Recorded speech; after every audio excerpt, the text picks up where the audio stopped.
The man was sleeping in his office. But when he woke up, he was half kneeling on the ground, holding flowers and facing a cold and beautiful woman in light armor. He didn't understand what was going on for a moment. The scene before him was too real. The area was filled with students, all staring at the scene before them. The touch of the flowers in his hands didn't feel like a dream at all. At this moment, the woman spoke coldly. "Ryan, you came to propose to me. Does your father know?" This sentence made him even more confused.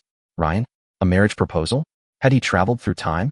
Before they could react, the crowd was pushed aside by the guards, and several guards with lion emblems printed on their chests came over. Without saying a word, they lifted Ryan from the ground, and the flowers in their hands fell. At this moment, he felt the pain of his arm being clamped tightly, and he completely realized that this was not a dream, but reality. The students watching just glanced at him and treated him as a joke. After all, that man was Ryan, a notorious scoundrel. Bang! In the luxurious study, a burly middle-aged man roared and smashed the teacup in his hand. "You actually proposed to Sophia Ward in public at the academy? Why did you have to choose her when there are so many people you like?"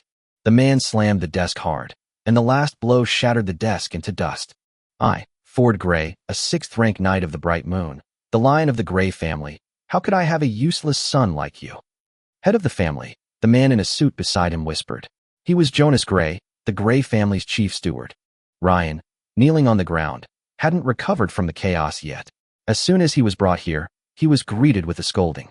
Suddenly, Ryan felt a sharp pain in his head, and a large number of unfamiliar memories flooded in. He covered his head and fell directly to the floor with his forehead against the wooden floor. Ford was stunned for a moment, his heart sinking. Is this kid really in pain? Ryan's body gradually became weak, and he fainted on the ground.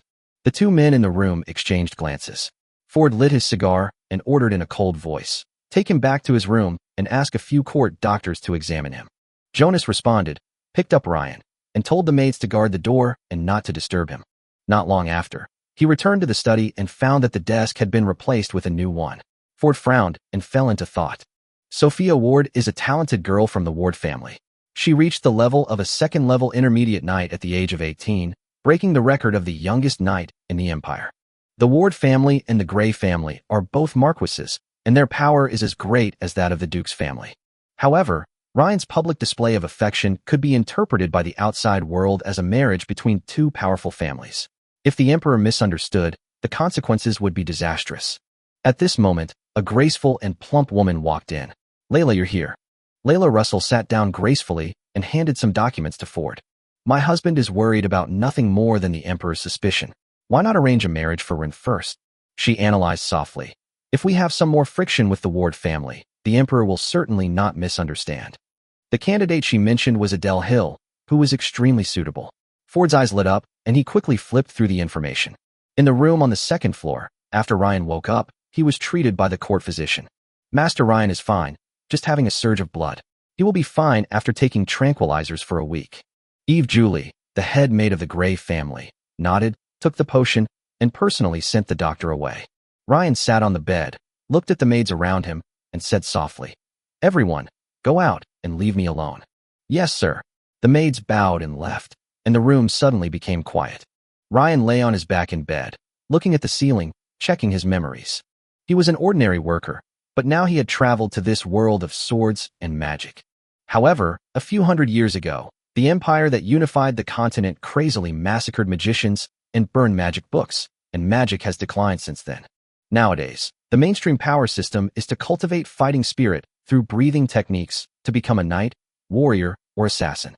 There are very few practitioners of magic, and due to the lack of meditation methods and the scarcity of talent, magic is almost extinct. Among the tens of thousands of students in the Brisley Royal Academy, only a few study magic. Although Ryan was born into a family of knights, he was unable to cultivate fighting spirit. Even the Gray family's fearless lion breathing technique was useless to him. But his magical talent is extremely rare, with all attributes. Whether it is light, dark, or even space, he can use it. Unfortunately, without the corresponding meditation method, his talent was like a locked sword and could not be used at all. As a result, the original owner gradually gave up on himself and became a well-known playboy. Thinking of this, Ryan couldn't help but smile bitterly. But there is also an advantage. The original owner does not follow the rules of the aristocracy, so he doesn't have to bother to imitate him. Just then, He noticed a necklace around his neck, and a look of confusion flashed in his eyes. Ryan's pupils shrank. That was the cheap necklace he bought on Blue Star. Perhaps this was his golden finger. Chapter 2. He couldn't wait to take off the necklace from his neck and stared at the small object that looked like a book. Being able to follow him through time and space, this thing was definitely not ordinary. But after trying for half an hour, there was no effect. It was not until he injected the magic power in his body into it that the little book suddenly woke up. After it absorbed the magic power, the pages of the book automatically turned open and then turned into a stream of light and rushed into Ryan's mind. Deep in the consciousness, an ancient and heavy book appeared suspended, exuding the majesty of the times. A strange feeling of realization welled up in Ryan's mind, and he knew its name, the Book of Arts. This book actually records the breathing techniques, fighting skills, meditation methods, and magic of the Soltis continent from ancient times to the present. As long as you give enough energy, you can exchange it for the skills you want. Moreover, it has just been activated, and it also gives Ryan a chance to choose any martial arts method for free. Ryan's heartbeat quickened as he flipped through the dazzling array of meditation methods. What he needed most was a meditation method that matched his talent. At this moment, the ancient book turned its pages on its own, finally stopping at a special meditation method. Ryan stepped forward to take a look and couldn't help but hold his breath. That was a world-class meditation method, the Tianyuan meditation method. According to records, this meditation method was not man-made, but was naturally bred in the Tianyuan demon cave. It is a creation of heaven and earth. Only those with all attribute talents can practice it. Otherwise, at best, they will lose all their magic power, and at worst, they will die instantly. If you can successfully learn it, the magic power in your body will be endless and automatically absorb the power of heaven and earth. Even if you don't meditate deliberately, you can continuously expand the total amount of magic power. Ryan felt a surge of excitement in his heart. This legendary world-class meditation method, a technique capable of reaching the level of a god, was so powerful that he reached out without hesitation to touch the ancient book. Instantly, a golden light shone forth. A golden torrent poured down, pouring into Ryan's body. Veins popped in pain on his forehead, as if a memory were being forcibly etched into his mind. But he ultimately persevered, and the magic power within him underwent a drastic transformation. Dark, golden magic flowed through his meridians, powerful and immense. He had succeeded, having mastered the Heavenly Abyss meditation technique. At that moment, Ryan excitedly roared to the heavens in his spiritual world. His realm had directly broken through, leaping from the intermediate magic apprentice to the advanced stage, becoming a first-level junior magician. The Tianyuan meditation method not only caused his total magic power to skyrocket, but also directly increased his combat effectiveness by more than 10 times. Compared to warriors who need to practice hard skills, the magician's combat power is the accumulation of magic power. At this moment, he truly possesses the confidence of a wizard. Watching the ancient book turn from bright to dim, Ryan secretly vowed in his heart that he would do his best to find energy to replenish it in the future. After exiting the spiritual world, he slowly sat up from the bed, feeling the endless dark golden magic power in his body, and was certain that this was not a dream. "Cecily," he called softly. Soon, the door was pushed open and a white-haired girl walked in cautiously. She lowered her head and said timidly, "Master, you called me?" Ryan looked at her nervous and frightened appearance, and remembered the past when his previous incarnation often beat her. It's such a sin that such a lovely girl was used as a punching bag by the original owner. He restrained his tone and said softly, "Come here, Cecily." The girl knelt down and begged in tears, "Master, Cecily did nothing wrong today, please don't hit me." Ryan walked over and carried her to the bedside and sat down. Cecily's eyes were terrified, as if she was waiting for punishment. Ryan rolled up her sleeves and saw the large bruises on her arms, and his heart tightened. "Go to Jonas and ask for some blood-activating jade ointment, and have someone bring me the magic book I lost." Cecily was stunned for a moment, unable to react. It was not until Ryan slightly emphasized his tone that she nodded hurriedly and left. Soon, she came back with several maids, holding a thick stack of magic books and the bottle of precious blood-activating jade ointment. The other maids put down their things and retreated, leaving Cecily to go forward alone. "Master, the magic book and the jade ointment are here," she whispered. Ryan didn't take the jade ointment, but just looked at her. "You are still so timid, Cecily." Her eyes were red and she whispered, "I'm sorry, Master." Ryan pointed at the jade ointment in her hand and said firmly, "Go find Eve and ask her to help you remove all the wounds. It doesn't look good with bruises." Cecily quickly shook her head and whispered, "No need. The wound will heal soon. It's not worth wasting the blood-activating jade ointment." Ryan frowned, his tone slightly stern. "Why? You don't even listen to the young master's words." Cecily was so frightened that she nodded immediately. "No, I dare not. I will go find Sister Eve right away." She clutched the ointment tightly and walked quickly toward the door. Ryan added from behind her, "Remember, use it all. Don't even think about saving. I'll ask Eve myself." Cecily paused and turned back slightly, her eyes red but with a hint of bewildered warmth. She whispered, "Yes, Master." Chapter 3. After Cecily left, Ryan opened the magic book collected by his father Ford. Most of these books came from all over the world, and each one was worth a fortune. He opened the first one, and dust gently scattered. Ryan raised his hand and dispersed it. The book records the construction of a first-level magic circle called the Thunder Spear. To cast a spell, a magician must first construct a magic circle and then use its power to channel the spell. With the enlightenment from the ancient book, Ryan found the previously obscure content incredibly easy. In just over 10 minutes, he had mastered the use of the Thunder Spear. He then opened the next book, which was about the fire meditation method. Ryan frowned and tossed it aside, not daring to delve into it for fear of being misunderstood by Tianyuan. He successfully mastered the third book, Barrier Technique. He also mastered the fourth, Wind Speed. When he turned to the fifth book, Cecily had returned, carrying a box containing the blood-activating jade ointment. "Master, I've listened to you and used it up." Ryan nodded, took it, and put it aside. Cecily didn't dare to lie, so he didn't need to check. Seeing that it was getting late, he told Cecily to go to bed. "Yes, Master." She bowed slightly and walked out. After a day filled with events, Ryan quickly fell into a deep sleep. In the capital, under the cover of night, the Gray family began their movement. In the backyard of the Smile morning newspaper shop, a group of men in black surrounded the trembling boss. "Boss, have you finished writing about Ryan Gray tomorrow?" The boss looked at the swords at their waists with a panicked look and smiled apologetically. "Gentlemen, how dare I make up stories about Master Ryan?" The man in black nodded, exchanged a glance, and they instantly vanished into the night. The owner, watching their backs, felt a chill run down his spine.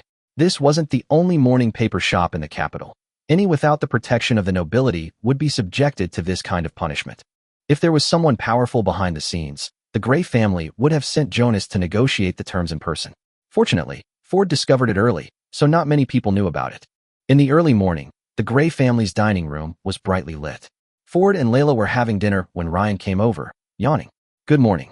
Eve pulled out a chair, and he sat down casually. His parents didn't say much. After all, he had been disrespectful for many years. Eve offered him cutlery, but Ryan waved it away and simply ate some bread and drank some milk. Just as he was about to leave, his mother, Layla, spoke. "Ryan, I have chosen a marriage for you. It's the youngest daughter of the Hill family. You will be engaged in 3 months. She will meet with you a few times. Please take care of yourself and don't cause any trouble at the academy during this time." Ryan frowned. "Mother, didn't you tell me I could fall in love freely?" This made Ford anxious. "Free love? Are you still looking for Sophia?" "If I hadn't known about it in time, the consequences would have been disastrous." Layla quickly comforted him. "Okay, don't be angry so early in the morning." Ford snorted coldly, still muttering that having a son like Ryan would shorten his life by 20 years. Layla patiently explained what had happened, and Ryan felt helpless after hearing it. The original owner was really ridiculous. He didn't cherish the maid at home, but instead caused trouble. He sighed and accepted it, thinking to himself, at least he hoped the Hill girl would be a good match. After breakfast, he didn't go back to his room, but went to find Jonas. Ford looked at his son's departing figure and raised an eyebrow. "This kid, has he been promoted to a first-level magician?" Layla didn't care and just took a bite of food and gave it to her husband. "Isn't that a good thing? Eat quickly. You have to see His Majesty later." Ford nodded. A first-level magician was just an ordinary standard among the children of the imperial nobility. In the corridor, the maids saluted when they saw Ryan passing by. Ryan sighed in his heart. These looks and figures are not better than that of Sophia. He came to Jonas's room and knocked on the door. "Come in." Jonas had been working through the night, relying on his fighting spirit to support him without appearing tired. Seeing Ryan, he immediately stood up, but he felt a little nervous. Ryan rarely came to see him, no more than 5 times a year, and almost every time he came, he was in trouble. He had already begun to think about how to deal with the aftermath. "Uncle Chiao, does the family have any treasures that can enhance magic power?" Jonas finally breathed a sigh of relief, his tense nerves relaxing. "Yes, Master Ryan, Please follow me. He led Ryan to the heavily guarded underground vault. The two passed through 5 checkpoints before Jonas finally was allowed in after showing his jade token. The gate closed, and the warehouse manager immediately came forward to greet them. Master Ryan, Butler Jonas, what supplies do you need? Ryan couldn't help but marvel at the huge treasure trove he saw for the first time. Boa, Master Ryan needs a treasure to increase his magic power. Boa Gray nodded and took them to an area. Several rows of tall lockers were neatly arranged like bookshelves. These are all treasures that can enhance your magic power. You can choose. I will introduce them to you. Since magic is not mainstream, related treasures are much cheaper than similar level fighting spirit items. In recent years, the Gray family has specialized in collecting magic treasures, filling 5 large cabinets. Each cabinet contained dozens of treasures of varying degrees. Ryan stared at the cabinets, and suddenly a dense array of numbers appeared before his eyes. Ancient books could actually record energy values. He casually picked up the nearest one. Boa stepped forward and introduced Ice Stone, a first-level magic treasure produced in the Jizong Snow Mountain. It is very effective for improving ice mages below the 2nd level. In Ryan's eyes, the number 23 appeared faintly on the ice stone. He glanced at the 5 large cabinets, numbers flashing one by one, and a smile suddenly rose in his heart. Ryan looked at Boao, his lips curled slightly. Pack all these for me. Chapter 4. Ryan looked at the treasure cabinet in front of him, his tone calm, but somewhat casual. Pack all these for me. Boa was stunned after hearing this, wondering if he had heard correctly. He couldn't help but speak hesitantly. Master Ryan, what did you just say? Ryan repeated, his attitude still calm. Please pack these 5 cabinets for me. Boa stared at the smile on Ryan's face, which he felt was a bit dangerous. He subconsciously turned to look at Jonas, hoping to get a solution from him. Jonas felt Boa's gaze and suppressed his surprise. He asked with a puzzled tone, Master Ryan, what do you want so many treasures for? Ryan replied as a matter of course. Of course I use it. Otherwise, how can I sell it? Jonas was speechless for a moment, feeling somewhat embarrassed. After all, Ryan was one of the few direct descendants of the Gray family, and considering Ryan's character, he still felt uneasy. According to the rules, this required the consent of the head of the household. However, the head of the household was on his way to the palace, making it difficult to contact him. After a moment's deliberation, Jonas decided to compromise. Thinking of Ryan's advancement to a first-rank magician, he slowly spoke. Young master, if you want to take everything away, you must get authorization from the head of the family, and I don't have the authority to do that. But if there are any treasures you can use at this stage, I can let you take them. Ryan nodded after hearing this. He also knew that it was not realistic to take everything away. He just did it on a whim. So, he directly responded, okay. Jonas was secretly relieved to see Ryan wasn't angry. Normally, Ryan would have been furious. But today, he seemed to be in a good mood. Jonas then nodded to Boa, signaling him to make the arrangements. Boa immediately called in several staff members to sort out the treasures in the cabinet that Ryan could use. While waiting, Ryan returned to his room and continued to flip through his pile of magic books. Although he had broken through to the first-level junior magician level by learning Heavenly Abyss, he knew almost no combat magic. He needed a lot of study and accumulation. An hour later, the warehouse staff brought in the selected treasures. Ryan put them into the magic ring one by one, then stretched his shoulders and casually called out, Cecily. Soon, a maid came in and whispered nervously, Master, Cecily has taken leave today and will be back tomorrow. Master, you can call me Maeve, the girl replied in a low voice. Okay, Maeve, come and massage my shoulders for me, Ryan said casually, lying on the bed. Maeve took off her shoes and knelt gently beside the bed to massage him, with neither too much nor too little strength, which made Ryan feel very comfortable. He looked at the girl's fiery red hair and asked casually, Maeve, where are you from? Your hair is very special. Maeve was nervous at first, but gradually relaxed during the massage and replied softly, Master, I'm from the capital, and my hair is naturally red. As long as you like it, it's fine. Ryan smiled, then suddenly reached out and pinched her thigh. Maeve gasped, looking down at the hand, her pretty face flushing. She thought to herself, Master Ryan is truly evil. But at the same time, she also felt a secret anticipation. However, Ryan did not make any further moves, just making a few random noises and then continued to enjoy the massage. He still preferred more mature women. The hour-long massage was spent in an ambiguous atmosphere. Maeve's eyes gradually softened and even gave rise to a bit of coquettishness. However, Ryan never made any further moves, leaving her with a slight sense of disappointment. After relaxing, Ryan picked up the magic book again, occasionally taking out the treasures to meditate.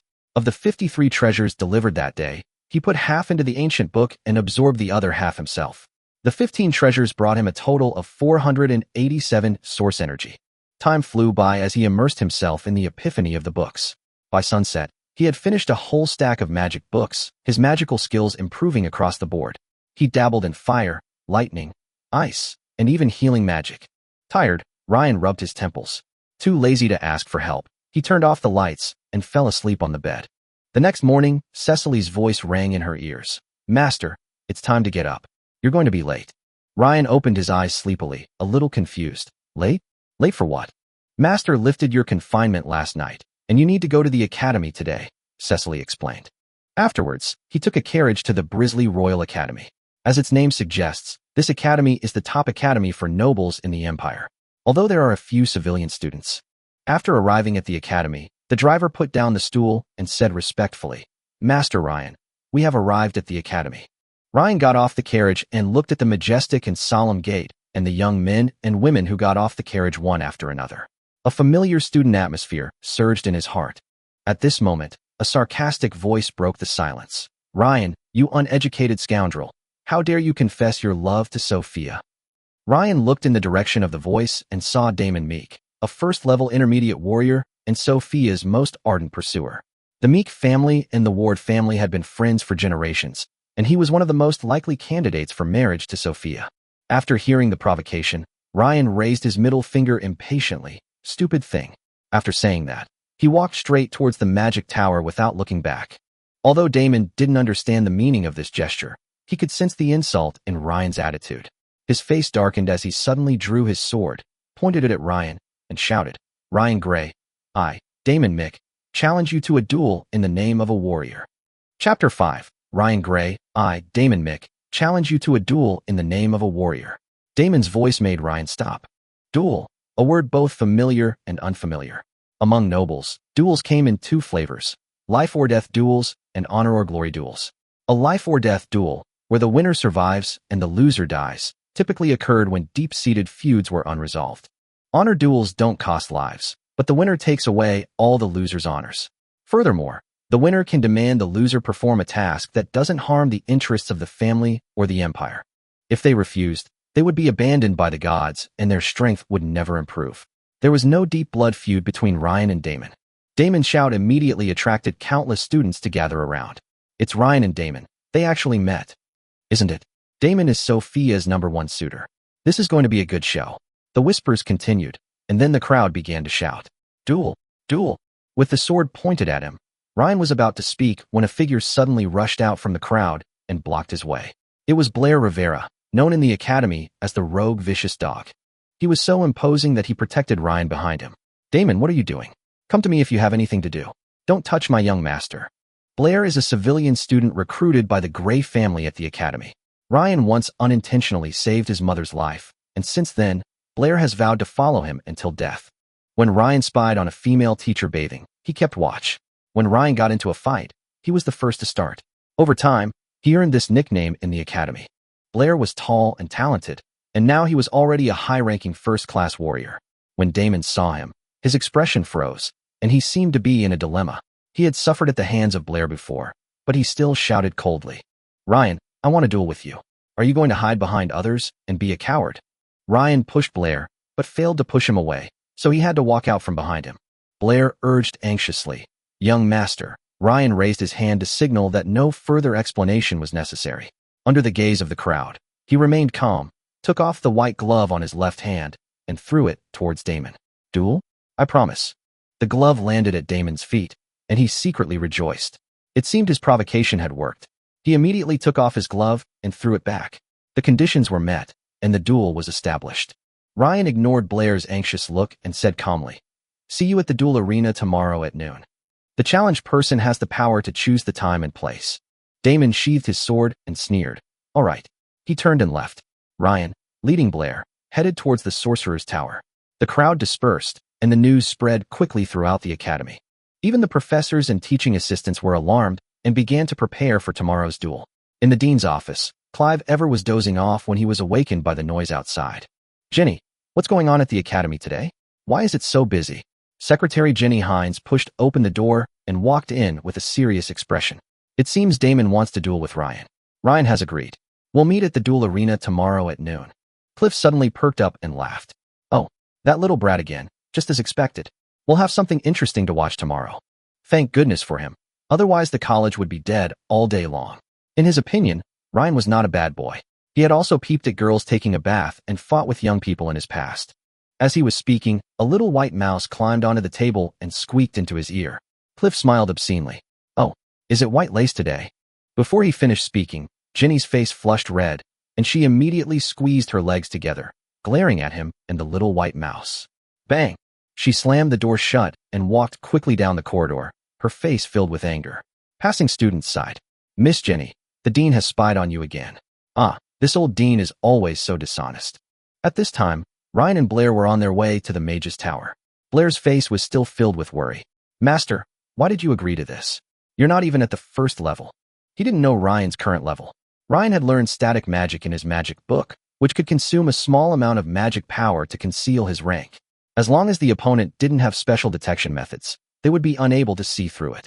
Ryan removed the static magic, released his magic power, and gently patted Blair. Blair instantly felt his presence, a first-level junior magician. Young master, you've been promoted to the first level? Blair was surprised and delighted, but then his expression darkened. Cataman is a first-level intermediate warrior, and his strength has been accumulated for a long time. This, Ryan understood before she finished speaking. He simply smiled calmly and patted Blair's broad shoulders. Don't worry, trust me, young master. Tomorrow I'll show you my true strength. Blair was speechless, unable to speak, and could only pray silently in his heart. After arriving at the magician's tower, he left. The tower was made of dark blue marble, inlaid with magic crystals, and it shimmered in the sunlight. Ryan stepped into the tower, his handsome face reflected on the obsidian floor beneath his feet. In the center of the hall, an ancient magic core hovered, slowly rotating and emitting mysterious fluctuations. He walked around the hall and ascended the spiral staircase, each step intricately carved with patterns, revealing its extraordinary origins. Arriving on the third floor, he walked into a research room, a familiar place. Chapter 6. Ryan pushed open the door of the laboratory and shouted casually, Old Joe, I'm here. Jonah Evans, sitting at the large table, was engraving a complex magic circle without even looking up. He knew who was coming without even hearing the sound, because the only person who walked in without knocking was Ryan. Ryan was also familiar with his mentor's habits. Seeing that he was focused, he did not interrupt him. He pulled a stool and sat beside him, quietly watching him draw the magic circle. The sunlight shone on Jonah's long golden hair, making it look particularly dazzling. Suddenly, Jonah stopped and looked up at Ryan, his eyes filled with surprise. Ryan was stunned by his gaze and asked in confusion, Old Joe, why are you looking at me? Keep carving. Jonah put away the magic mark, his tone full of surprise. Did Lord Ford help you find a meditation method that suits you? You actually became a first-level magician. Ryan's heart tightened, and he naturally wouldn't tell anyone the secret of the ancient book. He made up an excuse. My father didn't find it. I found a heritage stone at a stall myself, and that's how I got the meditation method. Jonah nodded, a hint of appreciation on his face. You're lucky. With this meditation method that suits your talents, your 1-in-a-million talent can truly begin to flourish. As he spoke, he poured 2 cups of hot tea and handed one to Ryan. I can feel the magic power in the laboratory converging towards you. The all-attribute talent is indeed the darling of magic. Ryan took the tea and secretly agreed. Ever since learning the Tian Yuan meditation method, his magic power has continued to grow even when he's not meditating. Jonah walked to the window, looked at the bustling students outside, and casually asked, Why is the academy so lively today? Ryan took a sip of his tea and said calmly, Maybe it's because Damon Mick and I are going to duel. Apart from this, I don't know if there are any other activities.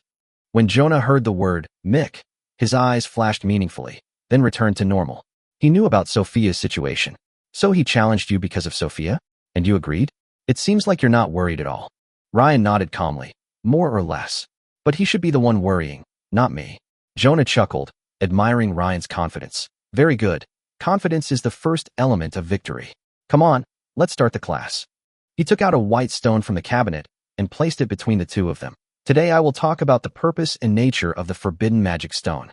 Ryan listened carefully to the explanation. At the same time, the news about Ryan and Damon's duel had spread throughout the academy. Have you heard? Ryan is going to duel with Damon for Sophia. That's nothing. I heard Ryan and Sophia had already secretly decided to spend their lives together. She was just shy when she rejected him the day before yesterday. Rumors swirled, and some even started betting.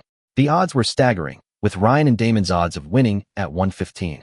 Most students had never seen Ryan in action, believing him to be a mere magic apprentice, unable to defeat a seasoned, mid-level warrior. The academy was bustling with activity all morning, like a festival. At noon, Ryan emerged from the magician's tower. Learning magic isn't just about listening. It requires personal practice. After Jonah finished explaining the forbidden magic stone and handed him several spellbooks he'd personally developed, he let him go. At the entrance to the academy, the Gray family's carriage was already waiting. As Ryan boarded, the driver, Drake, respectfully handed him a small stool. As the carriage was moving, Ryan casually asked, "Drake, has anything interesting happened in the capital lately?" Drake replied as he drove, "Master, there hasn't been anything particularly exciting lately, but there will be a big auction at Anderson Auction House in a week. I heard there will be some really good stuff there." Ryan leaned back in the car seat, looking slightly bored. Although he was deeply interested in magic, studying for so long inevitably led to fatigue, and he couldn't help but miss the days of watching videos in his previous life. At this thought, he suddenly perked up. Yeah, wouldn't offline learning be better?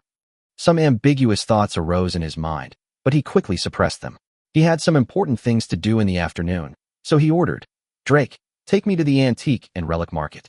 I want to go shopping." "Okay, master." The antique and relic market was the perfect place.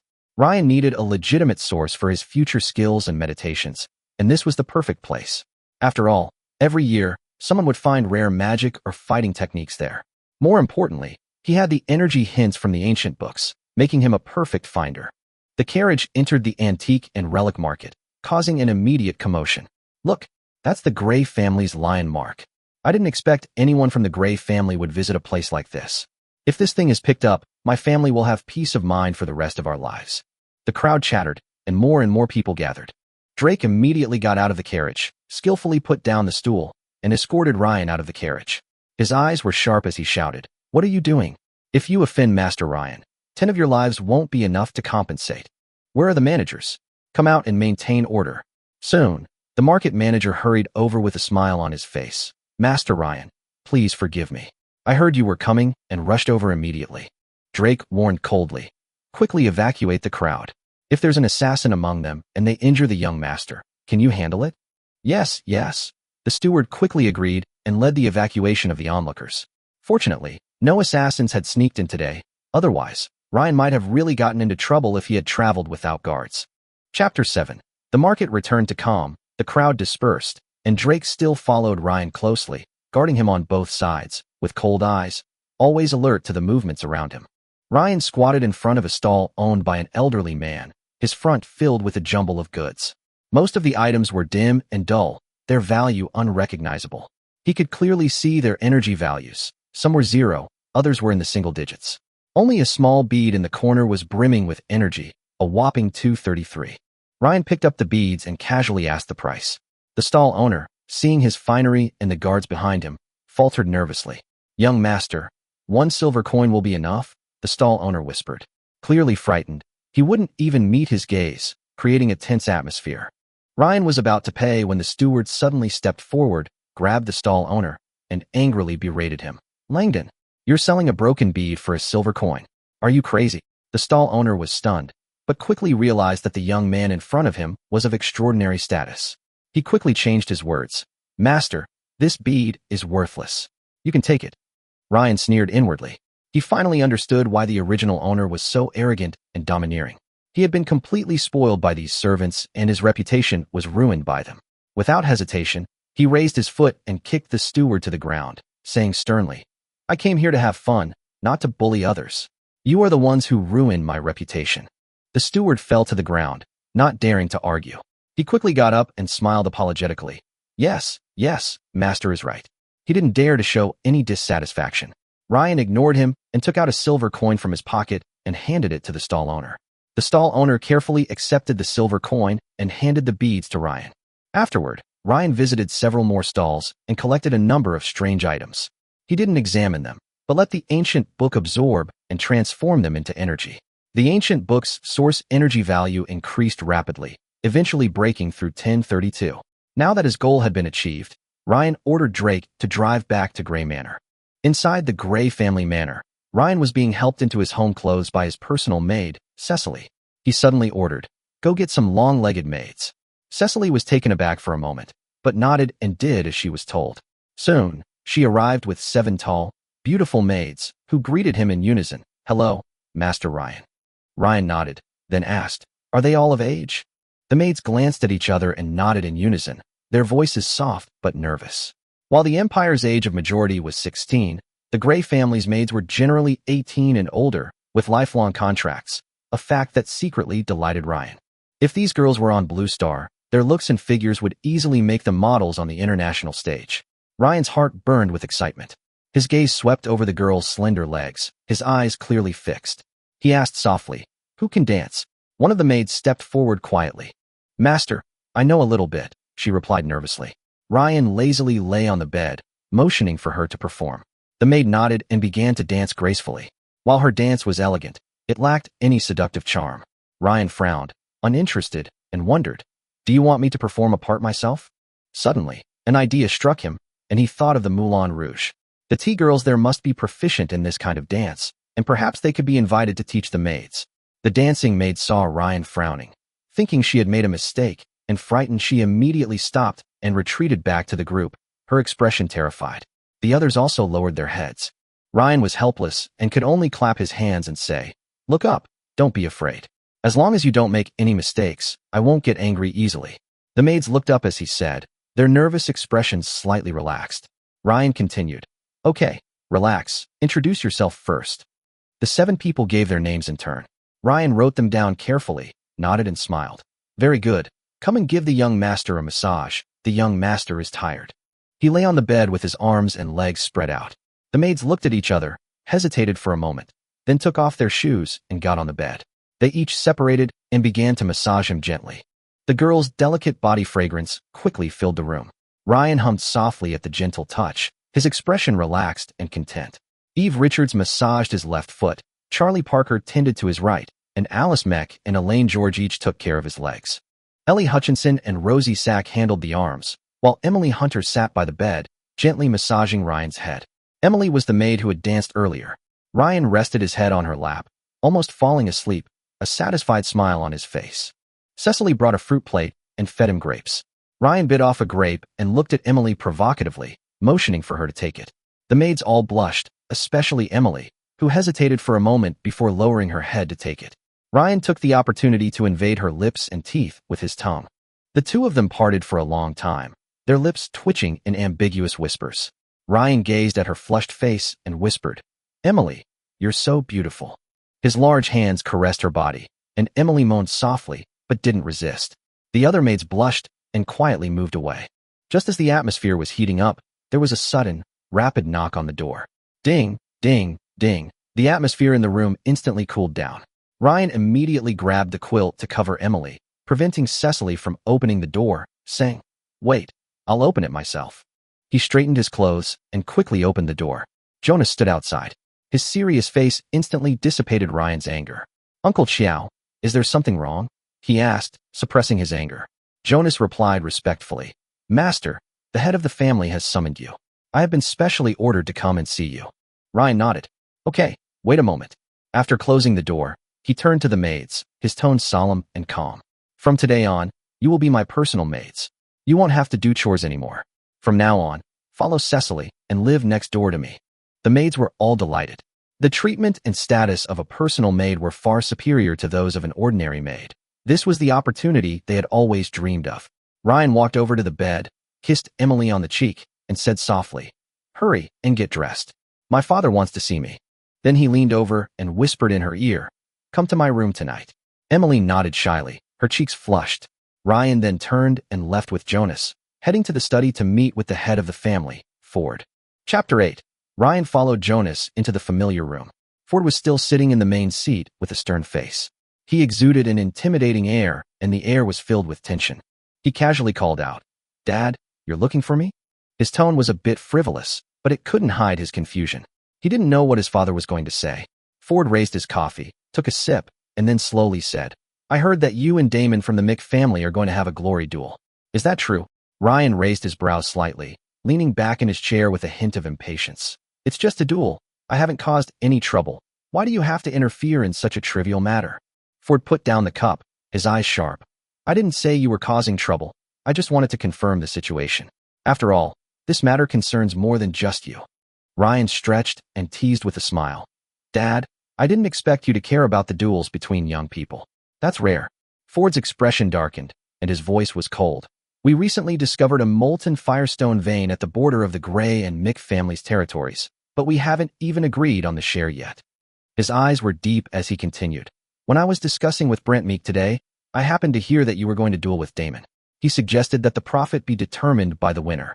Ford's tone was heavy. If you win, we'll take 6, and they'll take 4. If you lose, we'll only take 4, and they'll take 6. Whether we win or lose depends on your performance.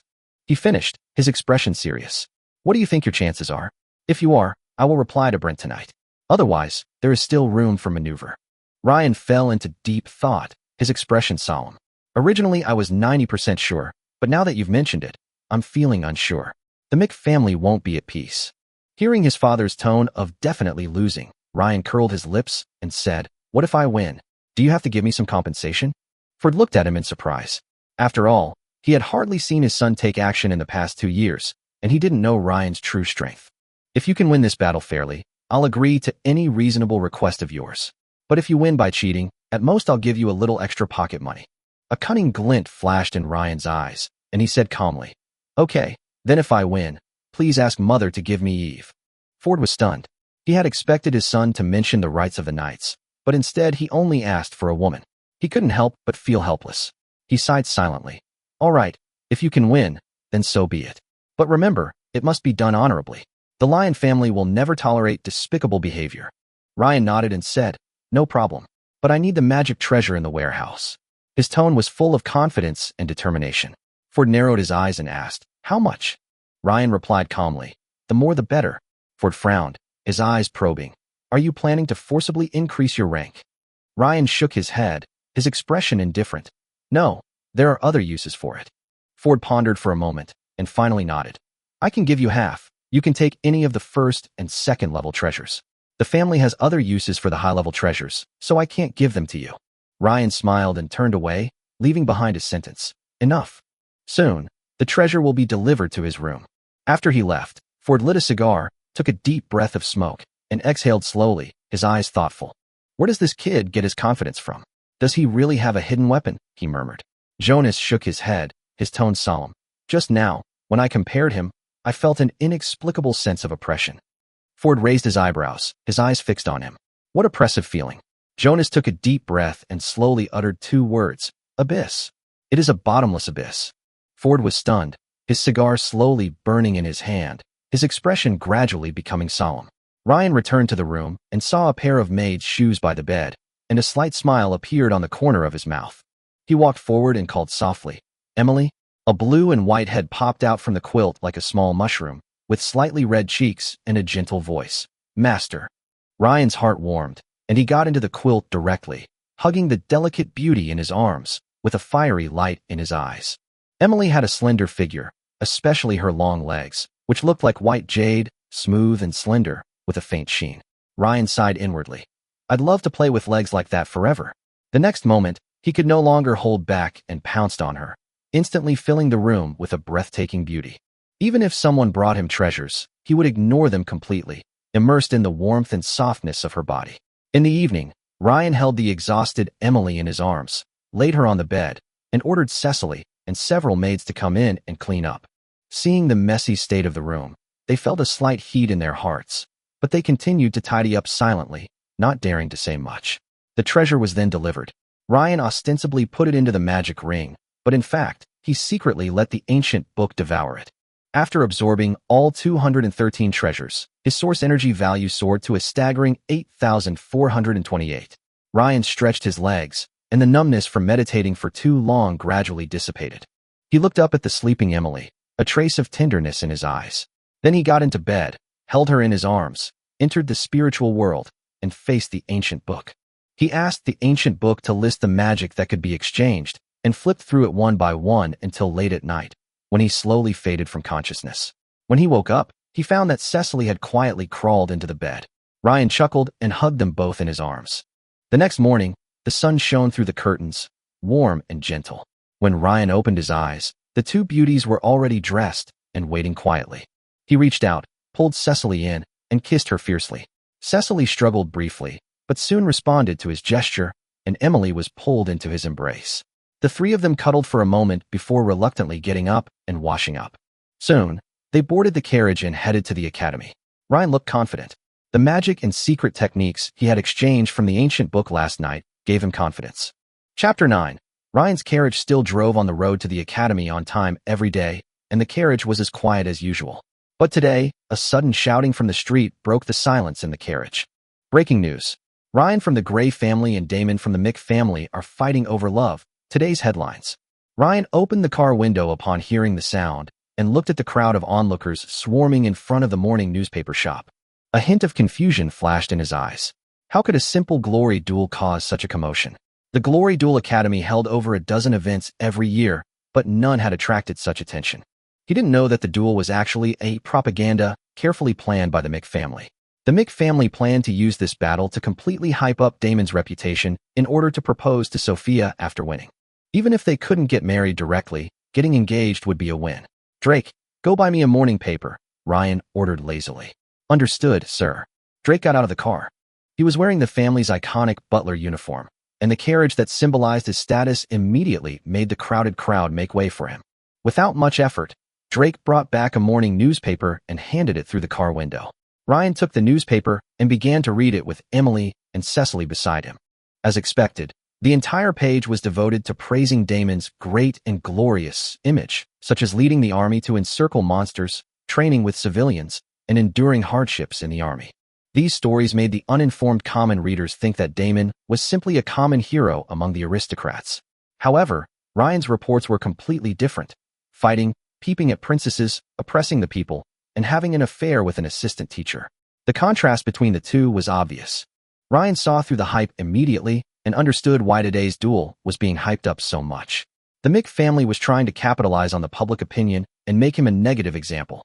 Emily and Cecily, watching the newspapers slandering Ryan, immediately frowned. Master, this newspaper is going too far. Let's get off the car and settle the score with them, Cecily said angrily. Ryan smiled and closed the newspaper. Forget it, forget it. I don't care what they say. Anyway, you just need to know that I'm a good person. Besides, these are not unfair to me. I am not a rule-abiding person. He was even quite satisfied with the label of rogue. The rules of the nobility were too annoying, and he was too lazy to care about those hypocritical things. Since everyone thought he was a scoundrel, it was only natural that he was lazy, lustful, and flirted with the maids. No one could say anything. Master, we've arrived at the academy, Drake reminded from outside the car. As soon as the carriage stopped, a crowd of onlookers quickly gathered around, as if Ryan had become the center of some kind of conversation. Ryan gracefully got out of the carriage and then personally led Emily and Cecily by the hand, one arm around each of their waists as he walked into the academy. He ignored the scrutiny, comments, and even envious glances throughout the entire process. The students and people around him couldn't help but whisper among themselves. Master Ryan is truly amazing. He always brings beautiful women with him when he shows up. I heard his maids are all personal servants. TSK, what a blessing. Chill. Keep your voice down. His driver is standing by. Ryan and the other two walked into the magician's tower, and the two girls were immediately stunned by the luxurious decorations inside. Wow, is this the legendary most luxurious magic tower in the Empire? How dreamy. Sister Emily, look, that thing over there is spinning like a Rubik's Cube. It's amazing. Most of the magicians in the tower were in the research room, and no one disturbed them, so Ryan let them look around. When they had seen enough, Ryan took them to his own private room in the magic tower. Upon entering, the two women were stunned by the sheer opulence. The floor was covered in the scent of a magical monster, its fur tinged with the delicate fragrance of grass. The walls were inlaid with dazzling magic crystal chandeliers. Every kind of magical equipment and furniture was available. Even the sofa seemed to sink into a cloud. The three of them took off their shoes and entered. Ryan let the two of them play freely while he sat cross-legged in meditation to adjust his state of mind. Cecily leaned over to Emily's ear and asked her about what happened between her and Ryan yesterday. Emily's face flushed red at the question. After a moment's hesitation, she whispered in her ear. Cecily's cheeks flushed crimson as she listened, and her legs clamped together. Before she knew it, most of the day had passed, and the sun was high in the sky. Ryan then led the two out of the magic tower and leisurely walked towards the Academy Duel Arena. He walked with no hurry at all, even acting as a tour guide, introducing the two girls to the scenery along the way. It was clear that he didn't take this so-called duel for love seriously at all. By this time, the duel arena was already packed and bustling. The centerpiece was the duel platform, surrounded by a layout reminiscent of a Blue Planet football field.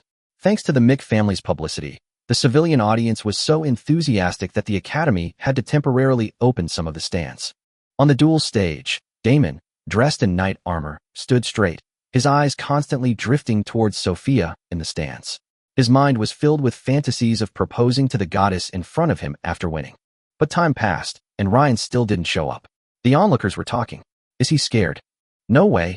If he was scared, his dad would break his legs. Even more speechless was when a new student said, I saw Ryan walking with two girls in the Academy garden. Still trying to pick up girls at this hour? I'm really impressed. Many aristocratic figures came to watch today, including the dean of the Academy, the heads of several major families, and the high-ranking wizards of the Magic Tower. Even the royal family's Duke Ashton was here. The people in the stands also began to express their dissatisfaction with Ryan's lateness. Brent, the head of the Mick family, puffed on a cigar and sarcastically said, Ford, your kid is not going to run away at the last minute, is he? Ford, the head of the Gray family, had a sullen expression and was feeling a bit unsure. He whispered to Jonas, let's go to the Academy and find that brat and see what he's up to.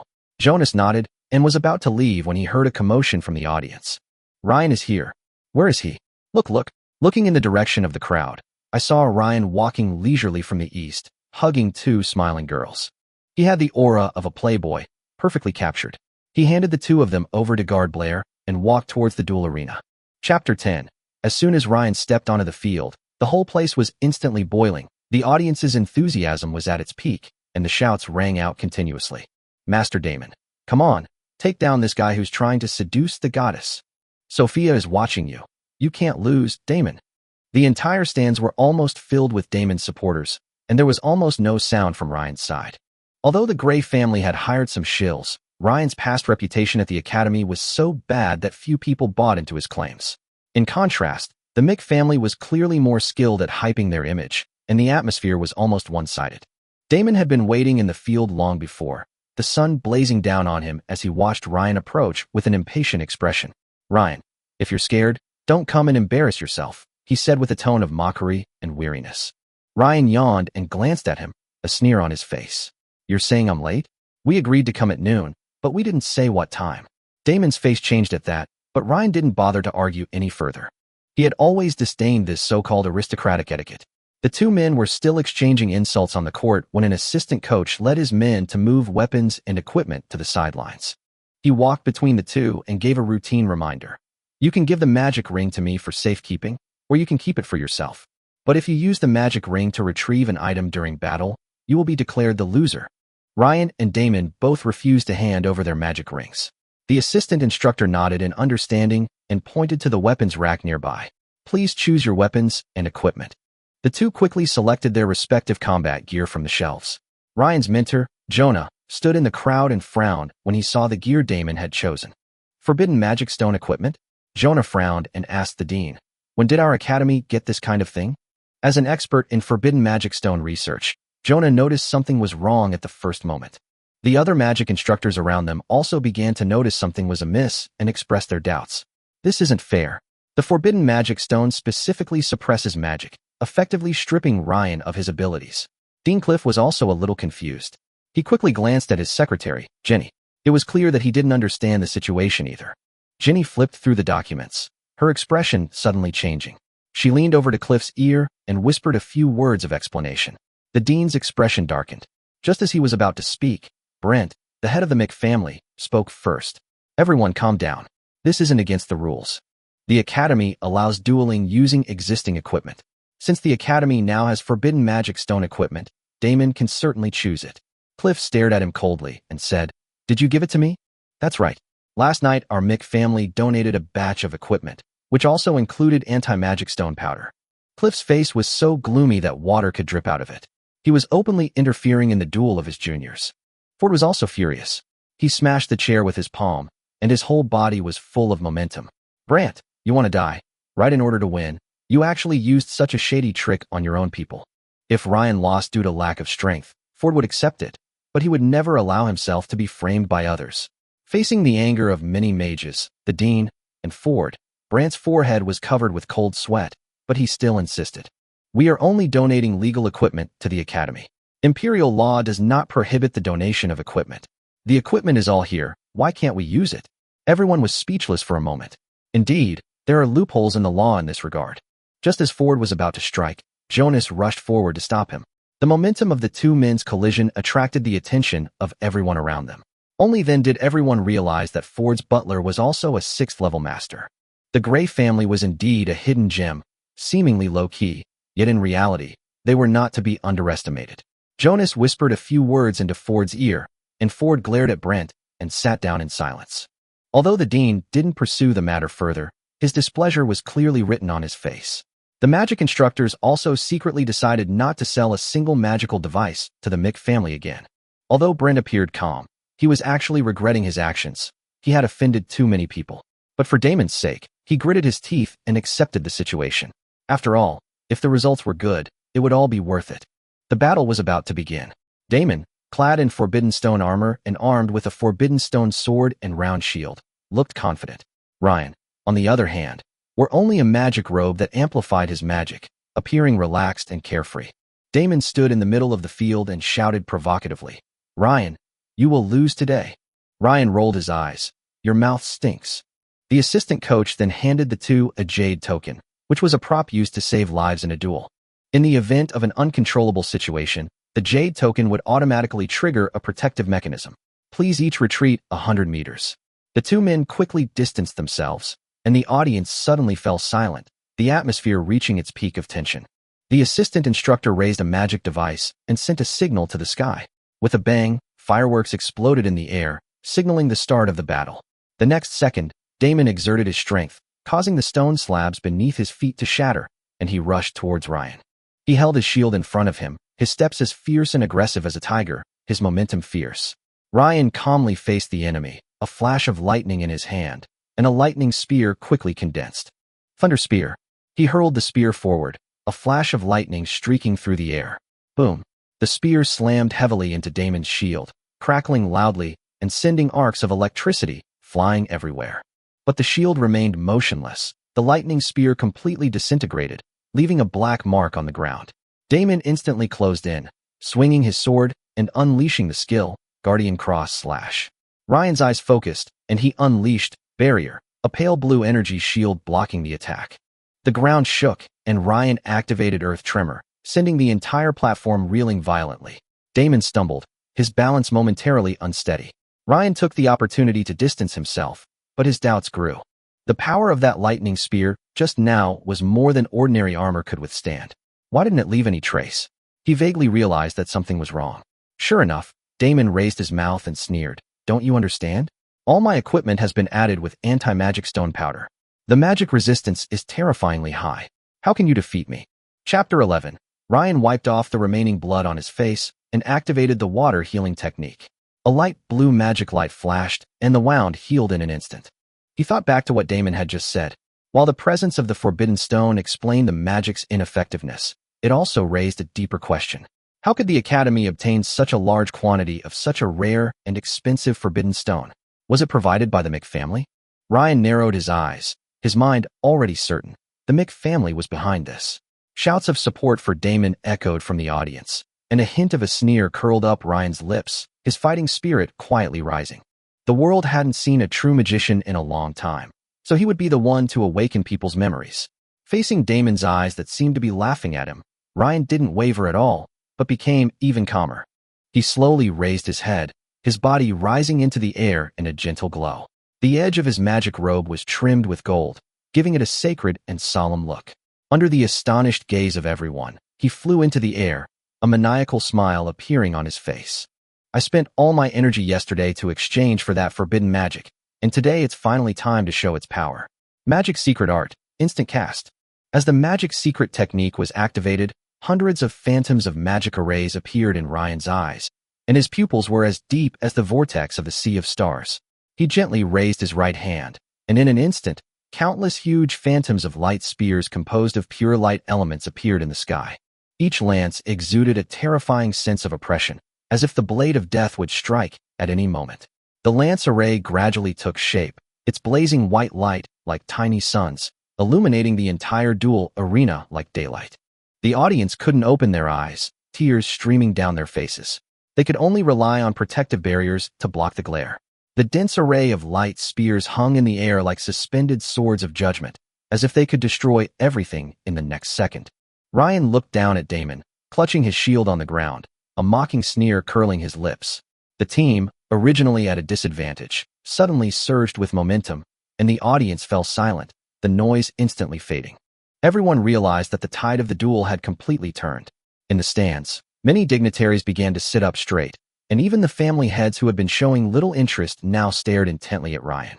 Although most of them were warriors or knights, Ryan's overwhelming magic astounded them. The magicians in the academy were in a frenzy. Holy crap! Instant casting? This is a lost magic technique. He has too much magic power. How can he cast so many light spears? Cliff, the dean of the Magic Academy, and Jonah, the instructor from Ryan, exchanged a look of disbelief.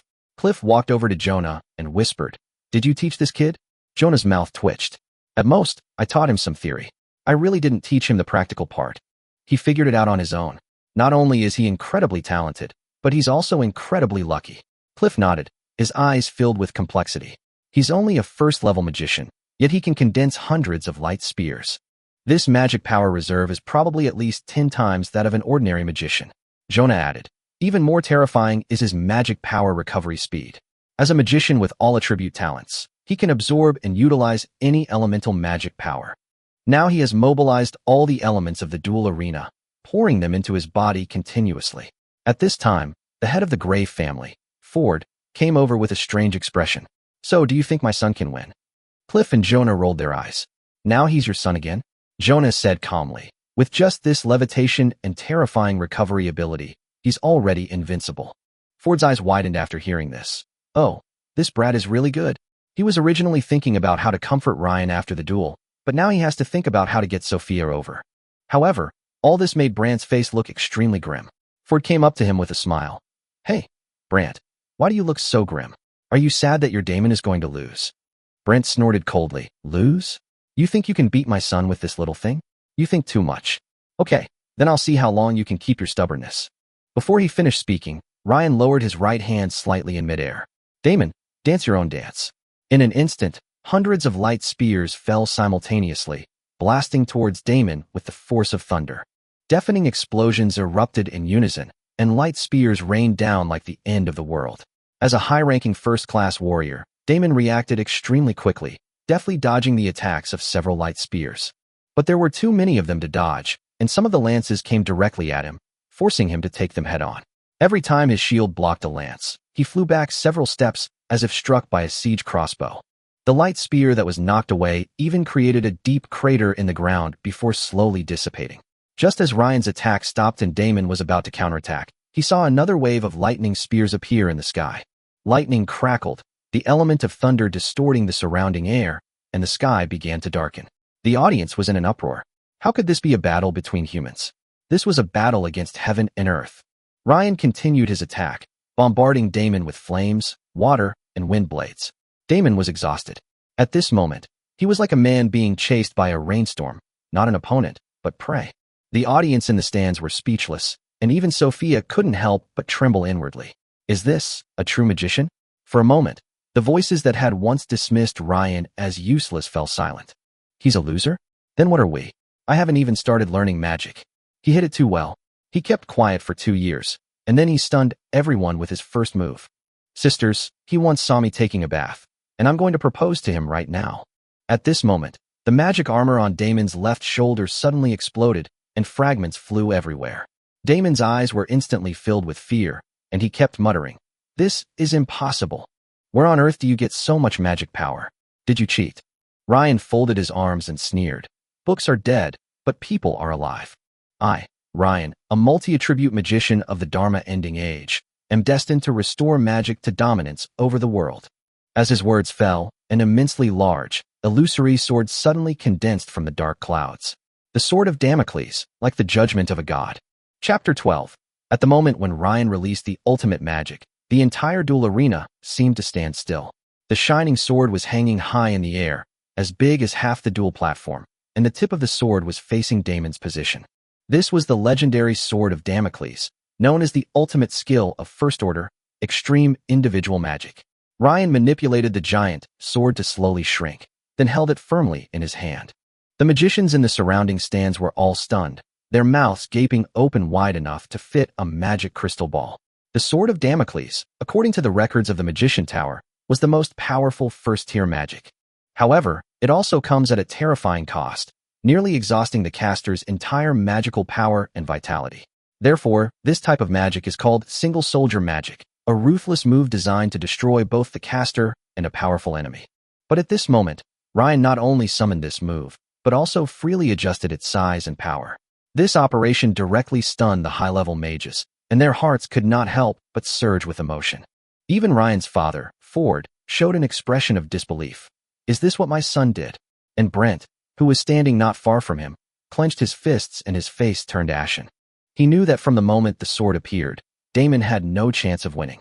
The floating sword in Ryan's hand, although less than half the size of the one in Damon's hand, had an incomparably terrifying aura. Damon's palms began to sweat, and an inexplicable sense of oppression enveloped him, as if he wasn't facing a sword, but a giant beast. In fact, Ryan was also under considerable pressure.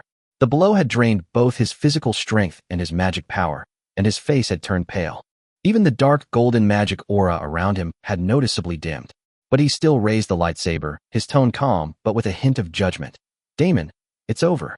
After saying that, Ryan gave a light push, and the sword of Damocles slowly shot towards Damon.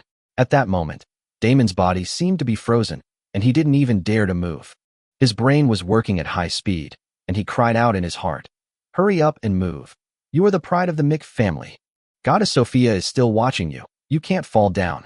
At that moment, he finally moved, his magic powers surging through his body. He raised his sword and unleashed his most powerful skill, Bloody Sunset. It was a bloody slash, colliding head-on with the incoming lightsaber.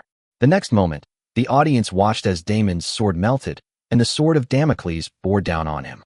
At the crucial moment, the security token at Damon's waist shattered, transporting him from the arena. Then boom. The sword of Damocles smashed a massive hole into the platform, sending dust and smoke billowing into the air. The magic shield vibrated violently. Even that barrier, capable of withstanding a fourth-tier attack, cracked under this blow. As the smoke and dust cleared, the audience looked at the huge pit. There was silence for 3 full seconds. Then, thunderous cheers broke out. "Ryan! Ryan! Ryan!" Ryan fell back to the ground, his face no longer showing his usual calm expression, but instead bursting into laughter. "Whoa! Can you be louder?" The elders in the stands applauded while shaking their heads and grinning bitterly. Ryan was still the lawless Ryan.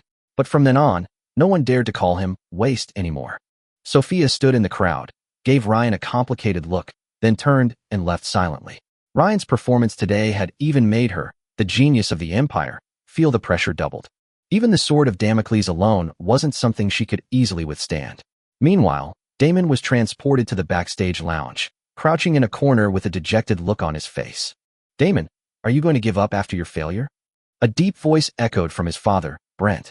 "Father, our family prepared so much for me, and yet I lost. I'm a loser." Damon's eyes were red, filled with self-blame, and even tears were flowing. Brent patted his shoulder, his voice no longer harsh, but with a hint of tenderness. "Everyone fails. I failed countless times in my life, but the fear of losing is the real waste. Remember, failing once doesn't mean you have to bow your head in the future. Get up and fight back hard." Hearing his father's words, Damon cheered up, wiped his tears, and stood up. "I understand, father. I won't let you down." He re-entered the arena, and under everyone's gaze, he walked up to Ryan and whispered, "Ryan, I surrender. According to the rules of the honor duel, you can ask me to do one thing. Even if you humiliate me, I won't resist." Ryan's smug smile paused for a moment, and looking at the other person's serious eyes, he didn't seem so annoying anymore.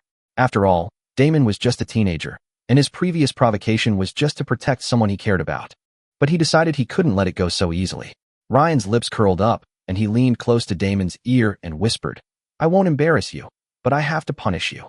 I want you to steal Sophia's underwear within 2 days, and tell me the color she's wearing every day for a month.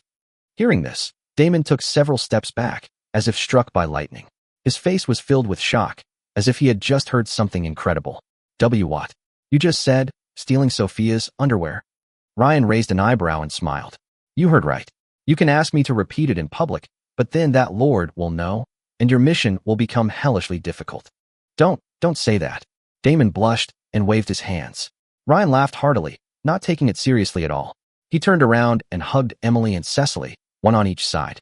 Amidst the envious and astonished gazes of the entire audience, he gracefully left the stage, like a victorious king. Damon walked back to his father in a daze, his face flushed, unable to utter a word. Seeing his son's distracted look, Brant asked curiously, What did Ryan ask you to do? Damon stammered. He said, I should steal Sophia's underwear today and report it for a month straight. Brent was speechless for a moment, his lips twitching involuntarily.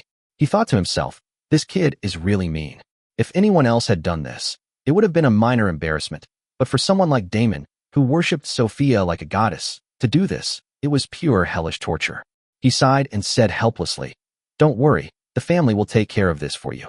Chapter 13. Ford, no? Run away. Ryan was about to leave the duel arena with the 2 men who looked at him in admiration. Ford, the dean and a group of magicians came together to stop Ryan. Seeing the head of the family, Ford, Emily and Cecily quickly half-knelt in greeting. Meet the master of the house. Ford nodded and asked the 2 to get up. Ryan looked at the big man behind his father, walked up to Ford and asked, What's going on? Why are there so many magicians here? Ford patted Ryan's shoulder with a look of surprise and relief. I came looking for you. You're quite well hidden. But you showed the prestige of the Gray family. Not bad. Before he finished speaking, the magicians on the side came forward and surrounded Ryan. Ford, who was standing aside, was pushed out directly. Ryan, are you willing to be my last disciple? I'm Theo Smith, a 4th-level lightning magician. If you come, I will teach you all my lightning destruction magic without reservation. What's so good about lightning magic? Ryan, come to me. I'm Leon Burton, a 4th-level magician with talents in fire, water, and wood magic. As long as you come, there will be no limit on the number of magic devices you can have. You can take as many as you want. Those who spoke first were those in the magician's tower who had made certain contributions to a certain aspect of magic. They proudly told Ryan about their research directions and results. But Ryan had no interest in this. After all, he had the ancient book. As long as he had enough source energy, he could do any magic he wanted. I am actually interested in some things that ancient books cannot produce, such as magic devices and magic scrolls. Ryan, look, this is a picture of my granddaughter. Isn't she beautiful?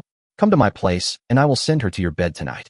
Looking at the lowly in the photo, Ryan's eyes suddenly revealed a thoughtful look. Seeing Ryan's expression, many magicians suddenly became anxious. Terry, you old rascal, you. Although the magician said that Terry was a scoundrel, they were all thinking about whether they had any handsome offspring who were about the same age as Ryan. All right. It's not like you don't know that Ryan has a teacher, and you're still trying to steal it. Dean Cliff and his secretary Jenny interrupted their pursuit of Ryan.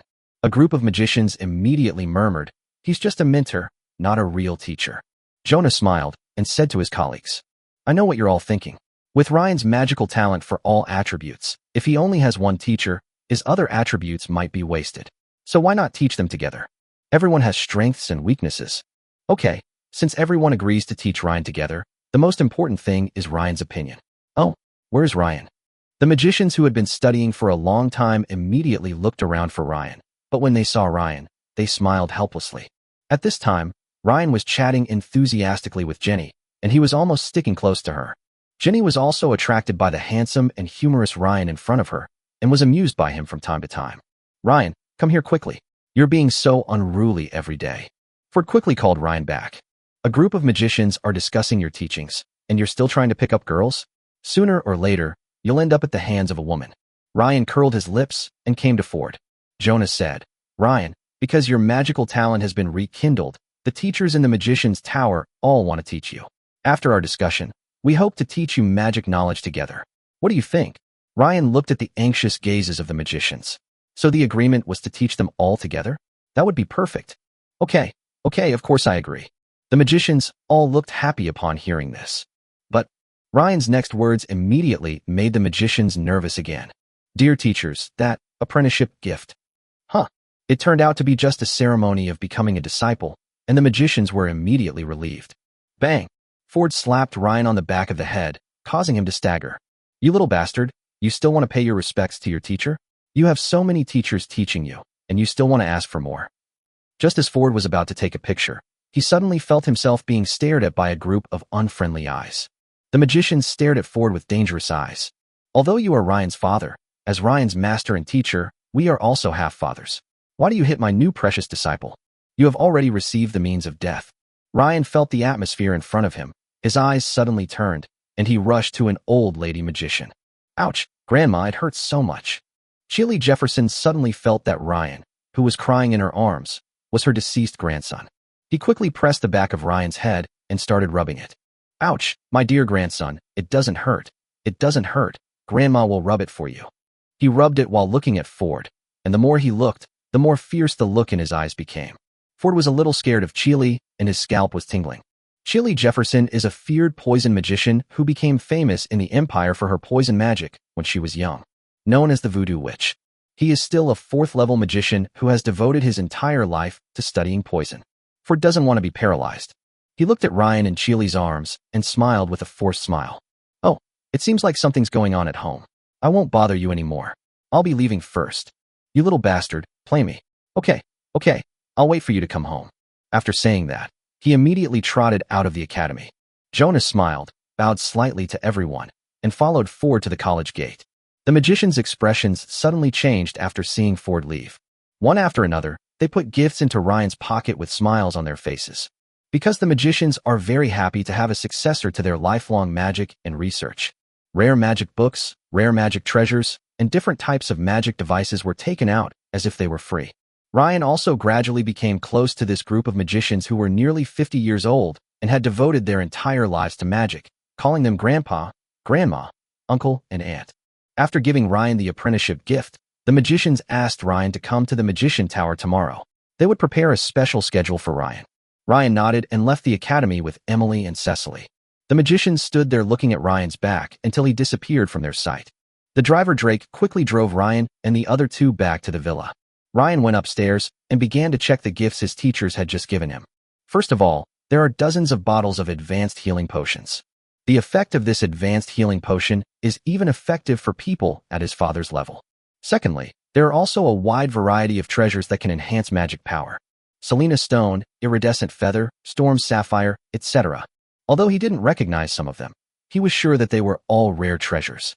After all, in Ryan's eyes, none of the numbers on these treasures were lower than 500. The rest are magical devices, staffs that can increase the power of magic, wizard robes. What Ryan liked most was a fifth-order space magic device given by Teacher Leon. The space inside is several times larger than what Ryan currently has in his hand, and even larger than his father's space magic device. Ryan looked at the pile of treasures in front of him and felt a little conflicted.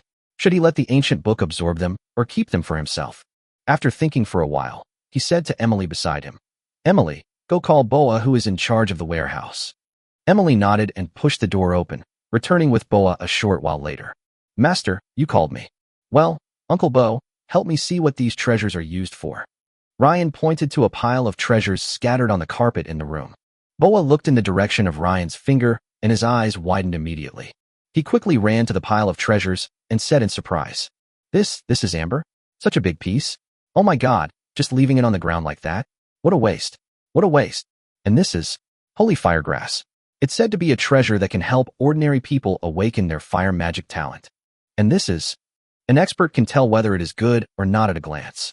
As the old manager of the warehouse, Bow Wow is a first-class expert in identifying treasures. He clearly told Ryan the uses and origins of these treasures, and even some of the treasures had legends behind them. Finally, Boa reluctantly left Ryan's room. Ryan kept some treasures with special functions, and the remaining treasures that only increased magic power were absorbed by the ancient book. As the last treasure dissipated, the source energy of the ancient book increased by 9797. Including some of the original source points, Ryan's source points finally broke through the 10,000 mark. Chapter 14, 10 Directions, 1,000 Shadows Breathing Technique. Ding ding ding. There was a muffled sound from the solid wooden door, and Cecily, who was in Ryan's arms and was being teased by Ryan, quickly stood up. He tidied his clothes and went forward to open the door. The person who came was the butler Jonas, who was still meticulous and humble. Cecile, the master's name is Master Ryan. Cecily nodded and was about to turn around to tell Ryan, but Ryan had already arrived at the door. He heard Jonas' words from inside the house. "Let's go, Uncle Chiao." Jonas nodded and walked ahead, with Ryan following closely behind. There are endless varieties of valuable potted plants and hanging paintings in the corridor. Ryan followed Jonas and walked among them. From time to time, maids or servants would greet them. "Master Ryan performed very well today. I haven't been this happy in a long time." Jonas showed a gentlemanly smile on his face. "Hey, be humble." Ryan looked at the maids passing by and spoke to Jonas nonchalantly. Jonas chuckled a few times, and the two of them soon arrived at the head of the family's office. As soon as Ryan opened the door, he saw his father Ford and mother Layla being sweet and affectionate. When the two saw Ryan come in, Ford coughed twice and calmed down a little. Ford poured Layla a cup of tea and then said to Ryan, "All right, little bastard, you can even act like your dad? If your dad hadn't run fast, I would have been poisoned by at least 3 kinds of poison." Although Ford's tone was complaining, his face was very bright. Ryan pulled a chair over and sat down. "Who told you not to let me accept the apprenticeship gift? It's only natural for a teacher to give a gift to his disciples when they meet them." Ford curled his lips. "Yes, you did accept the gift, but I have to give you a gift in return. But today Ryan really showed the momentum of the Gray family, so just take it and treat it as a reward." "Ahem, Father, what did we agree on?" Ryan looked at his mother and reminded Ford. Ford raised his eyebrows and asked in confusion, "What? What was agreed upon?" Ryan's eyes suddenly widened. "Damn, Lao Deng, you are not trustworthy." Ford was still drinking his tea calmly. This tea smells really good."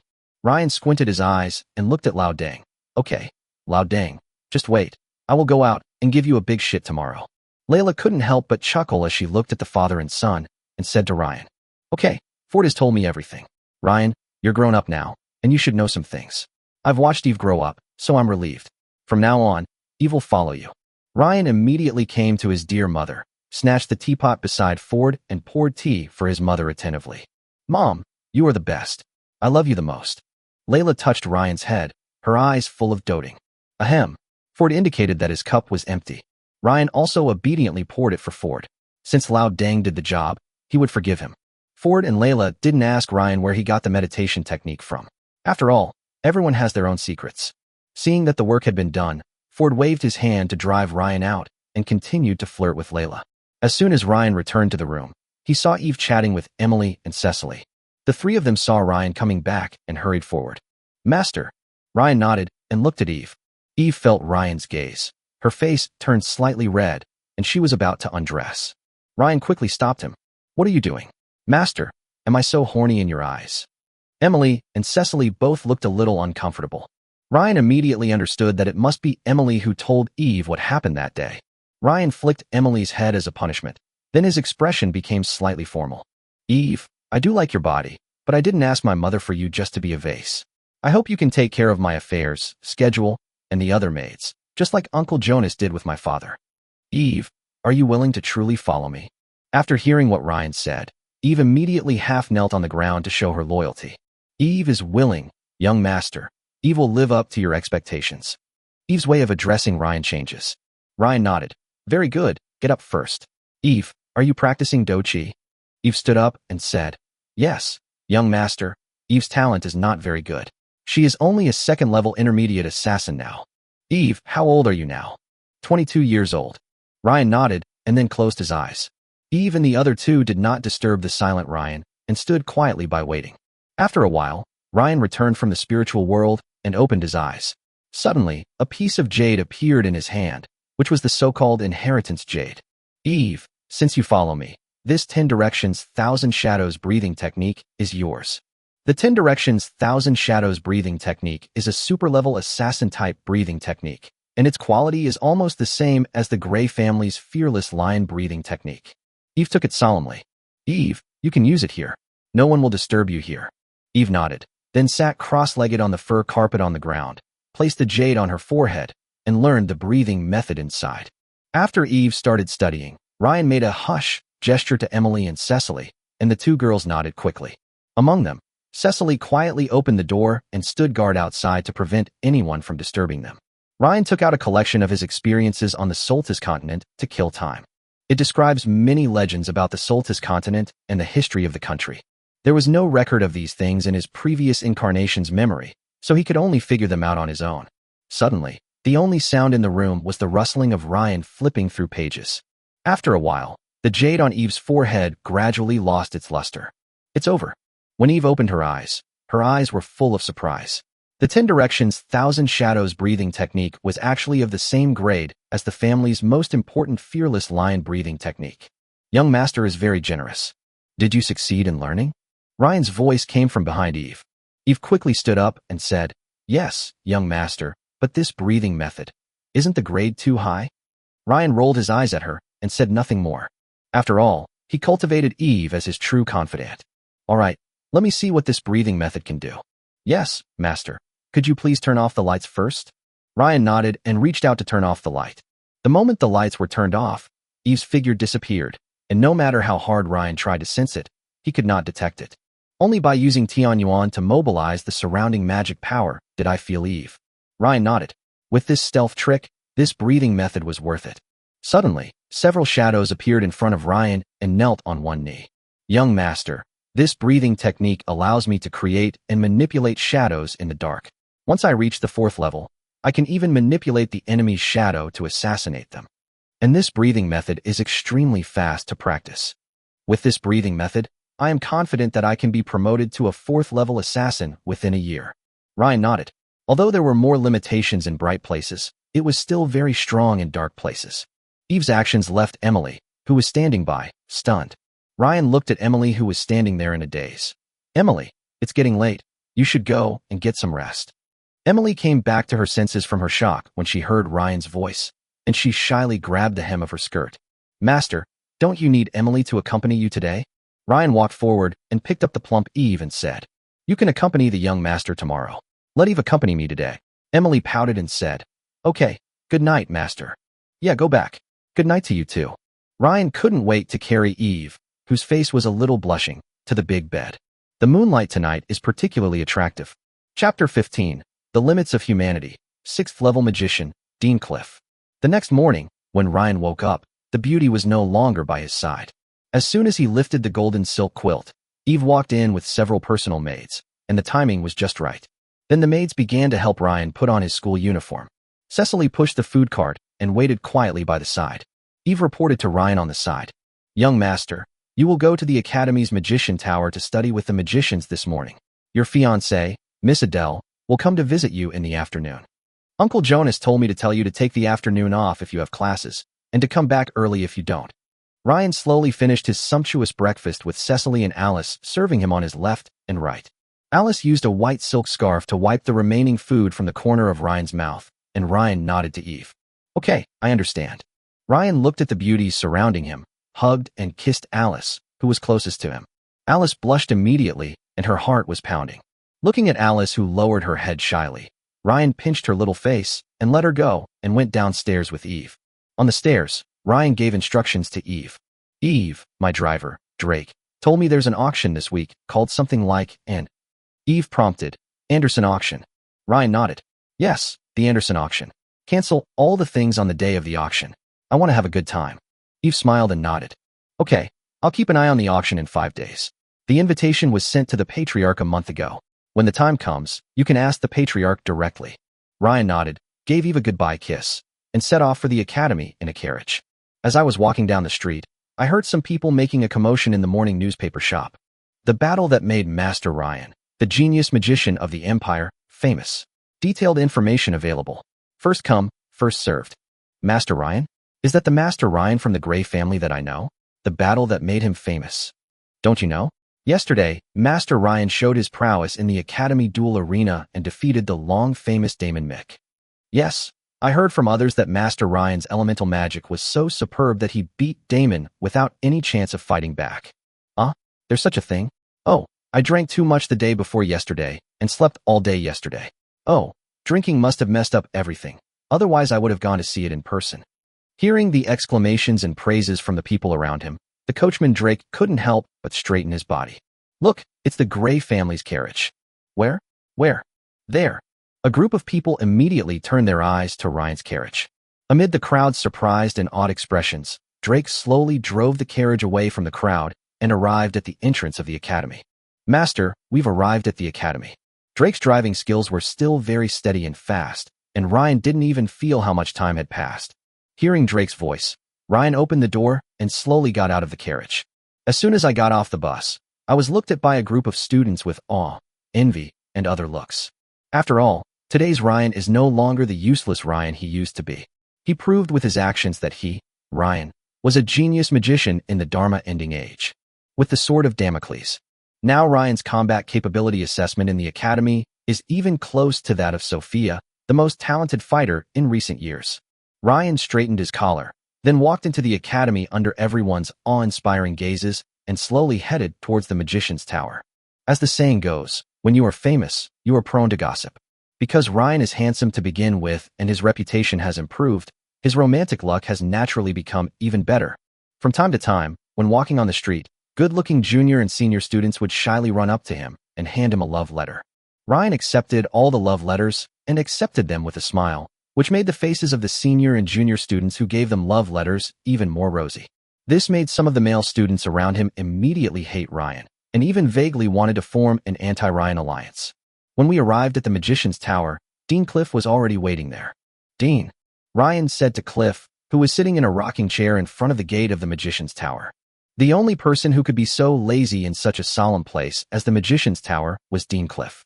"Ah, Ryan, you're here." Cliff stood up from his rocking chair and handed Ryan a piece of paper with a gold border. "Here, this is the schedule for you. If nothing unexpected happens, these are your courses for this semester." Ryan took it and looked at it. It was similar to his previous college schedule, but there are classes only in the morning every day, and the afternoon is still free time. Seeing that the person teaching him today on the schedule was Dean Cliff, Ryan raised his eyebrows. After putting away the schedule, he said to Cliff, "So, is the dean personally teaching me today?" Dean Cliff is the highest-ranking magician in the academy and even in the entire empire, a 6th-rank magician, the same level as his father Ford. In Ryan's knowledge, the dean is a magician with 4 talents: space, water, wood, and healing, among which space magic is the main one. Yes, what you said during the duel yesterday, "Let magic return to the top of the world," really touched my heart, and it also reminded me of my disciple. So, I also thought about taking in another disciple. There was a hint of thought in the dean's eyes. Ryan was a little confused. The dean's disciple? He had never heard of the dean having a disciple in these years. "Dean, do you have a disciple?" The dean nodded. "Yes, I accepted a disciple when I was young, but he died in a power struggle." "Oh, my condolences, Dean." The dean smiled and waved his hand. "It happened many years ago, and I was not working in the Empire at the time, so you don't know either." Ryan, who understood the situation, nodded. "So what does the dean want to teach me today?" In response to Ryan's question, the dean smiled, waved his hand, and the magic circle took shape immediately. The two of them instantly arrived at the top floor of the Magician's Tower, which was the dean's laboratory. The laboratory was very simple. There were no complicated magical instruments, only thick books. "Haha, how about my space magic? Do you want to learn it?" The dean's tone revealed a strong sense of pride. "Besides, you're lucky. You even have a magical secret technique like instant casting. If you can control teleportation, as long as you don't have a treasure that can seal off space, it will be difficult for you to die." After saying that, the dean looked at the messy appearance of the laboratory and used magic to return the books stacked on the ground to their original shelves one by one. Hearing the words space magic, Ryan's eyes showed strong interest. In this Dharma-ending age, all kinds of magic books are already rare, and space magic, as a rare type of magic, is naturally even rarer. Even in ancient books, the price of space magic is several times higher than that of magic of the same level. Now, being able to learn space magic from the dean is naturally the best. "Okay, I've been wanting to learn your spatial magic for a long time, but my dad always despises me for not even reaching the first level and won't let me come to you." After the dean tidied up the laboratory, his eyes became a little uncertain. Space magic is easy to explain. But, Ryan, how did you get that instantaneous magic secret technique? Seeing the dean's shy look, Ryan lied.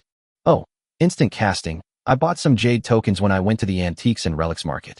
One of the jade tokens, I don't know what triggered it, but it regained its brilliance.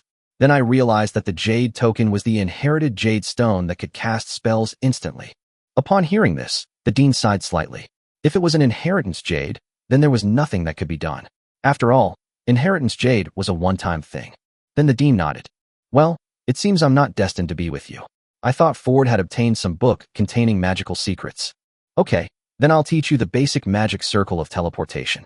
After saying that, the dean used magic to instantly construct a light blue magic circle in the air. He began to explain to Ryan in detail the key points of constructing the teleportation magic circle. Chapter 16, Escape from Marriage? With the enlightenment blessing of ancient books. Ryan's terrifying learning ability surprised the nearly 100-year-old man. This made him, who already liked Ryan, even more convinced that Ryan was the one who could truly promote magic. The morning was neither long nor short, and it passed quickly under the dean's explanation. Ryan gradually came out of his state of enlightenment. In just one morning, he not only mastered the art of teleportation, but also mastered it. He also learned a magic created by the dean called Spaceblade. Seeing the slightly tired dean, Ryan hurried forward and took the teapot to pour a cup of tea for the dean. Dean, have some tea to moisten your throat. Although the tea was cold, the dean didn't care. He picked up the teacup and drank it all, his eyes full of admiration for Ryan. Okay, Ryan, that's all we've learned today. You should practice these 2 spatial spells more when you get back, and try to be able to cast them instantly. Oh, by the way, you have the secret technique of instant casting. I'm old and confused. The dean was stunned for a moment, then smiled and continued. Although you have the secret technique of instant casting, more practice can also deepen your perception of spatial magic. This kind of perception is a hidden benefit.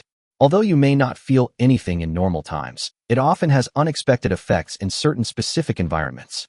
Okay, Dean, that kid will go back first. I'm leaving. Ryan put down the teapot in his hand and left the dean's office. Looking at Ryan's back, the dean lowered his head in thought. Looks like I need to go to the Magicians Association for Ryan.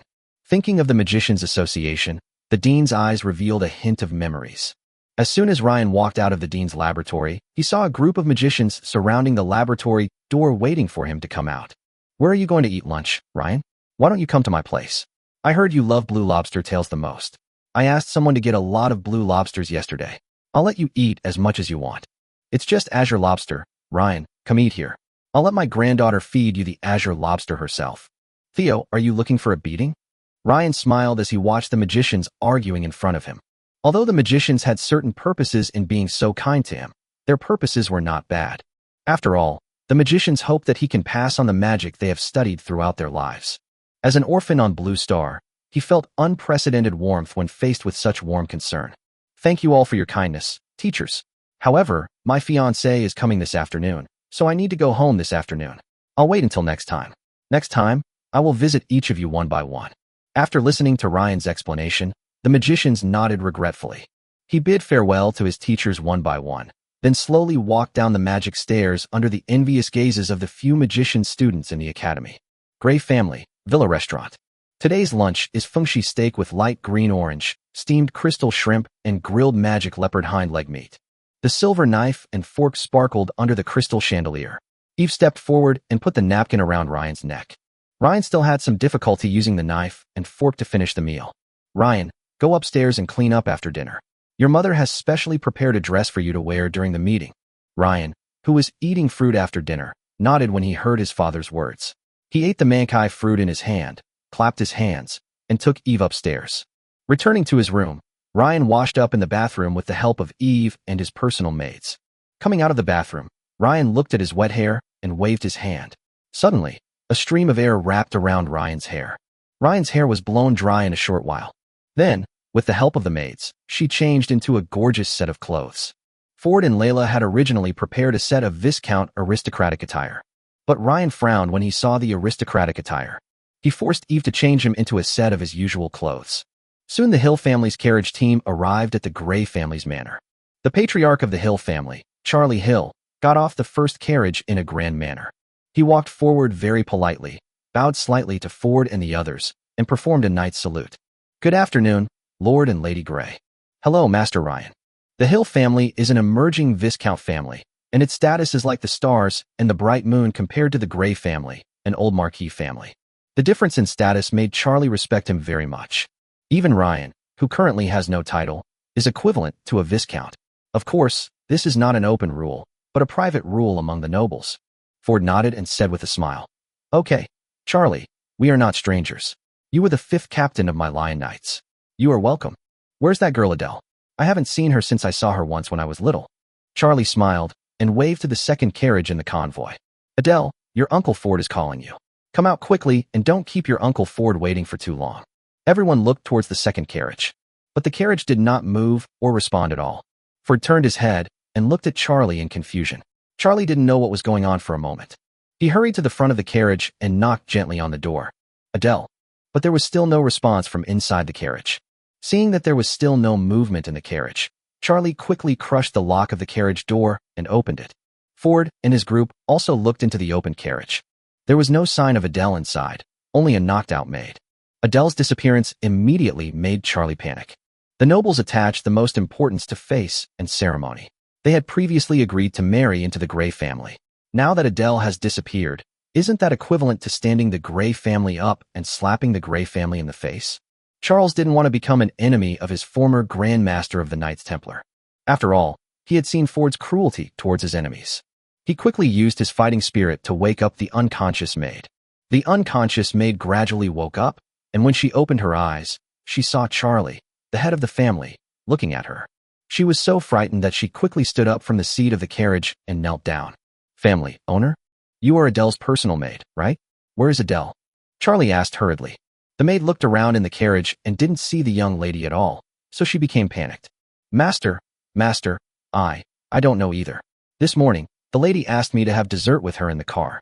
After eating dessert, I couldn't help but fall asleep, and then I was woken up by you, the head of the family. After listening to the maid's description, Charlie's heart finally settled down. Ford and Layla also looked at Adele's disappearing carriage with serious expressions. Ryan, who was standing aside, raised his eyebrows at this sudden incident. Run away from marriage? The first time in life. It's a rare thing. Charlie, I need you to give me a reasonable explanation. Ford stared at Charlie with a serious tone. Chapter 17, I just won't go in. Charlie, I need you to give me a reasonable explanation. Ford's tone was heavy. Although he and Charlie had fought side by side before, this matter concerned the reputation of the Grey family. As the head of the Grey family, Ford had to be serious. Listening to Ford's words, Charlie, with a lifeless look in his eyes, gradually came to his senses. Charlie took a few deep breaths, nodded at Ford, and said nothing. No information has been found now, and random explanations will only make things more confusing. Then he searched the carriage for details and clues about Adele's disappearance. As soon as I started looking, I found an envelope in the cabinet under the small table next to me. Charlie quickly took out the letter inside. Check it out immediately. Father, I am leaving with Harlan. Harlan is my true home. He is kind, brave, and upright. Compared to that notorious Ryan, Harlan is like an angel. Even though Ryan won the duel with Damon, it still can't change my feelings about him. I know that doing this will bring down the family, but please allow my daughter to be willful for once and freely find her own love. Love you, Adele. After reading his daughter's letter, Charlie seemed to have lost all his strength and slumped in the carriage, muttering, Adele. You are so confused. Looking at Charlie walking out of the carriage in a daze, Ford stepped forward and asked, Charlie, what did you find? Charlie handed the letter in his hand to Ford. Master Ford, please take a look. Seeing Ford start to read the contents of the letter, Charlie stood aside and began to explain the whole story to Ford. I don't know when Harlan started contacting Adele, but it should have been a few months. I also investigated him. That Harlan is a mercenary. He's quite famous, but his character is questionable. He says one thing in public and another behind the scenes. I've already told Adele that Harlan isn't a good person, but she just doesn't believe it. Ever since Master Jonas came to me a few days ago to talk about the engagement, I've confined Adele to her home and prevented her from contacting that Harlan. But I didn't expect that Adele, who has always been well-behaved, would. After listening to Charlie's explanation, Ford handed the letter to Layla. Layla frowned after reading the letter. I didn't expect that Adele, who has always been well-behaved and obedient, would do such a thing. Charlie, I'm very disappointed in you.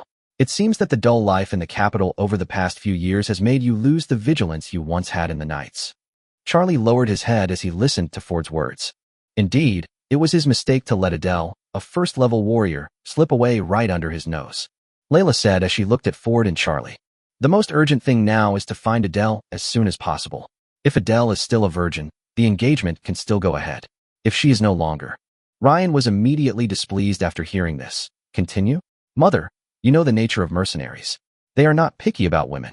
Even if Adele is pure, Wouldn't she still be pure if she was seen and touched naked? Wouldn't I be the one being taken advantage of? Everyone else has said, I won't go in. That kind of thing doesn't happen. Ryan's words did not give Charlie any face at all and were very explicit. Even Ford and Layla were thoughtful after hearing them. Charlie waved his hands quickly. No, Master Ryan. Adele has several magical devices on her body, and that Harlan is only a first-level warrior. He can't touch Adele at all. What if Adele takes off the magic device herself? Ryan's next words immediately left Charlie at a loss as to how to refute. Several people stood there in silence.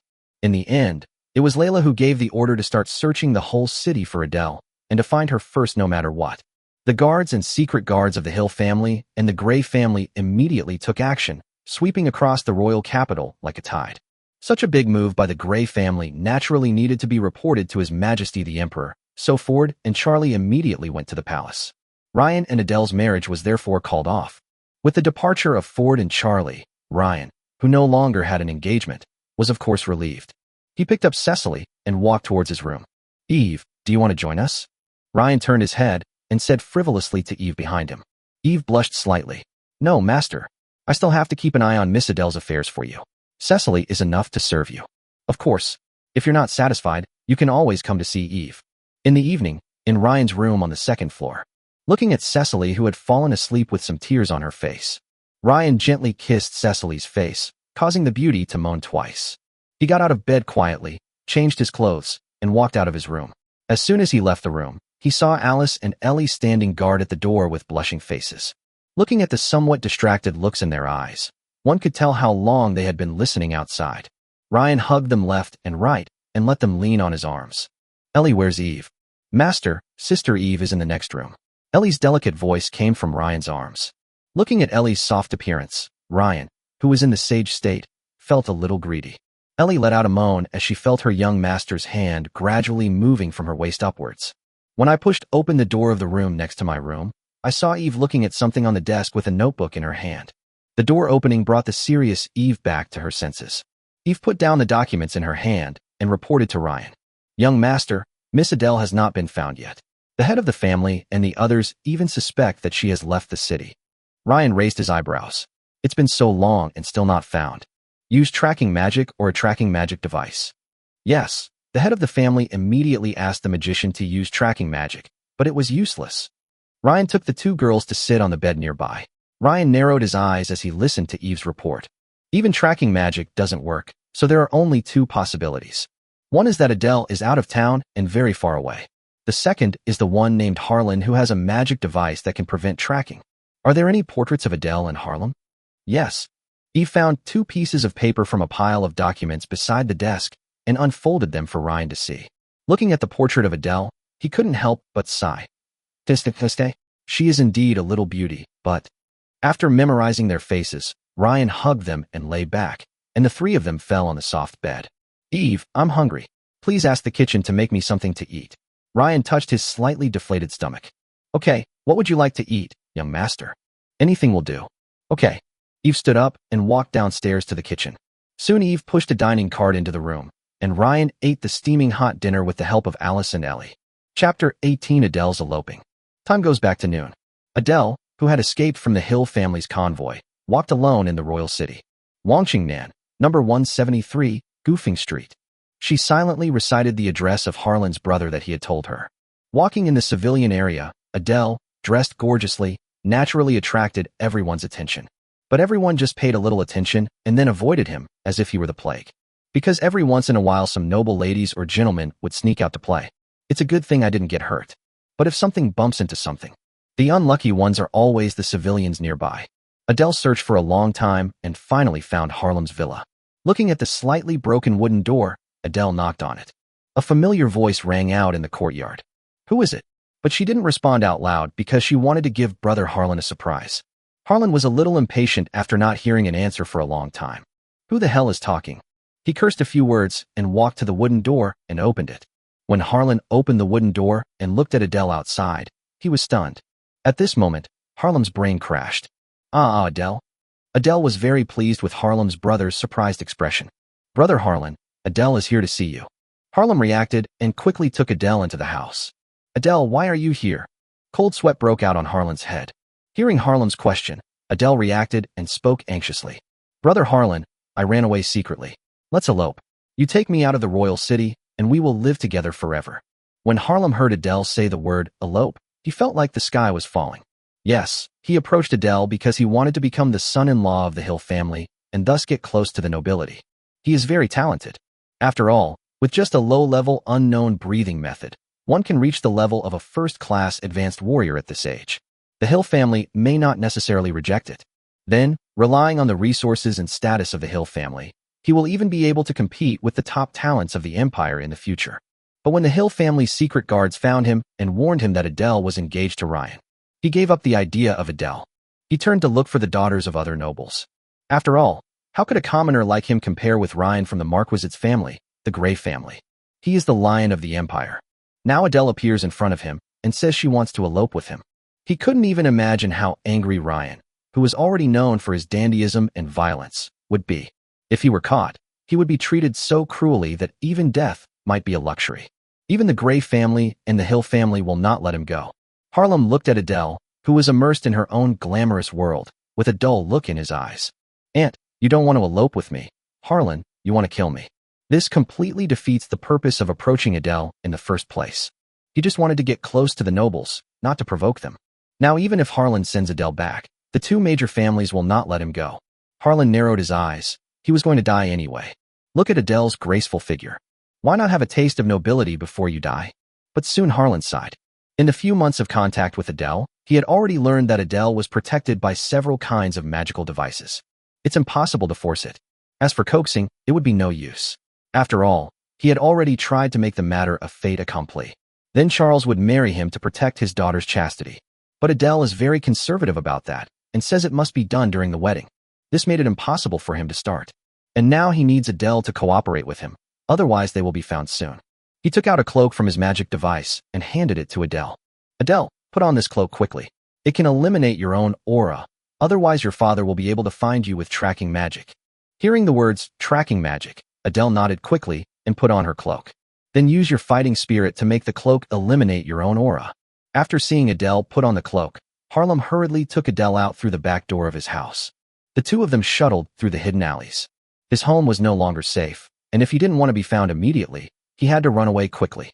Fortunately, people wearing cloaks are more common in civilian areas, otherwise it would be difficult for him to take Adele away in such a crowded situation. Soon, Harlan took Adele to a secret place known only to him. In the basement of an inconspicuous courtyard in the civilian area near the city wall. This was where he once hid from his enemies. In a cave dug under the courtyard, Harlan took out a broken scroll from the magic device. It was an extremely precious teleportation scroll that he got from the antique and relic market. This teleportation scroll can be used 3 times in total. When he got it, there were only 2 chances left to use it. And some time ago, he used it again when he accidentally entered the territory of a fire monster. Now there is one last chance to use this teleportation scroll. Even though he could use the scroll to teleport out of the royal city and disappear near the royal city now. No matter how powerful the two families are, they will not spend a lot of manpower and resources to find him. But Harlan was very unwilling in his heart. There were even bloodshot eyes. He had already planned his future life direction, but it was ruined like this. Now he has to be treated like a dog and is never allowed to enter the royal city. This made him very angry and unwilling. Is it true that ordinary people will never have a chance to succeed? Thinking of this, Harlan decided to go crazy. After all, even if you fail, you still have the teleportation scroll to back you up. Brother Harlan, when are we going to leave the royal city? Adele's voice interrupted Harlan's thoughts. The veins on Harlan's forehead twitched. Leaving the royal city? The royal city must be under strict lockdown now. Even though he wanted to curse, he suppressed his anger and smiled. We have to wait for a while, dear. When this time is over, I will take you away. Listening to Harlan's big promise, Adele nodded happily. Yeah. Now Harlan has to keep Adele steady, in order not to reveal their location, and also for the crazy plan that just came into his mind. After settling Adele down, Harlan perfected his plan in his mind. Chapter 19: A Man's Good Helper, Little Green Bottle. The next morning, Ryan woke up in a warm and comfortable environment. After getting up early for a few days, Ryan has developed a biological clock.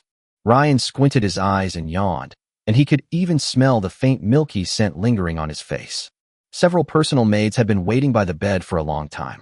Because Ellie had been held in Ryan's arms while sleeping, she and Ryan got out of bed together. Several personal maids patted AI Lee's smooth little butt and teased her. Ailey, you have a great figure. No wonder the young master liked you the most last night. Yes. I even slept with you in my arms. You got up late today. If Sister Eve knew about this, she would definitely fine you. AI Lee blushed and searched for her underwear on the ground. Although the maids were teasing AI Lee, everyone could see the deep envy in their eyes. Okay, I like every one of you young masters. Come and help me change my clothes. Hearing this, the maid stopped teasing Ellie and came to Ryan to help him put on his clothes. After getting dressed, the maid Maeve walked out of the room and pushed the dining cart parked outside the room in. After dinner, Ryan kissed the maids goodbye one by one and went downstairs to go to the academy. Master, we've arrived at the academy. Drake's voice rang out. Ryan opened the car door and slowly got out. He took out the course schedule given to him by the dean from the magic ring and took a look at it. Today, Grandma Chili is teaching him. Thinking of the kind and capable grandmother, Ryan smiled faintly. After putting away the timetable, he slowly walked towards the magician's tower. If the older generation knew Ryan's idea, they would definitely be confused for a while and then laugh. Voodoo, which who once killed countless people with her poisonous magic, was called kind? Ha ha ha. As soon as I entered the magician's tower, I saw Chili and a girl sitting at the refreshment table beside the hall. Ryan stepped forward and greeted her. Grandma, why are you here? Who is this? Ryan, you're here, so punctual. Come and sit down. Chili waved for Ryan to sit down, poured him a cup of hot tea, and introduced him to her. Ryan, this is my disciple Carly. Like me, you have a poison attribute. From now on, you two will be attending classes together. Carly Richard quickly stood up and bowed slightly to Ryan. Master Ryan, hello. My name is Carly Richard. Thank you for your guidance in the future. Looking at the beautiful Carly in front of him, Ryan waved his hand and motioned her to sit down. Well, please give me your guidance, but there's no need to be so nervous. I don't eat people. Seeing that the two of them were getting along quite well, Chili's eyes became more and more happy. Well, now that you two have gotten to know each other, let's go upstairs and start class. Chili finished the tea in her cup, stood up, and walked ahead. The two of them also stood up and followed Chili. Chili gradually slowed down her pace and walked side by side with the two of them. Ryan, I heard your fiancé. Chili didn't continue. Ryan also understood what his grandmother meant. It's okay, Grandma. You can say whatever you want, I don't care. Indeed, my fiancé eloped with a mercenary named Harlan.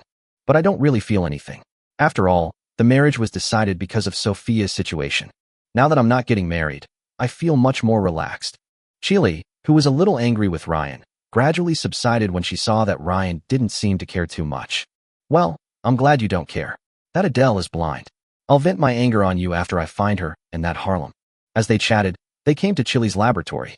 As soon as he entered Chili's laboratory, Ryan's eyes widened. The laboratory is full of bottles and jars containing various poisons. Inside the iron cage, there were several people tied up. Chili smiled at Ryan's surprised expression and said, Ryan, you probably haven't used poison magic before. Seeing Ryan nodded, Chili patted Carly's shoulder and said, Carly, introduce poison magic to Ryan. Okay, teacher. Carly adjusted her round glasses and nodded. Master Ryan, poison magic not only requires the magician to master the manipulation of poisons, but also to understand the structure of various toxins. Through the manipulation of magical power and the use of magic circles, one can create toxins that one knows about. Once one has a certain understanding of a large number of toxins, one can use subtle magical intervention to change the nature of the toxins and their toxicity. After a while, Carly finished introducing the basics of poison magic to Ryan. Ryan, who understood the basics of poison magic, also understood why there were so many poisons in the laboratory. Those people in there? Oh, they are poison testers. All of them are death row prisoners of the Empire. Chili gestured for Ryan to sit on the chair first, and she sat opposite Ryan. Ryan, give me your hand. I see you look a little pale. Let me take a look at you. Ryan was not surprised that Grandma Chili knew medical skills. After all, anyone who dealt with poison knew some medical skills. Not to mention that Chili is also a top-grade imperial physician in the palace. Ryan handed his right hand to Chili. Chili held Ryan's hand and used magic to check Ryan's physical condition. It didn't take long for Chili to understand Ryan's physical condition, and she smiled faintly as if she had experienced it. Nothing, but Ryan, this is for you. Chili took out a small green bottle from the magic ring and handed it to Ryan. Here, this is a pill that your grandma, made. One pill a day not only replenishes lost energy, but also nourishes the body and replenishes vital yang. Long-term consumption can also strengthen the body and nourish yang, and remove hidden injuries. Listening to Grandma Chili's introduction, Ryan immediately became very interested in the small green bottle in his hand. Really? Grandma, you're the best. Ryan hugged Grandma Chili in surprise. Chili patted Ryan's back lovingly. Carly looked at the small green bottle in Ryan's hand with a slight distraction. Even when the emperor asked the teacher for this thing, the teacher would only give him 1 or 2 each time. But when I got to Ren, I was given a bottle straight away. Ryan didn't know, but she knew how difficult it was to refine this pill and how precious the materials were. The teacher's love for Ryan even made Carly feel that Ryan was Chili's grandson. After the little episode, Chili began to give a lecture to the two. Because Ryan had just come into contact with poison magic and didn't know much about it, Chili was very considerate and explained it slowly, making it easy to understand. This is scorching foxtail grass. Its poison will make the victim's body feel as if it is on fire. He brought the two of them to the front of the iron cage, and a different magic circle appeared in his hand almost instantly. In an instant, a long, pitch-black needle appeared from the magic circle and pierced into the leg of the person in the iron cage. The person who was hit by the needle suddenly made a whimpering sound from his covered mouth, as if he was enduring great pain. Chili's expression remained unchanged as she continued to explain to the two. Once you're poisoned by the raccoon grass, you won't die in a short time, but your life will be worse than death. There's always a cure for everything. Besides, the fruit of the scorching foxtail grass can cure the scorching foxtail grass poison. The venom of the frost snake can also neutralize the poison of the scorching catfish grass. Another magic circle took shape in Chili's hand, and she shot a poison needle at the poisoned person. Soon the man stopped struggling and collapsed in the iron cage, gasping for breath. The scaly scorpion's venom is a mental toxin. The victim will suffer little physical damage, but will become demented or go insane. The whole morning passed with Chili introducing various poisons and their corresponding toxicity, as well as the wailing of the people in the iron cage. Okay, it's noon now, let's stop here for today. Ryan quickly poured a cup of hot tea and handed it to Chili. Chili took it and sat on a chair beside her and drank it slowly. Then, Grandma Chili, I'll be leaving first. Well, seeing how impatient you are, you should learn to control yourself. Chili thought Ryan wanted to try the effect of the pills, so she quickly tried to dissuade him. Putting down the teapot in his hand, Ryan touched his head without explaining. Hey, then, Grandma Chili, I'm leaving first. If you have anything to do, please send someone to come to Gray's house to find me. Ryan will definitely take care of it for you. Well, go ahead. Carly, I'm leaving. Okay, Master Ryan. Ryan said goodbye to Carly, who was cleaning the laboratory, and left the magician's tower. Chapter 20. The underwear is in hand, but there is a small mistake. At noon, dark clouds covered the sun. The weather was gloomy, as if a heavy rain was about to fall. After leaving the magician's tower, Ryan walked in the academy, and from time to time, several beautiful junior and senior students came to hand him love letters. Ryan put the love letter in his hand into the magic ring and calculated the time. It's been 2 days. It's not known whether Damon stole Sophia's underwear or not. If Damon doesn't give him underwear today, he will have a hard time explaining to the warrior god. In the worst case, it will endanger your life. As soon as he reached the academy gate, Ryan felt something was wrong. It's too quiet. Although there are still people coming in and out, it is no longer the same as before. Even the Ward family carriage was not nearby. Even if none of the other descendants of the Ward family came, did Sophia, the crazy cultivator, also take leave? The scene at the college gate made Ryan very confused. Although he came out late today, it shouldn't be so deserted.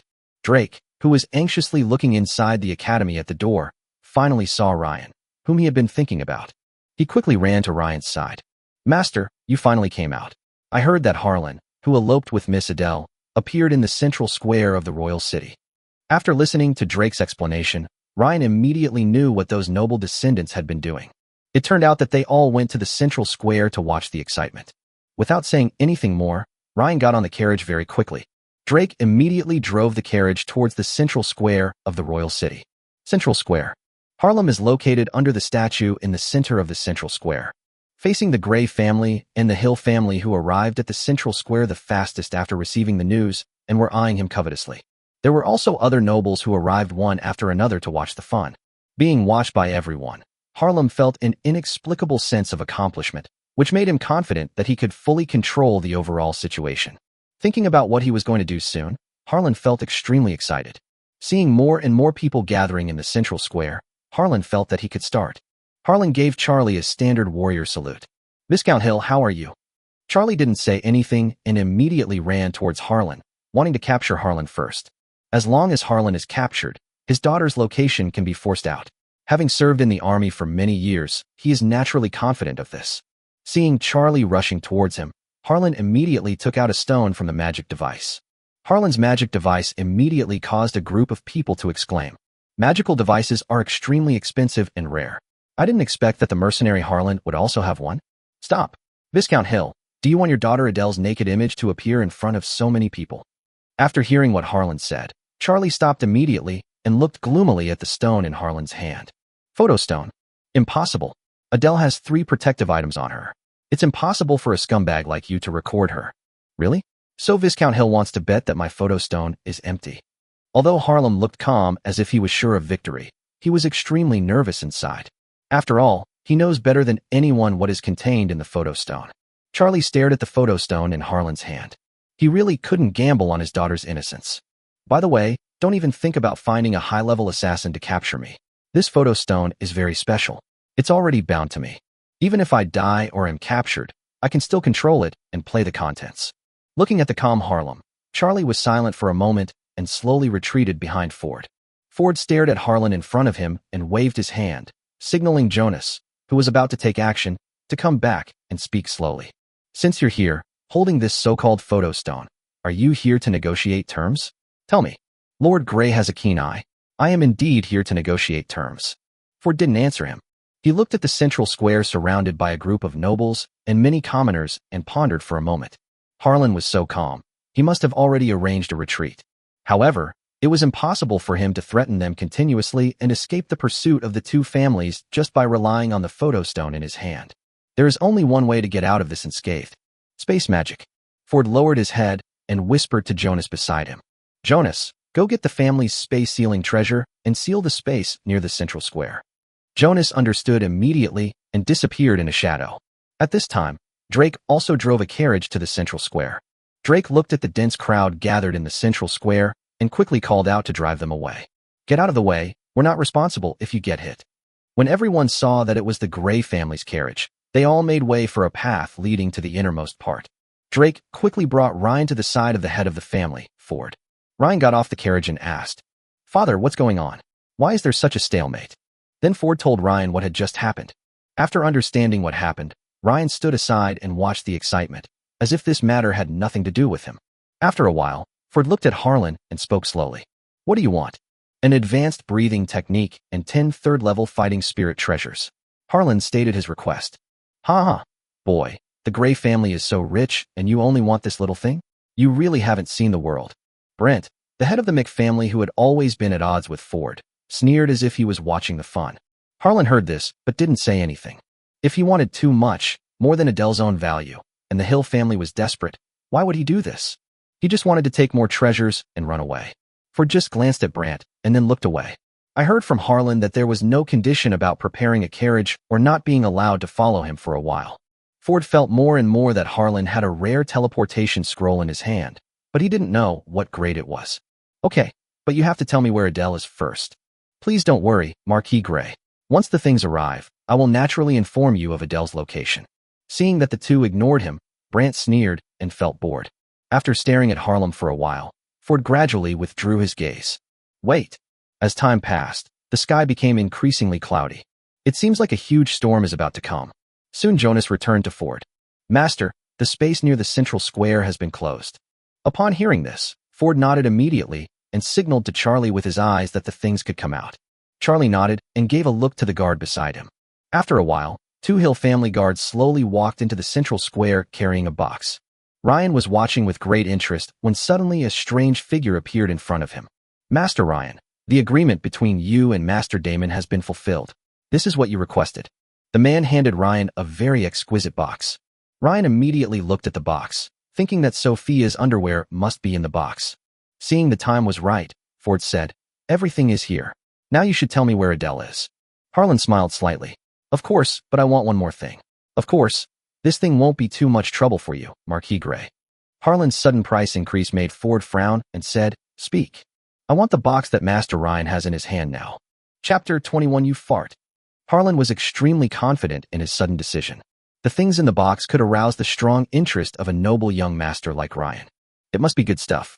Even if he has no use for the magic treasures, he can still sell them for a good price. Harlan had just finished speaking. In an instant, there was no sound in the central square, and everyone present looked at Ryan. Ryan looked at the box with great interest. They all seemed to be wondering what was in the box. Only Brent kept suppressing his laughter. Others don't know what's in the box, but he doesn't know it. Brent stepped back into the family group, trying to reduce his presence as much as possible. Don't find me. In order to avoid the box being discovered later, Ryan would expose Damon as well. He didn't want to face Fabian Ward, who was obsessed with his daughter. Ryan, who was looking at the box, looked strange when he heard Harlan's words. Interesting, for so many years, I, Ryan, was the only one who snatched others' share, but I didn't expect that today. Hey, are you sure you want my things? I'm afraid you won't be lucky enough to get them. Ryan stroked the box with his hand and looked at Harlan with narrowed eyes. Ha ha ha, Master Ryan, am I not risking my life? Harlan asked Ryan. No one knew what was in the box, but judging by Ryan's expression and tone, the box must contain something very precious. Ford looked at Charlie beside him, hesitant to speak, and came to Ryan and whispered, Ryan, what's in the box? Listening to his father's question, Ryan didn't know how to answer. Sophia's underwear? Wouldn't Ford have beaten his ass to pieces right there? Even if Ford didn't take any action after knowing it, what about Sophia? Don't forget that Sophia is still watching the show next to the head of the Ward family. Father, what's inside? Can't be handed over anyway. Ryan didn't say what was inside, but his attitude was very clear. He would never hand it over. If his underwear was seen by so many people present, where would Ryan keep his face, although he didn't have much face? Give him the box first and see what that Harlan is going to do. I guarantee he won't be able to escape. The space nearby has been sealed off. Even if he grows wings today, he won't be able to escape. Although Ford didn't want to make things difficult for his son, looking at his former subordinate, he had to discuss it with Ryan. But Ryan was resolute. No. Ford was helpless. A fourth-level treasure. There was a thoughtful look in Ryan's eyes, but he remained unmoved. Level 5. As soon as Ford finished speaking, Ryan's eyes lit up. No matter how much face you have, it is not as real as treasure. A fifth-level treasure requires at least 10,000 source points. Really, Ryan was a little uncertain, fearing that Lao Deng would go back on his word. Oh well. Harlan said excitedly after seeing Ford and Ryan finish their discussion. How is it, Master Ryan? Ryan fiddled with the box without even looking at Harlan. I can give it to you, but I'll need to exchange it for the photo stone in your hand. Harlan was stunned after hearing this. Of course. Then please ask Viscount Hill to find an ordinary person to bring these things to me. Charlie waved his hand, and immediately a guard found an ordinary person in the crowd. The man came to Harlan with 2 boxes, one large and one small. Okay, just leave it here. You can go now. Harlan looked at the man who delivered the box warily. After the man put down the box, he returned to Charlie to collect his reward. Harlan, who was always alert, opened the box containing the treasure and breathing method to check. After confirming that everything was correct, he put the breathing technique and treasures into his magic device. Then he picked up Ryan's exquisite little box on the ground. He wanted to see what the treasure was that could make Ryan so excited. Seeing Harlan trying to open the box, Ryan spoke to interrupt him. Give me the photo stone. Don't worry, Master Ryan. I'll give it to you after I see what's inside. Harlan smiled and slowly opened the box, revealing what was inside. Wow, golden legend. After opening the box, a white light seemed to spread out. Look at the contents of the box. Harlan almost lost his breath and was stunned. Underwear. A pure white bra and panties with a small bow. There was a simultaneous explosion of thunder in the sky. It exploded in everyone's heart. The next moment, everyone including Harlan looked at Ryan. Facing the strange looks from everyone, Ryan's old face turned slightly red. He coughed twice and turned his head to the side. Everyone's eyes were filled with shock at first, then confusion, and then relief after looking at Ryan. Well, that's very Ryan. If it were someone else, they might still be confused, but Ryan and the others were not surprised. Ford looked at Ryan, and the corner of his mouth twitched. He had cheated someone out of a 5th-level treasure with just some underwear. Good job, Ryan. You really know how to blackmail me. In disbelief, Harlan then rummaged through the other things in the box. Finally, he discovered something else. A note. Harlan picked up the note and read it out loud as if possessed by a ghost. Sophia? Is Sophia's underwear pink today? Another thunderclap in the sky struck everyone's heart. Everyone then turned their attention to Sophia and Fabian. Fabian and Sophia were also stunned. Did you eat the melon yourself? But Fabian quickly reacted. You fart. Fabian, who was always very gentlemanly, roared. He immediately took out his spear and threw it at Harlan. He wanted to kill the person who slandered his daughter. Neither Charlie nor Ford had anticipated such a scene. Ford hurried forward to resist. But Harlan had already been frightened by Fabian's astonishing murderous intent. He quickly used the teleportation scroll and disappeared in an instant. Harlan's teleportation scroll was extremely advanced, and even the Ford family's closed space treasures could not stop it. After Ford took Fabian's spear, his veins bulged as he looked at the place where Harlan disappeared. Ran away? At this moment, a ray of sunlight shot out from the dark clouds in the sky and directly fell on the white underwear on the ground that had not been taken away by Harlan. The white underwear sparkled in the sunlight. It seems to be the only bright spot in the world. This immediately made everyone present stunned for a moment, and then they shifted their attention to Ryan.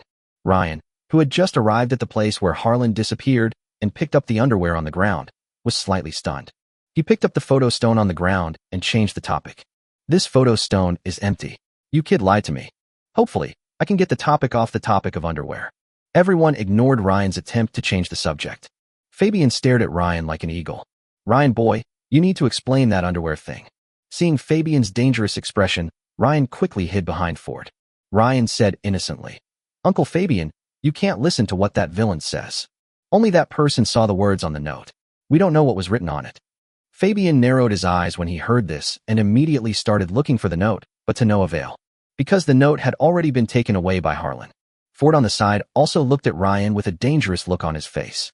You little bastard, I told you not to mess with Sophia, and you didn't listen? I'll beat your ass when we get home.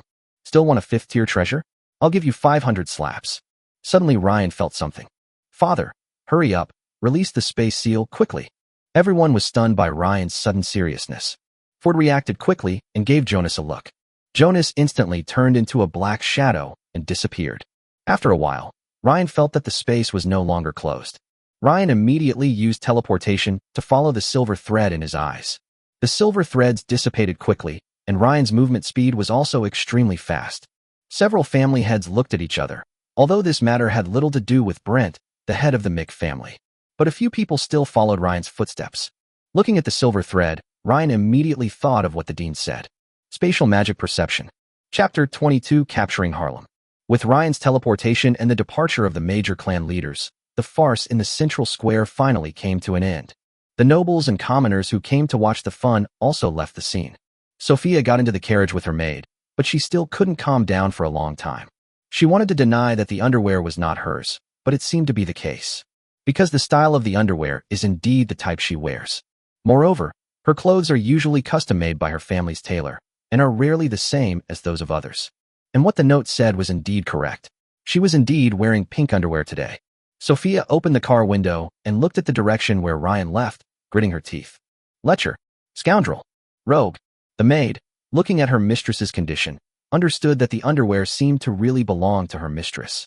Ryan used teleportation to dodge in the air, and the heads of several major families followed closely behind him. Soon they arrived at the city wall of the royal city. There is no airspace in the royal city. The guards of the royal city looked at the people moving quickly in the sky and were about to order them to come down. Hello.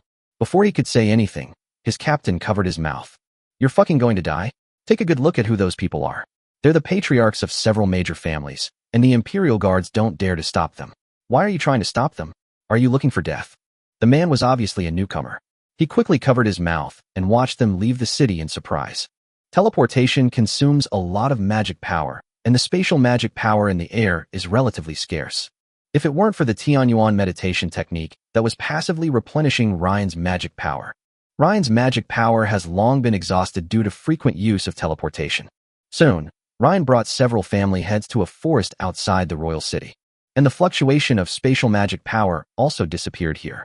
Ryan found a damaged scroll at the source where the spatial magic fluctuations disappeared. There is also a note. Looking at the note, Ryan quickly and secretly hid it in the magic device. But he couldn't let Fabian behind him find out, otherwise Ryan would have no way to defend himself. Now we can only put the blame on Harlan, who told him to insist on having the box. So he took it and opened it in public. Father, Harlan should be nearby. He won't be too far away. Ryan showed the broken scroll he picked up from the ground to several people. Brent, the head of the Mick family, looked at the scroll in Ryan's hand with his pupils shrinking slightly. Can this guy really be tracked? just relying on the vague magical fluctuations recorded in the book?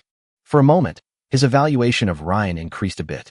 Fabian looked even more anxious than Ford. In that case, let's split up and look for it. He swore that he would not stop until he killed Harlem. Brent also nodded thoughtfully. If only he could find Harlem first.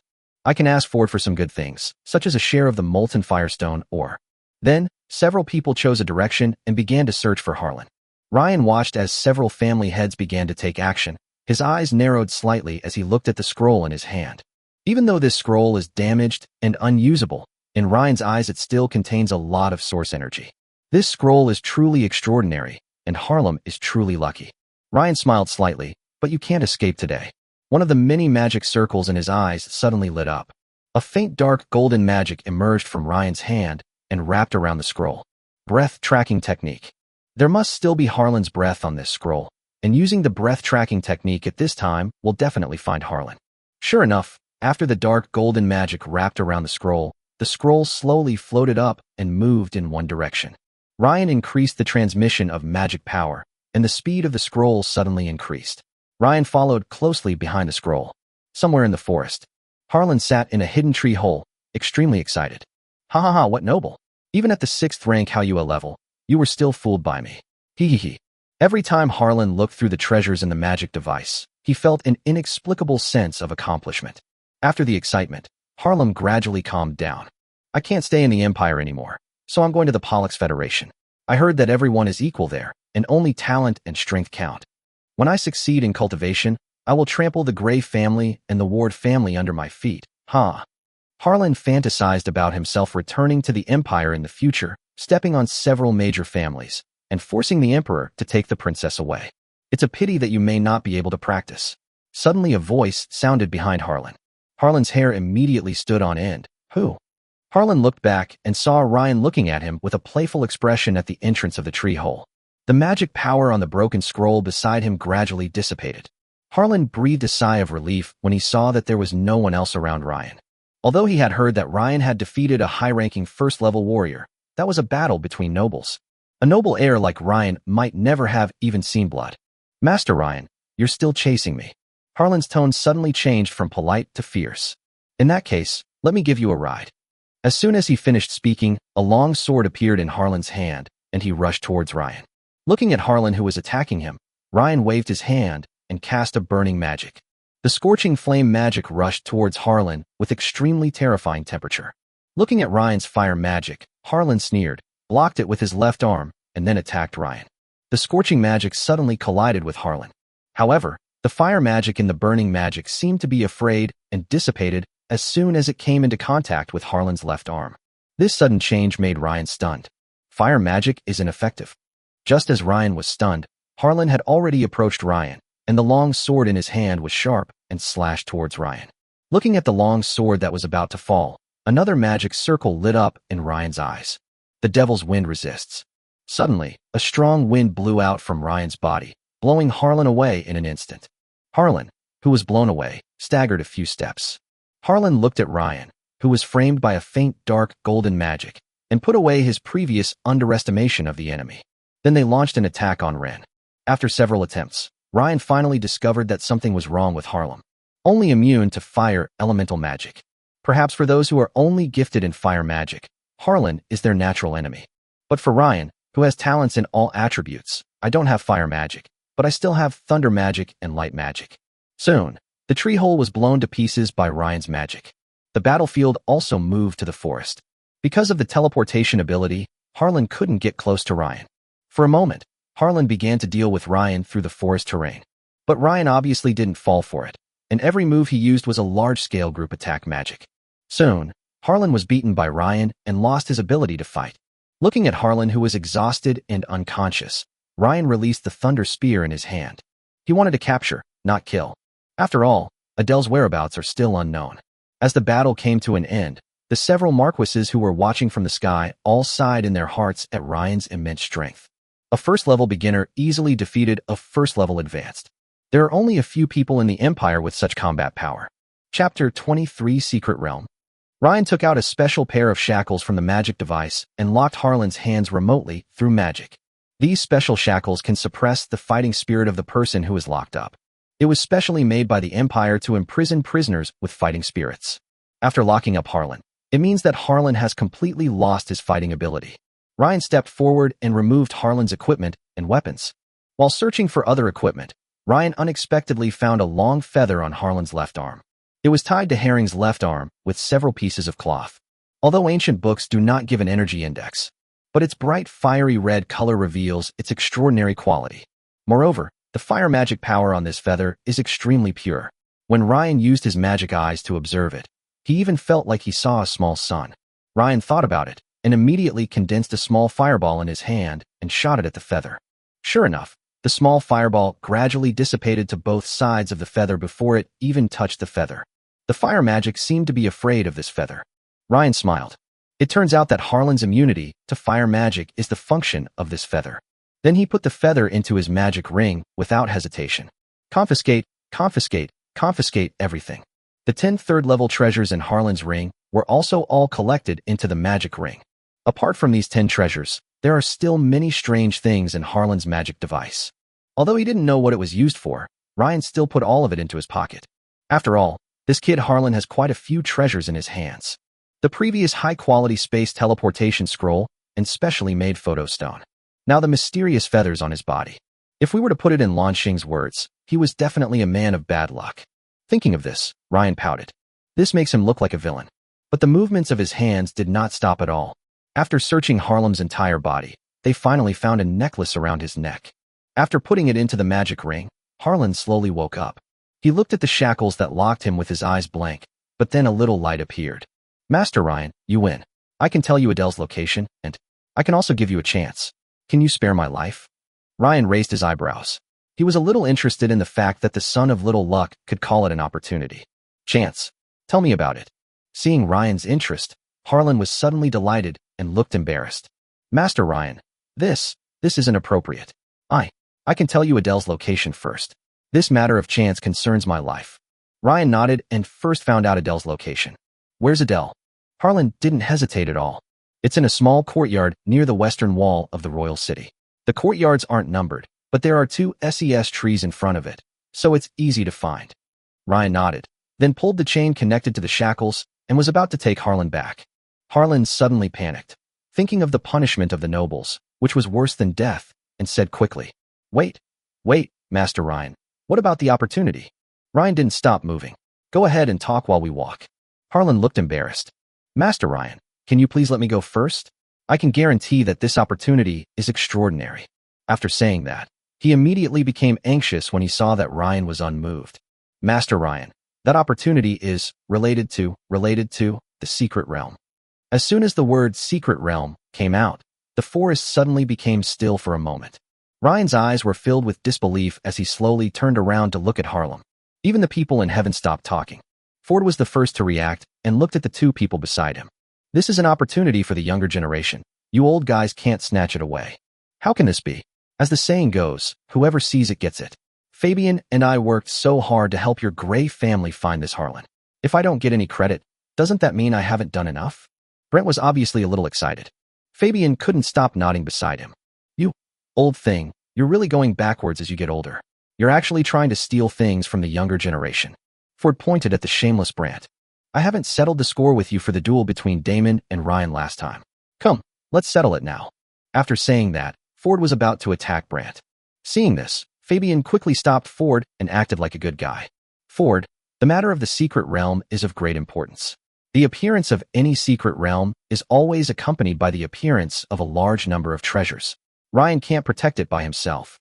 Bullshit. Do you think my Gray family is just a decoration? Anyone who dares to take action should ask my Lion Knights first. The furious Ford didn't want to reason with the 2 of them at all. It was obvious that he would fight to the death with anyone who dared to touch Ryan. Fabian and Brant were helpless, and Fabian still stopped Ford. Ford, just wait and see. Even though that scumbag said there was something about the secret realm, there's nothing to be done about it yet. Then Brant also said some good things to Ford. This calmed down the lion Ford.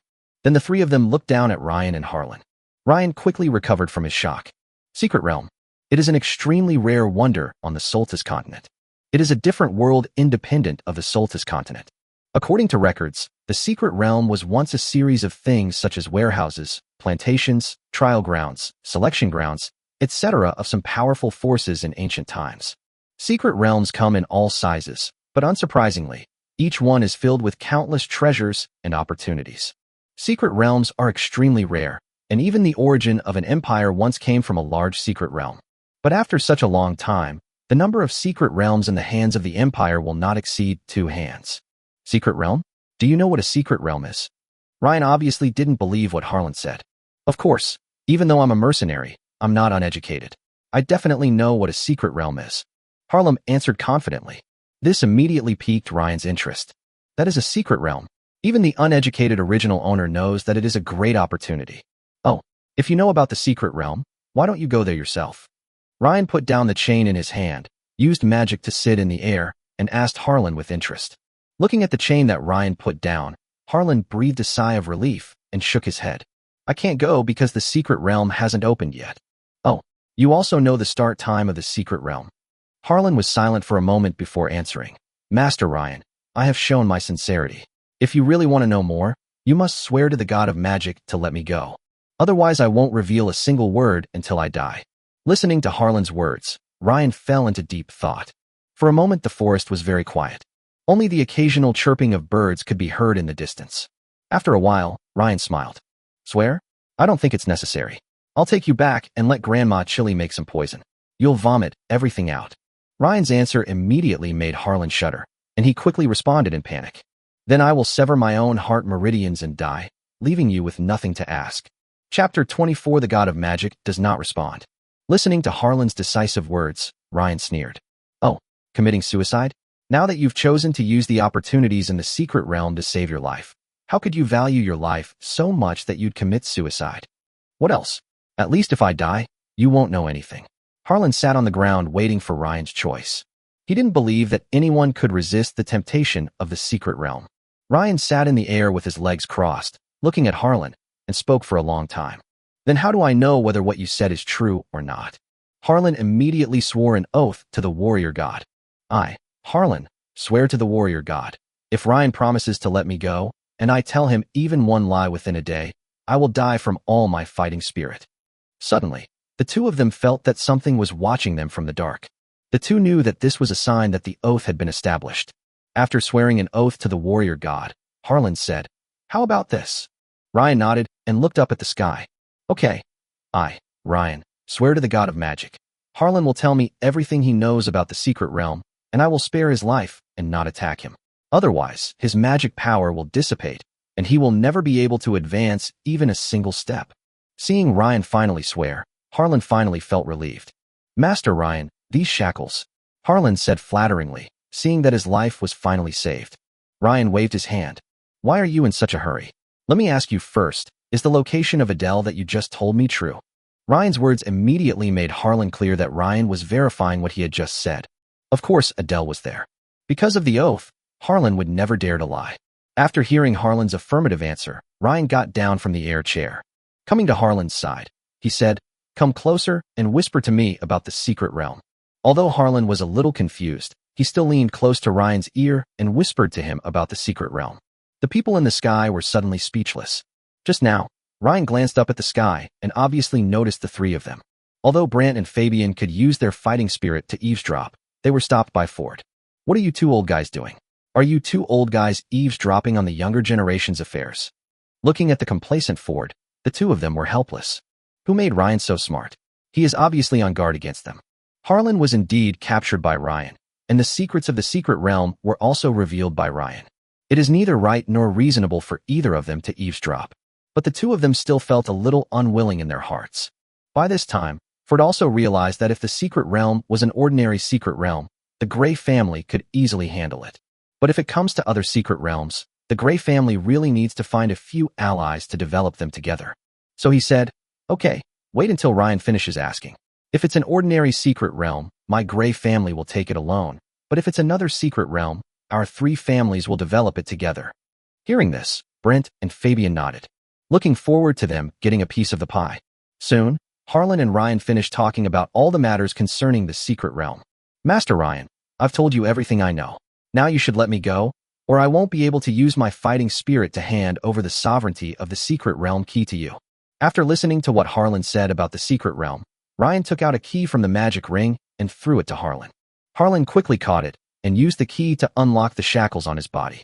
Then he closed his eyes, and soon, Harlan spat out a mouthful of blood. "Okay, Master Ryan, now the key to the secret realm is yours," Harlan said after wiping the blood from the corner of his mouth. Ryan took out the necklace he had just put around Harlan's neck. A drop of blood was forced from the fingertips and dripped onto the necklace. Immediately, Ryan felt a faint connection between himself and the necklace. Suddenly, more things related to the secret realm appeared in my mind. It's basically the same as what Harlan said. "Okay, then you can go." Ryan put the necklace around his neck and said to Harlan, "Then I would like to thank Master Ryan for not killing me." Harlan gave Ryan a hypocritical bow. Then he walked into the forest behind him. Looking at Harlan's departing back, Ryan looked up and said, "Father and uncles, stop hiding and come out." In an instant, Ford, Brant, and Fabian appeared in front of Ryan. Ford asked Ryan with a look of surprise, "Son, did Harlan tell you what kind of secret realm this is?" All right. But, Father, you should go and take care of Harlan first." "I can't help, but that doesn't mean you can't." Naturally, the fewer people who know about the secret realm, the better. After hearing what Ryan said, Ford nodded immediately and caught up with the fleeing Harlan in a few flashes. At this time, Harlan was immersed in the beauty of rebirth. Suddenly, Ford's figure appeared in front of him. Harlan just reacted and was about to say something. "Mercy!" But Ford's pressure instantly enveloped them. Harlan was immediately crushed to death by Ford's powerful pressure. If only Harlan's body were kept, it would still be useful and could save some face for the Gray family. Otherwise, that blow just now would have crushed Harlan into a bloody mist. After picking up the body lying on the ground, Ford returned to Ryan's side in a flash. As soon as he returned to Ryan, Ford saw Brant and Fabian trying to get Ryan to talk. When Ryan saw Ford coming back, he began to talk to the three of them about the secret realm.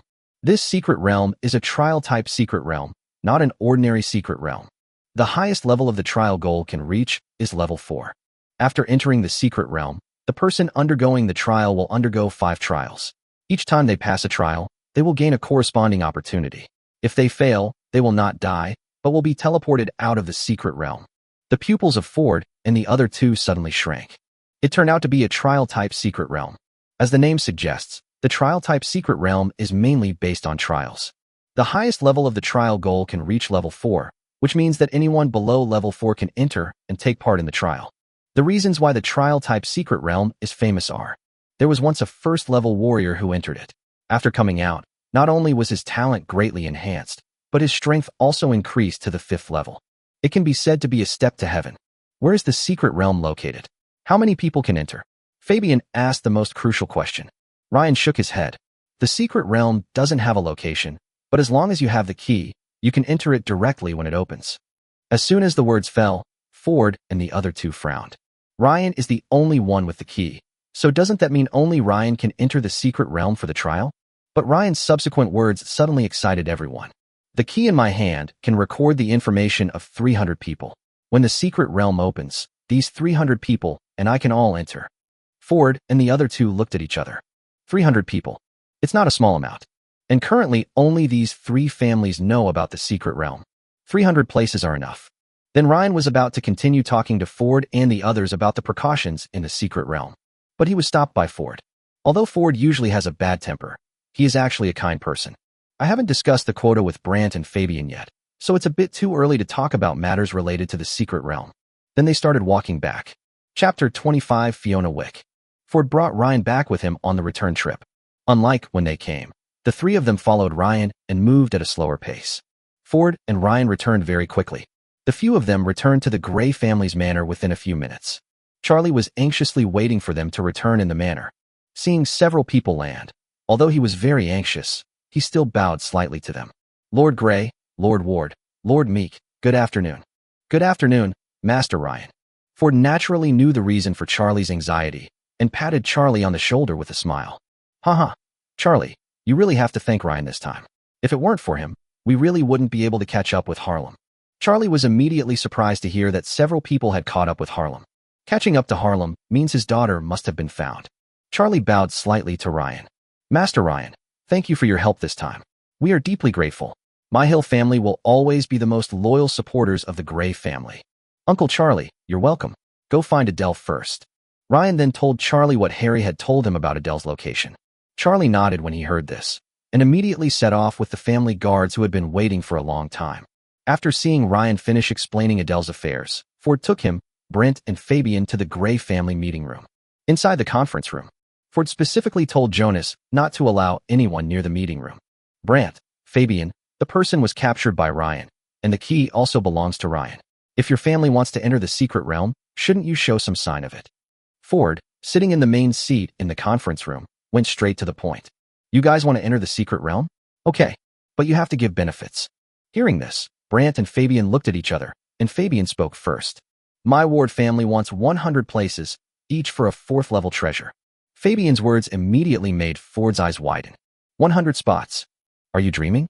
You want 100, Brant wants another 100, and that leaves 100 for the Gray family. Impossible, absolutely impossible. I can only give each of you 20 places at most. After hearing this, Fabian immediately became unhappy.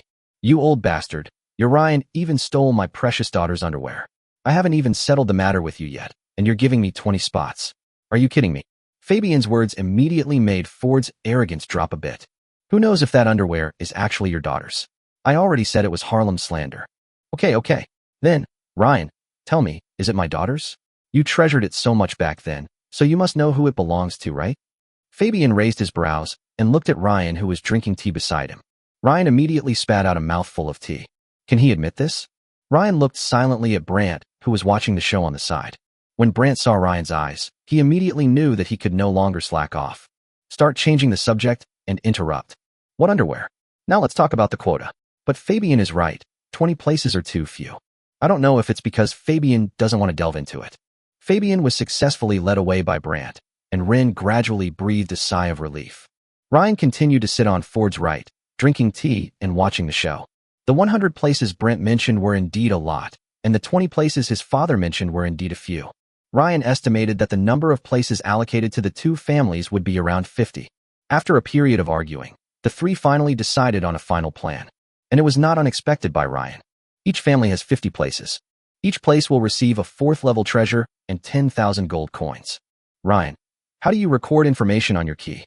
Brant, his throat almost smoking, asked after taking a sip of tea. Just bring the person to me. When will the secret realm open? Listening to Fabian's questions, Ryan closed his eyes and felt the message conveyed to him by the necklace. Ryan slowly opened his eyes. About a month later, Brant, Fabian, and Ford looked at each other in surprise. Then all three of them frowned. Is it a coincidence? Looking at the expressions of the three people, Ryan also knew what they were wondering about.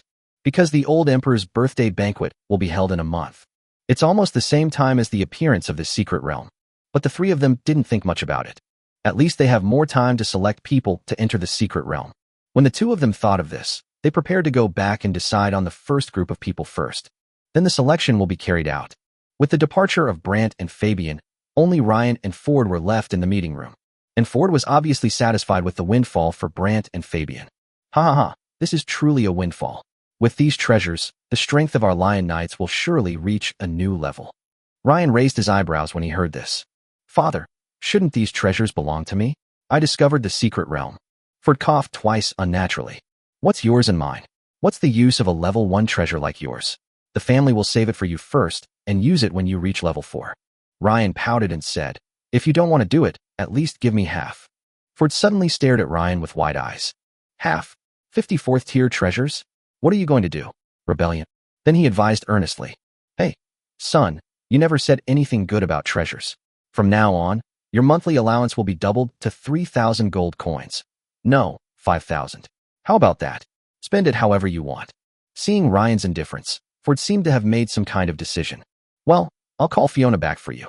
She'll be with you from now on and serve as your bodyguard. When Ryan heard Fiona, he immediately thought of a capable figure. Fiona Wick is a knight captain of the current Lion Knights, with a strength of the 3rd level. She is the most unruly rose among the Knights of the Lion. Ryan's predecessor was deeply attracted to Fiona when he saw her a year ago. He kept begging Ford for Fiona, but Ford refused him. However, when Ryan thought of Fiona's flat figure like Sophia, he was speechless. Was this the type of person your predecessor liked? No wonder the maids in the house looked down on him. Real. Ford took a deep breath as he listened to Ryan's doubts. Every time this kid asks doubtfully whether it is true or not. Has he ever changed his mind? Really? I'll write a transfer order to transfer Fiona here tomorrow. Okay, deal. Hearing Ryan's straightforward answer, Ford's mouth twitched involuntarily. Ryan, you need to exercise some self-control. Don't let your energy and blood be depleted at such a young age. Ryan said nonchalantly. It's okay. I have this. He immediately took out the small green bottle that Grandma Chili had given him. Grandma Chili said that taking one pill at a time can replenish chi, blood, and energy. The moment he saw the small green bottle, Ford's eyes widened. Chili gave you so many Bihai Chingmu pills. Bikai Aoki Maru? This was also the first time Ryan heard the name of this elixir. It sounds very advanced. Father, do you know this medicine? Of course, this Bihai Chingmu Wan is made from dozens of precious medicinal herbs using special techniques. Especially the Azure Sea Essence Pearl, which is the most precious of all. Not only can one pill help you worship women at night, but even if you take it continuously for a month, it can greatly strengthen your body and replenish your energy. Ford's eyes lit up as he looked at the little green bottle. Hey son, how many do you have? Give me one. Chapter 26, 500 Places. Looking at Ford's shining eyes, Ryan even felt that Ford would snatch him away in the next moment. Ryan quickly held the small green bottle tightly in his hand and looked at his father with a vigilant look. Finally, Ryan couldn't stand Ford's fiery gaze and took out a pill from the small green bottle with difficulty and gave it to Ford. Ford was in a good mood after getting the Bikai Aoki Maru. He took out a jade bottle from the magic ring and carefully placed the Bihai Chingmu pill into it. Wait, I'll write you a transfer order right away. Fiona will be back by tomorrow night at the latest. Ford opened the door to the conference room and hummed something. Look, today I'm going to regain my manliness and show Layla who is the head of the family. Listening to his father Ford's humming, Ryan smiled helplessly. It looks like my mother is going to suffer today. After returning to the room, Ryan enjoyed Eve's lap pillow on the bed, and there were several personal maids around him who were giving Ryan a half-covered massage. Resting his head on Eve's soft legs, Ryan took out the key to the secret realm, which was the necklace around his neck. He lied. This secret realm key can actually record more than 300 people, but it can record 500 people. Ryan pouted and looked at Eve in Eve's arms. Eve, give me a kiss. Eve's pretty face flushed slightly, and she lowered her head and kissed him. After a long time, the two separated. Eve was a little confused as she looked at the mark on the back of her hand that flashed twice and then disappeared. Young master, what is this? Listening to Eve's doubts, Ryan told everyone about the secret realm. Several personal maids who were still massaging Ryan looked at the back of Eve's hand with envy. That's a secret realm, and there are countless opportunities in it. Since ancient times, there have been countless bigwigs who rose to prominence because of secret realms. Looking at the looks of the maids, Ryan smiled. All right, come and kiss the young master. Each of you will have a share. Even if I don't get any opportunities in the secret realm, it's still good to go and broaden my horizons. Maeve, you're first. Ryan's hand touched Maeve's smooth legs. Yes, master. Maeve was not shy at all. She lay on top of Ryan and gave him a deep kiss. The kiss lasted so long that if Ryan hadn't stopped, he even doubted that Maeve could have kept kissing her. Then the other 8 personal maids came forward one by one to receive their qualifications to enter the secret realm. Looking at the delicate looks of the maids, Ryan took out the small green bottle and immediately wanted to take a Bikai Aoki pill and fight with them for 300 rounds. In Ford's office, Charlie took the cup of tea from Jonas and nodded slightly. Ford, who was sitting in the main seat, asked, Charlie, what do you want to see me about? Didn't you find Adele? Charlie, holding the teacup in his hand, shook his head. No, my daughter has already been found. This time I came to discuss with you, Marquis Gray, about my daughter and Ryan's marriage. Charlie's words immediately made Ford frown. Marriage? Charlie, do you think I would let a girl who caused such a big commotion in the royal city into my Gray family? And I have no idea whether what Ryan said actually happened to Adele. Ford's words were full of anger and his tone was full of rejection. Hearing Ford's tone of rejection, Charlie hurriedly explained. No, I swear in the name of the warrior god, what Master Ryan said never happened. Adele had 3 defensive magic devices on her body, and none of them were damaged when I found her. Besides, it wasn't Adele's fault that such a big fuss happened. It was entirely that Harlem's fault. Charlie sighed as Ford looked at him. Even if what you said is true, but you believe it, and I believe it, while others believe it. Shouldn't I care about the rumors from the outside world? As a father himself, Ford understands Charlie's current situation, but he could do nothing. Seeing Charlie about to say something, Ford waved his hand to interrupt him. Okay, Charlie, go back and call it a day. All right. Charlie sighed, said goodbye to Ford, and left Ford's office. Jonas followed behind him. As the two walked in the corridor, Charlie suddenly thought of something. Although the solution to Marquis Gray's problem doesn't work, what about Ryan's? Ryan's room on the second floor. Just when Ryan was about to take the pill. At this inopportune moment, the door was knocked. Ding ding ding. Ryan's mouth twitched. Every time at a critical moment, someone would come to disturb him. Cecily crawled to the bed, tidied her clothes, put on her shoes, walked to the door, and opened it a little. After all, everyone in the room was untidy, and it would be embarrassing if outsiders saw them. Jonas, who was outside the door, looked at the little white-haired creature sticking out from the room with a vigilant look on its face and knew what Ryan was doing in the room. Cecile, is Master Ryan busy now? Jonas is still very gentlemanly. Looking at the butler, the vigilance in Cecily's eyes dissipated a lot. Uncle Jonas. Cecily retreated back into the room and reported to Ryan. Master, it's Uncle Jonas. When Ryan heard it was Jonas, he reluctantly stood up from the embrace. He put on his shoes and walked to the door, leaning against the door frame with a rogue-like air. Uncle Chow, what do you want from me? Jonas nodded slightly. Master Ryan, Viscount Hill and Miss Adele are in the reception room. Viscount Hill hopes to express his gratitude to you in person. Express gratitude? Ryan waved his hand. No need. Uncle Chow, just help me get rid of them. Just tell them I'm taking a break.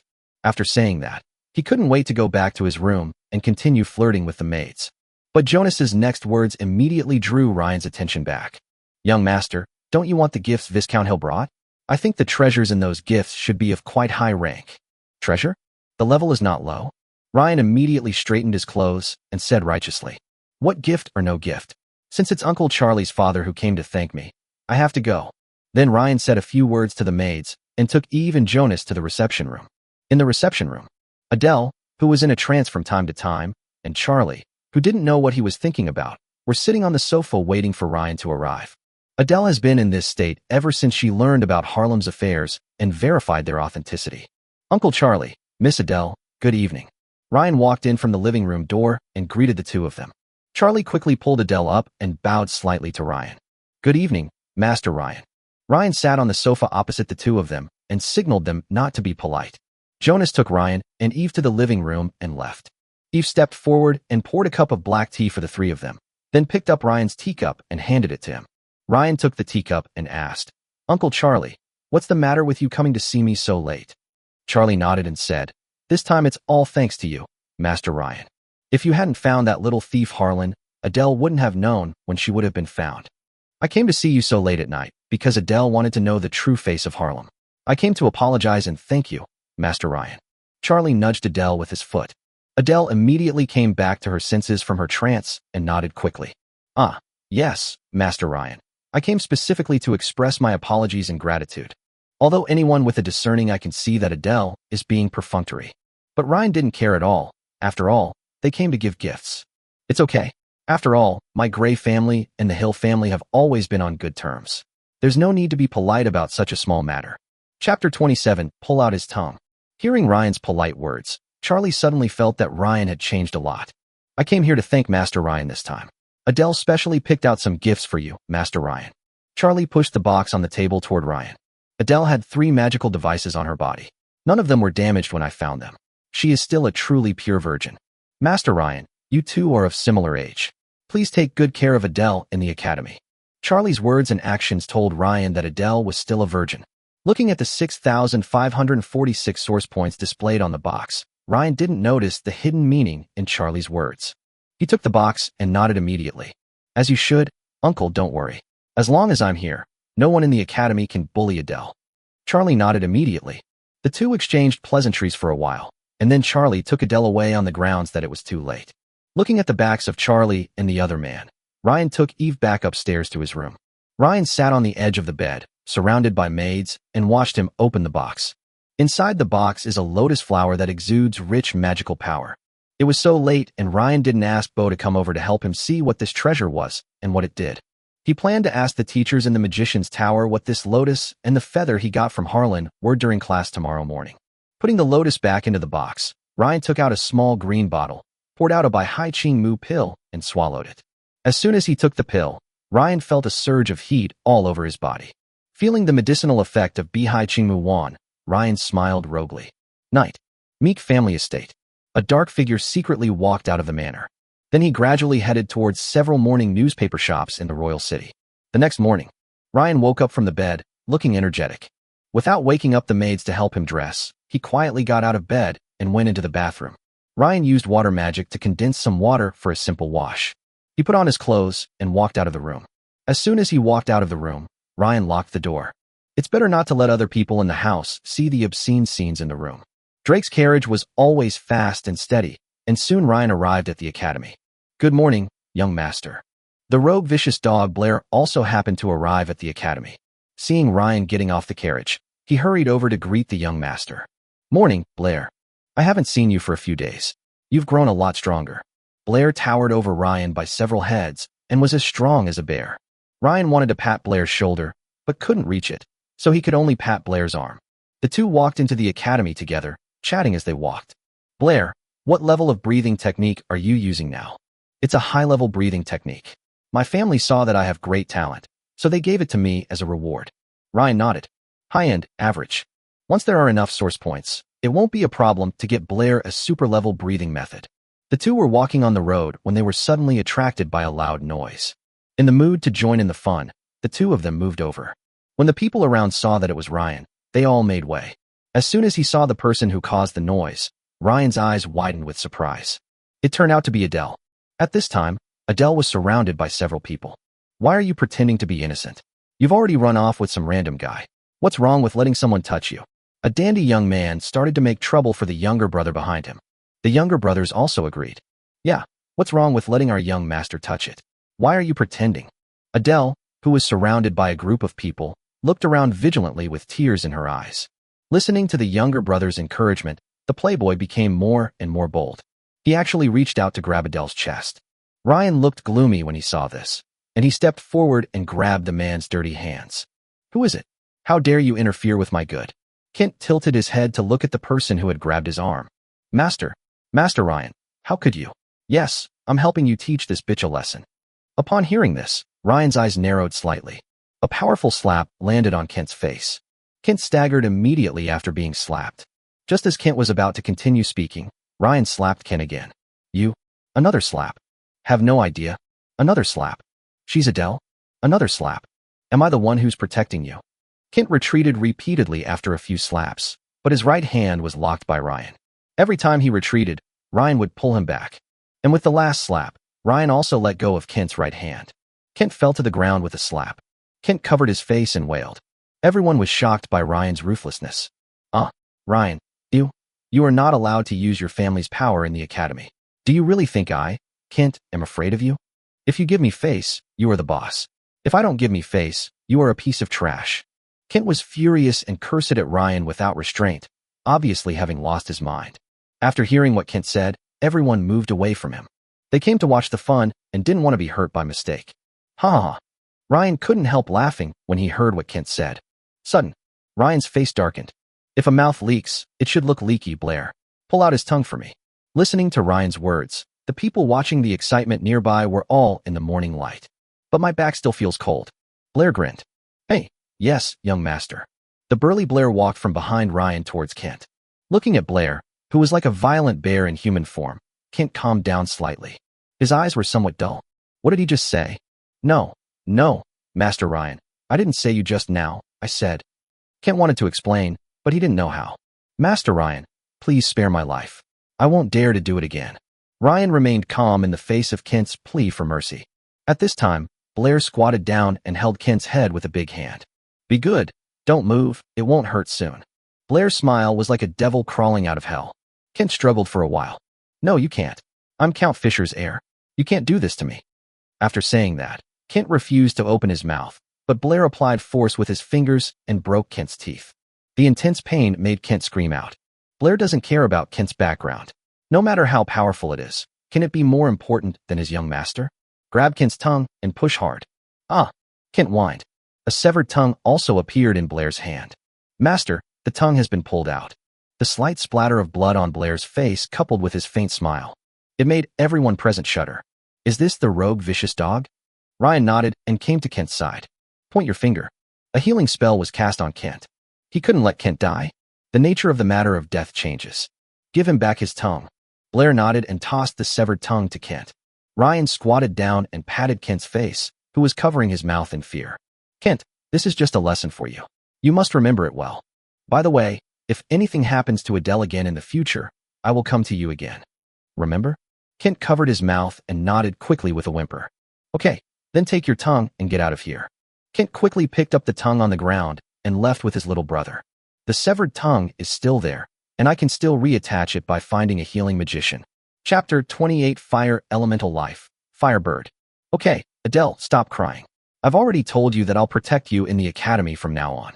Ryan rubbed Adele's little pearl. Then he looked at the people around him. If you get irritated by someone in the future, go to the Warrior Academy and find Blair. If you can't defeat Blair, come find me in the Magician's Tower.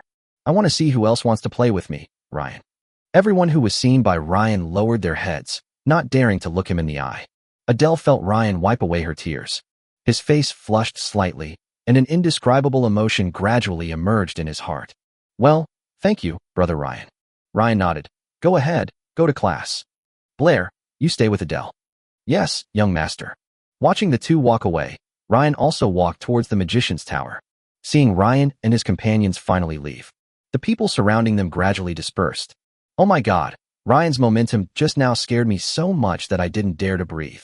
I thought Adele would lose power, but I didn't expect Ryan to be willing to protect her even in this situation.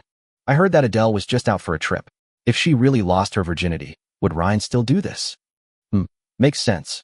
Ryan took out his schedule to see what classes he had today. Today I will be taking a course on magic devices with Mr. Leon Burton. Ryan is quite interested in magic devices.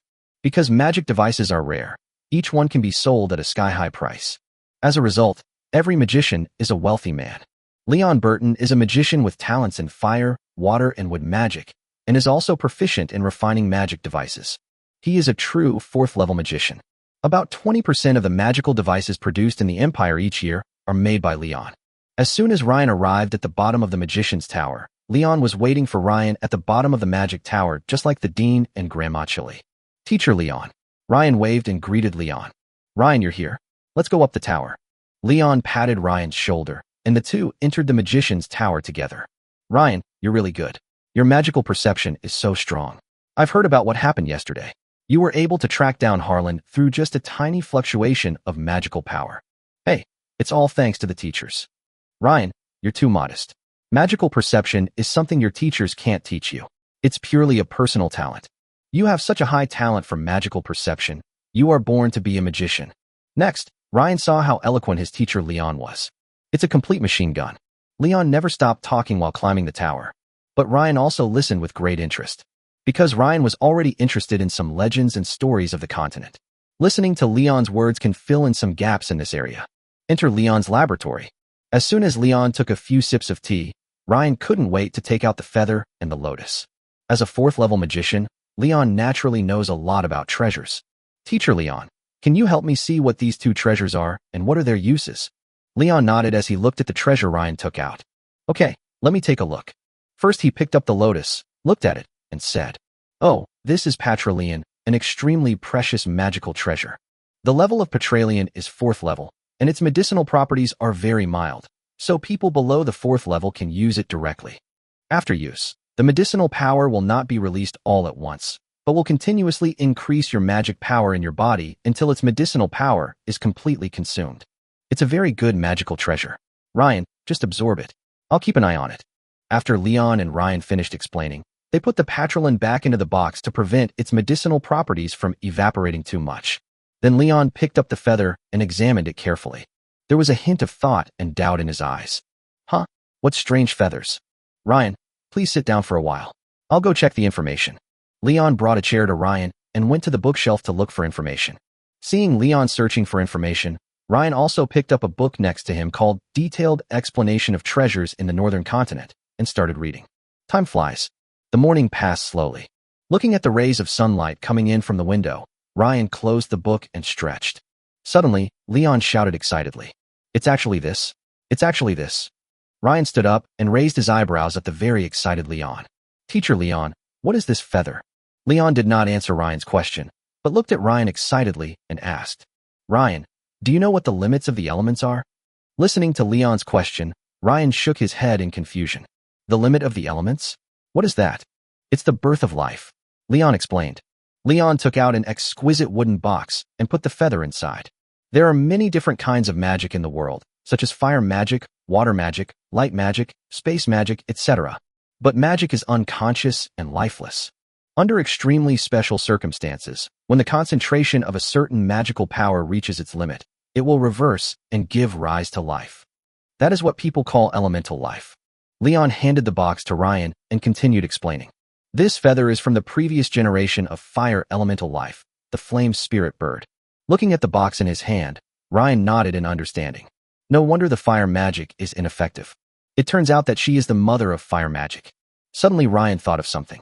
Teacher Leon, did you just say the previous generation? Leon nodded. Yes, the previous generation. The fireworks spirit bird has long since perished. That's why I said the previous generation. Besides being immune to fire magic, what other functions does this feather have? Leon looked at Ryan and spoke slowly, able to trace the fire elemental life of the current generation. Then added, if it's ever born. Ryan immediately looked at the box with disgust. Let's just say it's a baby, it's okay. To say it is useless is not very useful. It's only used for tracking? That's too rubbish. Leon smiled and said, then don't you think about how much you will gain if you can find this generation of fire elemental life and sign a contract with it? Make a contract? Teacher Leon, are you saying that fire elemental life forms can form a contract with a knight's mount like this? Leon nodded. Yes, in some ways. It is to a magician what a mount is to a knight. But Ryan suddenly had another doubt. Didn't the firebird sign a contract with the magician? Or did it die after signing the contract? Leon shook his head at Ryan's question. I don't know. There's even no record of why the fireworks bird fell. We only know it's fallen. Ryan put the box containing the feathers into the magic ring and asked, okay, Mr. Leon, it's already noon. Are we still having class today? Is it noon already? Leon patted his head as he looked at the sky outside. Oh really, it's all my fault. I was too engrossed in looking up information. Ryan, are you free this afternoon? How about we have class in the afternoon? Ryan nodded. Okay. Chapter 29 Secret Realm Exposed. At noon, Ryan and Leon walked out of the college cafeteria. Are you satisfied, Ryan? Although it's a little different from what you usually eat at home, it's still pretty good, isn't it? Listening to Leon's words, Ryan nodded. Not bad. I didn't expect the college cafeteria to be of such high standard. Haha, that's it. Speaking of delicious food, the southern part of the empire. Leon began his linguistic charm again. At the same time, in an activity room of the Warrior Academy, a group of people are having a meeting because someone else spread the news. Word of Ryan sticking up for Adele that morning spread quickly. If you see Adele lately, stay away from her and don't cause any trouble for me, okay? The leader of a group of people in the activity room gave instructions to his younger brothers. Especially you, Harold. I know you've been coveting Adele for a long time. Behave yourself these days. Harold was a little indignant when his name was called. Boss, there are so many of us. Why should we be afraid of Ryan? Also, we can't use the power of our family in the academy. Even if Ryan defeats Damon, with so many of us, we can still defeat him. After hearing Harold's words, everyone present looked at him in surprise. Someone next to Harold patted him on the shoulder. Harold, didn't you watch the duel between Ryan and Damon? Harold raised an eyebrow. Duel? I didn't go to see it. What's so good about it? It's not as beautiful as a woman's body. Suddenly, everyone present understood why Harold had no fear of Ryan. Hearing Harold's words, the man called the boss twitched his lips slightly. Anyway, Harold, you are forbidden from approaching Adele for the time being. You can play with other commoner students or the offspring of minor nobles, but not Adele. The boss's stern prohibition echoed in Harold's ears. Okay, I get it, boss. Things like what is happening in the activity room are happening in some organizations and groups in the Warrior Academy. No one dared to bring bad luck to Ryan. After all, they had been well aware of Ryan's rogue character during their years in the academy. Not to mention that Ryan's combat power is still so strong now. If you provoke a powerful non-Ryan person in the academy, they will basically value their own face. Offer some benefits and profits, and the matter will be over. But what if you provoke someone who is extremely powerful and doesn't listen to reason with you, such as Ryan? Not only will he take advantage of your interests, but you won't even know how you died. Therefore, whether large or small groups, they basically walked around Ren. Time passes by little. Soon it was evening. Ryan said goodbye to Leon and walked out of the laboratory. Looking at the several magical devices on his body, Ryan felt very safe. These magical devices were all made by Leon in his spare time. Although the highest level is only level 3, it is enough for Ryan to use at present. Just walk to the entrance of the college. Ryan was confused by the situation. At the college gate, not only his coachman Drake was waiting there, There were even 2 teams of family guards standing guard. Drake saw Ryan coming out and hurried forward to greet him. Master, you are out. What's going on? Why are the family guards here? In response to Ryan's question, Drake immediately explained. Master, the secret realm has been exposed. Because the secret of the secret realm had been exposed, Drake did not whisper it to Ryan. The secret of the secret realm has been exposed. This news immediately made Ryan raise his eyebrows. Looking at the guards around him, he realized that they were sent by his father to protect him. After all, the key to the secret realm is with him. Okay, I got it. Let's go back to the family first. Ryan jumped into the carriage and instructed Drake. Okay, master. Drake drove the carriage with ease and slowly headed towards the family home, escorted by family guards on both sides. As soon as he returned to the family, Ryan felt that the atmosphere in the family was different from usual. As soon as I got off the car, I saw the butler Jonas waiting on the side. Master Ryan, you're back. Ryan nodded. Uncle Xiao, where is my father? The master of the house, Marquis Mick, and Marquis Ward have gone to the palace. How could the secret realm be exposed? Not many people know about it. Ryan was very confused. Jonas shook his head. It was the Mick family who exposed it. Seeing Ryan's thoughtful expression, Jonas continued. Master Ryan, please go back to your room and rest. I will call you when the master returns. Ryan nodded, then entered the villa and went upstairs to his room. After a while, just as Eve and her personal maid were giving Ryan a massage, there was a knock on the door. Ryan also went to see his father with Jonas. As soon as he walked into the family meeting room, Ryan saw his father Ford and Brent arguing. Brent, how do you manage people? Now everyone in the royal city knows about the secret realm. I don't know how much cake to give out. Brent, you've always been known for your strategies, but you can't even keep an eye on one person. Brent remained silent. The betrayal of the Mick family's butler this time was indeed unexpected. Unexpectedly, the butler of the Mick family is actually a member of the Angry Church, and the starting time of the secret realm is very coincidental. It happened to be the old emperor's birthday. Those scumbags in the church must be trying to make something of the secret realm. Okay, Ford, calm down. Even though a lot of the cake has been divided up, the resources have also been replenished for you. Fabian acted as a peacemaker. Ford curled his lips and looked at Brant. Oh, then I'll use my resources to exchange for your Ward family's spot in the secret realm. Will you trade it? Ford's words immediately left Fabian speechless. Father, Ryan entered the conference room and greeted Ford. Seeing Ryan, Ford's anger gradually subsided. Ryan, you're here. Take a seat. I'll tell you about the allocation of places in the secret realm. Ford pointed to the chair beside him. Seeing that the matter was almost discussed, Brant and Fabian said goodbye to Ford. After watching the two leave, Ford began to tell Ryan about the results of their discussion at the palace this afternoon. Ryan, originally, the 3 of us were going to share these 300 spots. But now all the nobles in the royal city know about it, and everyone wants a piece of the action. Currently, the Grey family, the Meek family, the Ward family, and the Royal Ashton family each hold 50 places. The remaining 100 places will be distributed among the other nobles by the royal family. Each place will receive a 4th-tier treasure and 50,000 gold coins. This time, due to the negligence of the Mick family, the secret of the realm was exposed, so Brent decided to give 10 places to the Grey family. So now my Grey family has 60 spots. Chapter 30. It won't be easy to find me to practice with you in the future. Listening to Ford's words, Ryan nodded in understanding. Oh, by the way, since you discovered the secret realm, I will let you distribute the 10 places for the Mick family. Ford took out a few special coins from the magic device and placed them on the table in front of Ryan. Seeing Ryan looking at the coin with some confusion, Ford continued to explain. These are specially made coins. Each coin represents a place, and they are specially made by the royal family. A few days before the secret realm begins, someone will come to the Grey family with coins and ask you to record the number of places for them. Ryan nodded and put all the coins away. Although he still has nearly 200 places, the more the better. Seeing Ryan's careless expression, Ford had to continue to instruct. Ryan, don't give coins away carelessly. This is the best time for you to build your own team. Okay, I know, don't worry. Ford nodded. Well, as long as you know what's going on. Oh, by the way, Fiona has arrived and is practicing in the martial arts field now. You have to be careful in the near future. After all, the key is in your hands now. Hearing Fiona's name, Ryan nodded immediately. Then something came to mind.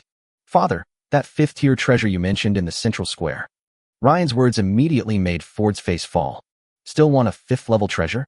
Do you really think we old guys can't see it? Are you sure that the underwear in that box is not Sophia's? If this wasn't in public, Fabian, that daughter slave, would have hung you up and beaten you. I've told you so many times, don't try to get your hands on Sophia. There's no way our two families can get married. Facing the questioning look in Ford's eyes, Ryan coughed a few times in disappointment. I didn't have any intentions towards her. It was just that. Ryan's voice grew softer as he spoke. But Ford's voice grew louder and louder. What? What is that? Seeing that Ford wanted to dig deeper, Ryan stiffened his neck and said in a scoundrel manner, "Don't interrupt. You already agreed on this. It's a 5th-level treasure, and you didn't keep your word." Ford curled his lips, sat on the chair behind him, and slowly poured himself a cup of hot tea. "What do you want a 5th-tier treasure for? You won't need it.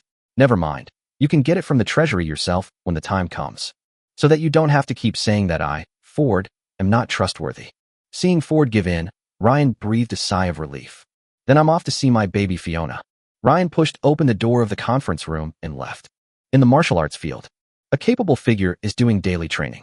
Fiona, who is tall and has a neat ponytail, dances with her sword in the martial arts field with great vigor. Ryan, who came to the martial arts training ground, did not say anything, but just watched quietly from the side. After a long time, Fiona finally couldn't stand the naked looks around her and slowly stopped today's training. Fiona knew very well that Ryan wanted her. But as a 3rd-level knight, as long as she doesn't want to, Ryan has no chance of forcing her. Therefore, she was not as afraid of Ryan as the rest of the family. Fiona stopped training and came to Ryan. After putting the long sword in his hand into the scabbard at his waist, he bowed slightly to Ryan and performed a knight's salute. "Good day, Master Ryan." Not practicing anymore, Ryan raised his chin at Fiona. Fiona shook her head. "Let's stop here for today. Okay, let's go and get some things with me." Ryan got up from the wooden bench and walked in front. Fiona looked at Ryan's back and slowly caught up. On the way, Ryan asked Fiona, "Fiona, you know why my father asked you to come back?" "I understand." Fiona nodded. "From now on, I will follow you, Master Ryan, and be your personal bodyguard." Hearing the word close, Ryan tilted his head and chuckled. "Hey, do you know what close-fitting means?" A faint blush appeared on Fiona's bare face. "I know. I need to serve the master personally when necessary. However, Master Ryan, please respect yourself." Fiona still wants to continue to improve her strength. Listening to Fiona's answer, Ryan thought of another cultivation fanatic, Sophia. She is either practicing or on the way to practice every day. "Okay, but..." Ryan stopped and put his head closer to Fiona's face. "You really don't need the young master's personal guidance. Practicing together is always faster than practicing alone." Looking at the smile on Ryan's face so close to her, Fiona took a few steps back. "No, my current training is very fast." Listening to Fiona's words, Ryan suddenly showed an inexplicable smile. "Okay, but if you reject me now, it will be difficult to find me to practice with you in the future." Soon, during the conversation, the two passed through layers of checkpoints and arrived at the gate of the family treasury. "Open the door," Ryan said to the 2 guards at the door. "Master Ryan, do you have a token?" a guard asked calmly. "A token?" Ryan immediately thought of the jade token Jonas showed him when he brought him to the treasury. "No. Then I cannot let you in. The master has issued an order. No one without a token is allowed to enter." Ryan was immediately upset. "I'm Ryan. Is my face not reliable enough to be a token?" "No, no one without a token can enter." Oh shit, you ugh." Ryan was at a loss as to what to do. "Then you can just go in and call Bo out for me." "Butler Bo? Sure, I'll go call him now." The captain of the guards picked up a communicator on the wall. After a while, the door slowly opened a crack and Bow Wow walked out. "Master Ryan, what do you want from me?" Ryan rolled his eyes at him and said, "What else could it be? Of course I want to get into the treasury and get some treasures." Looking at the speechless Ryan and the meticulous guard Captain Boa, he immediately understood what had happened. "Master, Leon is just stubborn. Don't argue with him. I'll talk to him later." Boa and Ryan explained, hoping that Ryan would not make things difficult for the captain of the guards. Although Ryan has changed a lot recently, Boa's stereotype of Ryan is still the dandy image he used to be. "What do you want to know? Am I that stingy?" "All right, I'm looking for you for something urgent. I can't get in, so go in and get me a level 5 treasure." 5th-level treasure? Ryan's words stunned Boa. 5th-level treasure? Master Ryan, what are you going to do? 5th-level treasures cannot be used lightly. Chapter 31, The Evil Plan.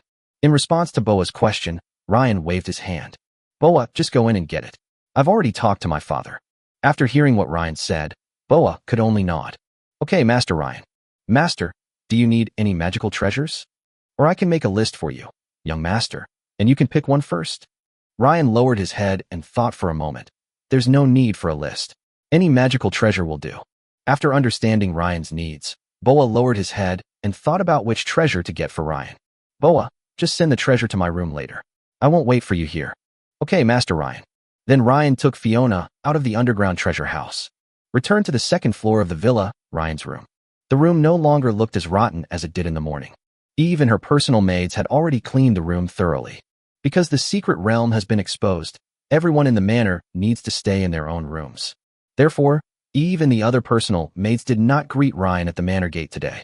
As the door was opened, the idle maids came forward excitedly. Young master. Master, you are back. Master, are you hungry? What do you want to eat? Or do you want to eat AI-ly? Suddenly, Ryan was surrounded by maids, each of them chirping around him like a lark. He paid no attention to Fiona behind Ryan. Fiona was also very confused about the maids around Ryan. Isn't it said that Ryan has an irritable and cruel personality? Why are these maids still acting so coquettishly towards Ryan? Eve came to Fiona and asked, Sister, please come in and sit down first. Eve then welcomed Fiona into the room. Only then did the maids notice Fiona's presence. Elaine, who was sitting on Ryan's lap, looked at the heroic Fiona and asked, Master, who is that sister? Fiona, come here. Ryan waved to Fiona. Fiona, who was sitting in a chair chatting with Eve, stood up and walked over to Ryan. Master. Fiona, you two might be working together in the future, so please introduce yourselves first. Ryan's words immediately made Fiona a little confused. Work together? And the maids? However, Fiona thought that it might be because they all worked under Ryan and didn't think much about it.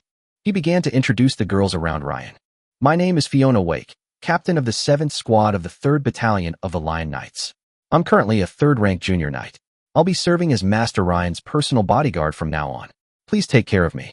When the maids heard that Fiona was from the Order of the Lion and was a 3rd-level knight, they immediately showed envious expressions. They, whose average strength is less than the 1st level, also wished to have such high strength. Ellie was the first to come to Fiona, pulling Fiona's arm and asking, Sister Fiona, how did you cultivate to be so powerful? The other maids beside them also nodded, hoping to know the answer. Fiona then told them about some of her own cultivation methods. Looking at the maids working tirelessly, Ryan smiled and did not stop them. After all, he loves to cultivate. When there are more source points in the future, he will give each maid a world-class cultivation method. Then his combat maid core will be complete. Ding ding ding. There was a knock on the door. Eve went forward and opened the door. As soon as Boa was welcomed in by Eve, he saw the beautiful women in Ryan's room. He quickly lowered his head and took a few steps back out of the room. After handing the box to Eve, he closed the door. Ryan watched Boa's actions without stopping him and took the box that Eve handed to him. When I opened the box, I found a very beautiful crystal. Ryan didn't think about what this thing was and directly absorbed it into the ancient book. The source points increased directly by 14751. The total number of source points is 23,876. Look at the source point displayed on the ancient book. Ryan inexplicably felt like a rich guy. Seeing the maids still asking Fiona eagerly, Ryan pretended to be sad and said, The young master is hungry, and you all ignore him. Hearing Ryan's complaints, the maids quickly divided the work clearly. Ryan's favorite girls, Ellie and Alice, quickly came to Ryan's arms and acted coquettishly. Maeve took Elaine downstairs to the kitchen and told her to cook. Fiona frowned when she saw her student being taken away. But due to the difference in status, he still didn't say anything. Ryan also noticed Fiona's displeasure and laughed in his heart. Finally, I took the bait. Ryan was lying on the bed, holding Ellie on his left and Alice on his right. He spoke to the two of them using magic telepathy. Ellie, Alice, the master wants to give you two an extremely important task. Ellie and Alice were stunned by the voice that suddenly appeared in their minds. But after realizing it was the young master's voice, they all nodded to Ryan. Have you seen Fiona? Do you want your sister Fiona to accompany you every night? Ryan's words immediately brought the two back to the scene of last night. Suddenly, their faces turned red. Ryan's fighting power last night was indeed very strong. Seeing the two of them nodding, Ryan began to tell his evil plan. You just need to do this. Ellie and Alice nodded frequently as they listened to Ryan's plan. After explaining his plan, Ryan kissed both of them hard. Good darlings, when the mission is completed, the master will give you two a surprise. Return to the room, pushing the dining cart. Master, dinner is ready. Because Ryan had told the maids some time ago that they wanted to have dinner with him.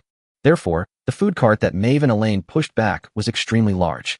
Ryan waved his hand, and a huge round dining table appeared in the empty space of the room. The maids brought the dishes to the table. As Ryan took his seat, The maids remained standing. This made Ryan stunned, and he waved to the maids. What's wrong? Come and eat with us. The maids looked at each other, and finally it was Eve who explained. Master, we can't sit down to eat with the master. This is the rule. Eve's words immediately caused the maids to nod in agreement. What are the rules? Everyone, take a seat. It's boring for me to eat alone. Come on, in this room, my words are the rules. Even if my father comes, he has to listen to me. Come on, come on. Seeing Ryan's attitude, Eve was the first to sit next to him. Seeing that Sister Eve was not following the rules, the maids sat down in their seats with nervousness and a different emotion. Noticing that Ryan looked normal, he slowly relaxed. Looking at Eve and Cecily's seats, everyone felt a little annoyed. If I could get to the table earlier, I could sit next to the young master. Ryan frowned as he looked at Fiona, who was still standing there. Chapter 32 Maru. Discovered again. Fiona looked at Ryan and the maids and explained calmly. Master, I had already eaten it when I first arrived at the family. Ryan nodded. Okay, then do as you please. The room to the right of mine will be yours from now on. You can go and see, there is also an inner door in my room. You can go through this inner door. Ryan pointed to a door in the wall of the room. Fiona nodded, then walked to the door, pushed it open, and walked in. Ryan withdrew his gaze, picked up his knife and fork, and began to enjoy the food. The maids saw Ryan start to eat, and then picked up their knives and forks, and started eating with him. After a while, the maids' tension gradually disappeared, and Ryan also relaxed a lot. Master, try this. The meat is so tender. And this, young master, this snail-like thing is also delicious. The maids ate delicious food they had never tasted before, with satisfaction on their faces. They all loved their young master even more. After dinner, Rosie and Charlie cleared the dishes and the table. Ryan just sat on the bed after finishing his meal. Suddenly Ryan felt a membrane in his body break. This made Ryan freeze in place. Feeling the more intense magic power in his body, Ryan smiled slightly. Breakthrough. A first-level intermediate magician. Magic power experienced a small increase. Ryan took a deep breath and felt that all the magical factors in the air were faintly making sounds of joy, as if cheering and celebrating for him. Such a natural breakthrough made Ryan once again feel the horror of Tianyuan meditation method. It's only been a few days, and I've already broken through a small stage. And he didn't use any magic treasures at all. He hadn't even used the patrolin Charlie gave him. The perceptive Eve also sensed Ryan's breakthrough. Master, have you made a breakthrough? After hearing what Eve said, the maids immediately surrounded Ryan to congratulate him. Really?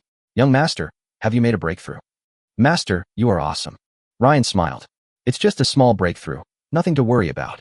Then he changed the subject and said, Okay, although it's a small breakthrough, it's a good thing. Let Ellie stay with the young master tonight. Ryan pinched Ellie's delicate face.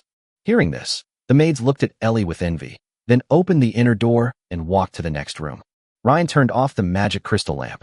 Although the crystal chandelier is turned off, the moon is especially round tonight. The moonlight filled the room, making it not so dark, but casting a faint hazy look on Ellie's face. The room was well soundproofed, and Fiona, who was in the next room, heard nothing. An hour later, Fiona in the next room stood up from the carpet and stopped practicing. It's been so long, they should have finished eating. I'll go over and continue talking to them about cultivation. Fiona feels a special sense of accomplishment in teaching others how to practice. Moreover, in her opinion, the talents of Ryan's personal maids were not low. If you cultivate it well, you will definitely achieve something. Click the sound of the door opening. The sound from Ryan's room came in. At first she thought she had misheard, but when she opened the door and saw the scene in the room, her mind went blank. Ryan and Ellie turned their gaze towards Fiona. The two sides looked at each other for a long time. Fiona finally reacted and slammed the door shut. Thinking back to the scene I just saw, Fiona was trembling with fever as she sat on the chair in her room. There was a huge storm in my heart. I poured a few cups of herbal tea and drank it quickly, which gave me some relief. He sat down on the carpet and continued to practice, trying not to think about what he had just seen. Only then did he manage to suppress the evil fire in his heart. The next morning, just like yesterday, Ryan was the only one who woke up. After finishing everything, locked the door and go downstairs. Walking in the corridor, Ryan met Jonas, who was also looking for Ryan. Jonas looked at Ryan in confusion. Master Ryan, where is Fiona? Isn't she your bodyguard? Why isn't she following you today? Ryan put on his gloves as he walked. Oh, Fiona is still resting. I didn't call her. Jonas's face froze, thinking that Fiona had stayed up all night because she had slept with Ryan last night. Then Jonas nodded. Oh, but things haven't been peaceful in the royal city lately. Young master, When you go out to the academy, you must be careful. I will dispatch one of the family's secret guards to protect you. Ryan nodded. Okay, it'd be better if it's a woman, Uncle Xiao. Jonas couldn't help but smile at Ryan's request. Okay, young master, please go to the restaurant to eat first. I will call the secret guards for you now. Jonas bowed slightly to Ryan and gradually disappeared into the shadow of the wall. In the restaurant, Ryan had just finished his breakfast served by the maid. Suddenly, a tall secret guard in a black cloak emerged from his shadow. Master Ryan, secret guard Poison Bee reports to you. Poison Bee knelt on one knee and said to Ryan, Well, get up. Ryan nodded. Can you hide in my shadow? Poison Bee nodded. Of course, this is a necessary skill for every assassin. So what level are you now? Level 4, Intermediate Hunter. Okay, then my safety will depend on you for the next period of time. Ryan stretched out his right hand. Du Feng hesitated for a moment and held Ryan's hand. Master, don't worry. As long as Du Feng is here, no one can hurt you. Then Ryan stood up from his seat and prepared to take the carriage to the academy. The poisonous bee followed behind Ryan and slowly disappeared in Ryan's shadow. Brixley Royal Academy. Ryan was on his way to the Magician's Tower. Suddenly, a face that seemed familiar to Ryan appeared beside him. Master Ryan, you were so fast yesterday that I couldn't catch up with you. This is what you wanted. The man then took out an exquisite box exactly the same as the one that contained Sophia's underwear and handed it to Ryan. Looking at the box, Ryan knew that the person in front of him was the one who gave him the box in the central square. No, you're just going to give it to me like this. Can you find a private place to give it to me first? Ryan curled his lips and opened the box, looked at the note inside, and then turned his gaze to the man. It's because you gave it to me like that last time that the contents of the box were discovered. Hee. Next time for sure, next time. The man's smile suddenly froze, and he quickly ran into a shadow and disappeared. This made Ryan frown and look very confused. Suddenly, Ryan felt a burning gaze coming from behind him. Oh no, could it be? He slowly turned back. He saw the person he least wanted to see right now. Sophia Ward. Chapter 33. What are you laughing at? Sophia originally wanted to go to the college cafe to drink coffee and chat with her good friends. But unexpectedly, he ran into Ryan chatting with a suspicious person on the way. While they were still chatting, he took out a box that she would never forget. Sophia immediately stared at the two of them. One of them ran away immediately feeling guilty when he saw her. And Ryan seemed to feel her gaze slowly turning back and meeting her gaze. The moment Ryan saw Sophia, he put the box in his hand into the magic ring. Then he glanced at the place where the man's shadow disappeared and cursed inwardly. F.A. Not a brother? You really know how to find the time.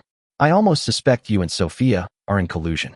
Ryan coughed twice, turned around, and continued walking towards the Magician's Tower as if nothing had happened.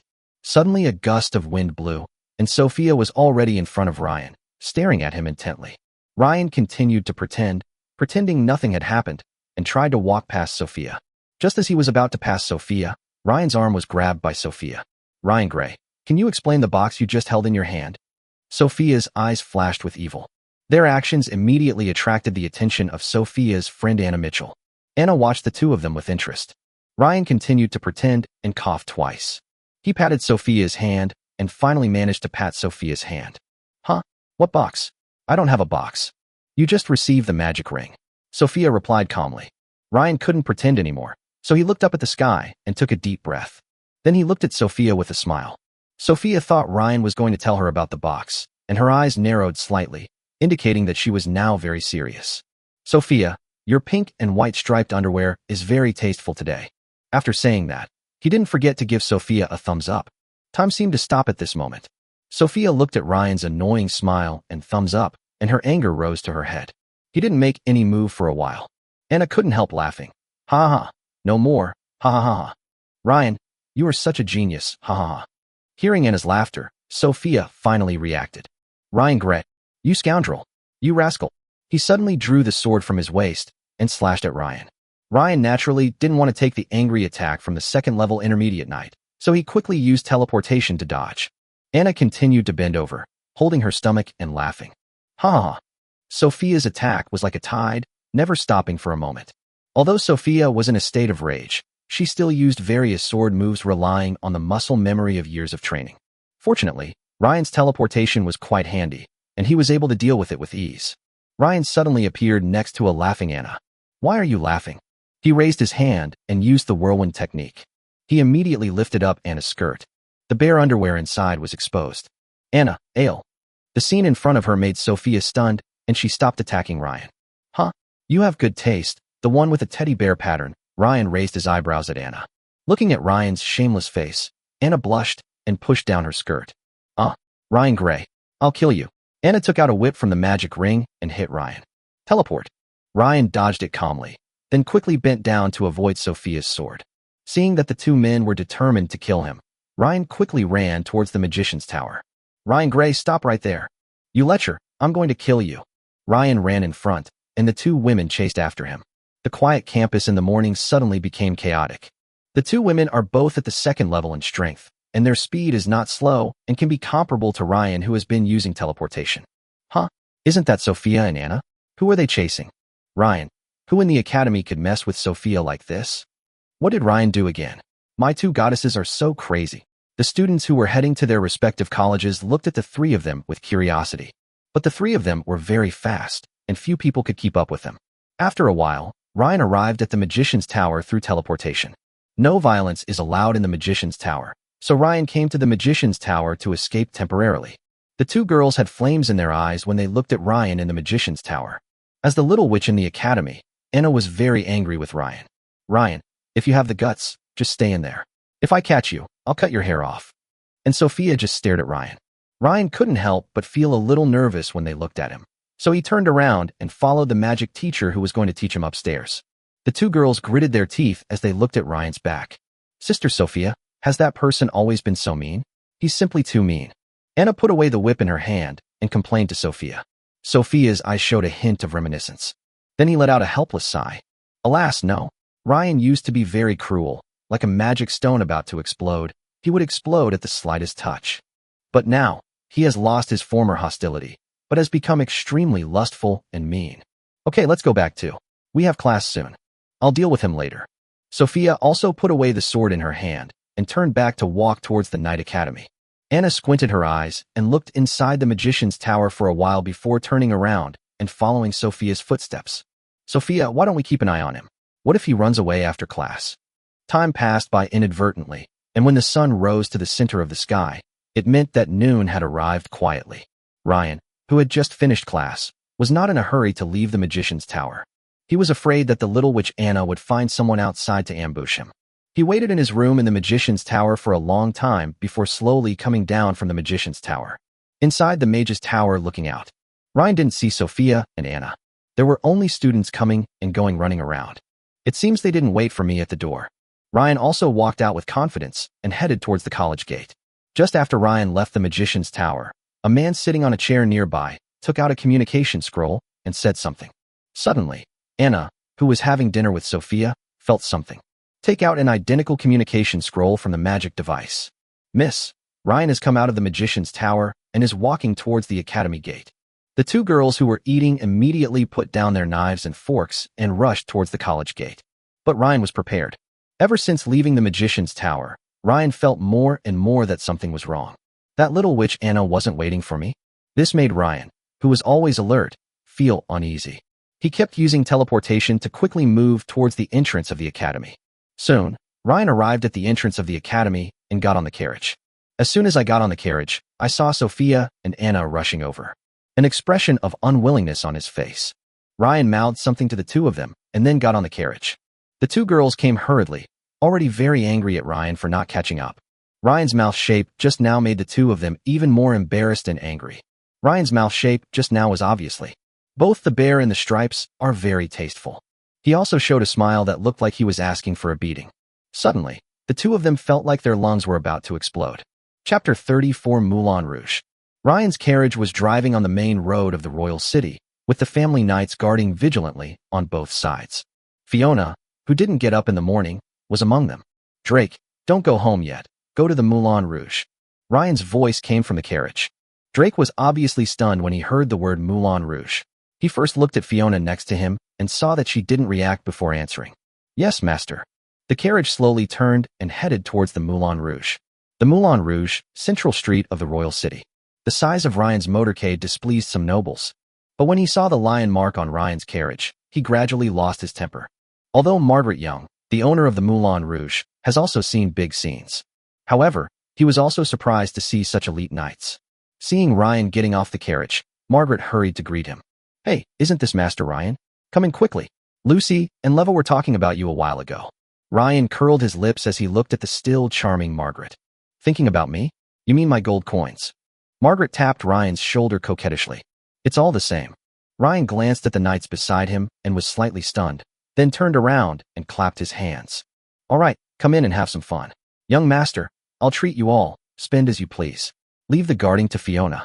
The knights remained unmoved, and the leading knight stepped forward and bowed slightly to Ryan. Master Ryan, don't worry about us. Our most important responsibility is to protect your safety. We can't let our guard down until we reach the family. Ryan nodded. Okay, then let's stop playing. It's already noon, and the food at the Moulin Rouge is pretty good. Leave half of the knights to guard, and the other half come in to eat. After they finish eating, they will take care of the remaining half. Ryan's words startled the knight commander, who glanced at Ryan and bowed slightly to him. Yes, master. We will do as you command. We swear to protect your safety. Ryan nodded and looked at Margaret. You heard it all. Go and arrange the best food, and the cost will be on me. Margaret nodded in agreement. Okay, Master Ryan. The Moulin Rouge will make sure your knights are well fed.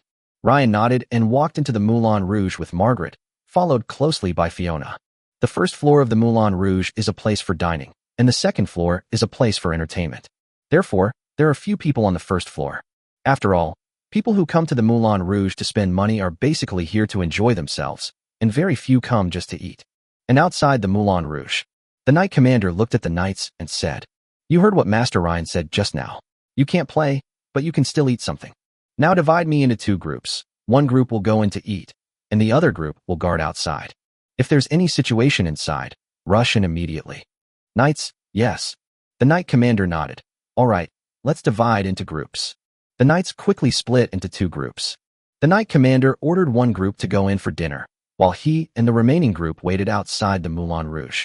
As Ryan walked up the stairs, he saw the knights entering one after another, so he gave instructions to Margaret.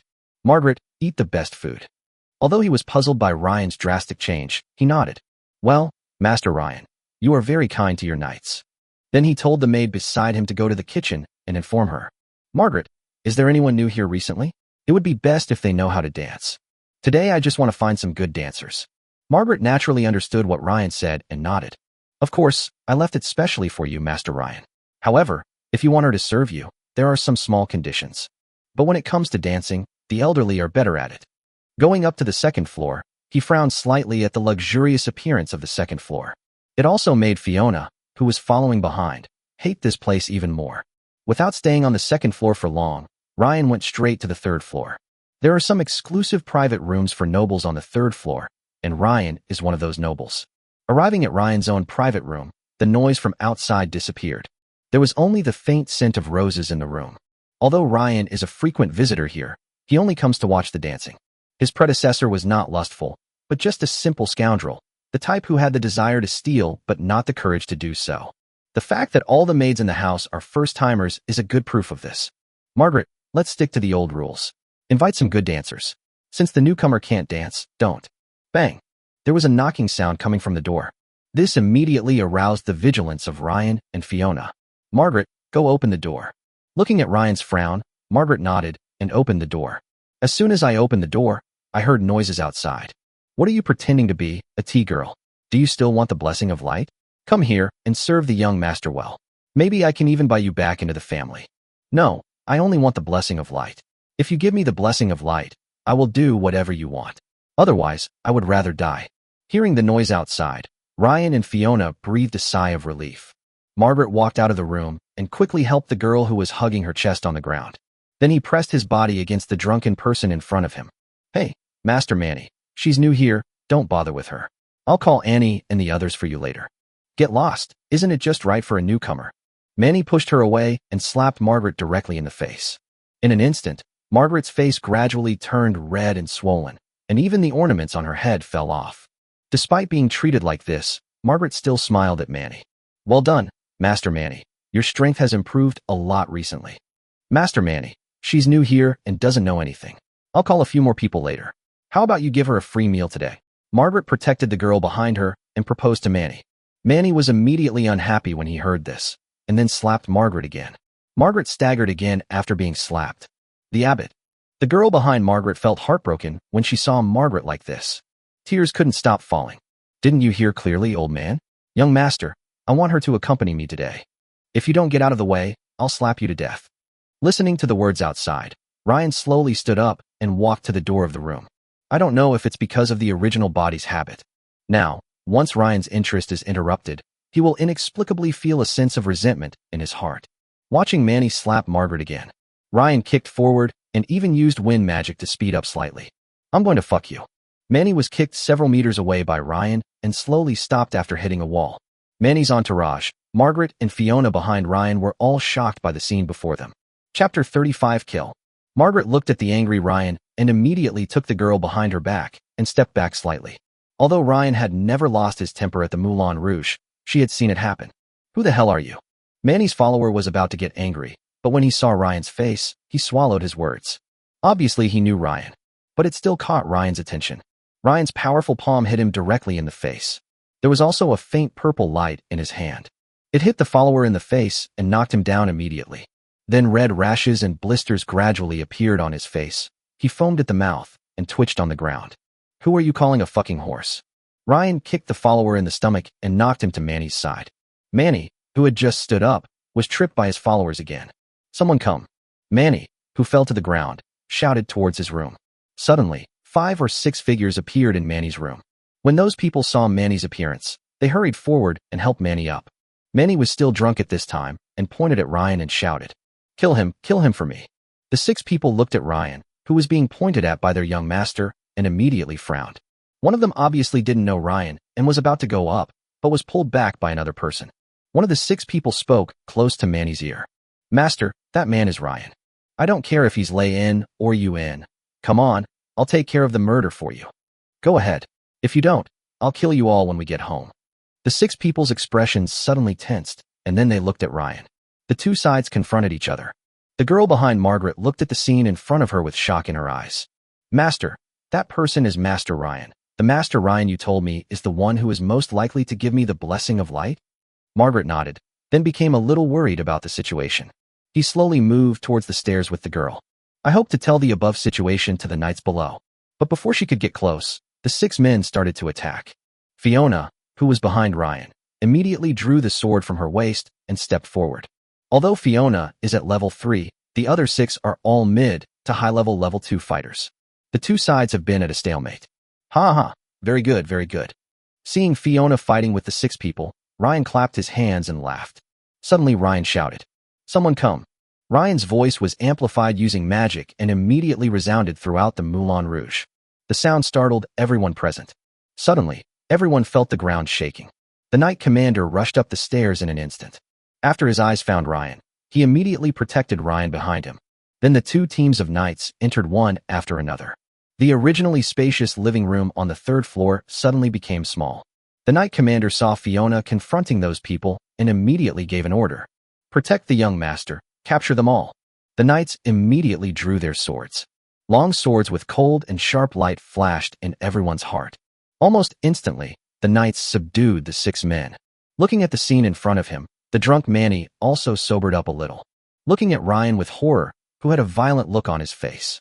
What did I just do? How did I provoke this disaster? The 6 subdued men looked at the fully armed knight and begged for mercy from Ryan. Master Ryan, we didn't mean to hurt you. Otherwise we would have been able to break through the defense of the person next to you long ago. The few of them didn't care about Manny and could only beg for mercy from Ryan. Haha, do you know why I only call for help when you 2 start fighting? Several people shook their heads immediately, but one of them seemed to have thought of something and collapsed to the side with weakness all over his body. Because I am a reasonable man. According to imperial law, any civilian who attacks a noble, regardless of the nobility, will be punished with capital punishment. Ryan's words immediately made several people's pupils dilate. A few people wanted to say something. The knight commander looked at Ryan. Master Ryan, what should we do with these people? Ryan touched Fiona's light armor that was scratched by several people. Kill. Immediately the knights received the order. The long sword fell like a blade of judgment. 6 heads fell to the ground. Blood gushed out like a fountain. The 3rd floor hall was instantly dyed blood red. Ryan was not stained with blood because the knight commander was in front of him and used a fighting spirit barrier to block him. But Manny was covered in blood, looking at the scene in horror. Oh. The 6 men were all warriors with plenty of energy and blood, which gushed out from their broken necks for a long time before gradually stopping. The ground in the third-floor hall was covered with a thin pool of blood. Manny watched Ryan slowly walking towards him, stepping on the blood on the ground, splashing water, and moved back in horror. No, you can't kill me. Seeing Ryan's hand falling on his face, Manny was immediately scared to death. With a little crying tone, tears couldn't stop flowing down. No, no. Manny kept muttering. Ryan patted Manny's bloody face to comfort him. Don't be afraid, Manny. Manny gradually calmed down as he listened to Ryan's words. Sudden, Ryan grabbed Manny's head and slammed it to the floor. Bang! A dull voice sounded. Manny's jaw was dislocated. For a moment, Manny's fear of Ryan increased. Ryan grabbed Manny's hair and slowly helped him up. When you get home, your father, the Marquis of Torres, asks you whatever you want to say. But if I see you at the Moulin Rouge again, you know. After Ryan finished his last sentence, he patted Manny, who was almost scared silly. Go away. When Manny heard this, he felt as if he was free. He immediately stood up and crawled downstairs, not even caring about his followers. Looking at Manny's back, Ryan slowly stood up. Condensing a ball of water in the hand, he cleans the bloody hand. Really? Just wanting to see someone dance is such a hassle.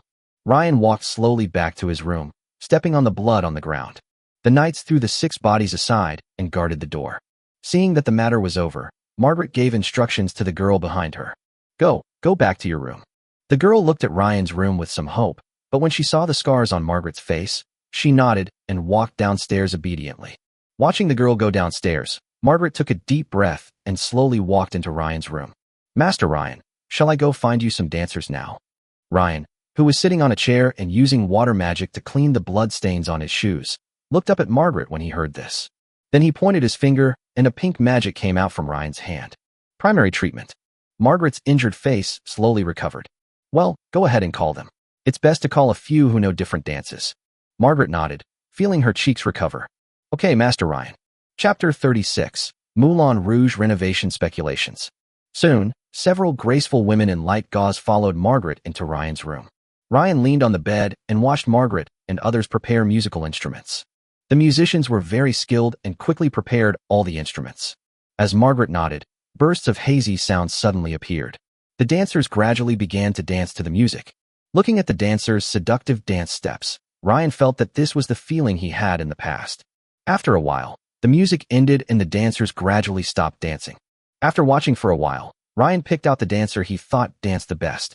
The dancers who were not chosen immediately looked at the one who was chosen with envy, and then left Ryan's room one after another.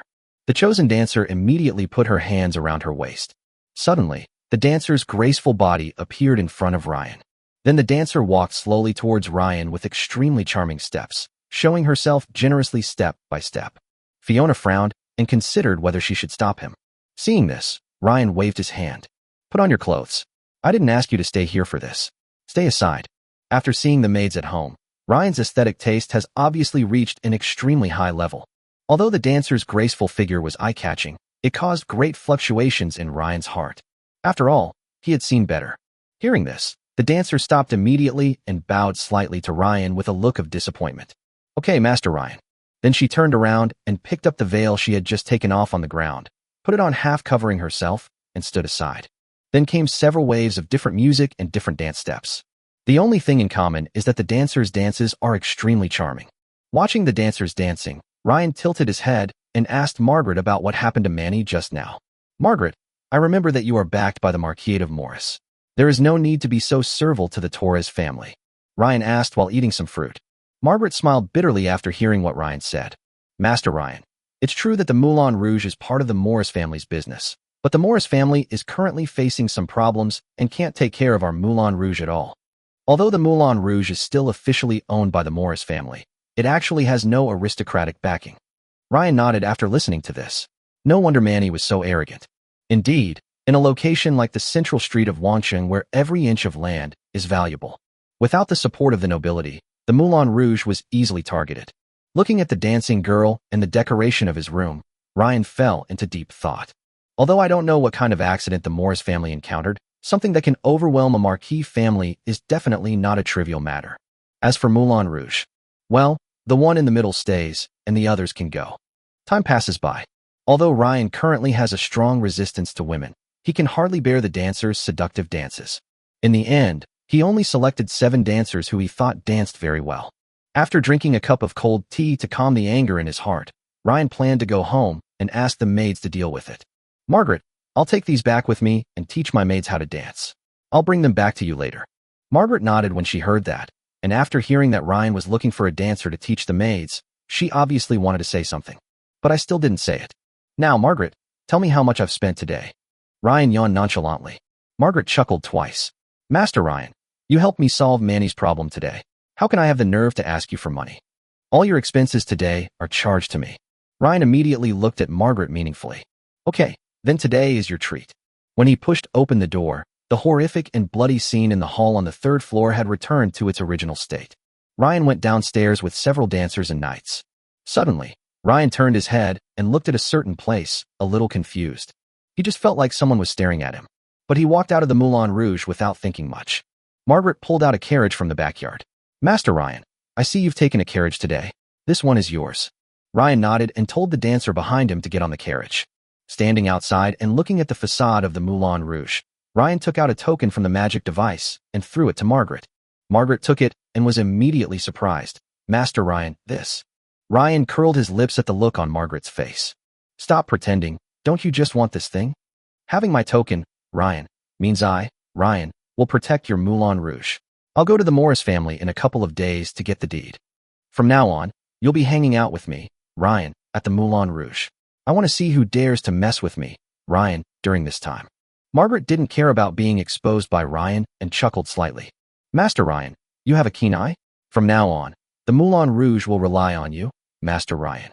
Ryan hummed lightly and got on the carriage and told Drake to go home.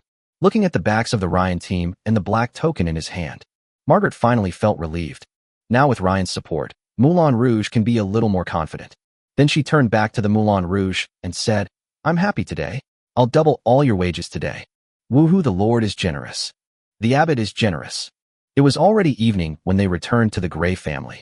Since the Gray family had already screened out spies and other people yesterday, the Gray family has now returned to its former state. As soon as I got off the car, Eve was waiting on the side. The girls behind Eve looked at their young master with resentment on their faces. "You have so many beautiful women at home, but you still go to a place like the Moulin Rouge." Seeing Eve, Ryan stepped forward and was about to hug Eve's waist, but Eve dodged him lightly. This made Ryan stunned. Looking at Eve's expressionless face and the resentment of the maids, Ryan understood the reason. He walked over, hugged Cecily and Ellie, and explained to everyone, "I'm going to the Moulin Rouge for something. Let's go and talk while we walk." Ryan then explained to the maids on the way why he was going to the Moulin Rouge. Master, you're going to find dance training for us." "Yeah, that's right. You all can't dance. What should I do when I'm bored at home sometimes?"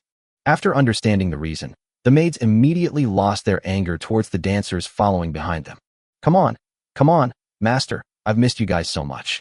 You don't know, after watching your charming dance for so long, Master, I can't help myself anymore."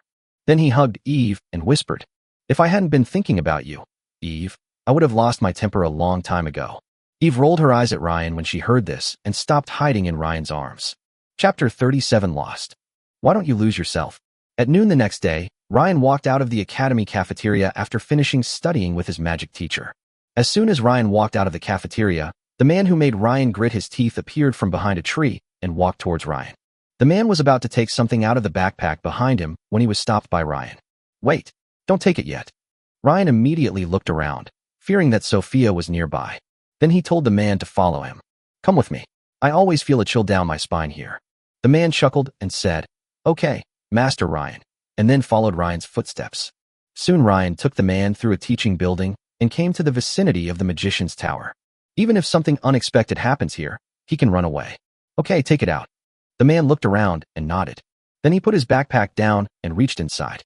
After rummaging for a while, the man was suddenly stunned.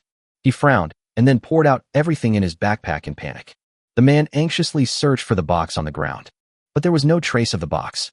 Master lay in, the box is missing." The man looked at Ryan with a surprised and confused expression. Ryan's mouth twitched suddenly. He grabbed the man's collar and roared angrily. "You can even throw this away? Why don't you throw yourself away?" Faced with Ryan's questioning, the man lowered his head in disappointment. "I'm sorry, Master Ryan, I don't know either. But it's okay. I'll be back to the family soon. The head of the family should have a backup. If it's convenient for you, please tell me where you're going next. I'll come find you as soon as I get the box. Ryan stared at the man for a long time, but in the end did nothing and just let out a long sigh. At first, asking for Sophia's underwear was just a bad taste of his, but he didn't expect to be discovered by the real owner one after another. What's your name? Ryan let go of the man's hand.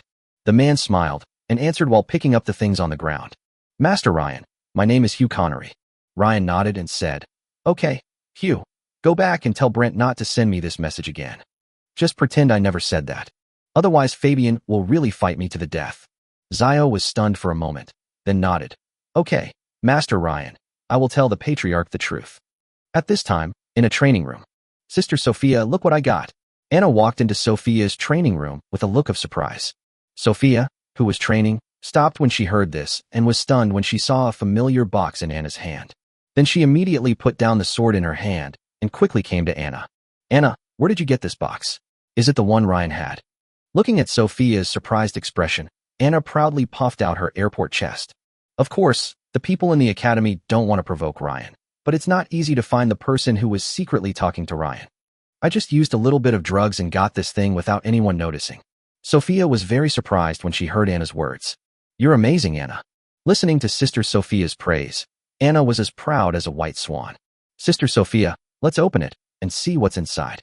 Anna's words immediately made Sophia's pretty face blush slightly. But then he remembered that Anna was his best friend and nodded. Well, open it and take a look. Then the two of them opened the box. There was nothing in the box except a note. It says, Sophia's underwear today is white lace. The content of the note stunned the two of them. Then Sophia's face suddenly turned red with embarrassment. He muttered through gritted teeth, Ryan Gray. Anna immediately understood the authenticity of the contents of the note by looking at Sophia's expression. Come on, Sister Sophia, come home with me. I want to ask my father for the treasure that can seal the space. Let's see how he runs away next time he meets Ryan. At this time, Ryan was riding in a carriage heading towards the Morris family outside the royal city. Sitting in the carriage, Ryan opened the curtains and looked at the scenery along the way outside the royal city. When it comes to the Morris family, Ryan doesn't have much impression of them. All we know is that the Morris family is an emerging Marquette family. Because the Morris family has a large number of purple gemstone veins in the Watney province territory in the western part of the empire. Therefore, it is also called the Purple Gem family. As soon as Ryan approached the Morris family's manor, he noticed something was wrong. There were several teams of knights patrolling outside the manor. A state of shock in wartime.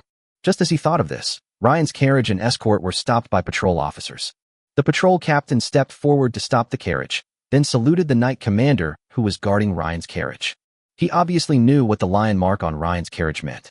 Stopping the carriage was just a routine matter. After seeing Ryan's face in the carriage, he let it go without hesitation. Then Ryan's carriage drove into the Morris family's manor without any hindrance. The old butler of the Morris family also received the news and has been waiting here for a long time. The old butler saw Ryan get out of the car and bowed slightly to him. Good afternoon, Master Ryan.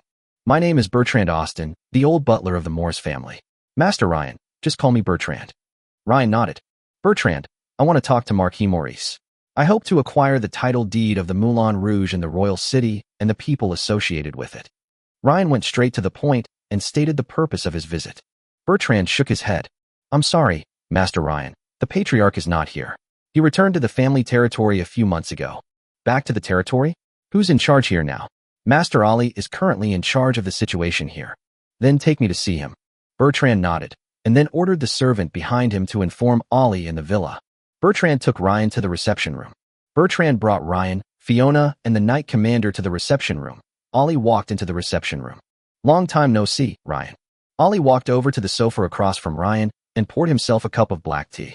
Looking at the haggard Ali, Ryan curled his lips. I saw you watching the fun in the central square a few days ago. Ali smiled, then turned slightly serious. Ryan, I know why you're here, but the Moulin Rouge is one of the most profitable businesses of my Morris family in the royal city. If you really want it, I won't bother you. One price, 3 million gold coins. After hearing Ali's offer, Ryan immediately spat out a mouthful of black tea. Fortunately, it was not facing Ali, otherwise Ali would have to wash it again. The Moulin Rouge occupies a large area, but it is worth at most 1.6 million gold coins. Even Ryan was hoping to bargain down to 1.3 or 1.4 million, So he only brought about 1.3 million gold coins today. 3 million. Ollie, do you really think I, Ryan, am being taken advantage of? The location of the Moulin Rouge is indeed expensive, but not as expensive as yours. With 3 million, I could buy 2 Moulin Rouges. Chapter 38, Peerless Dancer, Greta Sek. Looking at Ryan's shocked expression, Ollie smiled and picked up the teacup to take a sip. You're still the same, Ryan. You're still so impatient.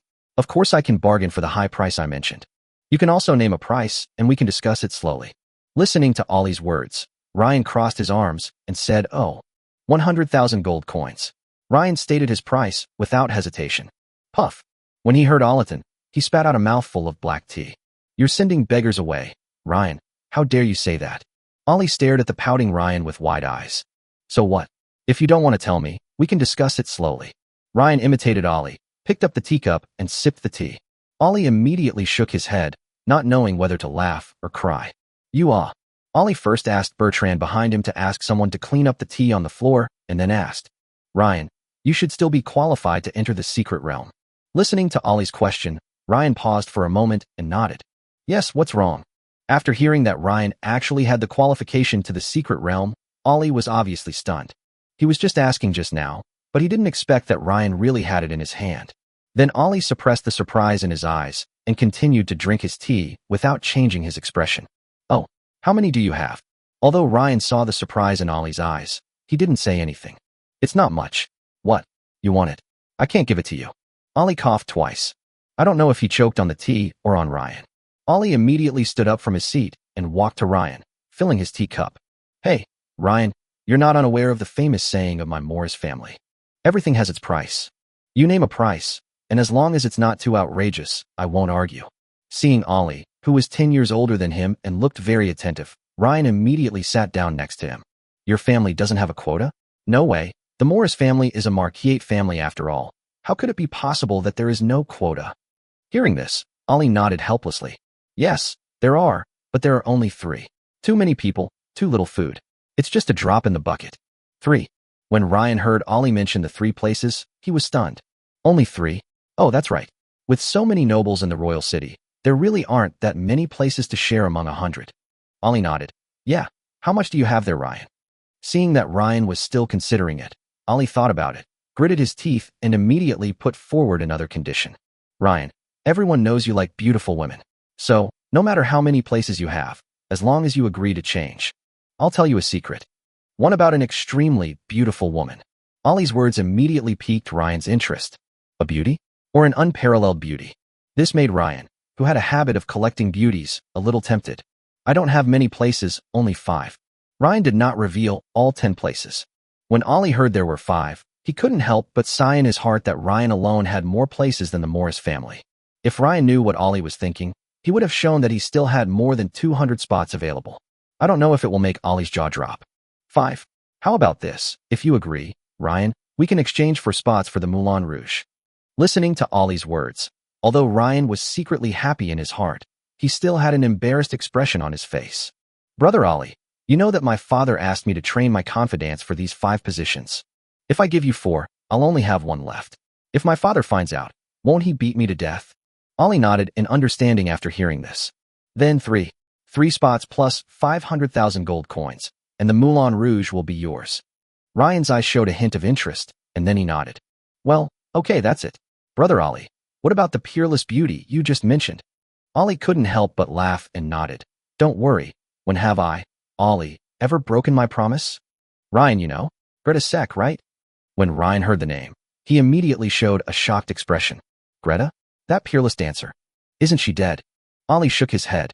No, it's a little complicated. Anyway, she's not dead. Besides, she is hiding very well in the territory of my Morris family. If she hadn't asked me for something, I wouldn't have even thought she was alive.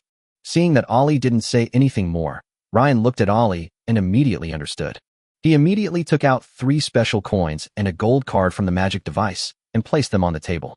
When Ollie saw the coin, he immediately took it in his hand and examined it. Looking at Ollie's careful expression, Ryan curled his lips and said, How can I give you a fake one? You don't trust me at all. Ollie glanced at Ryan. It's hard to say. After all, you have a criminal record. But after checking, the coin was indeed real, so Ollie put the coin into the magic device. Then he put the gold card on the table into his pocket and nodded to Bertrand behind him. Bertrand returned a moment later with a box. Ollie took the box and took out a stack of information from his magic device and handed it to Ryan along with the box. Inside the box is the deed to the Moulin Rouge and the deeds of the people involved. Also, here's everything I know about Greta. As for how you take her down, that's your business, but it has nothing to do with me, Ollie. But if you can give me another coin, I, Ollie, will definitely be your most solid wingman. Suddenly a coin flew towards Ollie. Ollie quickly caught it and looked at the coin in shock. Fuck, no, he really gave it to me. Then he looked up at Ryan with a firm gaze. Ryan, if there is any news about Greta, I will tell you as soon as possible. Besides, I, Ollie, am definitely your most reliable wingman.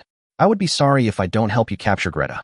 Ryan put away the information in his hand and patted Ollie's shoulder. Okay, there's Ollie.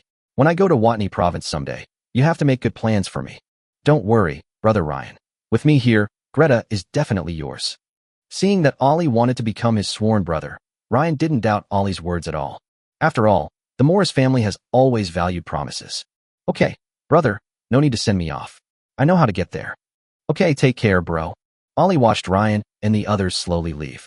Take out 4 coins, and the specially made coins emit a special halo under the illumination of the crystal chandelier. These 4 coins are not only of extraordinary value, but most importantly, they can help him win over some important members of the family. Not long after Ryan left, a servant knocked on the door and came in. After reporting to Bertrand, he left the room.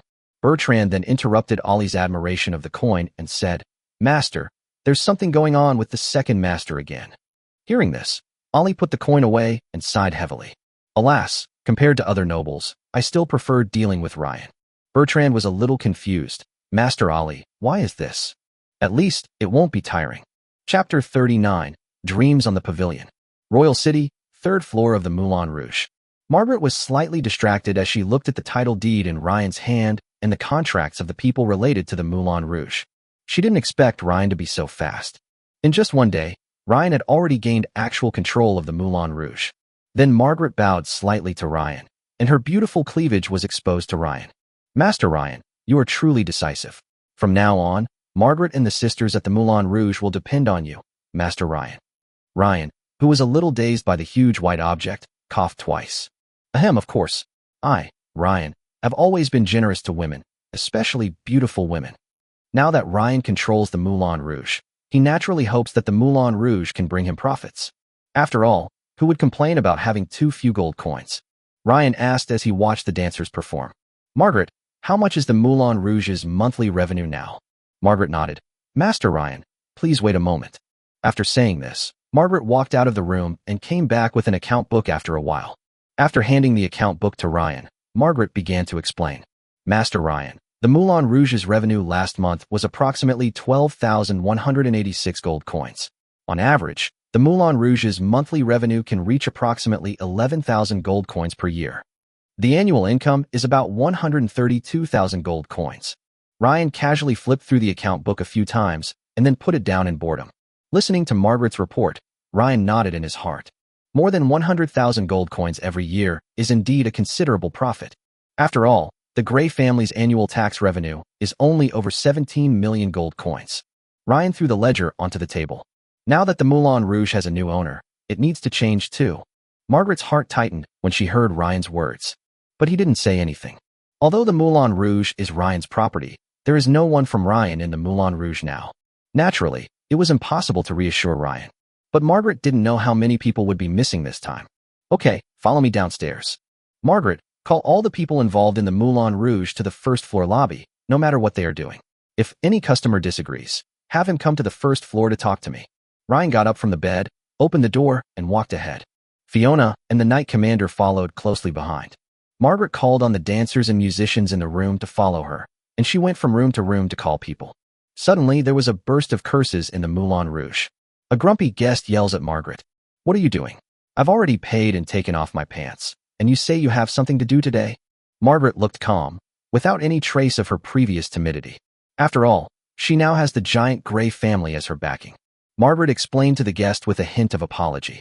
I'm sorry, but there's something going on at the Moulin Rouge today. Your money will be returned in a moment. If you disagree, the owner of the Moulin Rouge is on the 1st floor.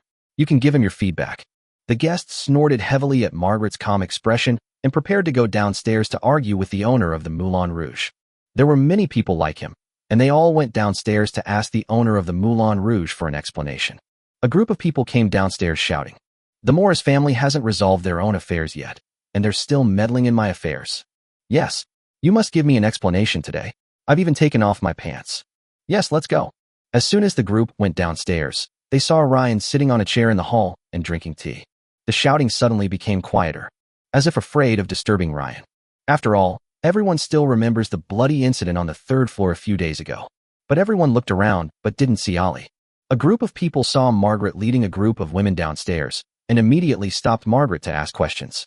"Margaret, where's Ollie? Didn't you say the owner of the Moulin Rouge is on the first floor? I don't see Ollie." Margaret covered her mouth and smiled. "Gentlemen, the owner of the Moulin Rouge has changed today. The current owner is..." Margaret kept everyone in suspense, walked behind Ryan's chair, and then slowly spoke to everyone. "Master Ryan." "My lords, Master Ryan is here now. Is there anything you would like to discuss with the master?" Ryan crossed his legs in coordination with Margaret and hummed softly. Suddenly, a group of people shuddered. No, since it's Master Ryan who has something to do, then I naturally have no objection." Yes. Although Ryan heard clearly the shouting of the people coming downstairs, he didn't say anything. After all, it's really annoying to be interrupted when doing something like that. And these people are also loyal customers of Moulin Rouge. Now, as the owner of the Moulin Rouge, he will not do anything to reduce the flow of customers. Ryan slowly put down the teacup in his hand and spoke slowly. "Don't be nervous, everyone. I just took over the Moulin Rouge today, so it's inevitable that I need to learn more. I will return your money soon." After hearing what Ryan said, everyone looked at each other. Ryan didn't get angry? One of the clever ones spoke first. No, Master Ryan, you're right. I've just taken over and naturally need to understand it. I won't bother you anymore. Money doesn't matter. Just consider it my gift to congratulate you, Master Ryan." Yes. Everyone agreed. Then everyone immediately left this dangerous place. After all, who knows if Ryan is just being polite to you? If he really dares to ask for the money, he will definitely be displeased with you and give you a good beating. Ryan watched everyone leave without stopping them. It's them who don't want the money, not him who won't give it. Seeing that the guests had left, Ryan ordered Margaret to close the door. The door of the Moulin Rouge suddenly closed. Then Ryan looked at the girls standing in the hall. "You just heard it. From now on, I, Ryan Gray, will be the owner of the Red Mill. Since the Red Mill has a new owner, I have to change the rules." As a noble, Ryan generated an extremely powerful aura at this time. This kind of aura cannot be imitated by others, but is an innate sense of nobility and superiority. Ryan's momentum at this moment directly suppressed the entire audience, and even Margaret, who had a lot of experience, felt a little pressure. Margaret had only seen this kind of pressure from a few extremely powerful noble lords. First, starting today, the Moulin Rouge will undergo renovations. It will take at least a month. From then on, the Moulin Rouge will be renamed Dream Pavilion. Secondly, I will send people to Huanmingshanga to check the account books from time to time. I don't want anyone to be sneaky or cunning in Huanmingshanga. If you are caught, you all know my methods. Third, I will have someone give you special training in a while. I hope you will all study hard. Chapter 40 Anderson Auction is about to begin. Fourth, that's pretty much all I want to say. If anything changes in the future, I'll consider new rules. Ryan smiled secretly as he saw the depressed mood of the girls. That's what we want. Now that the big stick is over, it's time to give some sweet dates. Although there are more rules, there are still benefits. Ryan poured out the cold tea in the cup and poured himself a cup of hot tea. After taking a few sips of tea to moisten his throat, he continued. First of all, after Huanming comes to power, there will be monthly bonuses, quarterly bonuses, and annual bonuses. The person who earns the most gold coins for the pavilion each month will receive a monthly bonus, which is an additional 30% of the gold coins you earn. The quarterly bonus is assessed every 3 months and is 40% of the gold coins earned during those 3 months. The annual bonus is awarded once a year. Not only will she be awarded 50% of the gold coins she earns that year, but I'll also give her an additional bonus. Ryan slightly adjusted the rewards he had previously received at his previous company. As the girls listened to Ryan's novel reward mechanism, their depressed mood gradually recovered. After all, Ryan's reward system was something they had never seen before, and it was indeed the best reward system they had ever seen. Everyone began to whisper. Margaret was slightly stunned when she heard Ryan's new regulations. Although it is stricter than the old rules, but just for this benefit and for those awards. The women will definitely leave no room for error to make the most money for Huan Mengshanga. Ryan put down the teacup in his hand as he watched the girls whispering with interest. Okay, I'll give you a day off today, so that's all I have to say. Yes, master. After understanding the situation, the women left the hall and returned to their rooms. Watching the women leave, Ryan slowly stood up from his chair. Seeing that Ryan was about to leave, Margaret quickly opened the door of the Moulin Rouge. Master Ryan, take care. Just return to the Gray family manor. Ryan was called over by Ford. In Ford's office, Ford frowned as he looked at the information recorded in the account book. The account book clearly showed a record of Ryan spending 1.3 million gold coins this morning. Ford asked with narrowed eyes as he watched Ryan walk into the office. 1.5 million gold coins. Do you really dare to ask for that? Huh. The Gray family's annual tax revenue is only over 17 million. Are you asking for 1/10 of it? Facing Ford's questioning, Ryan curled his lips. I used it to buy the Morris family's Moulin Rouge. Ford was stunned after hearing what Ryan said. Moulin Rouge? Did that kid from the Morris family trade with you? Didn't he say he wouldn't trade for less than 3 million? Ford's tone was full of disbelief. Ryan immediately took out the deed to the Moulin Rouge. Yes, the title deeds are in my hands now. Ford was shocked when he saw the deed in Ryan's hand. He flashed in front of Ryan, took the deed from Ryan's hand, and examined it. It took me a while to react. Damn, it seems to be true. This guy didn't lie to me. After realizing what was happening, Ford's stern face suddenly broke into a smile. Ahem. Ah, Ryan. So you're here to do some serious business. Very good, Ryan. You're finally starting to think about the family. Seeing his father's expression change so quickly, Ryan snatched the deed from Ford's hand. What for? When did I tell my family that this is my own property? Ford didn't say anything when he heard it. Isn't yours the family's? I just thought that Ryan was expressing his dissatisfaction with the misunderstanding he had just had. Looking at the deed in Ryan's hand, it shows that Ryan is indeed using the money to do serious work instead of spending it recklessly. Ford's heart was finally at ease. Then he took out an exquisite invitation from the magic device. Oh, by the way, here's the invitation to the Anderson auction in a couple of days. I heard from Eve that you were going, so I'll give it to you first. It just so happens that I have to go back to the family territory in a couple of days to select some people to enter the secret realm. I won't go to the auction, so you can go in my place. Ryan nodded and took the invitation. Then Ford continued. Jonas will go with you to this auction. Jonas is very experienced and will tell you if he comes across anything good. The family has prepared a total of 20 million gold coins. If you can buy it, buy it. If you can't, don't force it. Ford gave Ryan a lot of instructions, fearing that Ryan would cause trouble while he was away from the royal city. Ryan curled his lips. Yeah, I see. Okay, that's all I have to say. Behave yourself when I'm not in the royal city, and don't provoke Sophia again. Do you understand? Uh-huh. Looking at Ryan's perfunctory attitude, Ford also curled his lips like Ryan. Okay, go back. Ryan nodded and opened the office door and went upstairs. Time soon arrived at the day of Anderson's auction. The college is very quiet today. Whether teachers or students, most of the nobles came to the largest auction house in the royal city to participate in the Anderson auction. Anderson auctions. Auctions held by the Anderson family, a merchant family. The Anderson family has been engaged in business for generations and has been involved in many major forces such as the Empire, the Federation, and the Kingdom. Their power is moderate, and they have no intention of competing for hegemony. Moreover, there are always some rare treasures appearing at the Anderson auction held by the Anderson family. Therefore, many major forces allowed them to do business in their own territories and hold auctions. In the morning, Ryan quickly cleaned up. Looking at Ellie, who was standing with her head held high and the resentful eyes around her, Ryan smiled slightly. Ryan felt helpless as he saw the maids surrounding him all pouting.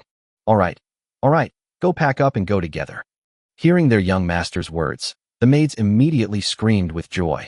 Yeah, let's go to the auction. Master is so nice. Yeah, Master is the best. Each maid gave her own good morning kiss today. Soon the maids were dressed. When changing out of maid outfits, everyone has a different style.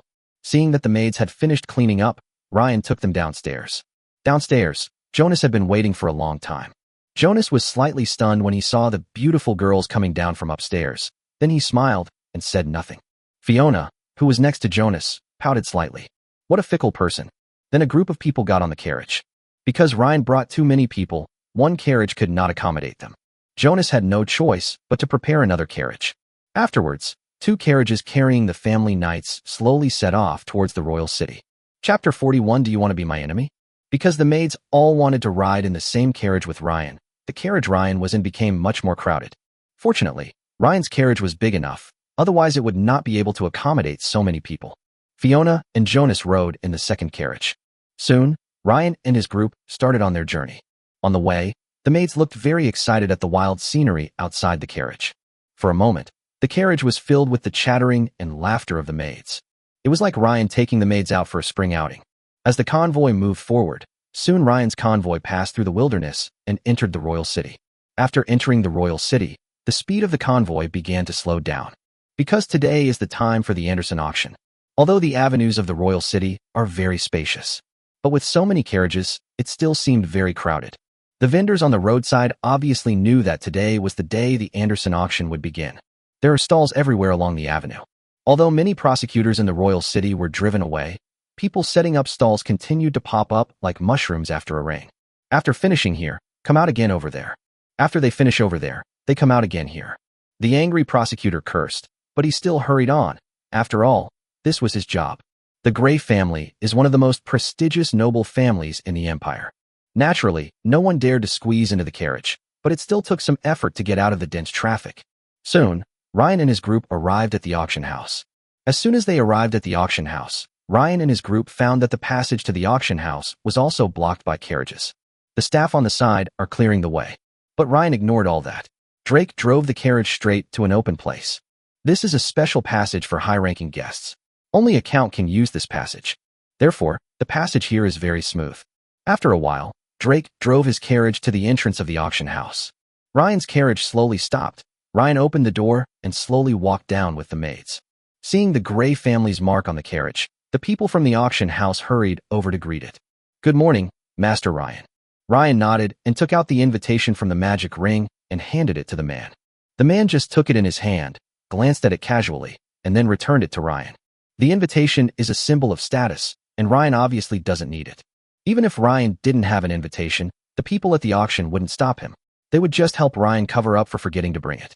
The man returned the invitation to Ryan and waved to a maid next to him. "Judy, you come and lead the way for Master Ryan."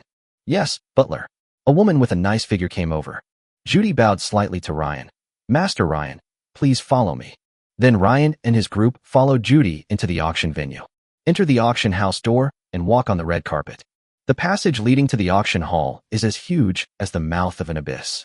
The interior decoration highlights luxury. All the women were shocked by the transition passage of the auction hall. Everyone opened their mouths slightly to express their shock. Soon, Ryan saw a man, Baron Quinn, a person he extremely disliked. The relationship between the Quinn family and the Grey family is like fire and water.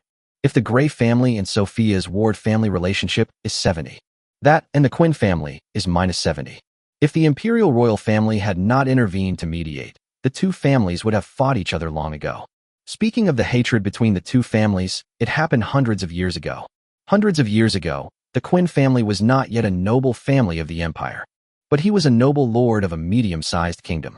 After repeated attacks by the Empire, the kingdom was destroyed, which forced the Quinn family to surrender to the Empire. However, the head of the Grey family of that generation died in the war. Among them, the Quinn family caused the greatest damage to the Grey family. Hundreds of years later, the Quinn family and the Grey family are still in conflict. Meanwhile, Baron Quinn was in a state of brutality, bullying an auction attendant. The waiter clearly refused to obey, but was held down by Baron's attendants and could not move. He could only endure Baron's attack with a lifeless look. Faced with such a scene, Judy looked distressed, but she could do nothing. "Hey, isn't this Baron? Wow, he's so small. I've never seen one so small before." Ryan sneered at Baron's actions. Baron turned around immediately when he heard the voice. After seeing Ryan, he slowly stood up and pulled up his pants. "Hey, this isn't Lay." Before Baron could finish his words, Ryan shot a fiery demon spear at Baron. Ryan's sudden move naturally had certain considerations. First, the Grey family and the Quinn family are sworn enemies. If someone greets his enemies with a smile, then he is a complete bastard. The second reason is of course Jonas behind him. As a 6th level Jonas, he is inherently invincible in the fight with Baron. If he doesn't fight now, when will he fight? Even if Baron was killed, Ford would not blame him, but would praise him instead. Even if the Empire held Ryan responsible afterwards, it would naturally be impossible for Ryan to pay with his life. At most, let Ryan return to the Grey family's territory for a while. Once the heat of the situation dies down, Ryan will be able to come back. The fiery magic spear reached Bernd almost instantly. The terrifying temperature even caused the space around the magic spear to slightly distort. A guard beside Bernd saw this scene and immediately took action, directly deflecting the hot magic spear with a sword. Bang! The deflected fiery demonic spear struck the wall, leaving a deep hole. In an instant, everyone present was shocked by Ryan's sudden change of attitude. "You're also the one who can call me Ryan's name?" Seeing Ryan's disgusted expression, Bernd immediately drew the sword from his waist. The two sides confronted each other. However, the highest level talent on Bernd's side is only level 4. Soon, he was oppressed by the subtle aura emitted by Jonas and could not move. Ryan looked at Bernd, who was lost in thought, not knowing what he was thinking. Just then, a voice interrupted Ryan's thoughts.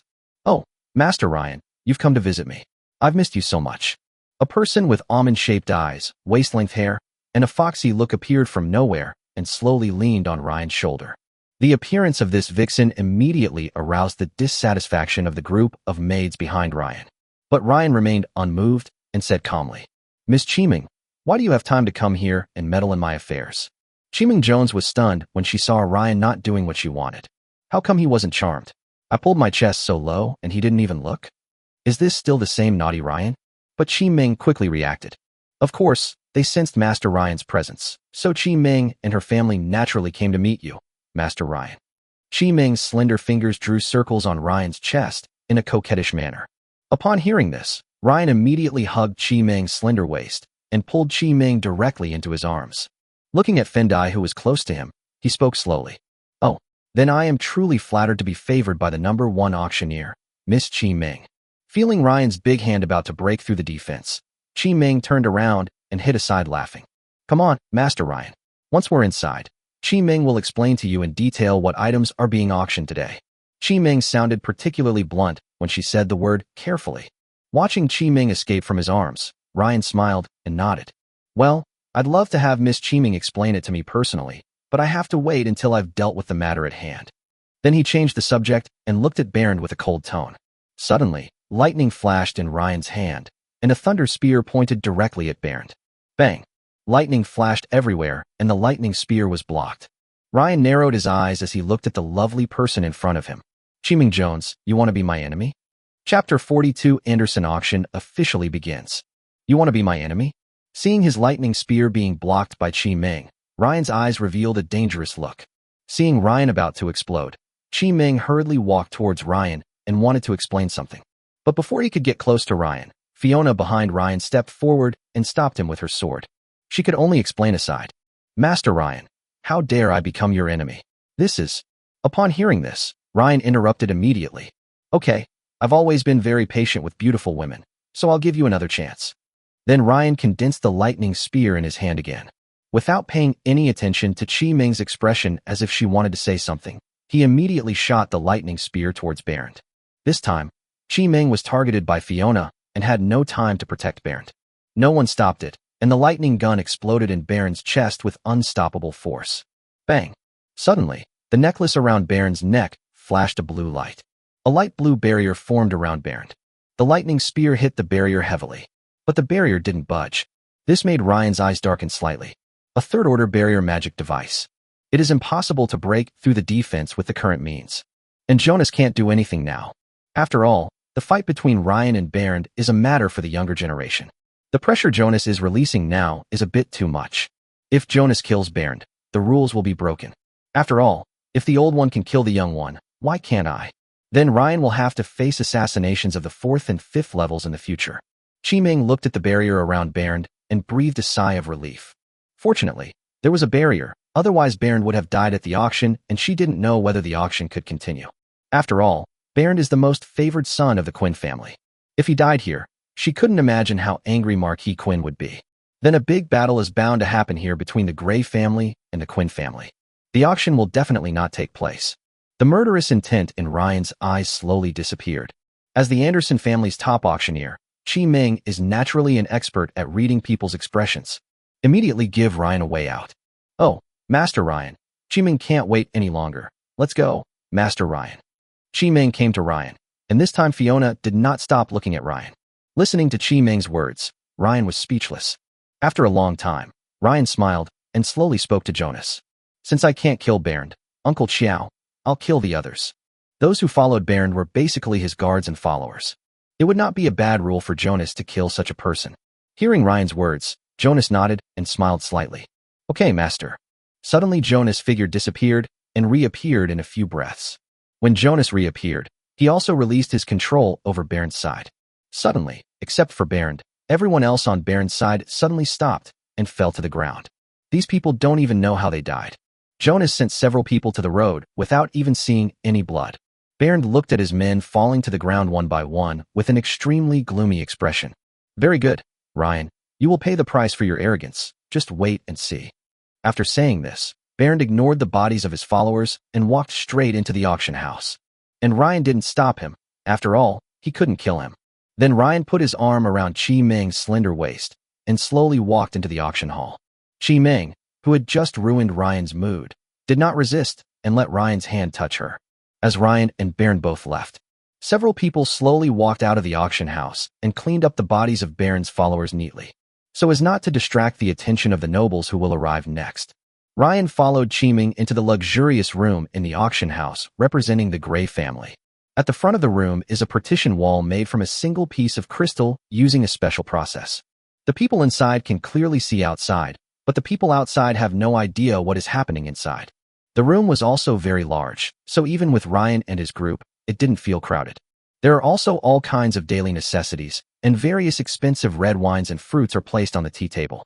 There are also several buttons on the tea seat, each of which has a different function. For example, for the first button, just think about the price you want to offer before pressing the button. After pressing the button, the auction house staff underground will naturally know. There were even two beautiful women waiting in the room. After Qi Ming sent Ryan to his room, she planned to leave. Master Ryan, Qi Ming will take her leave now. Please cheer for her later. Listening to Qi Ming's words, Ryan's eyes were full of reluctance. Are you leaving so soon? Qi Ming, you haven't introduced me to today's auction items yet. Seeing the reluctance in Ryan's eyes, Qi Ming curled her lips in her heart. If your hands weren't still wandering on my body, I would probably believe it. If she didn't leave now, she was really afraid that Ryan would keep her. Qi Ming took out a notebook and handed it to Ryan. Master Ryan, these are the items for this auction. You can take a look. As for Qi Ming, she will be going to the auction soon, so she needs to go back and prepare. After listening to Qi Ming's explanation, Ryan reluctantly let go of Qi Ming. Well, then I hope Miss Qi Ming can also sell the auction item at a sky-high price this time. Qi Ming covered her mouth and smiled. Then I'll borrow your good wishes, Master Ryan. Then Qi Ming slowly opened the door and walked out. The maids looked at Qi Ming's disappearing back, their eyes full of hostility. Then one by one they came to Ryan and acted coquettishly. Jonas stood meticulously in front of the partition of the room, watching the flow of people in the auction hall below. After Ryan comforted the maids, they slowly came behind the partition wall, watching the flow of people underground with Jonas. Jonas looked for a moment and then returned to Ryan. At this time, Ryan was looking through the notebook that Qi Ming had just given him. There are many items prepared for auction in this auction. Treasures and opportunities from level 1 to level 5 are everywhere. Ryan looked at Jonas coming over and handed him the notebook in his hand. Uncle Qiao, take a look at what our Gray family is going to buy. Jonas nodded and took the notebook. Then he sat down on the sofa and started reading. Ryan stood up, picked up the expensive red wine on the cabinet next to him, and poured himself a glass. She slowly walked to the partition wall and watched the scene underground with the maids. Even Ryan saw many familiar faces. There are teachers from the Magic Academy and some minor nobles. The maids were all very curious about the scene below. After all, it was their first time attending such a large auction in their lives. They couldn't afford to offend any of the nobles below. Time passes slowly. The seats below gradually filled up. At this time, Qi Ming's figure slowly walked out from behind the auction table. Qi Ming was wearing a luxurious red dress with her hair tied up. As soon as Qi Ming appeared on the stage, she caused a group of people below to cheer. It's Miss Qi Ming. This auction is actually hosted by Miss Qi Ming.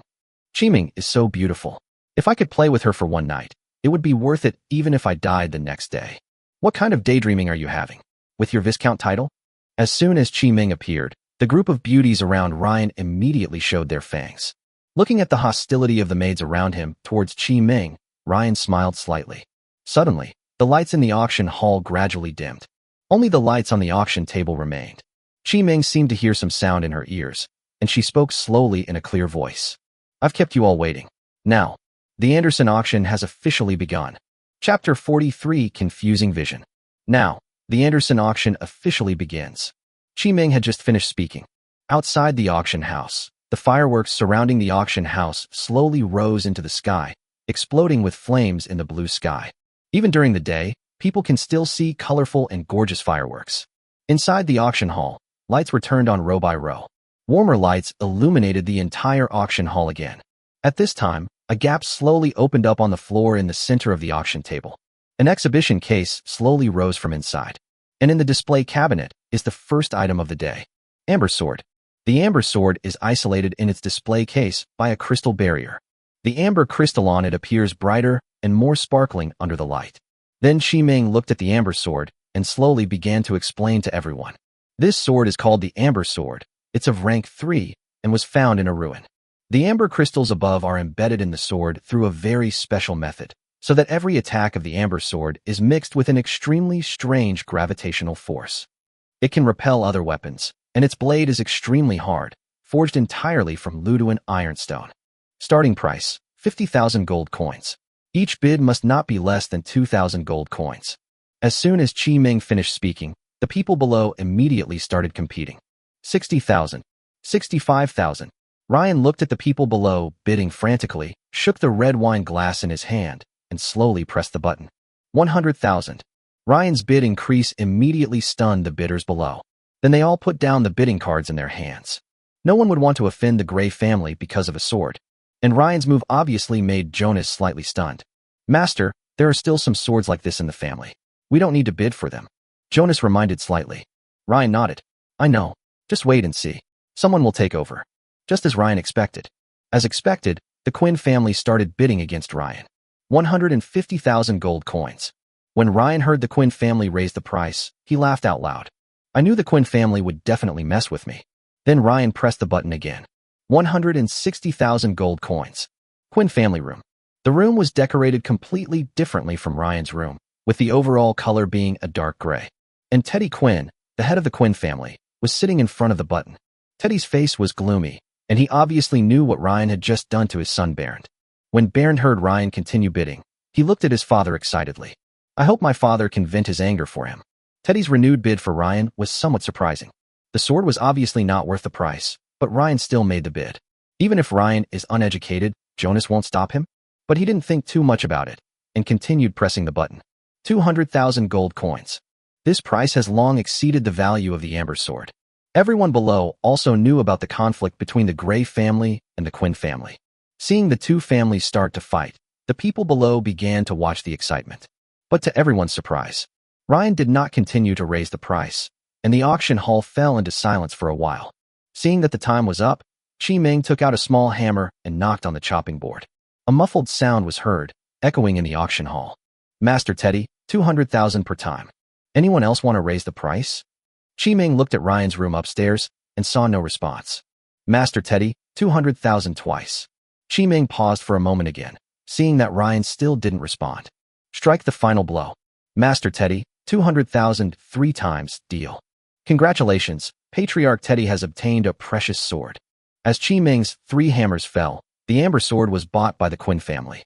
The display case containing the Amber Sword slowly descended, and the staff below began to bring it to the Quinn family. When Teddy heard that Ryan no longer raised the price, he immediately understood.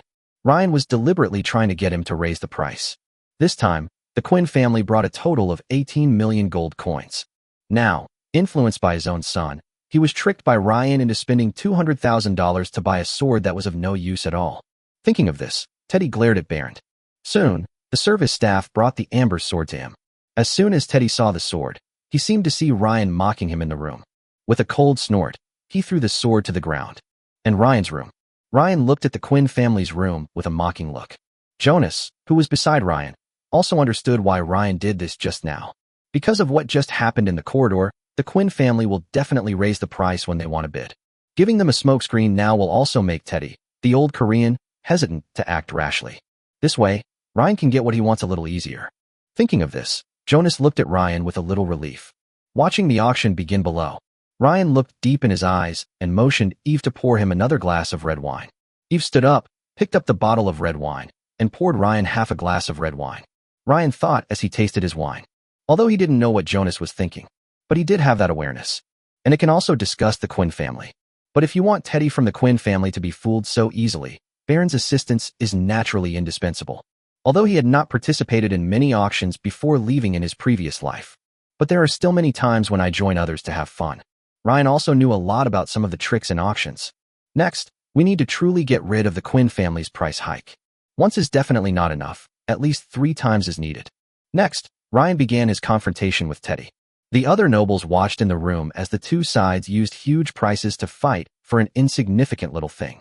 After a few rounds of items, Ryan spent 700,000 gold coins and successfully confused Teddy.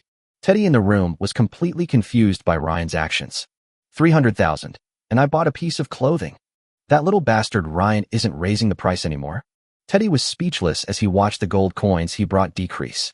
I swear I won't bid against Ryan at this auction. Because he didn't know whether Ryan really wanted it or was just trying to seduce him.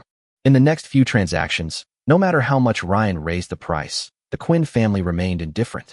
See this scene. Ryan in the room smiled slightly. This time the goal was truly achieved.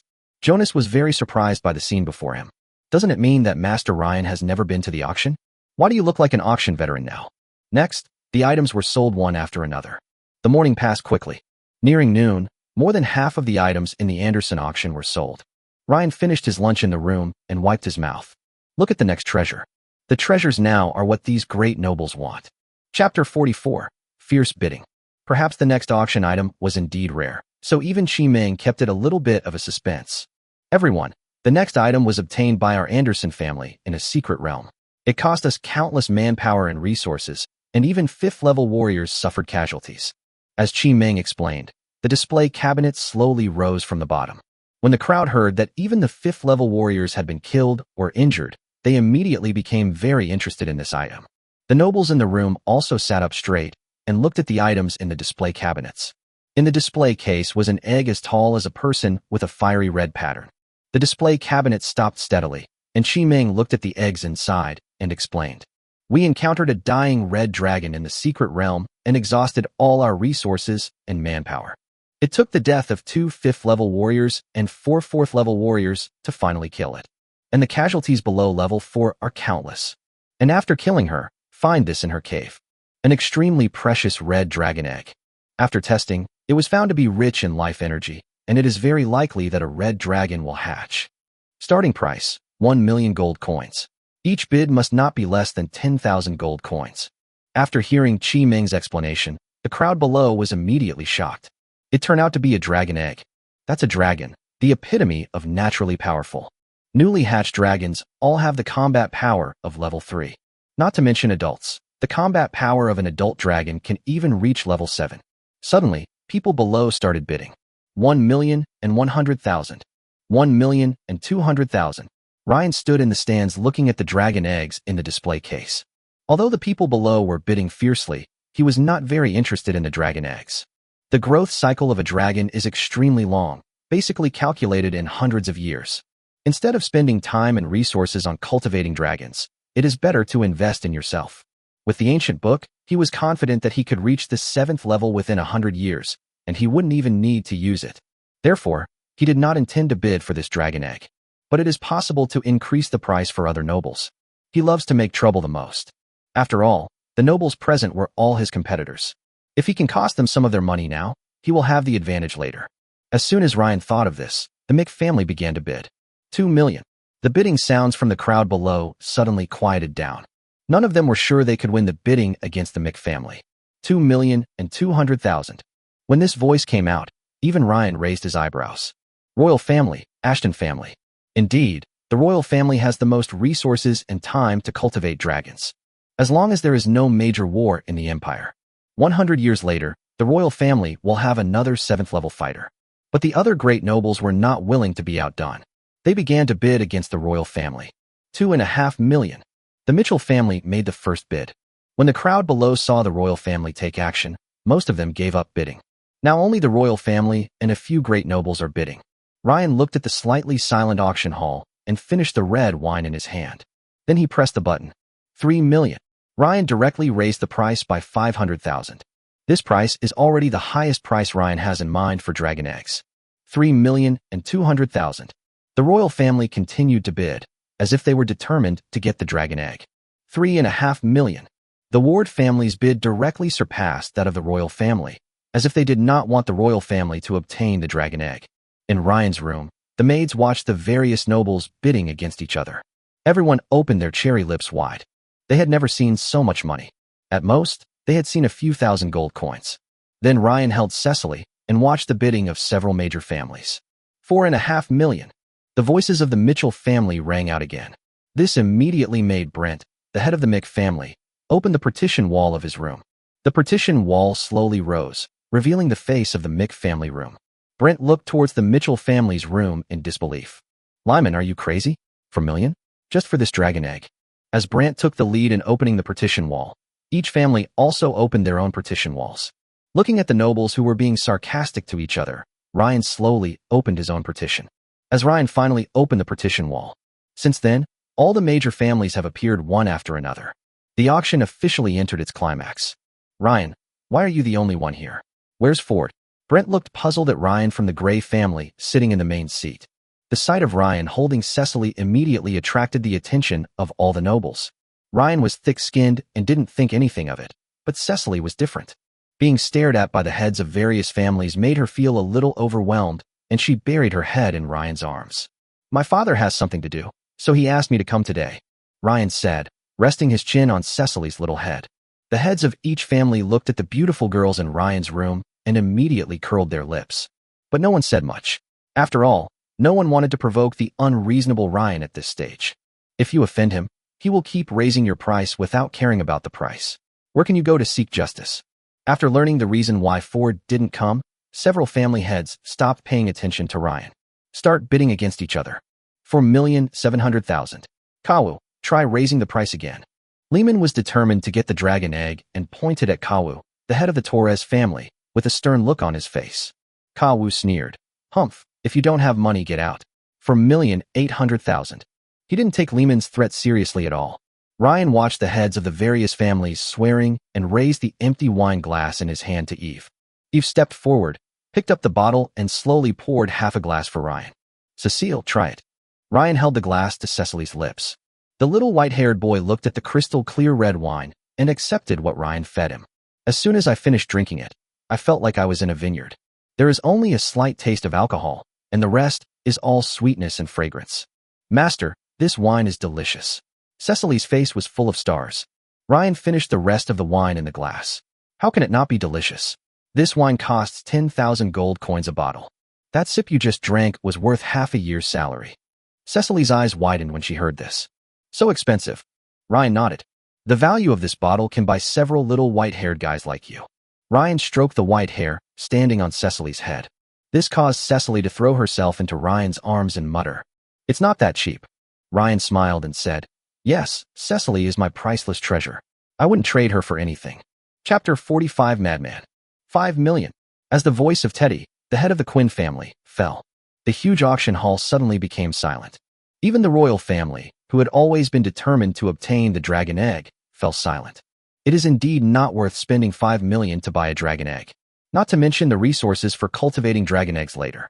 After all, 5 million can even buy a 6th-level treasure.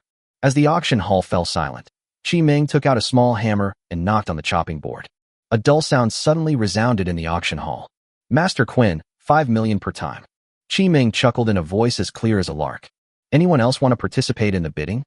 Giant dragons are extremely difficult to give birth to. This dragon egg may be one of the few in the past decade or so. Chi Ming saw that still no one continued to bid. Swing the hammer again. Master Quinn, 5 million twice. Seeing that no one was bidding, Chi Ming slowly lowered the hammer. Master Quinn, 5 million 3 times. Deal. Let's congratulate Master Quinn for winning the dragon egg. Suddenly, everyone below fell silent and began to applaud. The nobles in the stands above sneered at Teddy. 5 million. How many tens of thousands did he bring in total? Just for a giant dragon egg with an extremely long growth cycle? Are you not going to shoot other things later? There will be that thing later. As the display case of the dragon egg slowly fell, a heart appeared in the display case when it rose again. Even the people present could feel the heart still beating slightly. Every time it beats, you can see faint electric light and flames around it. As soon as this heart appeared, Ryan raised his eyebrows. Then the bad water in Ryan's stomach began to churn. When Cecily, who was in Ryan's arms, saw Ryan's expression, she immediately showed sympathy for the nobles, because she knew that another noble was going to suffer. As the display cabinet stopped, Qi Ming explained, waving the small fan in her hand gently. This item is called the Thunderfire Lion King's heart. It was obtained by killing a 5th-level Thunderfire Lion King. Everyone knows the effects. It has an extremely powerful effect on lion-type mounts. It's even possible to awaken talents with lightning and fire attributes. In addition, it also has a significant effect on humans. Not only can it greatly enhance their fighting spirit, but it can also increase their resistance to lightning and fire magic after use. Starting price, 600,000 gold coins. Each bid must not be less than 10,000 gold coins. After hearing Qi Ming's explanation, both the people below and the nobles above glanced in Ryan's direction intentionally or unintentionally. After all, the only one present who rode a lion was Ford from the Gray family. Then, a new round of bidding began in the auction hall. It turned out to be just as expected. Ryan did make an offer. 700,000. Ryan bid first. The people below watched Ryan bid and immediately gave up the idea of bidding. 800,000. The Quinn family immediately raised the price. In the stands of the Quinn family, Baron slowly made a gesture of wiping his neck towards Ryan. As the Quinn family raised the price, Ryan didn't care. 1 million. Ryan stated his offer expressionlessly. Meanwhile, in the Quinn family stands, Teddy stared at Ryan's expression. Looking at Ryan's expressionless face, Teddy didn't know what Ryan was thinking for a moment. Because Ryan had just had sex with him a while ago, Teddy didn't know whether Ryan wanted this hard or not. The auction hall suddenly fell silent. As if he had figured something out, Teddy was certain that Ryan needed the heart of the Thunder and Fire Lion King, and then he made an offer. 1.5 million. 1,600,000. Ryan still followed. Teddy scoffed at Ryan's offer. Sure enough, Ryan wanted to buy the heart for Ford, so he continued to raise the price. 2 million. As Teddy raised the price violently, the Thunderfire Lion King's heart suddenly reached a height that did not belong to it. Suddenly, Teddy's 2 million voice echoed in the auction hall. He finally got fooled. In the stands, Ryan sipped his red wine and scoffed. Hearing Ryan's laughter, Teddy's heart trembled. Ryan, keep going. I heard that Ford's lion is advancing. What's going on? No money. Upon hearing this, Ryan said while shaking his wine glass. No, the Quinn family is really rich. I can't afford it. I don't know how much imperial taxes they embezzled. Oh, you were talking about my father's mount. Yes, it is indeed time for my father's mount to be upgraded. But my father has already found something to advance, so the heart of the Thunderfire Lion King is dispensable. Then, he changed the subject and looked at Teddy with a slightly playful smile. Just now, I was just kidding you, Teddy Quinn. Why else would you spend 2 million to buy it? Ha ha ha. Ryan burst into laughter. Ryan's laughter immediately echoed in the auction hall. For a moment, everyone felt Ryan's absurdity. Teddy's heart sank, and his aura immediately went towards Ryan, like a cold and poisonous snake. But before he got halfway, he was stopped by Jonas's momentum. Immediately, Teddy and Jonas began to clash in momentum. As the two men clashed, the people below suddenly felt as if they were in a rough sea. It seems like my life may be in danger at any time. Watching Teddy and Jonas begin a confrontation of momentum, Ryan spoke slowly. Teddy, haha, Master Teddy, your name is really nice. It's the same as the one I had for a dog before. Seeing Ryan's nonchalant expression, everyone was speechless. All right, no violence allowed in the auction hall. It's been that rule for years, have you forgotten? In the royal stands, Ivan Ashton, the leader of the Ashton family, spoke. Upon hearing this, Teddy and Jonas slowly restrained their aura. Suddenly, the oppressive feeling in the auction hall slowly disappeared. Suddenly, Teddy spat out a mouthful of blood. Father, Baron and Teddy's other children were suddenly panicked. But Teddy waved his hand and looked at Jonas deeply. Fine. The nobles present were also shocked by Teddy's injury. Then they all glanced at Jonas, who was standing next to Ryan with a slight smile on his face. Although Teddy's strength is not the strongest among them, it is also at an average level. But Jonas was able to injure Teddy in a confrontation of momentum. He is very strong. The nobles all had a higher opinion of Jonas. Ryan looked at Teddy and raised an eyebrow. He ignored the gazes of the nobles. Said to Jonas with a look of surprise, Uncle Xiao, can you beat that old dog? Ryan's voice was not concealed at all. He just said it directly. Jonas was also stunned by Ryan's words and smiled. It's okay, slightly better. Suddenly, Ryan slowly looked at Teddy, with a faint red light in his eyes. Slowly say something unexpected. Then, Uncle Xiao, let's kill him. Ryan's words immediately quieted down the auction hall, which was still noisy. Teddy's pupils shrank slightly, and his muscles tensed up when he heard Ryan's words. Madman. This guy is crazy. Jonas was also stunned. Kill Teddy? Then he slowly turned his gaze towards Teddy. Chapter 46, The Heart of Dickens. As soon as Ryan finished speaking, the auction hall fell into deathly silence. It was as if a huge bell was struck in everyone's heart. The tense atmosphere made everyone afraid to even breathe deeply. Even Chi Ming on the auction table had her smile slightly stiffened, and she wondered in disbelief whether she had just heard it wrong. Teddy's muscles were tense at this time, and he stared at Jonas intently, fearing that Jonas would suddenly attack. Ivan, a member of the royal family, immediately stood up from his seat upon hearing this. From the shocked expression on his face, it was clear that he was in turmoil.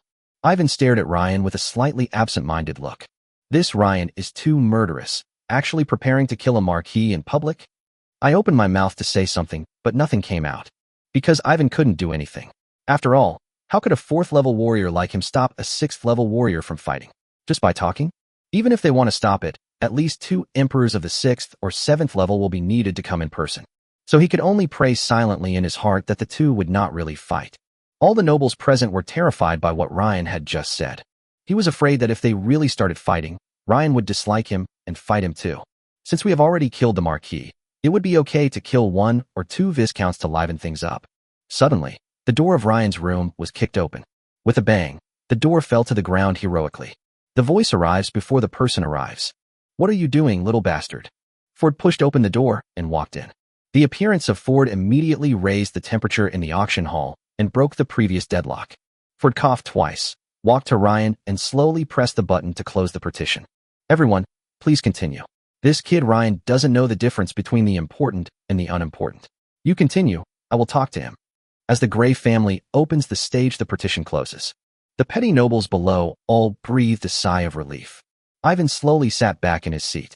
Teddy relaxed his muscles. No one had ever seen Ford, a rough guy, so friendly. A voice came into Chi Ming's ears, immediately bringing her back to her senses. Everyone, although there were some minor incidents, they are all in the past. The Anderson family has just decided to discount the auction price by 10% to ease everyone's concerns. The next item for auction is the Siren Stone. In the Grey family stands. Father, why are you back? Ryan asked Cecily to get up from his lap and look at Ford beside him. After putting down the wine glass in his hand, Ryan slowly stood up. My heart was pounding and my eyelids were twitching the whole way here. I knew you were going to cause trouble for me at the auction this time. Ford seemed to be in a hurry and slowly poured himself a glass of red wine to quench his thirst. But drinking 1 glass of water didn't help, so I had to pour myself another glass of water. As soon as I arrived at the auction, I saw you trying to kill Teddy. Ford sat on the sofa and looked at Ryan. Yeah, I fucking want to kill him too, but this is a public place. There's no reason, no logic. What can I use to kill him? Do you think the Marquis's clothes are just for show? Ryan curled his lips immediately and said, kill him if you want. Even if I'm not right, so what? My fist is bigger and I'm right.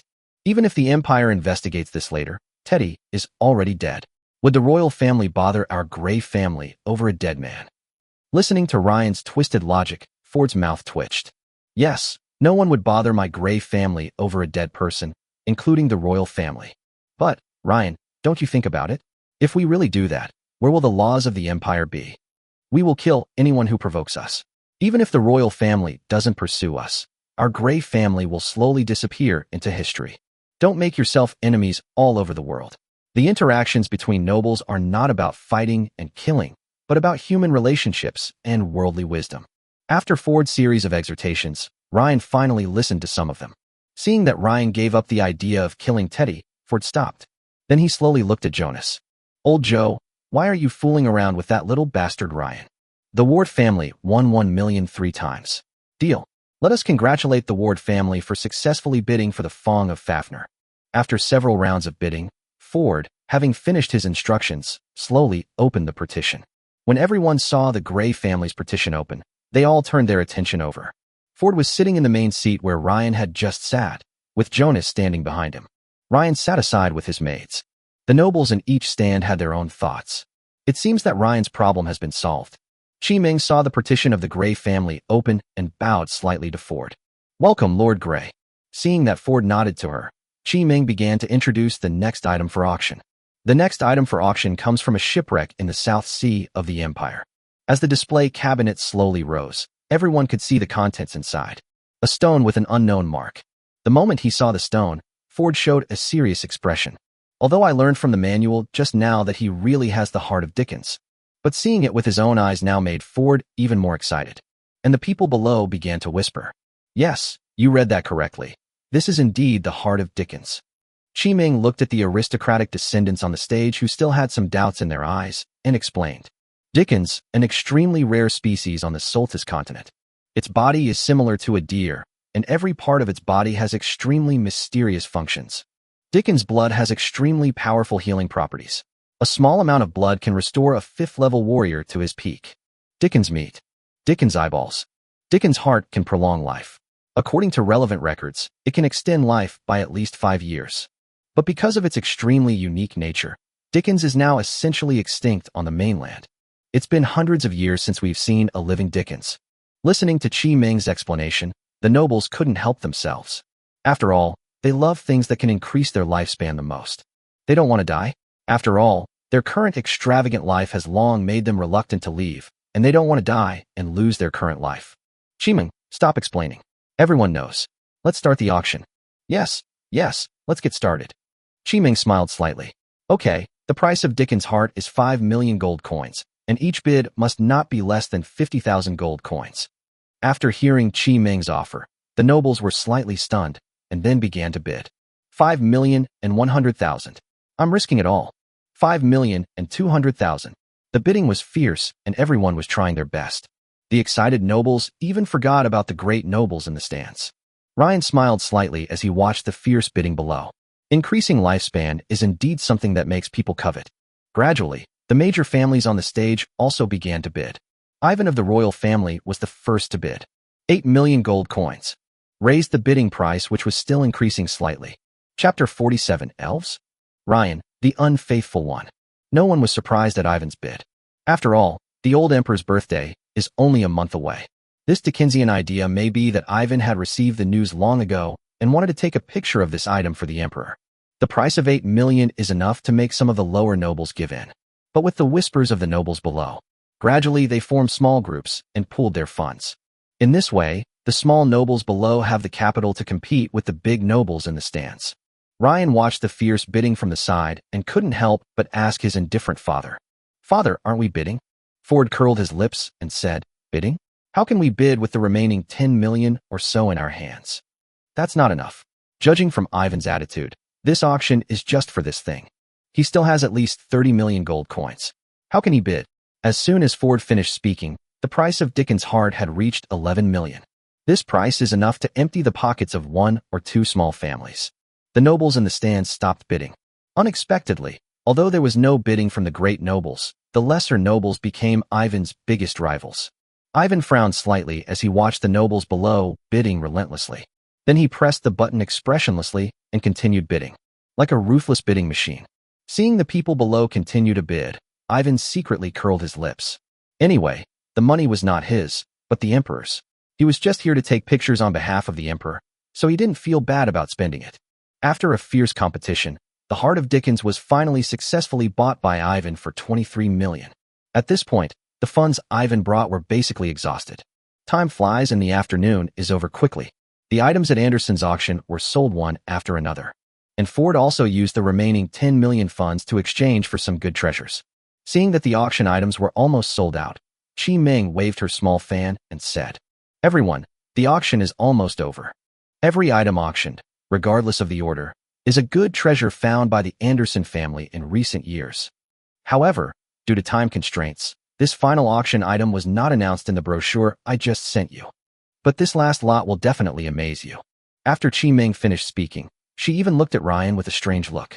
Ryan was also stunned by Chi Ming's eyes. This time, the display case on the auction table slowly rose. Suddenly, an unexpected auction item appeared in front of everyone. Ryan stood up immediately. His eyes were filled with an incredible expression. People. But upon closer inspection, it seems not to be the case. The man in the display case had long pointed ears, skin as white as snow, and long black hair as smooth as silk. Her face was extremely beautiful, even with a hint of holiness. Her hands and feet were shackled as she knelt in the crystal display cabinet, with traces of tears on her face. The delicate appearance can arouse people's desire to protect. Elf? The nobles in the stands smiled slightly at Ryan's appearance. Ryan is still as lecherous as ever. Looking at Ryan's surprised expression, Qi Ming giggled a few times. You are not mistaken. This is not a human, but an elf.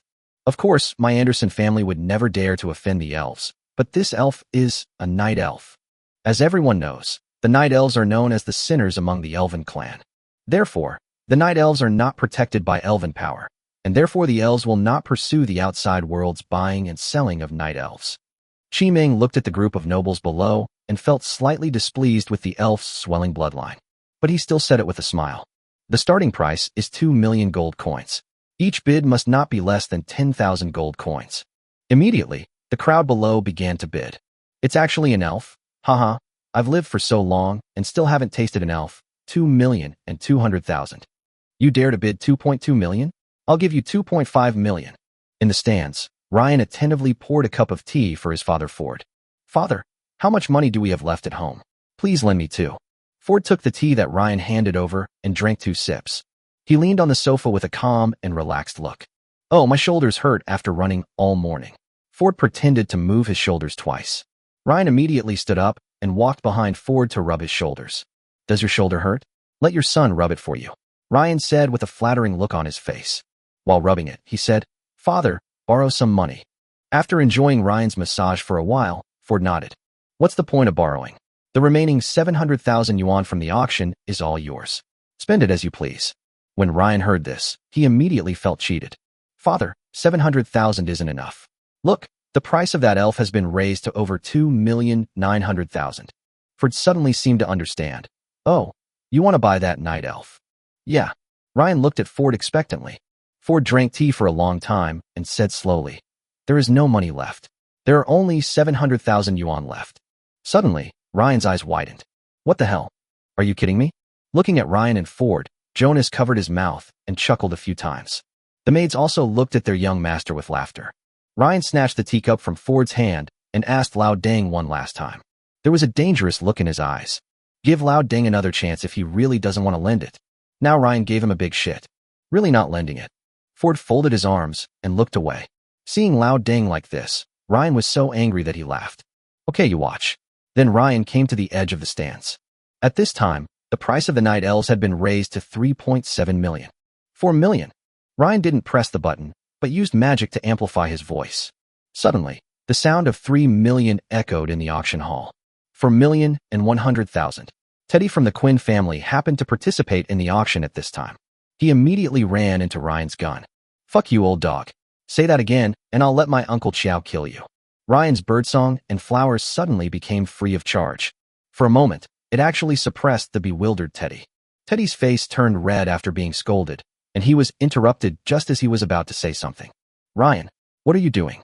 Threatening the Marquis in public? Are you looking for a fight again? How can you say that about Marquis Quinn? How can you say it openly? Ford's scolding came immediately. Don't say anything, Lao Deng. I'm scolding you right now. Are you annoying me? At this time, Ryan didn't recognize any relatives and even didn't give face to his own father. Ford was also stunned at once, looking at Ryan in surprise, and for a moment he did not refute Ryan. Chapter 48 No, the kids are just playing around. Seeing Ryan killing everyone without recognizing his relatives, all the nobles opened their mouths in surprise. It's so scary, so scary.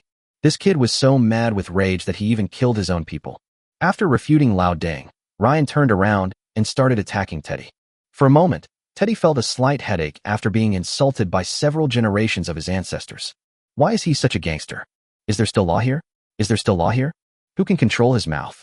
Listening to Ryan's novel way of cursing made Teddy breathe rapidly and feel dizzy. Even though Ryan did this, Teddy still didn't dare to take action. After all, Ford just said, how can you say it openly? This sentence was obviously directed at him. If he took action now, it would play into Ford's hands and give Ford a reason to take action. He couldn't even beat Jonas alone, and now with Lion King Ford added to the mix, he would definitely be beaten up in a mixed doubles match. Perhaps unable to bear Ryan's words, Teddy left his room and slammed the door. Gradually, Ryan got tired of talking, and he had almost said all the curse words in his mind. 4,200,000. Let's see who dares to snatch it from me. For a moment, neither the great nobles on the stage nor the small nobles below made a sound. After all, no one wants to be cursed by Ryan about their ancestors. You can't scold him, you don't dare to hit him, so now you're making an offer. Isn't that just because you feel uncomfortable? But Ryan's action clearly violated the rules of the auction house. A voice suddenly came to Qiming's ears, asking Qiming to stop Ryan. But Qiming immediately glared at him with her eyes wide open and her lips curled up, muttering, "Let me go? Only a fool would go. I've already offended Ryan once before, and now you want me to go? I won't go. Whoever wants to go can go." As if sensing Qiming's resolute attitude, no more sound came to Qiming's ears. Just when the auction hall was silent, a middle-aged man slowly walked out from behind the auction table. He first bowed slightly to everyone, then spoke to Ryan. "Master Ryan, you seem to have violated the auction house's rules. Please refrain from threatening others and allow everyone to bid fairly and freely." As soon as these words were spoken, Qiming's almond-shaped eyes widened, and then she walked away from the middle-aged man without leaving a trace. "If a fight breaks out, don't hurt me by mistake. He and I are not in the same group." Listening to the man's words, Ryan narrowed his eyes and asked in a deep voice, "Who are you?" Ryan didn't use the particle damn when he said that. After all, he didn't know this person. It would be bad if you offend someone who is too powerful. The middle-aged man bowed slightly to Ryan and said, "My name is Torvin Anderson, and I'm the director of this auction." "Oh, where did I break the rules? Did I threaten you?" Looking at the group of young nobles below, Ryan's tone rose several degrees. Suddenly, the people below hurriedly shook their heads, fearing that Ryan, the devil, would come looking for them. No, Director Tuvin, we haven't been threatened. We just really have no money." Yes. Me too." Seeing everyone below shaking their heads, the middle-aged man then looked up at the nobles in the stands above. But no one responded to him. Suddenly, a crisp voice rang out. "It's the little witch of the Mitchell family, Anna." "Ryan, you are so unreasonable, you clearly." Anna sat on the sofa and retorted, ready to trip Ryan up. As soon as she said this, Anna was stunned by Ryan's lip shape. Then she stomped her feet with a blushing face and sat back on the sofa. You dare?" "Humph." Ryan's mouth shape was also very clear. "Do you want me to say little bear?" With a smirk on his face. For a moment, everyone looked at the little witch Anna and started talking about it. Unexpectedly, the little witch who gave everyone a headache was defeated. The head of the Mitchell family, Lehman, also frowned, not understanding what was happening. A while ago, he asked me to borrow the space-sealing magic device to teach Ryan a lesson. How can you be so feminine now? Could it be? Suddenly, Lehman's eyes turned dangerous when he looked at Ryan. It's not enough for this kid to cause trouble to Sophia of the Ward family. He even wants to harm my daughter? You have already committed suicide. However, Ryan did not notice Lehman's gaze, but stared at the man on the stage. Now what are you going to say? When the middle-aged man saw this, he was stunned for a moment but quickly adjusted himself. It seems I was worrying too much. I'm very sorry to disturb Master Ryan's interest. After the auction is over, I will prepare an apology for you, Master Ryan. Hearing this, Ryan snorted heavily. Then I won't disturb your interest, Master Ryan. After saying this, the middle-aged man slowly retreated behind the scenes. I protest. Teddy, who returned to the room at this time, spoke. I want to check Ryan's funds. I don't believe he still has more than 4 million gold coins. Suddenly, everyone looked at Ryan on the stage. Qiming was slightly stunned and thought, since Ryan dared to shout, there should be more. Then he slowly said, Master Ryan, the service staff here will check your funds. Upon hearing this, Ryan's expression became unnatural. Not long after, 2 maids pushed the door open in Ryan's room and wanted to check Ryan's funds. But Ryan was hesitant. Ford, who was sitting on the side, crossed his arms and watched the show. You keep pretending and even dare to contradict me. Let me see how you solve it. Master Ryan, could you please show me your funding card? Seeing that Ryan didn't move, the maid asked slowly. Everyone present looked at Ryan's unnatural appearance and suddenly felt confused. Looking at everyone's suspicious expressions, Ryan snorted coldly. Yes, I, Ryan, do not have 4 million, but I have this. Ryan immediately took out a few coins from the magic ring. Special coin, secret realm qualification. Looking at the coin in Ryan's hand, everyone fell into deep thought. 6 coins, 6 qualifications, is that enough? According to the private price of the nobles, 1 coin is about 300,000 gold coins. Even so, no one is willing to buy it. After all, there are limited places to enter the secret realm, and who wouldn't want to give it a try? Not enough. 6 coins only add up to 3 million. You're still 1 million short. Teddy gloated on the side. You fucking dead dog. Ryan glanced at Teddy, who was causing him trouble. Originally, he still had the 1 million gold coins that he had embezzled from his family, but he gave them all to Margaret to decorate the dream pavilion. He really doesn't have any gold coins ready at the moment. Ford on the side couldn't sit still anymore, as Ryan actually used coins to trade. Ford was about to say something. Then he saw Ryan slowly turn around and look at him. Ryan narrowed his eyes at Ford and said, "Lao Deng is going to give you a big one this time. You have to catch it. Isn't it just a spot in the secret realm? I still have one. Only there are no coins." Suddenly, the noise in the auction hall disappeared, and Teddy scoffed. "Without the coin, how can you qualify for the secret realm?" Ford heard it from Ryan himself. Suddenly, Teddy seemed to think of something. Not only Teddy, but everyone in the auction hall felt like thunder was exploding in their hearts. Yes, Ryan was the one who mentioned the 300 places. But no one knows how many places there are. Who knows how much this kid has hidden? For a moment, even Ford looked at Ryan in surprise. "Damn it, you little bastard. Why didn't you tell me earlier? If you had told me earlier, would I not give you the gold coins?" Ivan, who was sitting on the sofa, also looked at Ryan with a strange expression. Then he slowly asked the question that everyone wanted to ask. "Oh, how many spots do you have left, Ryan?" As soon as Ryan made a mouth shape, Ford flashed forward and covered Ryan's mouth, whispering in Ryan's ear. "Stop talking. Buy it. It's just a night elf. Dad will buy it for you. Stop talking." Seeing Ryan's still angry expression, Ford smiled at everyone. "Don't believe it. Ryan is such a liar. He's used to lying to people. There's no quota. It's only 300. How much is the night elf bidding now?" Ford looked at Chi Ming. "Master Ryan just offered 4.2 million. Chi Ming replied, "Oh, 4.2 million. I'll pay." Ford directly took out a gold card worth 5 million and handed it to the maid next to him. Chapter 49. The auction ends. "Oh, 4.2 million. I'll pay." The maid looked at the gold card in Ford's hand and bowed before returning it. She was only checking the funds, not collecting the money. Now that Ford has taken out the gold coins for Ryan, it naturally has nothing to do with her.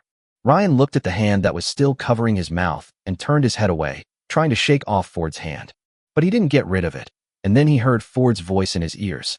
"I'll tell you you're joking later, you hear me?" Hearing this, Ryan tilted his head to look at Ford and snorted in dissatisfaction. Ford's mouth twitched when he saw this, and he immediately knew what the little bastard was thinking. A 4th-level treasure. Hearing this, Ryan rolled his eyes. Although Ryan was already overjoyed in his heart, his expression remained unmoved. 3 4th-level items, no more. There was some gnashing of teeth in Ford's tone. Ryan nodded after hearing this. Seeing Ryan nod, Ford slowly released his hand. Seeing that Ryan could speak, everyone in the auction hall looked at him. "I hope Ryan can give me a definite answer."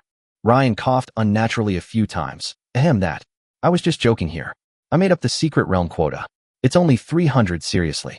Everyone looked at Ryan's expression with disbelief, but since Ryan refused to give in, they didn't know what to say. Looking at Ford behind Ryan, everyone seemed to be thinking about something.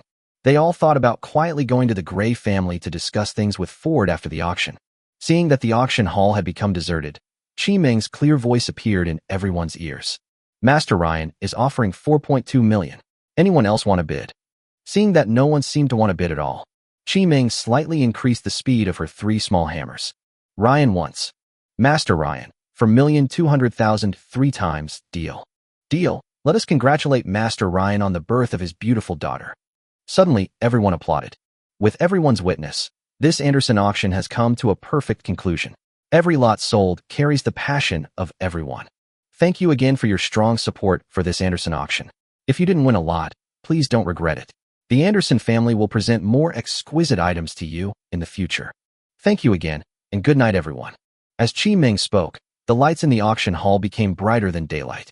Chi Ming bowed slightly to everyone and slowly retreated behind the scenes. When the auction ended, some people below walked behind the auction table. Some of them came to take their own bidding items, while others came to follow in Chi Ming's footsteps. "I hope to ask Chi Ming out." Ding ding ding. There was a knock on the Gray family's counter near the door. Because the door had just been broken down by Ford, the auctioneer had no choice but to knock on the counter next to it. "Enter." The waiter nodded slightly at Ford's voice and walked in with the night elf who had just been on the auction table. The night elf wears a high-level slave collar around her neck, which prevents her from using magic to harm her master. The waiter slowly walked up to Ryan with the night elf. "Master Ryan, this is the key to the slave's collar, and this is the apology the supervisor prepared for you." The waiter took out a key and a gift box. Ryan took the key and gift box and put them directly into his magic ring. Yes. Seeing that Ryan had accepted it, The waiter bowed slightly to Ryan and Ford and left the room. Ryan looked at the dead look in the night elf's eyes and asked, "May I have your name?" Hearing Ryan's voice, the night elves focused their eyes on Ryan, and a holy voice slowly spoke. Avril Hui.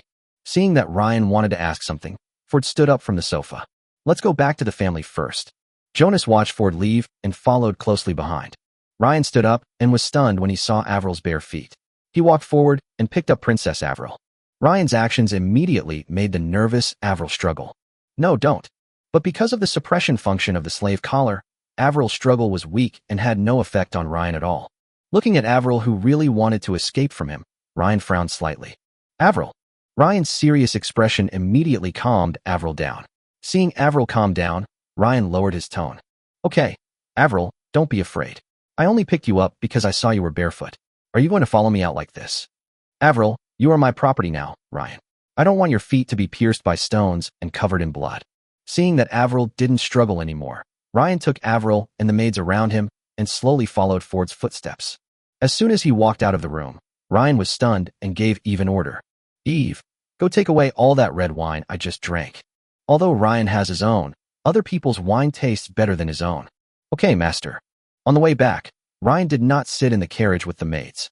Instead, he was called outside by Ford and rode a horse side by side with Ford at the front of the convoy. Because the faint pressure emanating from the lion ridden by Ford was almost making it impossible for Ryan's horse to move. So Ryan pulled out the unicorn in front of his carriage and rode it. Ford felt that there was no one else around him and then spoke. "All right, little bastard. You even tricked me back then. Tell me, how many spots do you have left?" The unicorn was so stable that Ryan didn't even feel how bumpy it was. Looking at Ford's scrutinizing eyes, Ryan glared back. "No, you didn't say it. No means no." Ford immediately curled his lips and said, "I'm not kidding you. Tell me quickly so that I can have a clear idea. Just wait and see. There will be no shortage of guests from the Gray family tonight. You're the one who brought this upon me."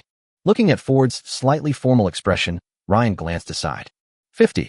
Ford saw Ryan turned his head to the side and immediately rode the Lion King to the direction Ryan was facing, squinting at him. 50? Are you sure? Okay, 70. Ford's tone rose. 100. That's all, just 100. Ryan glared at Ford and said loudly. Seeing Ryan like this, Ford believed what Ryan said for the time being. "Okay, you kids still want to take up these 100 places for yourself." Ryan said he didn't want to pay any attention to Ford. Looking at Ryan's appearance, Ford smiled and said nothing more. The convoy traveled in the night and soon returned to the Gray family. Chapter 50. A gamble on turning a bicycle into a motorcycle. Gray family, Ryan's room. After returning to his room, Ryan jumped onto his big bed. Pressing on it, he even made Ryan bounce back twice. Feeling the soft big bed, Ryan smiled happily. "I've been tired all day. I can finally take a break." Looking at Avril standing timidly in the corner of the room, Ryan instructed Eve.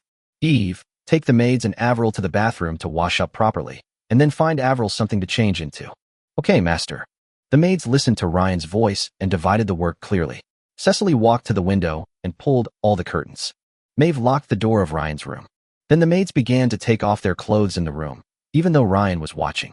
But the maids were not shy at all, and even showed them to Ryan generously. Avril was a little at a loss when she saw this scene, but was still stripped naked by the maids and taken to the bathroom nearby.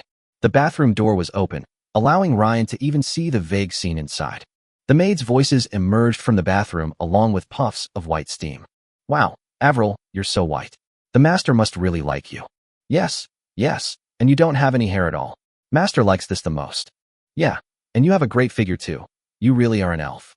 The sound of the maids teasing Avril made Ryan feel a little uncomfortable. With a wave of his hand, magic surged out and directly closed the bathroom door, thus avoiding a big battle.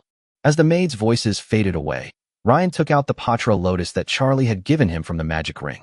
The strength of the first-level intermediate is indeed a bit weak. Although Tian Yuan has been slowly increasing the magic power in his body, Ryan still wants to use some external force. Afterwards, Ryan took Patrolin directly.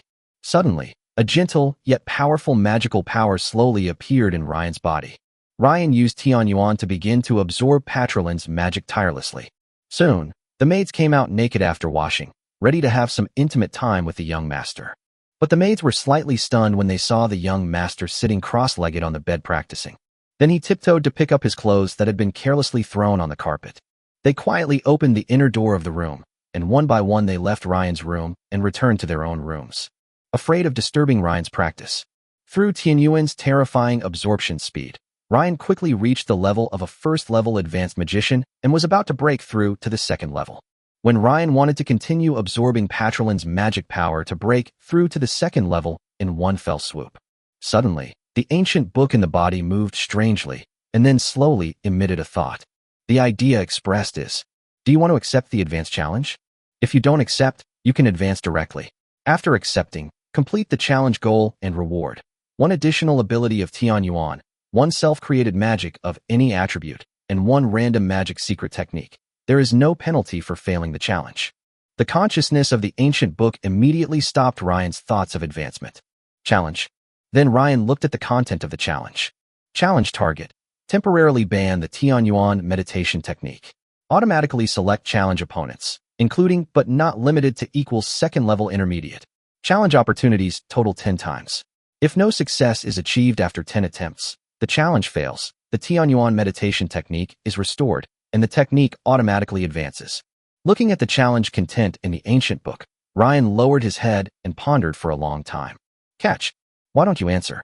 Although it is a bit troublesome to deal with the second level after sealing Tianyuan, there will be no loss even if it fails. Take a chance and turn your bicycle into a motorcycle. Fuck it, brothers. After figuring it out, Ryan immediately accepted the challenge of the ancient book. Suddenly, a golden light emanated from the ancient book and enveloped Ryan. As the golden light slowly disappeared, Ryan felt something in his heart and summoned his magic power. Sure enough, Tianyuan's dark golden magic power was gone, replaced by light blue ordinary magic power. The next morning, Master, it's time to eat. Eve pushed the dining cart and brought the maids into Ryan's room. The moment Ryan saw Eve, there was a faint golden mark on Eve's head.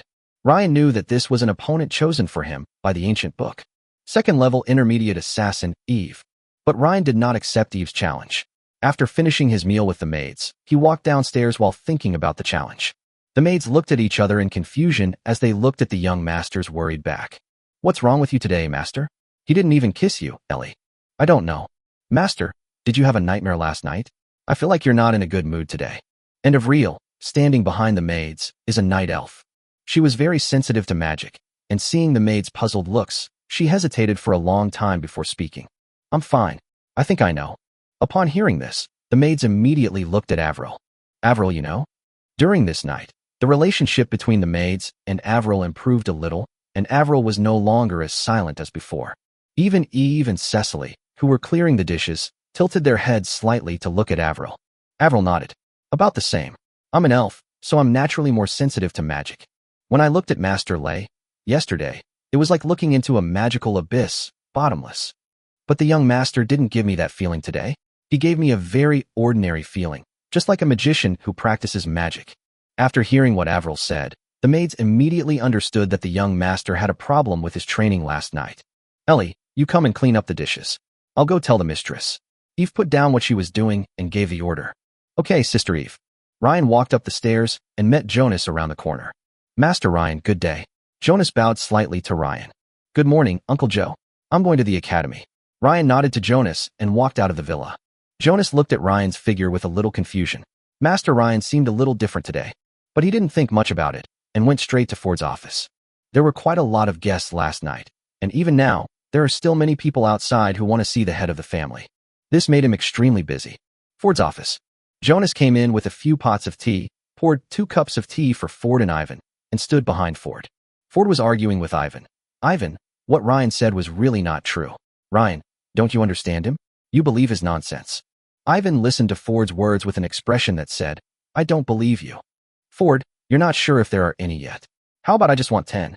I'll give them to you at double the market price. Really not. Suddenly, there was a knock on Ford's office, and then a maid walked in.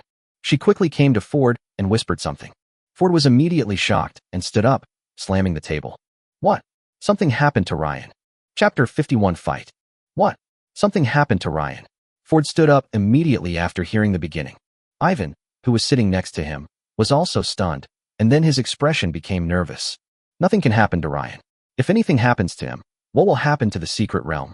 The maid was also startled by Ford's appearance, and then continued to talk to Ford. Ford frowned and listened carefully to the maid's words. It wasn't long before the maid finished conveying what Layla wanted her to say. I heard that Ryan had problems with his cultivation, not with his personal safety. This made Ford feel relieved. He thought that the old dog Teddy had taken action. But when he thought about it, he really didn't have any good solution to the problems that Ryan encountered in his cultivation. As a knight, he has no idea about magician training and cannot provide any guidance.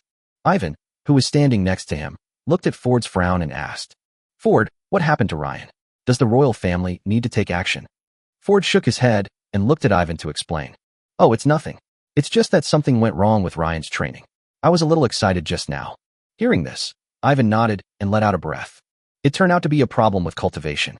That's fine. After all, everyone has problems when cultivating. As long as it's not a problem with Ryan's safety, it's fine. Ivan, is the Academy Dean Cliff back? As an old magician, he must know what went wrong with Ryan's training. Ivan shook his head. No, Cliff has only been at the Magicians Association for a few days. How could he be back so early? Upon hearing this, Ford sighed and then gave orders to Jonas. Jonas, gather all the magicians in your home. Don't be busy with other things today. Wait until Ryan comes back at noon and see if we can work out a solution together. Jonas nodded. Okay, master. Then he opened the office door and walked out. Ivan saw that Ford was in a bad mood, so he didn't continue talking about the secret realm. After telling Ford that he could come to the Royal Magician's Corps if he had any difficulties, he prepared to come back in 2 days. Ford lit a cigar and looked at the maid beside him. You go back. It's the head of the family. As the maid left the room, Ford was the only one left in the office, which was filled with smoke. The college gate. As soon as Ryan got off the carriage, he saw the big man Blair. And there was also a dark golden mark on Blair's head. Good day, young master. Good morning, Blair. Why are you waiting for me at the door today? Is there something wrong with Adele? Ryan looked at Blair with some confusion. Blair said, lowering himself slightly. No, Miss Adele, master. I just heard that the little witch Anna has been looking for you in the academy today, and Sophia has been following her. I'm afraid you'll be at a disadvantage against 2 of us alone, and if you can't win, I can help you escape. Ryan was stunned. Anna is looking for me. Just as he was about to say something, he suddenly realized that he couldn't use Tianyuan now, and teleportation couldn't be used frequently. Suddenly, I felt a little uneasy. Yeah, Blair, you did a great job. Although I'm not afraid of them, I haven't been in good shape recently, so let's not fight them for now. Blair chuckled twice and nodded. Then the 2 of them walked into the academy together. Although there are many students in the academy, I haven't seen many people wearing marks on their heads. This made Ryan realize that the selection of ancient books was very strict. At least some shoddy ones would not be allowed to fill the gaps. But this makes it difficult for him. Ryan complained silently in his heart. Slowly, Ryan felt something was wrong. Why are there fewer and fewer people around him and Blair? And Blair seemed to realize this. Suddenly, a familiar wave came, which made Ryan stunned. The space is closed? Hee hee. Ryan, let me see how you run away now. Anna's voice came from behind the 2 of them. Ryan and Blair slowly turned around and saw Anna holding a whip with a smug look on her face, and Sophia, who was meticulous. Seeing this, Ryan's mouth twitched. What you fear will come true. They really know how to choose the right time. At this moment, the ancient book seemed to feel the fighting power of the 2 women, and then a dark golden mark slowly appeared on the heads of the 2 women. Seeing the mark made Ryan speechless. What the hell? One is at the intermediate level of the 2nd stage, and the other is at the elementary level of the 2nd stage. They are practicing the Empire's most advanced breathing method. And now the space is closed by the other party, and Ryan doesn't want to fight with them. Seeing the 2 women, Bray immediately took out a giant sword from his magic device and was ready for battle. Ryan analyzed the current situation and coughed twice. Ahem, Blair, what are you doing? Put away your sword. We should live in harmony in the academy. How can we fight and kill each other? Ryan said, patting Blair's arm. Although it was said to Blair, it was a subtle reference to the 2 girls. Blair said nothing when he saw this, but raised his giant sword and looked at the 2 women opposite him. Anna and Sophia naturally understood what Ryan had just hinted at. Ryan, I'm here to beat you up today. I won't be able to vent my anger until I beat you to a pulp. Upon hearing this, Ryan sighed. Alas. Suddenly, Ryan threw a ball of magic directly at the 2 girls, and then patted Blair. Run, Blair, hurry. Then Ryan used the swift wind spell to empower himself and ran towards the magician's tower. Bang! Ryan's magic exploded in the path of the 2 women, creating a cloud of red smoke. Upon seeing this, Blair immediately put away his sword and followed Ryan's footsteps swiftly. Seeing this, the 2 women wanted to chase after him, but were stopped by the red smoke. As soon as they entered, they felt a choking throat and pain in their eyes. The two of them looked at Ryan's back and were so angry that their temples were throbbing. I had no choice but to go around the smoke and chase after Ryan. Although it took the two of them some time to avoid the smoke, they still pursued Ryan relentlessly. 2 of the 4 people fled and 2 chased. Anna and Sophia quickly caught up with Ryan and the other 2. Looking at the magician's tower so close, Ryan couldn't get close. Because Anna and Sophia were blocking the way. Why? Ryan's face was full of worry. Looking at the posture of the 2 women, he had no choice but to fight. Blair, do it. Blair immediately took out his giant sword and rushed towards Sophia. In an instant, the 2 of them were fighting each other. Anna also came to Ryan with a whip. Although Ryan cannot use Tianyuan now, he can still use his instant casting and the magic power in his body that was once expanded by Tianyuan. It just lost Tianyuan's bonus to magic power and Tianyuan's terrifying magic recovery speed. Ryan's eyes flashed, and a beam of light instantly condensed beside him and shot towards Anna. Anna swung her whip, and it collided with the light gun. Bang! There was an explosion where the 2 collided. Seeing Blair gradually losing the upper hand, Ryan frowned slightly.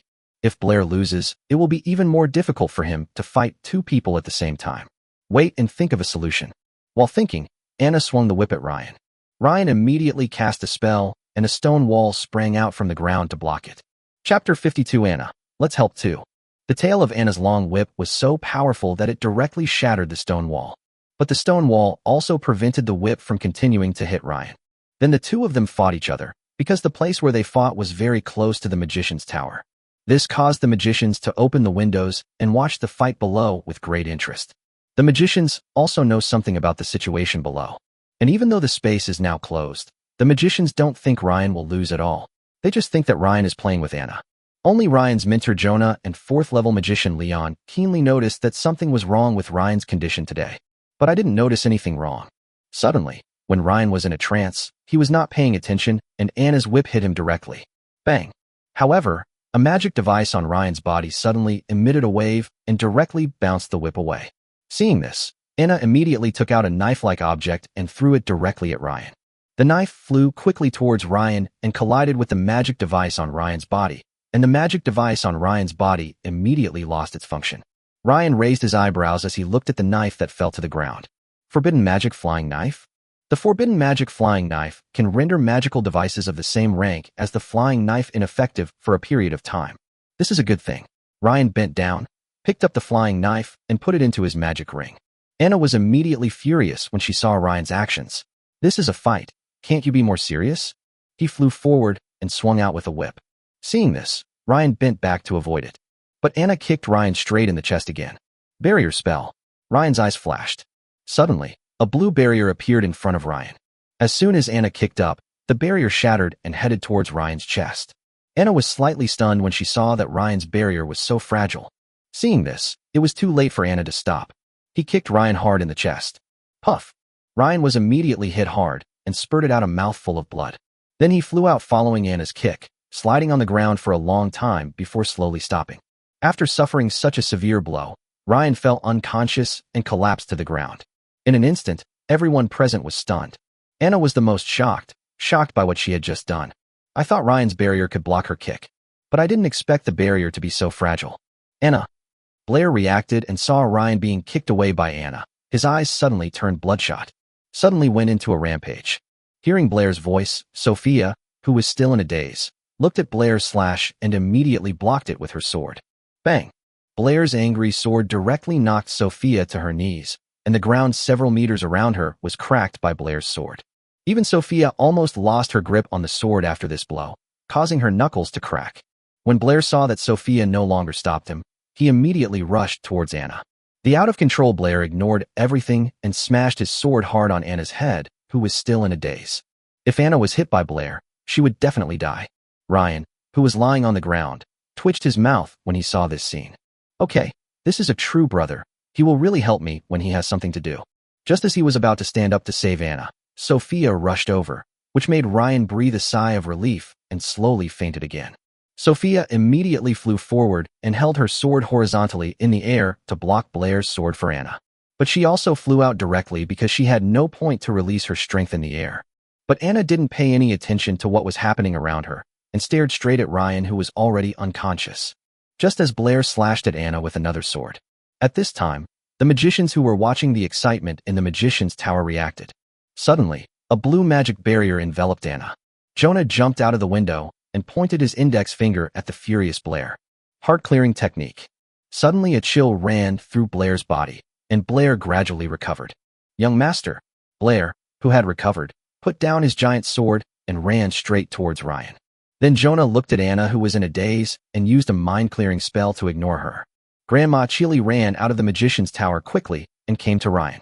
Looking at the unconscious Ryan, Chili fed him several bottles of advanced healing medicine without saying a word. Blair, who was standing aside, looked at Chili anxiously. Teacher, how is my young master? After feeding the pill, Chili placed her hand on Ryan's. Waves of magic slowly examined Ryan's body. But the more Chili checked, the tighter her brows furrowed. How could this happen? Chili even felt that if she hadn't come, the injury would have almost healed. It looked very heavy just now, didn't it? Suddenly fell unconscious, scratched Chili's palm with his fingers without making any expression. Chili immediately understood what Ryan meant, and then she felt a little amused and helpless. This kid made me worry for nothing. However, he did not expose Ryan, but instead cooperated with Ryan. At this time, everyone slowly came to Chili's side. Seeing Chili's frown, everyone became extremely nervous. Anna and Sophia were the most nervous of the group. The two looked at the unconscious Ryan with nervous expressions. If something really happens to Ryan now, Ford will be in trouble because of his bad temper. Internal strife within the Empire is not impossible. Chili glanced at Anna and Sophia calmly. Then he stood up with a frown. I have given Ryan some medicine to treat his injuries, but he is seriously injured and needs to rest for a while. Then Chili looked at Anna and Sophia. We are all students of the Academy. How could you be so harsh? Chili's words immediately resonated with all the magicians. Yeah, nowadays, everyone should stop when they have reached a certain point. How can a girl like you use such harsh tactics? Anna and Sophia lowered their heads in the face of Chili's scolding. Yes, I'm sorry, I didn't expect that. The little witch Anna's eyes suddenly had some sparkles in them. The magicians did not make things difficult for the two of them when they saw this. After all, injuries were inevitable during a competition. He used magic to carry Ryan back to the magician's tower to rest for a while. Looking at the backs of everyone, Anna suddenly said, how about we come and help too? In an instant, Jonah, who was beside Ryan, seemed to see the corners of Ryan's mouth rise. This made Jonah rub his eyes. But seeing that Ryan was still so weak, Jonah thought he was just seeing things. Anna's words immediately made the magicians turn around. Chili then nodded and said, okay, both of you come over here, you can help me. Upon hearing this, Anna immediately pulled Sophia along and followed the magicians. Blair was standing beside the unconscious Ryan with an anxious look on his face. Suddenly he heard a sound and was startled. It was Ryan's magical voice transmission. Blair, go back. Master, I'm fine. I was just pretending for them. But don't let it slip. Just come visit me more often in the next 2 days. Upon hearing this, Bryant looked at Anna and Sophia with a strange look, but in order not to reveal his true feelings, he still had a sad look on his face. Looks like someone is going to get into trouble. Chapter 53. Ryan dreamed. Anna also dreamed. Inside the magician's tower, a group of people took Ryan back to Ryan's room. Although Ryan's room in the magician's tower is very large. But Chili waved her hand as she looked at her colleagues who had filled the room. Everyone get out. What are you crowding here for? I just gave Ryan some advanced healing medicine. He's fine now, but he needs to rest. It's all stained on Ryan's carpet. How can Ryan rest if you all crowd in here? Get out, both of you two. Chili's last 2 sentences were addressed to Anna and Sophia. Then he added, you two just wait outside the room. I'll call you back in later. At once, everyone began to leave Ryan's room and did not forget to use magic to clean the carpet that had just been soiled. Finally, Anna closed the door, leaving only Chili and Ryan in the room. Okay, Ryan, get up. Chili said with a smile while sitting on the sofa beside him. Ryan rolled over and got up from the bed. He quickly stepped forward and took the teapot on the tea table to pour a cup of tea for Grandma Chili. Hee, you're still good, Grandma, for not exposing the brat. Chili took the teacup handed to her by Ryan and smiled helplessly. Okay, you don't know how scared I was when you vomited blood just now. He took a few sips of the tea in the cup and then asked Ryan, you are pretending to be sick now? Do you want to go back to the family or stay in the magician's tower to recuperate for a while? Hearing this, Ryan lowered his head and thought for a moment. Just keep him in the magician's tower. I won't be returning to the family for the time being. By the way, Grandma, I'll write a letter later. Please give it to Blair and ask him to deliver it to my father. Otherwise, if my father really knew that I was seriously injured, the empire would be in turmoil. Chili nodded. Okay. Then Ryan sat in a chair nearby and began to write a letter describing his situation. He also gave instructions to the maids, such as asking them to learn dancing skills with the dancers while he was away. After finishing the letter, he handed it to Grandma Chili, who put it into her magic device. Okay, lie down. I'll call the two girls in. Ryan nodded and lay down on the bed. Chili opened the door and walked out, said a few words to Anna and Sophia, and prepared to go find Blair. Then Anna and Sophia pushed the door open. The two girls saw that Ryan was awake. Anna immediately felt nervous and guilty under Ryan's gaze, but Sophia did not. Ryan frowned slightly as he looked at the two of them. What are you doing here? Do you want to fight me? Anna quickly waved her hands. No, I won't fight anymore. I just came to help the magician teacher look after you. After all, it's my fault that you're like this. Hearing this, Ryan nodded and said, oh. Then he said, I'm a little thirsty. Anna immediately went forward to pour a cup of tea and then came to Ryan's bedside. Give. No, I want you to feed me, Anna. Anna was stunned when she heard this, but didn't say anything. Then she sat next to Ryan and handed the tea to his mouth. Then Anna looked at Sophia's unwilling expression and spoke slowly. Sister Sophia, why don't you go back? I'm enough here in Ryan. By the way, please take a letter to my father and tell him I won't be going back for a few days. After saying that, Anna went to the place where Ryan had just written a letter and also wrote a letter for her father. Sophia took the letter from Anna, nodded, and then left the room. As Sophia left the room, the two people in the room fell into silence. Anna spoke first. Ryan, what happened to you today? I feel like your magic is so weak today. Facing Anna's question, Ryan nodded. Well, there have indeed been some problems recently. Ryan displayed his magic power, and Anna looked at the blue magic power with a little confusion. Blue magic? Ryan, wasn't your magic golden before? So something went wrong. Otherwise, why would I let you do what you want today? Who knows who might get into trouble today? Ryan said with a pout. You. Humph. Anna pouted and looked at Ryan. Considering that Ryan was a patient now, Anna did not refute Ryan. Great family. Ford frowned as he looked at the letter from Ryan in his hand. Didn't I tell him not to provoke Sophia? And he's still pretending to be sick. Ford slammed the letter on the table. Looking at Blair on the side, he said, Blair, tomorrow you go over and tell Ryan that it's okay to pretend to be sick, but tell him not to have any ideas about Sophia. Hearing this, Blair nodded. Okay, patriarch. Then Ford turned around and said to Jonas, Old Joe, let the family magicians do what they need to do. This kid won't be back in the next 2 days. Wait until Ryan comes back in 2 days and then call them together. By the way, take this letter to Eve. Ford handed Jonas another letter that was hidden in his own envelope. Okay, master. Mitchell family. Lehman looked at his daughter's letter and fell into deep thought. A fight? Ryan seriously injured? Staying in the magician's tower for a while? Then Lehman changed his mind and thought that Anna seemed to have borrowed a space-sealing magic device from him some time ago. I think it should be used to deal with Ryan.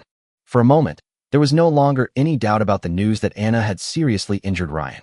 Since Ryan was seriously injured, he naturally needed to stay in bed, so he shouldn't be able to do anything to his daughter. Then Lehman gradually felt relieved. Looking at the blue moon outside, Lehman still had a bad feeling in his heart. But he didn't know where this premonition came from. Late at night, the academy was brightly lit. Although it was late at night, there were still many students studying hard and practicing their skills. The room of the magician Tareen. Ryan, who had just woken up from a nap, slowly woke up. He was slightly stunned when he saw Anna lying on the side of his bed.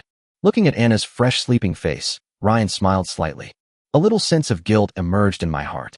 I won't tease this little girl anymore, Ryan thought to himself. Then, in order not to disturb Anna, Ryan used magic to make Anna slowly float to the bed. Because Ryan's bed is big enough, Ryan put Anna on one side of the bed and slept on the other side. Then use a long pillow to separate them so that nothing else can happen. Then Ryan slowly lay down and fell asleep. Tonight, Ryan dreamed. In sleep, he dreamed that he became the captain of a pirate ship. He is leading his crew to fight a giant octopus. Suddenly, Ryan was accidentally swept away by an octopus and was immediately taken into the sea. Ryan also struggled hard with the octopus, but the octopus would wrap around him tightly every time. Tonight, Anna also had a dream. In sleep, Anna became the owner of a castle and was sleeping with her beloved puppy. But today her puppy seemed to be a little bit unruly. He kept running away from her arms. Chapter 54. Oh, beautiful lady, could you please have breakfast with me? The next morning, Anna got up early. She slept very well at night, because although the puppy kept struggling, it seemed to have accepted its fate and stopped moving in the end. As a result, she ended up sleeping with the puppy in her arms all night long, and she slept very comfortably. Suddenly, she saw Ryan in her arms and was stunned. After looking at the ambiguous posture of the two, she screamed out, "Ah!" Ryan was suddenly awakened by Anna's scream and just wanted to get up with his eyes closed. Suddenly, a huge force knocked Ryan, who was still unconscious, away. He directly knocked Ryan to the side of the room. This completely confused Ryan. Bewildered, he stood up and looked at the situation in front of him. Who am I? Where am I? What am I doing? Looking at Anna wrapped in a quilt on the bed, Ryan gradually came to his senses. Ryan, you actually did that to me while I was sleeping. You are shameless, you bastard. Anna's big eyes were full of grievance and little pearls. Looking at Anna's appearance, Ryan looked at his clothes in confusion, wondering what he had done last night. But when he saw that his clothes were intact, Ryan immediately stood up, holding his lower back. What did you do? Look at your clothes first, big sister. Hearing this, Anna immediately lifted the quilt and looked at her clothes. It seems like there's really no sign of it being taken off. And I didn't feel any discomfort.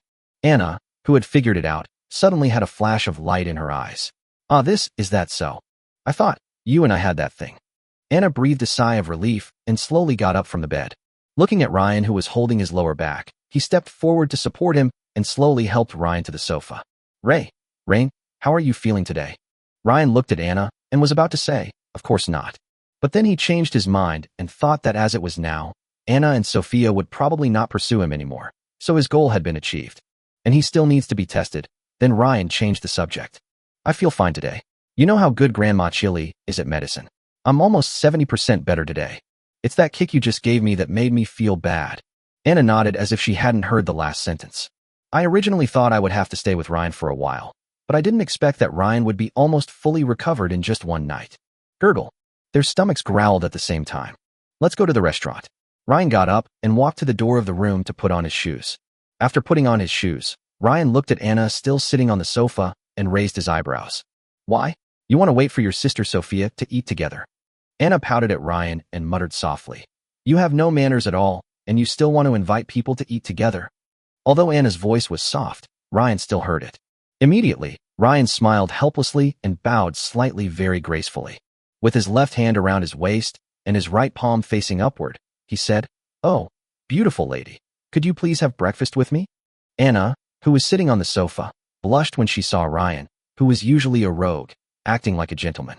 For some reason, after spending a night together, Anna was no longer as repulsed by Ryan as before. Then he stood up and gently placed his right hand on Ryan's right hand. Okay. Well, since you're like this, I'll go with you reluctantly. Anna found her shoes on the shoe rack and put them on quickly, then was led downstairs by Ryan. At the entrance of the Magician's Tower. As Blair reached the Magician's Tower, she saw Ryan coming down holding Anna's hand. Seeing this, Blair quickly hid behind a tree. As soon as Ryan and Anna came out of the Magician's Tower, they saw a sturdy figure behind a small tree. The small tree only covered Blair's head, but Blair's strong body was still exposed.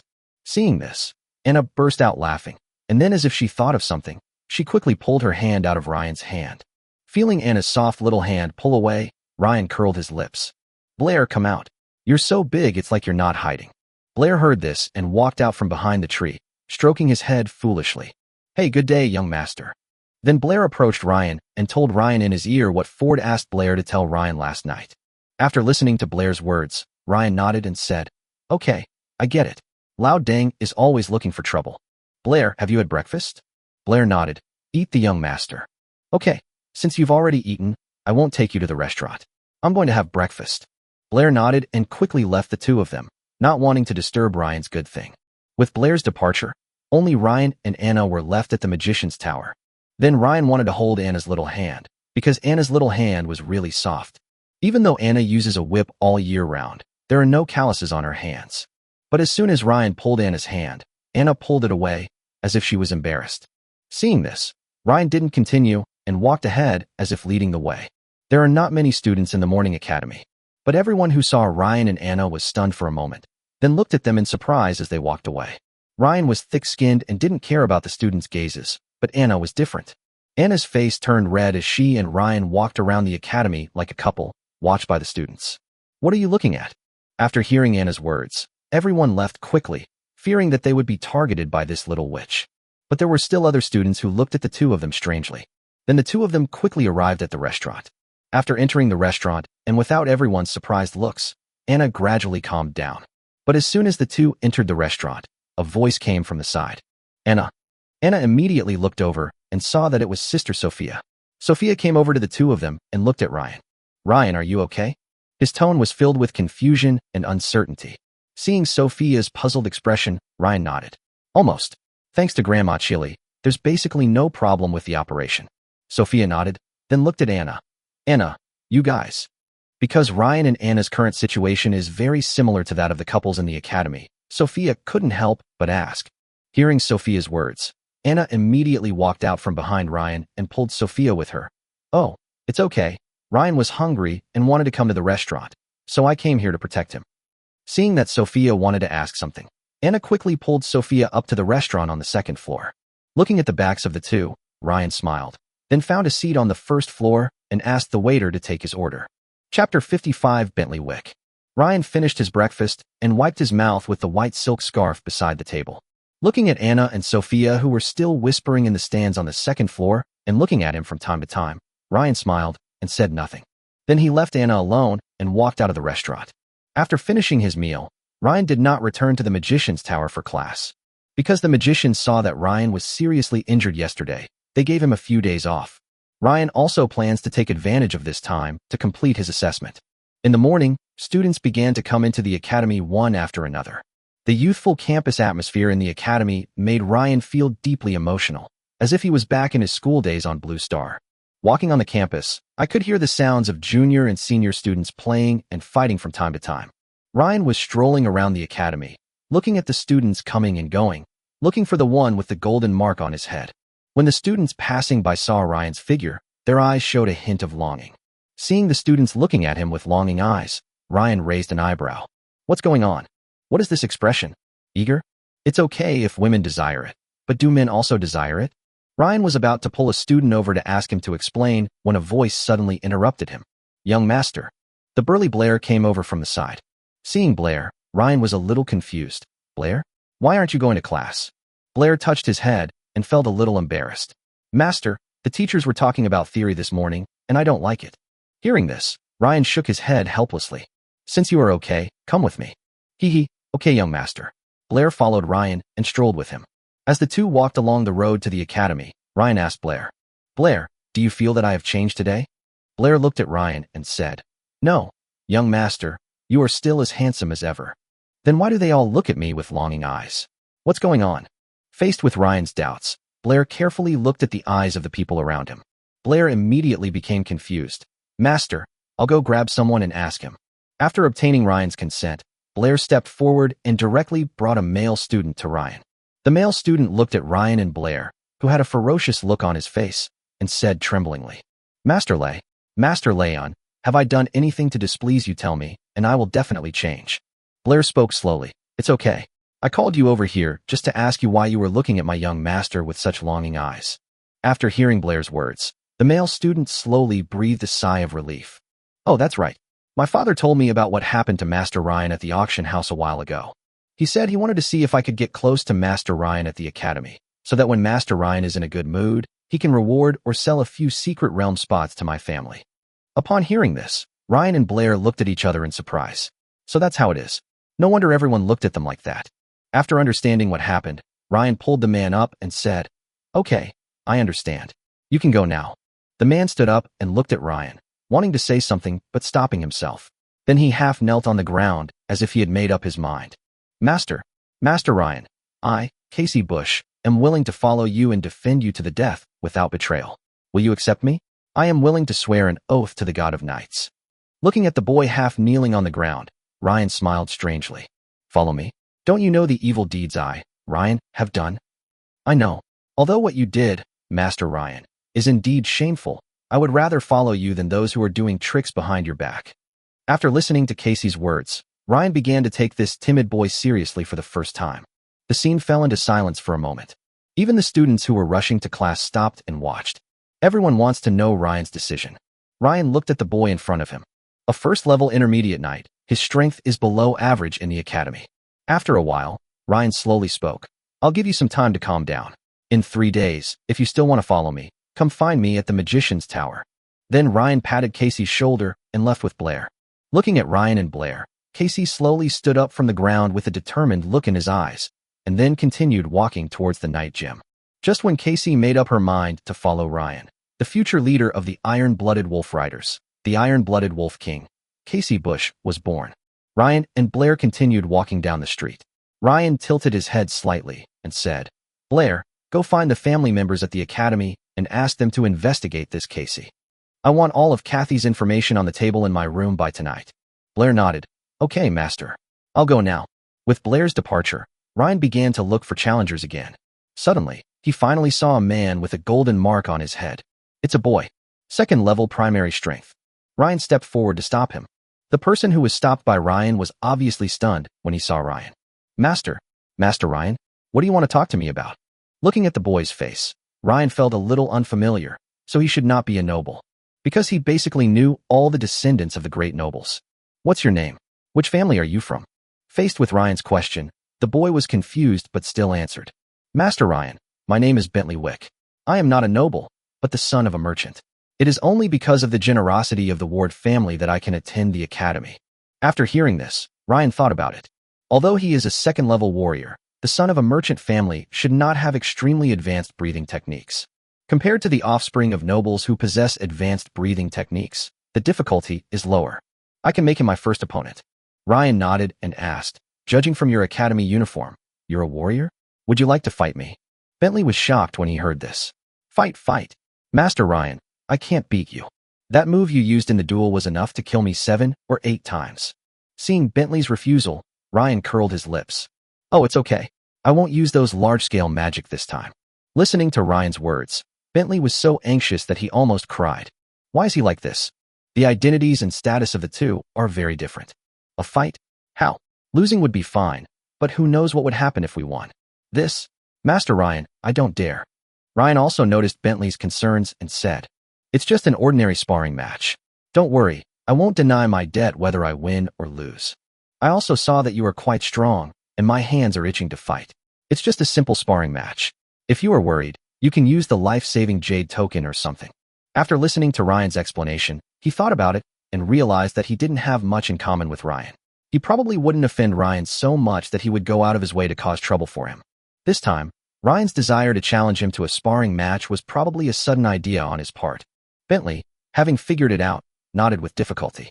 "Well, okay, Master Ryan, when do you want to fight?" Chapter 56. The challenge begins. When do you want to fight? Where do you want to fight? Listening to Bentley's words, Ryan pondered for a moment, then spoke slowly. "Let's go to the dueling arena. It's big and can be used freely. As for the time, are you free this afternoon?" Bentley nodded. "Yes, Master Ryan. I'll meet you at the dueling arena at noon then." Good. Seeing that Bentley agreed to his request, Ryan prepared to return to the Magic Tower to rest for a while before facing the challenge at noon. Looking at Ryan's back, Bentley sighed slowly. "Hey, dueling arena. Looks like I'm going to be embarrassed at noon." Although there aren't many people in the duel arena usually, if people knew that Ryan was going to compete with others in the duel arena soon, even if the crowds aren't as packed as they were during the previous duel with Damon, there will definitely be plenty of people. But even if it would be embarrassing, he had already made up his mind that he must not take the battle at noon seriously. He must lose to Ryan. Otherwise, even if Ryan is generous enough not to say anything, his father will not. As the son of a merchant family, his father had many children, and he didn't want to be abandoned by his father because his father was afraid of Ryan just because of a sparring match. Looking at the warrior gym in front of him, Bentley did not step in, but instead walked towards the academy gate. He planned to go back home and tell his father about the sparring match that Ryan had just mentioned. Noon. No one in the academy knew where the news came from. Many people knew that Ryan was going to have a sparring match with Bentley. At one point, almost everyone who had eaten lunch in the restaurant came to the duel arena. On the road to the academy, a group of people walked towards the duel arena in groups, sharing their intelligence as they walked. "I heard that Bentley did something to provoke Ryan, which is why this happened this afternoon." "Oh, you know so much about it? Tell us about it." "Tisk, where did you hear that? It's all outdated. Let me tell you. Because Ryan was one of the few influential figures in the academy. So for a while, people had different opinions about the competition between Ryan and Bentley. They all told the rumors they heard to people who didn't know what was going on. In the duel arena, Ryan was waiting for Bentley to arrive in the lounge. Looking at the crowd in the duel arena outside the window, Ryan was a little confused. Why are there so many people? I thought there wouldn't be too many people, but now there are so many people that even Ryan is a little surprised. What Ryan didn't know was that it was lunchtime and the students had nothing to do after lunch. Those who have girlfriends may spend time with them, but those who don't have girlfriends are just sitting around doing nothing. Now that Ryan was creating some fun in the duel arena again, these bored people naturally flocked to watch the fun. As Bentley arrived at the duel arena, everyone started to cheer. Bentley, you're done. Do you still want to stay in the academy after you messed with Ryan? Ha ha. Bentley, you've come to this day. Now it's okay. Let's see if you can still act so cool in the future. Bentley couldn't help feeling annoyed as he listened to the voices of the crowd. I couldn't help but think to myself, did he really offend Ryan somewhere? When Ryan saw Bentley enter the duel arena, he slowly walked out of the lounge. As soon as he walked out of the lounge, he heard the voices of the people in the duel arena and couldn't help but frown. Looking at Bentley's expression and fighting spirit, which were obviously not good, he immediately shouted, "Quiet." Ryan used magic to amplify his voice. As Ryan's voice echoed in the duel arena, the arena slowly quieted down. What are you talking about? Who spread these rumors? Come on, tell me. I'm looking for someone to spar with, but you're pointing fingers at me. If you don't want to watch, get out of here. Haven't you seen what Bentley is like? If he doesn't show his true strength, you're going to fight me? Faced with Ryan's undisguised scolding, everyone looked at each other, and faced with Ryan's tyranny, they all stopped mocking Bentley. Then Ryan slowly came to Bentley and saw that he was still in a bad mood. Ryan patted Bentley's shoulder and said, "How about we go somewhere else?" Bentley looked at Ryan's concerned expression and shook his head. "No, it's okay, Master Ryan, just stay here." At this time, Bentley also began to let go.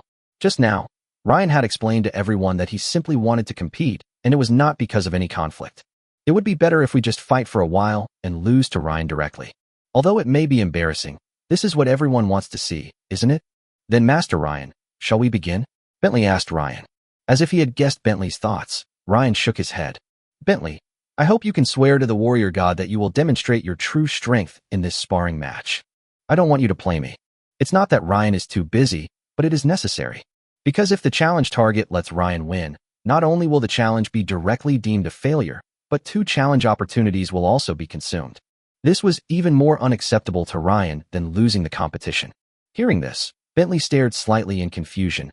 Master Ryan, this is not necessary. Ryan shook his head. It's necessary. Looking at Ryan's determined look, Bentley hesitated. Go all out. But looking at Ryan's appearance, Bentley felt that Ryan should be prepared.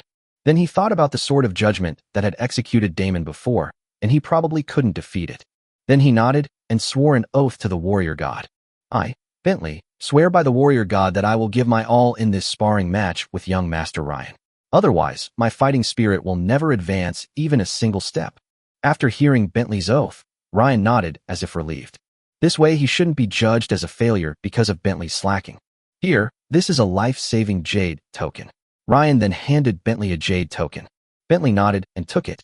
There's no referee here, so how about you and I each step back 100 meters and then start the competition? Bentley took out his light armor from the magic device and put it on, then replied, Okay, Master Ryan. Suddenly Ryan thought of something and took out 3 third-level treasures from the storage ring. By the way, since it's a competition, how can there not be some prizes? These 3 third-level treasures are my prize. If you beat me, they will all be yours. Bentley couldn't help but feel jealous when he looked at the 3 treasures. Although his father was a businessman, the family still had some money. But his father had many descendants, so he could only get about 1 third-level treasure every month. Now that Ryan directly took out 3 third-level treasures, he was indeed a little jealous. But he didn't say anything. After all, he was going to lose, so there was no need to worry about the treasure. Seeing that Bentley was almost ready, Ryan directly attracted the dark golden mark on Bentley's head into his body. Indicates acceptance of the challenge. Then the 2 of them began to retreat. After both of them felt the distance, they looked at each other and understood the meaning in each other's eyes. The competition begins. Immediately, Bentley took out a crossbow from his magic device. Clank were fired from the crossbow in Bentley's hand towards Ryan. Bentley's crossbow has a faint magic mark on it. Although it is not a magic device, it can greatly increase the speed of the crossbow arrow.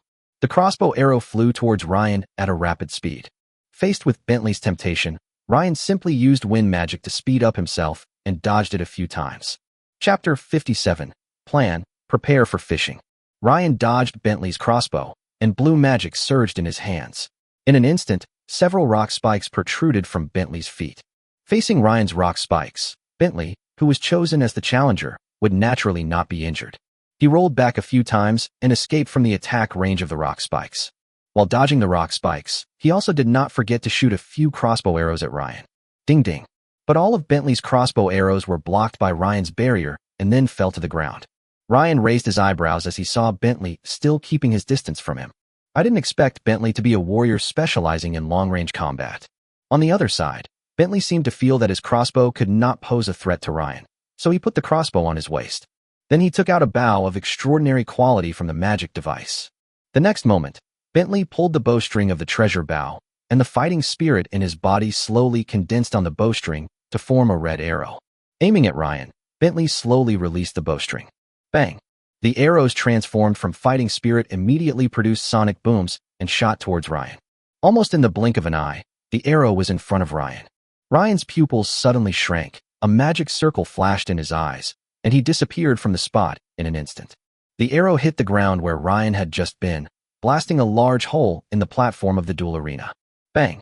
Bentley shot another arrow at Ryan. Looking at the arrow, Ryan waved his hand, and a space blade flew towards the arrow. Boom! The collision of the two produced a huge explosion, and thick smoke suddenly appeared between them.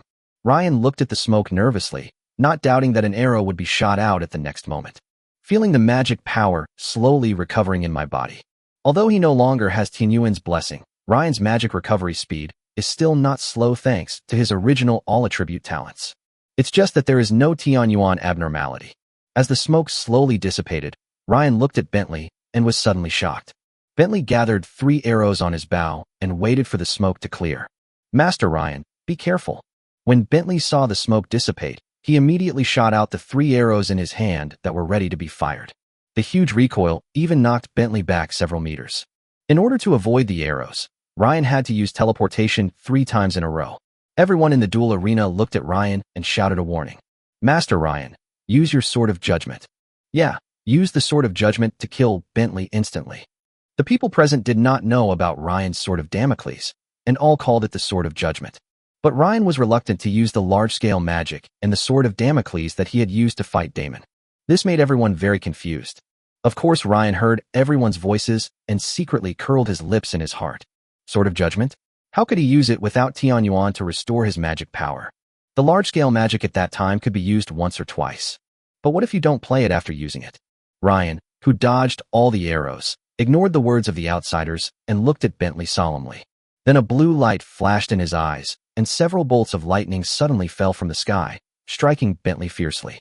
Although Bentley dodged in time, he was still not as fast as thunder, withstood the power of several thunders.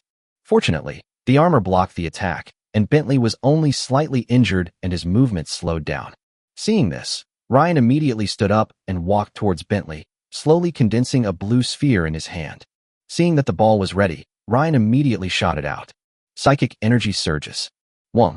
The magic bullet, which was compressed to the extreme by magic power, shot towards Bentley with unstoppable force.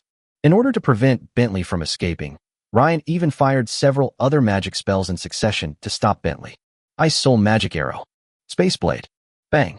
Ryan's magic hit the bullseye, causing an explosion that shot up into the sky.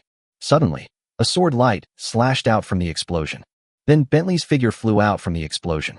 The next moment, Bentley's sword was already across Ryan's neck, who was still in a daze. Master Ryan, I won. Seeing Bentley holding his sword, everyone present was shocked. After being in the academy for so long, it was the first time that everyone realized that Bentley had hidden so deeply. In fact, Bentley did have the idea of giving up when facing Ren attack. But thinking of the oath he made before the competition, Bentley had to show his hidden strength. Even though it might offend Ryan, he still didn't want his warrior path to end there. Ryan was slightly distracted by Bentley's words. Lost. Lost because of underestimating the enemy. He smiled at Bentley, who seemed a little overwhelmed by what he had just said. Bentley, you win. Ryan did not cheat.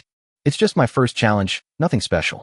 As soon as Ryan finished saying this, the dark golden mark that he had just received from Bentley's head disappeared into his body. Bentley reacted to what Ryan said and put away his sword. It's all because of you, Master Ryan, that I can't beat you. Otherwise, I really can't beat you, Master Ryan. Seeing Bentley looking anxious, Ryan waved his hand. Losing is losing. I, Ryan, can still bear this.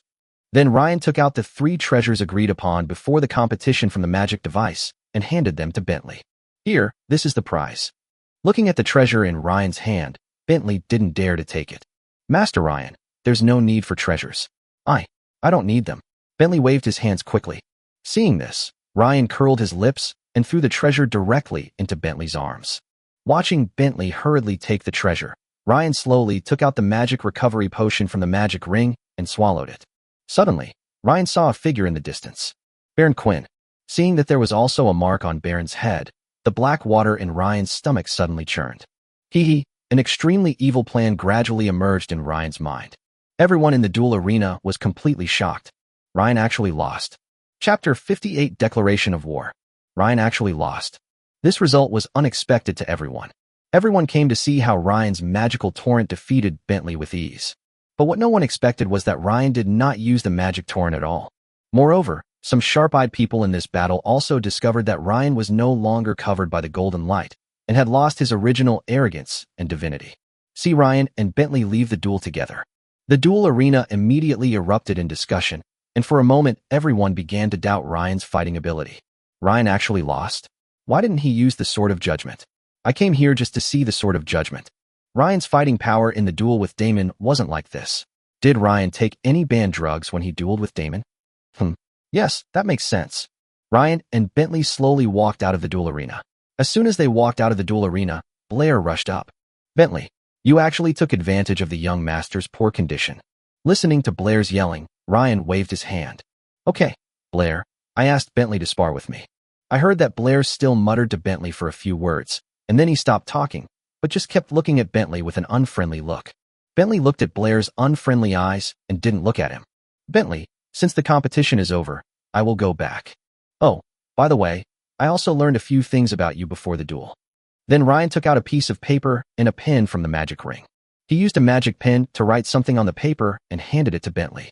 Here, I know that businessmen have many social conventions and rules. When you get home, give this to your father. He won't hate you just because you beat me. Listening to Ryan's words, Bentley looked at Ryan with gratitude in his eyes. Thank you very much, Master Ryan. Okay, I'm leaving. After handing the paper to Bentley, Ryan slowly left with Blair and headed towards the Magician's Tower. Looking at the backs of the two and the letters in their hands, an unknown seed quietly took root in Bentley's heart. Time flies, and half a month passed quickly as Ryan searched for challengers and carried out challenges in the academy. In the duel arena. As Ryan has been causing trouble in the duel arena recently, the duel arena has also become popular because of Ryan. Some famous and not-so-famous students in the academy came to the duel arena to compete from time to time. This forced the academy to send people to manage the previously deserted duel arena. Although many people now come to the duel arena to compete, Ryan's competition is undoubtedly the most popular among all. Every duel in Ryan's competition is always packed. And today ended with a match in Ryan. The referee called out today's winner. The winner of this competition, Shirley Elliott. As the dark golden magic mark in Ryan's body dissipated, Ryan exhaled. The third competition was lost, even though Ryan relied on his strong talent to fight against Shirley, who was a second-level beginner. But in the end, he was still one step behind and lost. As Ryan slowly stood up and walked out of the duel arena, everyone began to cheer Shirley Elliott's name. Now Ryan's title in the academy has changed. From a rogue young master to a fallen rising star. In the duel arena, Baron Quinn looked at Ryan's back and the people beside him and said, "It seems that something really went wrong with Ryan's training." The person next to Baron smiled and said, "Yes. Now even without the forbidden magic stone equipment, you can still beat Ryan." Listening to the compliments from the people around him, Baron smiled and narrowed his eyes at Ryan's back. Something is brewing in my heart. Night, Grey family. In the past few days, Ryan's maids also knew that Ryan had lost the competition. The maids all thought that Ryan was in a bad mood recently, and they all tried their best to make him happy. Faced with the maids' concern, Ryan naturally accepted it all. After all, who would refuse a soft and sweet maid? But no one would have guessed that Ryan was catching a big fish. Fishing for Bernd. The next morning, Ryan had just finished breakfast with the maids and was preparing to take a carriage to the academy. Before getting on the carriage, Jonas walked out from a shadow outside the villa. "Master Ryan, the patriarch wants to see you." Listening to Jonas' words, Ryan nodded and followed Jonas to find Ford. Soon, Jonas and Ryan arrived at Ford's office. "What's wrong, father? What do you want to talk to me about?" Ryan looked at Ford with a serious expression and asked. Ford then handed something like an envelope to Ryan. This is the declaration of war from Bernd of the Quinn family. After hearing Ford's words, Ryan was stunned for a moment, then smiled. The fish is hooked. After taking the declaration of war from Ford, Ryan began to read it. After reading the declaration of war, Ryan lowered his head and thought. There is a big deviation from what I expected. Originally, Ryan planned to use 30 Secret Realm places to bet on the Quinn family's dragon egg. But what the hell is this whole necklace mentioned in the declaration of war? Want to bet on 50 Secret Realm spots? Is Bernd out of his mind? What kind of necklace is worth 50 places in exchange for? I've never even heard of that thing. Ford heard and explained to Ryan. You're right not to know about the Hall necklace. That necklace was once a treasure of the Grey family. It was only after the previous generation of Marquis Grey died in battle that the Quinn family acquired it. Treasure? Ryan raised his eyebrows when he heard this. Treasure? What kind of treasure? Facing Ryan's doubts, Ford smiled. It's considered a treasure by my Grey family. What do you think? Then Ford slowly took out a chess set and placed it on the table. The necklace in the hall contains a treasure that looks like a chess set, with a total of 32 pieces. In total, there are 2 kings, 2 queens, for chariots, for huge elephants, for powerful horses, and 16 elite soldiers. Each chess piece has its own unique power, which can be obtained after being absorbed by someone. And it's the treasure that made my Grey family rise to prominence. I never expected that old man Quinn would get it. Chapter 59 then. Let things ferment for a while. The Hall necklace was once the treasure that helped my Grey family rise to prominence. It has been missing since the death of the previous Grey family master. I never expected that old dog Quinn would get his hands on it. When talking about the Hall necklace, Ford's eyes were hot, but then he thought about the current situation, and the heat in his eyes gradually dimmed. Ryan is in poor condition now due to his training, and accepting this declaration of war would be purely humiliating. It seems I have to make other plans for the Hall necklace. After listening to Ford's explanation of the Hall necklace, Ryan became more and more interested in the Hall necklace, which was once the family treasure of the Grey family. Did the Quinn family use it themselves? Ryan was a little confused. Use? What use does he have? Without the direct bloodline of the Grey family, he has no use at all. Ford curled his lips. Ford's words immediately made Ryan nod his head in understanding. It turned out that there were conditions for use. Then Ryan thought for a moment and put the declaration of war on the table into his magic ring. Ryan walked to the door and opened it. I'm leaving. I'm going to school. Drake drove the carriage with 2 teams of knights and slowly left the family and headed towards the academy. As soon as he arrived at the entrance of the academy, Ryan heard the discussions of the students at the entrance. I heard Bernd is challenging Ryan to a duel right now, and the stakes are high. Really? The Grey and Quinn families are fighting again. Yeah, I heard Bernd declared war on Ryan last night. I heard from my father that he was betting 50 Secret Realm spots on him. What? 50? That's so many. Listening to the whispers of the crowd, Ryan ignored them and went straight into the academy. After entering the academy, Ryan quickly arrived at the top floor of the Magician's Tower, the laboratory of Dean Cliff. As usual, Ryan pushed the door open without knocking. Dean, I'm here. Cliff adjusted his glasses and looked at Ryan, then put down the book in his hand. Oh, Ryan, you're here. I searched through all the books in the academy last night, and I didn't find any record of a situation like yours. Regarding Ryan's current condition, Cliff, who had returned from the Magicians Association a few days ago, had already given Ryan several physical examinations. But not surprisingly, all indicators of Ryan's body were normal. Even Cliff, who had lived for such a long time, had never seen such a strange error in Ryan's practice. Ryan smiled at this. It's okay. Dean, I think I'm almost done with it myself. Ryan walked to the table nearby and poured 2 cups of hot tea. Hand one of the cups to the dean. The dean took a sip and said, How about I take you to the elf forest? They should know what's going on with you. I have a good relationship with the elf queen. She should be able to offer a solution. When Ryan heard the words, elf forest, his eyes revealed a strong interest, but then it disappeared. No need, Dean. Give me another half-month. If I'm still like this, it won't be too late for you to take me to the elf forest. The dean nodded slowly. Okay, then I'll wait for you for another half a month. Then the dean began to examine Ryan in all aspects. At noon, Ryan slowly walked out of the Magician's Tower. As soon as I walked out, I saw Bernd surrounded by a group of people, bragging arrogantly. Bernd stopped talking when he saw Ryan walking out of the Magician's Tower. Hey, isn't this our academy's fallen rising star, Ryan? You should have received my challenge letter, right? Why haven't you responded all morning? Are you scared? Respond? Everyone in the academy knows that something went wrong with my training, Ryan. Why should I respond now? I'll play with you again when I recover. After hearing what Ryan said, Bernd frowned. He came to challenge Ryan just because he saw that something went wrong in his training. If he waited until Ryan recovered, he would be in trouble if he used the sword of judgment on him. If you don't dare, just say you don't dare. Didn't you, Ryan, claim to want to revive magic? Now you can't even accept this small challenge from me. What are you promoting? Bernd's words were full of disdain, hoping to use provocation to get Ryan to accept the challenge. But Ryan seemed to have sensed Bernd's intention. He glanced at Bernd and ignored him, then walked towards the academy gate. He remained indifferent even though Bernd kept mocking him behind his back. After returning to his family, Ryan sat at his desk and continued to look at Bernd's recent information in his hand. Bernd, a second-level junior assassin, practicing the poisonous feather snake breathing technique. This breathing technique imbues Bernd's fighting spirit with the poison of the feather snake. Short-term poisoning paralyzes the nerves, while prolonged poisoning can quickly lead to death. After reading Bernd's information, Ryan also understood why Bernd became a challenge target.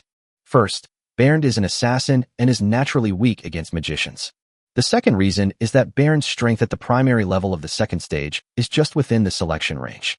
Because Ryan had already known Bernd's fighting style, and this time Bernd was still wearing the mark of the ancient book. That would be a perfect opportunity for Bernd to help him solve the ancient book challenge. After all, Ryan, who possesses the ancient book, is not afraid of an assassin like Bernd who uses poison. Ryan pondered in his heart, but at least he needed to put forward some conditions. For example, disabling equipment and items like forbidden magic stone equipment that are extremely disadvantageous to magicians. After all, things are not like before, when magic power can be unleashed fearlessly. Ryan stood up and walked to the window, looking at the afterglow of the sunset, with a slight smile on his face. He has not yet made it clear whether he should fight or not, so the ones who should be anxious are the Quinn family. As long as they are anxious, Ryan will naturally put forward some conditions. Then, let this matter ferment for a while. Chapter 60. Then I, Ryan Gray, accept your challenge. 2 days passed in a flash, after Bernd publicly declared war on Ryan in the college hall. For a time, it not only caused quite a stir in the academy circle, but also caused quite a stir in the high-level aristocratic circle. Everyone had different opinions, and they all believed that Bernd's declaration of war on Ryan was not only between the two of them, but also between the Gray family and the Quinn family. Everyone has some attention and interest in this matter. As the protagonist of this incident, Ryan has been eating and drinking at home these 2 days. Whenever he has something to do, he will lie in the maid's arms. He is not nervous at all because of this incident. During these 2 days, all morning newspaper shops and bookstores seized on the popularity of this event, and printed newspapers and posters flew all over the royal city. The civilians in the royal city also learned about this matter. Suddenly, public opinion became even more intense. As a result, the royal family sent out half of the royal guard knights to guard and patrol the royal city. Outside the royal city, the Gray family manor. Some reporters went to great lengths to obtain intelligence about Master Ryan's side as quickly as possible, and even ate, drank, defecated, urinated, and slept near the Gray family manor all day long. The protagonist of the incident, Ryan, is now lying in a rocking chair in the room, enjoying the sunbath. Young master, here, this is the latest information. Eve walked out of the inner door of the room, came to Ryan, and handed him a small piece of paper. Upon hearing this, Ryan took off his sunglasses, stood up and sat in the rocking chair, took Eve's information and started flipping through it. It didn't take long for him to get a clear understanding of the latest information about Bernd and public opinion in the royal city. Then he placed the information on the small round table next to the rocking chair, then picked up the red wine on the table and took a sip. Looking at the sunny weather, Ryan murmured, "Don't worry, it's almost time." Suddenly there was a knock on Ryan's door and a maid walked in slowly. He handed the one in his hand to Eve beside him. "Master Ryan, headmaid, Miss Anna from the Mitchell family has sent another treasure." As public opinion continued to ferment, even the royal family had to step down. Someone was sent to the Gray family to ask them whether they should fight or not, hoping to calm the public opinion storm in the royal city as soon as possible. Facing the visitor from the royal family, Ford shook his head. Shaking his head was not a refusal, but waiting for Ryan's decision. After all, it was Ryan that Bernd declared war on, not Ford. And Ford was also looking forward to it, hoping that Ryan would give him a surprise this time like he did last time with Damon. Then it ferments for a few more days. Finally, Ryan drove slowly towards the academy in a carriage. Because of the flow of people, Ford had to send more family knights to guard Ryan. But after thinking about it, he finally let Jonas go to the academy with Ryan to support Ryan. A group of reporters who had been waiting outside the Gray family manor saw Ryan finally go out. They rushed forward one after another, even blocking the way for Ryan's carriage. Faced with this situation, Ryan slowly opened the carriage curtains. A group of reporters finally saw Ryan's face and asked excitedly, "Master Ryan, what do you think of Baron's declaration of war? Do you want to accept the challenge?" "Master Ryan, you've been inside the manor these days. Have you figured out a way to defeat Baron?" Suddenly, all kinds of questions came to Ryan. Ryan, of course, had anticipated this situation and spoke slowly. "I know what you want to ask, but I don't want to say it here. I'm going to the Academy's Great Hall now. The first 3 people who arrive can ask me a question. Of course, whether I tell you what you ask or not depends on my mood." After hearing Ryan's words, a group of reporters immediately rushed towards the college as fast as they could. As the reporters left, Ryan's carriage was able to move forward. Although there were some minor incidents along the way, we still arrived at the college very quickly. Arriving at the college gate, Ryan slowly got out of the car and walked into the college. At this moment, Ryan was like a very bright light bulb, and wherever he went in the academy, he would be stared at by everyone. As news spread that Ryan was heading to the college hall, Baron immediately set out from the Quinn family manor and headed quickly towards the academy. Soon, Baron arrived at the college's auditorium. Looking at Ryan sitting on the platform at the front of the conference hall, Baron sneered. "Ryan, after hiding for so many days, you finally came out. What? Are you no longer a coward?" Facing Baron's ridicule, everyone in the packed auditorium turned their eyes to Ryan on the stage. Ryan slowly took out Baron's declaration of war. "Bernard, why should I fight you? You know, I, Ryan, never do anything without a stake." Baron narrowed his eyes upon hearing this. "Isn't the necklace in the hall a prize? That was the treasure of your Gray family back then." Ryan slowly shook his head. "Tisk, that's not a big deal. You even asked the Gray family to provide 50 spots. That's just a bet at best. In my definition, prizes are for fun. If you want me to fight you now, you must give me a prize. Otherwise, why should I, Ryan, play with you?" Baron frowned immediately and then looked at a middle-aged man beside him. Then, as if he heard something, Baron nodded. "Okay, so what do you want to win?" Then Ryan shook his head again. No. The prize alone is not enough. Everyone in the academy knows that something went wrong with my training. If you want to compete with me now, it won't work just by offering a prize." After hearing Ryan's various arguments, Baron was speechless for a moment. But in order to get Ryan to accept the challenge and win the 50 places for the family, he still held back. "If we can win this competition, we can win 50 places in the secret realm for our family. Then his position in the family will become unshakable, and the position of the head of the Quinn family will definitely belong to him. There are so many things to do. What else do you want?" Seeing Baron agree, Ryan smiled secretly. Sure enough, the fermentation in the past few days made the Quinn family a little anxious. "Know what? If you want me to accept the challenge, I have to tell you a few rules first." After that, Ryan told Baron that he could not use items like the forbidden magic stone, and Baron nodded decisively. "Can." Then Baron changed the subject. "I didn't intend to use it in the first place. Ryan, you are too timid to say that. What about the prize?" Hearing Baron's words, Ryan smiled and stood up from his chair.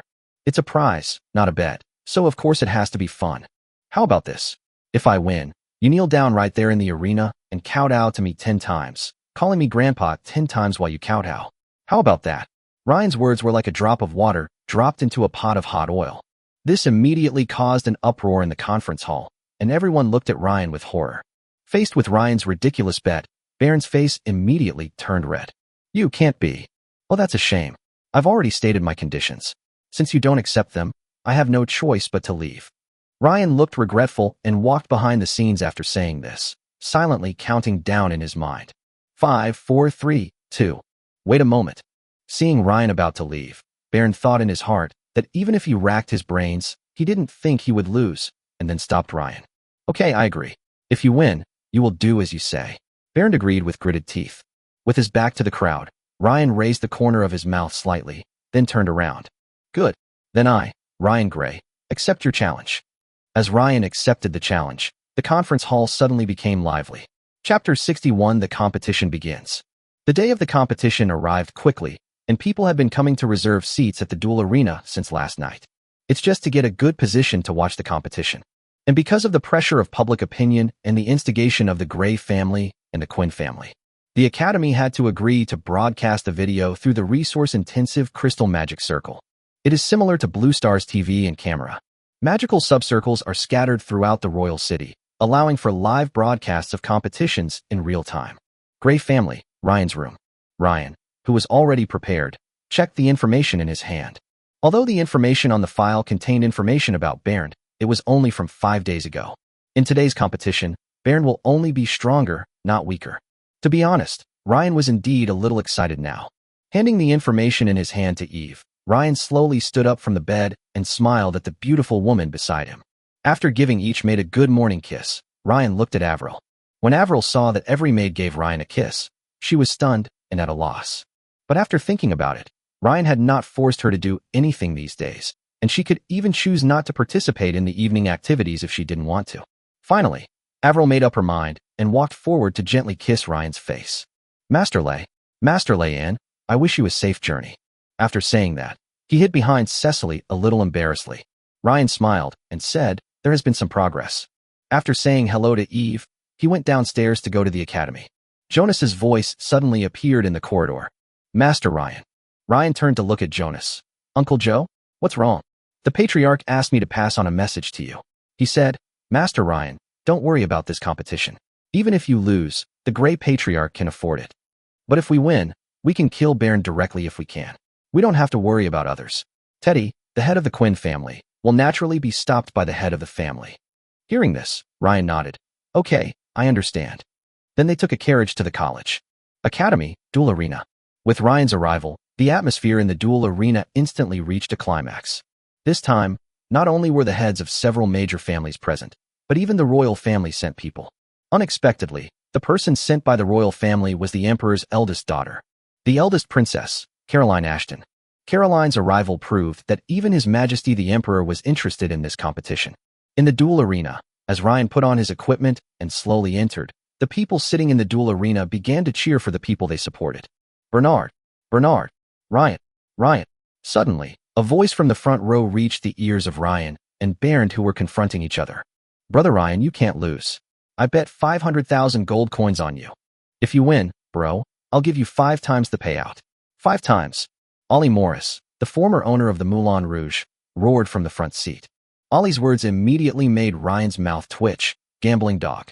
But then he smiled and said, you chose the right person by betting on me. As the referee entered the arena, he checked whether Ryan and the other man had any remaining magical devices on them. Then he checked whether Bernd's weapons and equipment were forbidden magic stone equipment. After finishing the inspection, the referee slowly stepped aside from the two. Waiting for the next step from the two of them, he made harsh remarks. Seeing that the two of them were indeed not in the mood to say anything harsh, he then asked, Master Ryan, Master Bernd, are you ready? The two nodded. Do you two need a life-saving jade token? No need.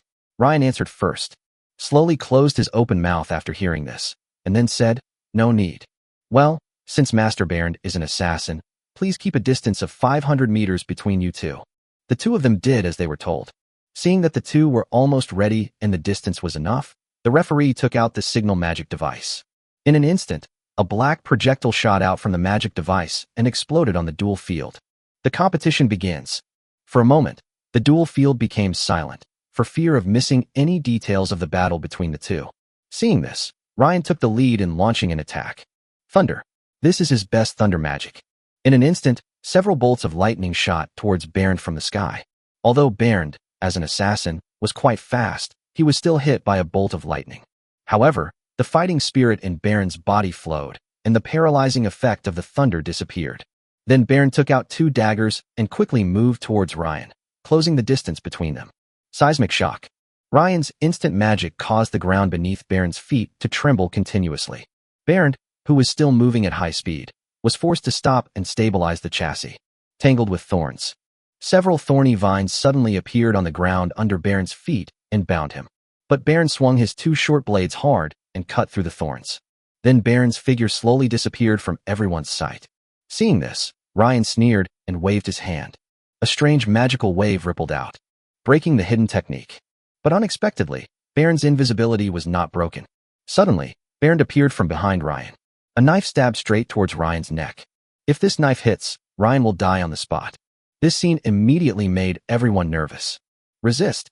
An extremely powerful wave suddenly appeared around Ryan's body, directly sending Bernd flying. Then Ryan teleported away. Then he looked at Bernd and raised his eyebrows. The invisibility breaking technique is useless? Ancient book, exchange it for me a more advanced technique to break the invisibility. Ryan silently communicated with the ancient book in his heart. Then the ancient book selected an extremely advanced technique for Ryan to break the invisibility, the eye of delusion. Looking at the price of 6,000 given by the ancient book, Ryan curled his lips. Hey, some people are taking advantage of the situation. But Ryan still exchanged it. Then, Bernd went invisible again. Everyone on the stage immediately wiped a cold sweat at Ryan.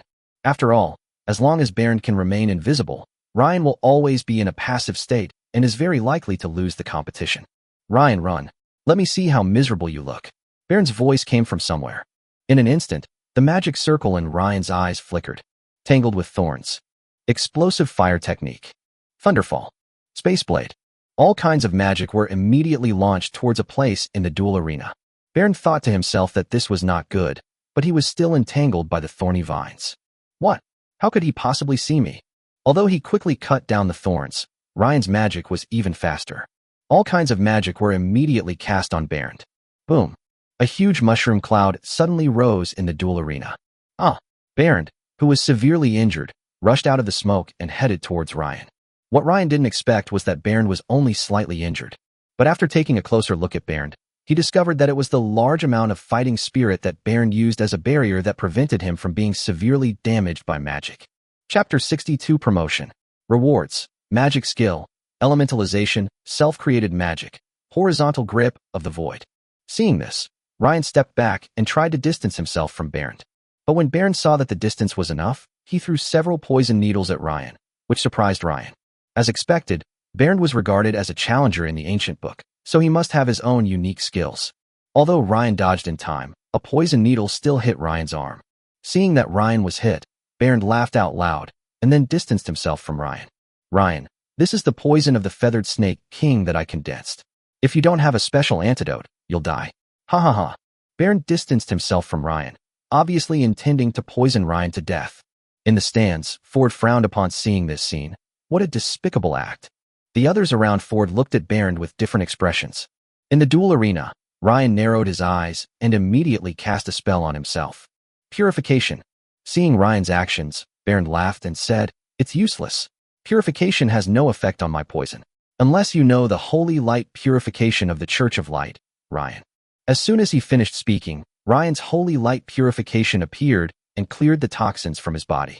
Bernd, who was still laughing, suddenly stood there with a grin. Huh. No, you can do this too? Are you really from the Grey family? Not the Church of Light.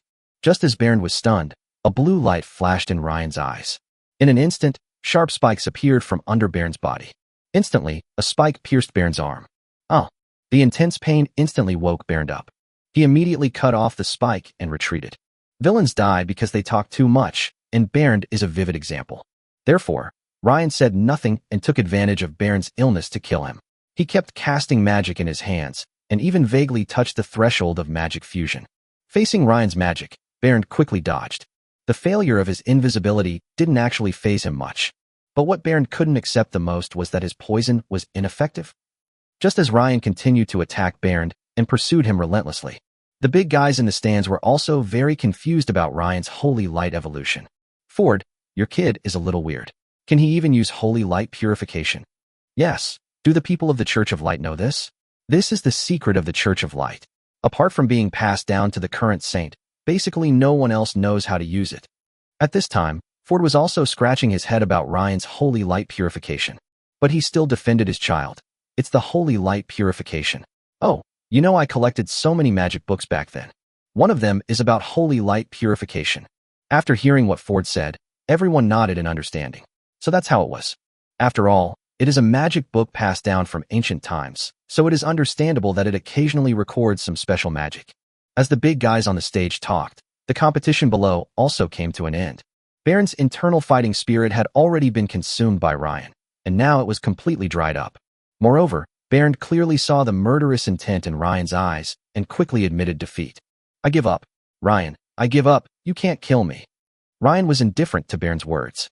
After all, Ford had told him before coming that he could kill if he could, and he would cover his losses. Just when Ryan was about to kill, the dark, golden magic power in his body suddenly exploded, leaving Ryan stunned. In an instant, the blue magic power in Ryan's hands suddenly transformed into dark gold, enveloping him like a super scion. Unlike before when the clothes were only slightly trimmed with gold, now even half of Ryan's jet black hair has turned golden.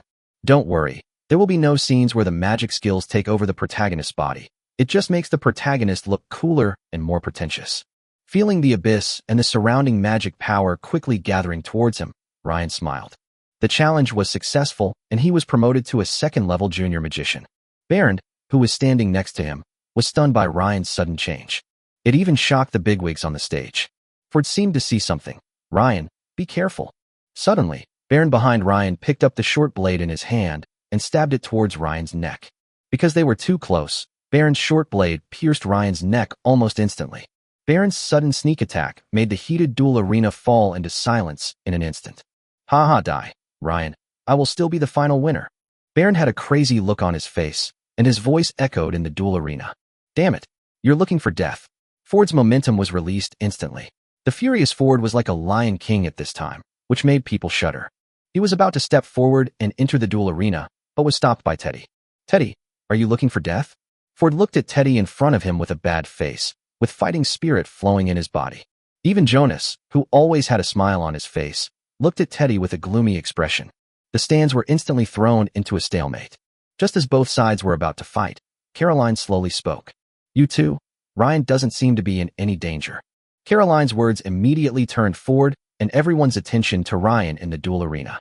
At this time, Ryan was stabbed in the throat by Bernd, but after such a long time, no blood flowed from Ryan's throat. Then, to everyone's surprise, Ryan turned around and tilted his head slightly to look at Bernd. It was as if the dagger at his throat did not exist. Roll!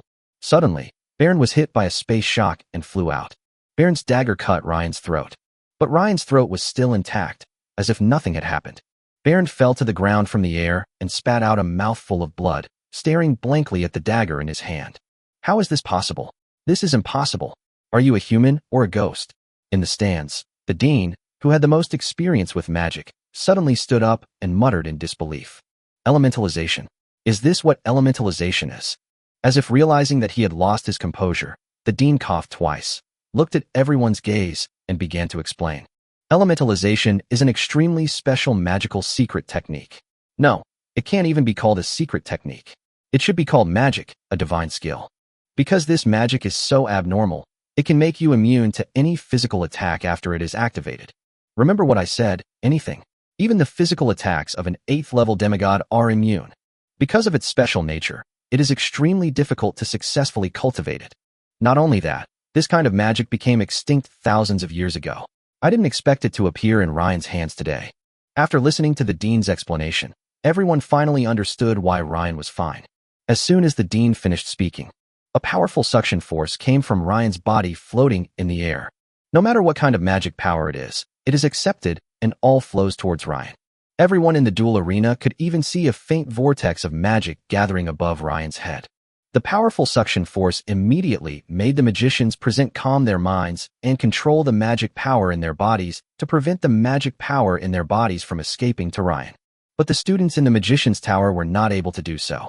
The magic power in their bodies flowed towards Ryan like crazy, and no one could stop it.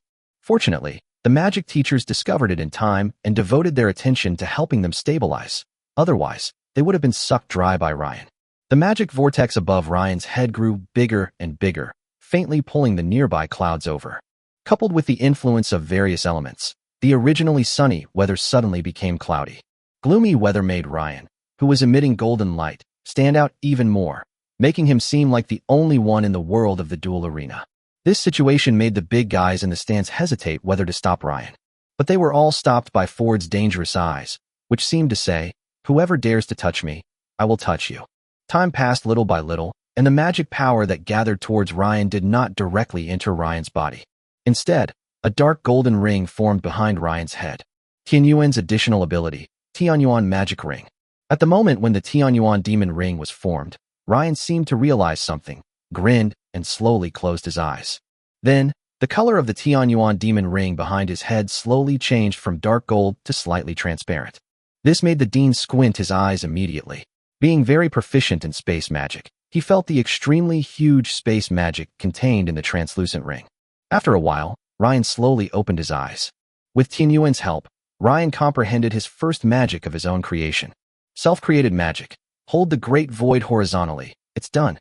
Ryan, who had created the magic himself, suddenly felt itchy and wanted to try out the power of the magic. Looking at Bernd at the bottom of the duel arena, Ryan smiled slightly, stretched out his hand, and shook it fiercely. Prisoner. Suddenly, a translucent sphere instantly enveloped Bernd, which was obviously an instant magic.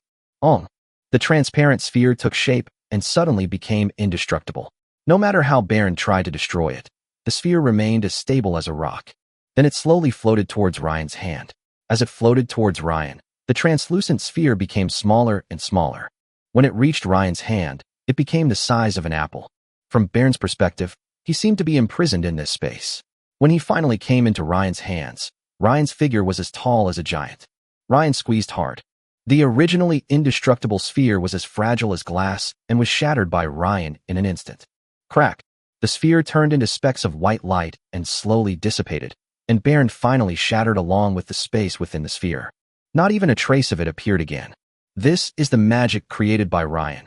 Horizontal grip of the void, a semi-comprehensive magic that combines control and damage. Chapter 63. Elves, Dragon Girls, Succubi, Witches. I haven't tasted any of these. Ryan's killing of Bernd did not cause much commotion in the duel arena. After all, it was Bernd who took the initiative to kill Ryan, so it is reasonable for Ryan to fight back now. As Ryan slowly fell from the air, his appearance gradually returned to its original form, and the referee on the side quickly came to Ryan's side. He took Ryan's hand and raised it. The winner of this competition is Ryan Gray. Let's congratulate him on winning the competition. Suddenly, Ryan's name was cheered in the duel arena. No one cared about the dead Bernd. The winner is always praised. Teddy in the stands looked grimly at Ryan, who was being cheered on in the duel arena, snorted coldly, and prepared to leave. Ford and Jonas returned to their seats long ago after seeing that Ryan was fine.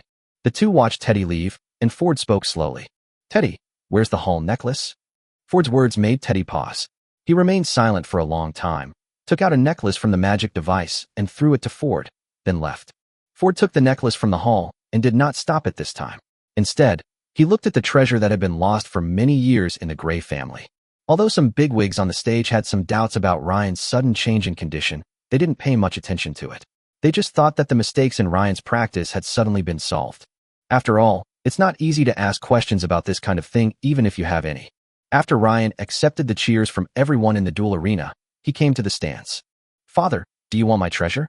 As soon as Ryan arrived at the stands, his gaze shifted to Ford. This immediately aroused Ford's vigilance. Treasure? What treasure? Who do you want it from? The Hall necklace. I won the competition, so of course it's my treasure. Ford hid the necklace in his hand in his arms without leaving a trace. What do you mean yours? The family has even put up 50 places for the bet. The necklace belongs to the family. Ryan was about to say something in rebuttal, but after looking at the many nobles around him, he opened his mouth but said nothing. Okay, let's give Lao Deng some face outside and talk about it when we get home. Just as Ryan was about to say go home, he heard a voice that sounded familiar. Ryan, I haven't seen you for a few months. You've changed a lot. Hearing this, Ryan turned to look at the eldest princess Caroline. The moment he saw Caroline, Ryan's eyes widened. Suddenly, Ryan's mind flashed with the scene of his previous incarnation peeping at Caroline bathing in the palace, and his nose suddenly became swollen. Although Caroline is not much older than Ryan, her figure is well developed. It is well proportioned and very ripe, just like a ripe peach that is mouth-watering. Coupled with her status as the eldest princess, Caroline had another halo, making her the dream lover of many boys in the royal city. Of course, the predecessor Ryan is no exception. Caroline, why are you here? Caroline smiled and said, this competition caused quite a stir in the royal city. His Majesty is naturally quite interested, so he sent me to take a look and report it to His Majesty when I return. Oh. Facing Caroline, Ryan felt a little reserved for some reason. By the way, everyone, here they are. Caroline took out invitations from her magic device and handed them to the noble family heads present. Everyone, because the secret realm is about to begin, His Majesty will host a dinner in the palace in 2 days to bless you all. I hope you can all attend. Upon seeing this, the heads of various families nodded and accepted the invitations to the dinner, indicating that they would definitely attend. As for dinner parties, His Majesty the Emperor would hold them almost every few months, so no one was too surprised. Okay, then Caroline will go back and report to His Majesty. See you all at the dinner. Caroline smiled and nodded to everyone and walked towards the exit. Looking at Caroline's figure from behind, Ryan's throat felt a little dry and he swallowed hard. It really makes me angry. Ford naturally noticed Ryan's appearance and patted Ryan's shoulder with a smile. Let's go back to the family. Ryan reacted and nodded, looked at the dean beside him and waved his hand. Dean, I'm leaving. Okay, don't ask for leave tomorrow. And remember to come to the Magician's Tower. The dean instructed. Yeah. After agreeing to the dean, Ryan immediately followed Ford's footsteps. Everyone looked at Ryan's back thoughtfully. Ryan's rise has become unstoppable. With the Gray family protecting him, he will be a top human in a few years. Moreover, he is a magician who can fight across levels, and they have all considered marrying Ryan. On the way back, Ford rode the Lion King side by side with Ryan and asked, You kid, have thoughts about Caroline? Ford's sudden question made even the thick-skinned Ryan feel a little uncomfortable. Why? No. This time, Ford didn't shake his head. When did I say no, Caroline? Yes, if you really like me, I can ask His Majesty for your hand in marriage. Given your current potential, His Majesty will definitely not refuse. Hearing about the marriage proposal, Ryan shook his head and said, Forget it. I still want to have fun for a few more years. This made Ford's eyes widen immediately. Still playing? How many personal maids do you have at home? How many more do you want? Facing Ford's glare, Ryan also opened his eyes and glared at him. This is just the beginning. Elves, dragon ladies, succubi, witches. I haven't tasted any of these, Ryan said while counting on his fingers. Ryan's words stunned Ford, and the corners of his mouth twitched uncontrollably. Ryan, you are really thoughtful. For a moment, Ford actually felt a little bit of longing for what Ryan said. But when he thought of Layla, Ford shuddered. Well, let Ryan play for a few more years. Ford, who has experienced this, sighed. Father, didn't Teddy Dog give you the necklace in the hall? Seeing that Ryan was still thinking about the necklace in the hall, Ford curled his lips and said, I'll give it to you, but you don't have any ideas about it. The hall necklace is of no use to you now. When you are able to stand on your own, I will give it to you. Seeing Ford's tone that did not allow for refusal, Ryan did not ask any more questions, and then suddenly thought of something. By the way, Father, after this secret realm is over, I want to go to Watney Province. Watney Province? The territory of the Morris family? What are you doing there? Watney Province is in chaos right now. Ford looked at Ryan in confusion. Listening to Ford's words, Ryan raised his eyebrows, as if Lao Ding knew what happened in Watney Province. Chaos? Father, do you know what's happening with the Morris family right now? Ford nodded. A tribe of stone monsters appeared in the Morris family's largest purple gemstone mine. The leader of the tribe is at level 6. Even if Archer Morris takes action personally, he can only barely suppress it now. Quinn family. There was no light in the room, making the windowless room appear particularly dark and gloomy. Then Quinn slowly handed the finished letter to the person next to him. Go and give this letter to the Grand Elder of the Church of Light. The man nodded slightly and walked out of the room. Looking at the butler's back, Teddy's eyes were full of viciousness. Ryan, this time I want to see how you explain to those stubborn old men of the Church of Light. If those stubborn old men find out about your secret learning of holy light purification, even Ford won't be able to protect you. I'm waiting for the day when you'll be burned at the stake. Chapter 64 The God of Magic has fallen? Ryan, did I really cut it? Faced with the Dean's several inquiries, Ryan smiled helplessly. Well, don't worry, Dean.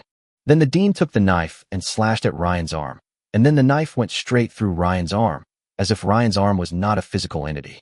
The Dean was secretly amazed when he saw Ryan's arm, which was cut by the knife but still remained intact.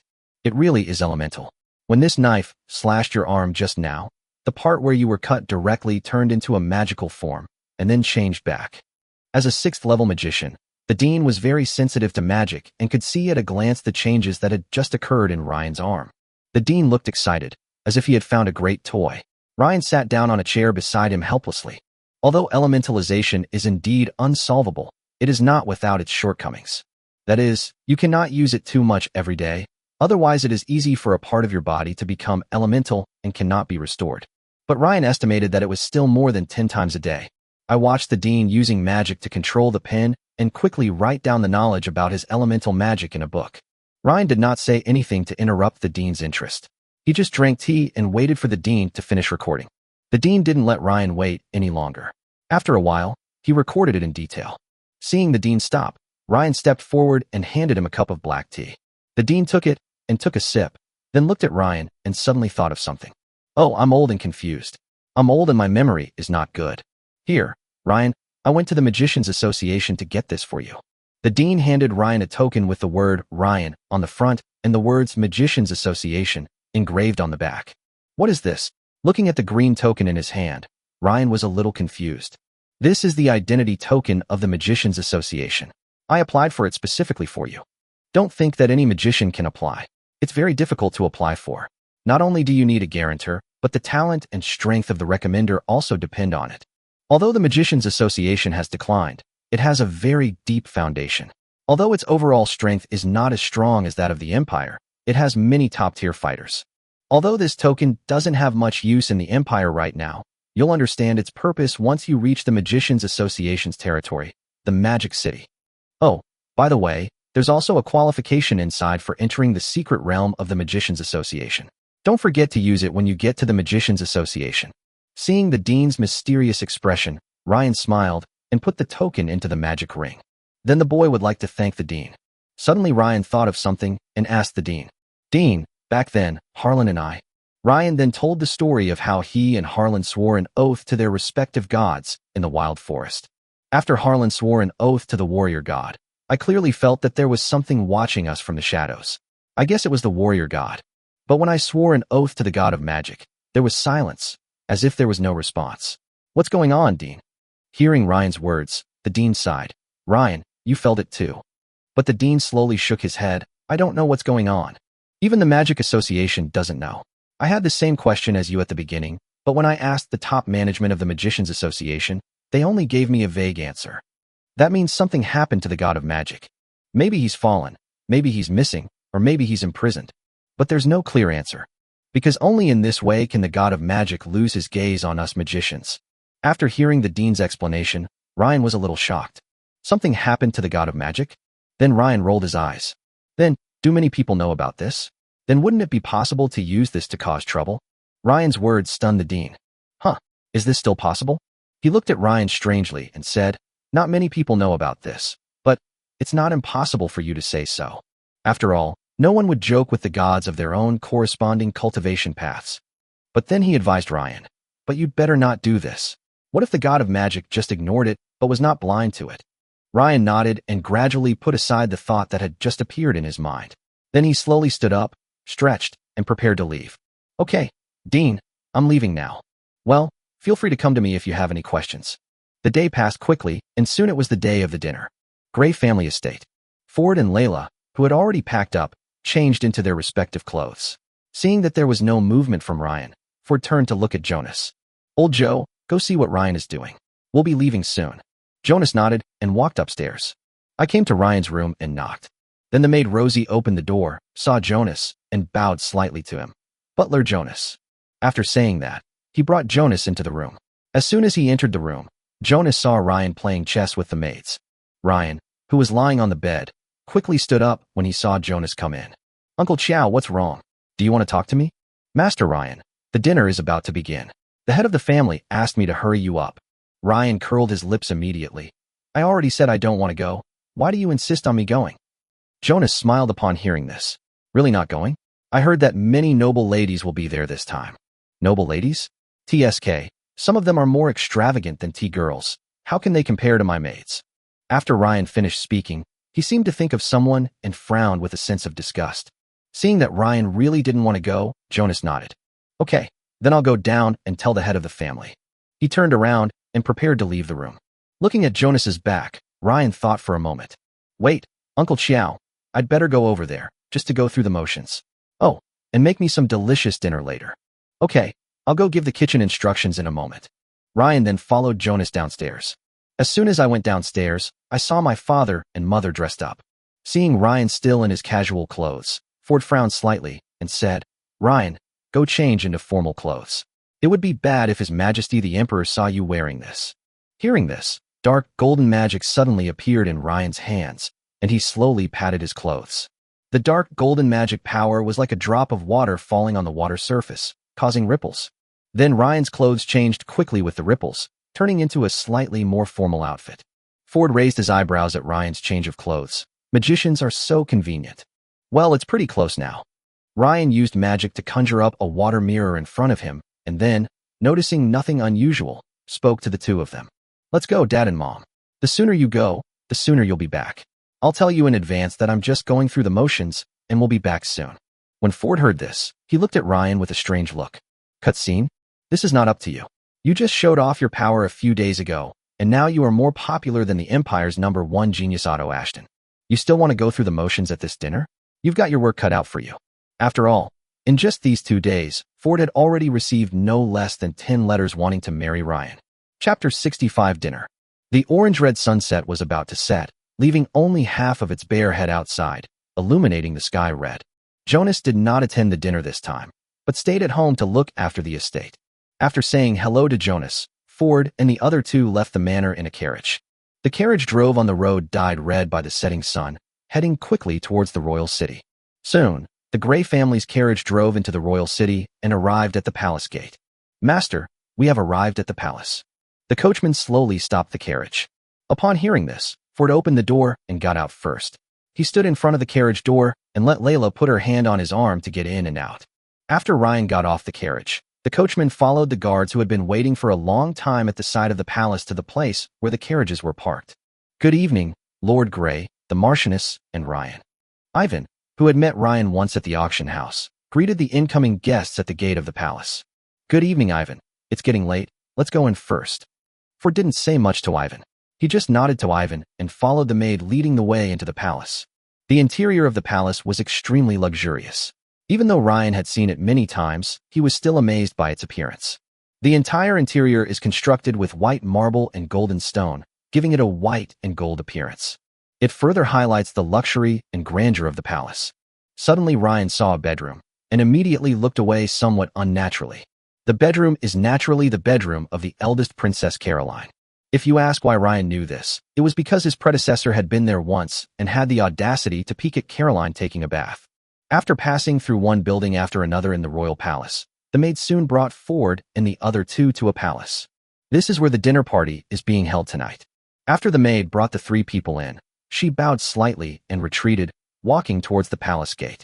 Ford and the other two slowly came to the palace gate. The 2 guards at the gate bowed slightly and helped them open the door. The palace is paved with smooth quartz stones, and many crystal chandeliers are hung above the palace, making it very bright. The next thing that came into view was the various nobles dressed in their best attire. Small groups of people gathered together to communicate with each other. The long table on the side was filled with various rare delicacies for everyone to enjoy. At the very side, there are some female musicians playing light music. Suddenly, a loud voice rang out from behind the crowd. Fred, you're a little late today. That voice immediately drew the attention of everyone who was still talking to Ford and the other two who had just entered. Ford smiled and bowed slightly. Good evening, Your Majesty. I was delayed on the road just now. The person who just spoke was the supreme ruler of the Yahisha Empire, the 7th-level warrior, and the Emperor, Albert Ashton. Ford smiled and brought the 2 of them to Albert. Albert had already noticed the young man next to Ford, and he patted Ryan on the shoulder. Ryan, it's been a while. I remember the last time I saw you. You were caught peeping at Caroline taking a bath and ran to hide in my study. Ha ha. Albert laughed heartily. Upon hearing this, Ryan beside Ford and Caroline beside Albert looked a little unnatural. As if intending to bring Ryan and Caroline together, Albert pushed Caroline towards Ryan.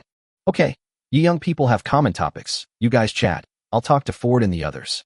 After saying that, he took Ford and Layla to the inside of the palace and gathered with the heads of various families. Ryan and Caroline were left alone looking at each other. Only then did Ryan carefully observe Caroline's outfit today. Caroline wore a purple dress today with her golden hair tied up.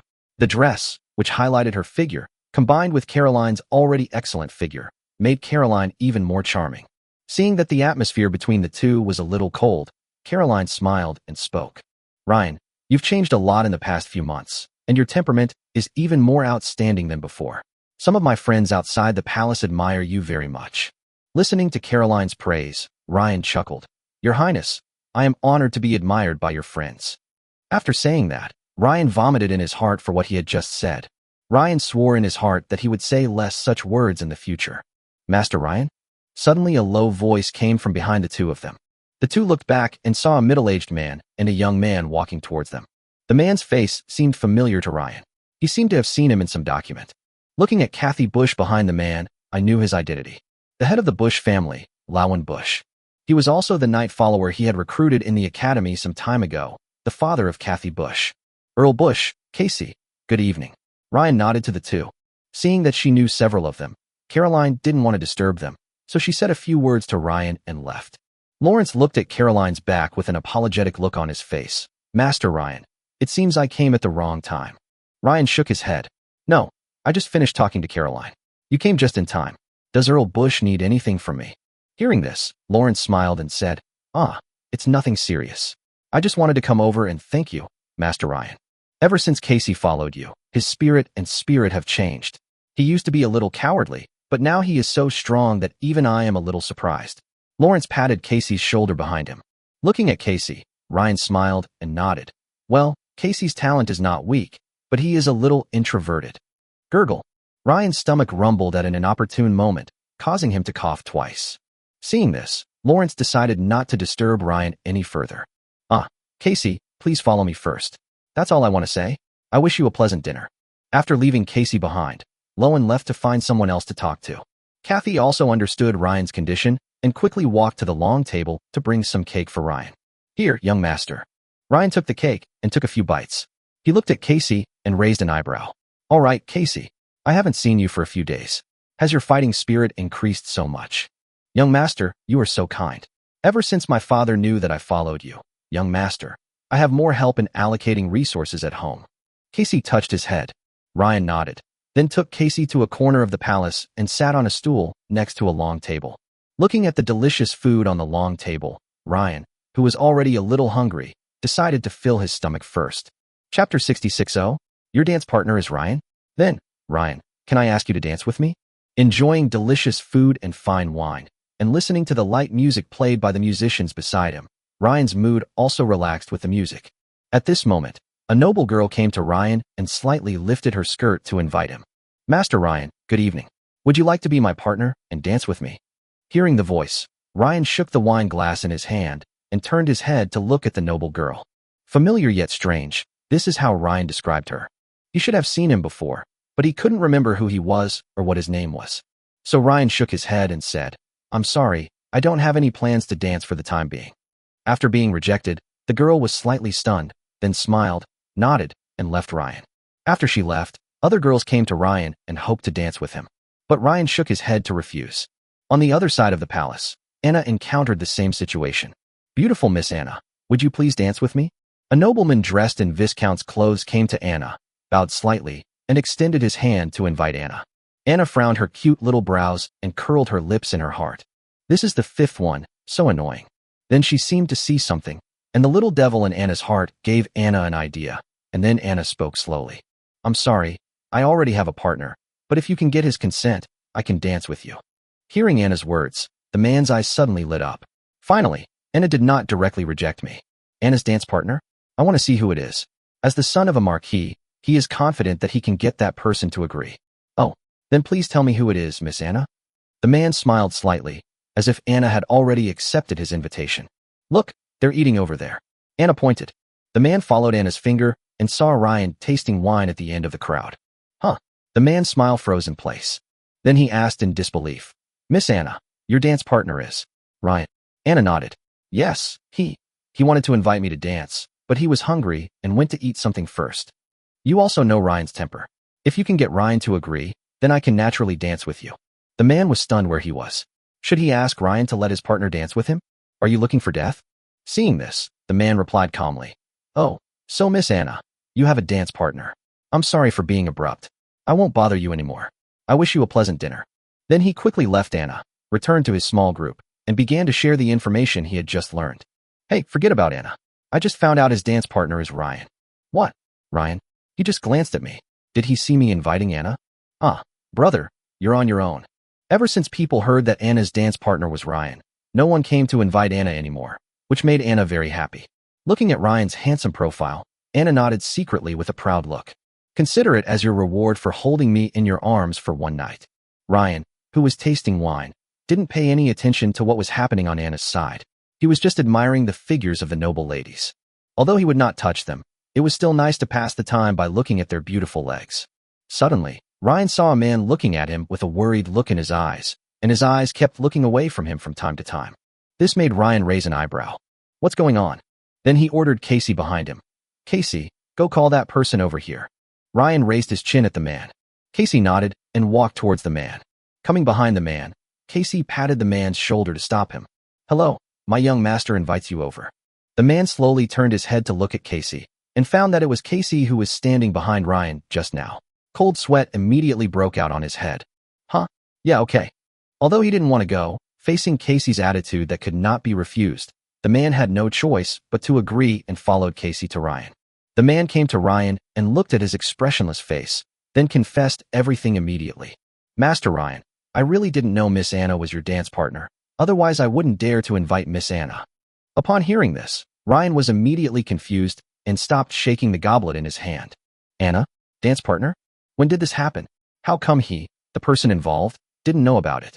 Then Ryan followed up on what the man said and said, Oh, I'm glad you know, but who told you this? Hearing Ryan's tone, the man saw that Ryan was not angry and immediately sold out his teammate. It was Jaden. Jaden heard it from Miss Anna himself. Ryan immediately understood that he was being used as a shield. Okay, I got it. You can go now. Ryan smiled and waved to the man.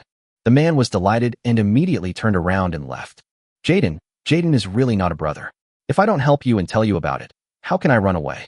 Looking at the man's departing back, Ryan put down the wine glass in his hand. He wiped the corners of his mouth and hands with the white silk scarf on the long table and walked towards Anna's seat.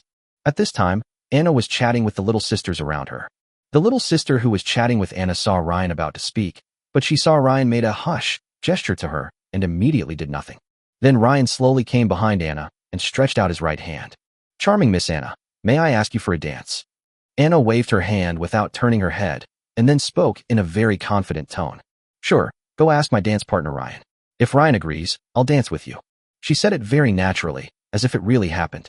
Oh, then as your dance partner, can I, Ryan, ask the beautiful Miss Anna to dance with me? Ryan's words made Anna pause, and then she slowly turned her head to look at Ryan. Today Anna wore a Lolita-style outfit, which made her already arrogant style even more prominent. When he saw Ryan, he was shocked. Ryan, why are you here? Weren't you drinking over there? Then, as if she remembered what she had just said, a faint blush appeared on her face. Mariela was discovered to be spicy. What to do? Urgent. Waiting online. You haven't answered me yet. My dance partner, Miss Anna. Ryan's right hand was stretched out. Anna became even more shy upon seeing this, but the thunderous spirit within her didn't let up. Well, since you invited me, then I'll be your dance partner. Naturally, I agree. Anna placed her small hand on Ryan's hand and slowly stood up, following Ryan towards the stage area. Chapter 67 is a hunk? Ryan took Anna's hand and walked towards the stage area in the palace. Although Ryan's predecessor did not learn ballroom dancing because he thought it was troublesome, he now does not know any dance steps at all. But he has a cheat. Looking at the young boys and girls dancing gracefully on the stage, Ryan called out to the ancient book in his heart. Book, you claim to record all the skills in the world, and dancing is also a skill. Let me exchange it. The ancient book quickly turned its pages and then conveyed a sense of consciousness to Ryan. But 500. Facing the price stated in the ancient book, Ryan looked at the more than 4,000 sources he had left and nodded. Okay, let's change it. Suddenly, a golden light burst out from the ancient book and poured into Ryan's mind. In just a moment, Ryan learned all kinds of dances. Jazz, etiquette dance, waltz, striptease, ahem, all kinds of dance. Now it is more than enough for Ryan to get certified as a dance master. Anna looked at her hand being held by Ryan and her face flushed, like a little girl who had just fallen in love. Because of the competition 2 days ago, Ryan is currently very famous. As soon as the two arrived at the dance area, everyone surrounding the dance area looked at them. Facing the gazes of so many people and with Ryan holding her hand, Anna felt even more shy, and her body temperature rose slightly. But cheeky Ryan didn't pay much attention to it, seeing that he and Anna had already entered the dance area. Ryan pulled Anna's hand slightly, pulling Anna closer to him, then put his right arm around Anna's slender waist and spoke slowly. Anna, put your hands on my shoulders. Hearing Ryan's words, Anna put her left hand on Ryan's shoulder, and then the two began to dance to the rhythm of the music. During the dance, both parties need to look into each other's eyes, but Anna always glances at Ryan, then lowers her head to calm herself down, and then looks up at Ryan again. Looking at Anna's condition, Ryan smiled secretly. He actually liked teasing Anna, the little tsundere. Listening to the music, Ryan slowly let go of his hand on Anna's slender waist, took Anna's hand, and slowly raised it up and asked Anna to turn around. The many girls watching on the side looked at Ryan and Anna's dance and cast envious glances at Anna. After the music, everyone dancing in the dance area stopped, and Ryan slowly left the stage with Anna. The two returned to Anna's seat. As Ryan's group of people left the stage, new people came to invite their favorite people to come on stage to dance. Sitting in her seat, Anna was still immersed in the gaze that Ryan had just exchanged with her. Anna. Ryan waved his hand in front of Anna. This brought Anna back to her senses. Ryan, what's wrong?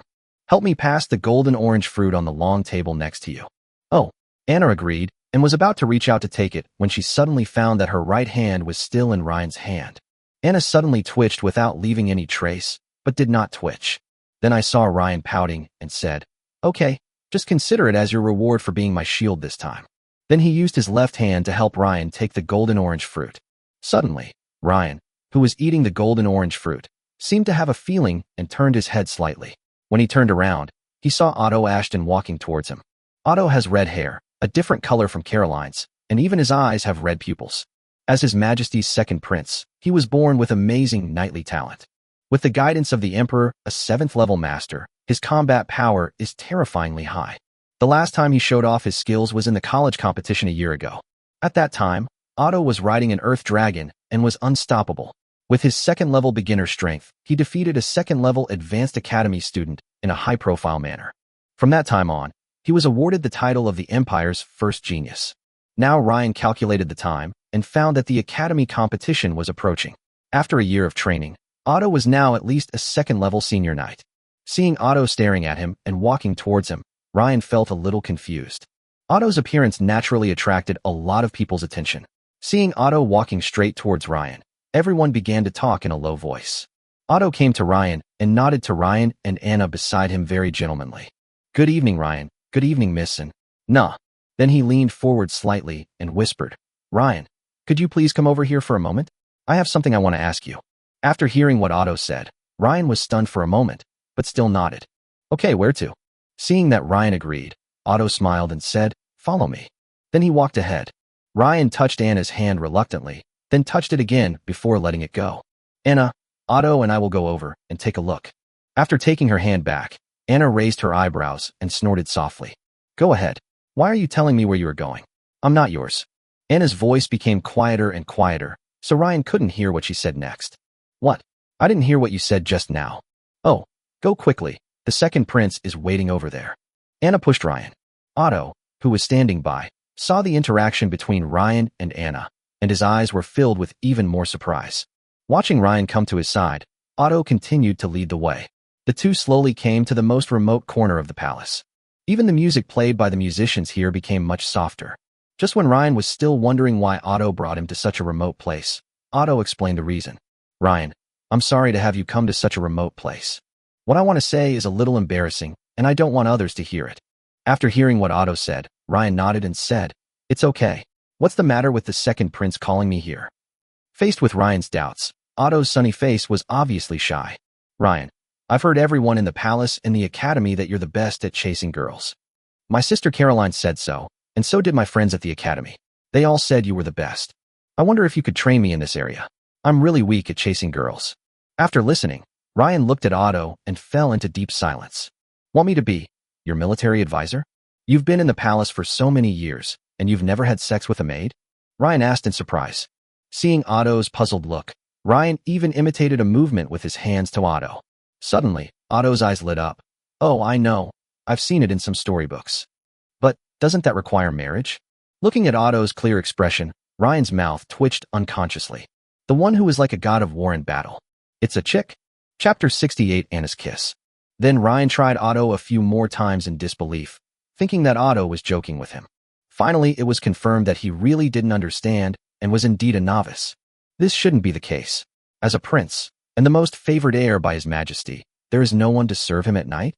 Otto's words later cleared up Ryan's doubts. "Ever since I was diagnosed with extremely high talent at a young age, my father has paid special attention to me. Therefore, over the years, I have basically been either practicing and training or attending theoretical courses. I have almost no experience in pursuing girls. Even now, when I talk to girls I don't know well, I get nervous and my speech becomes slurred." Ryan nodded. I see. Now that the second prince has come to him to be his military advisor, he must have fallen in love with a girl from some family. Then who did the second prince come to me to find out about? Do you want me to give you some advice? Otto nodded immediately after hearing this. Yes, I went out for some training a while ago, and I don't know if it was love at first sight, but I saw a girl.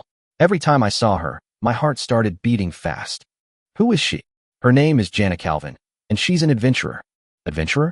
Hearing the word adventurer, Ryan couldn't help but think of his elder brother Jan, who was also an adventurer. Jan yearns for freedom and loves adventure. Since he became an adult 3 years ago, Jan bid farewell to his family and went on adventures alone. As for where Jan is now, he doesn't know, but his father Ford should know. His thoughts returned to the palace. Ryan looked at Otto in deep thought, then asked, You don't want to reveal your identity as a prince? Yes, Ryan, you are indeed a master in this area. For some reason, Jana has some aversion to the nobles. Even though she doesn't say it, I can still see the disgust in her eyes when she talks to them. So I don't want to expose my identity as a prince and come into contact with her. Ryan, do you have any ideas? Seeing Otto excitedly holding his hand, Ryan smiled helplessly. Second prince, I have too little information about Jana right now. How about this? If you really trust me, after the secret realm is over, you can show me Jana's information. I will then offer you advice. Without revealing the prince's identity, I, Ryan, will do my best to assist you. Hearing Ryan's promise, Otto nodded and said, Okay, Ryan, as long as you can help me pursue Jana, I, Otto, will be your brother for life. Oh, by the way, I heard something about you before I came here. Here, this is your deposit. After the matter is completed, I have other rewards for you. Otto took out a small box from his magic device and handed it to Ryan. Ryan waved his hand. You want to pay me now? No need, second prince. You can pay me later when I help you catch Jana. But Otto still stuffed the box into Ryan's arms and said, It's okay, it's okay. A knight like me doesn't need this magic thing. Before Ryan could refuse, Otto pulled Ryan towards the center of the palace. Seeing this, Ryan didn't say anything else. He took the box and the two of them continued talking and laughing and returned to the dance area. Everyone was shocked to see Ryan and Otto acting like brothers. Returning to Anna, Otto said, Okay, Ryan, see you after the secret realm. Well, take care, second prince. Anna and her friends became interested when they saw how close Ryan and Otto were. I didn't expect that Ryan had such a good relationship with that crazy practitioner Otto. Anna saw her friends looking at her excitedly and knew they wanted her to ask Ryan. Before Anna could ask, Ryan took Anna's little hand and rubbed it in his hand.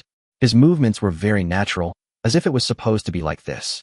Ryan, you have such a good relationship with the second prince. Listening to Anna's doubts, Ryan nodded. Of course, I know everyone, Ryan. Seeing Ryan's cocky look, Anna curled her lips and said, TSK, what a cocky guy. But Anna didn't ask any further. Ryan didn't answer her just now, which meant that he didn't want to say it, so there was no need for her to ask further. The dinner continues. Everyone. Emperor Albert spoke in the center of the palace. All the conversations stopped immediately, and everyone looked at Albert. Everyone, the trial secret realm is about to begin. I believe you have all chosen who will enter. The secret realm is full of unknowns and mysteries. None of us knows what's going on inside. But as expected, there are many difficulties inside. But don't be afraid. If you die in the secret realm this time, you won't really die. You will just lose the qualification to continue the trial. Then I wish all of you, the future pillars of the empire, a bright future and a flourishing martial arts. After Emperor Albert finished speaking, he drank the wine in the glass in his hand. Then the nobles around him drank the wine in their hands and said, Thank you, Your Majesty. Albert nodded and said, Okay, let's continue the dinner. Then he returned to Ford and the others. After listening to the emperor's speech, Ryan was in deep thought. Although he gave 100 of the remaining 200 places to Ford, he still had more than 90 places. Kathy, go call your father over. I have something to talk to him about. Ryan turned around and instructed Kathy. Casey nodded and went to look for his father in the crowd. Soon, Lawrence brought Casey to Ryan. Master Ryan, what do you want from me? Lowen, how many places did your family get? Lawrence rubbed his head and said, Master Ryan, just one. Hearing this, Ryan nodded helplessly. I still have some in my hand. Now that Casey is following me, we can be considered as a people on the ropes together.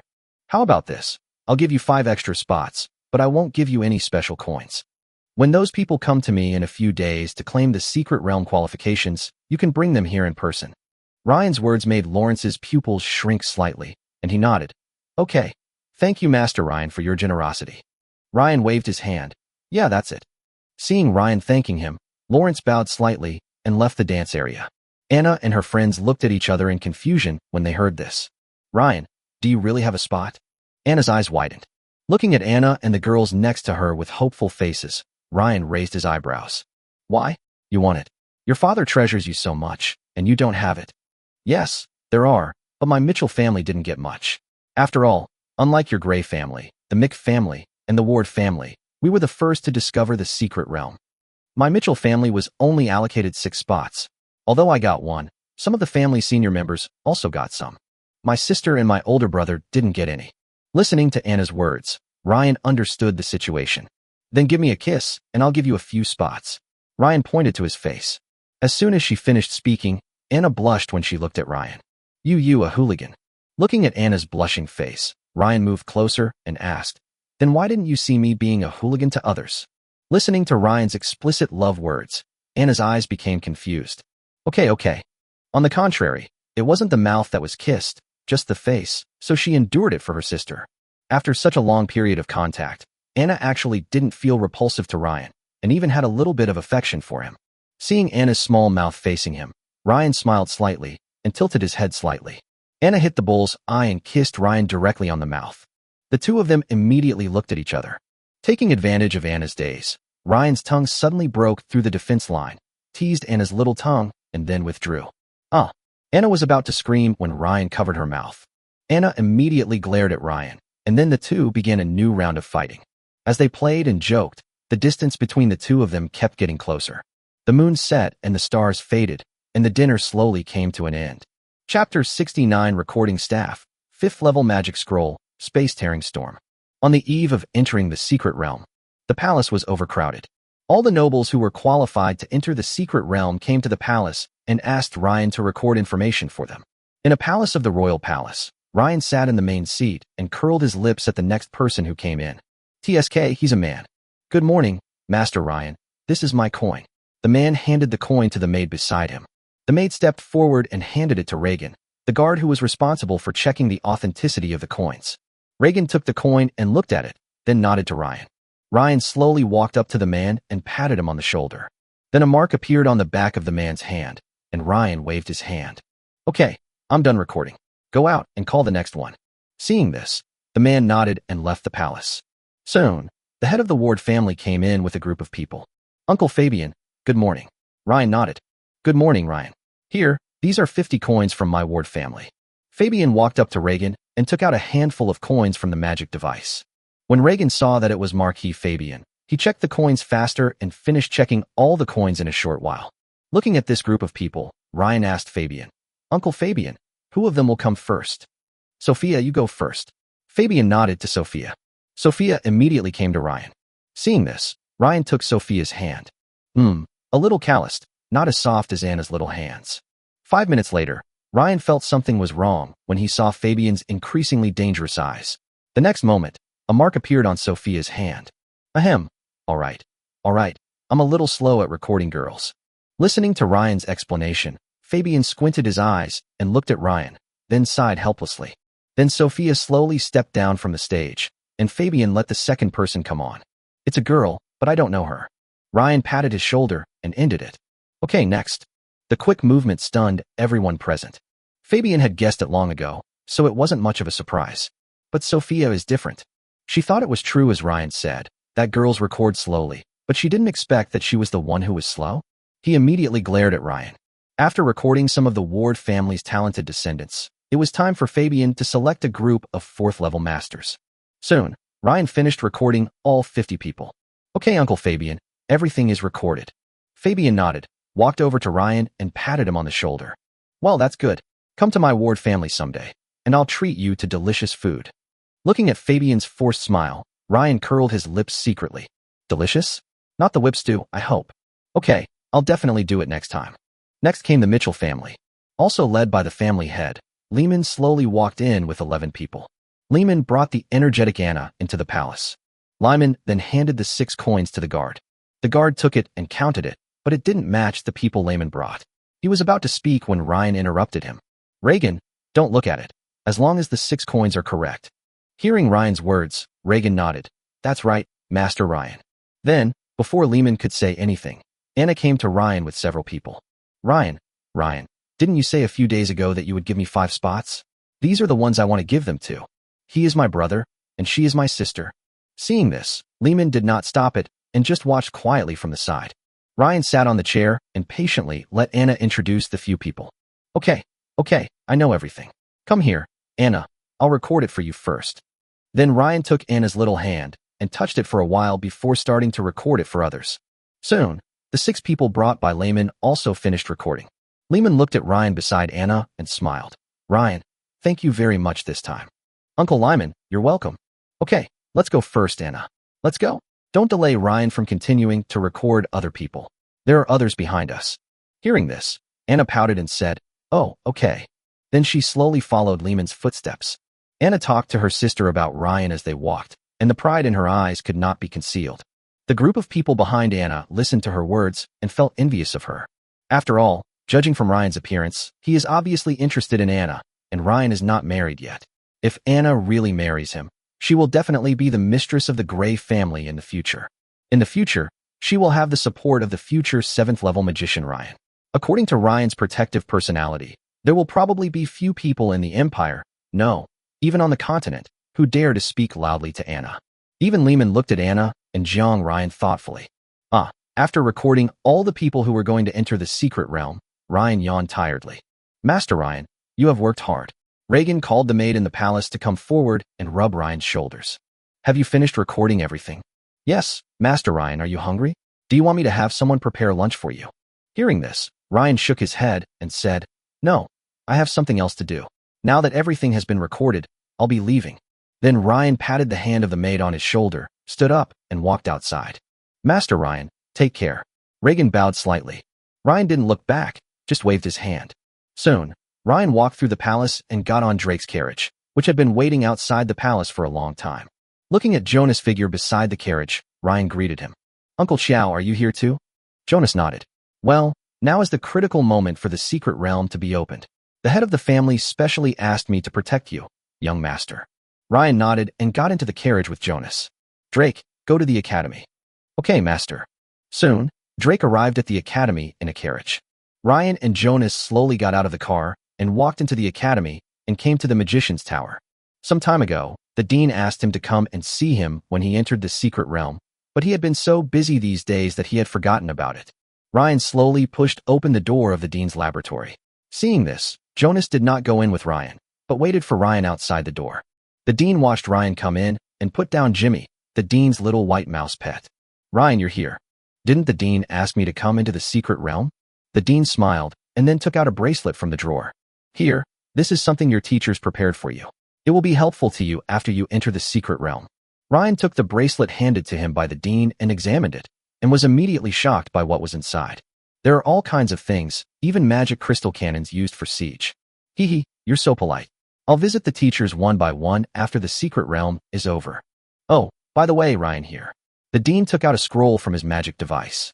This is a magic scroll I helped you condense in the past week. It contains a 5th-level magic, Space-Tearing Storm. Except for special circumstances, anyone below level 5 will be crippled if not killed. Use this as a trump card.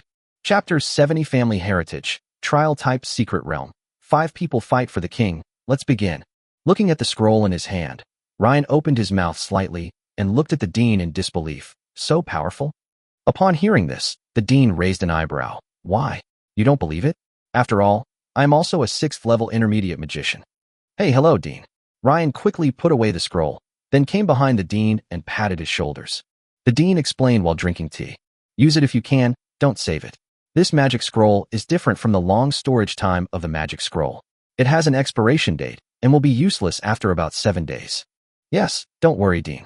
The greatest treasure in this secret realm must belong to me, Ryan. Just wait and see. Listening to Ryan's confident words, the dean nodded. Okay, let's go back. We're going to enter the secret realm tomorrow.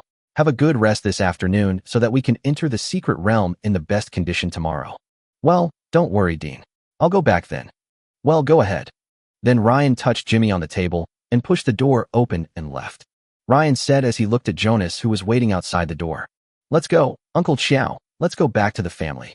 Gray Family Manor, Martial Arts Training Ground. In order to gain greater rewards by entering the secret realm, Fiona is working hard to train Ryan's maids.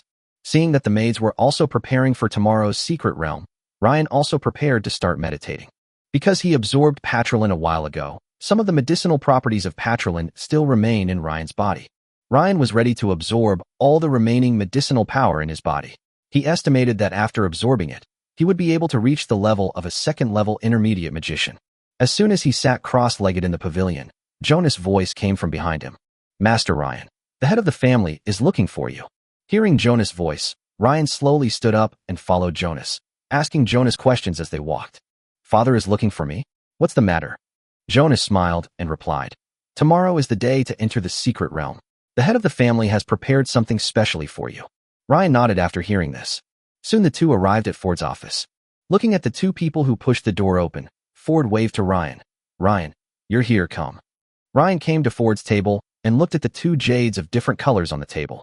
Then Ford pushed the jade on the table to Ryan. "Here, this is the trump card Jonas and I prepared for you. Each of these two pieces of tungsten stone contains the full force of your Uncle Qiao and I, although it is not as powerful as your Uncle Qiao and I personally attacking. But it's still easy to kill a few fourth-level ones. The red one is mine. It contains a large-scale fighting technique. The black one belongs to your Uncle Qiao. It contains a single-target fighting technique. Even though dying in the secret realm is fine outside, it's always good to stay in the secret realm for a while, and you can also get more treasures." After saying that, Ford picked up the teacup, took a few sips of tea, and continued. "The Gray family has entered the secret realm quite a few times over the years, so the information is relatively complete. The box next to you is also prepared for you.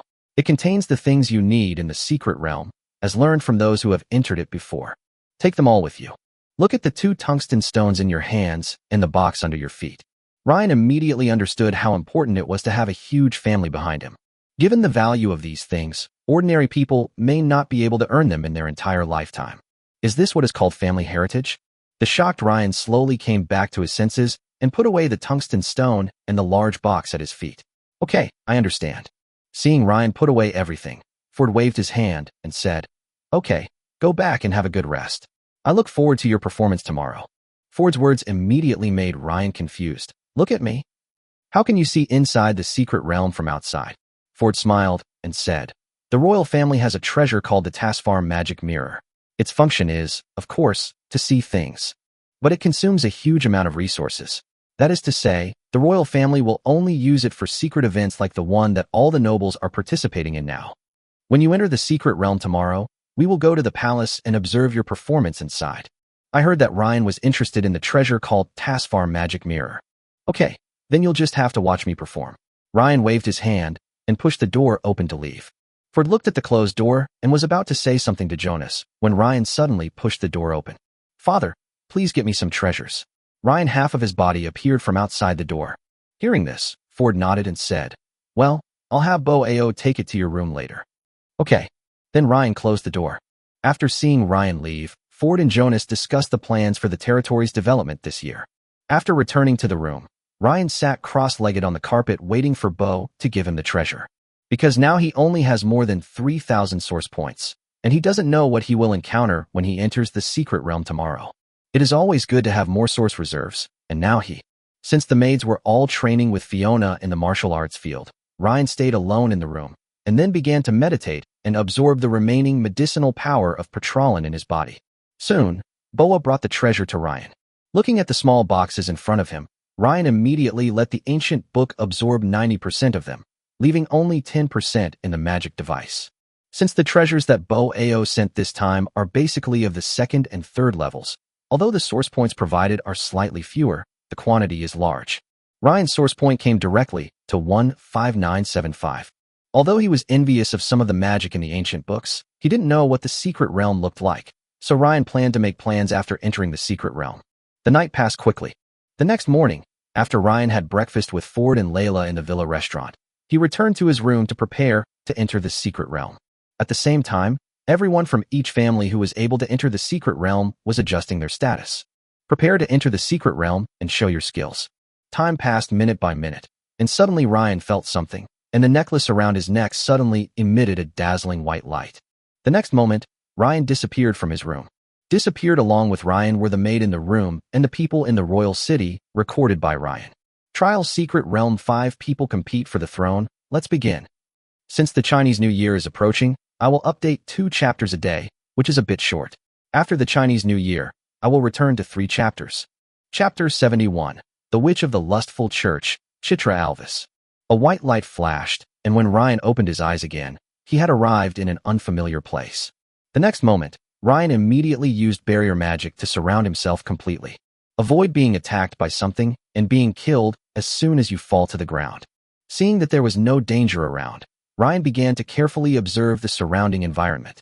A strange forest, a strange stream, and in the distance you can hear the clear chirping of birds. Apparently, he was in a forest. Suddenly, Ryan's expression froze. It was the sound coming from the secret realm key on the neck, a voice that couldn't be distinguished between male and female. Hello, respected trial participants. I will now explain the rules of the secret realm to you. First of all, the places and tests for those who enter the secret realm using the real secret realm key, and those who enter the secret realm after recording using the key are different. You will not meet those people here. Since all the secret realm keys have been obtained in this trial, this secret realm will no longer be a level trial as before, but a comprehensive trial. There are 5 people using the secret realm key to enter this secret realm. The 5 of you will compete for the greatest treasure in this secret realm.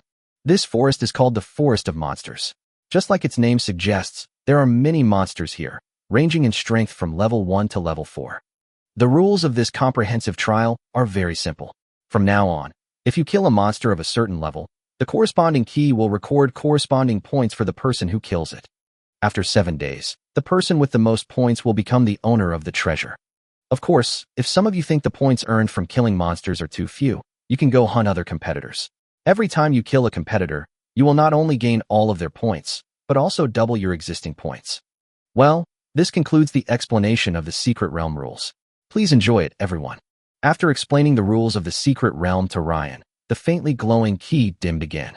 Looking at the environment blocked by various bushes and trees, Ryan pondered for a moment and exchanged the first magic from the ancient book. Ground wave detection, 5,100 source points. Suddenly, an invisible wave emanated from under Ryan's feet and spread out in all directions with Ryan as the center. Like a radar, it spreads out every few seconds, and its detection range reaches 500 meters. Although it is called ground wave detection technology, it can even detect animals living in trees, which made Ryan nod secretly. And when the detection technique was used for the first time, Ryan discovered several short figures in the distance. After thinking for a moment, Ryan immediately moved quickly towards the figure. In the southeast of the forest, a purple-haired woman in extremely revealing clothes put away the key to the secret realm in her hand. Competition? Interesting. She looked into the depths of the forest and laughed, making an extremely charming sound. Then let me find a little brother who can make me happy. Suddenly, she pointed her finger, and a purple energy pierced through and killed a first-level demon snake that was about to attack her on the tree. Judging from the fluctuations emanating from her body, she was obviously a second-level high-level assassin. Little snake, you're not qualified to play with your sister. The lustful church witch, Chitra Alvis, walked into the forest looking for other competitors. In the north of the forest, a bearded man carrying a huge package looked at the forest in front of him, and his desire for adventure became extremely strong. His name is Hunter Dean, a 3rd-level junior warrior and an adventurer. After listening to the explanation of the secret realm key, Hunter's eyes became even more fiery. Treasure? Haha, specially prepared for me. North of the forest, accompanied by the howling of a demon wolf, an old man slowly put down the giant sword in his hand. Although he has a head full of white hair, one can still see his strength from his strong physique and bright eyes. Andre Iverson was not very lucky. As soon as he arrived in the secret realm, he was besieged by a group of wolves. However, as a 4th-level advanced warrior, he quickly killed the Wolf King. This avoided a fight with the wolves. Could that thing be here? Great warrior god, please bless me to find it. Ada can't hold on for much longer. South of the forest, a short figure holding a hammer touched his head. Treasure? Could it be rare gems or minerals? As a dwarf, Iozaka looks like most dwarves, with brown hair and bronze skin. And he loves to collect various minerals and rare gems. It's just that his strength is too weak, only the 1st-level advanced, and he entered the secret realm just to look for other high-level ores. Ryan quickly came around the small figures and observed them from the tree. After seeing their figures, Ryan curled his lips, thinking that they were something else, but they turned out to be a few goblins. Right at Ryan's feet, several goblins were walking and mumbling something. Suddenly, a spike shot out from the ground and directly pierced the two goblins. Seeing this, the remaining goblin howled a few times with a wooden stick in his hand and ran into the forest. Ryan immediately followed. It was not that he couldn't deal with the three goblins together. He just wanted to leave someone to lead the way so that he could find the goblin's lair. But the opposite happened. The goblin looked back while running, and after running for a while, he found that there seemed to be no danger. Then he turned back. This made Ryan speechless. Of course, Ryan knew why it turned back. It wanted to eat the two dead goblins. Seeing this, Ryan no longer hid himself and came down from the tree directly. He used magic in the air and slapped the goblin in the face, and then the goblin started running again. Soon, Ryan followed it to a cave. Looking at the dark cave entrance, Ryan did not go in. Because of the existence of ground wave detection technology, Ryan knew that there were no less than hundreds of goblins inside. Moreover, it is extremely small inside, which would not be good for him to go in. Ryan used levitation to slowly reach the top of the hill, and then stomped his foot on the hill. The spike prison. Suddenly, spikes began to appear in the goblin cave, densely packed and endless. For a moment, the cave was filled with the wailing of goblins. The cave was small, and now there were corpses of other goblins blocking the way. The cave, which was originally beneficial to the goblins, suddenly became a slaughterhouse for the goblins. And rend points are also increasing bit by bit. In order to prevent the goblins from coming out, Ryan even blocked the entrance of the cave with multiple spikes. But just when Ryan was having fun killing, there was a bang, and a huge figure rushed out of the cave and smashed all of Ryan's ground spikes. There were several small figures following behind the huge figure. Ryan looked down at the appearance of the goblins without paying much attention. Just one first-level advanced big goblin and 3 first-level intermediate goblin shamans. Even if the number came 10 times, Ryan would not be afraid. The goblin shaman saw Ryan. The broken wooden staff in its hand shot out a fireball towards Ryan. Ryan laughed as he looked at the small fireball shooting towards him. He even doubted whether the fireball could break his defense. With a wave of his hand, the small fireball was dispersed by Ryan, and then a golden light flashed in Ryan's eyes. Roaring flame. Suddenly, a huge fireball appeared above Ryan's head, and the next moment, the fireball blasted towards the goblins. Several goblins stared at the huge fireball and their eyes widened. Huh. Boom. The fireball exploded with a huge roar, taking the lives of several goblins below. Seeing that the goblins here were almost cleared, Ryan immediately prepared to leave. But a figure suddenly appeared within the range of Ryan's detection technique, and as if it heard the sound of fighting here, it sped up a bit. Chapter 72 Pink Mist. Seeing this, Ryan was about to leave when the figure quickly accelerated and came to the top of the hill where Ryan was. The person who came was the Witch of the Church of Lust, Kitra. The moment Kitra saw Ryan, she was stunned. Ryan Gray? The descendant of Ford Gray, the fearless Lion King who was once feared by the church. I didn't expect that he was also one of the competitors. Then Kitra regained her composure naturally, and opened her collar slightly in a very charming way, as if she could see the beauty inside in the next moment. Oh, little brother, you are so handsome. What's your name? Come and have fun with your sister. After saying that, she did not forget to wink at Ryan. Kitra is extremely beautiful, otherwise she would not have become the witch of the lustful church. Now she is using the blessing ability of the lustful demon to seduce Ryan. For a moment, a most primitive impulse suddenly ignited in Ryan's heart. He hurriedly used the heart-clearing technique several times to barely suppress it. Outside the secret realm, the palace, Emperor Albert had already taken out the Tasfar magic mirror and led the nobles to observe the situation in the secret realm. The Tasfar magic mirror instantly projected the situations in the secret realm onto the sky above the palace, like a holographic image. Look, Sophia has already passed the first trial. She is indeed a genius of the empire. His Highness Otto has also passed. Anna passed too. Every noble began to show off their offspring. Then everyone slowly turned their gaze towards Ford. Ryan had been so popular in the royal city recently that he was naturally their target of comparison. Ford, where's your Ryan? Logically, if Ryan passed, you would have shown off to us a long time ago. Then everyone came to Ryan's projection, and even Emperor Albert came to check Ryan's projection. This sight immediately confused everyone present. Why was this different from their scene? Since they had not seen the scene when Ryan just entered the secret realm, everyone began to ask about Ford. Fred, what's going on, Ryan? Ford immediately explained to everyone. When everyone heard this, they realized that only those who used the key could compete for the greatest treasure. They all envied Ford. Then, everyone else heard about it, and came to Ryan's projection to see his condition. After seeing Ryan kill all the goblins and the woman he met, everyone started talking about it. The Witch of the Lust Church? Is that her? Yes, it's Kitra. I didn't expect Kitra and Ryan to run into them first. Then Brent, the head of the Mick family, confronted Ford. Does Ryan know her? Don't get caught by mistake. Hearing this, Ford smiled helplessly and said, I don't know him at all. I haven't told him about it. Then Ryan is in trouble. He's a bit of a jerk to begin with, and now he's met the lustful witch. They're a natural nemesis. Brent gloated on the side. But Ford ignored Brent and stared at the projection. The Church of Lust. In the secret realm. After hearing what Kitra said, Ryan narrowed his eyes slightly. He naturally noticed the surprise in the woman's eyes when she saw him just now. This woman knows me. And it is possible that he is an enemy of the Gray family. Okay, since you're so charming, of course I want to have some fun with you. But I have a little quirk. Can you tie yourself up, sister? Then we can. Ryan looked at Kitra with obsession, as if he had already fallen for her. After hearing what Ryan said, Kitra's expression paused. Tie him up? What a beautiful thought. Then he moved towards Ryan without leaving any trace. Of course, come on, little brother, you tie it up yourself.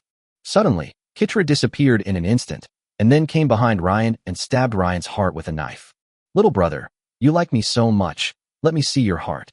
But Ryan smiled slightly, and then a dark cage suddenly appeared from the ground and trapped the two of them. Dark cage. This scene made Kitra stunned, and she looked at the blade in her hand in disbelief. I clearly penetrated his heart, didn't I? He wasn't eliminated? Ryan, whose heart was pierced, smiled slightly, then turned into a stream of water and slowly disappeared. Water phantom. Then Ryan's figure slowly appeared outside the dark cage. Looking at Kitra in the cage, Ryan slowly spoke. Sister, you have such a cruel heart. I almost fell into your trap. Then a golden light flashed in Ryan's eyes, and suddenly a fiery red giant sword composed of fire magic appeared in Ryan's hand. Seraphic Judgment. Kitra was about to say something. Ryan slashed at her with his sword, showing no mercy at all. Boom. The slash from the blazing judgment smoothly cut the hill in half, and Kitra's figure disappeared in the molten gap caused by the slash. But Ryan knew that this woman was not so easy to deal with, so he condensed a barrier around his body. Sulfuric acid. As soon as the barrier was formed, Kitra appeared beside Ryan and used Shadow Strike to cut the barrier around Ryan. The barrier lasted only a moment before it shattered, but it also allowed Ryan to teleport away. Although Ryan could use the Eye of Truth to see Kitra, she was too fast, and it was difficult for magic to hit her. So Ryan floated directly into the air, ready for carpet bombing. Sky Thunder. In an instant, bolts of lightning bombarded Kitra. The black lightning destroyed the forest and left the earth in ruins. Kitra dodged and watched the endless thunder, his pupils shrinking slightly. The church information is wrong. Oh, little brother, you hit me so hard that it hurts. I don't want to play with you anymore. I'm leaving. I'll accompany you next time. Kitra pretended to be sad and pouted to blame Ryan. Then it turned into a black shadow and slowly disappeared. Seeing this, Ryan used the Eye of Truth to look around, and after not finding Kitra's figure, he was sure that she was really gone. Then he used holy light purification to eliminate the lust in his heart caused by Kitla's seduction. Looking at the place where Kitra had just disappeared, Ryan narrowed his eyes slightly. Don't let Ryan catch this vixen, otherwise he will imprison her first and then do whatever he wants to her.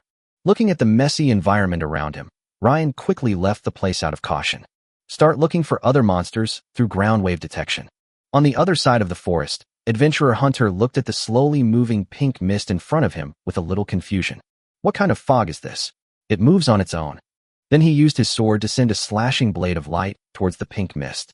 The blade of light went straight through the mist without stopping at all. Seeing that it had no effect, Hunter looked at the pink mist and was about to retreat, but when he turned around, he was dumbfounded. There was actually pink mist behind him. No, not just behind me, but all around me. Hunter suddenly became alert. He didn't want to sit here and wait for death. Then he held his breath and ran in one direction, trying to get out of the fog. But just after he ran into the fog for a while, something in the fog seeped into his body through his skin. After a while, Hunter's eyes became blurred, as if he had seen some beautiful scenery.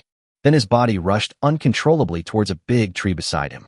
He twisted his waist and rushed towards the tree desperately, muttering to himself. Hee, Paley, you are finally mine, he. Chapter 73. Angry Orangutan. Feed me peanuts. Feed me peanuts. After a period of exploration, Ryan discovered a small bug regarding the secret realm points. The secret realm rules state that killing monsters requires the person to kill them personally to be effective. But if he was seriously injured by others and then took advantage of the situation, that would also be blamed on Ryan. This gives Ryan a lot more room to operate. So Ryan found the nearest high-level monster. Level 4, Primary, Angry Ape. Although the Angry Ape is powerful, it is slow, and Ryan can pull it well. He hopes to use it to help Ryan get more points. Looking at the back of the angry gorilla drinking water by the lake, Ryan narrowed his eyes and smiled maliciously. Serve me, Angry Ape. Suddenly, a spike shot out from behind the angry gorilla. The next moment, the sharp spikes exploded directly into the anus of the angry gorilla. Zila, with a sound of flesh tearing, the ground spike hit the bull's eye. Looking at this scene, Ryan felt a little pain. Even the Ford people outside the secret realm gasped when they saw it, tightened their buttocks, and looked at Ryan with fear in their eyes. This guy is so sinister. The angry gorilla who was drinking water was stunned by this attack, and then let out a sharp howl. Ouch! It suddenly jumped up from the ground, with blood splashing in the air, and rolled on the ground in pain. Looking at the angry gorilla, Ryan nodded secretly. As expected, all monsters have their own weaknesses. Because the angry gorilla had not taken any precautions against Ho Chio, many rock spikes pierced into him. The pain was so severe that at one point the angry gorilla almost saw his grandmother. The ground around the lake was cracked by the angry gorilla's strong beating. The furious gorilla slowly recovered and looked around angrily, and immediately found Ryan, who had not hidden himself at all. Oh! The enraged gorilla was so angry that he almost evolved to speak human language and was about to pounce on Ryan. It just stood up and took the first step, then immediately fell down again, holding its butt, and stared at Ryan. Ryan looked at the angry ape and raised an eyebrow. For the first time, he saw the words, "You are despicable," in the eyes of a monster. The next moment, the angry gorilla went directly into a furious state, greatly reducing its pain sensation, and then rushed towards Ryan quickly. His eyes were even picking something out among the trees, as if he would catch Ryan and use that tree to attack him, letting him also taste the feeling of being killed by 1,000 years. Ryan suddenly felt something and shuddered violently, then teleported and began to pull the angry gorilla. Take the angry ape to the first stop. Level 3 Advanced, Pigman Guard. Although the angry ape's speed increased after entering the angry state, it still couldn't catch up with Ryan, which made the angry ape even more angry. Roar, roar, roar. He grabbed a tree nearby and threw it at Ryan, but Ryan dodged it easily with the teleportation. Then he made a face at the angry ape. Seeing this, the furious gorilla stopped and stood there in a daze, his eyes filled with bloodshot. If someone could dub the story, they would definitely say, "Breakthrough. Angry gorilla." The angry gorilla completed a breakthrough at this moment. Level 4 Intermediate, Angry Gorilla. After the breakthrough, the angry gorilla became even faster. This forced Ryan to speed up the frequency of teleportation. Finally, Ryan brought the angry ape to the first stop. Because the Pigman guards also sensed the breath of the angry gorilla, they were already standing outside the nest with their minions, ready for battle. The next moment after seeing the angry ape, the pig guard hummed at the angry ape. Umph, umph, why are you so angry? This is my territory. The enraged gorilla didn't hear the Pigman guard's grunts at all and punched him directly in the face. The Pigman guard suddenly flew out in a spiral and knocked down a forest. Then the Pigman guard slowly stood up, looked at the angry gorilla with fierce eyes, and rushed towards the angry gorilla the next moment. The two immediately started fighting each other. Because the pig guard had a large number of minions, he was able to barely draw with the angry gorilla. Ryan was watching the fight between the two sides, harvesting the pigmen who were seriously injured by the angry gorilla on the ground. That was Kuka's point. Although the angry ape was fighting with the Pigman guard, his attention was not on the Pigman guard at all. He was staring at Ryan, who was watching the show on the side. Suddenly, the angry gorilla was caught off guard by Ryan's grimace and was hit in the face by a stick from the Pigman guard. Only then did the angry gorilla look at the Pigman guard. Who? Looking for death? Old ape, I'll grant you that. The angry gorilla, who got serious, instantly turned the evenly matched situation around and started beating the Pigman guards one-sidedly. I don't know if it was Ryan's illusion, but the angry gorilla kept hitting the pig guard's butt. After a while, the Pigman guard was beaten by the angry gorilla and lost his temper. He lay on the ground holding his head and groaning. The angry gorilla still felt unsatisfied, so he pulled out a big tree and rubbed it with his right hand. The next moment, he gave the Pigman guard a 1,000-year kill. The Pigman guard's condition was the same as that of the angry gorilla. He was stunned at first, and then felt a piercing pain. He hummed and gurgled on the ground. Seeing this, the angry gorilla showed an anthropomorphic smile on his face. Then he looked at Ryan, leaving the still howling Pigman guards, and ran towards Ryan. The pigman guard was left alone, humming at his younger brother. Umph, umph, what are you still standing there for? Get out of here now, damn. The angry gorilla chased for a while and finally caught up with Ryan. He held Ryan in his hand, and a crazy smile appeared on the corner of his mouth. But the next moment, Ryan's figure turned into a ball of water and disappeared. Another water illusion. Seeing this, the enraged gorilla howled to the sky and shook its head frantically looking for Ryan's trace. On the pigman guard side, Ryan suddenly appeared the next moment, with a magic crystal cannon that was charging power in front of him. The muzzle of the cannon was pointed directly at the pigman guard's head. Fire! Bang! Suddenly, tongues of flame erupted and a magic bullet exploded on the pigman guard's head. The pigman guards died on the spot, and the next moment the pigmen all rushed towards Ryan with red eyes. It feels like 1,000 pigs galloping. But Ryan remained calm, as if holding the book of life and death, and using magic to harvest the pigmen one by one. With the fall of the last pigman, Ryan's points successfully reached 544. Hearing the roar of the angry gorilla in the distance, Ryan quickly caught up. After all, he still needed the angry gorilla to help. Chapter 74, Saint of the Church of Light, Joan of Arc. On the first night, after passing the one-eyed stone man at the 5th station, Ryan temporarily escaped from the angry gorilla and found a cave to rest for a short time. Looking at the points he had earned today, Ryan grinned. A total of 1762. However, what made Ryan speechless was that this secret realm, he could only show his own points, and there was no point ranking or other people's points. This made Ryan completely unclear about his current position. I don't know if it was a deliberate setting of the secret realm or what, but Ryan didn't think too much about it. After putting on the necklace, he took out some food from the magic ring and started eating. Suddenly, a bright white beam of light shot up into the sky, straight through the sky and the earth. The light emitted by the light column illuminates the secret realm at night. Looking at the light coming in from the cave entrance, Ryan frowned slightly and immediately walked out of the cave, and then saw the huge beam of light. What is that? Just as Ryan expressed his doubts, the necklace around his neck made a sound. On the first night, a secret treasure will appear in the secret realm. The competitor who obtains the secret treasure will have 2,000 points increased during the day on the second day. A secret treasure in a secret realm? Ryan sneered and said, "Secret treasure? This is clearly a hot potato for the 5 of us to fight for." However, Ryan had to accept this conspiracy. After all, if everyone thinks this way, and someone else takes advantage of the opportunity, wouldn't that be like giving away 2,000 points for free? Ryan thought for a moment and then headed towards the beam of light.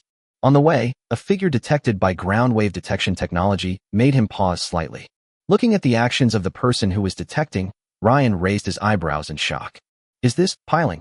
Unable to resist his curiosity, Ryan turned and headed towards the adventurer Hunter's location. Although the pink mist was no longer there, Hunter was still in a dazed state, with no intention of recovering. Soon, Ryan came to a secret place behind Hunter. Looking at Hunter arguing with a big tree, Ryan opened his mouth slightly in surprise. "No, are you really hungry? You can even take down a tree?" But when Ryan looked closely, he understood the situation. This person seems to be controlled by something. Because this man's lower body was covered in blood, but he was still hitting tirelessly. Seeing this, Ryan immediately looked around. Since this man was controlled, the thing controlling him must be nearby. But after observing carefully for a while, Ryan did not find anything. Even the ground wave detection technique did not detect any living creatures nearby. Then Ryan approached the man cautiously with some questions. Hunter seemed to be completely oblivious to Ryan and kept bumping into the tree with a look of delight on his face. Looking at the pink pupils in Hunter's eyes, Ryan shook his head. He didn't know what was going on. Looking at Hunter, Ryan slowly said, "Brother, you are already in this state. Don't even think about the treasure. Let me give you a ride." Then a spatial blade was released, cutting Hunter and the tree into 2 halves. Just after Hunter's death, Ryan's necklace made a sound. There are 4 competitors left. As the sound appeared, Hunter's body gradually turned into a point of light and disappeared. Although Ryan's points in the necklace doubled, Ryan still frowned. Hunter's death served as a wake-up call for Ryan. It seems that the secret realm is not only threatened by 4th-level monsters, but also by other unknown existences. If you get caught, you may not even have a chance to resist. Then, without wasting any more time, he moved quickly towards the direction of the light column.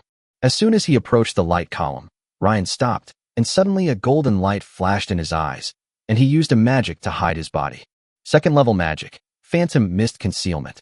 Then he took out the 5th-level magic scroll given by the dean, and slowly moved towards the position of the light column. just as Ryan approached and saw Kitra confronting an old man. He heard the old man looking in Ryan's direction and making a low sound. "Stop hiding, come out." Seeing this, Ryan thought the old man was trying to trick him, so he moved to the side without leaving a trace. Ryan's actions left Andre speechless. "Come out. Although you're hiding well, the constant vibrations from your body have exposed you." After hearing the man's explanation, Ryan slowly appeared. Unexpectedly, it was the ground wave detection technique that exposed himself. "Old man, you are very secretive. You can even sense my subtle detection skills." Andre didn't know Ryan. He saw that Ryan was only experiencing a second-level primary fluctuation and ignored it. Because Ryan is not a threat to him, Kitra naturally saw the contempt for Ryan in Andre's eyes and immediately covered her mouth and laughed. "Andre, don't you know him?" Kitra was naturally referring to Ryan. Andre looked at Ryan, then asked Kitra, "Who is he?" Hearing Andre's question, Kitra's smile grew even wider. "His name is Ryan Gray." Suddenly, Andre's pupils shrank slightly, and he looked at Ryan. "Ryan Gray? From the Gray family? Who is Ford Gray to you?" "It's his father," Kitra said. After hearing what Kitra said, Andre solemnly saluted Ryan as a knight. "So it's Master Ryan. My name is Andre Iverson. I've long heard of Master Ford's great name." Ryan waved his hand. He didn't expect that his father was so famous that he could meet someone who had admired him for a long time in the secret realm. He asked Andre, "Hello, Andre, who is she?" Ryan raised his chin to Kitra. Andre then explained, "Her name is Kitra Alvis, a witch of this generation of the Church of Lust." Listening to Andre's words, Ryan looked at Kitra. No wonder she could directly arouse his desire. It turned out that she was a member of the Church of Lust. Seeing Ryan looking at her, Kitra licked her lips towards Ryan. "Why? Master Ryan knows my identity. Has his desire to conquer me become stronger? I'm not like you noble ladies. I know a lot of things." Feeling the impulse rising in his heart again, a holy light suddenly appeared in Ryan's hand, and then he slapped it on himself, removing Kitra's charm on him. Ryan's holy light purification immediately stunned the two of them. Kitra stared at Ryan with wide eyes. "Holy light purification? How do you know this thing? What's your relationship with that woman, Jean? Why do you know that woman's magic?" Even Andre looked at Ryan in surprise. After all, holy light purification is the secret of the Church of Light, and only the Pope and the contemporary saint of the Church of Light know how to do it. Ryan curled his lips and said, "Don't let me catch you, or I'll really use you as a scabbard." Listening to Ryan's words, Kitra raised an eyebrow. "Okay, if I can be caught by Master Ryan, I will serve you for the rest of my life. But the prerequisite is that you can catch me." Chapter 75 Persephone's Flower. Listening to the bickering between Ryan and Kitra, Andre interrupted. "How about we take the treasure away first, and then decide who it belongs to? I can sense a large number of monsters heading towards this beam of light." Upon hearing this, Ryan increased the power of his ground wave detection technique. He then noticed the presence of a large number of monsters and nodded to Andre. "Okay, let's take the secret treasure and leave first. At least I don't want to fight with so many monsters." Kitra nodded in agreement, and then Andre stepped forward to take the treasure chest in the center of the light column magic circle. As the treasure chest was taken away, the pillar of light that shot up into the sky slowly dissipated, and then the three of them flew away quickly towards a place in the forest. Shortly after the three left, a large number of monsters surrounded the location of the light column. There are too many second and third order ones to count, and fourth order ones are everywhere. If the three of them had really been surrounded by a group of monsters, they would probably have been in great danger. The three people who left soon arrived at the foot of a hidden cliff. Andre put the treasure chest on the ground and looked at Ryan and started talking to himself. "Master Ryan, this is our first meeting and you don't know me very well. Let me tell you about myself. My granddaughter has been suffering from a strange disease since the day she came of age. No matter what method we use, it can't be cured. Even the Church of Light, famous for its healing power, is helpless. And I came to the secret realm this time to find something. I heard it can cure my granddaughter Ada's strange disease." Ryan nodded after hearing this, but he was still a little confused as to why Andre told him this. And Andre also saw the puzzled explanation in Ryan's eyes. "Master Ryan, I don't want to be an enemy of the Gray family and the Church of Lust, but if that thing comes out of the treasure chest, I will definitely fight with you for it. But I actually hope that you too can give it to me. Consider it my debt to you too. If not, I will give up the treasure in the treasure chest, and you too will decide who owns it." At this time, Ryan also understood what Andre meant and nodded. "Okay, according to what you just said about the secret realm and secret treasures, I estimate that there will be secret treasures not only on the first night, but also on the remaining nights. If you find what you want in these treasure chests, you can take it. I, Ryan, will not compete with you for it. But if the ultimate treasure in the secret realm is what you said, then I will also take action. Andre nodded and said, okay, then we'll each use our own methods. Kitra was getting a little impatient with the two of them. All right, stop talking and open the treasure chest quickly. Seeing this, Ryan and Andre stopped talking, and then the three of them opened the treasure chest. Inside was a shield-shaped brooch. When Andre saw this, the hopeful light in his eyes gradually disappeared. It was obvious that this was not what he was looking for. He sighed slightly and said, you two, I give up. You guys can fight for it. Then he walked to the side. As soon as Andre finished speaking, Kitra was the first to reach out for the brooch. Seeing this, Ryan did not compete with Kitra for the brooch, but attacked Kitra directly attacking Wei to save Zhao. When Kitra saw the ice spear coming, she immediately stopped her outstretched hand, took out two swords from the magic device, and blocked it. Just as Kitra smashed Ryan's ice spears one by one, Ryan took the brooch in his hand. Clearly, Ryan had the upper hand in this fight. Thank you so much for your generosity, Sister Kitra. Ryan smiled. Kitra narrowed her eyes and pouted in dissatisfaction. You really don't know how to be gentle with women. You're hitting me when I'm old enough. Seeing Ryan put the brooch into his pocket, Kitra stopped attacking and put away her two swords. Then Ryan seemed to think of something and asked Andre. By the way, Andre, what is that thing you were talking about? It's a flower called Persephone's flower. When Ryan heard about Persephone's flower, it suddenly sounded familiar. Is it the forbidden flower among the fourth-tier treasures? Hearing this, Andre nodded. Then as if he thought of something, he excitedly came to Ryan. Yes, that's it. Have you seen Master Ryan? Ryan scratched his head, then began to search for his magic ring without leaving any trace.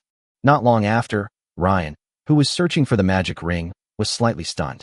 Looking at the Persephone flower in the magic ring, Ryan remembered when he got it. It was the gift given to Ryan by the magicians when he became his disciple after the duel with Hadamon. But Ryan did not make it public, as it was better to be cautious in the secret realm. After all, Andre has been looking for it for so long, and now that he knows the flower is with him, it is not impossible for him to do something extreme. Oh, I remember now. My Gray family seems to have this kind of thing. I heard someone mention it some time ago. No wonder it sounds familiar. Hearing Ryan's words, Andre did not doubt it at all. Yes. Although the Persephone flower is extremely rare, Master Ryan, your Gray family is so large that you must have news about this flower. Why didn't I meet you earlier? Andre automatically imagined it, his tone very excited. Looking into Andre's eyes, Ryan reminded him. Andre, although my Gray family has it, what can you give me in exchange? Hearing Ryan's question, Andre frowned and became anxious again. Yes, what did he get in exchange? The fact that he hasn't found it in all these years shows that Persephone's flower is extremely rare. He had some treasures on him, but their value was nothing compared to the flower of Persephone. Suddenly he thought of something. Master Ryan, although I have nothing to exchange with your family, I, Andre, am a 4th-level advanced warrior. If you will give me the flower of Persephone, I will swear to follow you until death. Hearing this, Ryan looked at Andre and thought for a moment, then asked, Andre, how long did it take you to reach the Imperial City from outside the secret realm? I'll be there in 2 weeks. Okay. I, Ryan, swear to the god of magic that within 2 weeks, I will obtain the Persephone flower for Andre and give it to him unconditionally. If I break this oath, I, Ryan, will never make an inch of progress in my magician realm. Just after Ryan made the oath, he thought the god of magic would not respond. The reason for saying this was to reassure Andre. But to Ryan's surprise, the god of magic responded to him this time, because he felt that someone was watching him from nowhere. This surprised Ryan. The god of magic responded to him. Nothing happened to him. Just as Ryan was stunned, what no one saw was that a complex magic mark slowly appeared on Ryan's forearm. Andre was slightly shocked when he saw Ryan swearing. He didn't expect Ryan to be so decisive. Then Andre half knelt on the ground and solemnly swore an oath to Ryan. I, Andre Iverson, solemnly swear to you and the warrior god that I will defend your life and honor with my sword, my shield, and my life. No matter who I face, I will charge forward without hesitation and fight for you. If you go against this promise, I, Andre, am willing to die from the reverse flow of fighting spirit. Ryan nodded slowly. Get up, Andre. I accept your loyalty. Thank you, Master Lei. Young Master. Andre gave Ryan a warrior salute. Chapter 76. Kitra is under control. Then Ryan looked at Andre and smiled. Andre, then I will give you your first task. Andre nodded immediately. Of course, Master. What do you want me to do? Ryan smiled maliciously at Kitra. Andre, catch her. Ryan suddenly pointed at Kitra. Kitra's eyes widened in shock upon seeing this. She was clearly watching the show. Why did they arrest her? Andre immediately took action upon hearing this. As a 4th-level advanced warrior, he was extremely fast and arrived in front of Kitra in an instant. The next moment, he reached out to help Ryan capture Kitra. But Kitra disappeared from their sight with a shadow escape. But Andre was obviously not able to get rid of it so easily, and quickly chased after Kitra. Seeing this, Ryan followed the two of them. As a veteran 4th-level advanced warrior, Andre has extremely high combat skills, and Kitra is unable to resist for a while. Andre, do you really want to be an enemy of my lustful church? I heard that Andre was unmoved. In the past, he would have been afraid of the revenge of the Lust Church because he still had a granddaughter. But now, behind him is Ryan and the Gray family. He just needs to complete the task assigned to him by Ryan. Seeing that Andre was unmoved, Kitra felt a headache. Kitra felt a little worried when she saw Ryan standing by with ill intentions. Am I really going to be caught and used as a scabbard? The next moment, Kitra, who was a little overwhelmed, took out a magic scroll from the magic device. Andre, try chasing her again. Andre looked at the scroll in Kitra's hand and hesitated slightly, but then his eyes became firm. Just as he was about to rush towards Kitra, Ryan stopped Andre. Wait, Andre, come back. Hearing Ryan's voice, Andre slowly returned to Ryan. Ryan narrowed his eyes as he looked at the magic scroll in Kitra's hand. Although he also had a magic scroll, he didn't want to fight here right now. After all, there are 5 competitors in total, and he only knows 4 of them now, and he doesn't know the details of the other one.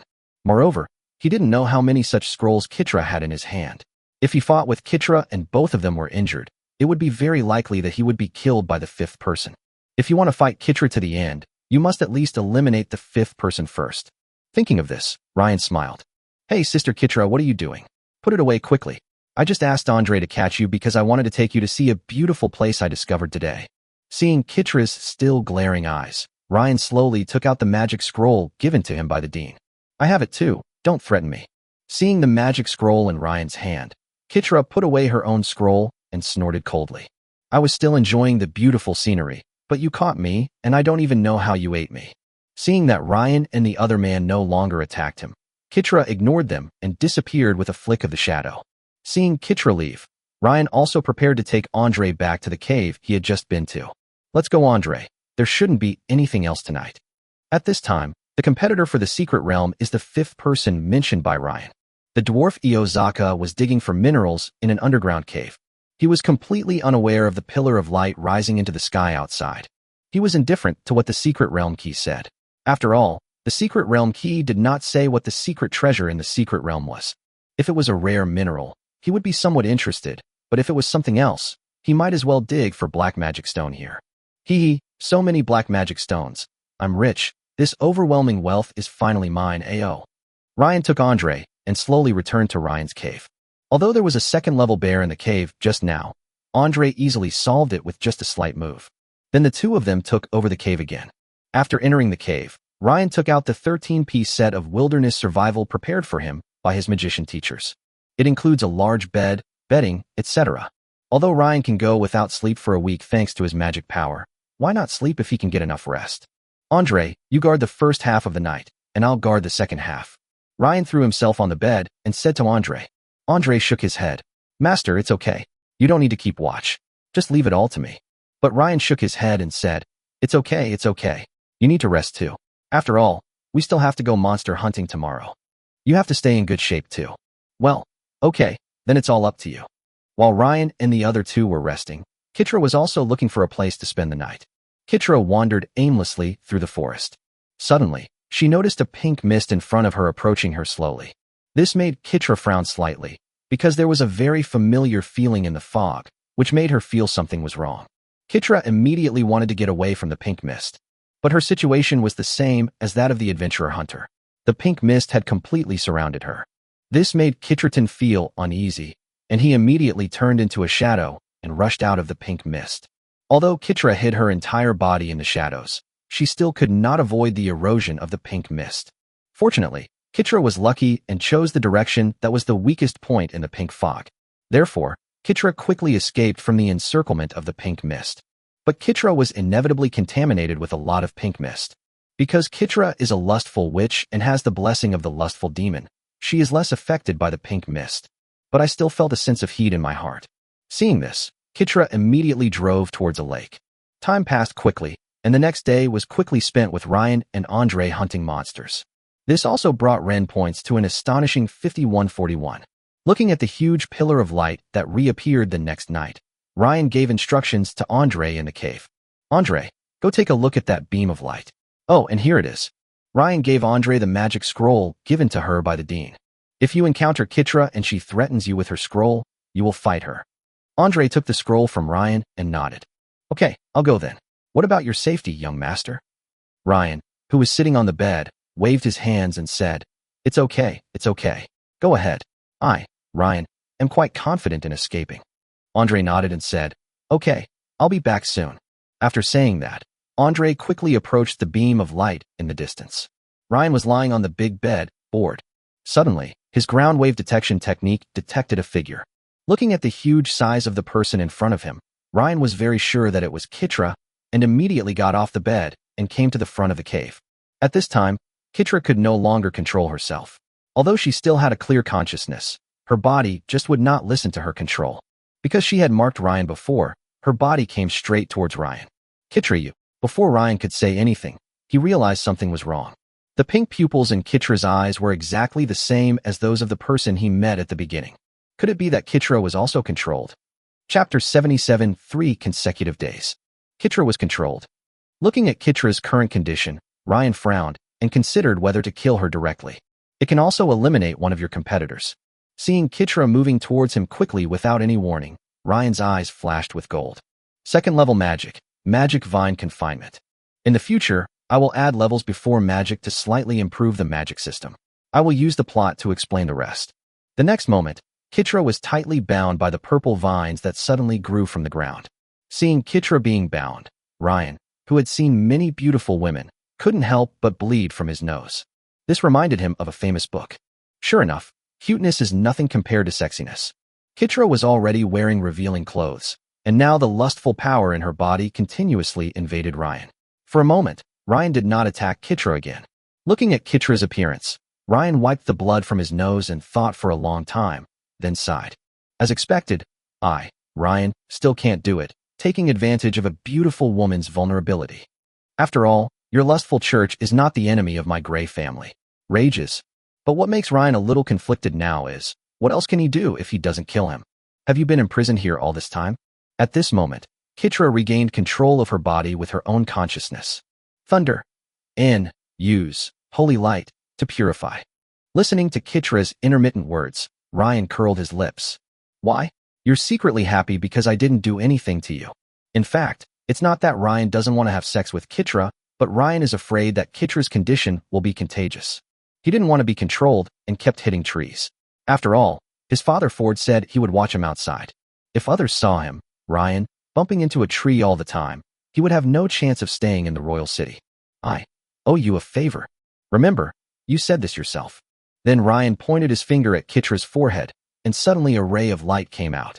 Inherited magic, holy light purification. The next moment, an extremely powerful purifying force washed away the pink mist in Kitra's body. It went smoothly at the beginning, and the pink mist was cleared away little by little. Suddenly, the pink mist seemed to awaken, and the pink mist in Kitra's body, which was almost completely cleared, suddenly began to increase.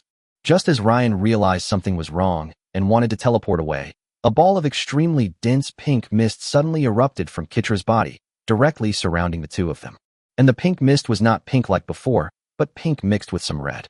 As if waking up, Ryan was unable to dodge and immediately inhaled a lot of it. In an instant, Ryan's vision began to blur. When the pink mist was about to invade Ryan's brain, the ancient book emitted a golden light. The pink mist then fled in fear, not daring to go any further. Thanks to the ancient book, Ryan was able to control his body freely, but his movements were still very stiff. It's as if this body is no longer my own.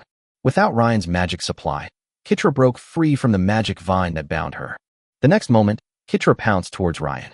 At this time, Kitra's eyes were completely covered with pink, and she touched Ryan completely out of instinct. Seeing this, Ryan didn't care about anything anymore. If he continued to endure it, he would become like Lu Xiaohui. Just as he was about to do something to Kitra, Ryan realized something. It seems that people outside can see it. Then Ryan took Kitra and walked into the cave with difficulty. After entering the cave, Ryan took out a shielding magic device and placed it around it, and even set up 2 hidden magic circles near the cave. Mind shielding magic circle plus mirror camouflage magic circle. Now even if Andre came back, he wouldn't be able to see the cave unless he looked carefully. After doing all this, Ryan took Kitra into the cave. Just now, a group of nobles who were watching the excitement outside coughed twice. They all came over, and Ford was driving him away. Go away, what are you looking at? He's not your son. Then Ford watched Ryan take Kitra back to the cave and set up the magic circle and nodded. At least Ryan won't be broadcasting it to them live. After returning to the cave and doing all this, Ryan's eyes became a little dazed, and even some pink could be seen faintly. Looking at Kitra, who was wrapped around him like an octopus, and the red mark on his neck, Ryan immediately took out a Bikai Qingmu pill and swallowed it. Let Kitra see what combat effectiveness is. Soon, Andre, who had taken the secret treasure from the secret realm, returned to the cave. Looking at the hill in front of him without any caves, Andre scratched his head. Huh, this is where I remember it. Did I go the wrong way? Later, after careful observation, Andre finally discovered the difference in the hill. That is the magic circle set up by Ryan. Seeing that it was a secret magic circle, Andre did not destroy it and walked straight into the cave. But as soon as he reached the entrance of the cave, he heard a strange sound.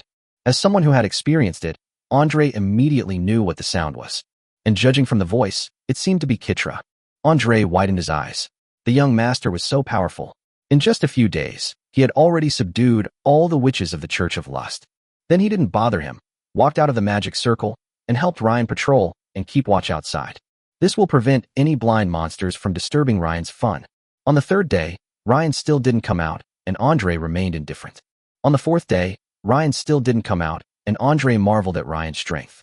On the 5th day, Ryan still didn't come out, and Andre regarded Ryan as a god. Finally, on the 6th day, Andre felt that he had to go in and take a look to prevent anyone from getting killed. That was 3 days, continuously. Then Andre walked to the entrance of the cave and asked inside, "Young master, are you okay?" Inside the cave, Ryan and Kitra had regained consciousness a day ago, but they seemed to be still pretending. After what happened in the past 2 days, the two have already become accustomed to each other's bodies. When they heard Andre's voice outside the cave, their faces suddenly became a little unnatural. "Okay, stop pretending and get out. It's been a few days." Kitra pushed Ryan. "You're still talking about me, aren't you also?" Before Ryan could finish his words, he saw Kitra's dangerous eyes and immediately shut up. Although he was reluctant, Ryan still listened to Kitra's words, retreated, and then greeted Andre outside. "It's okay, I'll be out in a minute."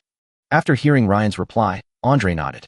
It seemed that the young master was not sucked dry by the witch Kitra. Ryan used water magic to clean the two of them, and they began to put on their clothes. Chapter 78, Who Says There Can Only Be One First? Kitra had just put on her clothes when she saw Ryan looking at her with dissatisfaction. She looked at Ryan with some confusion. "What's wrong? Why are you still wearing such revealing clothes?" Ryan's unhappiness was written directly on his face. Upon hearing this, Kitra immediately covered her mouth and chuckled a few times, then came to Ryan half-covered, and her charming voice caressed Ryan's ears. "What's wrong? Is my little man jealous?" "Jealous? How? Is that possible? You should wear more clothes when you're outside. It's cold sometimes." "Haha, okay, I'll do as you say." Hearing what Ryan said, Kitra laughed a few times, and then changed her clothes in front of Ryan. This time, seeing Kitra changed into a slightly more formal outfit, Ryan took Kitra out. But he was stopped by Kitra. Ryan asked as he watched Kitra walk towards the big bed in the cave. "What's wrong? You want to take this bed away?" "It's not a bed, it's a sheet. This is my first time. If you don't want me anymore, I'll take this to your father and see what he says." Ryan quickly hugged Kitra. "How is that possible? Even if the sun never rises again and the stars stop shining, I will never give up on you." Listening to Ryan's sweet words, Kitra chuckled softly. "Well, you should just say these corny love words to your noble ladies. I'm immune to them." Despite saying so, Kitra was still happy about Ryan's words. Then the two of them walked out of the cave together. Andre watched the two people walk out of the cave and hurried forward to take out a treasure chest. "Young master, these are the secret treasures from the past few days. I have taken them all back." Ryan and Kitra stepped forward and looked at the 4 items in the treasure chest. A sword, a purple stone, a wrist guard, and a book. In Ryan's eyes, the 4 treasures all had abundant energy, the lowest being the stone, which was worth 1477 source points. "Kitra, is there anything you want? If so, feel free to take it." Ryan was very generous. After all, Kitra was his now, So why would he be stingy with his own people? Hearing this, Kitra picked up the wristband and looked at it and said, "Then this wristband belongs to me. I have no use for the others." Ryan nodded, suddenly thought of something, and looked at Andre. "Andre, have you seen any other competitors these days?" Andre shook his head. "No, these past few days, apart from going to retrieve the secret treasure every night, I basically spend the rest of the time guarding the cave for you, young master. I didn't meet anyone else." At this moment, a dwarf who was mining in an underground cave sneezed. "Ah." Aeo touched his nose and muttered, "Who's talking about me?" Seeing that Andre didn't meet anyone else, Ryan frowned slightly, then asked the two of them, "Andre, Kitra, how many points do you have now?" Kitra took out her key and looked at it. 2,659 points. "And Andre has more points. Young master, all the points you've earned from seizing the secret treasures these past few days are counted towards me. I now have a total of 10,310 points." Listening to what the two said, Ryan nodded and squinted his eyes at the sun hanging high in the sky. "Even though the remaining person has been hiding behind the scenes, I don't believe he can surpass the three of us." Suddenly, Ryan had an idea and asked Kitra, "Kitra, do you want the ultimate treasure of the secret realm?" Kitra nodded. "Of course. Someone once obtained a secret treasure and became a 5th-level expert. How could someone who reached the top in one step not be interested in something like that?" "Then, let's go together."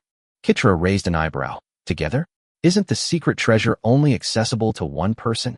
Ryan shook his head. "No, the secret realm rules originally stated that the one with the highest points would receive the secret realm treasure. But what if you and I have the same points? Wouldn't that mean we'd both be at the top, both number one? It doesn't say the treasure can only be obtained by one person." Kitra and Andre were stunned when they heard what Ryan said.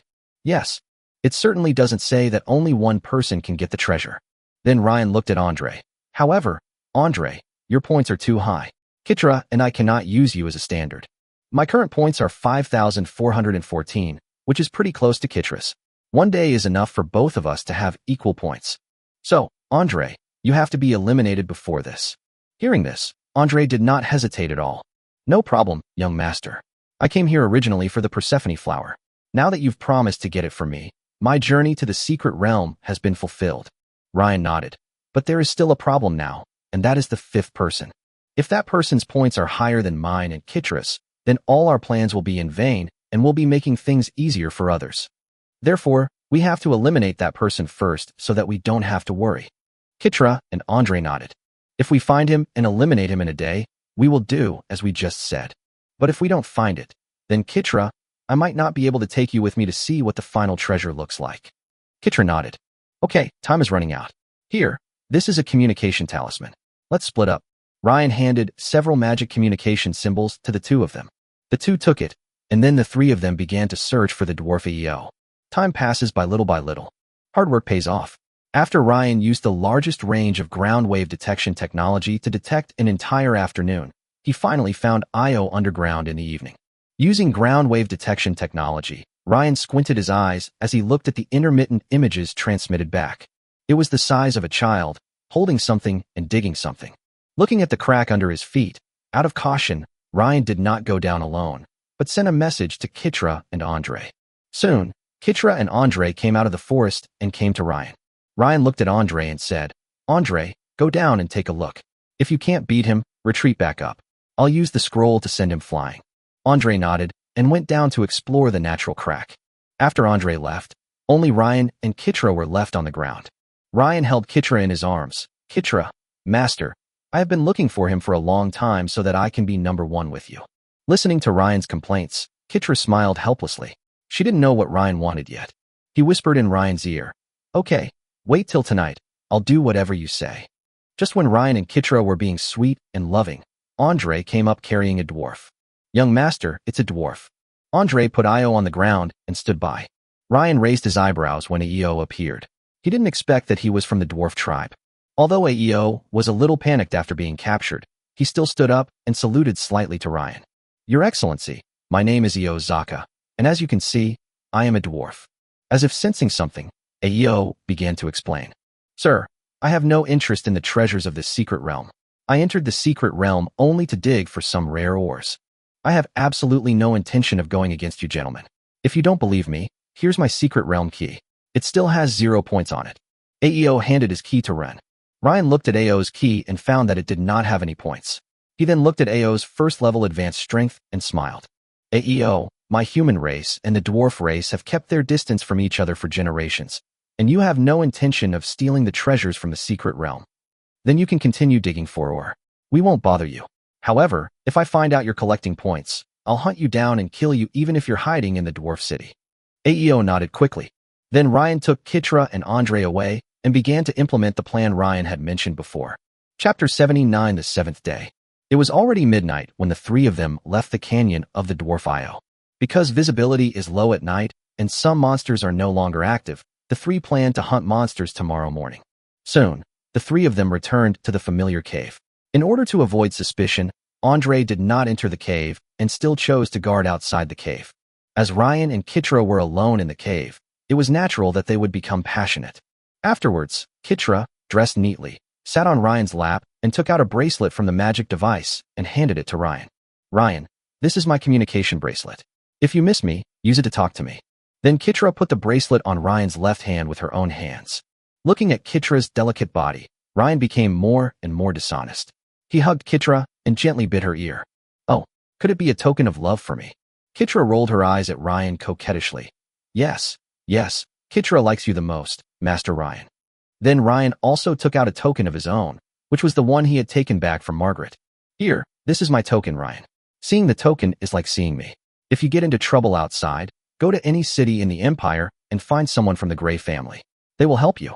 Kitra put Ryan's token into her own magic device and hummed softly. Then I'll take it. The next morning, Ryan and Kitra, dressed neatly, got up early and prepared to hunt monsters. Good morning, Master and Madam. Andre bowed slightly. When Kitra heard Andre's words, her face turned slightly red, but she did not refute. Ryan hugged Kitra and nodded. Good morning, Andre. Let's go and start hunting monsters. Hearing this, Andre nodded slightly. Okay, young master, then let me take the lead for you. Then the three of them caused some trouble in the forest. Tier 3 Black Giant, Pawn, points plus 380. Level 4 Violent Pig Demon, Pawn, points plus 600. Looking at Kitra killing the poisonous spider and the blood all over the ground, Ryan fanned the air with his hand and asked, Kitra, how many points are left? After putting away the two swords in his hands, Kitra took out his key and looked at it. 12 points to go.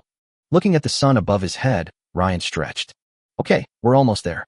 We'll just have to go find the 12 goblins later. After half a day of hunting, Kitra's points were finally on par with Ryan's. Ryan's plan is about to be realized. Then Ryan looked at Andre and ordered, Andre, go find that dwarf and eliminate him. I've given him another day to mine, and that's already been my utmost kindness. Andre, you should leave the secret realm afterward. I'll take Kitra to find some goblins later. The sooner you leave, the sooner you can reach the Empire. Andre nodded. Okay, young master, then we'll see you in the royal city. Well, don't worry.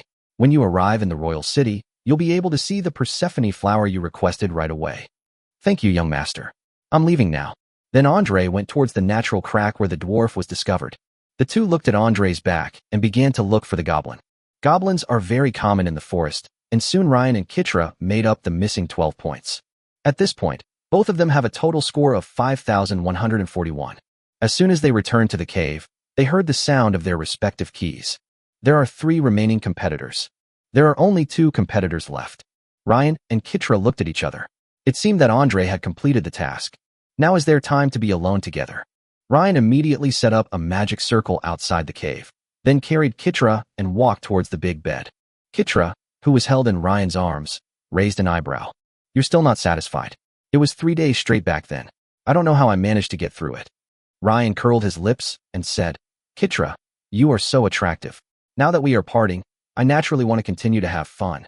Kitra rolled her eyes at Ryan and said, Oh man. Although Kitra didn't say it, her body was very honest. It may also be that the two are about to part ways, and Kitra is also a little reluctant. This made Ryan feel something he had never felt before. At night, it was finally time to settle the points. Just as Ryan and Kitra were snuggling together and looking at the full moon, their necklaces made a sound. 7 days have expired. Points verification begins. Secret Realm, Key 3, 5,141 points. Secret Realm Key 4, 5,141 points. These two are tied for first place and are about to be teleported. 3, 2, 1, teleportation begins. The two of them couldn't help but breathe a sigh of relief when they heard that they could really tie for first place. Then, their respective keys flashed white light, and their figures instantly disappeared into the secret realm. Outside the secret realm, the image of Ryan in the palace also went dark because of Ryan's disappearance. Everyone bowed and congratulated Ford. Ford, congratulations. This time in the secret realm, not only did we gain a loyal 4th-level warrior, but even the final treasure was obtained by Ryan. Yes, Ford, you have to treat us. Listening to the greetings from the nobles around him, Ford couldn't help but smile. Hey, it's all because of my good teaching. You don't know how strict I am with him at home. You should all learn from me. Treat us? Very well. I'll host a banquet at the manor in a couple of days. Everyone come. Emperor Albert looked at Ryan's darkened image and pondered for a moment. The idea of marrying Ryan was even stronger in his mind. Suddenly, a voice startled everyone present. Fred, my daughter told me that your Ryan seems to be interested in her. Why don't we hold the wedding sometime? As soon as these words were spoken, Anna's father, Lehman, looked at the man with unfriendly eyes. Even the emperor glanced at him slightly. The son of an earl wants to marry Ryan? Are you dreaming? Because of that person's words, some nobles who had daughters of the same age as Ryan came to Ford to ask about Ryan's situation. Ford frowned slightly when he saw this. Marriage? He hadn't thought about that yet. After all, he knew Ryan's dream. What succubus, witch, Catwoman? If he arranged a marriage for Ryan now, he was afraid that Ryan would run away from home like his elder brother Jan. If Ryan runs away again, who will inherit the Grey family? Do we have to choose from the collateral bloodlines in the territory? Ridiculous. So when faced with everyone's idea of marriage, Ford shook his head. Also breathed a sigh of relief when they saw this. They were really afraid that Ford would really arrange a marriage with Ryan just out of his own words.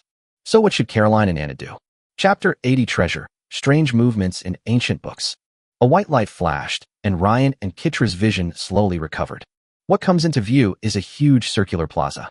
The square is located on a towering mountain, and when the two look up, they can see a majestic palace on the top of the mountain. Looking down, there is a cloud of mist. 12 extremely majestic stone statues are evenly distributed around the circular plaza. The stone statues have different shapes. Some are human, some are dwarf, and some are elf. The light of some stone statues has dimmed, while some are still shining brightly. Suddenly, a sound came from the two people's secret realm keys. This is a taboo area. The only active area is the Heritage Square. You can find out what the statue contains by placing your hand on it. Then inject magic power or fighting spirit into the stone statue to obtain the inheritance. After hearing the sound of the key, Ryan and Kitra looked at each other. Ryan, let me go check out that stone statue. She seems to be an assassin of some kind. Kitra said hello to Ryan and went to a stone statue of a woman wearing a cloak. Looking at Kitra's back, Ryan also decided to find a stone statue that suits him. Suddenly, Ryan's heart tightened, and then he touched his chest. Was that an ancient book? Then Ryan immersed his mind in his thoughts to check the situation of the ancient book. As soon as he entered his spiritual world, Ryan discovered the unusual movement of the ancient book. At this time, the ancient books have been conveying a sense of need to Ryan. This made Ryan frown slightly. Need? What do you need? Before Ryan finished speaking, the ancient book pointed him in the direction. Then Ryan exited the spiritual world and looked at the guidance of the faint golden thread in the ancient book. It turned out to be the palace on the top of the mountain. Ryan narrowed his eyes and then approached the stone statue facing the palace. As soon as they arrived at the edge of the square, Ryan saw that the square was covered by a thin film, as if it was restricting them from going out. Touching the film, Ryan spoke to the ancient book in his mind. Book, I can't seem to get past this film. Upon hearing Ryan's words, the ancient book immediately emitted a golden light that enveloped Ryan. At this time, Ryan, who was shrouded in the golden light of the ancient book, was able to pass directly through this layer of film. Seeing this, Ryan pondered for a long time. Seeing that Kitra had begun to accept the inheritance, Ryan used the communication talisman to leave a message for Kitra and then stepped directly out of the square. Then Ryan quickly headed towards the magnificent palace on the top of the mountain. Time passed by minute, because the mountain was extremely majestic, although the palace on the top of the mountain looked closer when I looked at it from the square just now. But when Ryan rushed up himself, he found that the mountain was extremely huge. It took Ryan almost an hour to reach the palace on the top of the mountain. The palace is extremely magnificent and more luxurious than the emperor's palace. The palace gates were open, as if welcoming Ryan. Then Ryan slowly walked into the palace and looked at the spotless golden ground, secretly amazed. Following the golden thread in the ancient book, Ryan came to the center of the palace. In the very center of the palace is a diamond-shaped crystal floating in the palace. Next to the crystal, there was a dried skeleton sitting cross-legged.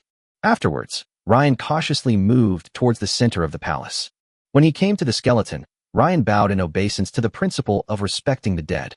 This bow was not a big deal, and immediately Ryan found a blue jade in the hand of the withered skeleton. Inherited jade? Then Ryan carefully took out the jade from the dried bone's hand and put it into his magic ring. Then he looked at the diamond-shaped crystal that had always excited Gushu.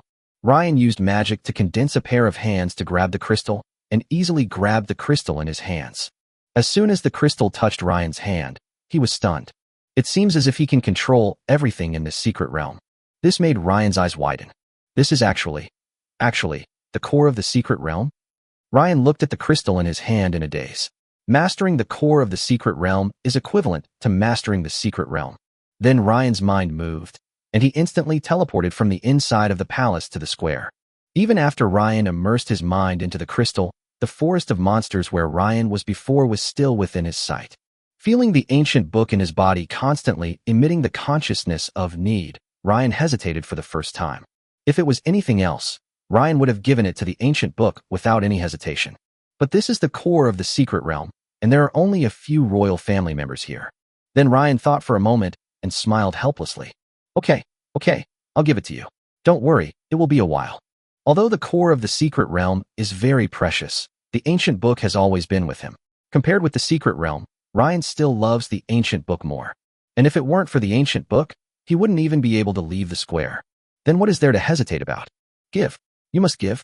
Even if the ancient book asks for the stars in the sky, I, Ryan, will find a way to get them for you. But even though we have to give it, we have to squeeze out the value of this square first. Then Ryan had a thought, and the few remaining glowing stone statues in the square were all extracted from the inheritance by Ryan. Then Ryan took out a blank inheritance jade from the magic device, which was specially used to record some inheritance. This was the contents of the box his father, Ford, gave him. Then Ryan guided these inheritances into the jade in his hand. Watching the last inheritance enter the jade, Ryan smiled slightly. 7 kinds of inheritance. This time it has become prosperous. Although 3 of them are inheritances from other races that Ryan cannot use, the remaining 4 are from the human race. At this time, Kitra finally accepted the inheritance and slowly woke up. Ryan, have you also completed the inheritance? Kitra smiled and looked at Ryan beside her. It's about the same. How about your inheritance? Ryan asked as he held Kitra in his arms. Feeling Ryan's big hand playing tricks on her, Kitra rolled her eyes at Ryan. Very good, very suitable for me. This secret realm is really rewarding. Then how do you want to repay me?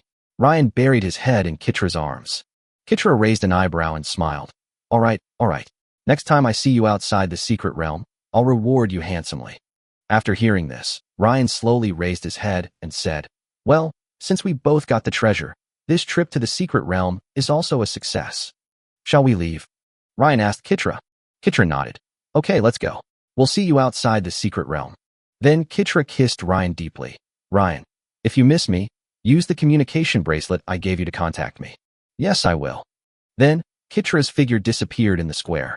Watching Kitra's figure disappear in the secret realm, Ryan couldn't help feeling a little lost. But Ryan quickly adjusted himself and then took out the core of the secret realm. Then Ryan fed the core of the secret realm to the ancient book. The next moment, the ancient book absorbed the core of the secret realm and closed its seal. Immediately afterwards, Ryan suddenly felt an extremely powerful spiritual force surging into his mind. He suddenly felt a little dizzy, but Ryan endured the dizziness and teleported himself out of the secret realm. Looking at the white light that enveloped him, Ryan couldn't help feeling dizzy and passed out. In Ryan's mind, a strange change occurred after the ancient book absorbed the core of the secret realm. It seemed to have recovered a little. Even the originally dull cover of the book became much brighter. And in the ancient book, it seemed like something was slowly awakening. Chapter 81 Extreme Level. With a flash of white light, Ryan's body fell on the big bed in his room. At this time, the maids who had already come out of the secret realm gathered around Ryan. Master, Ellie also has a talent for magic and can learn magic with you. And Cecily and I are now both first-level intermediate warriors. The maids chattered with Ryan about the treasures and gains they had obtained in the secret realm. But how could Ryan, who was still unconscious, respond to them? He just lay quietly on the bed. The maids looked at each other in confusion, and Eve frowned slightly and walked forward to check on Ryan's condition. He patted Ryan's shoulder gently and called out to him, "Young master? Young master." But Ryan still didn't respond. This made Yveton feel uneasy, and he quickly gave orders to the others around him. "Don't say anything, and don't move the young master. I'll call the family doctor to take a look." The women nodded obediently. Soon, Eve came to Ryan's room with the family's doctor, Dylan Barry.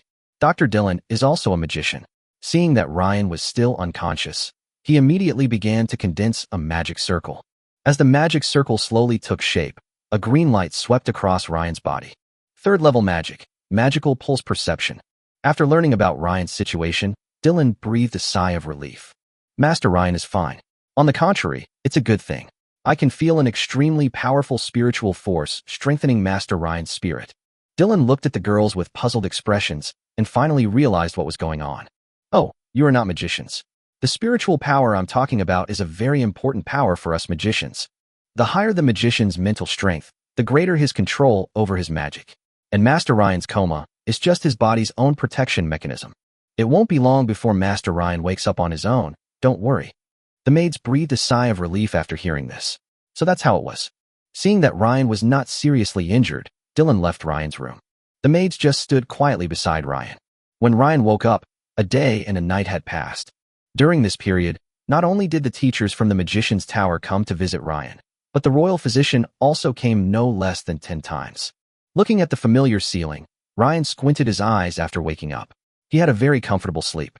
Moreover, he could clearly see that his rank seemed to have been raised by a small level. Second level advanced magician. Then Ryan slowly stood up.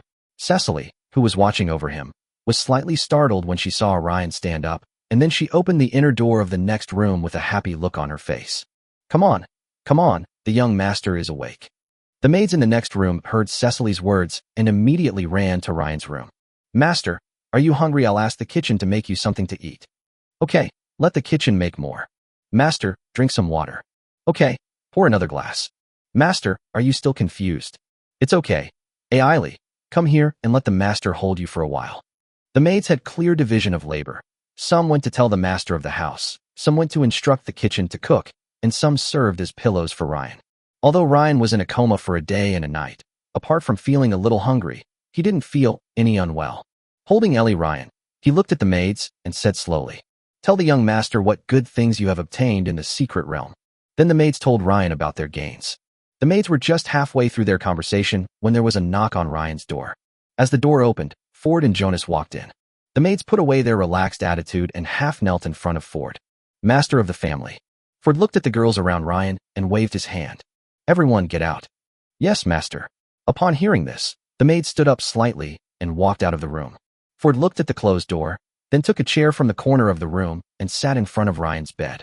"You are really good. Even the lustful which was conquered by you. By the way, what is the ultimate treasure of the secret realm? Talent enhancement?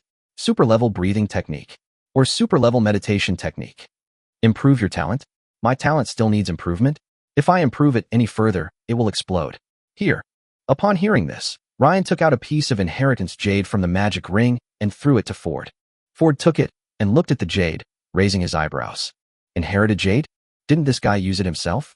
You are useless? Or is it useless to you?" Ford asked Ryan. Ryan shook his head. "I've used mine before. This is something else. It's a breathing technique called the Light Leap Holy Dragon Breathing Technique, and it's more for knights." Levels of cultivation techniques: beginner, intermediate, advanced, super, ultimate, crown, and world level. Ford didn't care and tossed the inheritance jade in his hand. "Breathing method? Is this the secret realm's treasure? My Gray family's lion breathing technique is super level." Ryan glanced at Ford and said slowly, "It's the ultimate breathing method." Immediately, Ford quickly grabbed the inheritance jade in the air. His eyes widened as he stared at the jade in his hand. Extreme grade? One level higher than super grade. Seeing Ryan nod, Ford's eyes suddenly lit up at the jade in his hand. It can definitely serve as a family heritage. Oh, by the way, there are also these ones. They are also of the highest rank, but they are not from the human race. See if you can take them out and sell them. This one is for the elves, and this one is for the dwarves. Then Ryan threw the 2 inheritance jades of other races that he had obtained in the secret realm to Ford. Ford took it neatly, his eyes full of shock. "They are all top tier. 2 more. You want to take all the treasures in the secret realm, right?" Looking at the 2 pieces of inherited jade in his hands, Ford's mouth never closed. It took Ford a long time to come back to his senses and nodded. Okay, these are all excellent things. The elves and dwarves won't dislike it. It's even possible to exchange it for some water of life, but it will take some time. After all, I don't want to rush to sell such a good thing and get undercut. Ryan nodded after hearing this. Okay, I'm fine with anything. Just give me some more treasures. Don't worry, you'll earn it. Then, seeing that Ryan was fine, Ford took Jonas out of the room. As the two left, the maids returned to Ryan through the inner door of the room. I finally woke up. I was really lucky this time. I encountered the core of the secret realm. Suddenly, a clear voice sounded from Ryan's mind, which made Ryan stunned. That was an ancient book? Chapter 82, The Lost and Found Secret Realm. The voice of the ancient book suddenly made Ryan stunned. Looking at the maids around him, Ryan instructed Eve. Eve, take them out. I need to practice for a while. Eve nodded when she heard this, and then took the maids back to the next room. Then Ryan immersed his mind into the spiritual world to see what happened to the ancient book just now. As soon as he entered his spiritual world, Ryan saw a very intellectual lady in a black dress. Her white hair was so long that it even touched the ground when she sat on a chair. The glasses on her jade-like face highlight her deep blue eyes. As if she felt Ryan's gaze, she slowly looked over. You're here, Ryan. Then the book in her hand gradually turned into starlight and disappeared. Ryan raised an eyebrow at the question. Are you an ancient book? The girl in the dress stood up from her chair, lifted her skirt, and bowed slightly to Ryan. You can say that, but I still prefer you to call me the spirit of ancient books, or just the book spirit. Book spirit? Something like a weapon spirit. Yeah, about the same. Then you didn't come out before because the ancient book didn't have enough energy? The book spirit nodded. Yes, now that I have the energy support of the secret realm core, it is enough for me to wake up. Shu Ling smiled slightly, as if he had thought of something. Oh, by the way, as a reward for waking me up, I can give you any art from the ancient books, even world-class ones. The book spirit's words immediately made Ryan's eyes widen. Same as the first time I got you. Shu Ling blinked her big eyes with some confusion. Why did this sound so awkward to her? But he nodded. Yes, just like the time you took my first time. The book spirit's affirmative answer gave Ryan a shock. Tian Yuan is already so awesome with a world-class meditation technique, and now he can get another skill of the same level. Isn't he as awesome as a cow riding a plane? Suddenly, Ryan's eyes froze, and then he asked the book spirit. Then, if I get you other secret realm cores, can you still give them to me? The book spirit shook his head and said, that depends on the energy of the secret realm core. If it's more, then it's fine. If it's less, then you can exchange for world-class skills, but lower-level skills are still possible. Ryan nodded when he heard this, then looked at the book spirit. Shu Ling, take a look at what kind of skills I need now and help me choose one. The Shu Ling looked at Ryan for a moment before speaking. Your current meditation method is Tian Yuan. There's no need to change it. Even if you change to world-class magic, you won't be able to use it. Oh, by the way, you don't have the secret book of pure magic yet. In that case, I think the world-class secret tome, Divine Resonance Purification Tome, is suitable for you. Hearing this, Ryan scratched his head. Pure magic power? Isn't that something you need to do after reaching the 3rd level? Ryan naturally knew what pure magic was. It's like a kind of concentration. Originally, one's own magic power may only account for 20% in a cubic space, but using some skills or treasures that can purify magic power. This ratio can be increased. When the magic ratio is high, the magic power emitted by 1 cubic magic power will naturally become higher. This is also the main reason why some magicians can fight above their level. Level 3? No. The refinement of magic power should have been carried out simultaneously with the increase of magic power.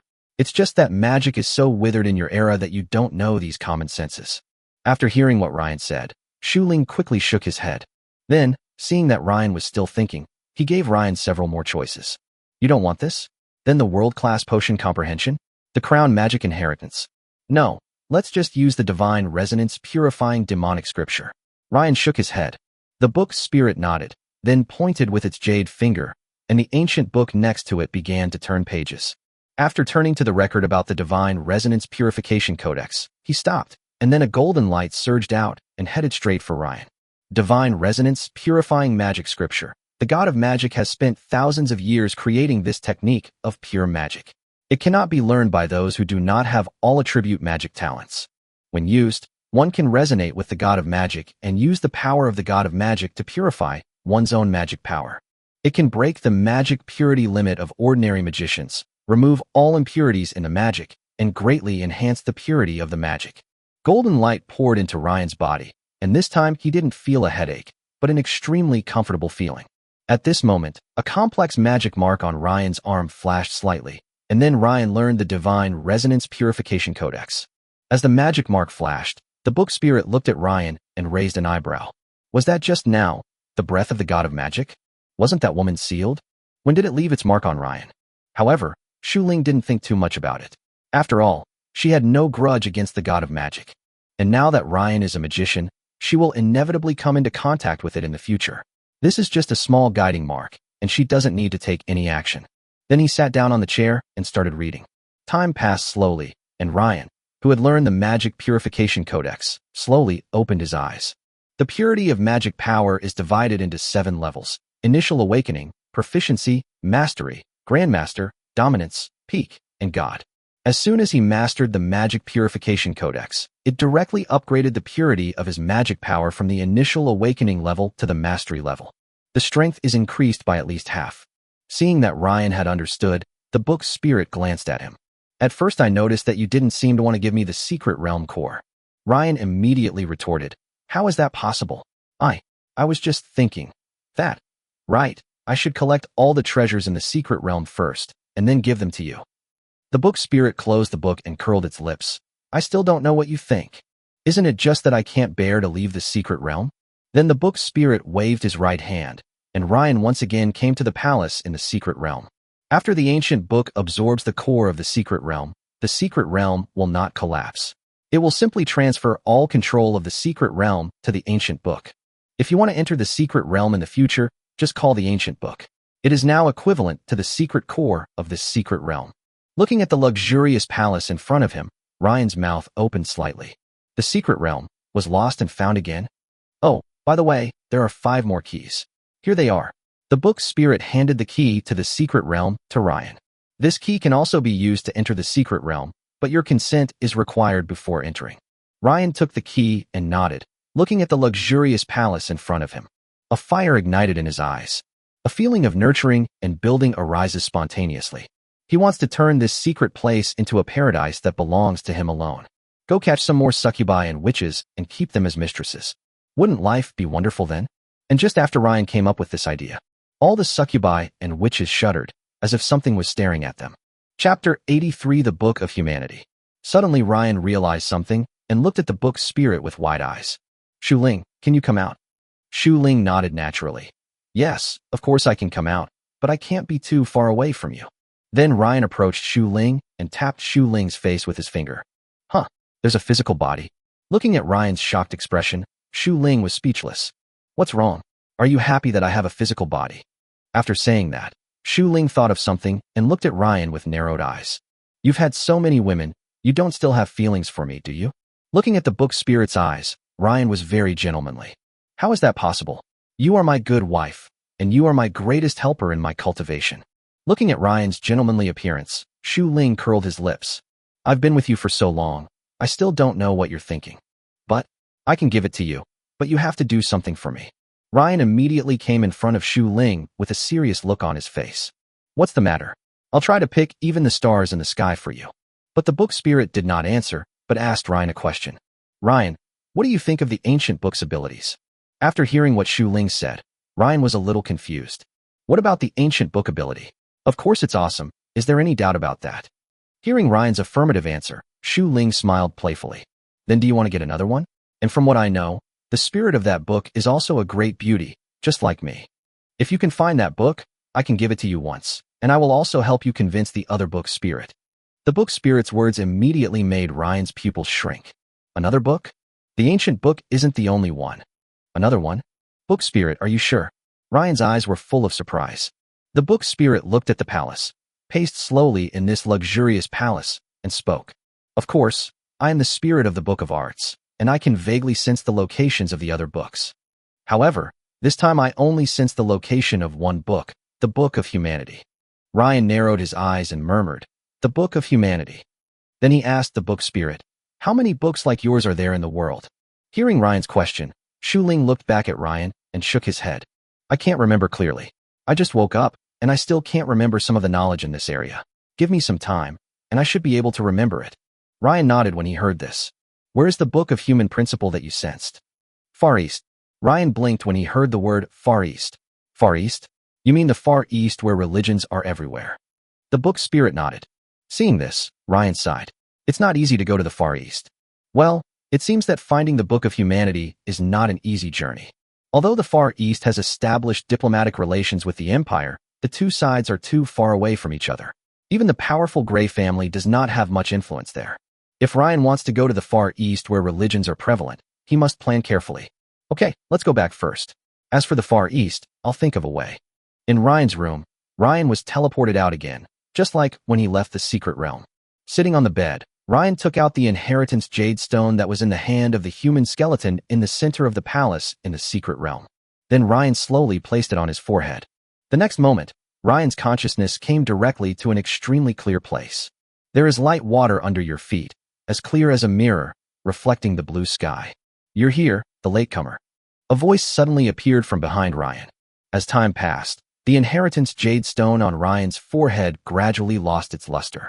Then Ryan slowly opened his eyes full of surprise. This is actually a magical secret technique. Its name is Forbidden Codex of Demonic Fighting. As the name suggests, it is a secret technique that allows a magician to fight in close combat like a warrior. But this was not what surprised Ryan the most. What surprised Ryan the most was its grade. It's actually pseudo-world class. According to common sense, a magician's body is different from that of a warrior. During battle, a warrior can use the fighting spirit in his body to strengthen his body. This reduces the damage from external attacks and one's own pain. However, magicians cannot use magic power to strengthen their bodies, which is the main reason why magicians basically do not use melee attacks. But now this demonic fighting forbidden code has directly broken this restriction. By using the magic fighting forbidden codex, a very special way of running magic power in the body can make the magic power strengthen the body just like fighting spirit. Although they are still not as tough as warriors using fighting spirit, for magicians, these enhancements are enough to fight head-on with warriors of the same level. Then, Ryan put on his shoes and got out of bed. Then a golden light flashed in Ryan's eyes. Pseudo-world-class magic secrets, the Forbidden Codex of Magical Fighting. In an instant, the magic power in Ryan's body began to operate in an extremely special trajectory. And at the moment of releasing the magic fighting Forbidden Codex, Ryan felt his body strengthened by magic power. The surface of the body is also covered by a light, transparent film. The film is naturally the protective mechanism of the magic fighting forbidden book. Magic Entangled. And even if this film is damaged, as long as there is a constant supply of magic power, this film will continue to repair itself. It can also be regarded as an extremely alternative kind of armor. Just as Ryan was about to go out to the training ground to test his current close combat ability, he caught a glimpse of red on the table out of the corner of his eye. It immediately made Ryan stop. Then he walked to the table and looked at the invitation on it. There was a big word "show" on the invitation. This left Ryan a little confused. Birthday party? Whose? The old emperor's? But wasn't the old emperor's birthday banquet held when he entered the secret realm? Then Ryan opened the invitation and began to read it. After reading the invitation, he nodded in understanding. So that's how it is. The old emperor's birthday banquet was indeed held a few days ago. However, due to the secret realm, the nobles were too busy to handle the event, so the old emperor generously ordered the birthday banquet to be postponed.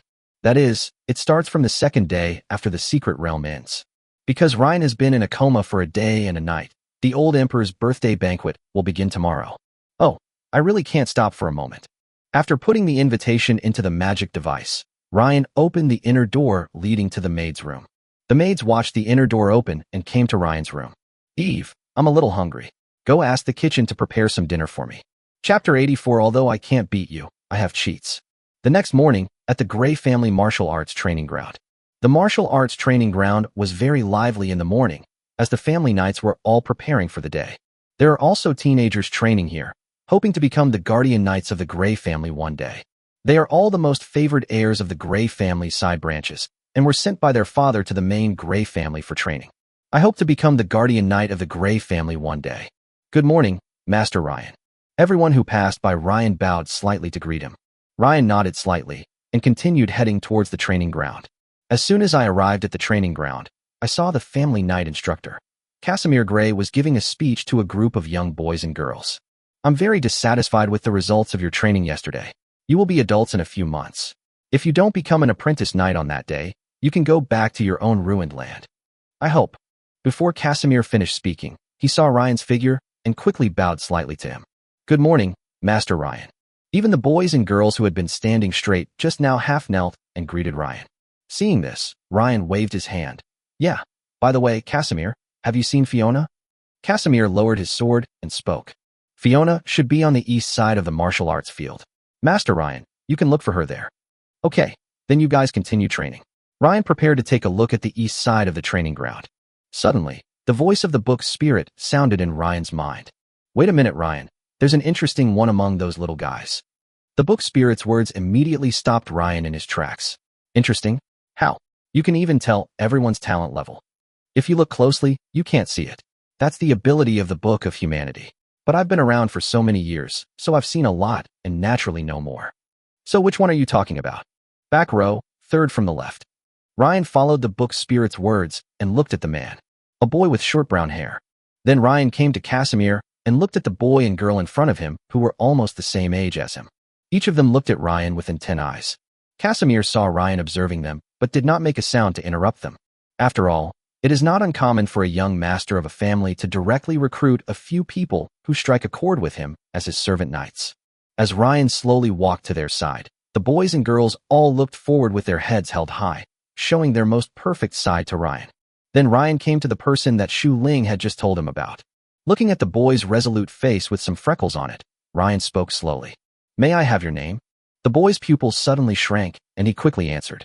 Master Ryan, my name is Karen Gray, son of Viscount Irving Gray. Ryan then patted Karen on the shoulder and said, Karen, that's great. Are you willing to become my servant knight? The boys and girls were all shocked when they heard this, and they all felt envious of Karen. Unexpectedly, Karen, who was previously unknown among them, would be chosen by Ryan. Upon hearing this, Karen immediately knelt on one knee and said, I am willing, Master Ryan. I, Karen Gray, swear by the God of Knights. Then Karen swore an oath to the God of Knights to be forever loyal to Ryan. After listening to Karen's oath, Ryan nodded and then spoke to Casimir. From now on, this kid's training resources will be tripled. Casimir's eyes widened when he heard this. Master Ryan, 3 times? Well, 3 times. My people will naturally get more. Then he looked at Karen and slowly said, Karen, although I have increased your resource quota, I hope you can be promoted to an apprentice knight within a month. Although Ryan's words were light, Karen still understood that this was a test for him. If he passes, he will be Ryan's servant knight. If he fails, Ryan may not use him again in the future. Yes, young master, I will not disappoint you. Seeing that the matter with Karen had come to an end, Ryan said goodbye to Casimir and headed towards the east of the training ground. When he arrived at the east side of the training ground, Ryan saw Fiona training. Fiona naturally saw Ryan as well, and stopped training to bow slightly to him. Good morning, Master Ryan. Good morning, Fiona. Why are you training by yourself? Why don't you practice with me? After saying that, Ryan used magic to pat his clothes, and the clothes instantly turned into training clothes similar to Fiona's. Seeing that Ryan looked eager to try, Fiona had no choice but to agree. Good. Ryan shook his head when he saw Fiona still holding the fine steel sword. Fiona changed to wooden swords. Ryan took 2 wooden swords from the weapon rack beside him, held one in his hand, and threw the other to Fiona. Fiona took the wooden sword and frowned. Looking at the wooden sword in Ryan's hand, she couldn't understand what Ryan was thinking for a moment. A magician with a wooden sword? Master, you don't want to fight me in close combat, do you? Ryan nodded after hearing this. Yes, even though I'm a magician, I've always longed for the thrill of a warrior punching someone real hard. I just practiced a while ago, and I wanted you to test my results. This made Fiona feel helpless, but she nodded anyway. Then the two began to confront each other, and Ryan used the magic fighting forbidden book to empower himself and rushed towards Fiona. Watch this. Bang. Fiona knocked Ryan's wooden sword away with one sword, and then placed it across Ryan's neck. Ryan blinked as he looked at the wooden sword that fell to the ground. Just one move? Ryan was defeated? Fiona was also speechless. Ryan's moves just now were full of loopholes. She even wondered who Ryan had learned them from some time ago.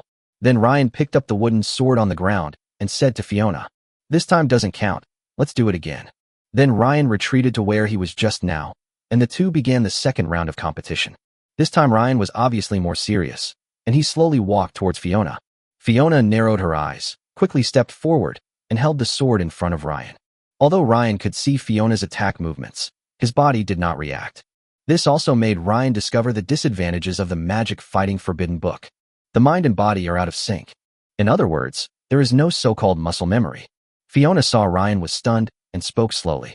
Young master, as a magician, there's no need for you to learn close combat techniques. Besides, your close combat skills are really weak. There's no need to work on them. Fiona's words were very direct, and Ryan immediately looked at Fiona. Oh, very weak. Yeah. What if I beat you today? Fiona was stunned when she heard this. Beat me? Still within today? How is that possible? That's impossible, master, unless I let you go. Then let's make a bet. If I win, you agree to one of my requests, and if you win, I agree to one of your requests. How about that? Looking at Ryan's somewhat indignant expression, Fiona immediately understood what Ryan wanted her to do. But after thinking about it, Ryan's movements were indeed stiff, and he was a complete novice, so there was no reason for her to lose. Yes, if you can really defeat me today, master, I can agree to one of your requests. Upon hearing this, Ryan smiled. Although I can't beat you, I have a cheat. Book Spirit, find me a book on sword fighting techniques for warriors. Chapter 85 Pollux Federation. Hearing Ryan's voice, Shu Ling curled his lips. Astringent. But he still found a sword skill for Ryan. Second level sword skill, Light Cloud sword skill. After learning the Qing Yun sword technique, Ryan immediately understood how to pace and how to use feints. Then Ryan picked up the wooden sword and started the opening move of the Qing Yun sword technique. Fiona felt that there was something different about Ryan, but she still began to treat him with caution. Then Ryan pushed hard with his right foot and rushed towards Fiona. Ji Jian and Fiona fought for several rounds. But he was still defeated by Fiona, who found his flaw. Although Ryan has now completely mastered the Qing Yun sword technique, his body is still stiff due to the lack of long-term practice. Fiona's heart was in turmoil. How is it possible? You clearly couldn't do it just now, but now you're exhausted? Is it possible that Master Ryan is really a genius? Then the two started a new round of competition. In a blink of an eye, a day passed quickly and the moon peeked out. Because Ryan has been training and summarizing lessons, his Qing Yun sword skills have become more and more proficient. Now, after a day of training, I can already fight Fiona quite well. Although Ryan made rapid progress, he was still not as good as Fiona, who had trained for many years. Every time he found Fiona's weakness, Fiona could always easily resolve it. As the last match came to an end, Ryan curled his lips. Still lost. Looking at Fiona, who was still meticulous, Ryan threw the wooden sword to her. I still can't beat you, Fiona. You win. Fiona took the flying wooden sword and smiled. I take back what I said this morning. Young master, you have a high talent for close combat and are not weak at all. Hearing this, Ryan waved his hand. Okay, what do you want me to do? I want to teach Master Ryan's group of personal maids. After a while of training, I found that they are all very talented. After some instruction, I will surely become your right-hand man. Fiona's words stunned Ryan for a moment, and then he nodded. Okay, I was originally going to let you train it, but now that you've said that, I'll give it to you in advance. But don't train too hard. Anything that can be solved with a treasure is not a problem. Do you understand? Fiona nodded. Okay, I understand. Okay, in that case I should go too. The birthday party is about to start, so I should go too, otherwise my father will scold me again. Fiona bowed slightly. Goodbye, master. After getting on Drake's carriage, Ryan headed for the royal city. Arriving in the royal city, Ryan looked at the bustling scene without the slightest surprise.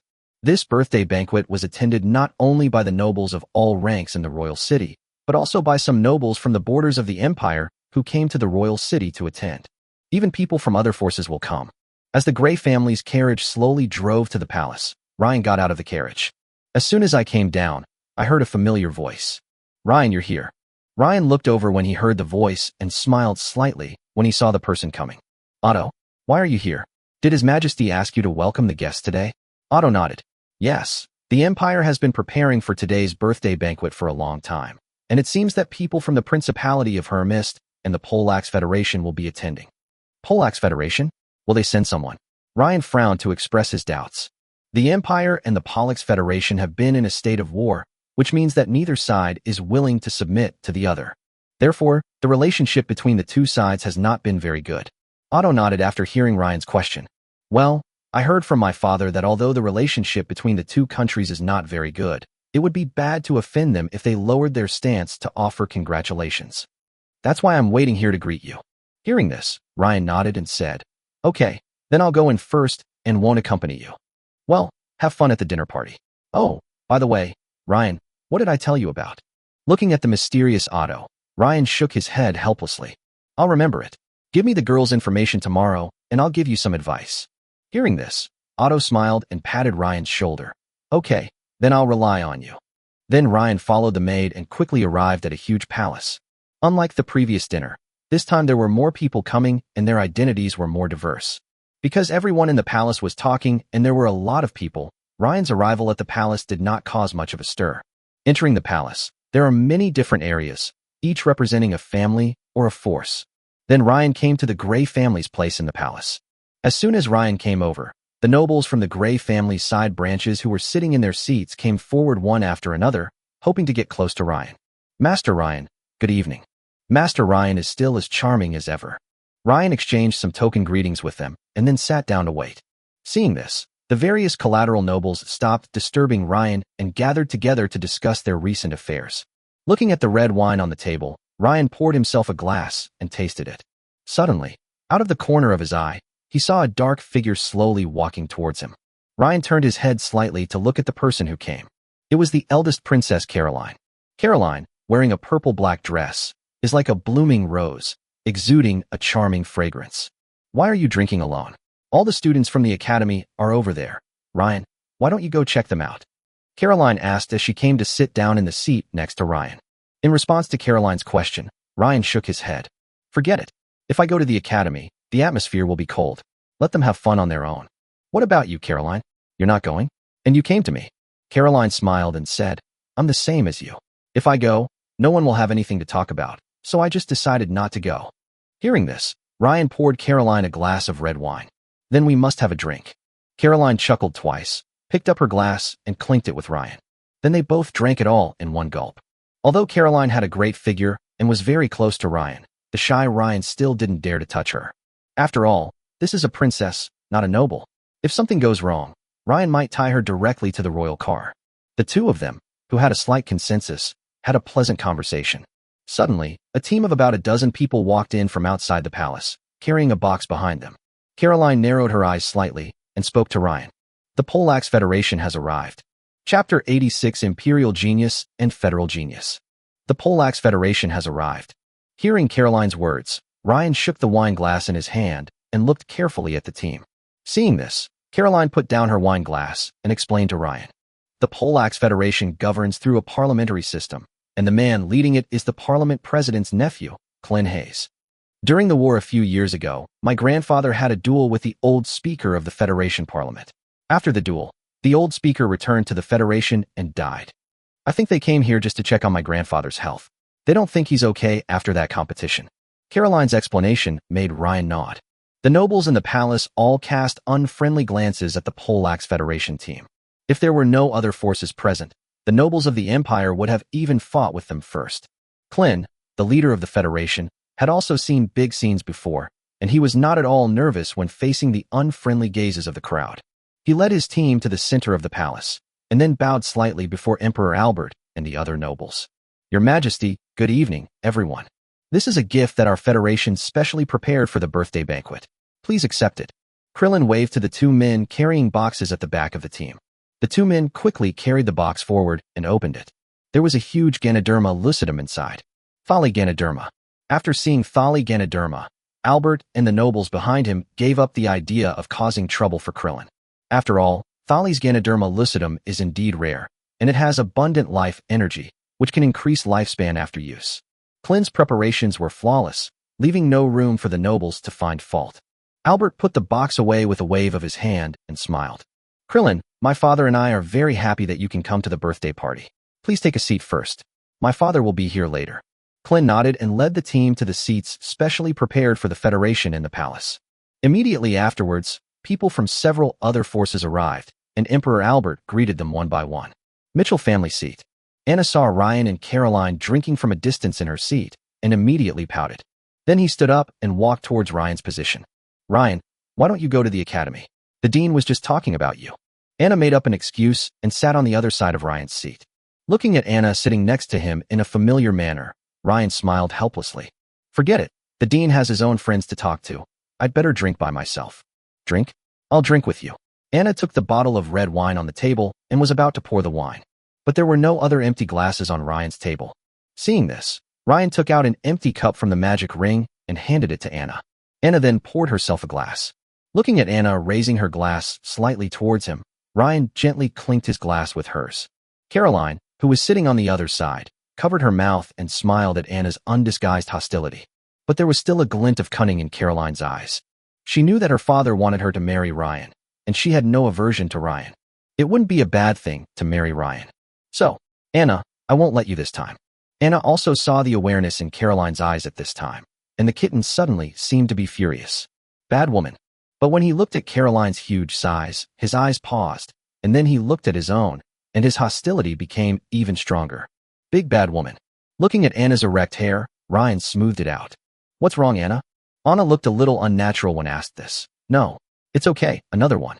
After pouring another glass of red wine for Anna, Ryan looked towards the foreign forces.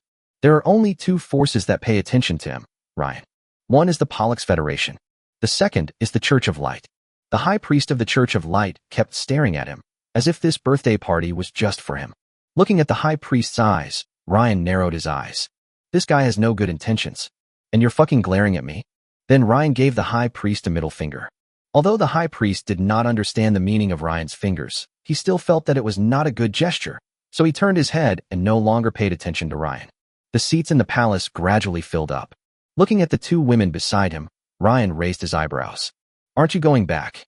Caroline and Anna both shook their heads. It's okay. Otto is with the Emperor. I, a girl, can't help much if I go there. I won't go back either, lest I be invited by those nobles again. Seeing this, Ryan could only nod and agree that the two women should stay. When almost everyone had arrived in the palace, Emperor Albert said goodbye to them and slowly left the palace. Soon, Albert slowly walked in from outside the palace with an old man with a resolute face. Everyone present stopped talking when they saw the old man next to Albert. The old man was actually the old emperor, a legendary figure of the past. Art Ashton. Albert walked slowly on the red carpet with Art, and soon they sat down in the main seat. Not long after they sat down, Clin, the leader of the Federation, stood up from his seat and came to Art. Your Majesty, Art. I, Clin, have seen your country bustling with activity since I came from the Federation, and I have also heard that your country is producing many geniuses. Coincidentally, many geniuses have emerged in our Federation in recent years. I wonder if our two countries can have a friendly competition. Krillin's words immediately made everyone present look over. Some forces were even watching this scene with excitement, as if they were enjoying a good show. Art waved his hand and said, I have long stopped caring about the Empire. Go ask Albert. Then Clin turned his attention to Albert. Your Majesty, what do you mean? Albert looked at Clin and thought for a moment before shaking his head. Today is a birthday party, so let's forget about the competition. It would be bad if anyone from the Federation got hurt. Clin's face froze when he heard this. He heard the sarcasm in Albert's refusal, but he still smiled calmly and said, Hey, how can His Majesty's birthday banquet be held without the younger generation to congratulate and celebrate? Before Albert could say anything, one of his descendants behind him answered first. Yes, father. Grandpa has fought all his life. How can just some dancing be enough? I would like to compete with them for father and grandpa, and also help liven up the atmosphere of the banquet. The speaker was Albert's fourth prince, Tyr Ashton. Tyr's words made everyone in the Empire present slightly stunned. Even Albert turned around and looked at Tyr with a slight frown. Clin was delighted when he heard this and quickly continued. Okay, His Highness Tyr is indeed a genius of the Empire. How about we play 2 out of 3? Albert didn't know how to refute it, so he said with a fake smile. Of course, a competition is fine, but there has to be some stakes. Clin nodded. Oh? What does your Majesty want to bet on? If the genius of the Empire wins, then the azure forest on the border between the Empire and the Federation that we are fighting over will belong to the Empire, and vice versa. Azure Forest? Krillin thought quickly for a moment and agreed. Okay, it's settled then. Then I wonder if it's His Highness Tyr who will be in the first round. Chapter 87 Decisive Game. Then I wonder if it's His Highness Tyr who will be in the first round. Hearing this, Tyr excitedly wanted to step forward, but was stopped by Albert with a look. If Tyr wasn't his son, and if they weren't in public, he would have slapped him. Albert looked at the smile on Clin's face and felt something was wrong. Although both sides are fighting for the Azure Forest, more than half of it has actually been occupied by the Federation. Albert originally wanted to use the Azure Forest as a bet to persuade Clin to withdraw, but he didn't expect Clin to dare to continue the bet. This made Albert feel that Clin was sure of winning this competition. Now that Clint has accepted the bet, this competition has already affected the interests of the Empire, so Albert will not let the weak Tyr take the field. Tyr? No, he's too young. As the guest, you should go first. Clint narrowed his eyes when he heard this. Choosing first would definitely be disadvantageous to the Federation, but Albert asked Clint to choose first as a guest, so he couldn't argue. He turned around and spoke to the Federal team. Chaos, you come to the first game. As soon as he finished speaking, a muscular man stood up from his seat and slowly walked to Clint. Greetings, Your Majesty. Albert looked at the green-haired, bronze-skinned man in front of him and narrowed his eyes. A second-level intermediate warrior, he still had a faint fighting spirit that could not be concealed. He's a tough guy? Then he looked at the nobles behind him. Everyone, does anyone want to go? Please suggest it. At this time, the nobles also realized Chaos's rank and wondered whether their sons or daughters could defeat him. Soon, Fabian, the head of the Ward family, made a proposal to Albert. Your Majesty, my daughter Sophia has made some progress in the secret realm recently and has now been promoted to a second-level intermediate warrior. Sophia can try. After hearing Fabian's voice, some nobles suppressed their thoughts. As a famous genius in the Empire, Sophia is indeed more suitable for this battle. Albert nodded slowly. He had some understanding of Sophia. After all, the matter of Ryan and Sophia from the Ford family expressing their love had come to him. Okay, then the first round depends on you, Sophia. Albert looked at the girl next to Fabian and nodded with a smile. Sophia immediately bowed slightly. Yes, Your Majesty, Sophia will live up to your trust and win victory for the Empire. Then, Sophia walked into a room in the palace and soon changed her white dress into a set of light armor. Since the palace was large enough, the battle between Sophia and Chaos took place inside the palace. And for safety reasons, the dean of the college, Cliff, also thoughtfully reinforced the ground of the palace with magic. The referee is a third party. Following the referee's order, the battle between Sophia and Chaos begins. The battle between the Empire and the Federation also began.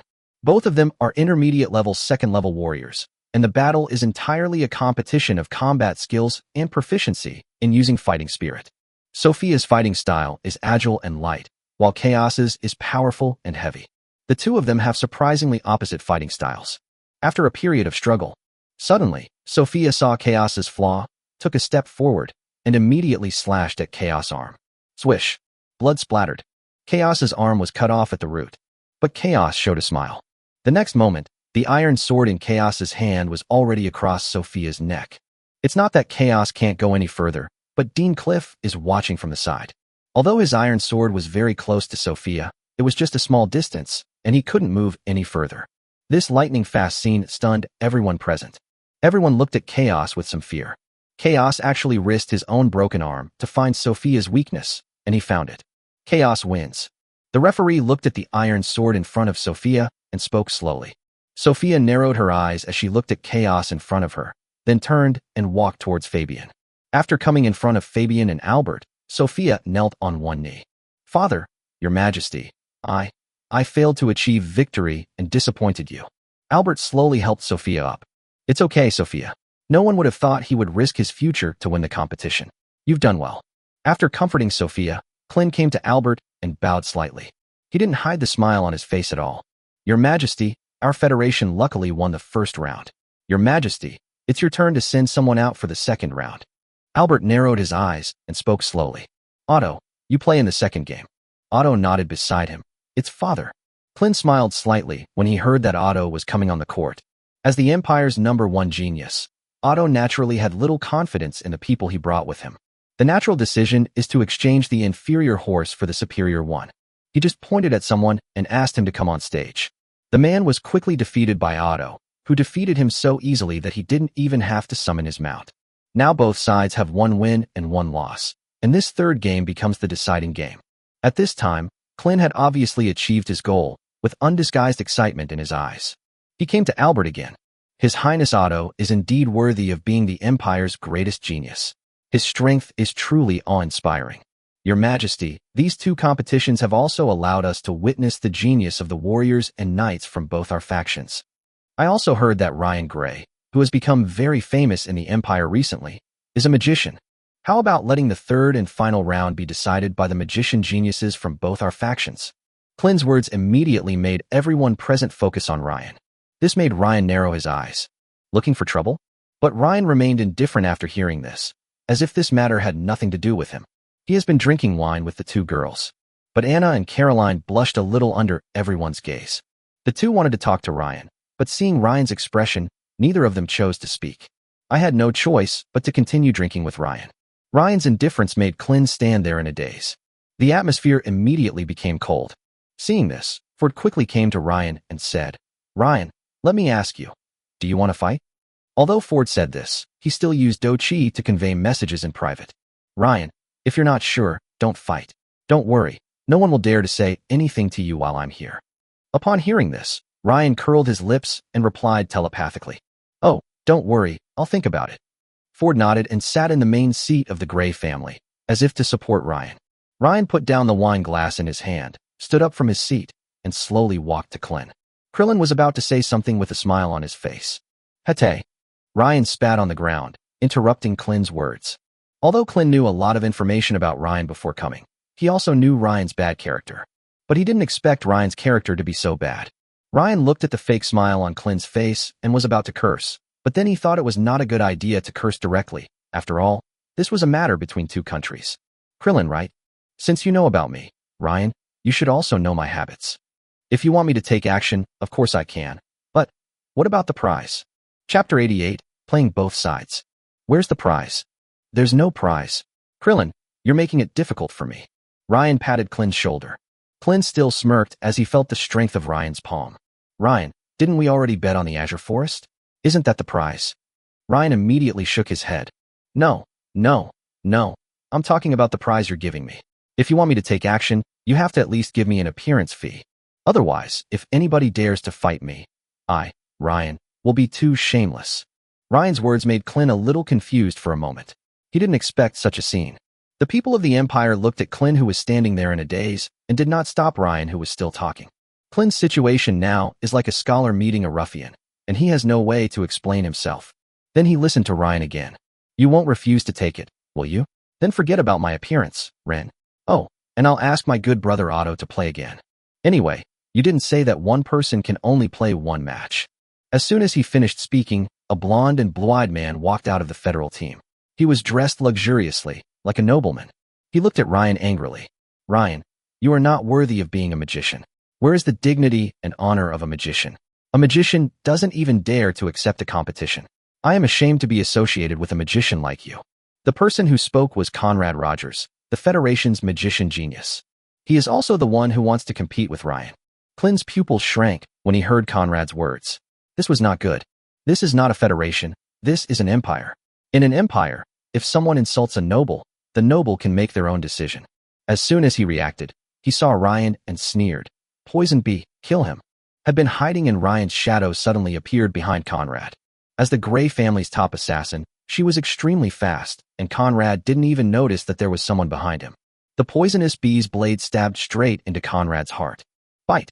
Then there was another sharp, piercing sound. The fourth-level magic device on Conrad was directly destroyed by the poisonous bee's blade. At this time, the Guardians in the federal team also reacted and protected Conrad behind them. Seeing that Conrad was fine, Clint hurried to Ryan and Poison Bee and waved his hands to stop them. It's a misunderstanding, a real misunderstanding. Conrad has always lived in the Federation and has no idea about the laws of the Empire. "Master Ryan, please let him go." While speaking, Clint gestured to Emperor Albert and others beside him, hoping that they could stop Ryan. But Albert and the others seemed not to notice Clint's gaze, and were talking about what Ryan had just said. It didn't say that one person can only play one game. And they are also happy to see such a scene. After all, it was their federation that first challenged the imperial laws. Ryan's move was reasonable and just the right thing to do to curb their arrogance. Seeing that Ryan was still trying to attack, Clint gritted his teeth and took out a box from his storage ring. "Master Ryan, this fourth-tier treasure is my apology to you. What do you think?" Looking at the 6,000 source points on the box, Ryan narrowed his eyes and then nodded. "Well, since you are so sincere, Clint, let's just leave it at that." After taking the box from Krillin, he asked Poison Bee to come back. Then Ryan walked towards his seat. "Master Ryan, wait a minute. We will give you the prize you mentioned. What do you want?" Seeing that Ryan didn't want to compete, Clint quickly stopped Ryan. He was afraid that Albert and the others would really send Otto to fight again. Then what would be the point of his continuing efforts? He should just go back to the Federation as soon as possible. Hearing this, Ryan slowly turned around and said, "Oh, you agree." Clint nodded. "Yes, Master Ryan." Suddenly, Ryan showed a wicked smile and slowly walked to Clint. Pointed to a woman in the federal team. "What's her name?" Clint frowned slightly, not quite understanding Ryan's intention. "Her name is Yulian. What's wrong?" "Oh, that idiot Conrad's fiancée." Krillin nodded. Then Ryan looked at Clint and Conrad, who was still glaring at him, and smiled. "I want her to stay with me for 3 days." Before he finished speaking, the palace, which had been a little noisy, suddenly became silent. Even Emperor Albert and others looked at Ryan in shock. "Can you play like this? This kid is so bad." Conrad was the first to react and roared, "Impossible. Absolutely impossible." Conrad's roar also brought everyone back, and they all looked at Ryan in surprise. Even the people from the Magicians Association who had been talking to the Academy's president, Cliff, looked at Ryan as if they were seeing some rare species. Ryan sighed pretentiously upon hearing this. "Hey, Clint, since that idiot doesn't agree, let's just forget it. My good brother Otto fights the same way." Hearing this, Clint hurried to Conrad and discussed with him in a low voice. "Conrad, don't be impatient. Do you want to fight Otto? You have to agree to Ryan first. Doesn't he want Yulian? Okay, he has to beat you first. Haven't you studied Ryan's moves carefully? Didn't you say it would be easy to defeat Ryan when he was at level 3 against level 2? As long as you defeat him, not only will our Federation obtain the Azure Forest, but his prize will also be void, right? Then you will be a great hero of our Federation." After listening to Clint's words, Conrad nodded with difficulty. But neither of them paid attention to Julian's thoughts. After the discussion, Krillin slowly returned to Ryan. "Of course, Master Ryan. Conrad has figured it out. However, Master Ryan needs you to win the competition." Seeing that Ryan was a little unhappy, he immediately changed his words. "As long as you win the competition, not to mention 3 days, Yulian will belong to you from now on." After hearing this, Ryan nodded reluctantly. "Okay, for your uncle's sake, I'll reluctantly agree." Clint's face froze. His uncle was the president of the federal parliament. But Krillin didn't say anything. The most important thing now was to get Ryan to agree to the competition. Then Ryan slowly came to Albert and others. Ryan bowed slightly to Albert. "Your Majesty, Ryan requests to play in the 3rd game." Albert looked at Ryan and asked slowly, "Ryan, are you sure?" Hearing this, Ryan smiled and said, "Your Majesty, I, Ryan, never fight in unprepared battle." Hearing Ryan's affirmative answer, Albert nodded and was about to say something when he was interrupted by Ryan rubbing his hands. "Your Majesty, if I win, will you give me a reward?" Upon hearing this, Albert and others smiled dumbly. This guy wants to have it both ways. Albert smiled and nodded. "Of course, if you win, I will give you a huge reward."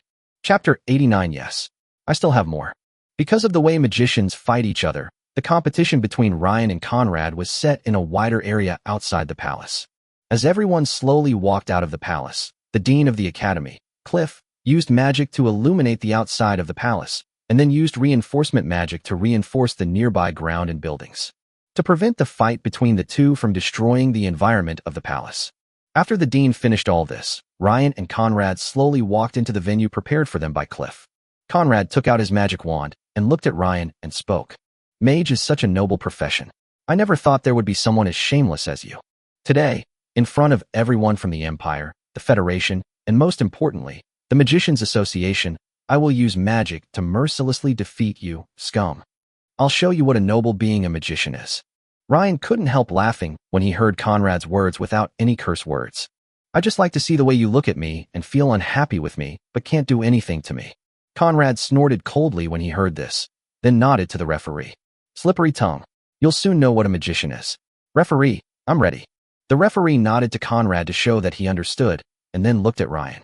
Seeing this, Ryan smiled. A golden light flashed in his eyes, and then Ryan's whole body entered the blessing of the Tianyuan posture. The originally jet-black hair turned into a golden glow. A lightsaber slowly condensed in Ryan's hand. The magic power in his body slowly flowed, and the forbidden code of magic fighting was activated. Then Ryan nodded to the referee.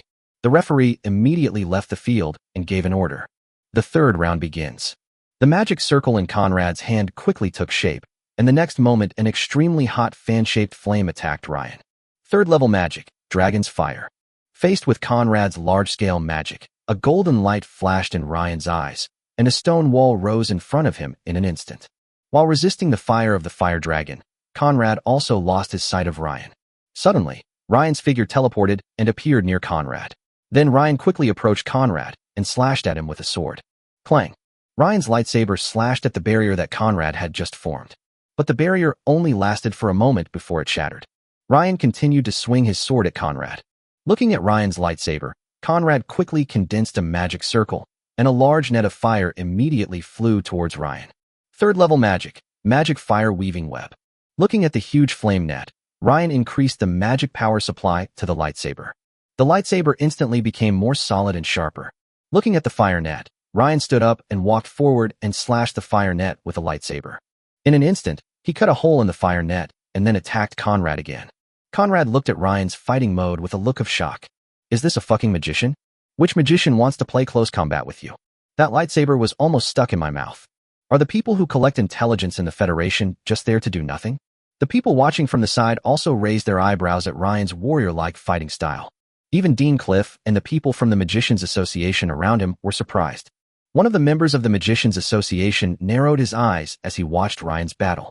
Ryan's body, unexpectedly, was strengthened with magic power, just like a warrior uses fighting spirit to strengthen his body. That's why he can achieve such great speed and strength. This is an unknown magical secret technique that is not even included in the Magicians Association. Suddenly, the old men and women from the Magicians Association looked at Ryan with a desire to explore unknown magic. Even Ford looked at Ryan flying in the field with surprise. This kid is also good in close combat, but it's a pity that he has no talent for fighting. Inside the field, Conrad found it very difficult to deal with Ryan's constant close proximity. Because Ryan now not only has the speed and strength of a warrior, but can also use magic. Now facing Ryan, Conrad could only keep blocking Ryan's close approach, and then quickly think about how to deal with Ryan. Suddenly, Ryan teleported and closed the distance between the two. Conrad immediately stepped back, and the magic wand in his hand suddenly lit up. A stream of inherent magic from the magic wand was released. Third level magic, spatial stagnation. After casting this spell, the transparent crystal on the magic wand in Conrad's hand dimmed, obviously consuming energy. After the space solidified, Ryan could still use teleportation, but his casting speed slowed down. Even if Ryan had the magic secret skill of instant casting, he couldn't teleport away immediately. This is a problem about the space within the venue, not Ryan's body. Obviously, this was Conrad's special preparation for Ryan's space magic. Although he couldn't use teleportation now, Ryan exerted force on his feet. Then he rushed towards Conrad. Third level magic, burning fire. Conrad sent a huge fireball towards Ren. Boom. Conrad controlled the fireball to explode before it touched Ryan, making it impossible for Ryan to react immediately. Suddenly, a flash of sword light appeared, and Ryan flew away from the smoke of the explosion unharmed. Then he headed towards Conrad. Seeing this, Conrad then condensed the magic circle. Too slow. Ryan quickly came in front of Conrad and chopped the magic circle in front of Conrad into pieces with one sword. Then he stabbed Conrad with a sword, but the tip of the sword stopped steadily 1 centimeter away from Conrad's neck. It was obvious that the Guardian of the Federation protected Conrad. The referee saw this and shouted loudly. Ryan wins the third game.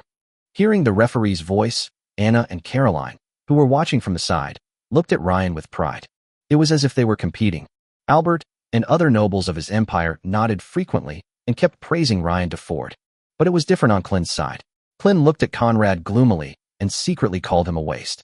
Inside the venue, seeing that his sword could not go any further, Ryan simply dispersed his lightsaber and slowly walked towards Albert. At this time, Conrad shouted, "No, I don't accept it."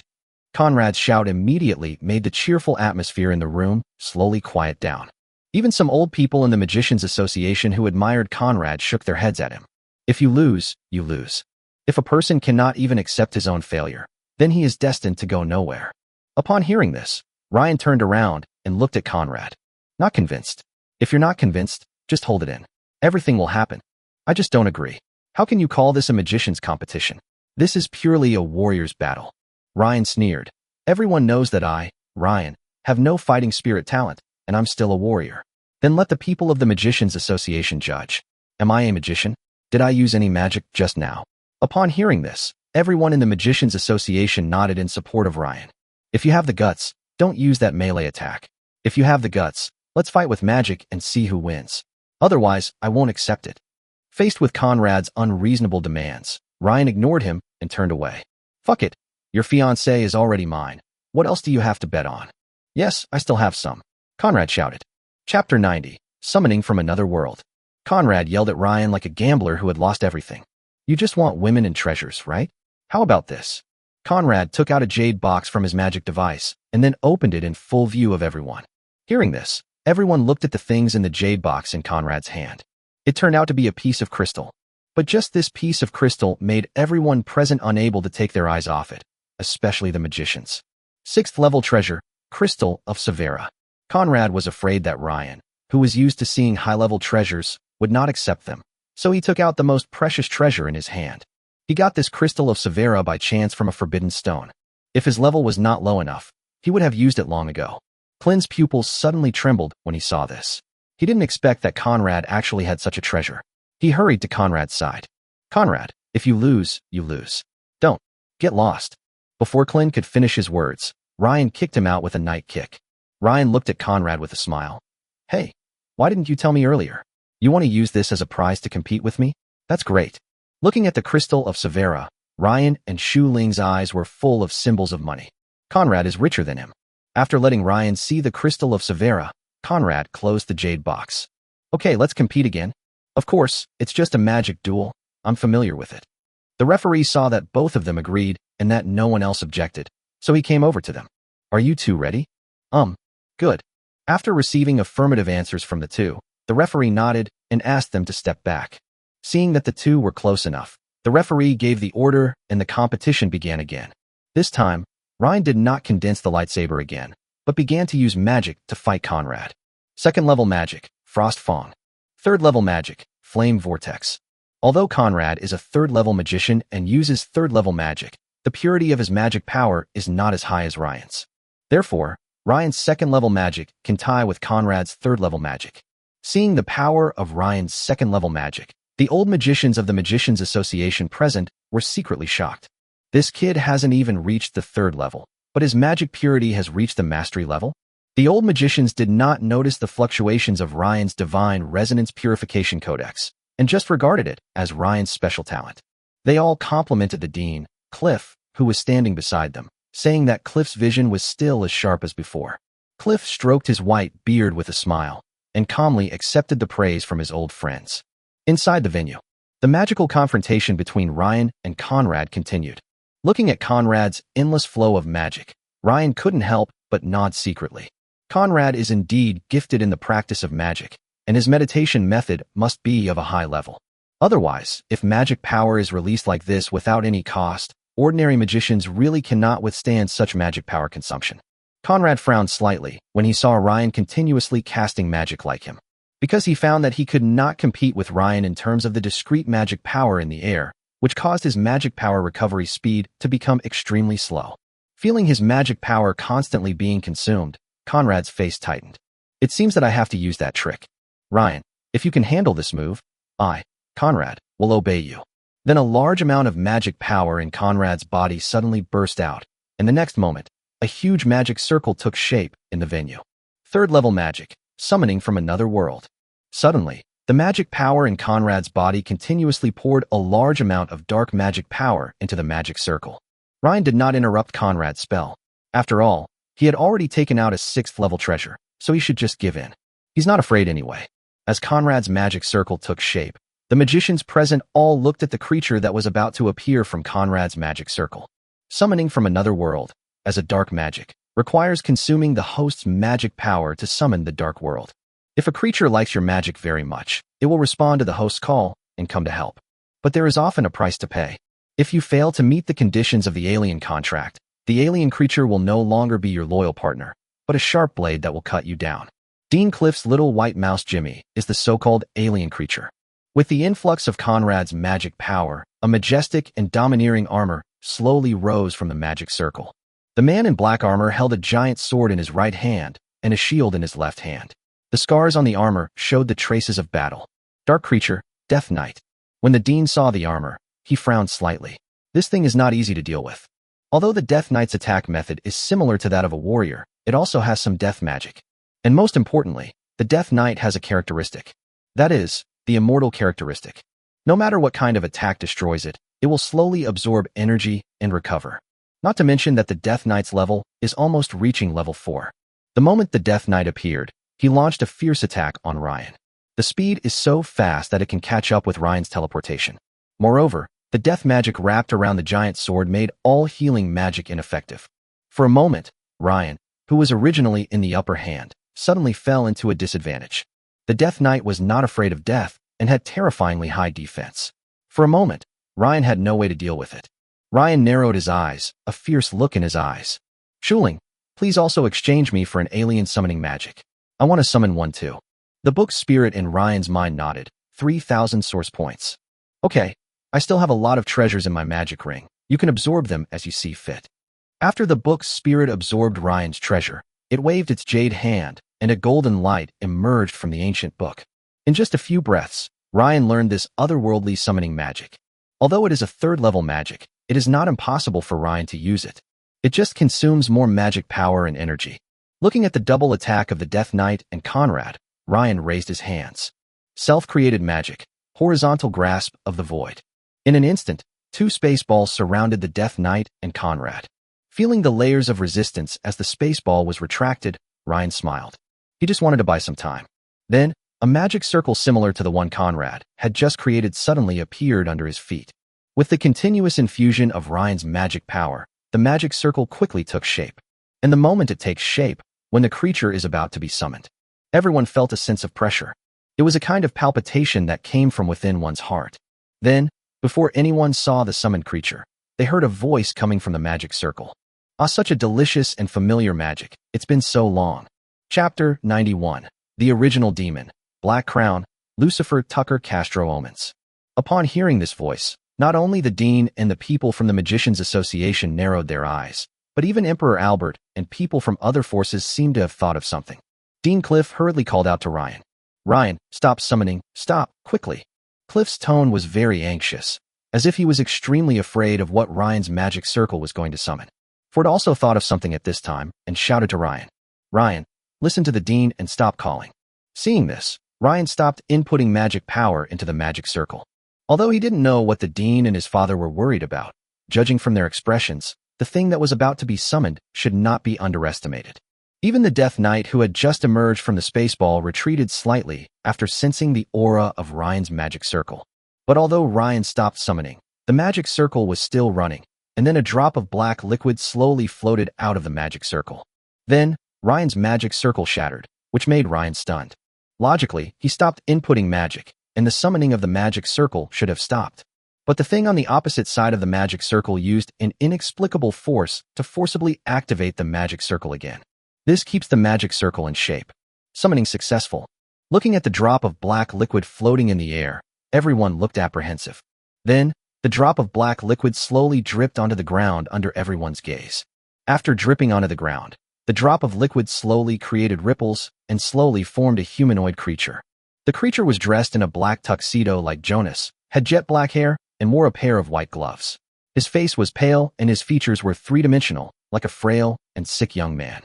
The black pupils seemed to contain extremely rich dark energy. As soon as he appeared, he turned his attention to Ryan. He stared at Ryan, and after a while, as if he had confirmed something, his face had an extremely fanatical look. He then bowed slightly to Ren. My great master, your most loyal servant, Lucifer Tucker Castro Omens, sends you my warmest greetings. Listening to the man's very polite introduction, Ryan frowned and was a little confused. Lucifer Tucker Castro Omens? This name sounds familiar. Suddenly Ryan remembered, wasn't this the culprit who caused the Dark Knight disaster hundreds of years ago? Then the Dean came to Ryan in an instant to protect him, looking at Lucifer with great fear. Lucifer, go back. Ryan will not sign a contract with you.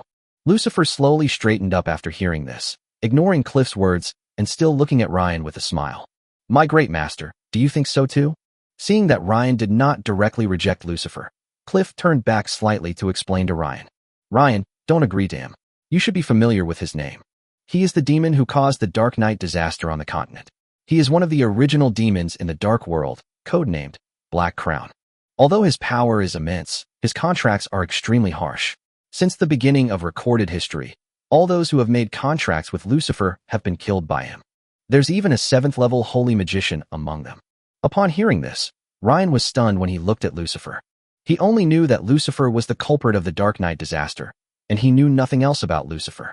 I didn't expect Lucifer to have killed a 7th level. Lucifer did not refute the dean's words. He still looked at Ryan and then made a gesture to speak. Seeing Lucifer's mouth shape, Ryan narrowed his eyes. The shape of Lucifer's mouth just now was the word Tianyuan. Is there any connection between Tianyuan and Lucifer? After a moment of silence, Ryan looked at the dean in front of him. I understand, Dean. Let me make the decision myself. Don't forget, I'm still competing. Seeing that Ryan had made up his mind, the dean said nothing more. After all, the younger generation has their own opportunities and experiences. He couldn't interfere too much, so a brief reminder was obviously the best option. With Dean Cliff's departure, the competition between Ryan and Conrad continued. As a magician, Conrad certainly knew Lucifer. He didn't expect that Ryan could summon a being like Lucifer. But then Conrad smiled. So what if Lucifer is summoned? Could it be that Ryan really wanted to sign a contract with Lucifer? According to previous rules, that would be a dead end. Death Knight, come on. The Death Knight hesitated for a rare moment after hearing this, but then charged towards Ryan. Looking at the Death Knight rushing towards him, Ryan smiled. He crossed his arms and looked at Lucifer. If you want to sign a contract with me, you have to show your strength. Lucifer was slightly stunned. Then he smiled and bowed slightly to Ryan. Of course, as you wish, my great master. However, the contract has not yet been established, so I cannot absorb your magic power. Therefore, my strength will be reduced. Please don't mind. Then Lucifer turned around and narrowed his eyes at the Death Knight attacking Ryan. Death Knight? Just scum. I've killed countless of them in the Dark Realm. As the original devil, Lucifer's strength is certainly not as strong as the current 3rd level primary. It's just that Ryan's level is too low, thus suppressing Lucifer's strength. The one standing in the venue now is not Lucifer's real body, but one of his clones. Lucifer smiled as he felt the remaining power in his body. Because this was the first time he came out in nearly 100 years, and he had just used his special abilities. This resulted in his current clone still retaining a tiny bit of his original body's power. With this little bit of power, there's no need to adopt any strategy to deal with this Death Knight. Just go for it head-on. Seeing the Death Knight swinging his sword at Ryan, Lucifer instantly came in front of Ryan and caught it with one hand. The Death Knight's greatsword struck Lucifer's hand with seemingly no force, and Lucifer didn't even seem to be trying to exert any strength. When the Death Knight saw Lucifer taking action, he was stunned for a moment, and then wanted to pull the giant sword out of Lucifer's hand.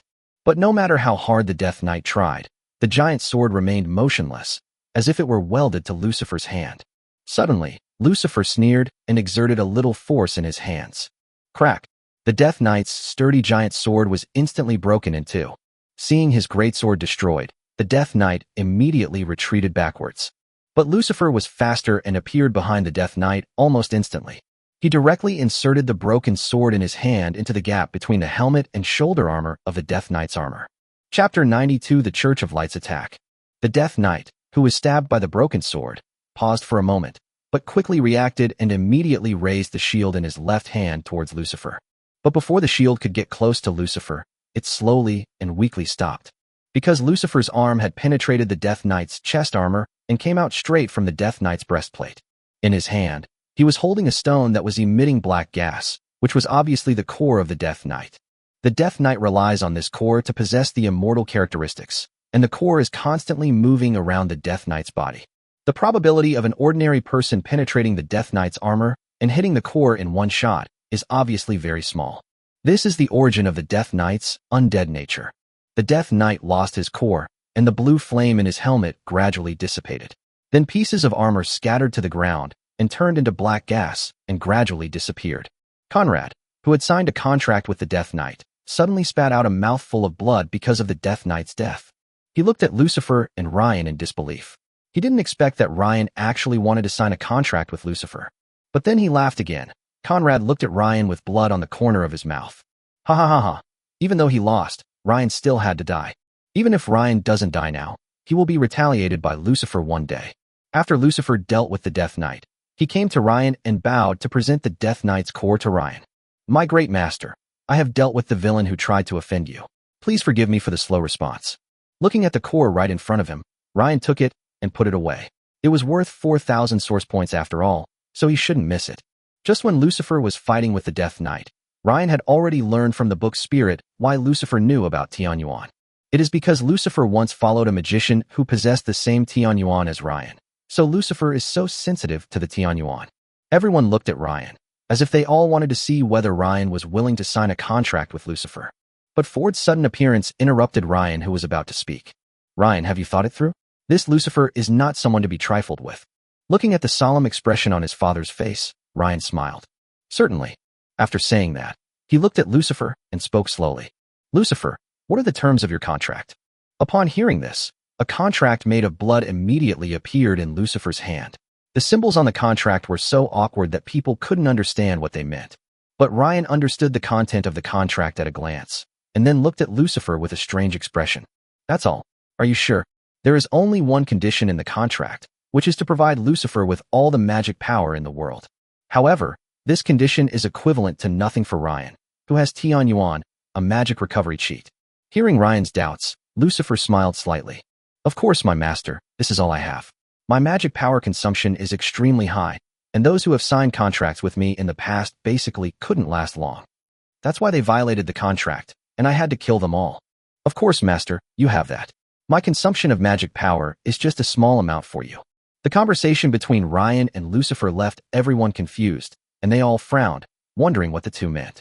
After listening to Lucifer's words, Ryan no longer hesitated and looked at Lucifer with a slightly serious expression. Lucifer Tucker Castro Omens. I am here, my great master. Are you willing to sign a contract with me, Ryan, and become my dependent? Hearing this, Lucifer's face was fanatical. Of course, it is my honor, my master. Then Ryan squeezed a drop of blood from his fingertips and directly merged it into the blood contract in front of him. As the contract gradually disappeared, the next moment, Ryan and Lucifer both felt an inexplicable connection between them. Seeing Ryan and Lucifer signing the contract, everyone immediately started talking. Ford and Dean Cliff sighed slightly when they saw Ryan signing the contract, but then smiled. They believed in Ryan and believed that he could suppress the devil Lucifer. As long as Ryan can suppress Lucifer, Lucifer will be the sharpest knife in Ryan's hand. But if he can't suppress him, won't they still be there? Although a primordial demon is terrifying, they are not immortal, and the swords of the Empire and the Magicians Association are not ineffective. After signing the contract with Ryan, Lucifer looked at Conrad with a slightly unfriendly look. The master's enemies are naturally his enemies. Looking at Conrad, Lucifer looked at Ryan. Master, this man. Ryan shook his head and called out to Conrad. What do you think? Do you want to admit defeat? Otherwise, Lucifer will be unable to bear it. Conrad narrowed his eyes at Lucifer, then looked at Ryan. Ryan, you actually signed a contract with this devil. Haha, you win this time, but you won't live long. Then he threw the box containing the crystal of Severa out of his magic device and quickly left the venue. Lucifer stepped forward and quickly took the box, then handed it to Ryan. The referee saw Conrad's actions and understood who the winner of this competition was. The winner of this competition is Ryan. Hearing this, Ryan also walked towards the palace, but suddenly the high priest of the Church of Light came out. He asked Ryan with a smirk on his face. Master Ryan, can I ask you a few questions? After hearing what the high priest said, Ryan paused and then spoke. Of course, what do you want to ask? I'd like to ask where you learned the holy light purification technique. Oh, I learned this by chance when I bought the inheritance jade at the Ruins Emporium. What's wrong? Are you from the Church of Light going to arrest me? Listening to Ryan's words, the high priest's face became a little gloomy. Master Ryan, there is no way there is a jade stone for holy light purification. This magic is passed down directly from the previous saint to the current saint. There is no such thing as a jade stone for inheritance. If you really can't give me a reasonable explanation, I will issue a judgment order against you. When Ford heard the word judgment order, his face suddenly changed, and even Emperor Albert frowned and looked at the high priest. Albert spoke slowly. Didn't Ryan say it was an inheritance jade? Are you, the Church of Light, so sure that there have been no pagans in the church for so many years? It's not impossible that you used some means to steal the holy light evolution. After hearing Albert's words, the high priest was silent for a while, but then his eyes became firm again. No, I want Ryan and I to go back to the Church of Light and tell the truth under the watchful eyes of the God of Light. Chapter 93 Rational Julian. Hearing the words of the high priest, Albert and the nobles of the empire frowned. They were all dissatisfied with the attitude of the high priest. At this moment, the protagonist of the banquet, the old Emperor Art, slowly spoke. No need. As a genius of the empire and the future pillar of the empire, why would Ryan go to the Church of Light? Don't think I don't know about your Church of Light. We are under the watchful eye of the God of Light. Doesn't that mean Ryan must become a believer of light? Does your Church of Light want to go to war with my empire? Art's words were so solemn that the high priest fell silent. The relationship between the Church of Light and the Empire is relatively friendly. According to past experience, the Grey family was the leader of the Empire, and as a direct descendant of the Grey family, Ryan only knew one holy light purification, which was actually not a big deal. As long as Ryan promises not to use it on outsiders or teach holy light purification to outsiders, it will be fine. But it's different now, because the previous generation of Saint of the Church of Light is missing. This caused some holy light magic that should have been passed down to be lost. Now that Ryan had obtained the purification of holy light for no reason, it did make them suspicious, because they were not sure whether Ryan's holy light purification was obtained from the previous generation of saint. This is what just happened.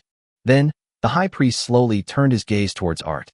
The two looked at each other for a long time, as if they were communicating something through telepathy. Soon, the two finished their discussion, and the high priest's gaze slowly left Art. Then the high priest, who had been silent for a long time, slowly spoke. "I'm sorry for being so abrupt, Master Ryan.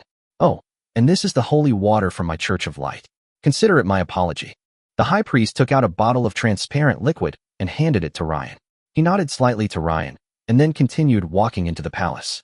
Looking at the holy water in his hand, Ryan touched his head in confusion. Although the high priest had been somewhat hostile towards him just now, that hostility had now disappeared, and he had also given him so much holy water. Although Ryan didn't know what the high priest and the old emperor said, it seemed that the Empire had the upper hand in this fight. After putting away the holy water in his hand, Ryan followed Ford back to the palace. As the competition came to an end, the dinner continued, and everyone returned to the palace to continue chatting with people they knew. As soon as he returned to the palace, Ryan saw a blue-haired girl sitting next to him. Anna and Caroline united as one and looked at the girl with hostility. The girl was naturally Conrad's fiancé, Julian. Ryan raised his eyebrows at Julian's calm expression. Julian also noticed Ryan's gaze, then stood up from her seat, pulled up her skirt, and saluted Ryan slightly. Ford, who was walking in front of Ryan, said nothing when he saw this. He walked to his seat and sat down. Ryan slowly walked to his seat and looked at the girl in front of him. He lifted Julian's chin slightly with his hand, let Julian look at him, and then spoke slowly. "Aren't you afraid of me?" Julian looked at Ryan without fear. "Why should I be afraid? Master Ryan, you have always liked beautiful women. As long as I don't violate your principles, I don't think I need to be afraid of you." Listening to Julian's rational words, Ryan smiled and unconsciously looked back at Conrad sitting opposite him. Conrad was so stupid, but he didn't expect to have such a rational fiancé. "But now it belongs to him, Ryan. What should you call me then? My trophy?" A sly look flashed in Julian's eyes. "What do you want me to call you? Master? Dear? Or Dad?" Hearing this, Ryan coughed twice and then put down his hand. "Just call me Master." Then Ryan walked around to his seat and was stunned to see that the 3 chairs in front of him were all occupied. Lucifer, who had been standing behind Ryan, was keenly aware of Ryan's situation and naturally moved an empty chair from the seat next to him and placed it behind Ryan. "Master, please sit down." Ryan nodded slightly and sat down. The old Emperor Art laughed when he saw the crowded seats in Ryan. "Ha ha, this kid has the same style as me back then, flirting with women everywhere, and his ability to pick up girls is better than mine. And today he helped the Empire conquer the Azure Forest without a single drop of blood. Go, get this kid a bigger table." Emperor Albert smiled and nodded when he heard this, and signaled the people behind him to help Ryan change a larger table. When Ryan heard Art's voice, he was slightly stunned, then stood up and bowed slightly to Art to express his gratitude. It would be better to change to a bigger table, otherwise it would be a bit unsightly for 4 people to squeeze into one table. Soon, Ryan's desk was replaced with a large desk like Ford's next to him. This made Ford curl his lips. This kid is almost as stylish as his dad. Layla, who was next to Ford, saw Ford's expression, covered her mouth with her hands, smiled, and patted Ford. "Why? You're envious of your own son." "I'm envious? What a joke." Ford hugged Layla in his arms, then hummed and poured her a glass of wine. Everyone looked at the large table that Ryan had replaced and the eldest princess Caroline beside Ryan, all with a thoughtful look on their faces. Ryan looked at the large table in front of him and nodded. It's finally not crowded anymore. Just as he picked up the wine glass, a strange nobleman slowly came to Ryan's table. "Good evening, Master Ryan. Your battle just now was truly a feast for the eyes and truly admirable." Looking at the stranger in front of him, Ryan raised his eyebrows. Although he didn't know her, he still smiled and nodded in inquiry. "Who are you?" "My name is Tet Herrera. I'm a count. My territory is in Persinus County, west of the Empire." I heard that Master Ryan loves fine wine and beautiful women. Although I don't have any beautiful women, I still have some fine wine. After saying that, Tate took out a bottle of red wine and placed it on Ryan's table. This is a copy of the Augustus Saint Sai that has been treasured for 100 years. Master Ryan, please appreciate it. Persinus territory? The territory of Persinus, known as the Imperial Vineyard and the hometown of red wine? Without looking at the precious red wine in front of him, Ryan turned to look at Tate. Augustus's lament? 100 years old? Why? Do you want to ask me for something? Tate shook his head. No, I just want to establish a good relationship with you, Master Ryan. Master Ryan, please enjoy it slowly. I will take my leave now. Looking at Tate's departing back, Ryan raised his eyebrows. Is it really just a good relationship? But Caroline's voice rang in Ryan's ears. He doesn't just want to establish a good relationship, but he wants to expand his trade routes. Caroline's words made Ryan turn his head to look at Caroline. Seeing this, Caroline and Ryan began to explain. The Herrera family is only a count family, but they control the wealthy Persinus territory. They are naturally supported by the great nobles. Coincidentally, it was my Uncle Barry who supported the Herrera family, so I know something about it. Chapter 94 Emperor Albert's Reward. Although my Uncle Barry is not very powerful, he has his own unique insights into business. Because the Morris family, known as the Purple Gem family, has had some problems recently, and it's unknown when the Morris family will be able to resolve it. As a result, Uncle Barry lost a lot of profit from selling wine. That's why he has recently started looking for other sources of customers. And Ryan, the nobles in the royal city are basically aware of your fondness for fine wine. That's why Uncle Barry approached you to see if there's a chance for cooperation with the Gray family. After listening to Caroline's explanation, Ryan nodded in understanding. I see. In that case, I will gladly accept this bottle of Augustus's Sai. Upon hearing this, Lucifer immediately stepped forward, picked up the bottle of Augustus Sanctuary wine on the table, and opened it skillfully. After carefully checking the wine in the bottle, he slowly poured a glass for Ryan. Augustus's Sai is made from a special grape called pure white spirit, so the color of Augustus's Sai is as transparent as clear water. Taking the wine glass handed to him by Lucifer, Ryan smelled the wine first. Fresh and elegant, with a light aroma of wine mixed with a hint of sweetness. After drinking it in one gulp, with the wine in his mouth, Ryan suddenly felt as if he was in a vineyard. Well, it's worthy of being the king of wine. Lucifer, pour a cup for Anna and the others too. Sharing joy is worse than enjoying it alone. Looking at the three women who were intoxicated with wine, Ryan smiled slightly, then asked Julian. Julian, how did you become engaged to Conrad? Julian put down her wine glass and spoke slowly. It's nothing more than that he likes my body and I want his family's resources. For a commoner magician like me, without anyone to support me, even practicing is difficult. After all, magicians are basically the choice of children from the upper class. Without money and treasures, it is difficult for magicians to cultivate magic power. After listening to Julian's words, Ryan pondered for a moment and asked, Do you need me to bring your parents over from the Federation? Julian was stunned when she heard this. She didn't expect that it was Ryan who brought it up first. She originally thought that she would serve Ryan with her body first and then talk to him about this matter. Is that okay? Then I'd like to thank you, Master. There was some surprise in Julian's eyes. Ryan nodded. Of course, Julian, you are all mine. I will naturally consider you. Although I, Ryan, am selfish and not a good person, I have always been good to my women. At least, I won't gamble with my own woman. Listening to Ryan's words, Julian blushed slightly, picked up the wine glass, and gestured to Ryan. Then Master Ryan, please take good care of me from now on. Ryan clinked his wine glass with Julian's, took a sip, and then spoke slowly.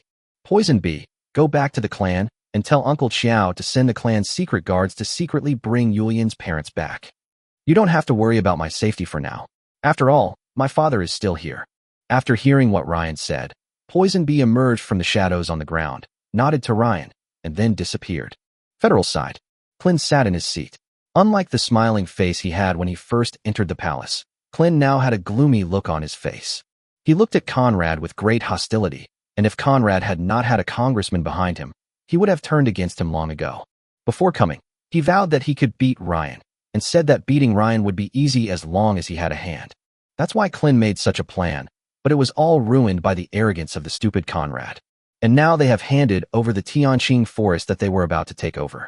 You must know that the Tianqing forest was obtained at the cost of the lives of many federal soldiers. Now that he returns to the Federation, he will definitely be scolded to death by the Federals. He even imagined that after returning to the Federation, his uncle would drag him out to quell public anger. Thinking of this, Clint shuddered, then looked at Conrad, wondering what was going on in his mind. Conrad obviously didn't notice Clint's gaze. He kept staring at the interaction between Ryan and Julian, muttering something. Bitch, who was sitting in his seat, was very sensitive to Conrad's gaze. He directly picked up Julian from her seat, causing her to scream in surprise. Then he let Julian sit on his lap. Julian looked at Ryan and was about to say something when she saw the hint in Ryan's eyes. Then Julian glanced in Conrad's direction without leaving a trace. After seeing Conrad's appearance, she also understood the bad taste of the man who was hugging her. Seeing Julian snuggling in his arms very cooperatively, Ryan looked at Conrad provocatively. Then he lowered his head and buried his head in Julian's hair, took a deep breath, and then looked intoxicated. He is a complete scoundrel who does all kinds of evil. Conrad's eyes became even angrier when he saw this, and he even crushed the wine glass in his hand. Then he turned his head away and stopped looking at Ryan. When Ryan saw that Conrad was no longer looking at him, he stopped his bad taste and turned around to see Anna and Caroline with unfriendly expressions. Inside the palace, the dinner continued. After all parties had delivered their gifts, the dinner entered its second stage. A large group of beautiful maids brought portions of food and treasures to the seats and tables of various forces. At this time, the old Emperor Art spoke slowly. Thank you all for coming to my arts banquet. I have prepared a lot of goodies for you all. Rime of fruit, dragon meat. Then Art and everyone explained the various treasures that appeared in this banquet. Some treasures are even useful to a 6th-level cultivator like Ford. Listening to Art's words, Ryan nodded secretly. It seemed that the Empire had indeed prepared a lot of good things for this banquet. And these treasures are obviously distributed according to each person's strength. A 3rd-level person naturally cannot send something useful to a 6th-level person. The 6th level will not receive the treasures used by the 3rd level. But Ryan's mouth twitched as he looked at the dazzling array of treasures on his table. Why so many? There are even 3 golden fruits of the holy tree that are useful to his father Ford. One more than his father. Then Ryan slowly shifted his gaze to Emperor Albert. Albert glanced at Ryan with a smile and spoke in a voice transmission. Don't you want a reward, kid? Is it enough? Ryan suddenly realized what was going on after hearing this. He smiled and touched his head, then looked at Albert and nodded. Enough is enough, absolutely enough. Just these 3 golden fruits of the holy tree are enough. Although Ryan's rewards were already sufficient, the maid still kept coming and going, placing treasures on Ryan's seat. This made Ryan confused again, but when he saw the empty seats for Anna, Caroline, and Julian, he understood. This is the treasure of the 3 girls. At this time, in Noda's palace, only Ryan's maid was still coming and going, which made everyone focus their attention on Ryan again. Chapter 95, Unlocking the City of Light map. Ford looked at the 3 golden fruits of the holy tree on Ryan's table with surprise. Although the golden fruit of the holy tree is a 5th-level treasure, its pure fighting spirit and the ability to repair hidden injuries can still have an effect on a 6th-level person like Ford. As the maid slowly left, Ryan's table was filled with various treasures. Looking at his father's undisguised hints and coughs, Ryan curled his lips. Ever since the golden fruit of the holy tree was placed on his table, this old man has never taken his eyes off the golden fruit of the holy tree. The typical case of having one's cake and eating it in one's bowl. Then Ryan looked at Ford.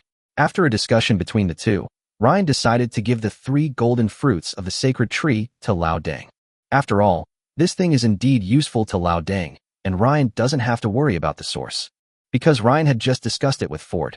Ford promised him that after returning home, Ryan could go to the family treasury and take any 4 5th-level treasures. It can be said that Ford used other treasures to exchange for these 3 golden fruits of the holy tree with Ryan. After thinking it over, Ryan picked up the plate of golden fruits from the holy tree and handed it to Lucifer, asking him to pass it to Ford. Lucifer took it and walked to Ford and handed the plate to Ford. Ford narrowed his eyes at Lucifer. You'd better behave yourself, Lucifer. There are some people you can't touch. Lucifer smiled when he heard this. He knew it was a warning from Ford, but Lucifer still smiled while holding the plate. Of course, I will always be the master's most loyal servant. Listening to Lucifer's words, Ford took the plate from his hand and ignored him. Lucifer smiled slightly and then returned to Ryan's back, quietly waiting for Ryan's next order. Ford grinned as he looked at the 5 golden fruits of the sacred tree on his plate. He looked at Brant and Fabian beside him with a show of pride. It seems to be saying, your fruits are not as many as mine. Brant and Fabian curled their lips. Although there was no expression on their faces, they were still a little envious in their hearts. These 5 golden fruits of the holy tree are enough to increase Ford's combat power by 20%. Don't think that 20% of combat power is too little.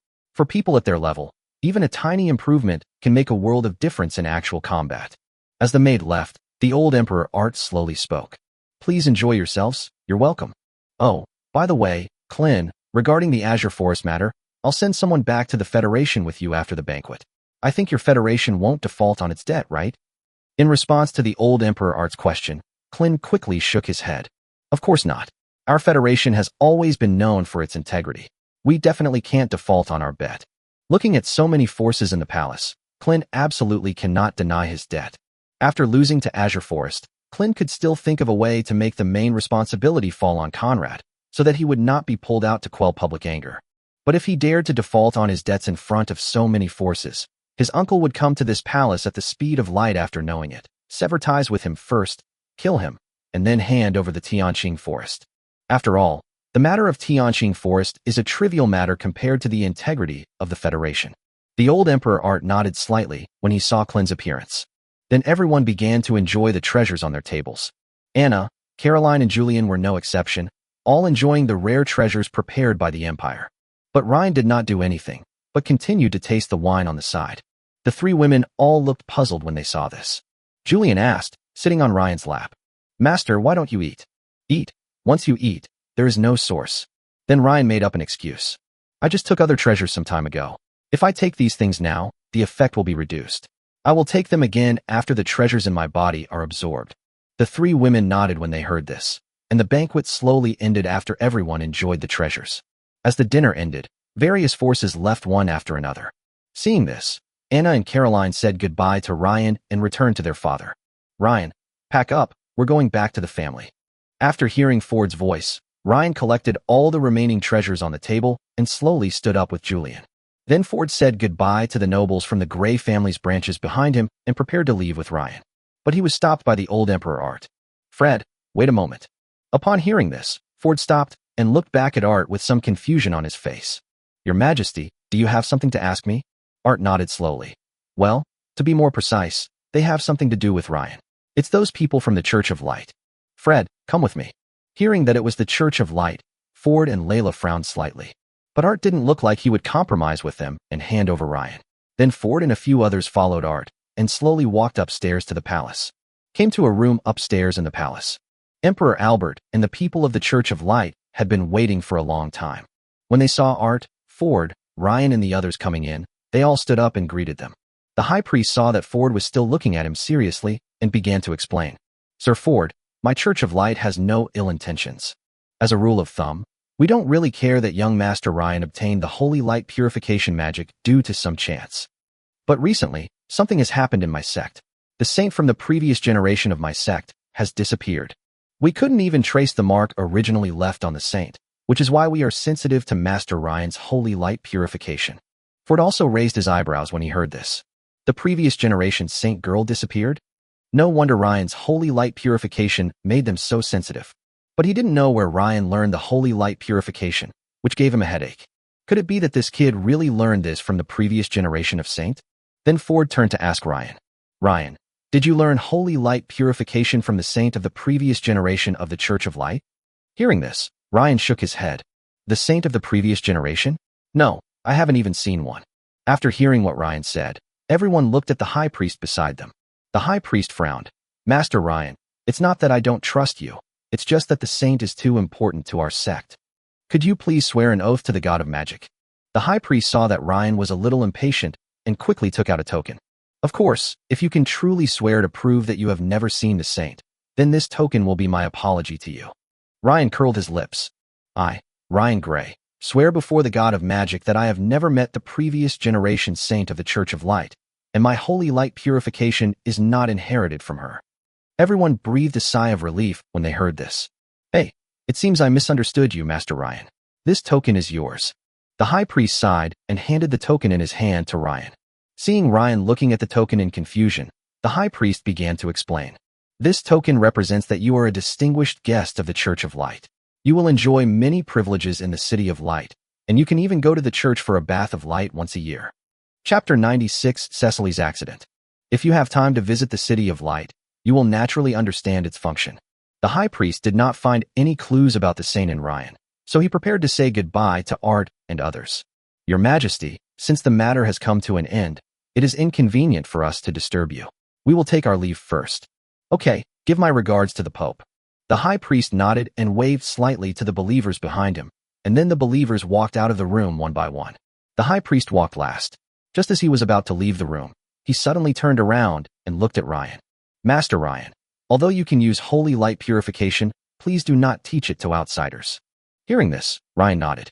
Seeing that Ryan agreed, the high priest smiled and left the room. When Ford saw the high priest leave, he also planned to take Ryan and Layla back to the family. Your Majesty, we will take our leave now. Well, be careful on the road. 3 days passed quickly. During these 3 days, Julian's parents had already been taken back by the Gray family's secret guards. After absorbing most of the treasures at the banquet, Ryan's source point reached an incredible height. 159,812. Of course, among so many source points, the majority are naturally occupied by 5th and 6th level treasures. Early in the morning, Ryan woke up from his bed as usual. Getting out of bed, Ryan stretched in the morning light. Then a golden light flashed in Ryan's eyes, and his silk pajamas changed into college clothes. Then Ryan gathered a large ball of water in front of him and washed himself a little. Ding, ding, ding. Suddenly, there was a knock on Ryan's door. Ryan waved his hand to disperse the water droplets, walked forward, opened the door, and went out. As soon as he went out, he saw Lucifer waiting outside. Master, your father asked me to tell you that the 4th level high-level warrior you recruited in the secret realm has arrived in the family. He is waiting for you in the family's living room now. Hearing this, Ryan raised his eyebrows. Andre is here? Then he nodded and took Lucifer to the reception room. Pushing open the door of the reception room, Ryan saw Andre, who looked nervous. Good morning, young master. Then Ryan took out the Persephone flower from his magic ring. Looking at the Persephone flower in Ryan's hand, Andre was extremely excited. Seeing Andre's excitement, Ryan didn't keep him in suspense and directly handed the flowers to Andre. Andre quickly took it. Thank you very much, young master. This way, Ada can finally be saved. Don't be polite. Go ahead and give it to your granddaughter first. Oh, and Lucifer, go get a few doctors from the family to accompany Andre. Lucifer bowed slightly and disappeared in an instant, apparently going to call the family doctor. Soon, Lucifer walked into the reception room with several family doctors. Then Ryan patted Andre's shoulder and spoke. Andre, go ahead. Haven't you been waiting for this moment all these years? Thank you, young master. Andre will always be your sharpest sword and shield. Andre nodded heavily, then walked out of the reception room with the family doctor. Looking at Andre's back, Ryan slowly left the family's living room and headed towards the academy. At noon, after finishing class, Ryan slowly walked out of the magician's tower. He got on Drake's carriage and returned to his family. As soon as he arrived at the family, Ryan saw Eve with a serious expression on her face. Ryan got off the carriage and joked with Eve, who had a serious face. What's wrong? Who messed with my Eve? Tell me, and I'll help you vent your anger. But Eve was clearly in no mood to play around with Ryan. She frowned and spoke slowly, her tone very serious. Master, Cecily, something happened. Hearing this, the smile on Ryan's face froze. What did you say? Young master, come with me. Eve took Ryan upstairs to the maid's room next to Ryan's room. As soon as he entered the room, he saw Cecily lying on the bed covered in wounds. There were more bruises on her body than when he first crossed over. The maids were taking care of Cecily. When the maids saw Ryan, they all looked at him with tears in their eyes. Looking at Cecily lying unconscious on the bed, Ryan's head buzzed. He turned his head stiffly and looked at Eve, his eyes bloodshot. Who did it? Today, when Cecily was returning home from visiting her parents, she met a young nobleman. He took a fancy to Cecily and wanted to rape her, but Cecily refused, which angered the young nobleman. After Cecily ruined the noble's mood, she was beaten by him. If the guards in the royal city hadn't discovered her in time, Cecily might have. Eve stopped talking, but the meaning behind it was already clear. Ryan slowly came to Cecily's bed and continued to ask Eve while using healing magic on Cecily. What's his name? Theo Slick is the youngest son of Marquis Slick. After almost healing Cecily's injuries, Ryan touched Cecily's cheek. Be good, wait for the young master to avenge you. Then Ryan slowly stood up and looked at Lucifer, who also had a serious expression on his face. Lucifer, go call Andre, master. I'm going to kill someone today. Yes, master. Eve, go to the palace and call some royal doctors to continue treating Cecily. Yes, young master. Then Ryan walked out of the room. Walking in the dark corridor, Ryan's eyes were full of coldness. Poisonous bee? In an instant, the figure of Poison Bee appeared beside Ryan. What are your orders, Master? Within 10 minutes, I want Theo Slick's exact current location. Yes, Master. Walking in the corridor, the maids passing by greeted Ryan one after another, but Ryan just glanced at them and ignored them. The maids lowered their heads and quickly passed by Ryan. Soon, Ryan saw Lucifer and Andre waiting downstairs. The two of them looked fully armed. Andre even put on his full body armor. The two saw Ryan lower his head. Young Master. Owner. Ryan nodded slightly and stood between the two of them, waiting for news from Poison Bee. Soon, Poison Bee returned to Ryan with the information. Master, Theo Slick is now in Wind Chaser Street in the north of the Royal City. After receiving the information about the poisonous bee, the coldness in Ryan's eyes became even stronger. Let's go, to seek revenge, to kill people. Chapter 97. Kill him. I will take the blame if anything goes wrong. Let's go back to the morning. Watching the Royal City guards take Cecily away, Theo spat in disdain, his eyes full of contempt. What Ryan's people? The ones I like are mine. I don't believe Ryan would become an enemy of my Slick family just for a maid.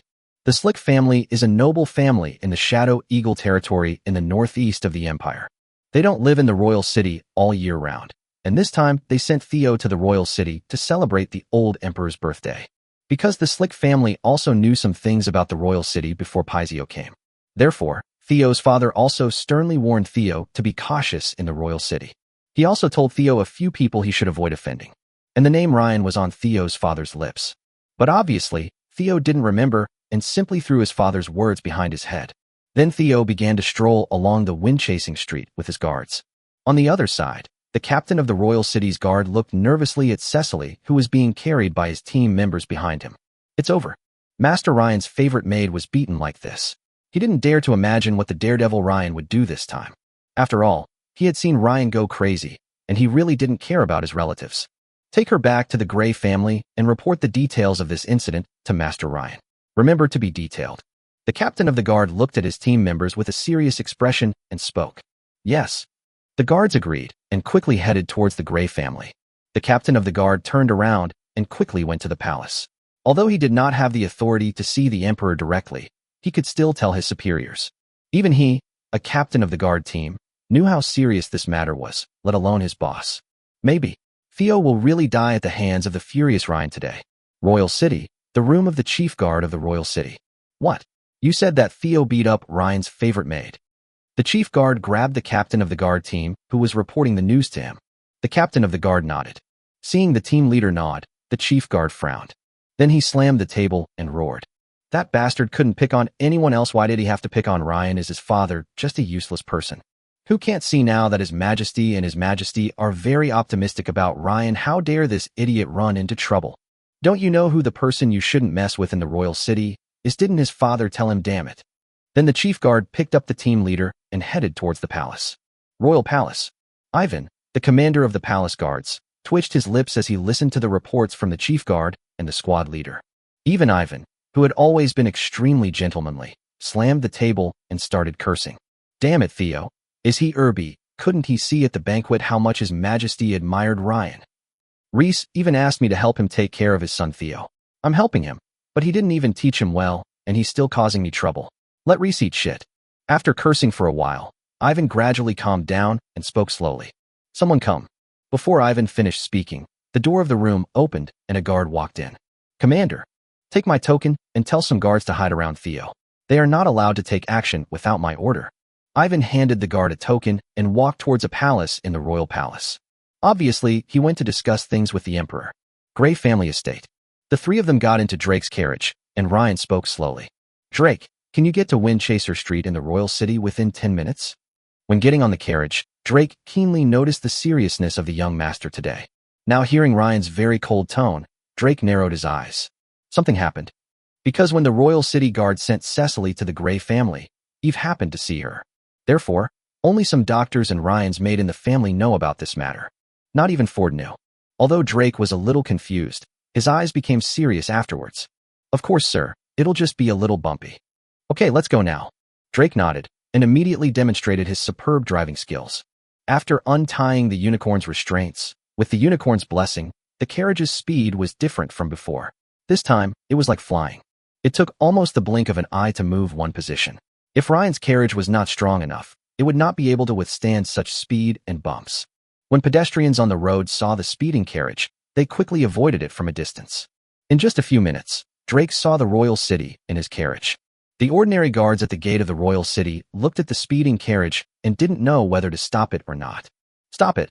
That's the Gray family's carriage. If we don't stop it, isn't the speed a bit too fast? The captain of the guard at the city gate obviously knew something. Get out of the way, everyone. Don't stop us. Just pretend you didn't see anything. Looking at the lion mark on the galloping carriage, the captain of the guard frowned secretly and quickly called out to the guards at the door to move aside. He didn't want to be the first person to suffer Ryan's wrath. Even if the people above reprimanded him, he would not stop him and let the guards in the city worry about it. Afterwards, several guards chose not to see it, allowing the speeding carriage to fly directly into the royal city.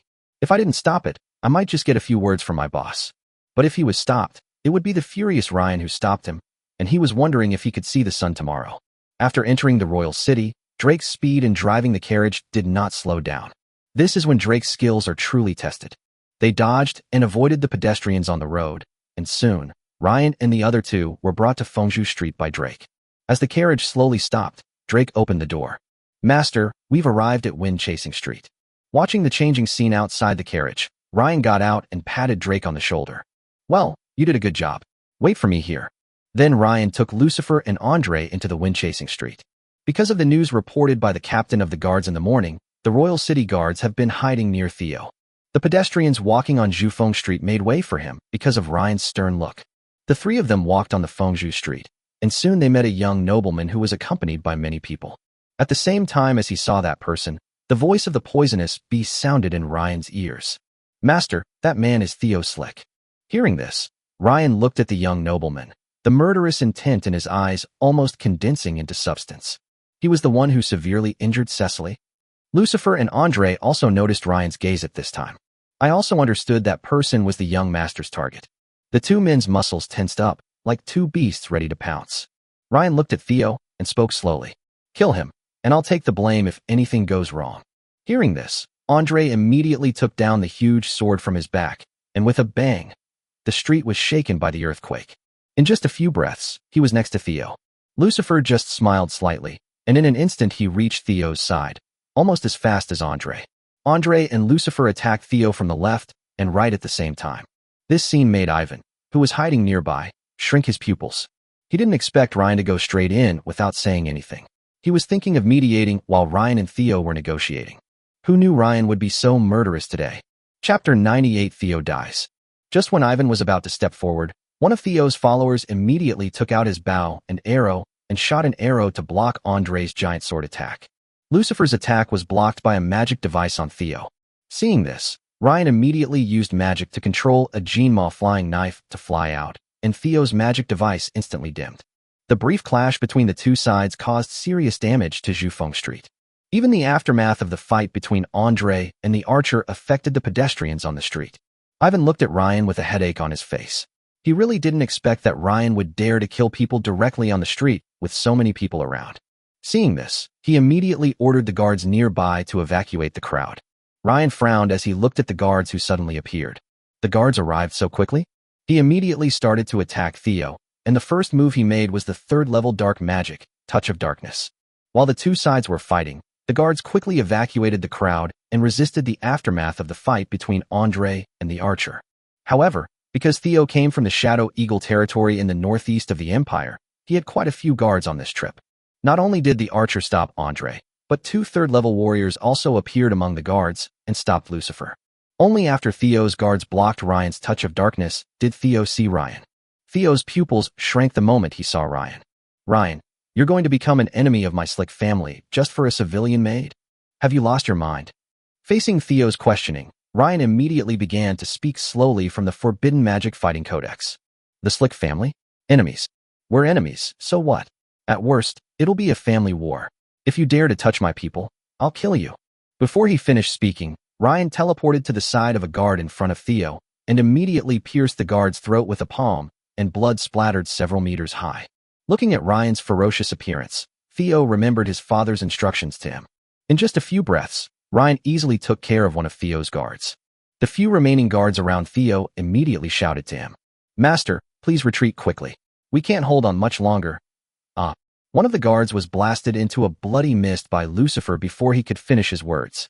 Looking at the blood mist still drifting in front of him, Theo looked at Ryan with increasing fear. He really wants to kill me. This madman doesn't care about the Slick family behind him at all. At this moment, the archer who was fighting with Andre was beheaded by Andre with one sword. The head rolled directly to Theo's feet. Looking at the head that was still staring, Theo no longer cared about anything else and ran straight towards the guards. "Guards, save me! Save me! I'm Theo, from the Slick family." Seeing this, Ryan killed Theo's guards even faster. He didn't want the guards to intervene. But just when Ryan and Lucifer worked together to kill the last guard, Ivan also came to Theo. Ivan frowned and looked at Ryan nervously. "Ryan, don't be impulsive." Before he could finish his words, he was interrupted by Ryan. "Ivan, you want to help him? You want to go against me?" "No, it's just. If you don't have any, get out of my way. Don't fucking block my way." Although Ryan really wanted to kill you if you continued to block him, he thought about Ivan's identity and gave up. After all, he is the Emperor's confidant. But Ivan still stood in front of Theo, and then Ivan slowly persuaded him. "Ryan, you really can't kill Theo. You know the laws of the Empire." "Oh, don't tell me about the Imperial law right now. I, Ryan, have always been a family man. I only know that Theo beat up my people, and as their master, I must avenge him." Ryan looked at Ivan with an increasingly unfriendly look, and then spoke. "Ivan, are you going to move aside or not?" Ivan shook his head upon hearing this. "I'm sorry, Master Ryan. I can accommodate you on other matters, but not on this one." At this time, Ivan had already greeted Theo and his father Reese's 8 generations of ancestors in his heart. If it weren't for the stability of the Empire, he would have quit long ago. He doesn't care whether Bezio lives or dies. Seeing Ivan's resolute look, Ryan narrowed his eyes and looked at Lucifer and spoke slowly. "Lucifer, take action." Lucifer smiled slightly upon hearing this. "As you command, my great master." Then Lucifer instantly arrived above the royal city, grinning as he felt the huge amount of magic power that Ryan was gathering towards him. Devil's Law, Dark Knight. The next moment, everyone on the wind-chasing street except Ryan and Andre suddenly saw nothing. Moreover, each person's shadow gradually turned into a sharp blade on his neck, as if it was about to reap everyone's lives. "I can't see. Who? What's that around my neck?" Ivan was also stunned by this scene, but then he reacted and immediately spoke to Ryan anxiously. "Ryan, don't do anything yet. We can discuss everything." Lucifer naturally understood what Ryan meant, so he did not swing his sword at the guards. He simply grabbed Theo from behind Ivan and slowly brought him to Ryan. Bang! Suddenly, Lucifer's dark night of death was broken by external forces. This allowed the blind guards to see again. After regaining their sight, everyone looked as if they had survived a disaster and touched their necks at the same time. The ones who broke the Dark Night were obviously Ford and Emperor Albert, who had just received the news. The first thing Theo saw after regaining his sight was Lucifer, who had captured him, and Ryan in front of him, and he was immediately scared to death. Ryan, don't kill me. Yes, I can apologize. I can apologize, Ren. If not, treasure, I will go collect healing treasures. I promise to cure your maid." Looking at Theo's appearance, Ivan immediately advised him. "Ryan, he's already said that. If you're still worried, I'll be your witness. As long as your maid isn't well, Theo can't go back. How about we just let this matter go?" Ryan scoffed. "Go over there? Of course. Okay, let his mother come to the royal city to stay with me for 3 days, and then let me beat her up, and I'll let this matter go, okay? Ivan, can you make the decision?" Ivan opened his mouth, but didn't know what to say. He could only look at Ford and Emperor Albert in the sky. Just as Ford was about to say something, Ryan touched Theo's head and spoke. "If anyone can bully my people like you, then my stay in the royal city is in vain. Who would want to follow me, Ryan, in the future? Who would dare to follow me, Ryan, in the future? Today I will let others know how powerful the backing behind my people from Ren is when they do things outside. From today on, I want to see who dares to bully my people outside." After saying that, Ryan immediately exerted force with his right hand, and his 5 fingers directly dug into Theo's skull. Then Ryan exerted force suddenly and pulled out Theo's head and spine. In an instant, the streets of Zhufeng fell silent. Chapter 99 Prison. Looking at the lamb ribs still dripping with blood in Ryan's hand, everyone swallowed in shock. This Ryan is too cruel. Ivan was the first one to react among the crowd. Looking at Theo's stump in Ryan's hand with a serious expression, he slowly came to Ryan and spoke. "Ryan, come with our royal guards." Hearing this, Lucifer and Andre beside Ryan immediately stood in front of Ryan, and they looked at Ivan with unfriendly expressions. The giant sword in Andre's hand was ready to strike, as if waiting for Ryan's order to break out. Ford in the sky narrowed his eyes slightly when he saw this. He didn't think Ryan did anything wrong. On the contrary, he was very pleased with what Ryan did. If his men were seriously injured, Ford believed that he would not do much better than Ryan. Then Ford looked at Emperor Albert beside him and said, "Your Majesty." But Albert raised his hand slightly to interrupt Ford. Seeing that Ford wanted to say something, Albert shook his head and then sent a message to Ford. "Ford, don't worry. Ryan will be fine. I can kill Theo, a dandy. I won't embarrass the genius of the Empire for a dandy who has no knowledge or skills. But now that Theo has been killed by Ryan in public, I must give an explanation to the others according to the laws of the Empire. Let Ryan and Ivan go back to the prison first as a pretense." Hearing this, Ford nodded in understanding. On the wind-chasing street below, Ryan threw the lamb ribs in his hand aside, patted the shoulders of the two people in front of him, and said, "Okay, you guys go back. I'll be fine. Andre, you go back and take care of your granddaughter. I've finished what I needed to do." When Andre heard this, he was about to refute, but was stopped by Ryan's eyes. Andre then slowly put away the giant sword in his hand and stepped aside. Lucifer looked at Ryan with a smile and said, "Master, I will go with you." Ryan thought for a moment and nodded, then walked to Ivan and stretched out his hands. "Ivan, cuff me." When Ivan heard this, he first glanced at the two people in the sky. Seeing that they did not react, he took out a pair of shackles and handcuffed Ryan. But Ivan obviously knew that nothing could happen to Ryan. He just put the shackles on Ryan's hands without even locking them. He asked a few guards to pick up Theo's body parts, and then took Ryan and the guards beside him to the prison in the royal city. And Ford followed him in the sky worriedly. Looking at the backs of everyone leaving, Emperor Albert sighed slightly. This kid is really a worry. The next morning, in a luxurious room in the royal city prison, Ryan was sleeping soundly, without a trace of tension on his face. Although the room was not as luxurious as Ryan's, it had everything one could need. Even Rayan loves to drink a lot of red wine. Lucifer sat quietly on the sofa beside him, waiting. As a ray of morning sunlight shone onto Ryan's face through the small window above the room, Ryan slowly woke up. Lucifer immediately stood up and walked to Ryan's side, waiting for Ryan's orders. Ryan used water magic to condense a water ball in front of him and washed himself. Ding ding ding. There was a gentle knock on the door. Lucifer came to the door and opened it. Immediately, Ryan's maids filed in. If it weren't for the strict lockdown in the royal city last night, due to Ryan's incident, they would have come last night. After arriving beside Ryan, the maids all looked at him with worry. Looking at the beautiful girls surrounding him, Ryan held Cecily, who had recovered, in his arms. Let the master see how Cecily is recovering. Cecily blushed immediately as she felt Ryan's hand reaching into her clothes. Master, Cecily is fine now. Thank you, Master." Ryan stroked Cecily's head and smiled. "Why are you being polite? I, the young master, can't bear to let you fall. So why should he, Theo? Come on, let the young master kiss you." Upon hearing this, Cecily immediately raised her head and looked at Ryan. Ryan gently touched Cecily's mouth. Then Ryan looked at Eve. "Eve, why are you here? What's the news outside now?" Upon hearing this, Eve took out a stack of information from the magic device and handed it to Ryan, then began to explain. "Although there are still some issues concerning you, young master, in the royal city, most of the voices are in support of you. And now the royal family is very intentionally using the news of the Azure Forest being conquered to divert attention from your case." But then Eve frowned slightly again. "But there are still many voices calling for your life, young master, and saying that you must abide by the laws of the Empire." Ryan smiled and didn't take it too seriously. Although the Grey family was powerful, they were not without rivals. These sounds must have come from those people. But Ryan was not worried at all. After all, his father Ford was still there. That group of people just talked about it, and I didn't see them actually taking any action. Just as Ryan was being affectionate with the maids, there was another knock on the door. Lucifer went forward to open the door, and then Otto and the eldest princess Caroline walked in. As soon as Otto came in, he saw a circle of maids surrounding Ryan, and he suddenly became nervous when talking to Ryan. "Ryan, this." Caroline smiled bitterly when she saw this.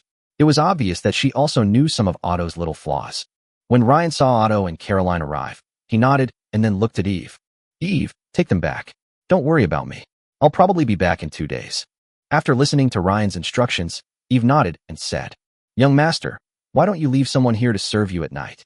Upon hearing this, the maids looked at Ryan excitedly, with the words, choose me, written on their faces. But Ryan shook his head. No, you guys go back first. It's better not to leave one person here. Be obedient and go back. Upon hearing this, the maids had no choice but to follow Eve out of the room. As Ryan's girlfriends left, Otto finally relaxed. Then Ryan looked at Caroline and Otto and spoke. How come you two have time to come here? Caroline took a chair and sat down in front of Ryan's window. It was Otto who was looking for you. I just happened to have some time to come over and see you. Hearing this, Ryan looked at Otto. Otto came to Ryan with a smile and handed him a stack of information just like Eve did. Ryan, this is Jana's information. Looking at the information in Otto's hand, Ryan raised his eyebrows. Jana? The adventurer Otto loved? After taking Jana's information, Ryan looked at Otto with a smile. Yeah, but it might take a while, Otto. After all, I can't go out now. Otto nodded. Yeah, I know. There's no rush. Then Ryan talked to the two of them about some recent events in the royal city. Chapter 100 Watney Province, Far East. I, Ryan, am here. The incident of Ryan killing Theo continued to ferment. For a time, both nobles and commoners had an inexplicable emotion towards Ryan. Ryan's action this time was quite like buying a horse's bones for a huge sum of money. For a time, Ryan's reputation in the royal city rose rapidly. The Bush family estate of the Earl family. Because after Ryan recruited Casey, the Bush family's resources were subtly tilted towards Casey. This has left some other members of the Bush family dissatisfied. After all, the family has limited resources every month. If Casey has more, there will naturally be less for others. This resulted in Casey having more resources for cultivation, but encountering obstacles everywhere in the family. But some people in the Bush family heard that Ryan killed Theo for a maid. Suddenly, the way he looked at Casey changed, from the initial coldness and disdain to the current flattery and attentiveness. Even the mistress, who had always been sarcastic, became much nicer to Kathy's mother, calling her sister one day. Casey also keenly noticed the differences among the people, and then thought about what happened to Ryan recently. Casey's respect and admiration for Ryan grew stronger, but he could not repay Ryan. Master Ryan gave him so much, but he had nothing to repay Master Ryan, which made Casey feel more and more guilty. Therefore, Casey has been training himself constantly, hoping that one day he can stand in front of Ryan and clear the way for him like Lucifer and Andre. And the Ryan incident affected more than just the Bush family. Some civilians with some strength, some students in the academy, and most of the mercenaries in the Mercenary Association all hoped to work for Ryan. After all, what could be more important than an extremely solid background? Not to mention that if something happens to you, he will really help you. He is not like some nobles who just say it verbally, but ignore it in private. And now this happened when Ryan's girls went out to stroll around the royal city. The guards followed them dozens of meters away at all times, fearing that the next blind Theo would appear. Even some noble lords took out photos of Ryan's maids and subordinates and gave them to their descendants. And they were sternly warned to stay away from these people when they met them and not to cause trouble. If they really mess with Ryan, he won't protect them, he will just cut off all ties with them. In the prison, the two who had chatted with Ryan were about to leave. Ryan, that's all that's happened in the royal city recently. Nothing major. If anything major happens, I'll send someone to notify you. Caroline slowly stood up from her chair and spoke to Ryan. Okay, thank you very much. Caroline smiled slightly when she heard this, and then left the room with Otto, who was smiling. Looking at Otto's smiling face, one can tell that he gained a lot in Ren today. After the two left, Ryan also took out the box that Otto had given him, which was the so-called reward. As soon as he opened it, Ryan frowned. A unicorn. It is very similar to the unicorn horn on Ryan's carriage, but there are some subtle differences. Then Ryan used his magic eye to check, and immediately became even more confused. Looking at the extremely pure wind magic contained in this unicorn horn, he frowned slightly. This fluctuation sounds so familiar to him. Suddenly Ryan thought of something and took out a feather from the magic ring. Elemental life, feathers of the firebird. Immediately comparing the two, Ryan came up with a bold guess. He immediately used his magic power to send a wind blade towards the unicorn. Sure enough, the wind blade dissipated before it even touched the unicorn horn. It was exactly the same as when Ryan used fire magic to attack the feathers of the firebird. Looking at the unicorn in his hand, Ryan smiled. Could this be a relic of the previous generation of wind elemental life? Looking at the horn in his left hand and the feathers in his right hand, Ryan suddenly had a bold idea. If he could collect all the elemental lives and sign contracts with them, how powerful would he be? Just as Ryan was fantasizing, there was another knock on the door. Lucifer opened the door and welcomed Ford in. Ryan, who was sitting on the bed, was slightly stunned when he saw the person coming. Father? Why are you here? What? I can't come. Ford raised his eyebrows, then sat down in the chair where Caroline had sat in the morning. Of course, but shouldn't you be negotiating with the Slick family now? Listening to Ryan's words, Ford sneered. Negotiation?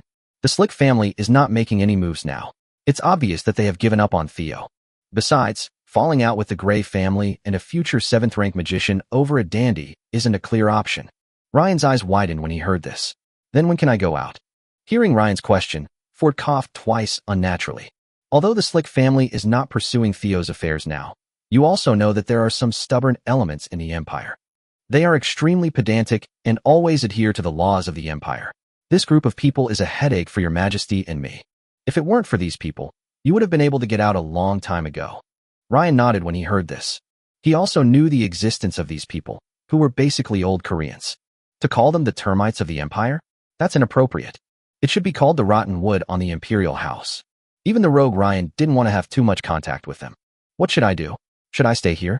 Or should I sneak out? No one will know anyway. If anyone finds me, I'll come back. Ryan's suggestion made Ford curl his lips. I came here to tell you this too. Didn't you tell me you wanted to go to the Morris family's Watney province for training? Now go. It's a good time to stay out of the spotlight. When you come back, the situation in the Azure Forest will be almost resolved, and we can shut those people up. You'll be fine then. Ryan was stunned when he heard this. Watney province.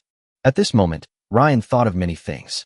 Then Ryan lowered his head and thought for a long time before nodding. Father, I want to go to the Far East. It just so happens that Watney province, the Far East, and the Royal City are all on the same line, so I want to go to the Far East on the way. Ford frowned immediately. The Far East? Why are you going there? You don't know anyone there. How are you going to get there? Facing Ford's question, Ryan looked at Ford very formally and spoke. Father, I have reasons why I have to go. Looking at Ryan's resolute look, Ford touched his head in embarrassment, then sighed slowly. You are really good at giving me problems. Then Ford slowly stood up and said, wait for my news. I will go and prepare some supplies for you. In the next few days, Ryan did not see Ford. Finally, on the 5th day, Ford came to Ryan's room again. This time Ford brought Jonas with him. Sitting on the sofa, Ford spoke slowly. Although I don't know why you want to go to the Far East so much, you have your own life.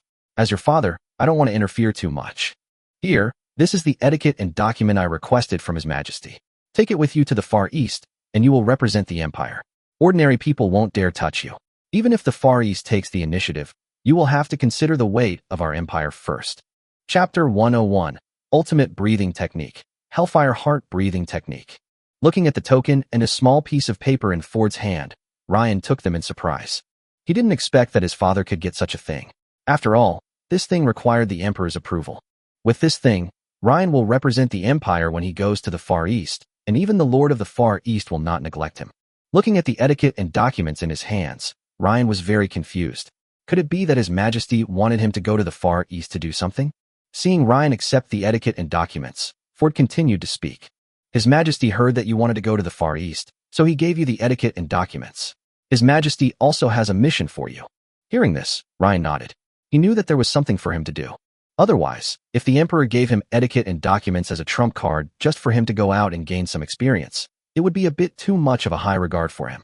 Back then, when His Majesty Art was still a prince, he went to the Far East once. And when His Majesty Art returned to the Empire, he brought back a woman, who is now His Majesty's mother, Bailey Morton. But there was one time when Bailey went back to the Far East and never came back. Even when His Majesty Art used the power of the Empire to put pressure on the Far East, it was to no avail. It was as if Bailey had vanished from the face of the earth. And the mission His Majesty has entrusted to you is to find clues about His Majesty's biological mother, Bailey. Ford's words made Ryan frown. It's been so many years, where can I find any clues? Ford waved his hand after hearing what Ryan said. It's all right. Just take care of the etiquette and paperwork first. If you can find it, then go ahead and look for it. If you can't, that's fine. Even if you don't find it, His Majesty will probably just reprimand you when you come back. On the contrary, if you go to the Far East with etiquette and paperwork, your status will be different. Not only will the people from the Far East not dare to attack you, they will also send people to protect you, which will greatly increase your safety. Ryan nodded when he heard this. I understand. I'll do my best. He then put the etiquette and documents in his hand into his magic ring. When you go to the Far East, bring etiquette and paperwork with you. Don't be so troublesome as in the royal city. With these two things, your every word and action will represent the Empire. After giving the instructions, Ford grabbed Ryan's arm and slowly injected a stream of energy into Ryan's body. Soon, a faint lion mark appeared on the back of Ryan's hand. This is a blood vendetta. If anything happens to you, I can use this to avenge you. Upon hearing this, Ryan curled his lips. Don't worry, I'm lucky. Okay, let's go. Go back to the family and stay for a day or two before leaving. Spend more time with your mother these few days. Ford slowly stood up and greeted Ryan. Ryan nodded, put on his shoes, followed Ford's footsteps, and walked out of the prison room. Gray family estate. Ryan's sudden return surprised the maids, and they all threw themselves on him and acted coquettishly. Master, you're back. Master, Ellie misses you. Holding Ellie's soft body, Ryan felt a little hot for a moment. Then he looked at Lucifer behind him. His eyes spoke for themselves. Lucifer smiled. Master, I'm just outside the room. Just call me if you have any instructions. Then he bowed slightly, opened the door, and walked out. Seeing Lucifer leave, the maids no longer had any scruples. They pulled up the curtains and went to the bathroom to take a bath. Master, you've been in jail for so long. Come and take a shower together. The maids pulled Ryan into the bathroom. But Ellie stood on tiptoe and whispered to Ryan. Master, don't you like Avril the most? All the maids are like that now. Hearing this, Ryan coughed twice, then carried Ellie to the big bathtub. You little girl, you dare to seduce the young master. The young master will be the first to eat you today.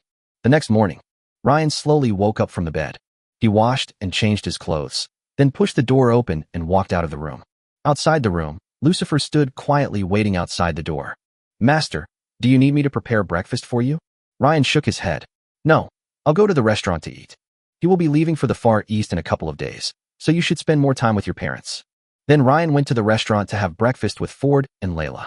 After finishing breakfast, Ryan walked in the corridor and said to Lucifer, who was following behind him, Lucifer, go call Andre to the back garden. I'll be waiting for you there. Hearing this, Lucifer nodded and walked out of the villa. Soon, Ryan met Andre and Lucifer in the back garden. And Andre was followed by a timid little girl. The three of them came to Ryan, and Andre touched the little girl's head and spoke. Ada, this is Master Ryan. Hurry and pay your respects.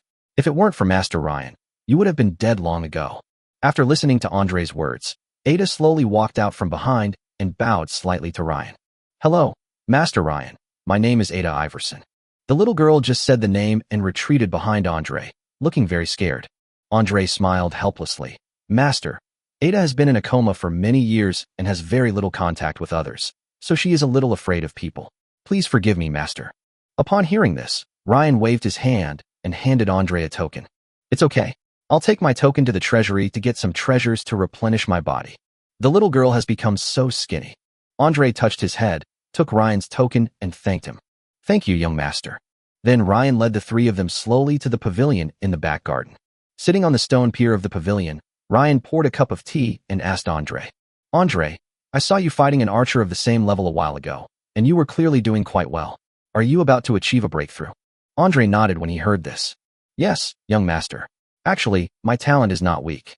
I could have achieved a breakthrough years ago. But because my breathing method is only an advanced one, I have been unable to break through.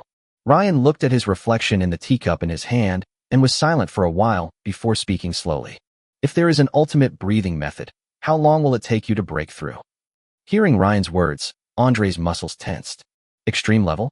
Then Andre lowered his head and thought for a while before giving Ryan the answer. Young master, if there is an ultimate breathing technique, apart from the time it takes me to learn and adapt to it, I will definitely be able to break through to the 5th level within 3 days. Hearing this, Ryan slowly took out a piece of inheritance jade from the magic device. It was a piece he had obtained from the secret realm. Ultimate breathing method. Hellfire heart breathing method. Okay, Andre, then this ultimate breathing technique, the Hellfire blazing heart breathing technique, is yours. I hope you can break through to level 5 as soon as possible. Looking at the inheritance jade in Ryan's hand, Andre swallowed hard. Although Andre was extremely eager in his heart, reason still overcame desire. Young master, I, Andre, feel unworthy of this. This is too precious. Chapter 102, let's go. Young master, I, Andre, feel unworthy of this. This is too precious. Looking at Andre's expression, Ryan smiled and stuffed the inheritance jade into Andre's hand. It's just the ultimate breathing method. The most important thing is that you break through to the 5th level, Andre. When you break through to the 5th level, my safety will be better guaranteed. Looking at the inherited jade in his hand, Andre no longer refused. After receiving it, he immediately knelt on one knee to express his loyalty to Ryan. Yes, young master. As long as I, Andre, am alive, you will not be harmed in the slightest. Andre, you also know that I'm going to the Far East. Hearing this, Andre nodded. Yes, young master, please be sure to take me with you. Although Andre concealed it well, Ryan was still keenly aware of Andre's worry. Ryan smiled immediately and said, Since Andre needs your protection as we go to the Far East, I won't let you have any worries. Ada, come here. Ryan waved to Ada. Hearing this, Ada glanced at Andre, and seeing her grandfather's affirmative eyes, Ada slowly came to Ryan. Looking at the still timid Ada, Ryan took Ada's hand and spoke. Ada, would you like to be my sister, Ryan? Hearing Ryan's words, Andre's pupils shrank, and the surprise in his eyes was beyond words. Who is Ryan? Everyone in the royal city knows now. That's the heir to the Grey family. The future 7th-level great magician. He has at least 4 level 6 peak masters as his backers. Ada became Ryan's sister, so her identity was naturally different. From then on, even some viscounts and earls had to call Ada Miss Ada affectionately when they saw her. Andre didn't expect that Ryan would do this so that he could have no worries. His respect for Ryan became even stronger. Even if Ryan asked Andre to die now, Andre would not hesitate. But after listening to Ryan's words, Ada still looked back at Andre timidly, as if asking what her grandfather meant. After Andre nodded heavily to Ada, Ada nodded to Ryan. Seeing this, Ryan touched Ada's face and said, Call me brother. Elder brother. Okay, I'll give you some magical devices for self-defense. Then Ryan took out 4 or 5 second-level magic devices from the magic ring and put them on Ada. Looking at the little sparkling objects on her body, Ada seemed to feel closer to Ryan. Thank you, brother. After patting Ada's head, he let Ada return to Andre. All right, Andre, you guys go back. The departure time is tentatively scheduled for the day after tomorrow. Go back and pack up. If you're still worried about Ada, you can go find Jonas or my headmaid Eve. They will help take care of you. As long as Ada is in the royal city, she will not be bullied. Andre chuckled when he heard this. Okay, young master, I will. Then Andre took Ada and slowly left the back garden. Time passed quickly, and soon it was the day for Ryan to set off. In the past few days, Ryan visited his magic teachers one by one. Although Ryan tried his best to refuse the teachers' things, he still couldn't resist their enthusiasm. There are countless different kinds of magic scrolls, magic devices, and magic equipment. Of course, Ryan did not just ask for things blindly. He gave each teacher a kind of magic or something similar in the ancient books according to the direction of their research. Therefore, the nearly 16,000 source points that Ryan had originally obtained from the birthday banquet were basically used up. Oh, my source point, it really hurts.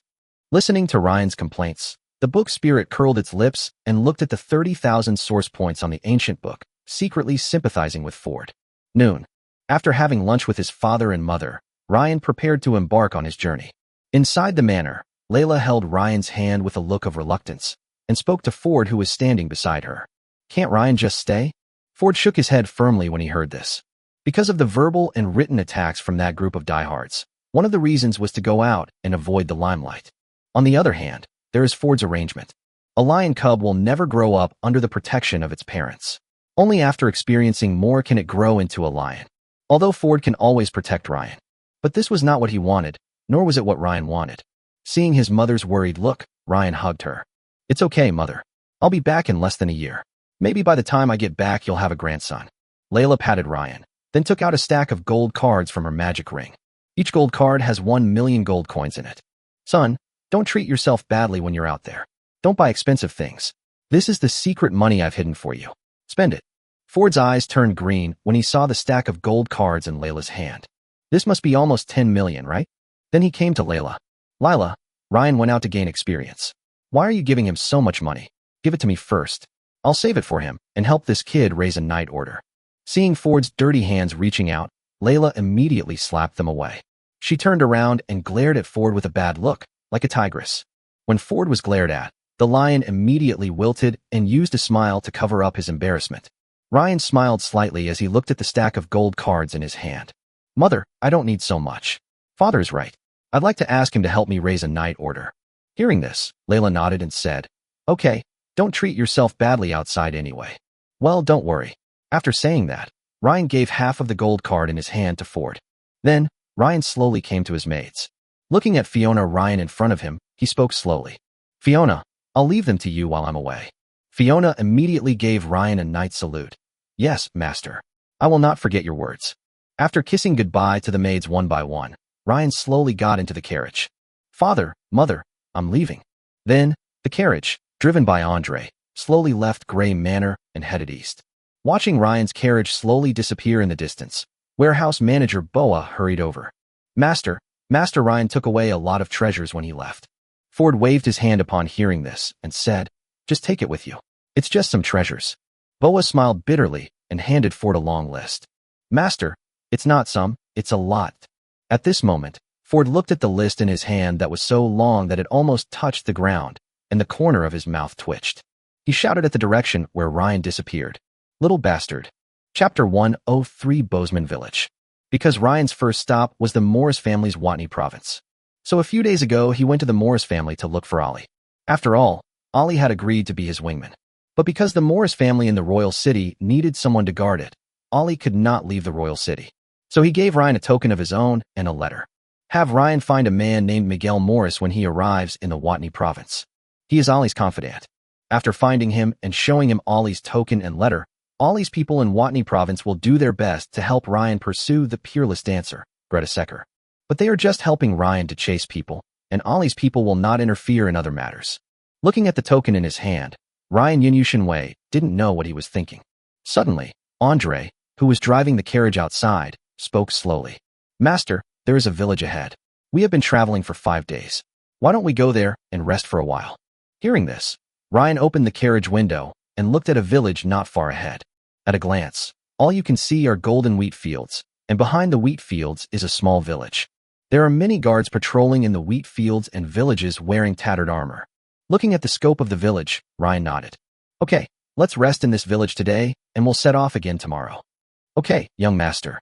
As Ryan's carriage slowly drove out of the forest and arrived at the village gate, 2 patrolling guards stopped Ryan's carriage. Although the emperor and his father knew that Ryan was going out this time, the diehards in the empire did not know. So according to common sense, Ryan is still in the empire's prison. So when Ryan goes out this time, he cannot use the name of the Gray family. Therefore, the carriage Ryan was riding in was not a specially made carriage for the Gray family. The carriage did not bear the Gray family lion emblem. Even the carriage was no longer pulled by a unicorn, but by 3 black-scaled horses.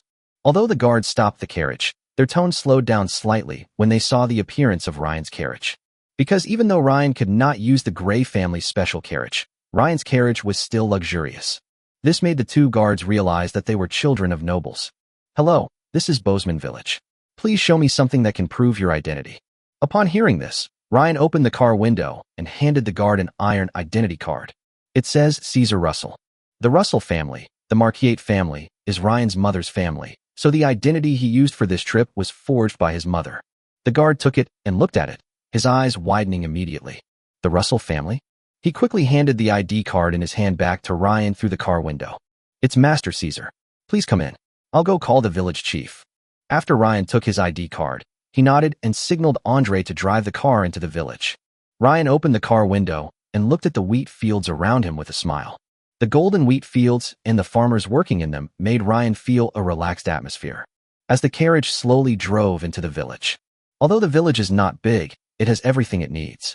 Taverns, inns, blacksmith shops, and tailor shops are basically all found in villages. This reminded Ryan of the novice village in some games he had played on Blue Star. Following the guard's lead, Ryan's carriage soon arrived at an inn. Pearson, an elderly man, had been waiting at the door of the hotel for a long time. He watched Ryan get off the carriage and hurried forward to bow. Good afternoon, Master Caesar. I wonder what you have to say when you come to Bozeman Village. Hearing this, Ryan shook his head and said, No, I'm just passing by here. I'll rest for one night and leave tomorrow. The village chief nodded upon hearing this. Master Caesar, this is the best hotel in our Bozeman Village. Please don't despise it. This is Pierce, the innkeeper. If you need anything, just tell him.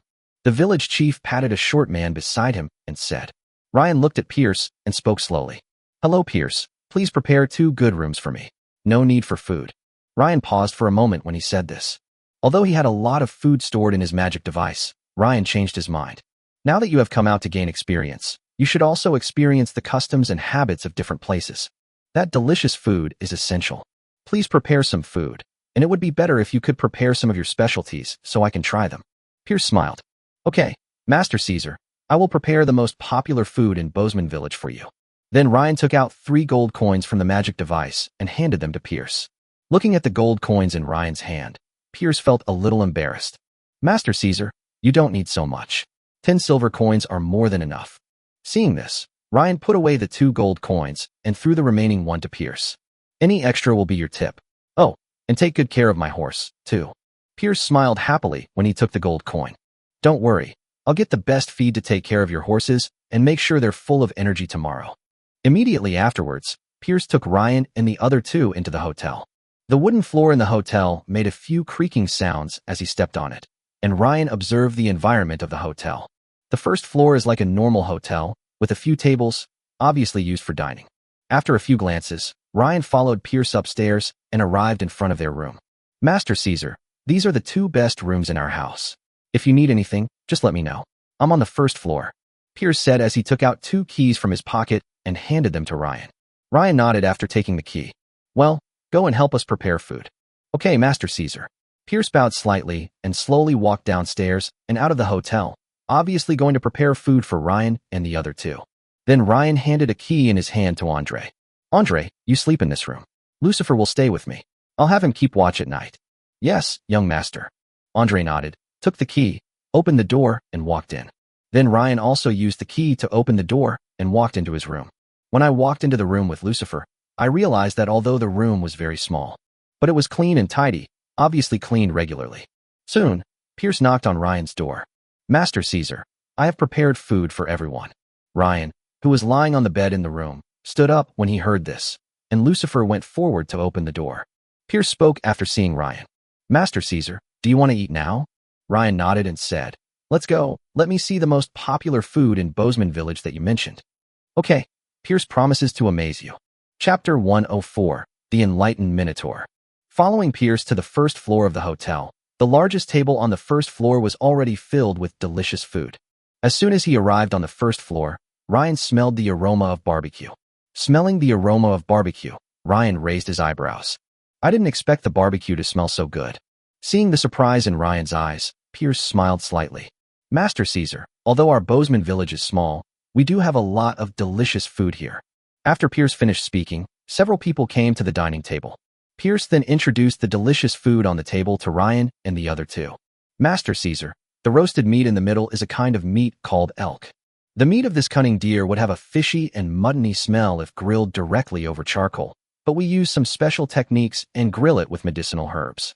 The fishy smell will be completely gone and replaced by an extremely fragrant aroma.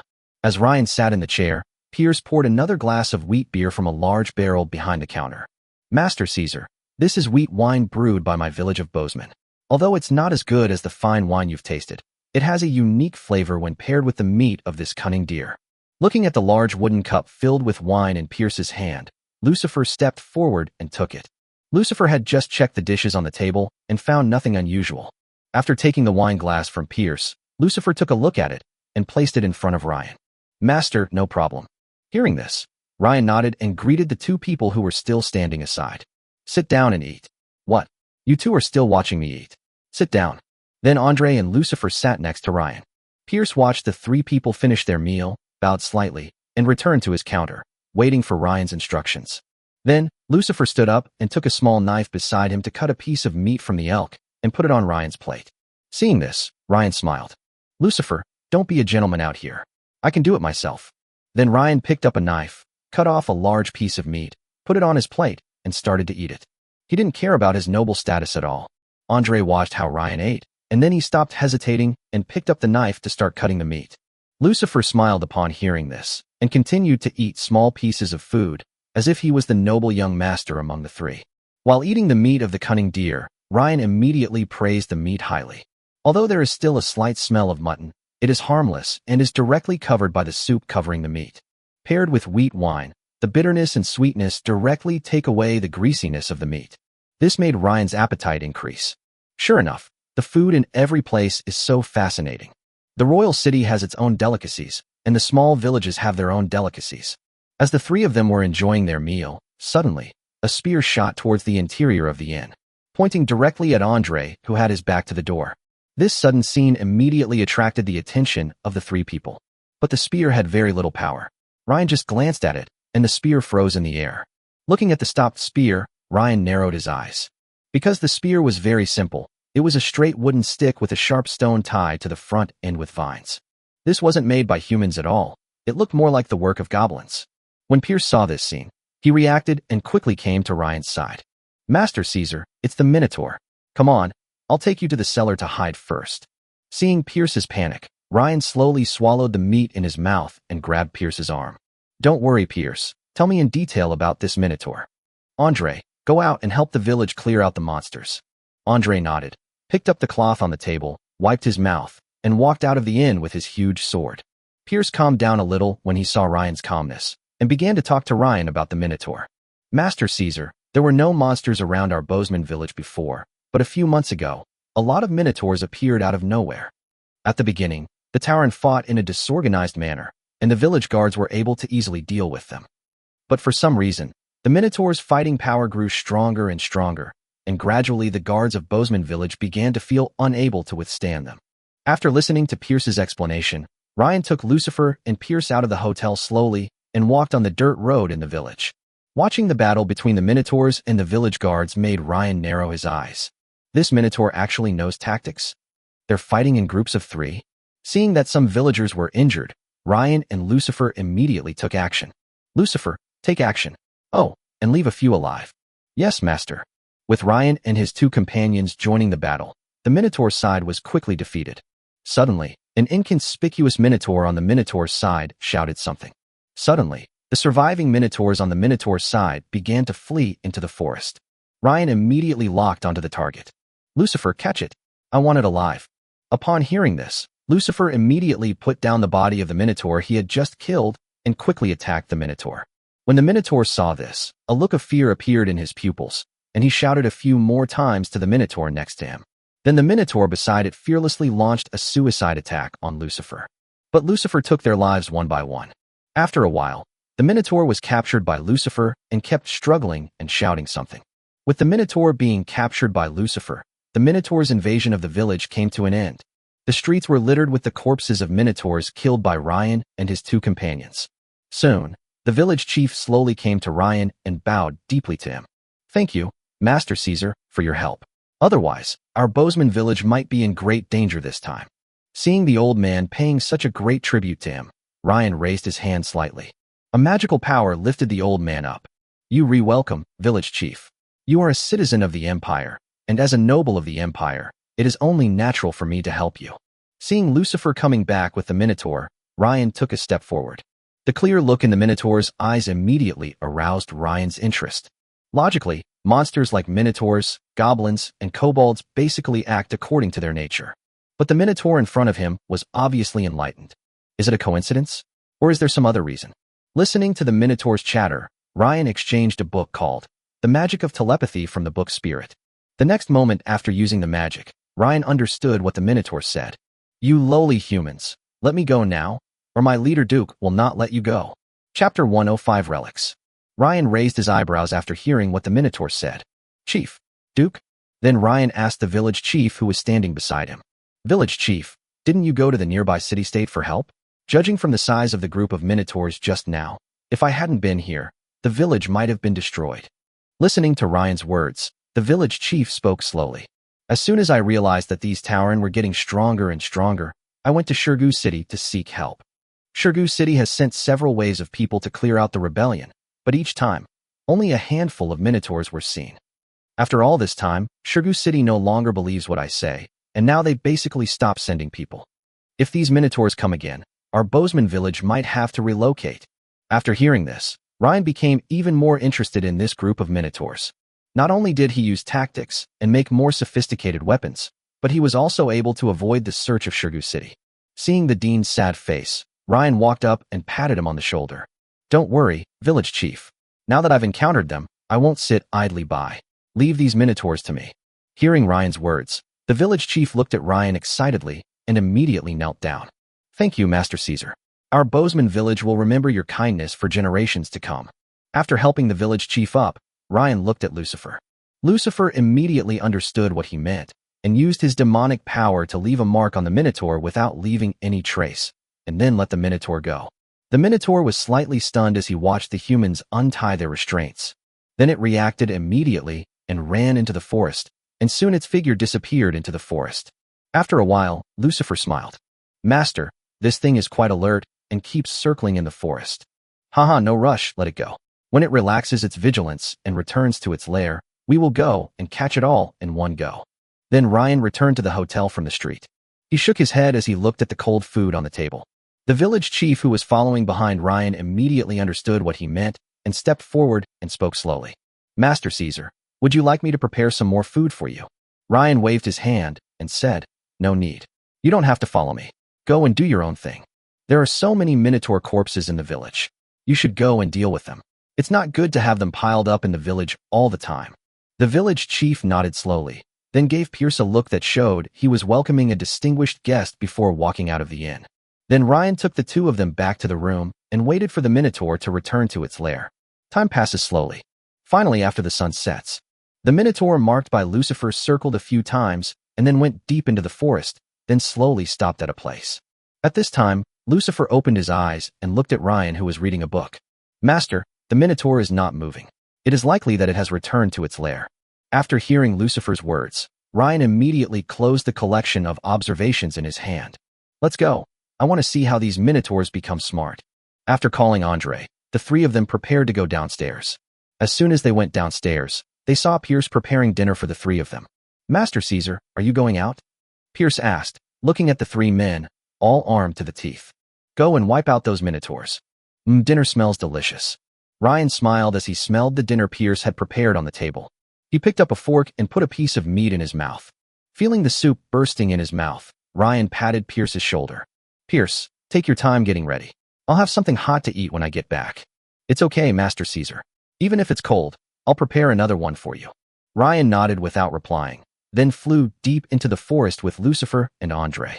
Looking at the place where Ryan and the other two disappeared, Pierce felt for the first time that there were many good people among the nobles. Not all of them are as greedy as the nobles in Shirgu City. Ryan and Andre followed Lucifer and soon arrived at a waterfall in the forest.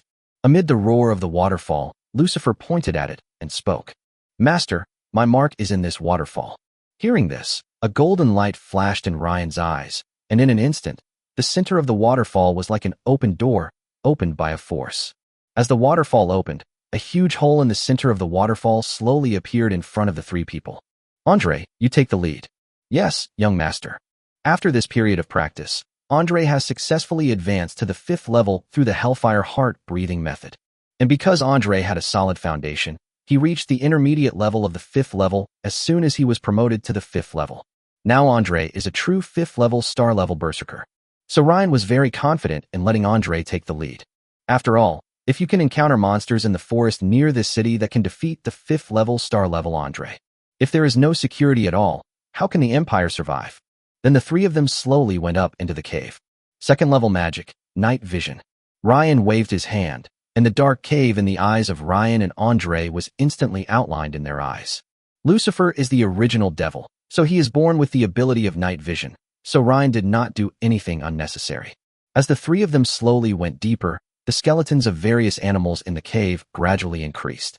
Feeling the slope of the cave, Ryan narrowed his eyes. This cave actually goes underground? After a while, the originally narrow cave gradually became larger. Immediately afterwards, Ryan came to a huge underground cave. Looking at the scene in front of him, Ryan widened his eyes and sighed. Fuck! This huge underground cave did not surprise Ryan. What surprised Ryan was that there was a relic in this huge cave. And looking at the appearance of the ruins, they are still very well preserved. Looking at the Minotaur moving around in the ruins, Ryan narrowed his eyes. There are quite a lot of Minotaurs. According to Ryan's estimation, there are at least several thousand. But Ryan didn't care too much, because they were basically at the 1st or 2nd level. There are also 3rd level ones, but there are only 1 or 2. Taking advantage of the darkness in the cave, Ryan and the other two slowly approached the ruins. Looking at these Minotaurs gathered so densely, Ryan really wanted to use a large-scale magic to kill them all in one fell swoop. But looking at the well-preserved ruins, Ryan still endured it. He had no idea how much of the ruins would remain after this large-scale spell. So in order not to destroy the ruins, Ryan prepared to let Andre use his 5th level pressure at full power. This can greatly avoid fighting and damage to the ruins buildings. Chapter 106. Sacrifice to the Moonlight Goddess. After understanding Ryan's request, the next moment, Andre's pressure instantly emanated from his body. Andre fought countless battles in his life and killed many enemies. Therefore, Andre's majesty is filled with extremely powerful murderous aura, which is frightening. As Andre's pressure was released, the Minotaur who was nearby was instantly suppressed by this pressure and could not move. I couldn't even move my fingers. Lucifer, solve this quickly. Ryan looked at the suppressed Minotaur and spoke slowly. Lucifer immediately took action upon hearing this.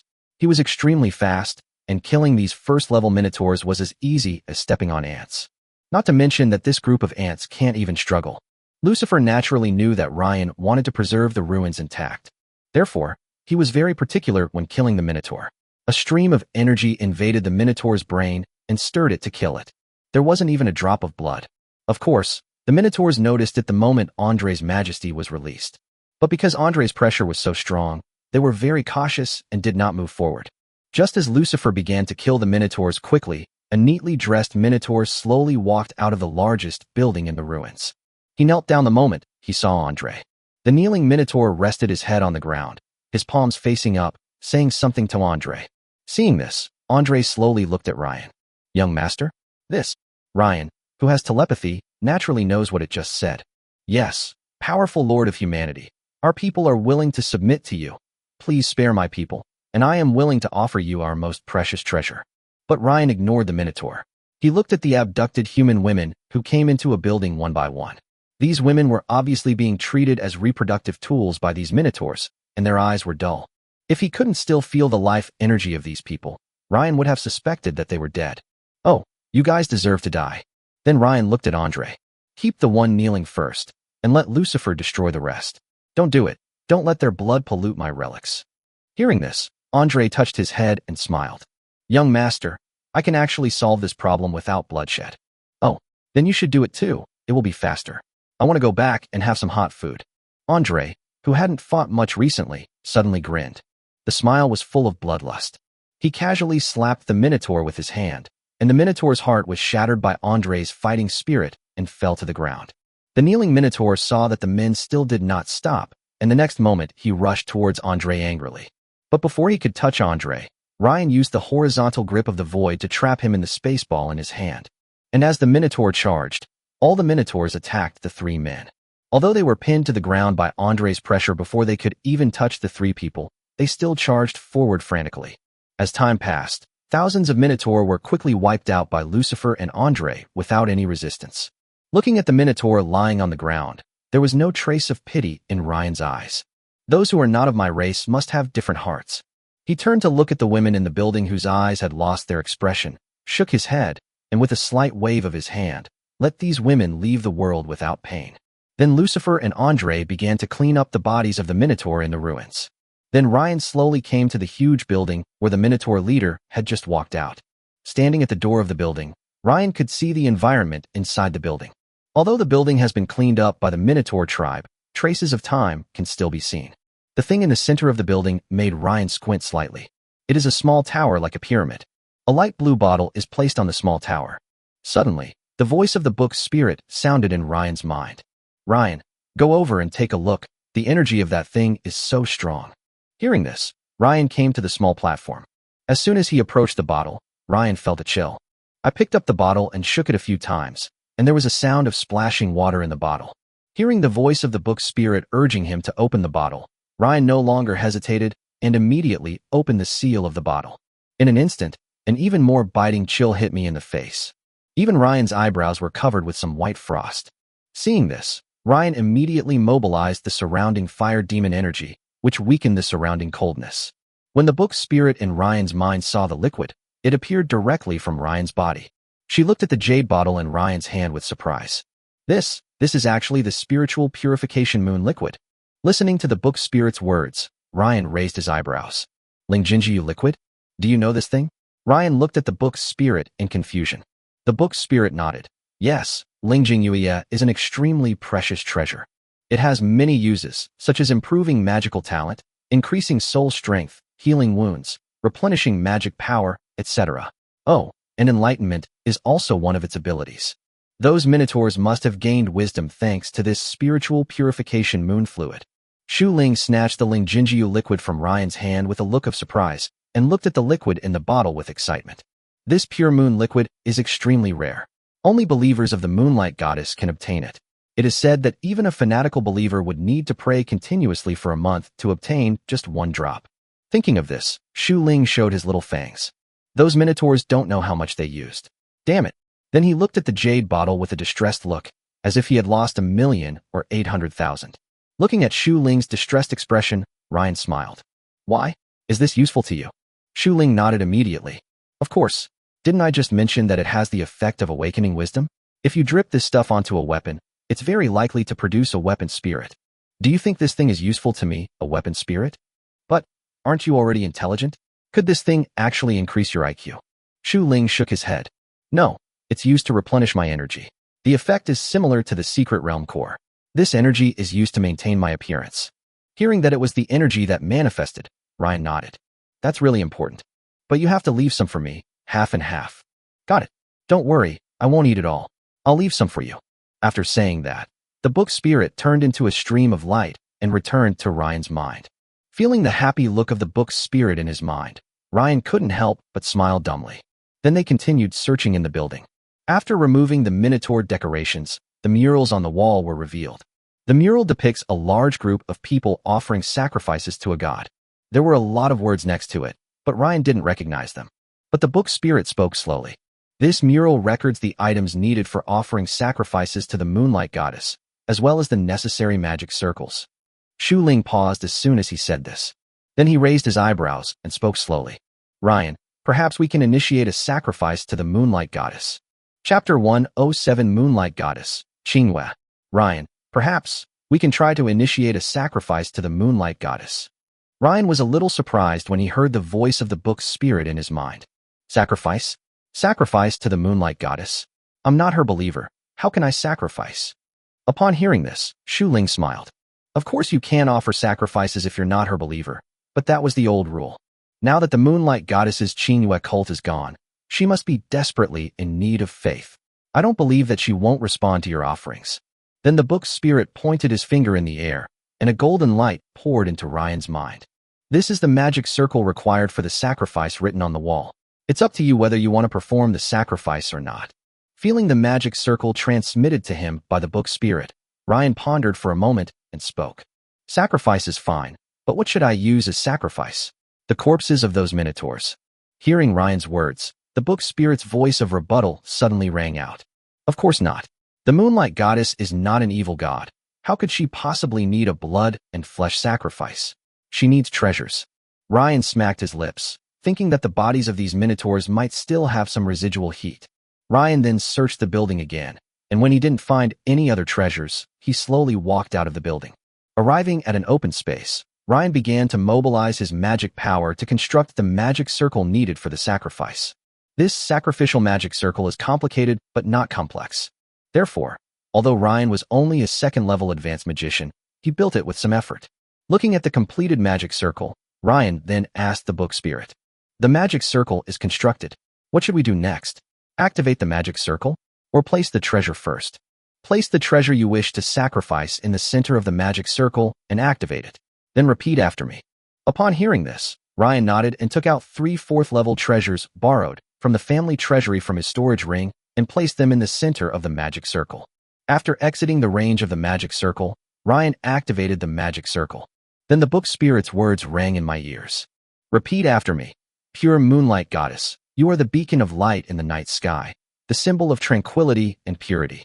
In this sacred moment, with a pious heart, I offer you my most sincere respect and faith. Listening to the book spirit's disgusting words, Ryan curled his lips, full of reluctance. But he reluctantly repeated what the book spirit said. Just after Ryan finished speaking, a bright light appeared in the magic circle, and then the shadow of a cold woman appeared in the center of the magic circle. At this moment, Ryan's treasure in the center of the magic circle also disappeared. The face of this cold and aloof woman could not be seen, as if she was isolated by some force, and only a vague outline like a wave could be seen. But looking at her figure, Ryan could conclude that this Moonlight Goddess must be a queen-type goddess. When the Moonlight Goddess appeared, She glanced at Ryan and exclaimed in surprise. Huh. The sound is crisp and refreshing.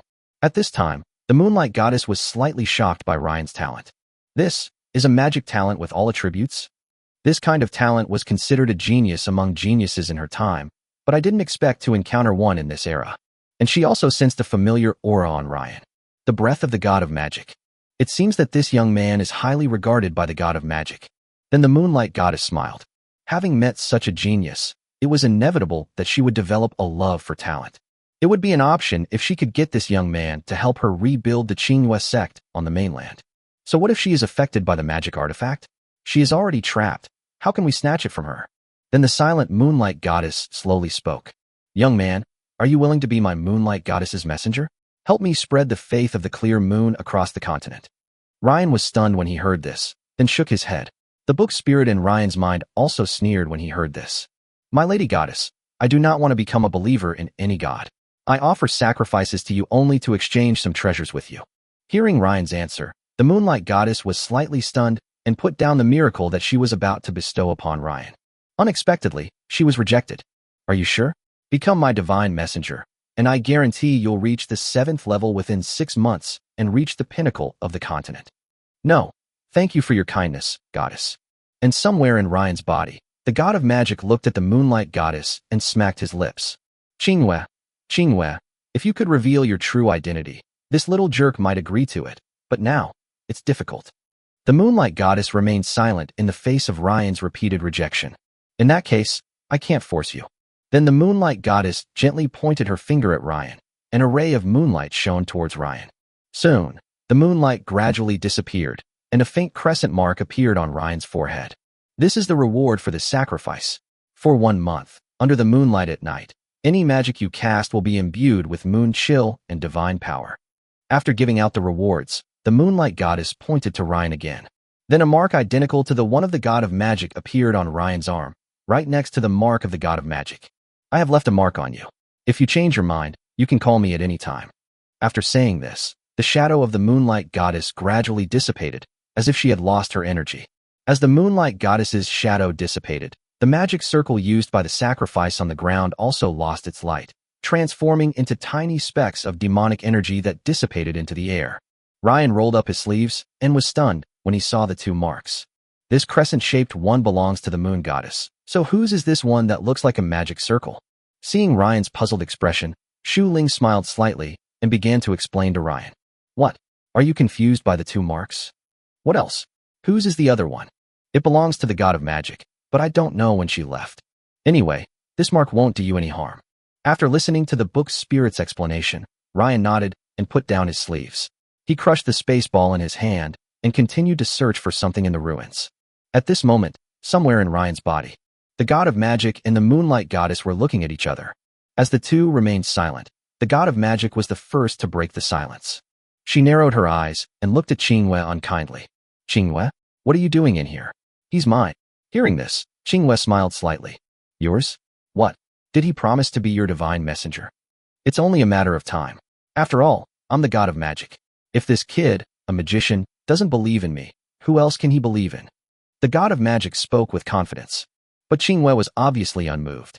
Now that you are trapped and my Qinghua divine cult has disappeared, we all need a divine messenger to preside over the situation on the continent.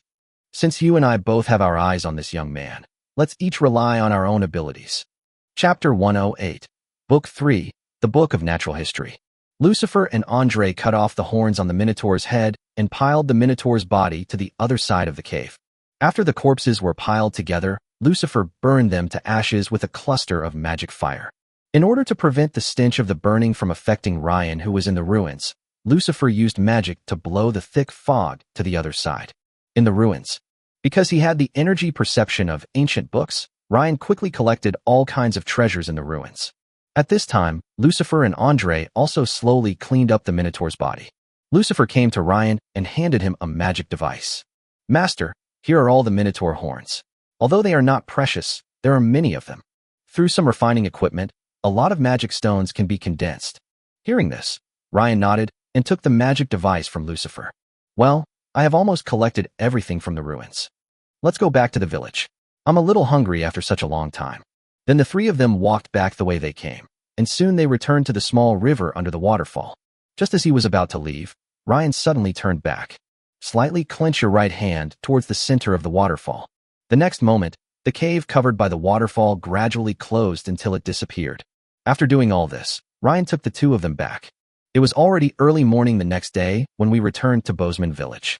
Looking at the village chief wandering together at the village entrance, Ryan smiled slightly, then led the two out of the forest. When the village chief saw Ryan, he immediately became energetic and came to the three people with a group of villagers around him. Master Caesar, you are finally back. I have been worried about you all night. Seeing the worry in the eyes of the village chief and the hope in the eyes of the villagers beside him, Ryan directly poured out all the Minotaur horns in the magic device. The Minotaur's horns instantly piled up into a small hill. Then Ryan spoke slowly. You don't have to worry about the Tauren anymore. We have already dealt with that entire tribe of Tauren. Hearing Ryan's words, the villagers had no doubt at all and began to cheer. Then, led by the village chief, they knelt down before Ryan. Thank you, Master Caesar.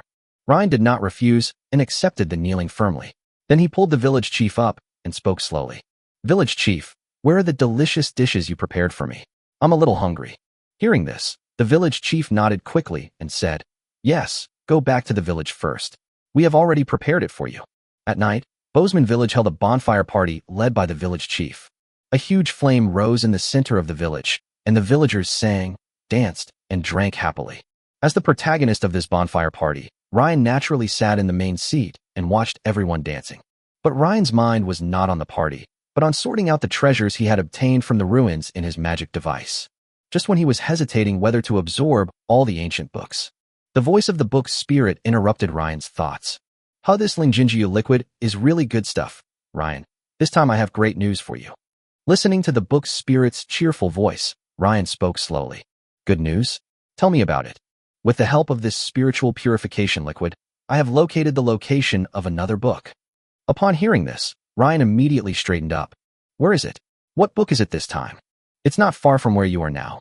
It's about 700 kilometers southeast of your current location. And this book will definitely be very helpful to you now. It's called The Book of Natural History.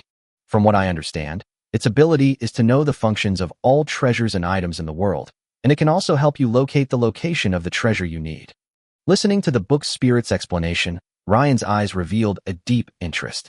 It seems that the trip to Watney province will have to be postponed. Ryan looked towards the southeast and squinted his eyes.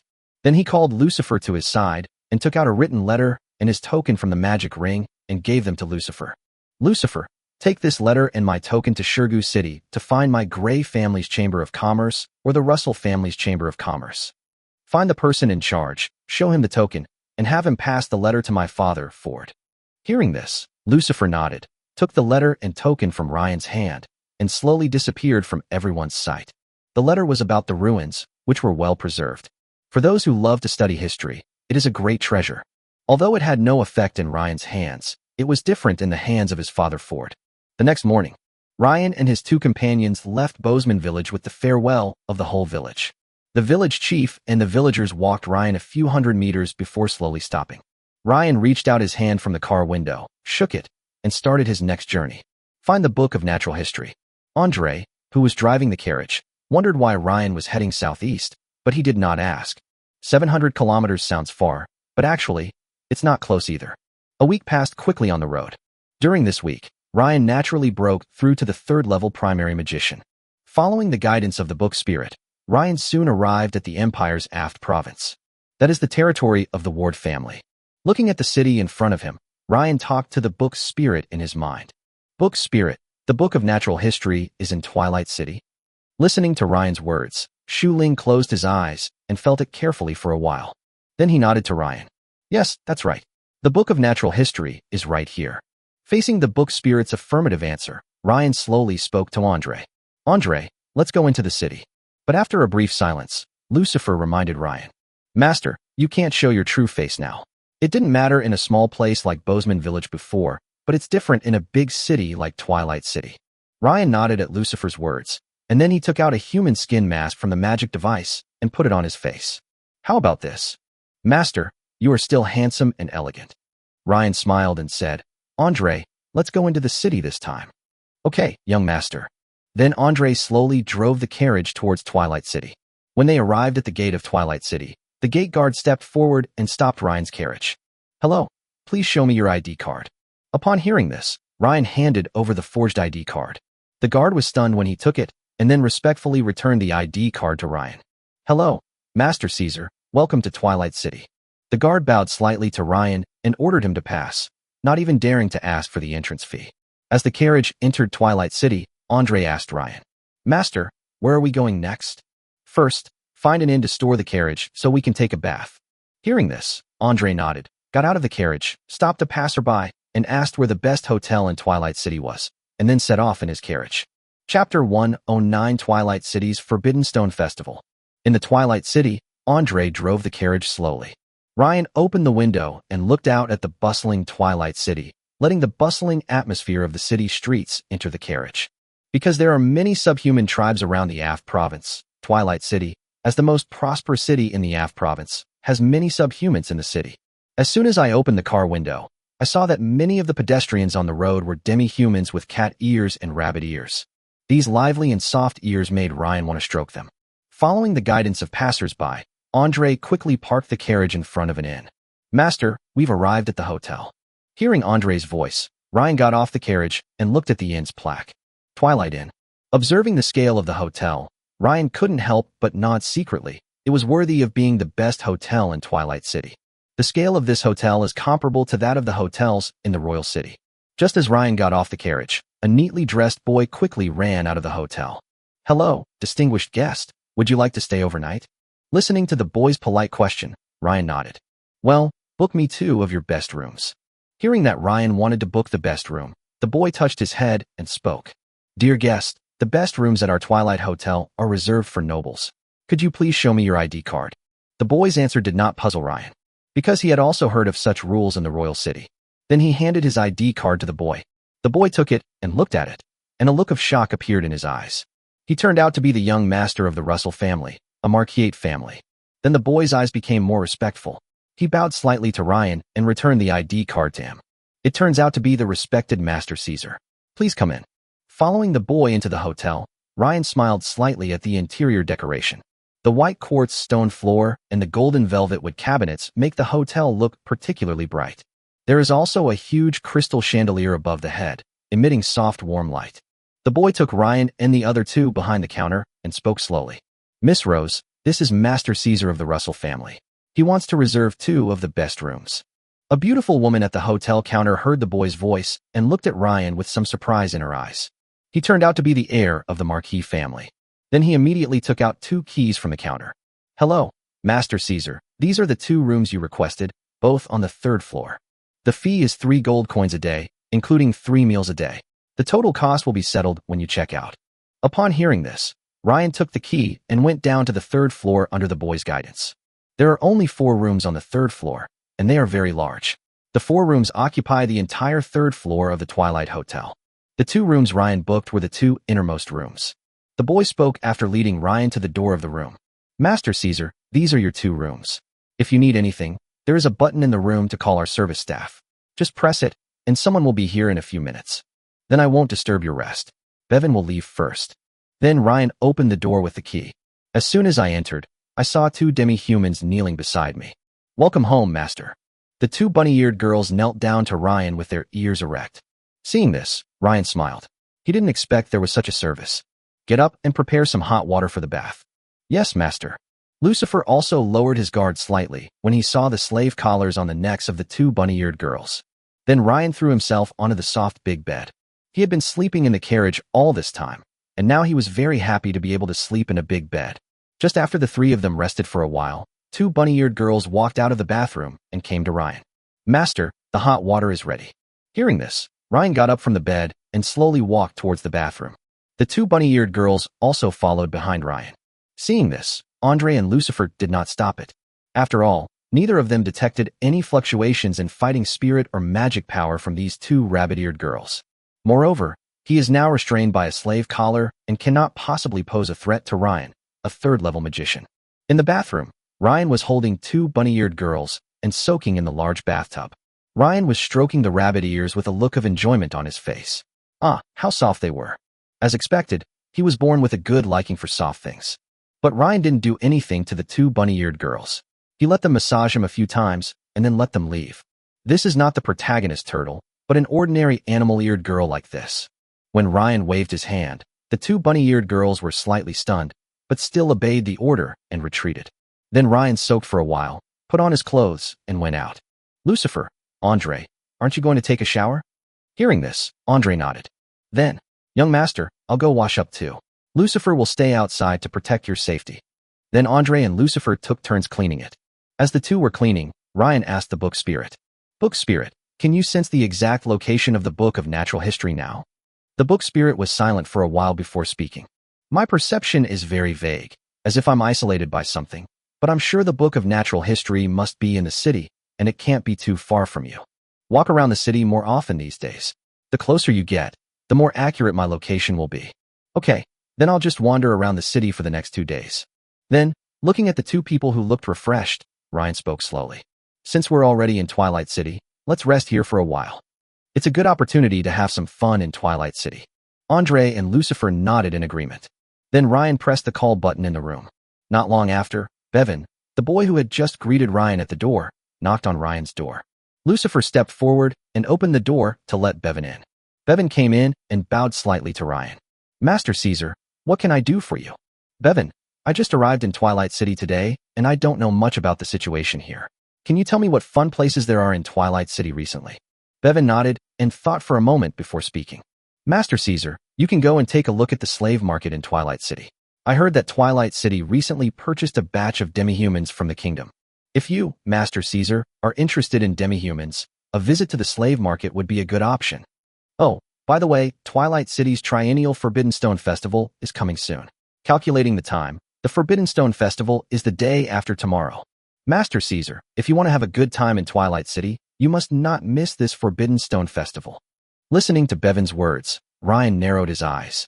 The Forbidden Stone is a gambling stone similar to the Blue Star. The surface of the Forbidden Stone is covered with a special substance, so no one can see what is inside the Forbidden Stone. It is also because of this that one sword can send some people to heaven while another can send some people to hell. The book spirit just said that the book of natural history seemed to be isolated. Could it be that the book of natural history he wants is inside this Forbidden Stone? Thinking of this, Ryan became cautious and then gave instructions to Bevan. Well, then Bevan, please find me a guide to Twilight City. I'm going to play in Twilight City these days. Okay, Master Caesar, I'll find you an experienced guide right now. After saying that, Bevan left Ryan's room. Chapter 110 Catwoman Charlie, Howling Moon Silver Wolf. Ryan brought the two of them down from upstairs, and Rose at the counter quickly bowed slightly to Ryan. Master Caesar. After nodding slightly to Rose, Ryan walked out of the Twilight Hotel. Bevan was extremely efficient. As soon as they went out, they saw Bevan waiting at the door with a demi-human. Bevan saw Ryan come out and brought the demi-human up to Ryan. Master Caesar, this is Charlie, the best guide I know in Twilight City. If you don't mind her subhuman identity, she's the best choice. Hearing this, Ryan looked at the cat girl behind Bevan. Two small black cat ears stood upright on the long, smooth black hair. Her height only reached Ryan's chest, which fully qualified her to be described as petite and exquisite. Charlie was not at all timid in the face of Ryan's gaze, and her black eyes looked at Ryan with sparkling eyes. Then he nodded slightly to Ryan. Looking at Charlie, Ryan nodded and came to Charlie. Come on, take me around Twilight City. Hearing this, Xiali smiled and nodded. Okay, Master Caesar, please follow me. Because Bevan and Charlie had just told Ryan his identity, Charlie was very polite to him. This time, Ryan did not take a carriage, but walked around Twilight City. Charlie walked in front of the three people, introducing the things on one side of the street to them. This is our Twilight City specialty, the spirit water. It's very refreshing and thirst-quenching. Master Caesar, you can try it. This is a demi-human coffee shop. They serve coffee, and the service staff are all demi-humans. It's one of the few places managed and operated by demi-humans. That's the Wild Rose Tavern, a gathering place for mercenaries. The proprietress is very nice, and the wine is strong.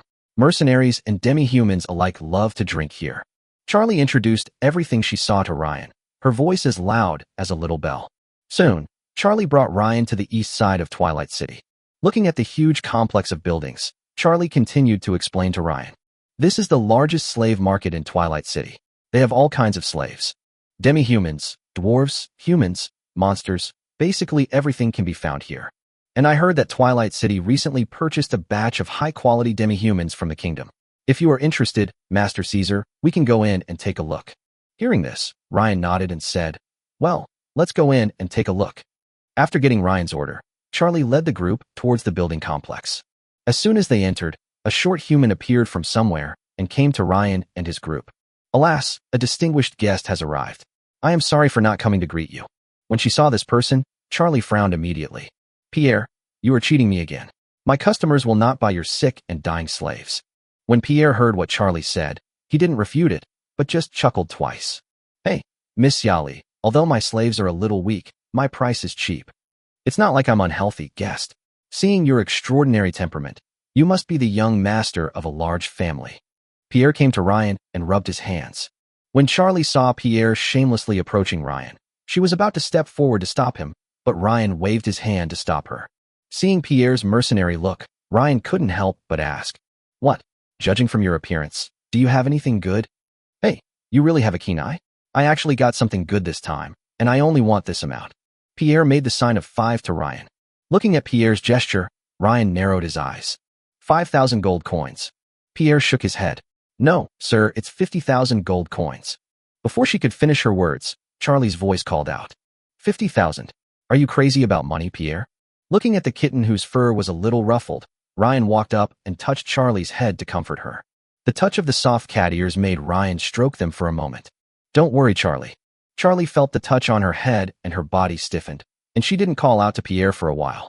At this time, Ryan looked at Pierre and spoke. 50,000 gold coins? Are you sure? Of course, sir.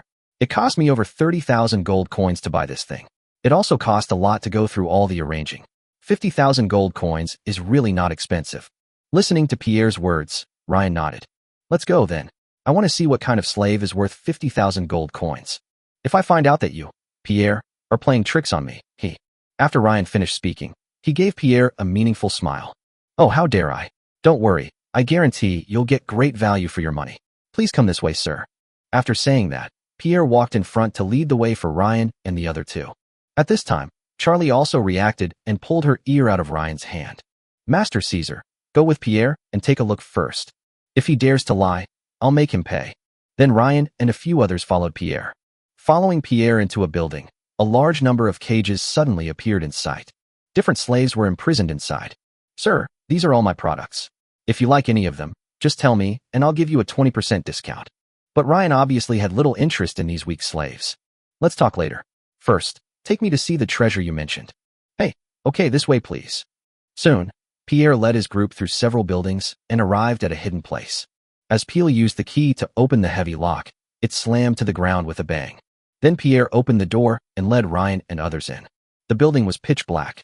As soon as they entered, Ryan saw a pair of red eyes staring at him. At this time, Pierre pressed a button beside him. Suddenly, a beam of light appeared in everyone's eyes, shining into the iron cage in the center of the building. In the iron cage was a silver-haired demi-human who looked like a wolf girl. Although her clothes were tattered, Ryan could still see her beautiful figure. Then Pierre slowly explained to Ryan, Sir, this is the treasure I was talking about, the daughter of the clan leader of the Howling Moon Silver Wolf clan. Chapter 111 Conquer. Pierre then went on to explain to Ryan. The demi-human population in the kingdom is several times greater than ours. Therefore, conflicts between demi-humans over territory often occur there. The Yellow Lion clan and the Howling Moon Silver Wolf clan have always been at odds. A few months ago, the Yellow Lion clan joined forces with the Blood Eagle clan to exterminate the Howling Moon Silver Wolf clan.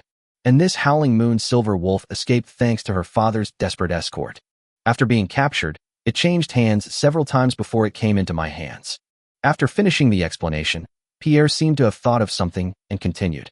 Oh, don't worry, customer, she's still a virgin. Please feel free to buy from her. Looking at the fierce look of the girl in the cage, Ryan raised his eyebrows at Pierre. How could such a distinguished and beautiful demi-human fall into your hands? Even if she's a bit vicious, it's not like the kingdom's lords can't handle it. How could such a top-quality product fall into your hands? Facing Ryan's question, Pierre's face suddenly showed some pride. Hey, you've hit the nail on the head. I, Pierre, have been a slave trader for almost half my life. I know hundreds, if not thousands, of people. Then Pierre slowly approached and whispered. Besides, my nephew is currently the captain of the kingdom's hunting team. I have first-hand information on slavery. Hearing this, Ryan smiled at the very proud Pierre, then nodded at the girl in the cage. 50,000 gold coins, okay. Then Ryan took out a copper card representing 50,000 gold coins from the magic ring and handed it to Pierre. Looking at the copper card, Pierre wiped his hands and then took it from Ryan. He took it respectfully with both hands, then took out 2 keys from his magic device and handed them to Ryan. Here, my dear guest, this is the key to the slave necklace around the Howling Moon Silver Wolf's neck, and this is the key to the cage. After taking the key, Ryan was about to step forward when Pierre interrupted him. My dear guest, this Howling Moon Silver Wolf is quite ferocious. You'd better be careful. I can't bear the consequences if I hurt you. Facing Pierre's worry, Ryan waved his hand. I see. Then he looked at the people behind him and motioned them to follow him. Ryan slowly came to the front of the cage, and the girl in the cage became more and more nervous, with the hair on her tail standing up. The girl's muscles were tense, her limbs gripping the ground, and she looked like she was about to attack. After arriving at the cage, Ryan did not get too close. He spoke to the girl in the cage from a distance. May I have your name? Faced with Ryan's question, the girl was slightly stunned but did not speak. Seeing this, Ryan turned around and looked at Pierre. She can't speak. She will, but she may be somewhat hostile to you, the guest. I have heard her speak. Ryan nodded and then looked at the girl. You are both pathetic and foolish, bearing the vengeance of your clan's annihilation and wanting to avenge it, yet being unable to do so. If I were you, I wouldn't treat an imperial noble like this. With my own physical strength or other advantages, I can always get you some help, and maybe even help you get your revenge. After hearing what Ryan said, the girl's tail, which was originally upright, drooped down a little. It was as if he was thinking about what his own tribe had just encountered. And then Ryan continued to speak. Now, answer me, what is your name? The girl was silent for a while, and then opened her mouth. Her voice was a little hoarse, probably because she hadn't spoken for a long time. Mia Gark. Who are you? Can you help me get revenge? Listening to Mia's hoarse voice, Ryan took out a set of teacups from the magic device, poured out a cup of water, and handed the cup to Mia with magic. Seeing that Mia was still a little cautious, Ryan continued speaking. Drink it. I wouldn't poison my 50,000 gold coins. Hearing this, Mia took the cup and drank the water in it. Who I am, you will know later. Perhaps because she saw that Ryan had no ill intentions, Mia gradually relaxed her tense muscles. It's the same question again. Can you help me get revenge? If you can help me get revenge, I, Mia, am willing to do anything. Your enemies are the Yellow Lion and Blood Eagle tribes. Their highest combat power is level 6. Mia shook her head after listening to Ryan's words. How is that possible? If there really were a 6th level among the demi-humans, they would have united long ago. Their highest combat power is the clan leader of each clan. One is a 4th level intermediate, and the other is a 4th level advanced. Ryan smiled and spoke slowly. Andre. Andre immediately stepped forward and released his 5th level intermediate aura. In an instant, all the cages on the side of the room were overturned, and even the cages that were nearby were twisted and deformed. If Andre hadn't controlled his momentum, Mia, Charlie, and Pierre behind him would have been seriously injured. The next moment, Charlie and Pierre looked at Andre with wide eyes. They didn't expect that the old man next to Ryan was actually a 5th level master. The two looked at Ryan, who was in the middle of the 3 people, and were extremely shocked. This young Master Caesar must be so highly regarded in the family that he is actually being closely protected by a 5th level master. Andre released his aura for a moment, then retracted it and retreated behind Ryan. Mia in the cage immediately knelt down in front of Ryan when she saw this. Master, please help Mia get revenge. As long as revenge is achieved, you can do whatever you want to Mia. Ryan slowly walked forward and opened the cage, then came to Mia, bent down, and touched Mia's wolf ears. Of course, wiping out 2 subhuman groups would probably be a piece of cake for me. But, don't you want to take revenge yourself? Mia, who had her head on the ground, raised it up instantly and looked at Ryan with surprise in her eyes. You can let me take revenge personally? Ryan smiled slightly. Of course, you are currently at the beginner level of the 2nd stage. As long as you listen to me, I will ensure that you will be promoted to the 5th stage within a year. Wouldn't it be better if you could take revenge yourself then? Of course, if you don't want to wait that long, you can tell me, and I will help you get revenge. Mia's pupils shrank slightly. Promoted to level 5 in 1 year. Is this really possible? But looking at Andre behind Ryan, she found that there seemed no need for Ryan to lie to her. Then Mia nodded. Okay, Mia believes you. Ryan pulled Mia up and out of the cage, bringing her to Lucifer. Lucifer, I'll leave her to you. Take her back to the hotel, clean her up, and buy her some clothes. I want to see a clean little wolf when I get back." Hearing this, Lucifer bowed slightly. "Okay, master. Please stay out there and play for a while. I'll take care of Miss Mia to your satisfaction." Then Lucifer slowly spoke to Mia. "Ms. Mia, please follow me." After saying that, Lucifer walked out the door. Mia looked at Ryan, and when she saw Ryan nod, she left with Lucifer. Chapter 112 Conflict. As Lucifer and Mia left, Pierre quickly came to Ryan. "My dear guest, what else do you want? I have everything here. Please take your pick and consider it a gift from Pierre." Perhaps because he had realized the uniqueness of Ryan's identity, Pierre's attitude this time was even more flattering. Ryan looked at Pierre and raised an eyebrow. "Everything? Succubus?" The smile on Pierre's face froze, and his expression became a little unnatural. I cursed myself in my heart, thinking that I had exaggerated a little in order to show off. He rubbed his hands and smiled bitterly. "Dear guest, I really don't have this kind of thing. What about the dragon girl?" "This?" A few drops of sweat ran down Pierre's face. "What are this gentleman's hobbies? The succubus wants it all. Isn't she afraid of being sucked dry? Still want a dragon girl? There are only a few dragons left, and even fewer that can transform. Where can he get a dragon girl?" Seeing Pierre hesitating, Ryan waved his hand. "Okay, I can tell from your expression that you don't have any. Let's go. It's enough to take in a little wolf today." Then Ryan walked out the door, ready to wander around other places in Twilight City. Seeing this, Pierre smiled and walked Ryan and the others to the gate. Seeing Ryan and the others about to leave, Pierre spoke slowly. "Could you please leave your contact information? I, Pierre, have some connections in the slave trade. If I really encounter the succubus or dragon lady you mentioned, I can contact you." Hearing this, Ryan looked at Pierre and raised an eyebrow.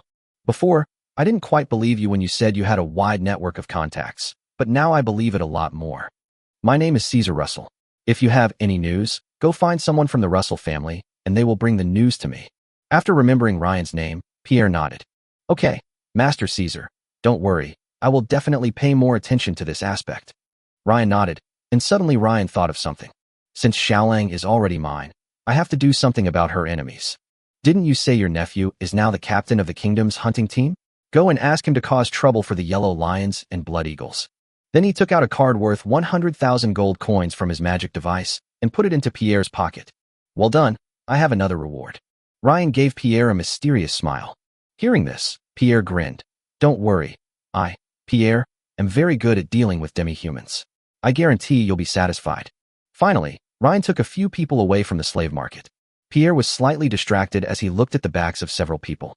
He didn't expect that this gentleman was actually from the Russell family. He knew something about the Russell family, and recently a young man named Ryan Gray appeared out of nowhere. Now the status of the Russell family, which has been on good terms with the Gray family for generations, is also rising.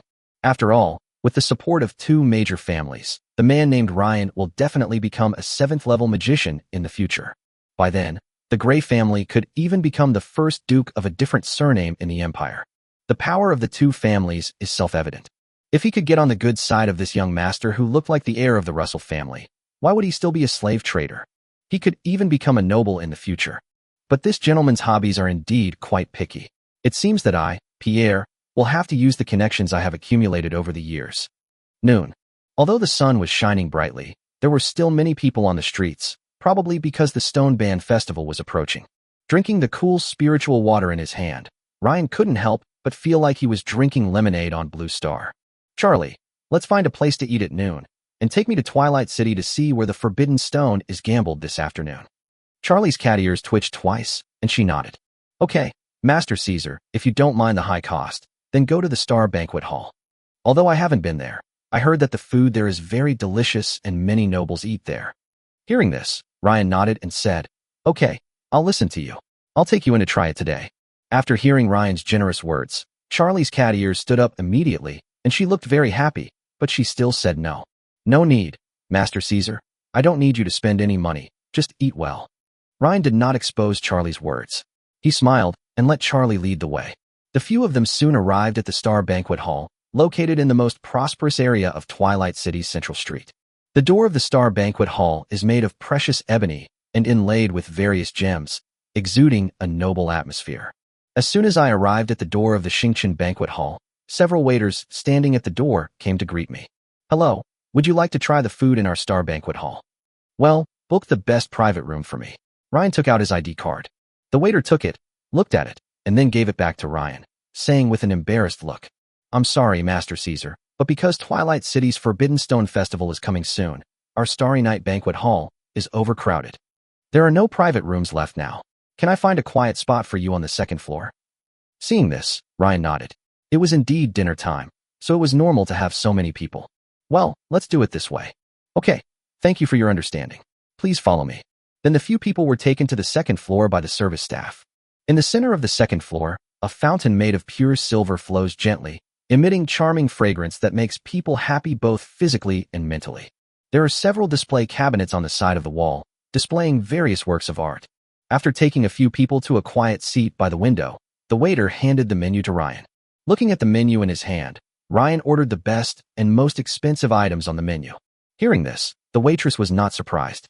Perhaps she had seen this kind of thing more than once. Soon, the table of Ryan and his companions was filled with a variety of delicious food, the aroma of which whetted their appetites. Looking at Charlie, who was sitting aside a little stiffly, Ryan handed over the empty wine glass and motioned Charlie to pour him some wine. "Don't be nervous, Charlie. It's just a meal. You don't have to spend any money." Charlie quickly picked up the bottle and poured Ryan a glass. "Yes, thank you, Master Caesar." As Ryan started moving, Andre and Charlie also started moving. At this moment, a woman sitting at the table nearby suddenly screamed, "Waiter, where's the waiter?" Hearing the man's cry, the waiter nearby hurried to his side. "Guest, what's wrong? Is there any dish that doesn't suit your taste?" The man shook his head, obviously having drunk a lot. When asked by the waiter, he shook his head. Suddenly, she pointed toward Ryan's desk. "Why are there lowly demi-humans in such a high-class place?" Chapter 113. You are the one who didn't reason with me first. Why are there lowly demi-humans in such a high-class place? The waiter upstairs looked in the direction the woman pointed and saw Charlie sitting next to Ryan. But the waiter still explained to the woman with embarrassment. "Guest, we don't have a rule that prohibits demi-humans from entering the Starry Night Banquet Hall. It's normal to have demi-humans." The woman obviously didn't listen to the waiter and continued to insist. "What? You don't have such a rule. You actually allow lowly demi-humans into a place as big as the Star Ballroom." Listening to the woman's words, Charlie was obviously in a bad mood, and her ears, which had been erect, drooped down. Ryan looked at the woman speechlessly. Suddenly, a restaurant manager came down from upstairs and came to the woman. The manager obviously knew the woman's identity, and he smiled respectfully at her. "Miss Whimsy, I'm so sorry to have these demi-humans in your way. I'll make them disappear now." The woman smiled when she heard what the manager said. "Well, you really understand me. Go ahead. I'll ask my brother-in-law to give you a promotion in a couple of days." The manager's smile grew even brighter. "Hey, thank you so much for your kind words, Miss Whimsy." Then the manager slowly came to Ryan and spoke with a serious expression. "Everyone, you are not welcome in the Starry Night Banquet Hall. Please leave." Faced with the manager's sudden change of expression, Charlie looked at Ryan beside her. "Master Caesar, why don't we leave? I know other good restaurants." Charlie's concession was obviously because she didn't want to make Ryan an enemy because of her own reasons. Hearing this, Ryan put down the knife and fork in his hand and looked at the little cat girl who looked a little aggrieved. He reached out and touched Charlie's head and spoke slowly. "I've already said that I'll take you to try the Starry Banquet Hall today, so just eat with confidence. Leave the rest to this young master." After comforting the little cat girl, Ryan looked at the manager beside him. "Just now I heard the waiter say that there's no rule prohibiting demi-humans from entering. So, you, a manager, can change the rules here." The manager narrowed his eyes after listening to Ryan's words and was about to say something. A voice came from behind him. "If he, as a manager, can't change the rules, what about me, the store manager?" A man who claimed to be the store manager came downstairs and came to Wincy and smiled. It was obvious that he knew who the brother-in-law Wincy had just mentioned was. When she was obviously more confident when he saw the store manager coming down to support him and looked at Ryan and his group with disdain. A little nobleman who came from some unknown country wants to eat here and still thinks about the rules. I am the rule in Twilight City. Faced with the difficulties raised by the management and the dean, the little cat girl was obviously a little scared and leaned towards Ryan without leaving a trace. Looking at the not much eaten delicacies on the table, Ryan sighed and lost his appetite. "Hey, I wanted to reason with you, but you didn't listen. Then don't blame me for being unreasonable." Then Ryan stood up from the chair, and the demonic fighting forbidden code in his body instantly blessed himself. He kicked the manager directly in the stomach, and the next moment, the manager flew out like a cannonball. Go straight towards Wincy. It directly knocked Wincy's dining table over, and the sauce and wine on the table splashed directly onto Wency's skirt. Seeing this scene, Wency, who was already drunk, was stunned for a moment and then became furious. He turned around and shouted to the guard beside him, "Go ahead, kill him. Do you think I'm just supporting you all for free?" The guards immediately rushed towards Ryan, and the little cat girl was about to shout. But a steady voice interrupted her. "Miss Yali, please be patient and don't disturb the young master's interest." Hearing this, Charlie looked at Andre beside her and immediately calmed down. Yes, this person is a fifth-level being. How could Master Caesar be injured with him present? Then I felt relieved. The store manager, who was suppressed in place by Andre's slight aura, had a look of deep shock in his eyes. This one is level 5? Thinking of this, the store manager felt as if he was poured with a basin of cold water, and his heart instantly sank. However, thinking of Wency's brother-in-law, the store manager felt more confident. After all, he is a direct descendant of the Ward family and is also Miss Sophia's younger brother. And on Ryan's side, faced with the siege of dozens of people, Ryan was not panicked, but rather a little excited. Ever since he broke through the 3rd level, he hasn't done much fighting. Now that there are so many free sandbags, it's natural that he feels a little itchy. Looking at the first sword coming towards him, Ryan immediately snatched it away. Then he slashed the neck of one of the guards with a sword. The spurting blood immediately splashed onto the ceiling. Although the guards were quite powerful, they were like a mouse meeting a cat when facing Ryan, who had the ability to teleport and transform into elements. Soon, all of Wency's guards were killed by Ryan. On the 2nd floor, blood had accumulated into small puddles. Seeing Ryan slowly walking towards her with a sword in hand, Wency sobered up a lot, but she was still not too panicked. "You're finished. You actually dared to kill someone in Twilight City. You're finished. My brother-in-law will not let you go."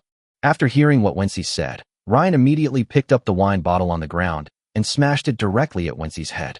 Bang! The sound of breaking glass echoed on the 2nd floor. The bottle exploded directly on Wency's head. Everyone watching the show was stunned instantly. "Brother-in-law? Go and call him. I want to see who you rely on. If you don't come in a minute, I'll open the scoop on you again." Ryan picked up another bottle of wine on the ground and slowly opened it. Hearing this, Wency, who was wailing on the ground with his head in his hands, immediately looked at the servant beside him. "Go tell my sister to call me brother-in-law and tell her someone wants to kill me in Twilight City. Go now." The servant immediately ran downstairs, apparently to get help for Whimsy. A minute had passed, and Ryan had done what he said. He immediately opened the bottle in his hand and gave Wency another scoop. Blood immediately flowed from Wency's head. Some young guests on the 2nd floor wanted to step forward to persuade them, but were stopped by their elders. This man was so confident that he confronted Wency head-on, and it was obvious that he was not afraid of the people behind Wency. Time passed slowly. After Wency was beaten no less than 7 times, a group of people came up from downstairs. When Wency saw these people, he quickly came to the leading young man.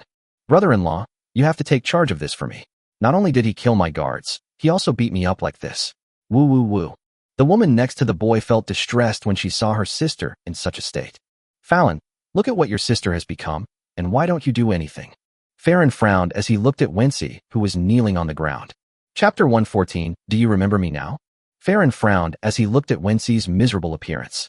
Then he turned his gaze to Ryan, who was sitting beside him with a bottle of wine, and spoke in a deep voice. "Your Excellency doesn't look familiar. Who are you from? What you did today is really disrespectful to my Ward family." Ryan sneered at the person who came, then looked at Wency. "Haha, Farron Ward, is this your brother-in-law, the rescuer you mentioned?" When Farron saw that Ryan ignored him, his expression became even gloomier. "I'm giving you face, please don't be shameless." Looking at Farron's gloomy expression, Ryan sneered. "Fallon, the last time we met was in the Royal City. I didn't expect you to forget me so quickly." Seeing Farron wondering about his identity, Ryan spoke slowly. "Lucifer." In an instant, Lucifer, who had dressed Mia beautifully in the Twilight Hotel, heard Ryan's call. He looked at Mia, who was looking around the room, and spoke. "Miss Mia, the master is calling me. I have to excuse myself for a moment. Please stay in the room and do not leave." Seeing Mia nod, Lucifer bowed slightly and disappeared in an instant. The next moment, Lucifer walked out from Ryan's shadow. As soon as I came out, I quickly observed the surrounding scene. Looking at the bloodstains on the ground and the group of people confronting Ryan, Lucifer asked Ryan, "Master, do you need me to clear them all?" Ryan shook his head and let Lucifer retreat behind him. Then Ryan slowly looked at Farron. "Fallon, do you remember me now? I am Caesar." As Lucifer appeared, Andre also brought Charlie behind Ryan. Farron was shocked when he saw Lucifer and Andre behind Ryan. Ryan Gray? Isn't that lunatic locked up? How come you're here? Caesar? He sneaked out. Farron's heart was in turmoil at this moment. Thinking about how Theo died, Farron's legs went weak for a moment. After all, if you make this person angry, he will really kill people. He didn't want to be made into a sheep scorpion like Theo. Suddenly, Farron's attitude changed 180 degrees. Oh, I remember now. It's Lay. It's Master Caesar. Why didn't you tell me you were coming? I didn't even go to greet you. When she, who was kneeling on the ground, anxiously tugged at her sister's skirt when she saw this. Whimsy's sister immediately snuggled up to Farron. Fallon, are you two familiar with each other? My sister was beaten like this. How about you ask him to apologize? This woman was obviously quite intelligent. Judging from Fallon's appearance, she knew that Fallon and the man should know each other. It's not a good idea to do it then. A simple apology will be enough, after all, when she was beaten like this. Hearing this, Ryan sneered and turned the bottle in his hand upside down. Farron was a little scared when he saw the wine bottle flying up and down in Ryan's hand, and the next moment, he pushed Wincy's sister Tara away. Who the hell do you think you are? You're asking for death.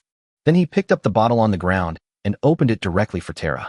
Farron acted decisively, fearing that if he didn't express his opinion, Ryan would kill him. At this time, everyone sitting on the second floor watching the show looked at Ryan, who was sitting on the chair, and remembered Ryan's appearance very carefully. He was afraid that he would offend someone who was even more powerful than the local tyrant, Fallon. Tara was also awakened by a bottle of wine thrown by Farron, and realized that her sister seemed to have really provoked an untouchable existence. Stay aside and say nothing. Farron threw down the broken bottle in his hand and came to Ryan. Master Lay, Master Caesar, why are you in Twilight City? Aren't you in the Royal City? Why? You don't welcome me. No. How is that possible? Should I inform my sister Sophia? She's also back because of the Forbidden Stone Festival. Ryan put down the bottle and shook his head. No need. I'm just passing through this time. I'll leave after the Forbidden Stone Festival is over. Wait, don't interrupt me. I came here happily to eat, but your people ruined my mood. Don't you have to give me an explanation? Ryan stood up from his chair, put his hand on Farron's shoulder, and asked with narrowed eyes. Hearing this, a few drops of cold sweat appeared on Fallon's forehead. Then he called a waiter over and told him in detail what had just happened. After hearing what the waiter said, veins popped up on Farron's face. Damn it, he causes me trouble every day. As for Fallon to be able to reach where he is today, he must have a very accurate grasp of the ways of the world and human relationships. After a little thought, I realized the problem. Then he turned his gaze to the cat girl Charlie behind Ryan. Hello, although I don't know your name, Master Caesar's friend is my friend Farron. Anyone is welcome to dine at the Star Banquet Hall. Regarding the manager and store manager's unauthorized behavior, I will fire them today, and the Ward family will no longer accept them from now on. I'm very sorry for interrupting your dining experience today. Here's my VIP card for the Xingqian Banquet Hall. From now on, whenever you come, all your meals will be free. How about that as my apology to Fallon? Farron took out a gold card made of unknown material and handed it to Charlie. Looking at the gold card in Farron's hand, Charlie didn't know what to do for a moment. At this time, Ryan spoke slowly. Go ahead. This is what you deserve. Otherwise, if you don't take it, Farron is afraid that I will tear down the Star Banquet Hall. After hearing Ryan's words, Charlie took the gold card. Thank you, Master Farron. Oh, don't dare, just call me Fallon. Farron waved his hands. Who knows if Ryan will take this cat girl in? If so, Farron's status will be incomparable. Ryan nodded secretly to Farron's response, then stood up and walked towards the stairs. Let's go. It's so frustrating to have such a bad experience every day just eating. Charlie, you lead the way and find another restaurant. Hearing this, Farron looked at Ryan's back and spoke.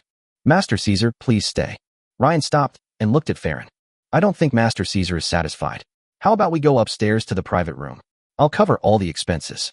Ryan, who was standing at the stairs, raised an eyebrow. Oh, didn't you just say there were no private rooms? Now there are some. Seeing that Ryan was still interested, Farron was delighted. Of course, there are a few private rooms upstairs that are specially reserved for people like you, Master Caesar. Listening to Farron's words, Ryan looked at Charlie behind him and recalled what he had said to Charlie before, asking her to try the delicious food in the Star Banquet Hall. Then he nodded to Fallon and said, Okay, lead the way. Chapter 115, Finding the Target. In the gilded private room by the window on the third floor, the crystal chandelier casts a warm yellow glow between the velvet curtains. Farron stroked the rim of his bone china cup and watched the people finishing their meal. Amid the crisp sound of silver cutlery colliding with green glazed porcelain plates, he spoke to Ryan, who was in the lead. Master Caesar, Are you coming to Twilight City for this Forbidden Stone festival? Ryan put down the burgundy wine glass in his hand, and the dark red wine left streaks on the wall of the glass. I guess so. Are you free this afternoon?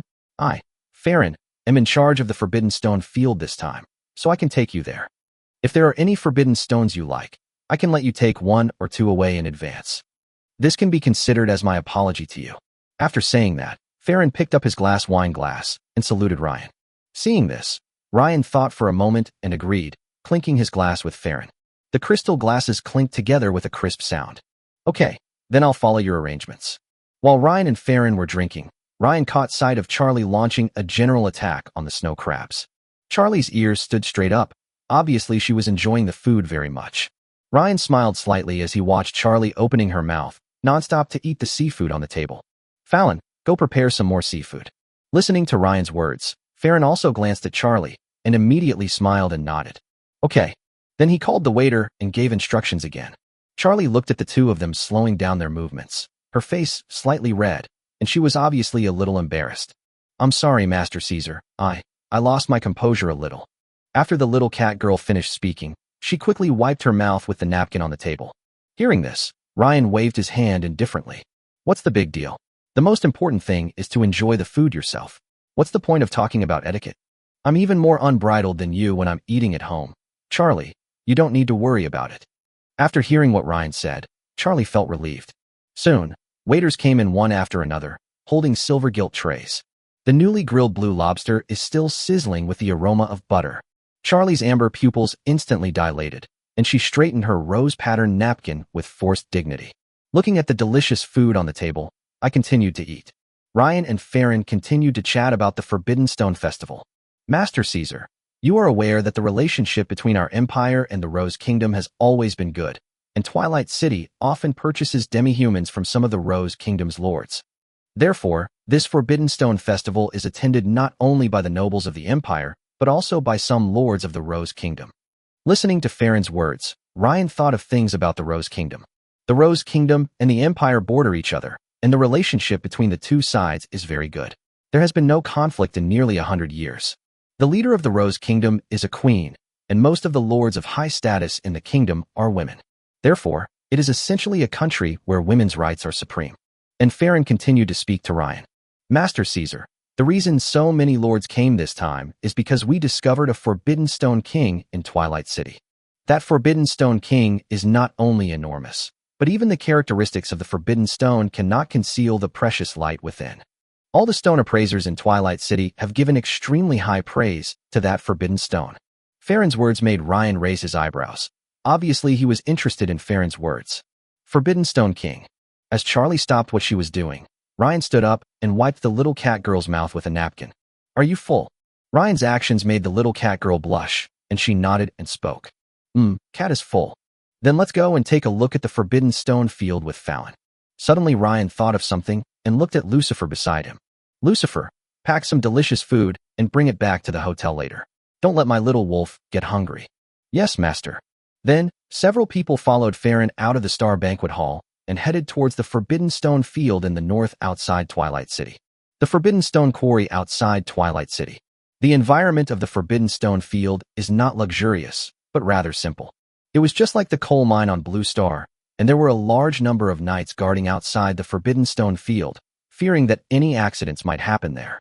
After Farron showed his ID, he led everyone through layers of knights' guards and into the Forbidden Stone field. Just as Ryan entered the Forbidden Stone field, the excited voice of the book Spirit sounded in Ryan's mind. Ryan, I feel it. The book of natural history is right here. Just walk around here a little longer. You're very close. Hearing this, Ryan looked at some of the forbidden stones around him with a serious look in his eyes. As he expected, the book of natural history was inside a forbidden stone. As everyone entered the Forbidden Stone field, Fallon pointed to the forbidden stone beside him and explained to everyone. Master Caesar, these are the forbidden stones that will be auctioned the day after tomorrow. When the lords come and take a fancy to a forbidden stone, they have to make an appointment. However, because of your noble status, you will always have some privileges. If you have your eye on any forbidden stone, you can take it away by offering the lowest price. This is my way of making amends, and I'd also like to make friends with you. Listening to Farron's words, Ryan began to pick from the nearby forbidden stones. Looking at the large and small energy numbers on the Forbidden Stone, Ryan was not surprised, but walked quickly in the Forbidden Stone. Let the book spirit carefully consider the Forbidden Stones near him. Just as Ryan passed by a Forbidden Stone the size of his fist, the voice of the book spirit rang out. Wait a minute, Ryan, I found it. This is it. Suddenly, a golden light appeared in Ryan's perspective that no one else could see. At the end of the golden light was the fist-sized Forbidden Stone that Ryan had just passed by. Upon hearing this, Ryan stopped immediately and followed the golden light to pick up the small piece of Forbidden Stone on the ground. Ryan frowned slightly at the word Della written on the Forbidden Stone. Seeing that Ryan had already chosen the Forbidden Stone he liked, Farron slowly walked to Ryan. Looking at the Forbidden Stone in Ryan's hand, he raised his eyebrows and began to explain. Master Caesar, this Forbidden Stone has been reserved by Lord Elsa Lawrence's youngest daughter, Della. How about you change it? Listening to Farron's explanation, Ryan shook his head. No, I want it. Since it has been reserved, let me talk to her. Can you contact the person who reserved this Forbidden Stone? Listening to Ryan's question, Farron nodded. Yes, sure. Do you want me to call her over now? Well, as soon as possible. Hearing this, Farron nodded and walked towards the door. He said something to the guard at the door and then returned to Ryan. Master Caesar, I've sent someone to call them. They should be here soon. Chapter 116, Ryan's little fangirl Della. As time slowly passed, two blood-marked horses brought a carriage to the outside of the Forbidden Stone field. After arriving at the area surrounding the knights outside the Forbidden Stone field, several people on the carriage got off. The people who came down were Aisha Lawrence and her 3 daughters. Elsa was wearing light silver armor with rose patterns, and her long fiery red hair was draped behind her. The aura of a 4th-level intermediate is looming, giving people the feeling of a very confident, strong woman. Elsa's 3 daughters also inherited Elsa's perfect appearance and beautiful hair. The 3 of them were all dressed in formal attire and followed closely behind Elsa. The guard who was waiting for Elsa on the side saw this, and hurriedly came to Elsa and saluted.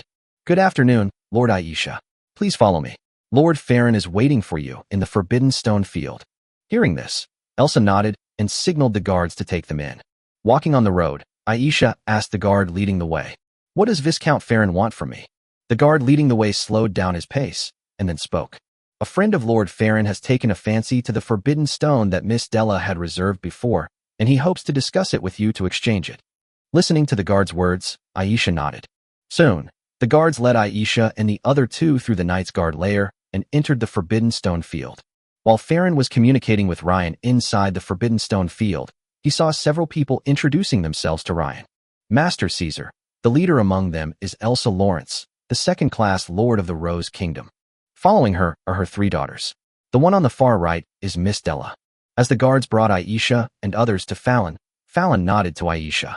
Good afternoon, Lord Aisha. I'm sorry to bother you with your precious time, but I really need your attention for this matter. Good afternoon, Viscount Farling. Then Farron made way and introduced Ryan to Aisha. Lord Aisha, this is Caesar Russell, heir of the Russell family. Listening to Farron's explanation, Aisha extended her hand to Ryan. Hello, Caesar. I've long heard of the Russell family. Ryan stepped forward, took Aisha's hand, and spoke. Hello, Lord Aisha. I've troubled you to come here because I've taken a fancy to the Forbidden Stone chosen by your daughter, Miss Della. I hope to discuss with you to see if we can use other things to exchange it. Because Elsa had just heard about this matter from the guard on the road, she was not surprised by what Ryan said now. But Elsa shook her head with an embarrassed look on her face. I'm sorry, Caesar, but I asked Della to choose that Forbidden Stone for her 16th birthday. It belongs to Della now. If you can get her to agree, it won't be a problem for me. Immediately, Ryan turned his gaze to the little girl Della behind Elsa. So it's Miss Della's birthday present. I wonder if Miss Della would be willing to part with it. I can exchange it for a 4th-tier treasure. Elsa raised an eyebrow when she heard Ryan's words. Who is this Caesar? He's quite generous, offering the price of a 4th-tier treasure for a tiny Forbidden Stone. But Della behind Elsa did not answer Ryan, but asked a question that Ryan did not expect. Brother Caesar, do you know Ryan Gray? Della's words made Ryan stunned for a moment, and then he answered with a smile. Ryan? Of course. Ryan and I are very good friends. Della's face lit up when she heard Ryan's answer. Then Brother Caesar, can you let Brother Ryan meet me? I am also a magician, and I want Brother Ryan to teach me magic. After hearing what Della said, even the well-mannered Farron couldn't help but turn his head to hide his smile. Ryan looked at the little lowly in front of him and touched his head. When did Ryan become so famous? Even Della, who was far away in the kingdom, knew about it. Let Ryan teach you magic? Ryan is only at the second level now. Why don't you find a high-level magician to teach you? I don't want it. Brother Ryan is the most talented magician on the continent. He must be better than others. Although Della refuted him, why was he so happy in his heart? Facing Della's request, Ryan nodded slowly. Okay, so when is your birthday, Della? On the day of the Forbidden Stone Festival. Well, Brother Caesar promises you that on your birthday, I will definitely call Ryan over to celebrate with you, okay? Della looked at Ryan with surprise when she heard that, but she seemed to have thought of something else. That's fine, but I still want Brother Ryan to teach me magic. Okay, I'll let him teach you magic, but you're still young, not yet an adult. When you're an adult and can learn magic, go find Ryan, and I'll let him teach you magic. Listening to Ryan's words, the little girl Della was obviously a little surprised and asked with some disbelief. Really? Brother Caesar, you and Brother Ryan are so close. Ryan nodded with a wry smile on his face. Of course, don't worry. Well, I'll give you the Forbidden Stone. You must ask Brother Ryan to celebrate my birthday with me the day after tomorrow. After patting Della's head, Ryan looked at Aisha beside him. Lord Aisha, I will take this Forbidden Stone. Elsa nodded. Well, since Della has no problem, then this Forbidden Stone is yours. Then Aisha asked Ryan through voice transmission. As far as I know, Ryan was imprisoned by the Emperor for killing a noble in the streets of the royal city. Even if Ryan was not imprisoned, it takes a week to get from the royal city to Twilight City. How are you going to let Ryan celebrate my daughter's birthday with me the day after tomorrow? Lord Aisha, please be patient. Don't worry. I, Caesar, always keep my word. Ryan will appear in front of your daughter Della the day after tomorrow. Ryan gave Aisha a reassuring smile and whispered to her. Seeing this, Elsa didn't say much. She nodded and left with the three of them. Della waved to Ryan excitedly as she left. Looking at the backs of the people leaving and the Forbidden Stone in his hand, Ryan's heart was filled with excitement. Finally, the Book of Natural History was obtained. Seeing this, Farron, who was standing by, asked, Now that Master Caesar has obtained this Forbidden Stone, do you want to open it here? Ryan shook his head after listening to Farron's words. Forget it. I'll drive it myself when I get back. I'm a little tired too, so I'll go back to the hotel first. Ryan was a little anxious and wanted to see the capabilities of the Book of Natural History as soon as possible. Seeing that Ryan had no interest in opening the stone, Farron took out an invitation from his magic device and handed it to Ryan. Master Caesar, this is an internal invitation to the Forbidden Stone Festival auction the day after tomorrow. Ryan raised his eyebrows after taking the invitation. Inside, what do you mean? Some high-rated, high-quality Forbidden Stones will appear in the Forbidden Stone Pavilion in the north of Twilight City. This is the so-called Forbidden Stone Festival Internal Auction. Chapter 117 Book 2, The Book of Natural History. A drizzle shrouded Twilight City in the afternoon, cooling down the recently bustling Twilight City. Ryan and his companions were riding in the carriage provided by Farron on their way back to the Twilight Inn. Driving on the soaked bricks, Ryan and Charlie in the carriage could smell the unique scent of rain. Looking at Charlie sitting in the carriage and looking out the window at the drizzle outside, Ryan touched Charlie's head. Charlie, today's guide work ends here. How much do you charge? Charlie blushed slightly as she felt the movement of Ryan's hands. For some reason, Master Caesar liked her ears very much. No need, Master Caesar. You took me to a feast at the Starry Night Banquet Hall today. How can I have the nerve to take your money? Where are you going later? It's still raining now. I'll ask Andre to take you back. No, don't bother Master Andre. It's just a little rain. I'll be home in a moment. Xiaoli waved her hands quickly. She didn't have the ability to let a fifth-level master drive her. While the two were talking, Andre parked the carriage in front of the gate of the Twilight Hotel. Master, we've arrived at the hotel. Hearing Andre's voice, Ryan took Charlie out of the carriage. At the hotel entrance, Lucifer and the hotel staff were waiting quietly. Seeing Ryan and the other two get out of the car, Lucifer waved his hand and used demonic energy to block the drizzle above their heads. Looking at the sky and the increasingly heavy rain, Ryan instructed Andre. Andre, please drive the carriage and take Charlie home. When Charlie heard this, she was about to say something when Ryan beside her held her head down. Be good, Charlie. The rain is getting heavier. Even with an umbrella you'll get soaked. Let Andre drive you in the carriage. Seeing that Charlie was still hesitant to speak, Ryan leaned close to Charlie's cat ears and spoke quietly. Why? Kitty doesn't want to leave, so why don't you stay with the master today? Listening to the warm breeze blowing against her ears, Charlie's pretty face turned as red as an apple, and she quickly got on the carriage. Seeing this, Andre also got on the carriage and started to set off. Suddenly, Charlie's face popped up from the car window, and she stretched out a hand to wave to Ryan. Goodbye, Master Caesar. As the carriage slowly drove away, Charlie, who had retracted her head into the carriage, felt a little annoyed. I regret leaving so quickly. Will Master Caesar misunderstand that I really don't like him? In fact, the cat still has a certain liking for him.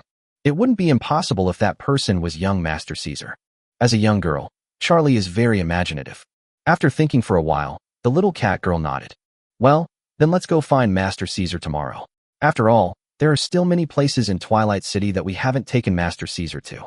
Seeing the cat girl waving, Ryan smiled and took Lucifer back to the hotel. As soon as he entered, the manager of the Twilight Inn came to Ryan and bowed slightly. Hello, Master Caesar.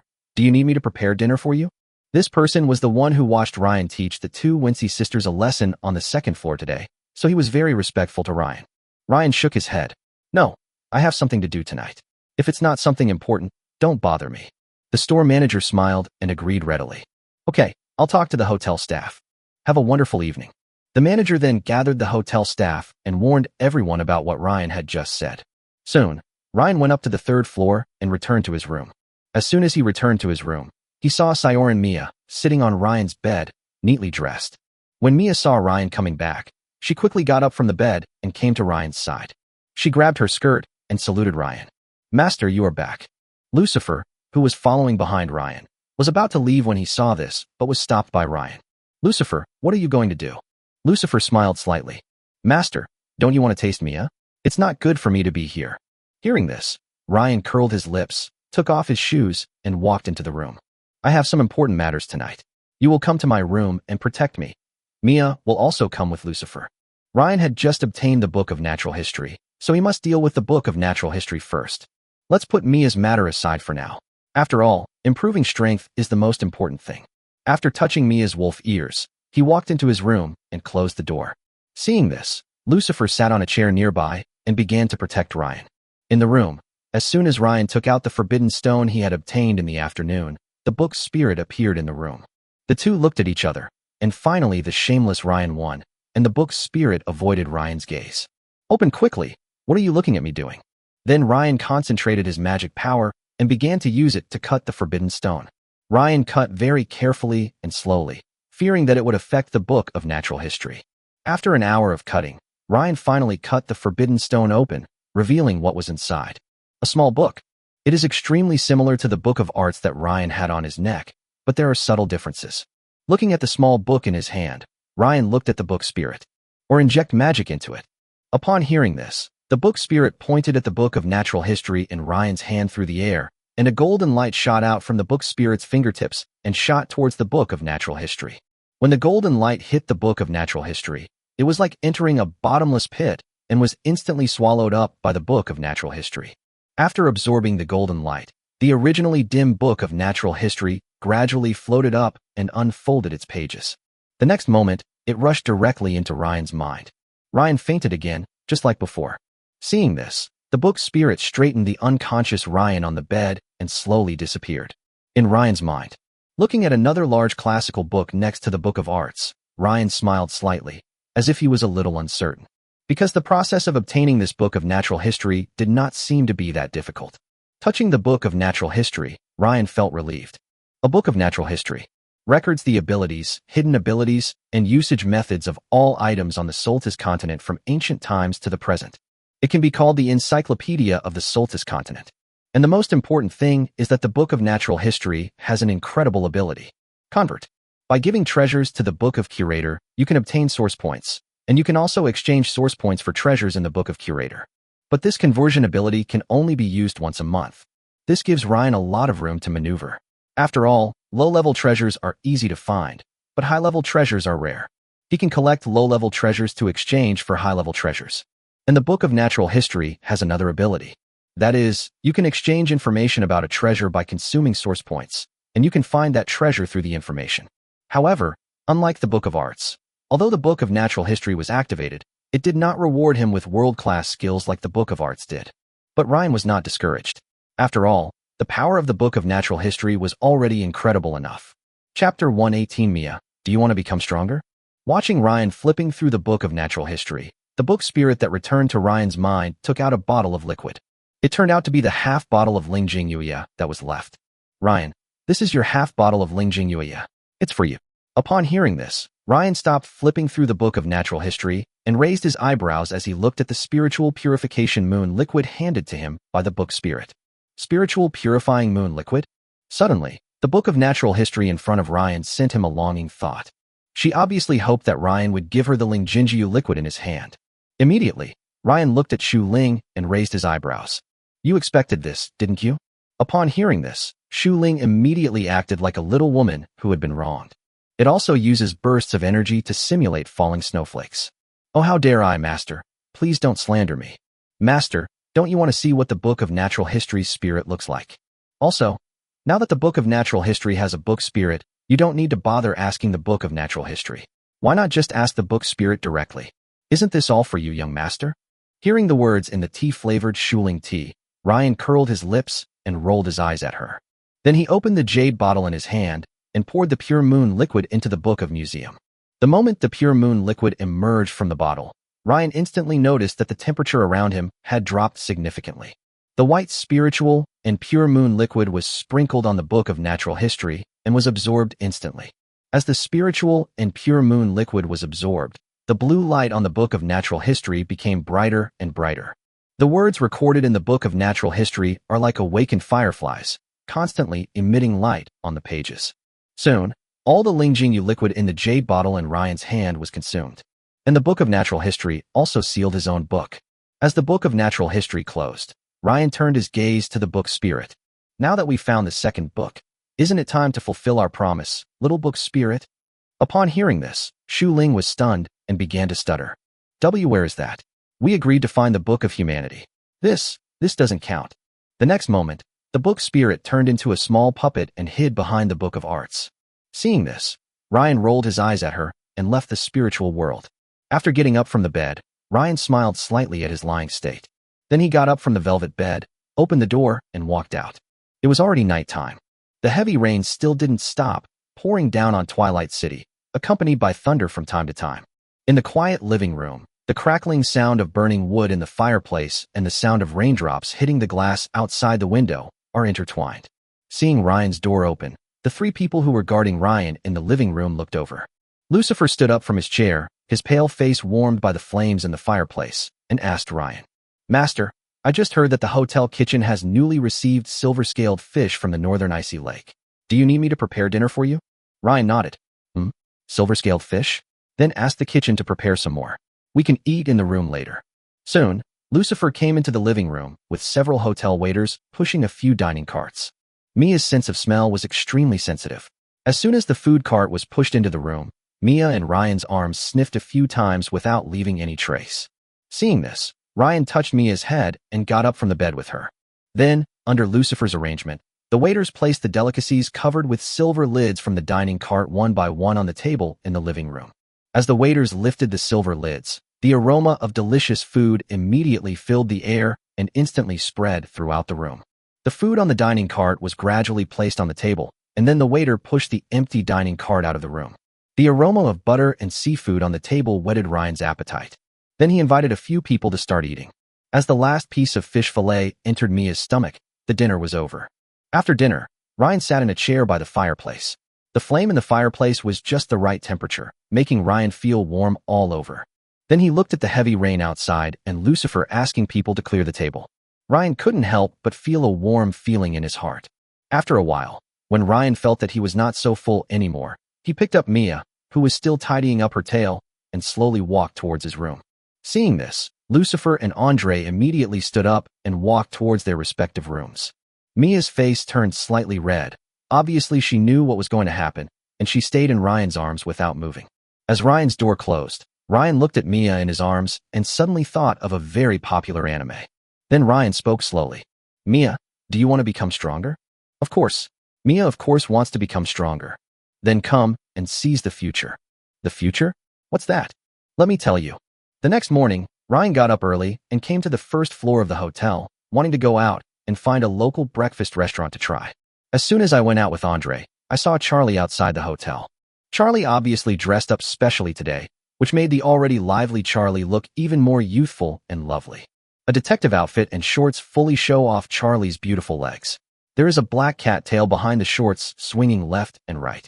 Good morning, Master Caesar. Looking at Charlie waiting outside the hotel, Ryan was obviously stunned. Charlie? Why are you here? Master Caesar, Charlie's guide service isn't just for one day. Looking at the lively little cat girl in front of him, Ryan smiled faintly and walked up to touch Charlie's head. Come on then, take me to try Twilight's breakfast. Then Charlie took the two of them on the road. Ryan asked Charlie as they walked down the street. Xiaoli, where's your home? My home? It's at 43, Elu Street. When talking about her home, Charlie's face was full of pride. Master Caesar, you don't know that although my family is not big, it was built up bit by Xiaoli alone. When I first came to Twilight City, listening to Charlie telling them about her previous experiences, they soon arrived at a breakfast shop that Charlie mentioned. The store is not big but very exquisite, and there are many people. Master Caesar, this is the breakfast shop I told you about that you must try. Although their shop is small, the taste is first class. Charlie found an empty seat and took it, inviting Ryan and the other two to sit over. As Ryan took his seat, Charlie spoke to the waiter next to him. Hello, 3 glasses of fresh milk with sugar, elixir bread with moonshine cheese, and 3 apple puddings. After listening to Charlie's words, the waiter nodded and walked towards the kitchen. Then Charlie leaned towards Ryan and spoke. Master Caesar, you treated me to dinner yesterday, and today Charlie treats you to dinner. Ryan nodded, and suddenly his attention was attracted by Charlie's cat tail swaying from side to side. I couldn't help but grab Charlie's cat tail and start stroking it. Suddenly, Charlie felt something and her body stiffened. She turned around and saw that it was Ryan who was grabbing her tail. She opened her mouth with a red face but said nothing in the end. Chapter 119, The Mysterious Fifth Order in the Mercenary Guild. Charlie's cat tail is very soft and the fur is very delicate, so Ryan can't stop touching it. But as the waiter brought out everything Charlie had ordered one by one, Ryan finally let go of the cat tail that he was so fond of. Feeling that her cat tail was released by Ryan, Charlie retracted her cat tail. But after taking it back, Charlie felt that she had lost the touch of her cat's tail, and she always felt that something was missing. Looking at the bread and milk on the table, Ryan took a sip. After taking a bite of the spirit wheat bread with moonshine cheese, Ryan immediately raised his eyebrows. Although it is not as rich in flavor as the usual breakfast, it has its own unique flavor. The sweet and sour cheese, soft bread, and a glass of rich milk made Ryan amazed. After finishing the meal, eat a few bites of the apple pudding. A simple yet delicious breakfast. Charlie drank the milk in one breath, leaving a half circle of milk marks on her lips.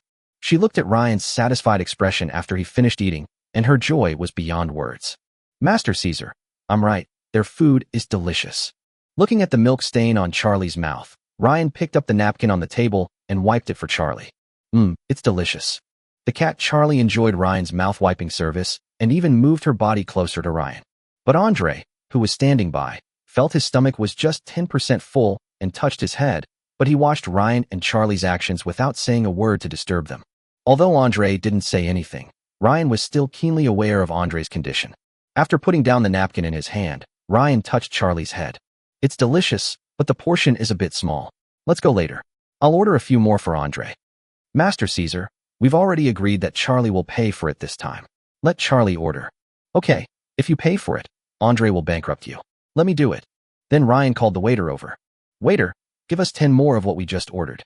The waiter was obviously stunned and repeated it again. Sir, did you just say 10 servings? Ryan nodded. Yeah, go do it.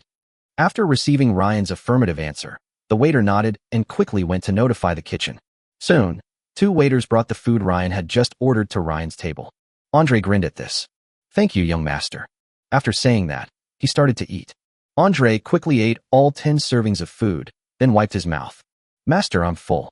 Ryan nodded and waved to the waiter. Waiter, pay the bill. The waiter seemed to have planned this out long ago and started talking as soon as he came to Ryan's table. Sir, your table's total consumption is 7 gold and 42 silver coins. Upon hearing this, Ryan took out 8 gold coins, placed them on the table, and left with a few people. No need to give me the change. The extra amount is your tip. Thank you, sir. Take care, and welcome back next time. Walking on the streets, there are endless humans and demi-humans, and tomorrow is the Stone Forbidden Festival. From time to time, a carriage loaded with forbidden stones would appear on the street heading towards the north of Twilight City, and a team of guards would be guarding the carriage. Ryan asked Charlie as they walked. Xiaoli, where is the Mercenary Guild? When the little cat girl heard the words, Mercenary Guild, she was obviously stunned, and even her tail stopped for a moment. Mercenary Guild? Master Caesar, where are you going? They're just a bunch of rough guys there. It would be bad if they offend you. Hearing this, Ryan smiled. It's okay. I know the character of mercenaries. I won't bother with them. We're just going to take a look. Well, Master Caesar, come with me. The Mercenary Guild is in the west of the city. After following Charlie through several busy streets, the three of them soon arrived near the Mercenary Guild. Many mercenaries of various kinds can be seen around here, each wearing a mercenary-level badge on their chest. Approaching the Mercenary Guild, Ryan raised his eyebrows as he looked at the Mercenary Guild that almost occupied 1/5 of the street. This Mercenary Guild is quite large. Charlie, who had changed her clothes and was wearing a cloak, said to Ryan, Master Caesar, this is the Mercenary Guild. Seeing the fully armed cat girl, Ryan had no doubts. He took the two of them and walked towards the Mercenary Guild. The mercenaries on the side made way for him when they saw what Ryan was wearing. It was obvious that he thought Ryan was a noble who came to the Mercenary Guild to issue a mission. After entering the Mercenary Guild, you will find all kinds of people doing all kinds of things, and the word chaos is the most prominent. Gambling, drinking, chatting about women, playing cards, smoking. There are people doing all kinds of things. Ryan was not surprised by the chaotic scene inside. Some mercenaries sitting at the table drinking wheat beer didn't care when they saw Ryan. They just glanced at him and then paid no attention. After all, most of the missions in the Mercenary Guild are issued by nobles like Ryan, so it is not uncommon to see 1 or 2 nobles coming occasionally. As soon as Ryan arrived at the counter of the Mercenary Guild, the wheat-skinned woman inside the counter came up to him. Oh, what a handsome young nobleman. My lord, are you planning to issue any mission? After saying that, the woman placed a piece of paper in front of Ryan, which was obviously a list of task requirements. If you have a mission, please write the mission and reward on this piece of paper and leave your contact information. Once the mercenaries have completed it, the Mercenary Guild will inform you. But Ryan was obviously not here to issue tasks, so he pushed the paper on the counter back. A glass of wheat wine. The woman was slightly stunned. Wasn't this noble young master here to issue a mission? But he didn't stop what he was doing, and he quickly poured Ryan a glass of wheat wine. 3 copper coins, sir. Upon hearing this, Ryan took out a gold coin and threw it towards the woman. Seeing this, the woman did not catch it, but let the gold coin fall straight into the gap between her plump chest. Oh, my lord, you are so generous. Do you want me to come to you tonight? The woman's hand slowly reached out to grab Ryan's hand. Seeing this, the little cat in the cloak beside Ryan got furious and slapped the woman's hand away. The woman whose hand was slapped away didn't seem surprised and looked at Charlie beside her. The grown-up's kitten is really cute, but it has a bit of a bad temper. Ryan took a sip of wheat wine and looked at the woman with narrowed eyes and thought to himself, the woman who can get along well in the Mercenary Guild is really not simple. Because Xu Ling just told him in his mind that this woman was actually at level 5. And she hit it so well that even Andre next to Ryan didn't notice it. What's your name, sister? Being in this Mercenary Guild, isn't that a bit of a waste of your talent? Hearing Ryan's words, the woman's movements paused noticeably. She looked at Ryan and chuckled a few times. Haha, sir, don't joke. It's already very good for a woman like me to be able to make a living. Eat a meal? With my 5th level strength, can I eat well anywhere? Hearing Ryan's words, Andre immediately protected Ryan behind him and looked at the woman in front of him vigilantly. Chapter 120. Ryan, who wants his father to become a dragon. The woman was not nervous when she saw that Ryan had exposed her strength, and she continued to talk to Ryan with a smile. Your Excellency has a good eye? You can see through my good concealment. Then she looked at Andre in front of Ryan and spoke. And this lord, you don't have to be nervous.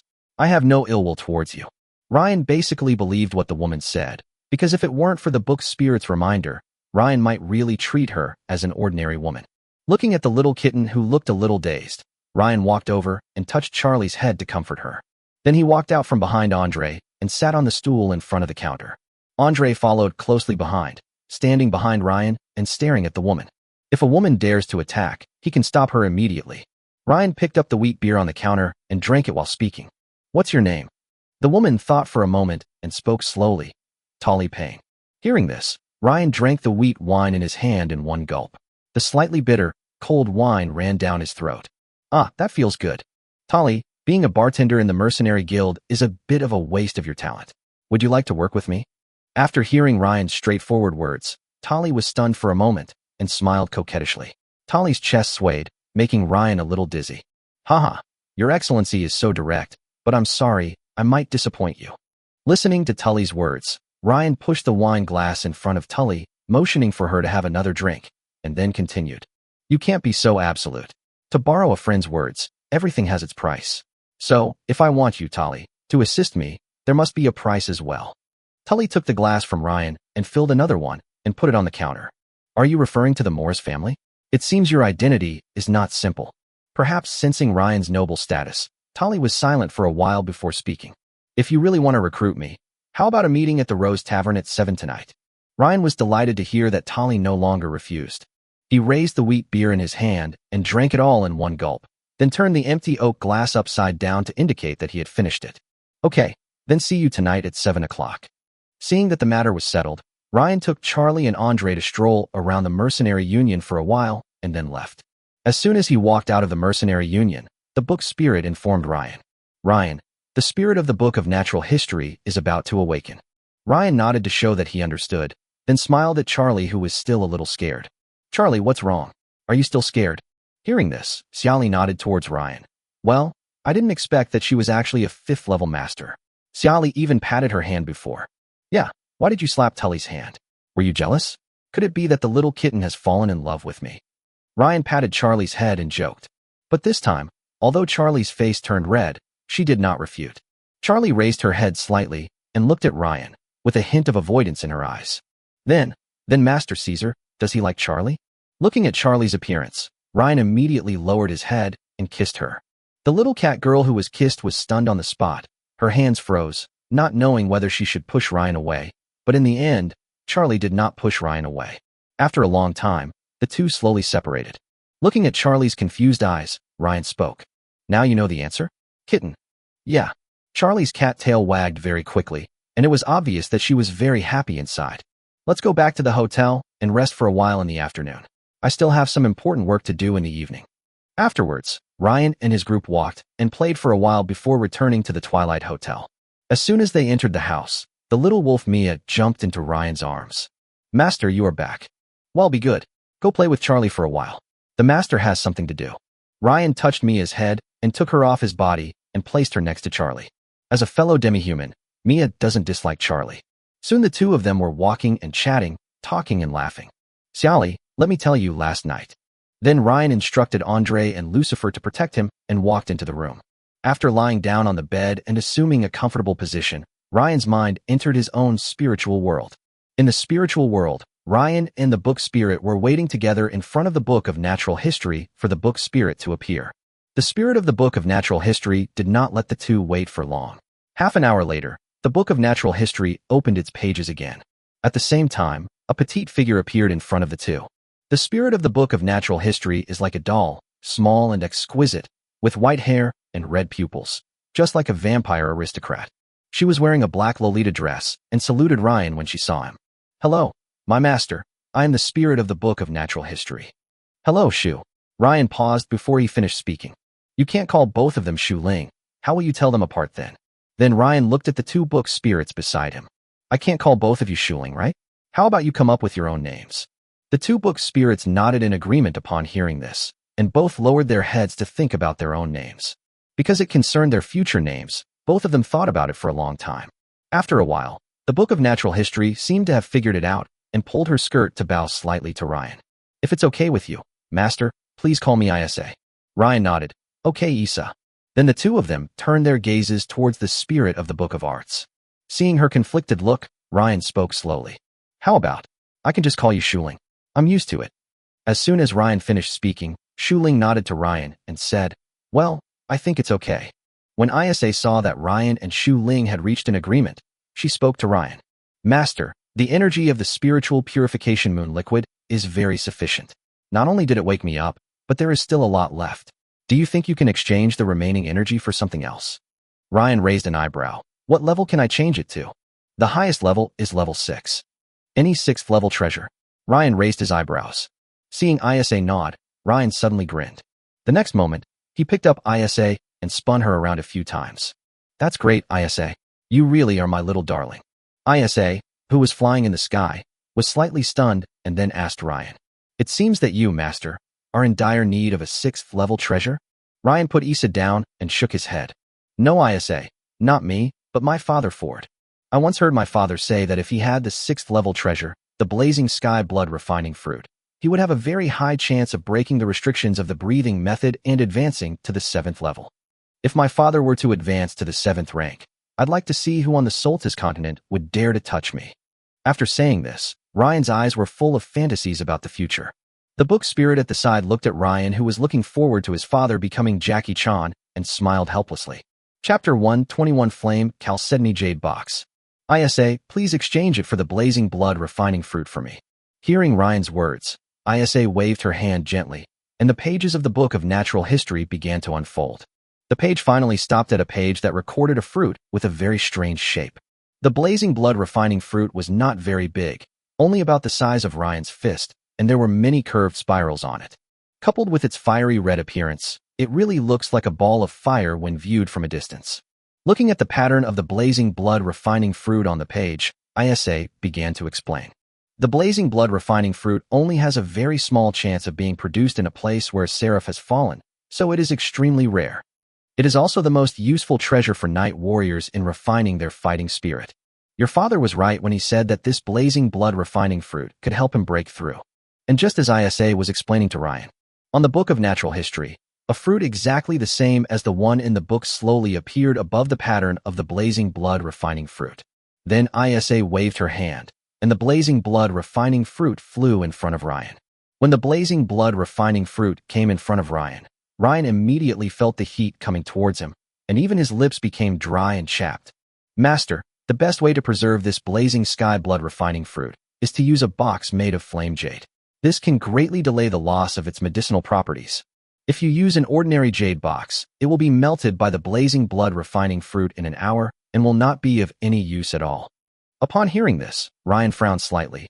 What should I do now that I don't have the Flame Chalcedony Jade box? Flame Jade is also a treasure. You can exchange it for Flame Jade with source points, but I don't recommend it.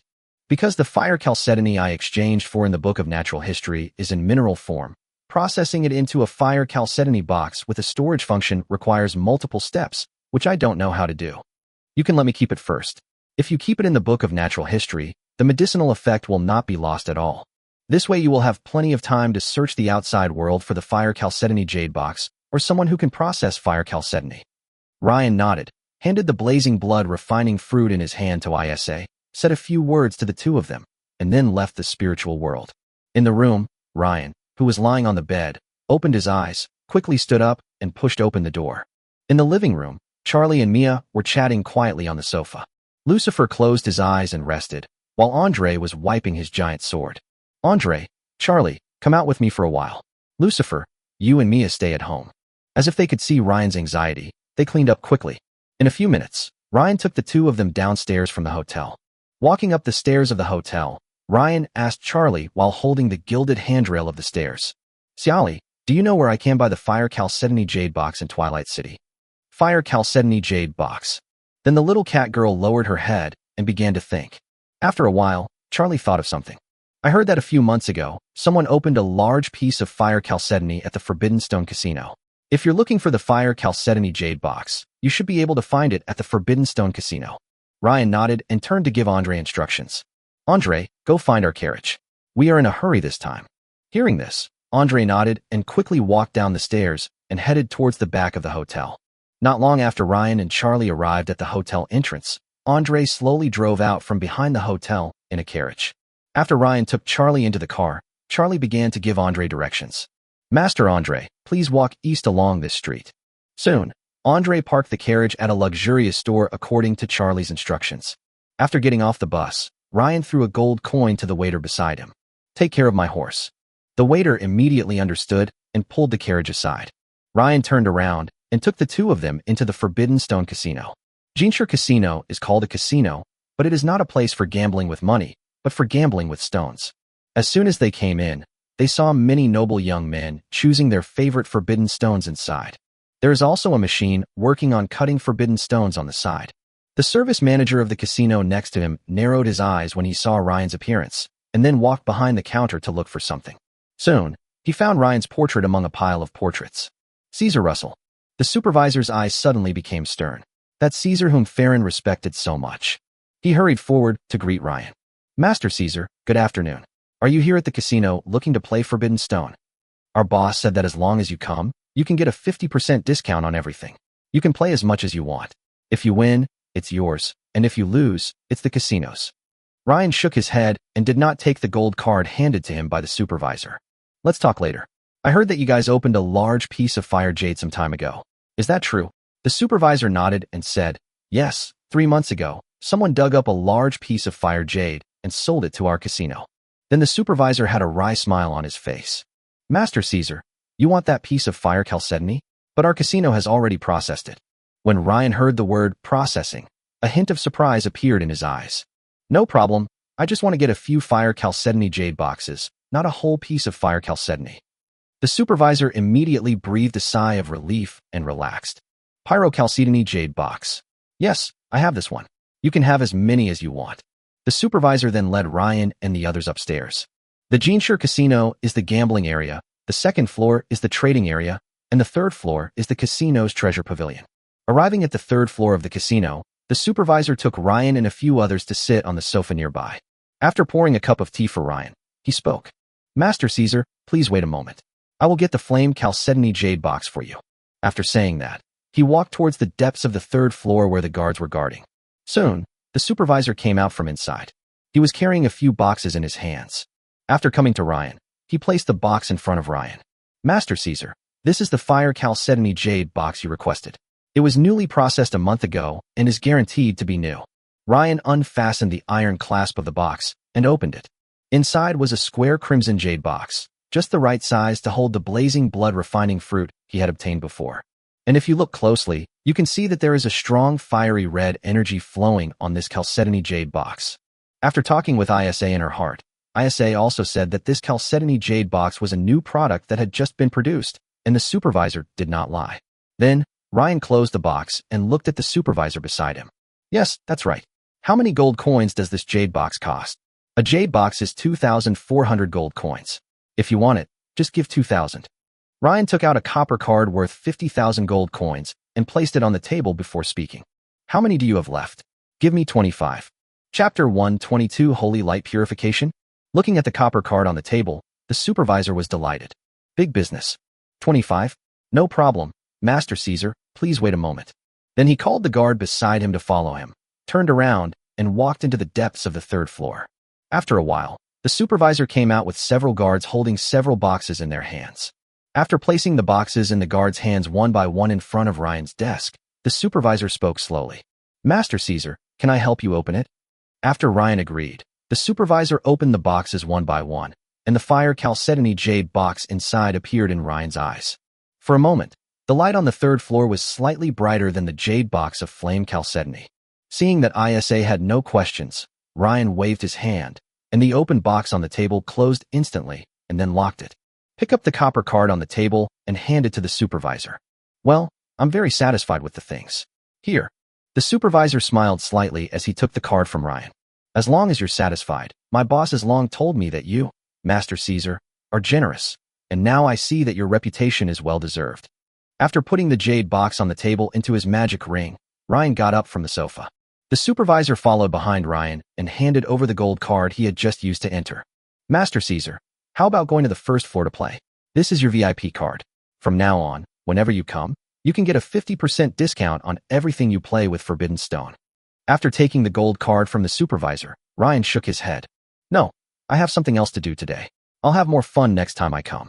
Seeing that Ryan was determined to leave, the supervisor did not try to keep him. He sent Ryan to the entrance of the casino and watched him get on the carriage and leave. Twilight Inn. In Ryan's living room, Ryan took out the blazing blood refining fruit from ISA. The moment the blazing blood refining fruit appeared, the temperature in the room rose significantly. Even the flames in the fireplace rose quite a bit. Andre, who was standing by, wiped his eyes while looking at the fruit in Ryan's hand. Young master, this can't be the blazing blood refining fruit, right? The blazing blood refining fruit known as the knight's holy medicine. Andre obviously also knew about the blazing blood refining fruit, and he said the name as soon as Ryan took it out. Ryan nodded, then placed the blazing blood refining fruit into the prepared flame chalcedony jade box.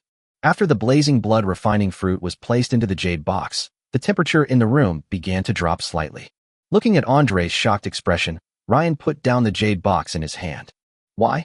Andre, you also know about this blazing blood refining fruit. Andre nodded when he heard this. Yes, young master. You also know what happened to my granddaughter, so I know a little about some rare treasures. But I didn't expect that you, young master, actually possessed this holy medicine. Young master, you are truly powerful. Ryan teased, seeing the deep desire in Andre's eyes. Andre, when did you learn to flatter me? Why? Want it? Andre smiled slightly. Hee hee, young master, I wouldn't believe you if you said you didn't want it.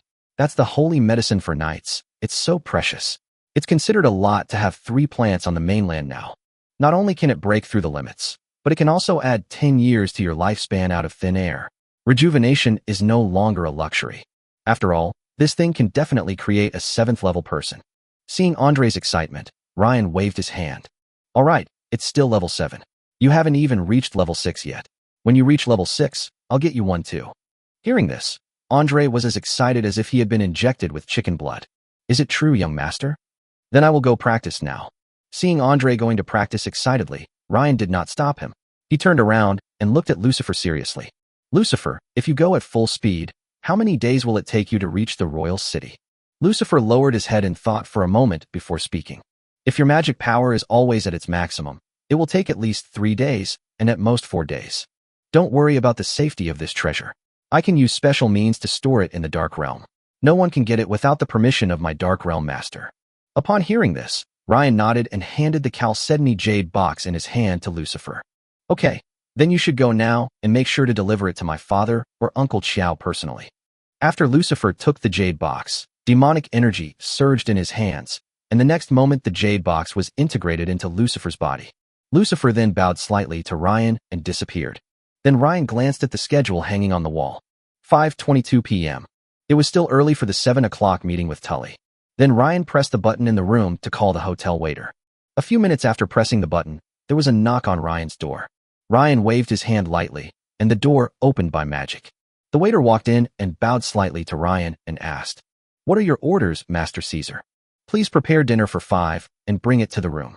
Okay, Master Caesar, are you in a hurry? If not, our hotel just received a new batch of blue fish. You can try it. No, we're in a hurry today, so make it as soon as possible. Okay, please wait. Hearing this, the waiter nodded and pulled Ryan's door out of the room. After dinner, Ryan slowly went downstairs with Andre, a wolf, and a cat. With Charlie's guidance, they arrived at the Rose Tavern at exactly 6:55. Pushing open the partition of the Rose Tavern, Ryan slowly walked into the tavern with a few people. Because the place is remote and the tavern is not big, there are not many people in the Rose Tavern. As soon as Ryan came in, he saw Tali sitting alone in a corner of the tavern. At this time, the bartender on the side spoke to Ryan and others. There are several of you tonight. What would you like to drink? Ryan said, taking a look at the new product promotion on the display board next to the counter. 1 cup of Falling Star Tears, 2 cups of Dragon Maw Flame, and 2 cups of milk. After talking to the bartender, he led a few people towards Tali. Ryan sat opposite Tali, and Andre took Charlie and Mia to sit in the seat behind Ryan. Have you been waiting for a long time? No, I just arrived a while ago. Just as Ryan and Tully were chatting, the bartender came to Ryan's table with a few drinks. Guessed, the wine and milk you requested. A golden light flashed in Ryan's eyes, and 2 glasses of milk and a glass of Dragon Maw Flame on the bartender's tray floated in front of Charlie, Mia, and Andre.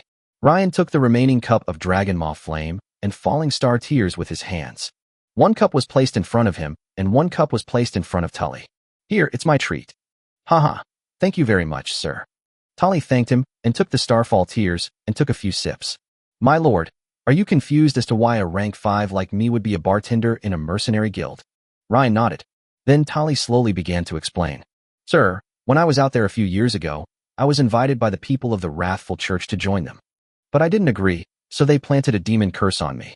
Because of the curse, even though I'm at level 5 now, it's difficult to use it.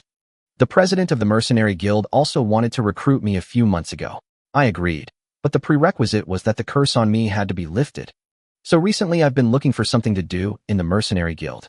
Tully took a sip of her wine and continued speaking. This curse is extremely complex. There are only 2 ways to lift it. One is to kill the person who cursed me in the first place, and the other is the Church of Light. After so many years, the first method no longer works.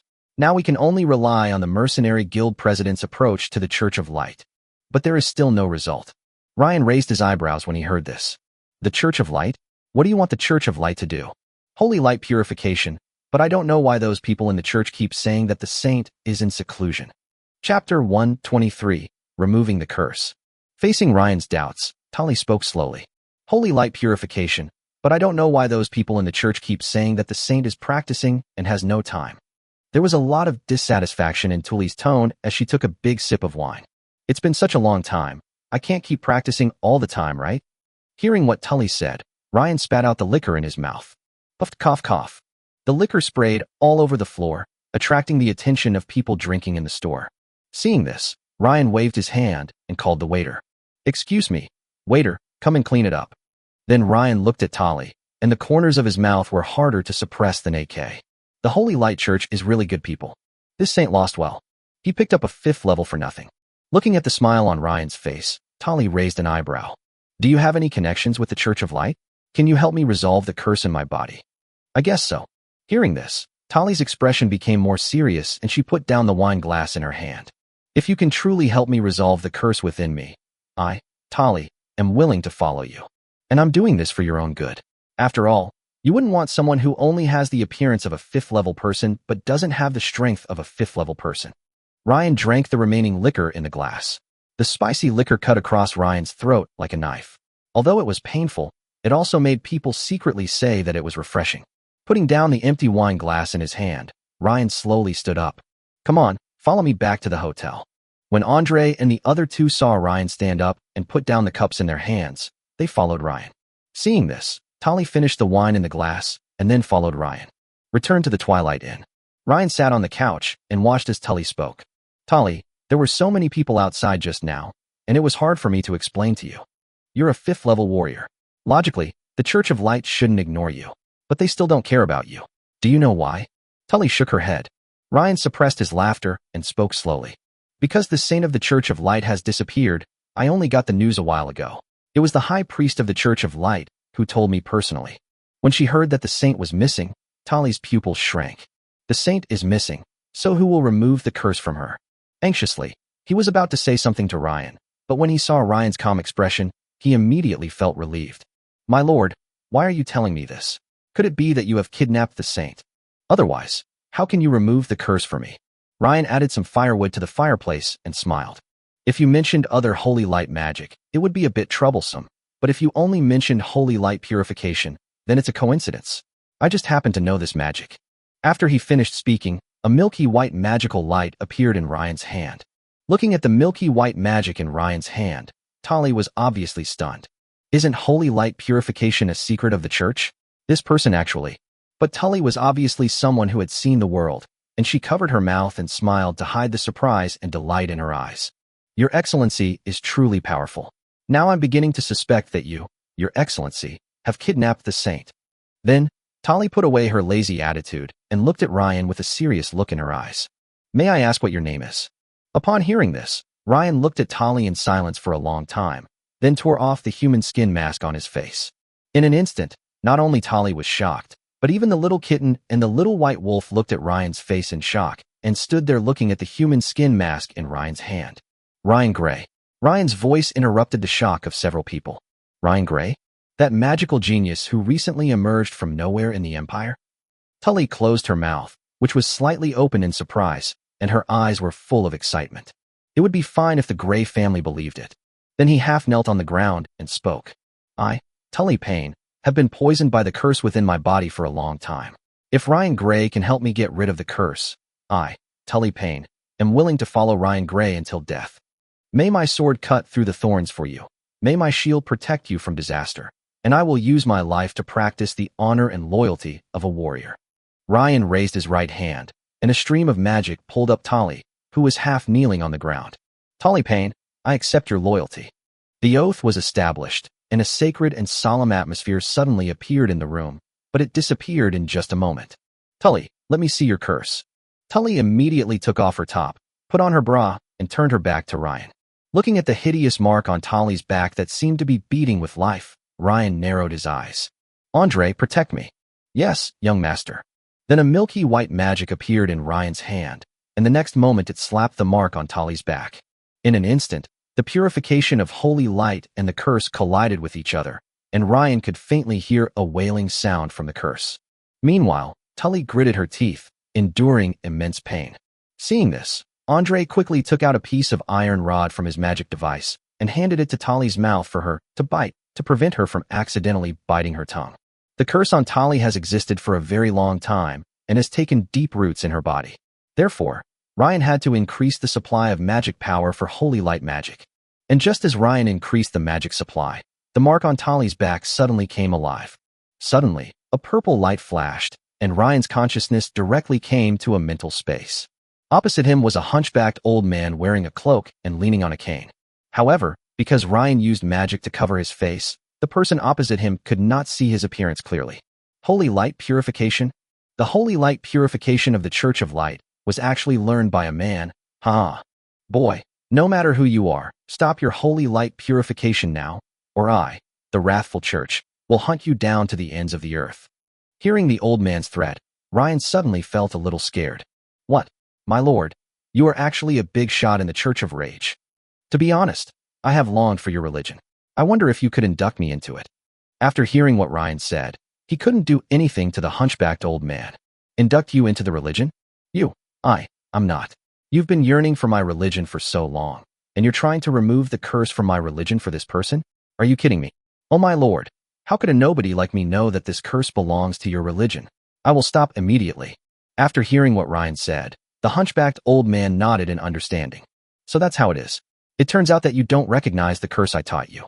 Well, since you're so willing and you know the magic of holy light purification, it's not impossible to convert you. Seeing the hunchbacked old man in deep thought, Ryan immediately approached the old man slowly. As he approached, he said, "Sir, do you need anything else?" "Certainly." The old man nodded, having relaxed his vigilance. Just as he was about to say something, Ryan, who was approaching, slammed him into the sky with a Hyogen. This almost cured the old man's decades-long hunchback. "Old man, you really want to be given some face. You bunch of bastards from the Church of Rage will just hide in that gutter day after day. Who the hell will join you?" Then the old man was stunned by Ryan's combination of up, down, left, and right punches. The fourth-level phantom condensed in the mental space was hit by Ryan, and its strength was greatly reduced. The strength dropped directly to the third level. Chapter 124, The Raging Church. "That's enough," the old man shouted, and Ryan was immediately repelled by the energy emanating from the old man's body. Looking at the wound on his face, the old man became furious. "Who are you? How could there be a scum like you among magicians? Where is the glory of your magician? Do you really want to become an enemy of the Church of Rage?" Ryan didn't care at all when the old man scolded him. If we were to ask who the Empire's biggest enemy is, it would have to be the Church of Wrath, so Ryan was not afraid at all. A mouthful of old phlegm was infused with magic by Ryan and rushed straight towards the old man like a bullet. Seeing this, the veins on the old man's forehead became more prominent. How could this person be so shameless? Why do I feel that he is the one who is a member of the cult? After dodging Ryan's attack, the old man gripped his cane even harder. "Boy, very good. You succeeded in irritating me, you." Because the old man didn't know that Ryan could cast spells instantly, and he didn't see Ryan condense the magic circle. So followed by the sound of flesh being torn, a spike suddenly shot out from under the old man. A pain rushed straight to the top of his head. Although this was an incarnation and the original body could not suffer physical injuries, the pain could still be transmitted back. The old man endured the severe pain and smashed the spikes behind him, but the corners of his mouth still trembled uncontrollably, as if he was enduring great pain. Then the demonic energy surged around the old man, and then several demonic hands gathered around him and grabbed Ryan. Ryan was not afraid either. He used a third-level magic, Dark Night Thunder, to shatter the old man's devil hand. Then all of Ryan's magic attacks were directed at the old man's lower three parts, although the old man had rich combat experience. But this is just an incarnation. Some of its abilities cannot be used at all, and Ryan's magic continues to attack nonstop. Every few minutes, a magic spell would hit the old man's forbidden spot. Suddenly, the old man roared in anger. Boy, no matter who you are, you're done. The Church of Wrath will hunt you down wherever you go."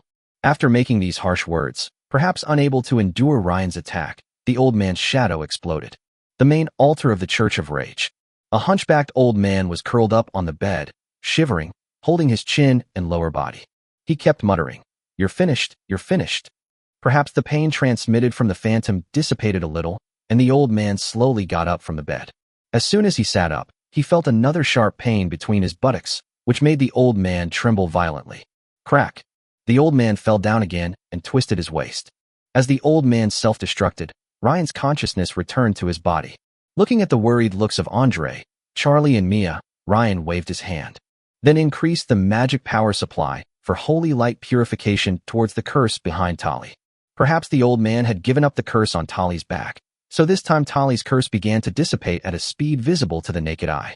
Half an hour later, Tali's originally hideous back became smooth, and Tali began to emanate a faint fifth-level aura. As the last mark on Tali's back disappeared, Ryan stopped the holy light purification. But then he narrowed his eyes and sent a holy light of purification to Tali. After purifying Tali's whole body, he let out a long breath and sat back in his chair. Okay, Tali, the curse is lifted. Because of the pain of removing the curse, Tali was a little exhausted, but as she felt her strength recovering, Tali smiled slightly.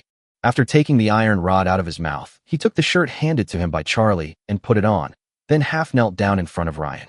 Thank you, Master. Just call me Young Master. Tali nodded. Thank you, Young Master. After using magic to help Tali up, Ryan yawned and took Charlie and Mia to his room. I'm tired. I'll rest early today. I have to attend the Forbidden Stone auction tomorrow. Hearing this, Tali nodded and then thought of something and said to Ryan, Young Master, can I go out for a while? Now that I'm following you, I want to go and inform the president of the Mercenary Guild. Well, go ahead. After Ryan nodded, Tali walked to the door, put on her shoes, and went out. Seeing this, Andre also walked towards his room. Charlie, who was hugged by Ryan, blushed like a ripe red apple. It was obvious that she knew what was going to happen. After all, she and Mia had talked so much today, so she knew something about that matter. Although Charlie was very nervous, she was very excited. As Ryan's door slowly closed, Ryan put Charlie on the bed and walked to the window to draw the curtains. Then Ryan returned to Charlie and slowly peeled her apart. Looking at Charlie's small pair of aces, Ryan raised an eyebrow. Xiali, I guess I need to find some papaya for you. The next morning, Charlie, who was used to getting up early, smiled funny at Ryan, who was still sleeping beside her. He picked up his tail and tickled Ryan's nose. Ryan shook his head in his sleep. Charlie, stop it. But Charlie was still scratching Ryan's nose. Seeing that Ryan was about to wake up, Charlie quickly lay down aside and pretended to be asleep. Ryan wiped his nose and got up, squinting his eyes at the sleeping Charlie. The next moment, he grabbed Charlie's cattail. Charlie felt something was wrong and tried to escape immediately. But her tail was caught by Ryan, and she was caught back by Ryan. Looking at Ryan's malicious eyes, Charlie spoke pitifully. Master Ryan, I was wrong. Ryan narrowed his eyes and said, Since you know you are wrong, how should you admit it? Charlie blushed and then lowered her head. Soon, Ryan took Charlie out of his room.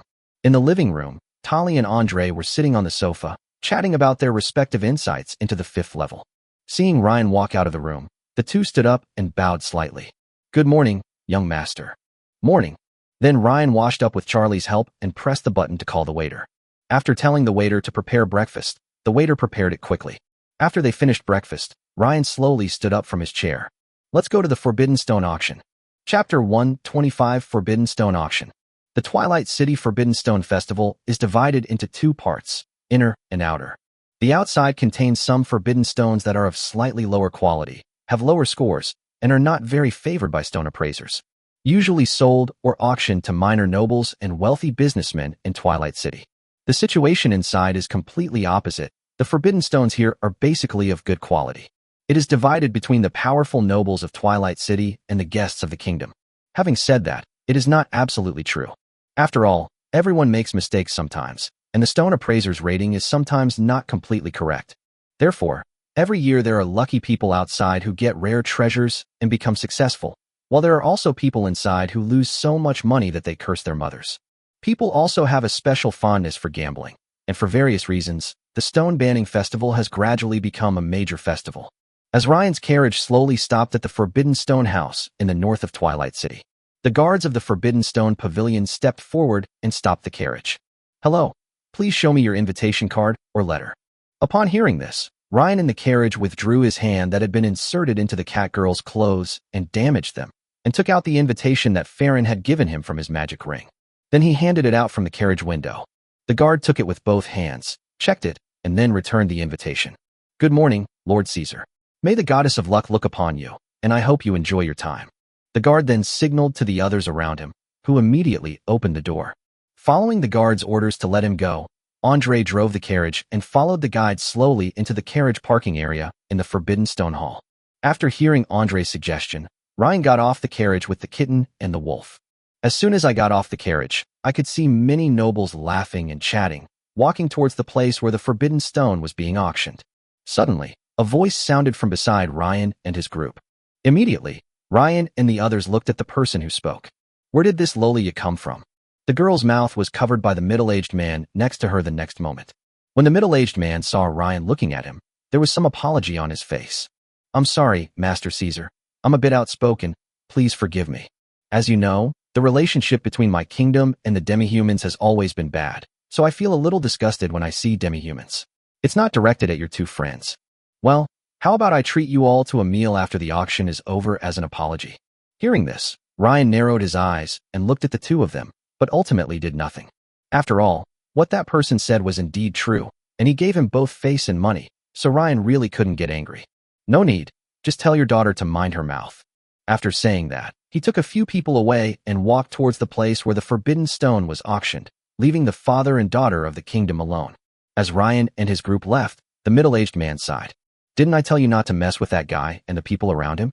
The girl still looked stubborn as she listened to her father's words. Demi-humans deserve to die. If it weren't for those behemoths, how could my mother have died? Hearing the girl's words, Ryan, who had already walked some distance, suddenly stopped, tilted his head slightly to look at the girl, and then continued to leave with a few people. The middle-aged man standing there sighed again after hearing what the girl said. Kinna, this is not a kingdom. We are just guests. You need to see the truth. Your mother passed away early, and you are all I have left. What should I do if something happens to you again? And don't generalize about demi-humans. Ryan's pause caught Tali's attention, and she smiled slightly at her young master. Young master, are you interested in that girl? Do you want me to kidnap her for you tonight? Listening to Tully's teasing, Ryan rolled his eyes at her. No, I'm just a little surprised. I didn't expect this girl to have a talent for space magic. If I can recruit her, then I will have the position of leader of the magician group in the future, right? Then he looked at Tali and asked, Tali, do you know the Behemoth clan? Tali nodded. Of course. The Behemoths are the best among the subhuman races. The leader's strength. As soon as Ryan and his group approached the place where the Forbidden Stone was being auctioned, the person arranged by Farron at the door saw Ryan from afar. The next moment he hurried into the venue. When Ryan arrived at the entrance of the venue, Farron had been waiting there for a long time. Good morning, Lay. Master Caesar, you came so early today. I thought you would be the last to appear. Looking at Farron's eager look, Ryan smiled. He certainly knew why Farron was so enthusiastic about him. He simply wanted to make friends with Ryan. After all, if he did that, he would have more say in the Ward family. I heard you've been preparing for the Forbidden Stone Festival for quite some time. I'm here to help you put on some show. Hearing this, Farron's eyes lit up with joy, realizing that this was Ryan's goodwill in accepting his release. He quickly stepped forward, grabbed Ryan's arm, and led Ryan into the venue. Hey, you don't know. This time I specially left you a few forbidden stones of excellent quality. I guarantee you will get something good out of them. Farron's enthusiasm made Ryan's anus tighten, which made Ryan a little uncomfortable. First take me to see the Forbidden Stone King you mentioned earlier. Perhaps seeing Ryan's disgusted look, Farron immediately restrained himself a little, but the smile on his face remained unchanged. Oh, okay. Then I'll take you to see the Forbidden Stone King first. Please follow me. The venue of Jinshur Hall is extremely large and spacious, and was built specifically for the Jinshur Festival. The purpose is to display all the forbidden stones in the venue. If a noble takes a fancy to it, he will note down the number of the forbidden stone and bid for it at the auction in the afternoon. Soon, Farron brought Ryan to the Forbidden Stone King. Looking at the huge forbidden stone that was 2 stories high and the faint precious light on it, Ryan showed surprise at a forbidden stone for the first time. But then he frowned slightly. Because although the energy number on this Forbidden Stone King is high, it is not as high as imagined, and it is not even as high as the energy of the number 2 seed Forbidden Stone next to it. But Ryan didn't say anything. After all, its size and the precious light it emitted were indeed intimidating. No one would believe it even if he said it. It would only make people think that he wanted to eat the Forbidden Stone King alone.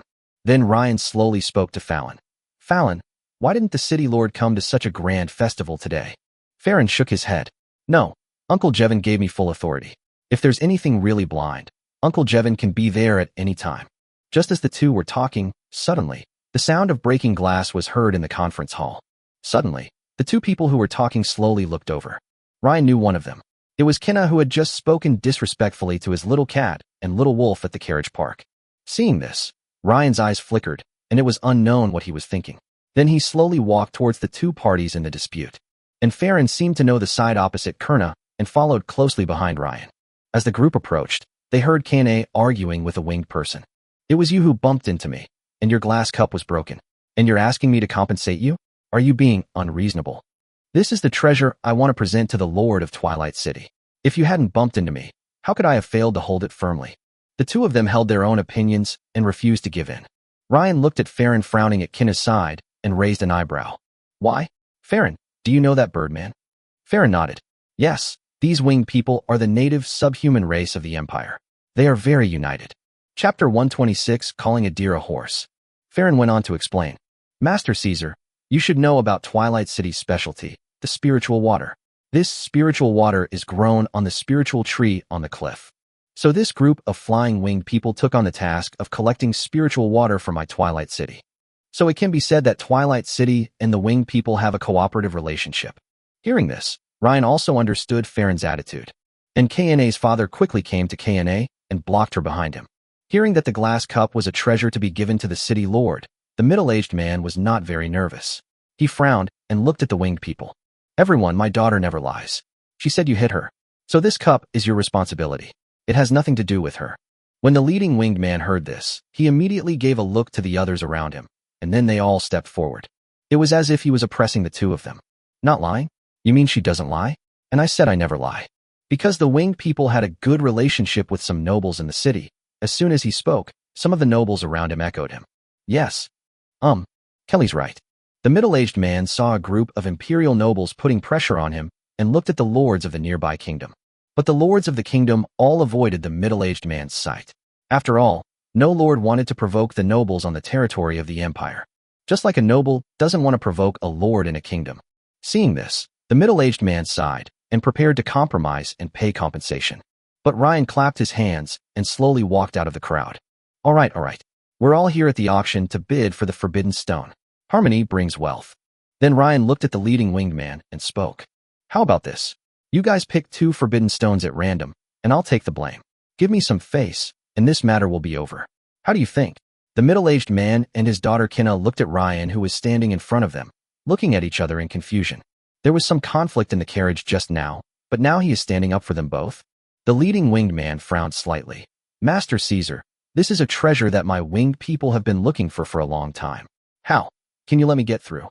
Hearing this, Ryan waved his hand and continued speaking. "How about I add 2 more forbidden stones and take all of them?" Just as the leading winged man was silent, a winged boy behind him looked at Ryan with unkindness in his eyes. "Who do you think you are? That is the most precious 7-colored glass cup of my winged people. You want to take 4 forbidden stones and level it. How dare you have such dignity?" As soon as Irin finished speaking, the meeting room, which was originally bustling with discussion, fell silent. They all looked at the winged man who had just spoken in shock. Even Farron, who was standing by, opened his mouth slightly as he watched him, then looked at Kelly, the leader, as if to say, "Is this your subordinate? So brave." Hearing this, Ryan looked at the winged man and laughed instead of getting angry. He had wanted to help Kana resolve this trouble peacefully so that Ryan could take the next step, but he didn't expect someone to dare to speak to him like that. Ryan clapped his hands as if to encourage the winged man. Just as Kelly, the leader of the winged people, was about to say something, Ryan spoke slowly with a cold face. "Tali, let me see what you can do." Hearing Ryan's order, Tali laughed, and the fighting spirit in her hand instantly condensed into a long iron whip. "As you command, young master." The next moment, Tali swung her whip towards the winged man. Almost instantly, the winged man and his wings were caught by the long whip like a poisonous snake. Then Tali exerted a little force in her hands, and the winged man who was caught was instantly crushed into a bloody mist by the huge force. Everyone present looked at Tali with a hint of fear in their eyes, and the look he gave Ryan was even more fearful. Even Farron looked at Tali with his mouth open in surprise. Another 5th level? When did the 5th level become so common? Then he looked at Ryan with eyes full of excitement, wondering if he could really get his favor. Then his status in the Ward family will definitely rise, and it is not even impossible for him to develop in the main clan in the royal city. After the shouting winged man died, Ryan waved at the fragments of the glass cup on the ground. The fragments on the ground immediately floated into Ryan's hands one by one. Looking at the fragments in his hand, Ryan slowly spoke to the winged man Kelly. This is clearly an ordinary glass. You said it was a glass cup? Hearing Ryan's words, Kelly hurriedly explained. Master Caesar, this is impossible. This is a treasure to be presented to the city lord. It is impossible for our clan to prepare a glass cup. Ryan sneered. Oh, so you mean, I saw it wrong. Then Ryan presented the fragment in his hand to the crowd. Look everyone, it's me, Caesar. Am I wrong? Please tell the truth, otherwise, the goddess of justice will be angry. Everyone looked at each other in bewilderment at the real glass fragments in Ryan's hand. Isn't this true? Then a wealthy businessman next to Kelly spoke to Kelly. Master Caesar, this is true. The next moment, the man's head was crushed into pieces by Andre's majesty, turning into a headless corpse. Seeing this, Ryan curled his lips and looked at everyone before speaking. Look, I told you to tell the truth, otherwise the goddess of justice will be angry. Look, you're dead.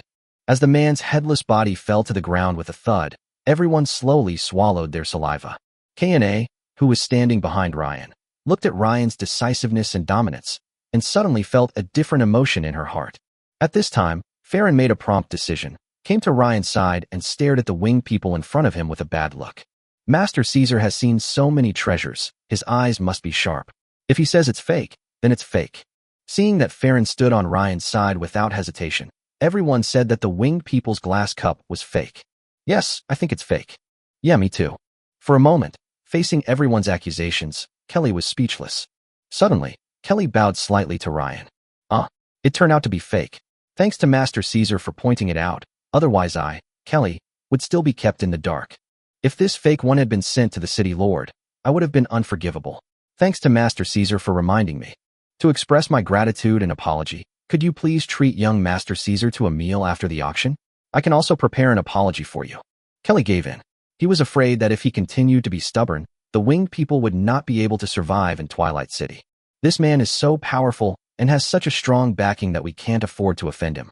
Hearing this, Ryan put down the fragments in his hand and smiled slightly. He came to Kelly and straightened his tie. That's right. Harmony brings wealth. That's the purpose of the auction.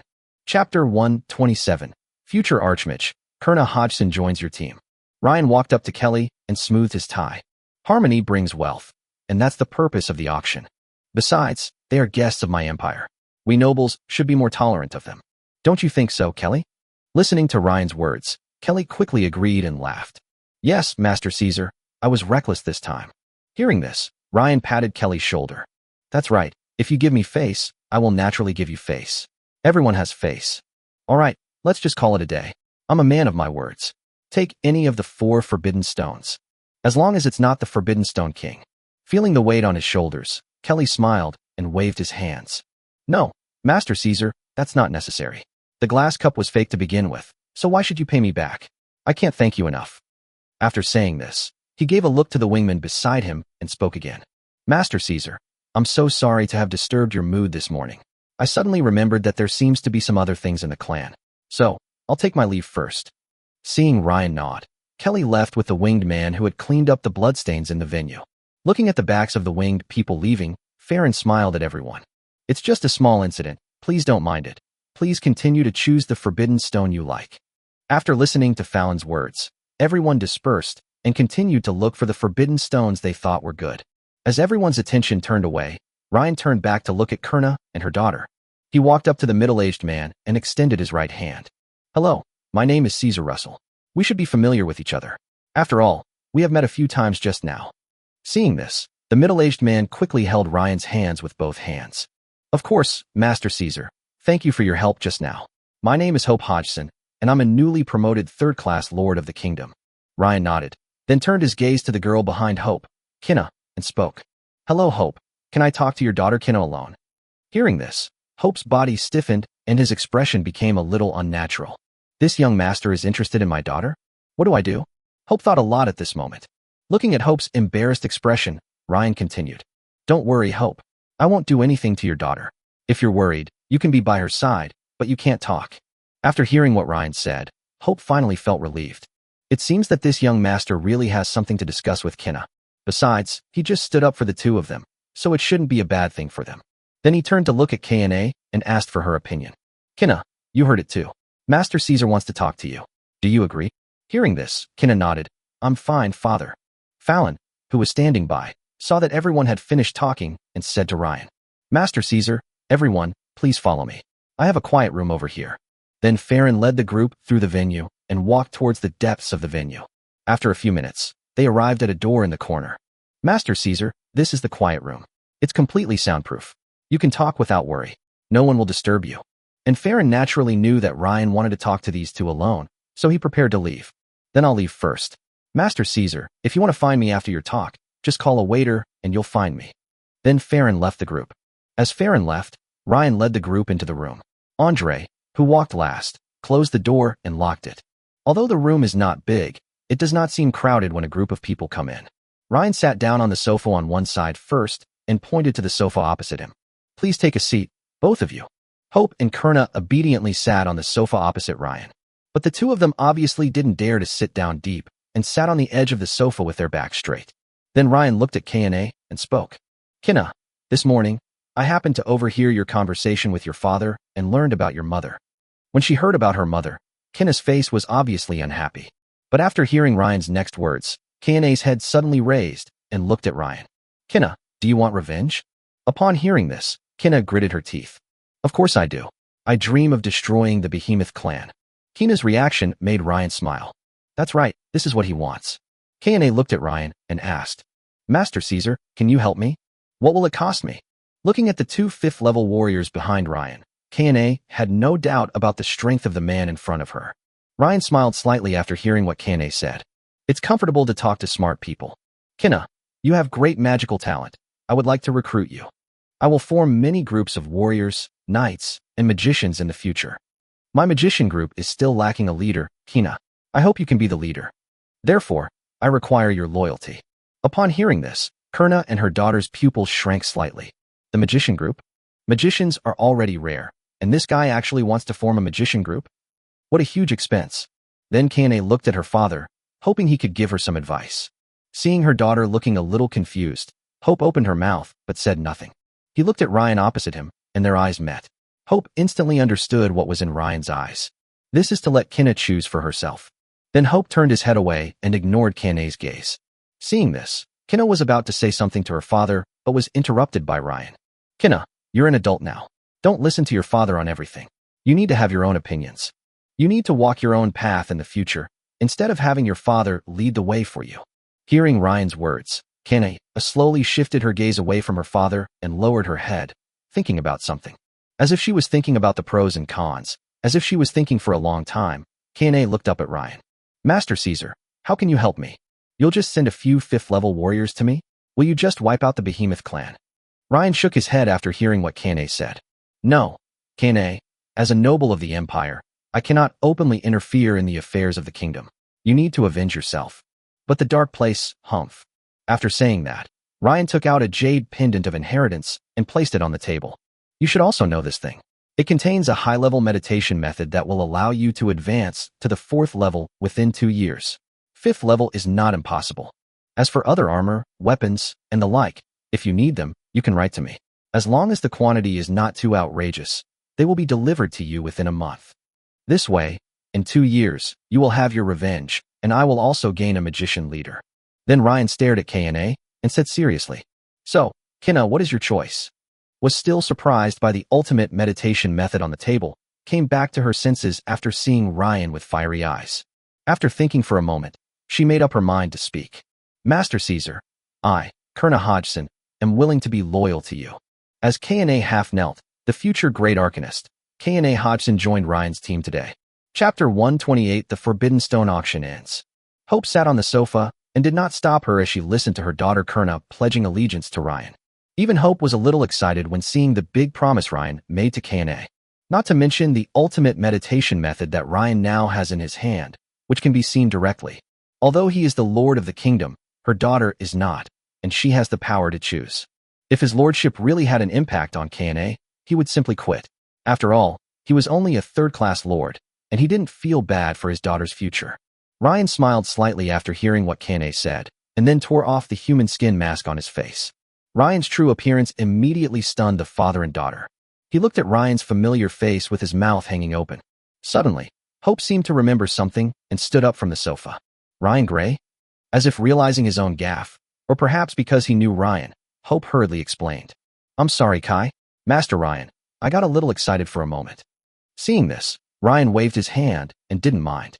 At this moment, K&A was so shocked looking at Ryan that she was speechless. That's Ryan, the genius magician that's been making the rounds on the continent lately. I didn't expect it to appear right in front of me. Looking at the two surprised people, Ryan picked up the inheritance jade on the table and rubbed it. You too. For some reason, I have to hide my face. Then Ryan stood up and stood in front of K&A. Kina, my name is Ryan Gray. If you still wish to pledge allegiance to me, then swear an oath. Looking at Ryan in front of her, K&A came back to her senses. The next moment he half knelt on the ground and swore an oath to Ryan. I'm Kurna Hodgson. If I break this covenant, may the elemental spirits rip me from my body, my magic disintegrate into dust, and my soul fall into the abyss of nothingness. Ryan slowly helped the half-kneeling K&A up and placed the inheritance jade in his hand into K&A's hand. Kurna Hodgson, I accept your loyalty. Thank you, young master. Ryan then spoke. Kina, please go out first. I have something I want to talk to your father alone. Hearing this, Kina looked at her father. Seeing Hope nod, K&A put away the inheritance jade in her hand, unlocked the door, pushed it open, and walked out. Seeing K&A leave, Ryan sat back on the sofa. Perhaps feeling a little thirsty, Ryan took out a set of tea set from his magic ring and placed it on the table. Would you like some, Hope? Hope shook his head. Master Ryan, is there anything you want to talk to me privately? After pouring himself a cup of tea, Ryan took a sip before speaking. Hope, your daughter's magical talent is really high. She is a talented person who can be cultivated. But I can also clearly sense the hatred for demi-humans hidden deep within Kurna's heart. Hope, I don't want my future magician leader, Kina, to be blinded by hatred and turn herself into a crazy cultivator. I hope you can guide her deliberately. Listening to Ryan's concern for K&A, Hope once again felt respect for the young man in front of him. Not only is this person's strength and background among the best in the mainland, but his character is also much more mature than his peers. Even Hope has seen the future Ryan standing at the top of the continent. It was really a wise choice for my daughter to follow him. Thank you for your concern, Master Ryan. I will pay more attention. Then Hope picked up the teapot on the table and filled Ryan's cup and sighed. Actually, I've noticed this a long time ago, but I'm not sure how to guide Kina. Because of the many things going on in the territory, I'm quite busy and have little time to guide Kay. Suddenly Hope thought of something and looked at Ryan. Master Ryan, are you out for some training? If it's convenient for you, could you please bring Kina along so she can see the beautiful sights and strange things around the continent? That way, K&A wouldn't become what you say. Besides, as a renowned magical genius on the continent, wouldn't she grow faster if you taught her? That way, Kina can complete your expectations of her more quickly. Listening to Hope's request, Ryan picked up the teacup and stared at himself in the teacup, thinking. Because Ryan was not sure whether his journey to the Far East would be dangerous. Therefore, he did not think of bringing K&A with him at first. But now I think about it, bringing Kina with me seems to be the best solution to the problem. Then Ryan nodded slowly. Well, in that case, I can take K&A with me, but you need to talk to K&A. Hope nodded immediately upon hearing this. Then Ryan and his companions pushed the door open and walked out.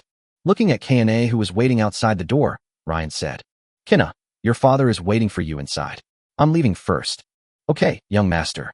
After saying this, Kurna opened the door and walked in. Ryan also walked towards the venue with a few people. Time flies, and it is afternoon. At this time, all the nobles in the venue had disappeared, and each of them went to a small auction house next to the venue. As everyone took their seats one by one, standing at the auction table, Farron smiled at Ryan, who was sitting in the front row.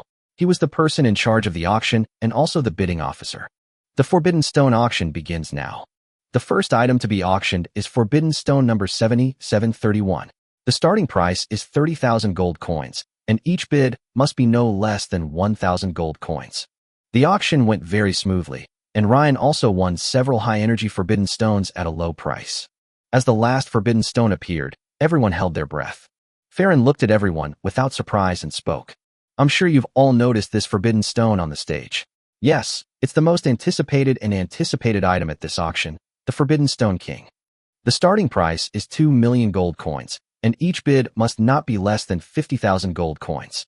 Upon hearing this, everyone first looked at Ryan out of habit. Seeing that Ryan had no intention of bidding, they began to raise their signs and participate in the auction. Ryan did have a little interest in this so-called Forbidden Stone King, but only a little interest in what was inside. Because the number 2 seed Forbidden Stone with the highest source energy that appeared at the venue in the morning had been bought by him at the lowest price. Therefore, he did not participate in the auction for this Forbidden Stone King, so as to avoid these people being afraid to participate in the auction due to his face, which would cause Fallon to lose money in this auction. 3 million. 3.3 million. As the bidding became more intense, the emotions of the empire's nobles and the kingdom's lords were beginning to lose control. Both sides looked filled with hatred and resentment, as if they would fight at any moment. Seeing this, Ryan coughed twice. Hearing Ryan's voice, the excited crowd calmed down as if a bucket of cold water was poured on their heads. Then some excited people began to sit down and continue bidding. Finally, the Forbidden Stone King was captured by a noble earl named Wade from Twilight City. Well, let us congratulate Earl Wade for successfully obtaining the greatest treasure of this Forbidden Stone Festival and for successfully obtaining tax-free rights to do business in Twilight City for the next 3 years. Chapter 129 Dinner and Della's Birthday. With the Forbidden Stone King being sold at auction, the triennial Forbidden Stone auction also came to an end. The nobles in the auction house stood up and prepared to leave for the Star Banquet Hall to attend the final holiday dinner. Farron saw Ryan stand up from his seat and jumped directly off the auction table, quickly coming to Ryan's side. Master Caesar, is there anything you'd like to eat? I can notify the banquet hall to prepare it specially for you. Ryan pondered for a moment and then spoke. Please prepare a birthday cake for me. Ryan's words stunned Farron for a moment, but then he thought of the agreement between Ryan and Della, and then he smiled and nodded. Okay, I'll ask the best pastry chef in Twilight City to make it myself. So what would you like to eat or drink? Ryan shook his head and refused. You don't need to prepare anything else. Just what I ate in the banquet hall will be fine. After saying that, Ryan patted Farron's shoulder. Okay, you don't have to bother with my business. I have to go out for something. I will go to the banquet hall by myself later. After understanding Ryan's needs, Farron nodded. Okay, then I won't bother you anymore. I wish you all the best. After saying this, Farron went behind the scenes of the auction house. Ryan then led the group out of the Forbidden Stone Hall and took a tour around Twilight City. After leaving a small magic circle in several corners of the city, he took a few people to the Star Banquet Hall to attend the dinner. Arriving at the banquet hall, Ryan smiled slightly at Farron, who was waiting for him at the door.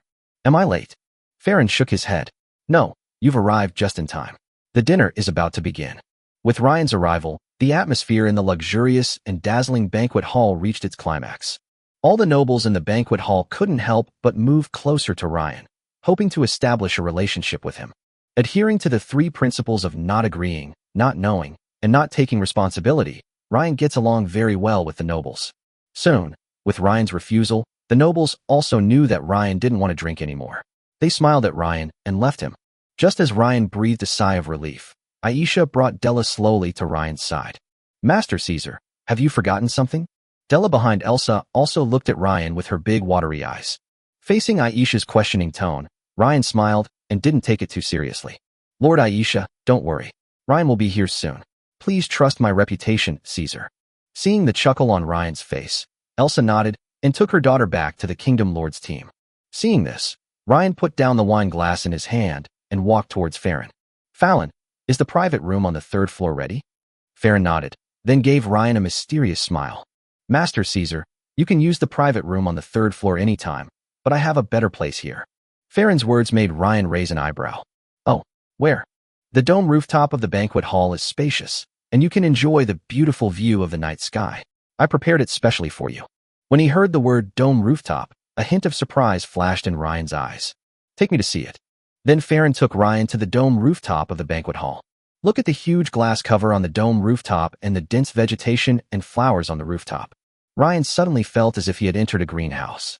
Master Ryan, are you satisfied? Hearing Farron's call, Ryan took off the mask on his face and looked at Farron. Very good, very good. Fallon, your work is really pleasant. With a talent like yours, Uncle Fabian didn't transfer you to the royal city? Listening to Ryan's words, Farron smiled bitterly. Master Ryan, I don't have a good fighting talent, and I'm from the side branch of the Ward family. No matter how well I do, no one will care about someone who has no future. Listening to Farron's words, Ryan nodded in understanding. Indeed, the Ward family values talent. Fallon, do you want to develop in the royal city? In the night, Ryan's eyes shone brightly as he looked at Fallon.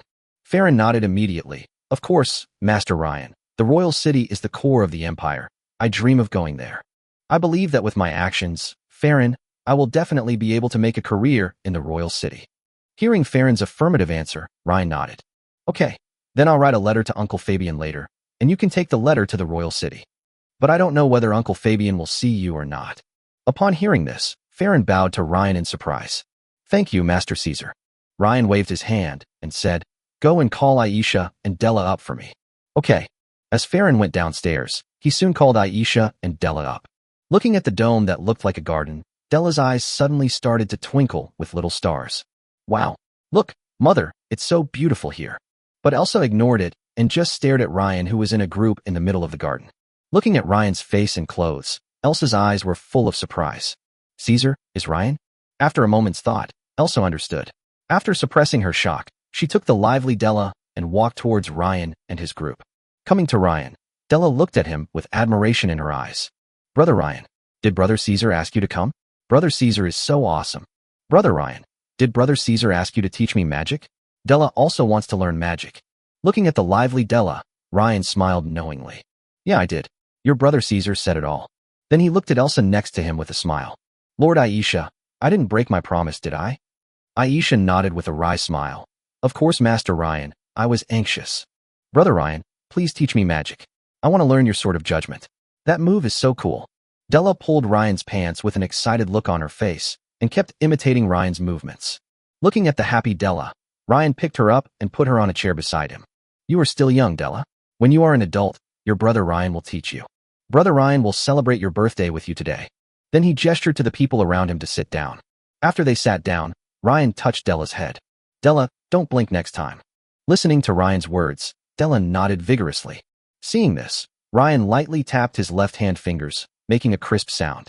The next moment, the small magic circle that Ryan had set up in the city suddenly emitted light, shooting streams of light into the sky. The stream of light shot straight into the night sky, exploded with a bang, and formed a series of fireworks. The fireworks slowly illuminated the dark night sky. A grand fireworks show. Looking at the gorgeous fireworks in the night sky, Della's eyes widened, as if she wanted to remember this scene completely. Not only Della and Aisha sighed as they watched the fireworks in the night sky. Even the common people of Twilight City and the nobles in the banquet hall were staring at the splendor in the night sky. The beauty of this moment seems to last forever. As the fireworks gradually stopped, revealing the starry sky, everyone continued to look at the night sky with lingering interest. On the dome, looking at Della's aftertaste, Ryan touched Della's head and then pointed behind her. Della, what do you think that is? Della looked back when she heard that. A 9-layer cake appeared in Della's eyes. Wow, what a big cake. Brother Ryan, you are so nice. Chapter 130. Next stop, Watney Province. At night, near the Imperial City, Lucifer smiled slightly as he looked at the Grey family manor that was just around the corner. After traveling at full speed day and night for the past few days, he finally arrived. Finally, I am about to complete the master's commission. Then he sped up a little. After passing through the forest, Lucifer was stopped by the guards as soon as he arrived at the gate of the Grey family manor. The guard looked at Lucifer's face, and although it seemed familiar, he still tried to stop him. Hello, please show your ID card and state the purpose of your visit to the Grey family. Upon hearing this, Lucifer immediately took out the token given to him by Ryan and handed it to the guard inside the door. The guard took the token and looked at it. His pupils suddenly shrank. Is it Master Ryan's token? Looking at Lucifer's face again, I suddenly realized why it looked so familiar. Isn't this the man who used to be with Master Ryan? He immediately returned the token to Lucifer. Hello, it turns out you're from Master Ryan's group. Do you need me to notify Master Jonas for you? Lucifer nodded immediately. Yes, please. The guard then took out a communication scroll and said something to it. Master Jonas, there's someone from Master Ryan outside who wants to see you. The communication scroll made no sound. The next moment, Jonas walked out from the shadows in the corner. He frowned slightly as he looked at Lucifer outside the door. Lucifer, you're not going back with Master Ryan. Did Master Ryan ask you to come back? Jonas thought for a moment and then asked. Lucifer nodded and said nothing. Seeing Lucifer's silence, Jonas immediately ordered the guards to let Lucifer in. Jonas asked as they walked along the road in the manor with Lucifer. Where has Master Ryan been lately? Has he encountered any danger on his journey? Lucifer shook his head. When I left, the master was attending the Forbidden Stone Festival in Twilight City, but he didn't encounter many dangers. Jonas exhaled upon hearing that Ryan was in Twilight. In Twilight City, Master Ryan would hardly encounter any danger. Then he asked Lucifer, then why did Master Ryan ask you to come back? Are you short of money? Or are you in trouble? Hearing this, Lucifer looked at his surroundings and looked at Jonas. Can we find a private place? Jonas frowned slightly at Lucifer's words, but nodded. Come with me to my room. Jonas then took Lucifer to his room. After locking the door, Jonas used his ability to sense something, and then spoke to Lucifer. Okay, there's no one around to disturb you. Go ahead and talk. Seeing this, Lucifer immediately reached into his stomach and took out a chalcedony jade box. Then he placed the jade box on Jonas's desk. This is something the master asked me to hand over to you and Ford personally. Looking at the jade box, Jonas raised his eyebrows with a hint of shock in his eyes. Flame chalcedony jade box? A jade box usually used to store 5th level Dochi treasures? What does Master Ryan want to give us? Then he opened the flame chalcedony jade box. Suddenly, Jonas was stunned when he saw the things in the jade box. The next moment, he closed the jade box. Jonas blinked and swallowed slowly, feeling extremely shocked. It turned out to be the blazing blood refining fruit. Isn't this thing already extinct? Young Master Ryan was actually found. It's really Master Tianju. He slowly put away the shock on his face, picked up the jade box, stood up from his seat, looked at Lucifer, and spoke. Come with me. Then he walked towards Ford's room on the 3rd floor. Arriving at Ford's room, Jonas knocked on the door. After a while, Ford, wearing his clothes, opened the door and came out. When he walked out and saw Lucifer next to Jonas, he was stunned. Lucifer, why are you here? Is Ryan back? Jonas immediately handed the fire chalcedony jade box in his hand to Ford. Master, this is what Master Ryan asked Lucifer to send back. Ford took the jade box and muttered a few words. Ryan, what did that kid send in the middle of the night? Looking at the blazing blood refining fruit in the jade box, Ford was stunned. Then, following Jonas's example, he closed the jade box with a snap, fearing that the medicinal power would be lost. Then Ford looked at Lucifer. Did Ryan find this? He didn't sign any other contract with you demons, did he? Hasn't this thing long been extinct in the mainland? Lucifer shook his head. Contract? No, I have already signed a contract with the master. Other original demons will not come to the master. As for this thing, I don't know where the master got it, but I saw it with my own eyes. The master put it into the jade box. After listening to Lucifer's words, Ford and Jonas looked at each other, and then stopped worrying about it. It's okay to have some secrets. Who doesn't have some secrets? Then Ford looked at Lucifer and spoke. Is Ryan okay? Lucifer immediately told Ford about Ryan's current situation again. Ford nodded when he heard this, then looked at Jonas. Jonas, from now on, the Gray family will enter level 2 alert. During the time I'm breaking through, the Gray family is relying on you. Jonas nodded. Well, I know. Don't worry, Patriarch. Nothing will happen to the Gray family with me here. Then Ford looked at Lucifer again. Ryan has always loved treasures. Jonas, take Lucifer to the treasury to get some for Ryan. Okay, Master. The day after the dinner. Twilight City Gate. Hope looked at K&A, standing next to Ryan with a hint of reluctance in his eyes, and then looked at Ryan. Master Caesar, I'm leaving my daughter Kurna in your care. If you need anything, you can always write to me. Ryan nodded. Well, Hope, you too. If anything happens in the territory, you can also write to the Gray family for help. With my token, they won't ignore it. Listening to Ryan's words, Hope nodded and stepped aside. Then Ryan looked at Farron, who came to give him a farewell party. Farron immediately handed Ryan a ring. Master Ryan, this is a small gift from me. If I'm lucky, thanks to you, I might be able to develop in the royal city in the future. After taking the ring, Ryan patted Farron's shoulder. Well, I hope we'll meet again in the royal city in the future. After saying goodbye to a few people, he got on the carriage. Seeing this, Andre drove his carriage towards Watney province. On the way, Andre, who was driving, thought of something and reminded Ryan. Master, don't we have to wait for Lucifer? Ryan, who was playing with the kitten and wolf in the carriage, spoke. No, there's a contract between Lucifer and me.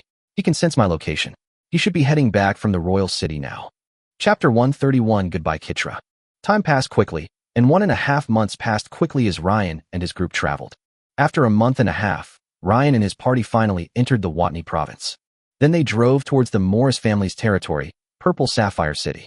On the way, Ryan, who was enjoying the massage from the kitten and the wolf, suddenly stopped. He pulled up his sleeves and revealed the bracelet that Kitra, the witch of the Lust Church, had given him. At this time, the bracelet on Ryan's hand vibrated slightly and emitted bursts of light.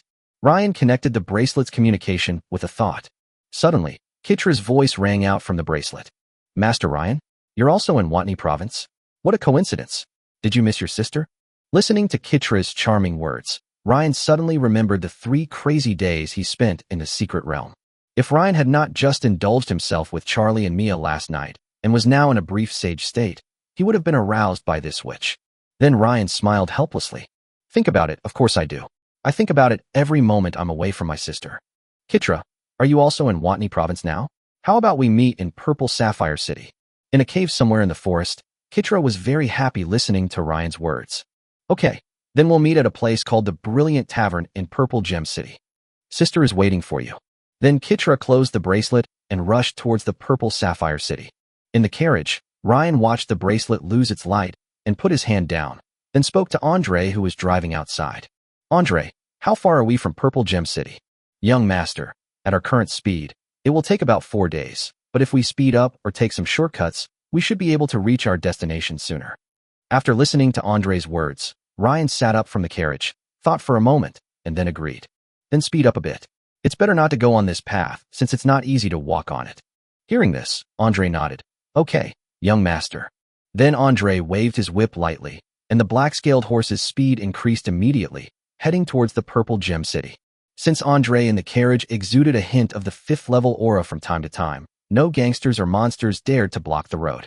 So Ryan and his group arrived at the Purple Sapphire City in 2 days. Master, the Purple Gem City is just ahead. Andre's words prompted Ryan to open the car window and check. Looking at the Purple Gem City, Ryan smacked his lips. This Morris family really likes purple. Even the city walls are purple. They really deserve to be called the Purple Gem family. Then Ryan looked at Kurna, who was sitting on the other side of the carriage. At this time, Kenna was no longer as silent as before, and her eyes were full of interest as she looked at the Purple Gem City. After a month of traveling, Kenna, who was originally a little silent, is now gradually becoming cheerful. Although I still practice from time to time, it is much better than before. As Andre slowly stopped the carriage at the gate of Purple Sapphire City. This time, Ryan handed over his ID card without waiting for the guard to ask. The guard checked for a long time, compared the ID card with Ryan's face, and then returned it to Ryan. Hello, Master Caesar, welcome to Purple Gem City. Since our Purple Gem City is currently in a state of war, the inspection is a bit strict. Please forgive me. Following Ryan's Andre drove the carriage slowly into the Purple Sapphire City. Lucifer, go find a place called the Brilliant Tavern in the city. Hearing Ryan's words, a crow next to K&A in the carriage nodded. Yes, master. Then he flew out of the car window, looking for something in the city.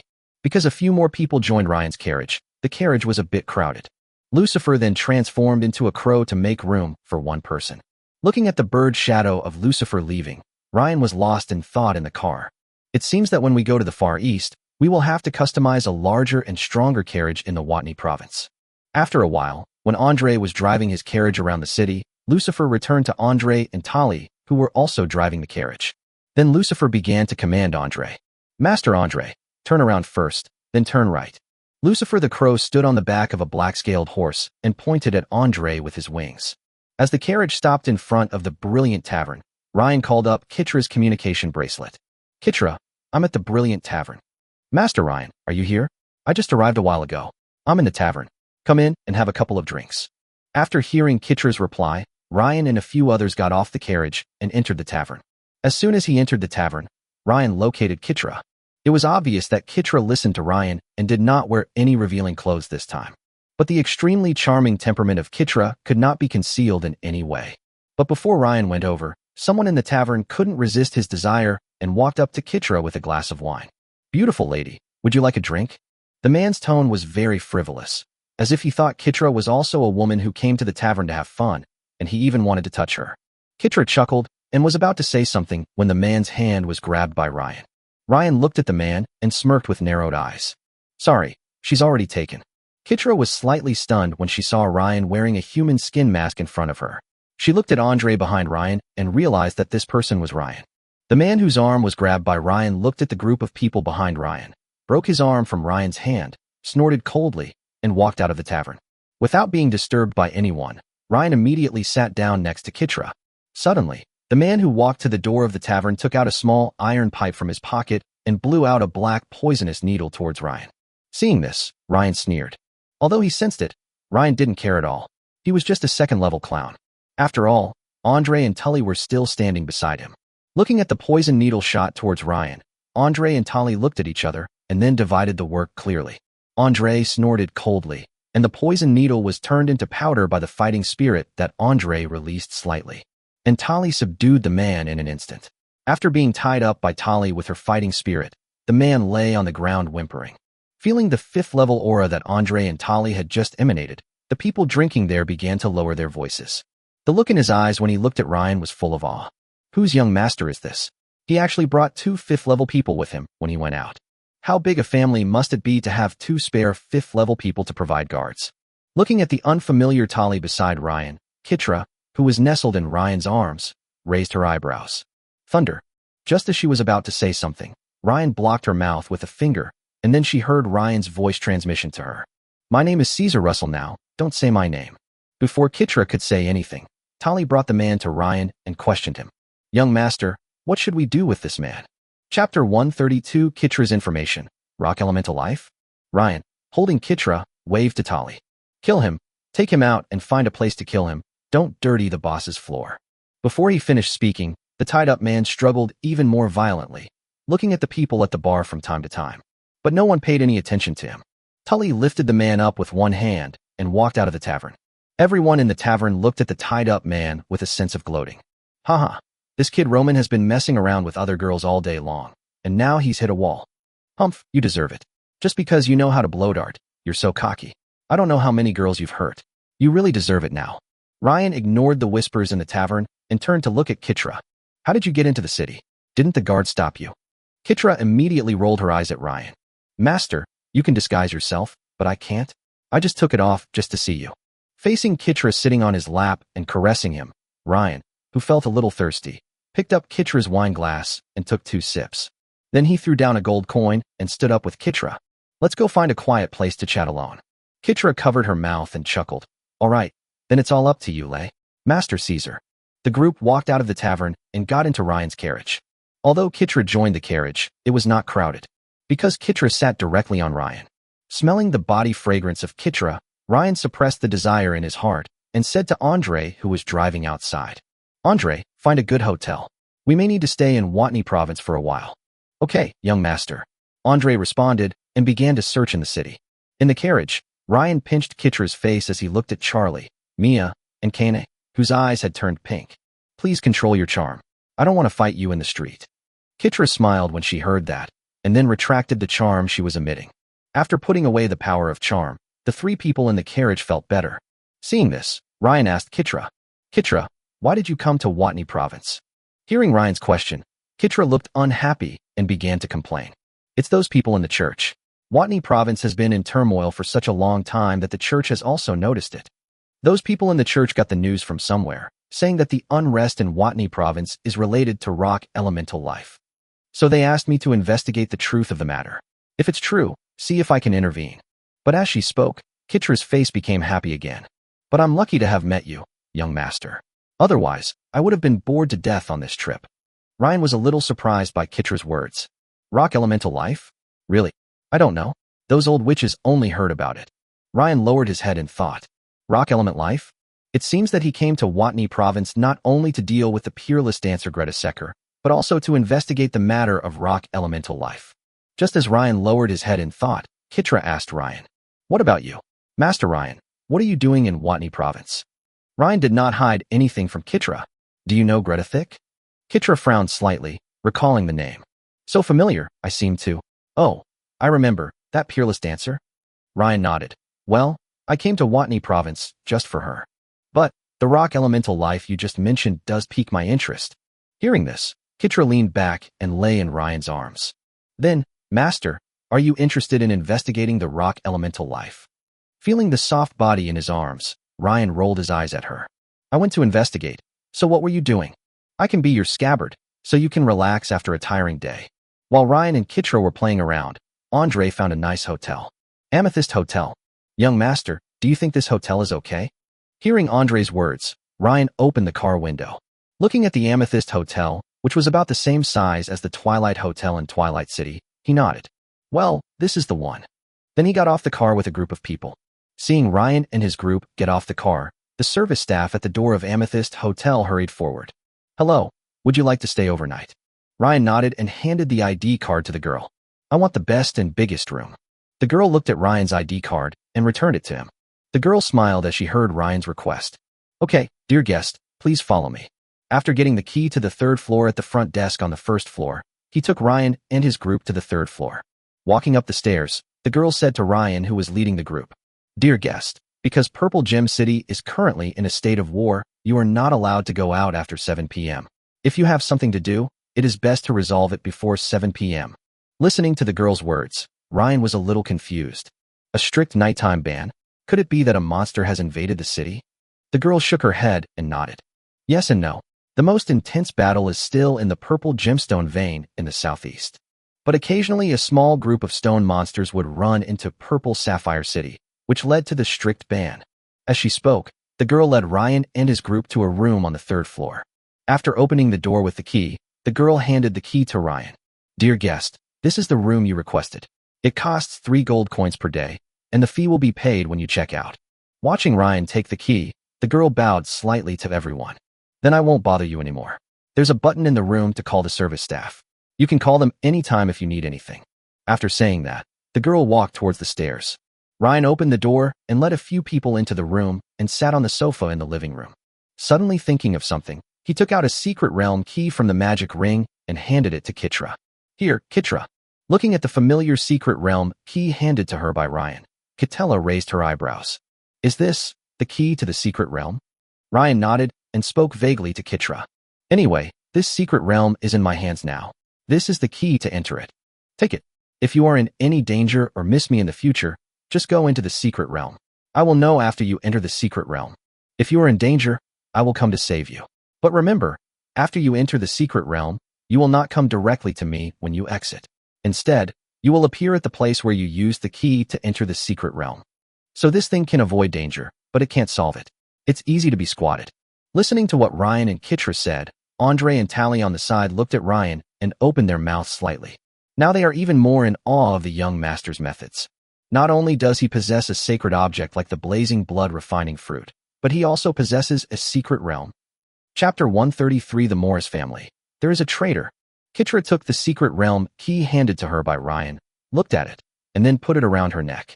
Then she stood in front of Ryan and showed him her snow-white neck. Does it look good? Facing Kitra's occasional arrogance, Ryan smiled and nodded. It looks good. You look good in anything you wear. Hearing Ryan's praise, Kitra chuckled, walked forward, hugged Ryan, and spoke quietly.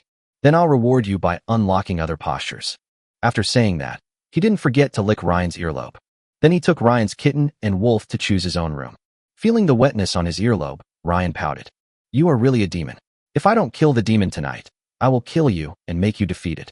Then Ryan took out the information given to him by Ollie, the eldest son of the Morris family when he was in the royal city, from the magic ring. Information about the peerless dancer Greta Sek. Although he had already read it once before, he was still puzzled by Greta's regular need for large amounts of purple gems. Then he took out a purple gem and placed it in his hand. Then he asked Isa, the Book of Natural History. Isa, what are the uses of this purple gem? Isa, who heard Ryan's question in Ryan's mind, glanced at the purple gem and spoke. Master, this purple gem contains many kinds of energy. Function 1. Purple gemstones can be used as an additive when forging weapons, making them harder. Use 2. Some extremely high-quality purple gemstones can be used directly as inlaid crystals in magicians' wands to increase the power of the magic. Effect 3. Purple gemstones contain a rich rock element energy, making them a good choice as food for rock-type pets. Isa told Ryan all the uses of the purple gem from ancient times to the present, which made Ryan take a more serious look at the purple gem in his hand. I didn't expect this purple gem to have so many uses. Just as Ryan was looking at the purple gem in his hand in deep thought, the sound of horse hooves came from outside the open window in the living room. Hearing the sound, Ryan stood up and walked to the window to watch the knights marching at full speed towards the east gate. The knight riding in the front drove the crowd away while shouting, "Get out of the way! Everyone, get out of the way!" Looking at the galloping knights, Ryan frowned slightly, then turned to look at Lucifer, who had transformed back into human form. Lucifer, go out and find out what's going on outside. I think the armor of these knights is similar to that of the city's guards. What are they doing outside the city? Yes, master. After saying that, he bowed slightly, opened the door, and walked out. Lucifer worked very quickly and found out the whole story in just a few minutes. Lucifer returned to the room and stood behind Ryan and reported to him. Master, I found out. A section of the defense line at the front of the Purple Gemstone mine has been breached. The front is in a state of emergency, so the guards are being sent to hold the line for a while. Upon hearing this, Ryan frowned in disbelief. The city guards are being asked to take over the front lines? Are you sure? Who came up with this idea? What will happen to Purple Gem City once the guards leave? Will they need the rear? Facing Ryan's doubts, Lucifer shook his head. I don't know. I heard that the news was personally sent back by the head of the Morris family, Archer Morris. Listening to Lucifer's words, Ryan stood up and walked to the window, looking at the sunset outside and sighed slightly. Archer? Him? I remember my father told me about Archer. He should be a smart man. How could he make such a decision? Lucifer looked at Ryan's frown and comforted him. Master, don't worry. Even if the worst happens, we can escape the city safely. Listening to Lucifer's words, Ryan curled his lips. Have you forgotten what I'm here for? I'm here to see Greta. Now I don't even know where she is. If a monster really appears and attacks the city, I can leave, but what about her? If the city is destroyed, then my trip would be in vain. Hearing this, Lucifer smiled. Then Ryan looked at the chaotic crowd on the street and whispered softly. Well, I can only hope that things don't come to that. Seeing the worry on Ryan's face, Lucifer bowed slightly and left Ryan, then found Kitra, who was playing with Xia Li and Mia. After telling the three about Ryan's troubles, Kitra looked at Lucifer and smiled knowingly. I see. You're such a thoughtful devil. You just want me to comfort you. Just tell me next time. Lucifer smiled slightly. Okay, Miss Kitra. Then Kitra brought Xia Li and Mia to Ryan in the living room. Kitra put her arms around Ryan's neck from behind. Young master, why are you worried about these things? Purple Gem City is not the territory of your Gray family anyway. Come on, master. Don't you want to chat with Kitra alone? I have plenty of time now. Feeling the softness on his back and the lustful power emanating from Kitra, Ryan's worries were temporarily dispelled. The next moment, Ryan, whose desire was aroused by Kitra, picked up Kitra and walked towards the room. Kitra smiled slightly as he was picked up. Knight? Why worry about that? You're not a savior, master. With a bang, the door of the room was closed. Charlie's cat ears and Mia's wolf ears were pressed against the door of the room, and their faces blushed slightly as they listened to the sounds coming from inside. Southeast of Purple Gem City, there is a purple gem vein. The battle here has been going on for several months, but the stone monsters pouring out of the mines continue to flow in, as if there is no end. Tonight, Archer, the head of the Morris family, who had just led the knights to deal with a group of stone monsters, was leading the knights to collect the corpses of the stone monsters on the ground. Hey, why are there so many of these stone monsters? There were some before, but not to this extent. Archer sighed as he looked at the stone monster corpses scattered all over the ground. Archer, a 6th-level warrior, suddenly heard the sound of horse hooves. This immediately made Archer freeze in his tracks. The sound of horse hooves? There were quite a few people listening to the sound of horse hooves. Just as Archer was puzzled, the galloping guards appeared in the sight of the front camp. Looking at the guards, Archer's head buzzed. The Purple Gem City guards. Why are they here? Could it be that the Purple Gem City has fallen? No news at all. At this moment, Archer didn't know how much was going through his mind. Archer immediately galloped towards the guards. The leader of the guard, Baron Morris, waved to the head of the family who was flying towards them. Master, we are here to support you. The next moment, Baron was lifted off the horse by Archer. This also stopped the guard corps. Support? Baron, who are you going to support? Who told you to leave Purple Gem City? Baron, who was mentioned by Archer, touched his head. It's you, the Patriarch. You said the front line is in danger and asked us to send the city guards to support them. If you don't believe me, just wait and see. After saying this, he took out a secret letter from his arms. Archer took it quickly and examined it. Looking at the contents of the letter, Archer felt a chill run down his spine. Although he could tell that the handwriting was not his, it was different for others. Coupled with his personal seal underneath, it wouldn't arouse suspicion at all. Looking at the secret letter in his hand, which only he could question, Archer paused. The Morris family. There is a traitor. His handwriting can be imitated, but not everyone can get his seal. Chapter 134. Stone Monster attacks the city, joins the battle. Archer held the secret letter in his hand, then looked at Baron. Because Baron was loyal to him and had no second thoughts, even though Baron was a little honest, he was still promoted to the commander of the guard. Now, since this letter is so realistic, it is normal for the honest Baron to be confused. Archer, who was suppressing his anger, finally sighed deeply and spoke with a disappointed look. Then, Baron, you didn't think of asking using the long-distance communication scroll. Oh, forget it. Then Archer turned and looked at the guards beside him. Guards. The guards immediately shouted, "Here! Drop unnecessary supplies, turn around, and head towards Purple Gem City at full speed." "Yes." Then Archer kicked Baron and said, "Get on your horse and get back here. If something happens in Purple Gem City, you'll have more than 10 heads to lose." Seeing this, Baron immediately mounted his horse and prepared to return with his guards. But just as Baron mounted his horse and prepared to lead the guards back, as we were coming, a large group of stone monsters suddenly appeared in the forest beside the road. There are also people wearing black cloaks mixed in with the stone monsters. Archer gritted his teeth and squinted his eyes as he looked at the marks of thorns and flames on the cloak. The Church of Rage. He knew someone was up to something. The man in the black cloak standing in the front took a step forward. The black cloak covered the upper half of his face, and a smile appeared on the corner of his mouth. "Master Archer Morris, how are you?" Archer immediately drew the sword from his waist and pointed it at the leading man in black. "How dare you, a bunch of gutter bugs like you from the Church of Rage, show up in my empire? Do you really think the majesty of my empire is just for show?" The man in black laughed a few times in response to Archer's words. "Archer, isn't my Church of Wrath standing within the empire now? But, right now, instead of thinking about the empire, it's better to think about your Purple Gem City." Hearing this, Archer's heart sank, but he sneered on his face. "They're just a few 4th level guys. We can still kill you and go back in time." The man in black smiled slightly and then clapped his hands. Then, the earth shook and the birds and beasts in the distant forest scattered, as if some huge monster was approaching. Soon, a huge figure familiar to Archer walked out of the woods behind the man in black. The king of the Stone Monster tribe. Looking at the Stone Monster King, Archer narrowed his eyes. The Stone Monster King, who is at the 6th level of strength, is evenly matched with him, so it seems impossible for him to rush back in a short time. Then he shouted to the front camp behind him, "Someone come." Archer's voice echoed through the nearby forest, and immediately, the Knights of House Morris rushed out of the camp. Seeing this, the group of stone monsters also began to charge. Archer also went to find the Stone King. The war is about to break out. Archer looked anxiously in the direction of the Purple Sapphire City from time to time. "I hope the people of Purple Gem City can hold on a little longer." Night. The Purple Gem City shone brightly under the moonlight, like a huge purple gem. In the city, Amethyst Hotel. Sudden, red warning lights began to flash in the Purple Sapphire City. It was the highest level warning signal of Purple Gem City. Although Baron was simple-minded, he still understood the importance of Purple Sapphire City, and he still left about 1/5 of his troops in Purple Sapphire City. There were about 500 warriors and knights. As soon as the red light began to flash, Lucifer, sensing something was wrong, quickly jumped out of the window and began collecting intelligence about the city for Ryan.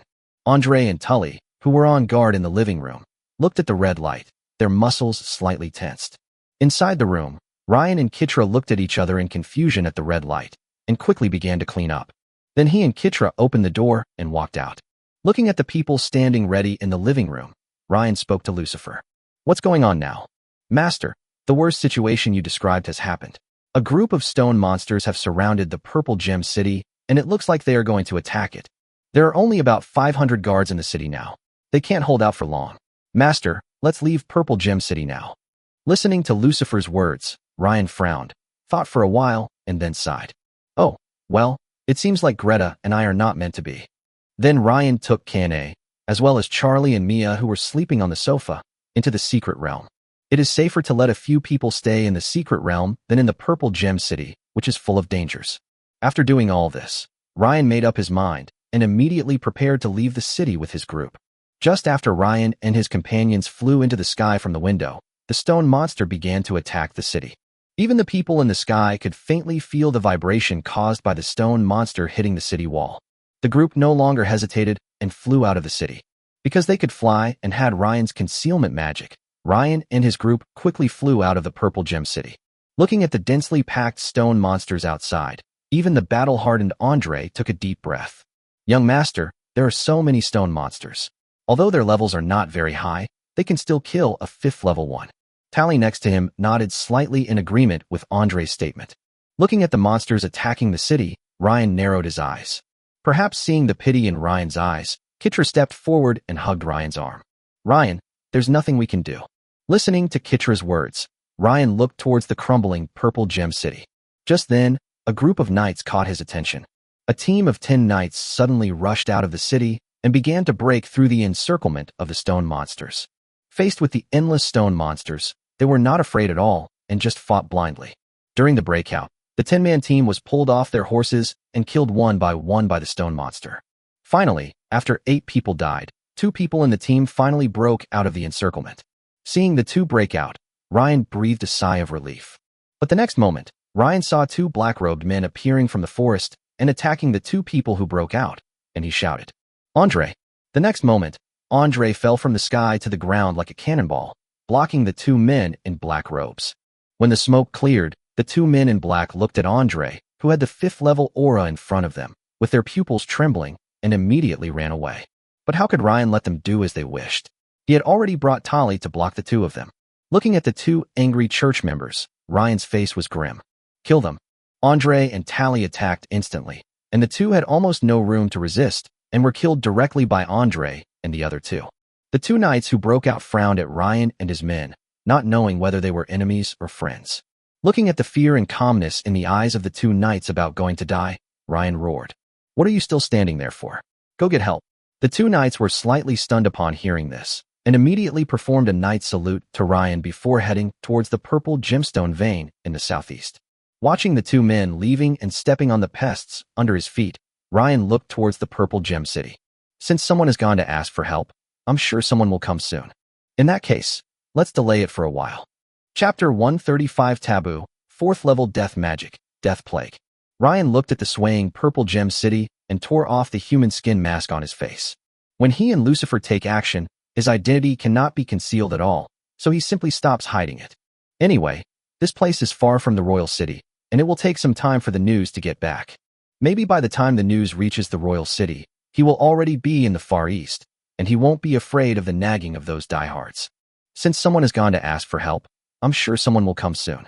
In that case, let's delay it for a while. After hearing Ryan's words, several people nodded and obeyed Ryan's orders unconditionally. Then Ryan took out a secret realm key and handed it to Andre. "Andre, go to the west gate. Put your own safety first. If you feel you can't hold on any longer, use the secret realm key to enter the secret realm." Andre took the key and smiled. "Don't worry, young master. My granddaughter is still waiting for me in the royal city. I cherish my life." Ryan then looked at Tali and also took out a secret realm key. "Tali, go help the north gate. It's the same. Everything should be based on your own safety." Tali chuckled and took the key. "Don't worry, young master. Tali has just been freed from the curse and wants to spend more time on the mainland." Then Ryan looked at Lucifer and took out the key to the secret realm. But Lucifer shook his head. "Master, I don't need this. As long as you are still here, I can be resurrected infinitely." Ryan curled his lips immediately. "Take it to the south gate. I know you can be resurrected, but your resurrection will consume my energy. Try not to die if you can." Listening to Ryan's complaints, Lucifer smiled and took the necklace. "Yes, master." Finally, Ryan looked at Kitra. "Kitra, you have special energy within you, and it's easy to expose your identity if you attack. It's best if you don't participate in this battle." Kitra was immediately unhappy when she heard this, and her brows were furrowed. "No, there's no deep hatred between the Empire and the Church of Lust anyway, and my relationship with Lust and Wrath isn't good either, so I can take action." Seeing Ryan's eyes that refused to be rejected, Kitra pouted. "I don't care. If you guys can be heroes and don't take me with you, I won't be friends with you anymore. Anyway, my hands are on my own body. Even if you don't let me, I will still do it." Listening to Kitra's words, Ryan sighed. "Okay, then you can come with me to the east gate. You have the key anyway, so at least it's safe." After hearing Ryan's words of relenting, Kitra hugged Ryan's arm and hummed a few times. It was obvious that she was very happy to be able to fight alongside Ryan. After making the arrangements, Ryan looked towards the purple gem city and spoke slowly. "Then, let's get started." As soon as Ryan finished speaking, the group turned into several streams of light and rushed towards the purple sapphire city. Andre was the strongest and fastest, and he was the first to reach the west gate. He crashed directly into the city gate like a meteorite, clearing out all the stone monsters within a few dozen meters around. Looking at the stone monster rushing towards him, Andre smiled. He hadn't participated in a war for a long time. Now that he had no worries and his safety was guaranteed, he could finally give it a try. Then Andre smiled brightly. "Haha, in the name of my lord Ryan Gray, Andre Iverson is here to join the battle." Andre's words echoed on the battlefield and on the city walls. Then Andre swung his specially made giant sword, and every move he made could send out sword winds, killing many stone monsters. North Gate. Unlike Andre, Tali did not stop outside the city gate, but landed steadily on the city wall. The guards and warriors on the city wall looked at the unfamiliar Tali and looked at each other in confusion. Tali smiled and then spoke solemnly. In the name of my lord, Lane Grey, Tali Payne comes to assist you. Tali then took out a long whip from the magic device and began to clear out the stone monsters climbing up the city wall. Due to the special nature of Tali's weapon, the whip, Tali's attack range is extremely wide, and she can basically defend half of the city wall by herself. Southgate. Lucifer floated above the Southgate city wall, feeling the endless flow of magic from his master, Ryan, and a smile appeared on his face. Looking at the guards on the city wall and the people in the city, Lucifer bowed slightly and spoke. In the name of my great master, Ryan Grey, Black Crown Lucifer Tucker Castro Omens will help you through this difficult time. Kneel on the ground and thank my master. Then Lucifer looked at the stone monster outside the city wall, and his eyes turned completely black. Devil's Law, Death Contract, Deadly Shadow. The next moment, the shadows of the stone monsters seen by Lucifer rebelled and killed their master directly. Then the shadow took control of the stone monster's body and attacked the stone monster behind it. Eastgate. Listening to the words of several people echoing in the Purple Gem City, Ryan raised his eyebrows. Ahem, it seems a bit ostentatious, but he likes it. The guards in the city looked at Ryan and his men who had landed on the city wall, and then listened to the sounds echoing on other city walls and in the city, and they also regarded Ryan and his men as Ryan's men. A leading knight came up to Ryan and bowed deeply. Thank you for coming to help us, Your Excellency. Purple Sapphire City will always remember your kindness, and also the kindness of your master, Ryan Grey. Kitra couldn't help but laugh when she heard that. Hey, look carefully, he's not Ryan Grey's subordinate. He is Ryan Grey. Upon hearing this, the knight commander raised his head and looked at Ryan's young face in a daze. So you are Lord Ryan. Thank you for your help, Lord Ryan. The knight commander bowed again. Ryan used magic to help him up and spoke. We'll talk about that later. Let's defend the city first. I'm also a noble of the Empire, so it's only natural for me to help. The knight commander nodded and shouted to the others guarding the city. His Highness Ryan Grey has personally come to the East Gate to defend the city. Brothers, don't give up. Reinforcements will be here soon. Yes, Ryan said to Kitra. Ktra, you just kill the stone monsters that climb up the wall, and leave the rest to me. Then Ryan flew above the group of stone monsters outside the city. A golden magic circle flickered in his eyes. A ball of black liquid suddenly appeared in his hand. Then Ryan threw the liquid at the group of stone monsters below. Taboo, 4th level death magic, Death Plague. The black liquid hit the first stone monster in a moment. Soon, the stone monster was corroded by the black liquid and turned into a pool of black water. The next moment, the black water seemed to have life. It jumped up and directly spread to another stone monster and began to corrode it. As the name suggests, forbidden magic is generally extremely terrifying magic. Because it is too harmful to the world, no one will usually use it. The Death Plague is the best among them.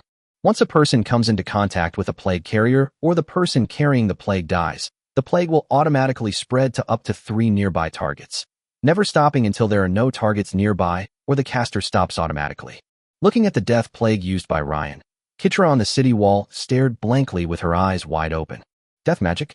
Isn't he afraid that people from the Church of Light will come and arrest him? But what Kitra didn't know was that Ryan's father was about to be promoted to the 7th level. With a 7th level father as his backer, as long as Ryan doesn't do anything harmful to the world, no one dares to say anything if he uses death magic or even undead magic. Even the Church of Light, which has always regarded death magic as heresy, turned a blind eye to it. After all, no one wants to be enemies with a 7th level person and a future 7th level person. Chapter 136. Long time no see, Ryan. Outside the city wall, the plague of death was like a drop of black ink poured into clear water, instantly spreading among the group of stone monsters.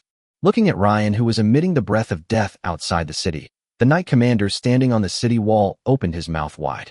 This person doesn't look like a good person? Suddenly, after several groups of stone monsters died, the group of stone monsters seemed to understand the spread of the death plague and moved away from the puddles of black water on the ground. This immediately slowed down the spread of the death plague. Seeing this, Ryan condensed the plague of death in his hands and threw it towards the group of stone monsters below. But these times were not as effective as the first time. After spreading a few stone monsters, they stayed where they were.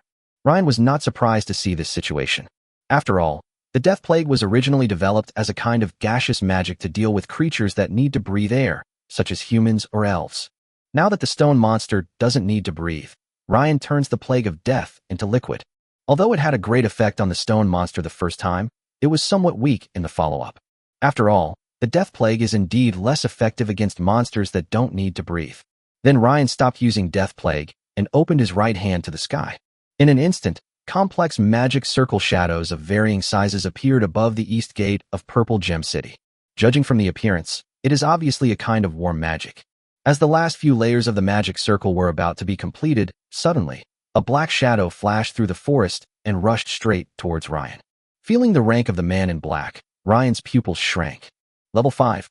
For a moment, the speed of constructing the magic circle increased a bit, and the last few magic circles were completed in a few breaths.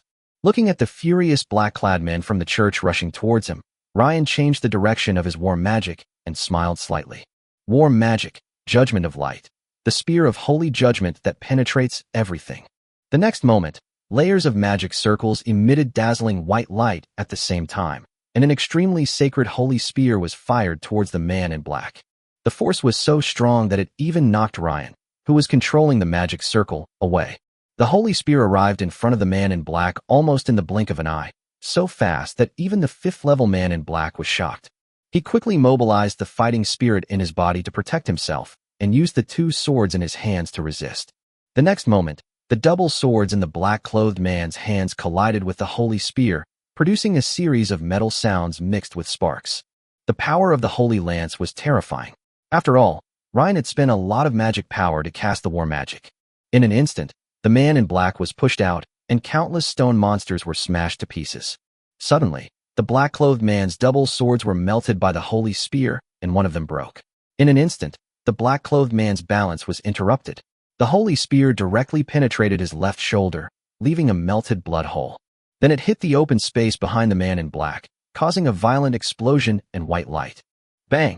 The violent explosion reduced all the stone monsters within a few hundred meters around the man in black to ashes. As the white light gradually dissipated, the man in black walked out in tattered clothes. At this time, his cloak was completely torn, revealing his face and body covered with thorn marks. The thorns on the man's face and body were like poisonous snakes, and Ryan could even vaguely feel the thorns moving.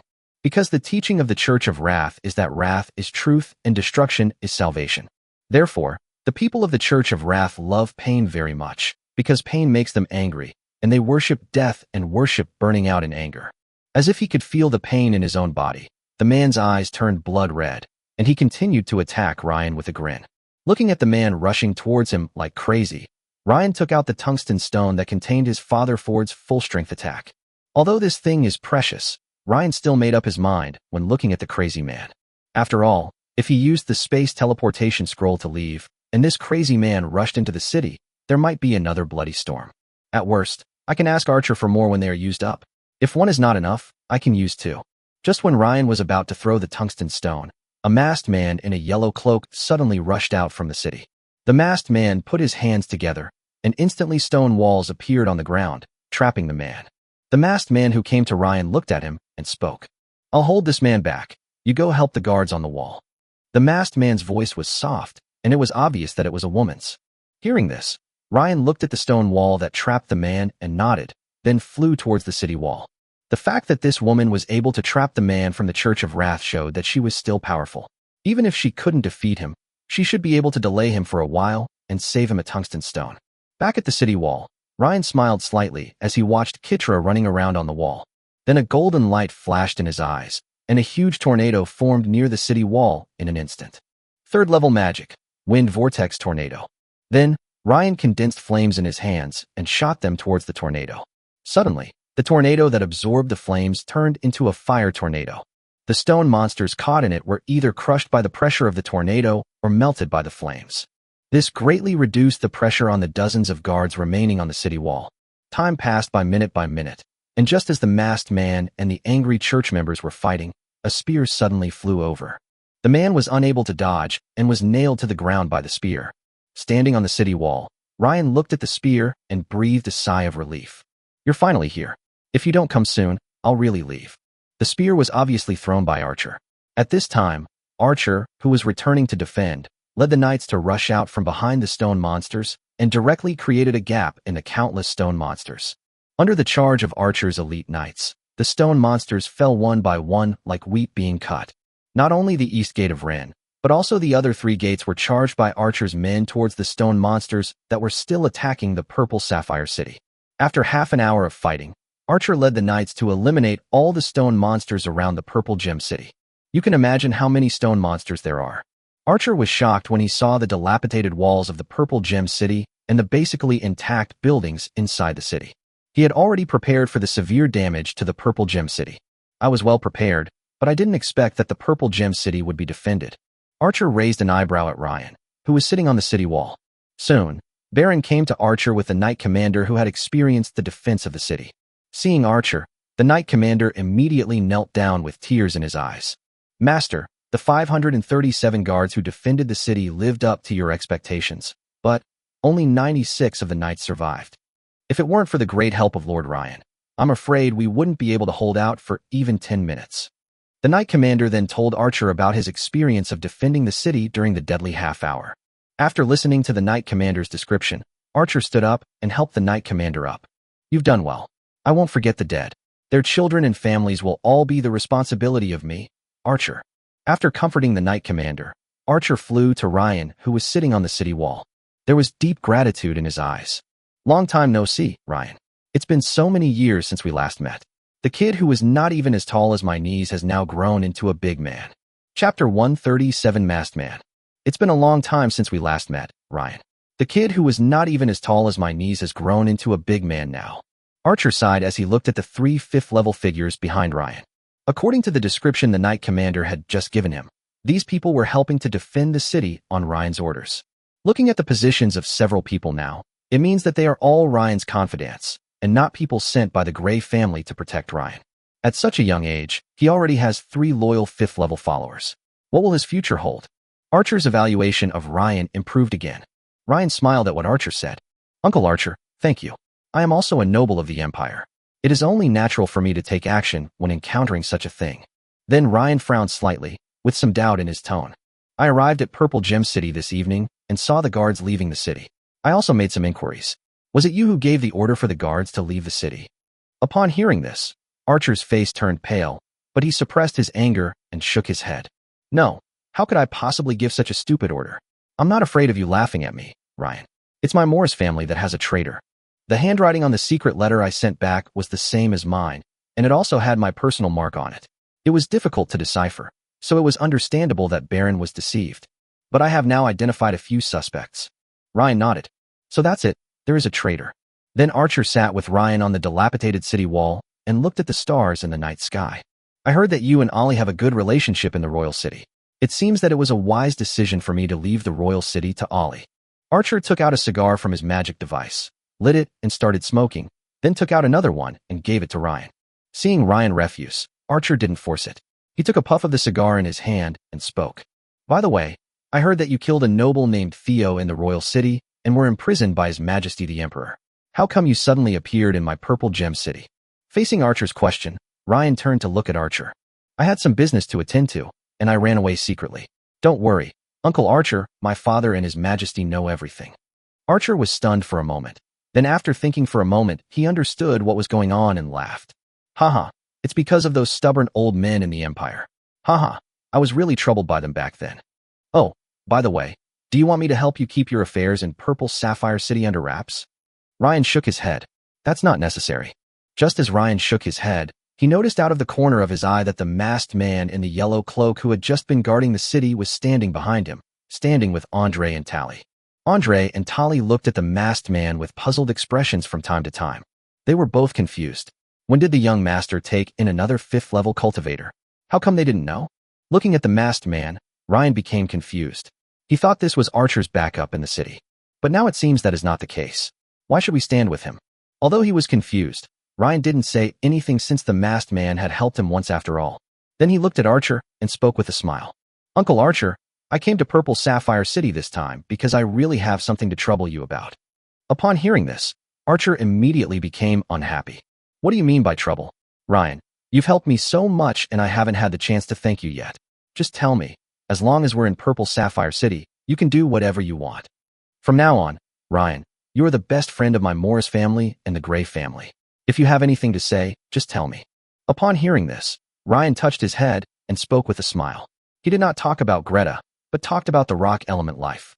Has Uncle Archer ever heard of rock elemental life? Rock elemental life? Where did you get this information, Ryan? Archer raised his eyebrows, then glanced at Kitra behind Ryan and nodded in understanding.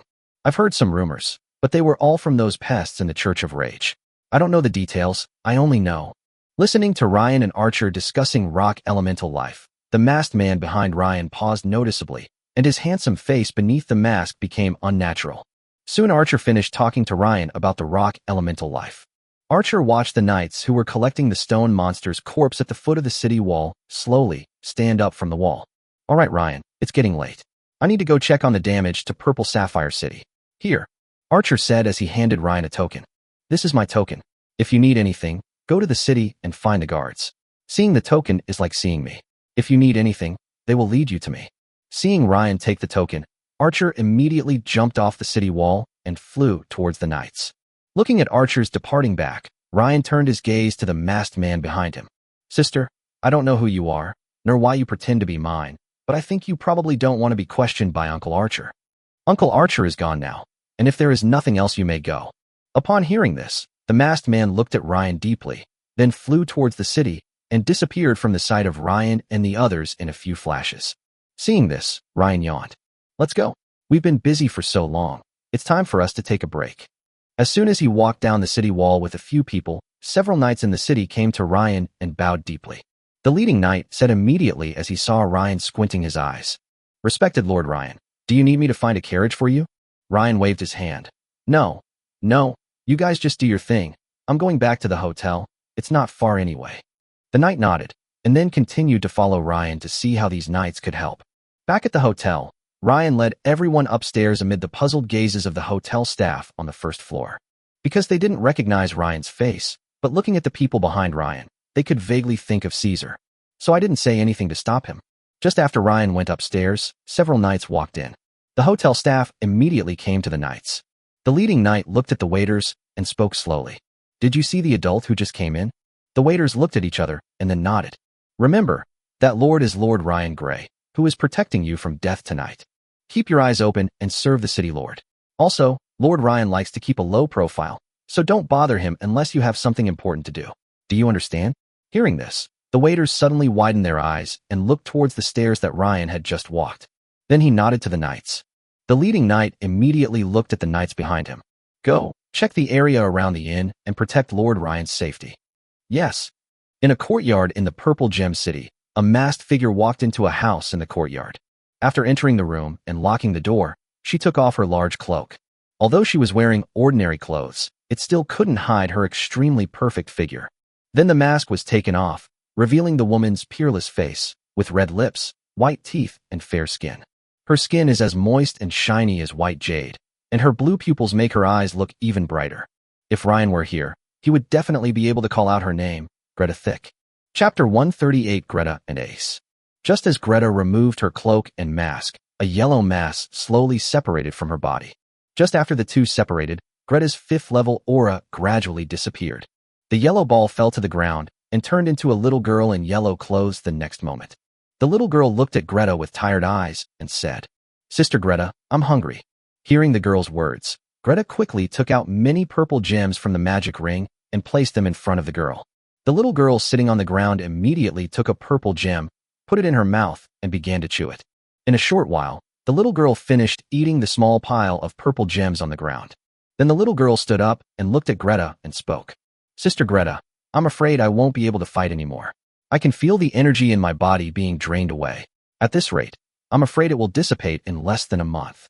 Greta's eyes were filled with even more heartache and worry when she heard what the girl said, but she still spoke to encourage the girl.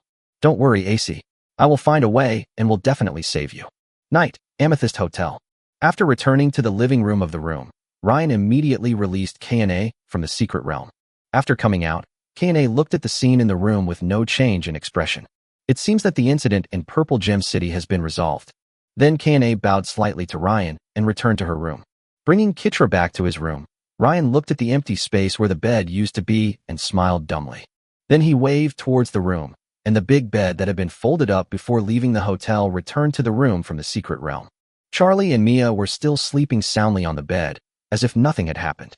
As if sensing the gazes of Ryan and Kitra, Xiali squinted her eyes and stood up to look at Ryan. Master Ryan? What's wrong? Hearing this, Ryan smiled and walked over to touch Charlie's cat ears. It's okay, go to sleep. Charlie gurgled comfortably twice and then lay down, grabbing the quilt from Mia and covering herself with it. Mia woke up immediately when her quilt was snatched away and quickly got into Charlie's quilt. The two of them turned around a few times and were wrapped up in the quilt like a caterpillar. Seeing the two about to roll off the bed, Ryan raised his left hand and used magic to block them.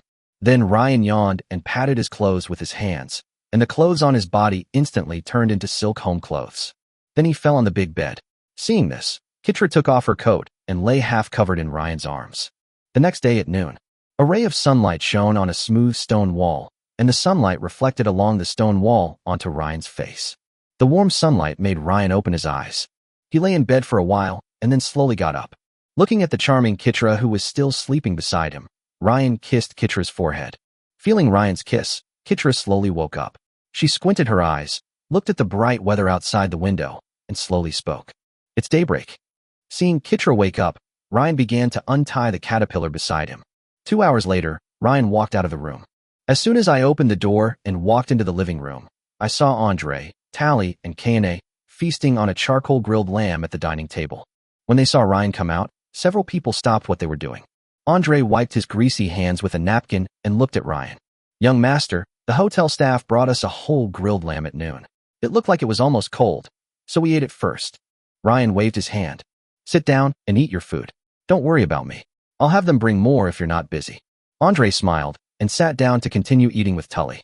Seeing the two of them eating heartily, Ryan also felt a little hungry and then pressed the button to call the waiter in the hotel. Ryan had just pressed the button when the next moment, there was a knock on Ryan's door. The speed was so fast that even Ryan was stunned. Then Ryan opened the door. The waiter saw Ryan and immediately bowed slightly and spoke. Good afternoon, Master Ryan. What can I do for you? Pack some lunch for me. Upon hearing this, the waiter nodded immediately and then handed a cardboard tucked in his arm to Ryan. Okay, what would you like to eat? Starry Sky Smoked Crystal Risotto, Lava Coral Grilled Fish, Amethyst Crystal Honey Fruit Tart. If there's nothing you want to eat here, you can tell me and the Amethyst Hotel will prepare it specially for you. Looking at the wide variety of dishes on the menu, Ryan ordered a few at random and returned the menu to the waiter. Broiled oysters with crystal salt, symphony platter of elements, Starry Sky Black Crystal Risotto. Bring me 4 servings of these. If there are any other specialties of your Amethyst City, bring me some too. After listening to Ryan's request, the waiter nodded. Okay, please wait. I'll get it ready for you right away. Then the waiter closed the door considerately. After gently closing the door, the waiter hurried to the stairs. Hurry up, Master Ryan is hungry and needs lunch. The restaurant kitchen of the Amethyst Hotel immediately became busy, and in order to save time, the Amethyst Hotel even hired several chefs from outside. With many chefs in charge, work in the kitchen began in an orderly manner. Each dish was prepared by the chefs themselves, and they even listened to Ryan's words and prepared many special dishes of Purple Gem City for him. In less than 5 minutes, all the dishes Ryan mentioned were ready. In the room, not long after Ryan sat on the sofa, there was a knock on the door. This made Ryan raise an eyebrow in confusion. Then a golden light flashed in his eyes, and the door opened. Looking at the silver dining carts that came in one after another, Ryan's eyes were filled with shock. Then he looked at the schedule hanging on the wall several times with some disbelief. 5 minutes. So efficient. The waiter rubbed his head when he saw that the table next to him was occupied by Andre and the other man. Master Ryan, where should I put these delicacies? Upon hearing this, Ryan took out a large table from the magic ring and spoke. Put it on this table. The waiters nodded and pushed the food cart forward, bringing all the food on the cart to the table. As the food gradually arrived, the waiters left with the food cart. Looking at the delicious food on the table, Ryan smiled, then started to enjoy it with the 4 girls. Chapter 139, Finally Meeting Greta. In the afternoon, after lunch, Ryan took a few people to stroll in the Purple Sapphire City. Because the stone monster did not attack the Purple Gem City, the buildings in the city were basically undamaged. The originally bustling streets were now filled with only a few knights transporting supplies back and forth. Because Archer was eager to defend the city yesterday, He did not leave any troops at the front line of the Purple Gem mine, so the front line of the mine has now been lost. Archer also retreated to the Purple Sapphire City with all the knights and warriors. We plan to repair the walls of Purple Gem City first, and then make plans to fight back. Ryan and his companions were walking on the street when they saw a team of city guards. Ryan immediately stepped forward to stop them. The guards looked at Ryan and immediately saluted as a knight. "Respected Lord Ryan, what can I do for you?" "Hello, do you know where Miguel Morris is?" Ryan asked the leading captain of the guard. Miguel Morris was the confidant that Ali had told him about when they were in the royal city. The team leader nodded upon hearing this. "You want to see Vice Captain Miguel? I understand." Then the team leader turned around and looked at the team members behind him. "Lord Ryan wants to see Deputy Captain Miguel. I'll help lead the way. You should continue patrolling the city as planned. I'll be back shortly." "It's the captain." The team members stood at attention and nodded, then began patrolling again. The captain of the guard smiled and nodded to Ryan. "Master Ryan, please follow me. Vice Captain Miguel should be in his office now." The team leader led Ryan and his group through several streets and arrived at the daily training ground of the guards.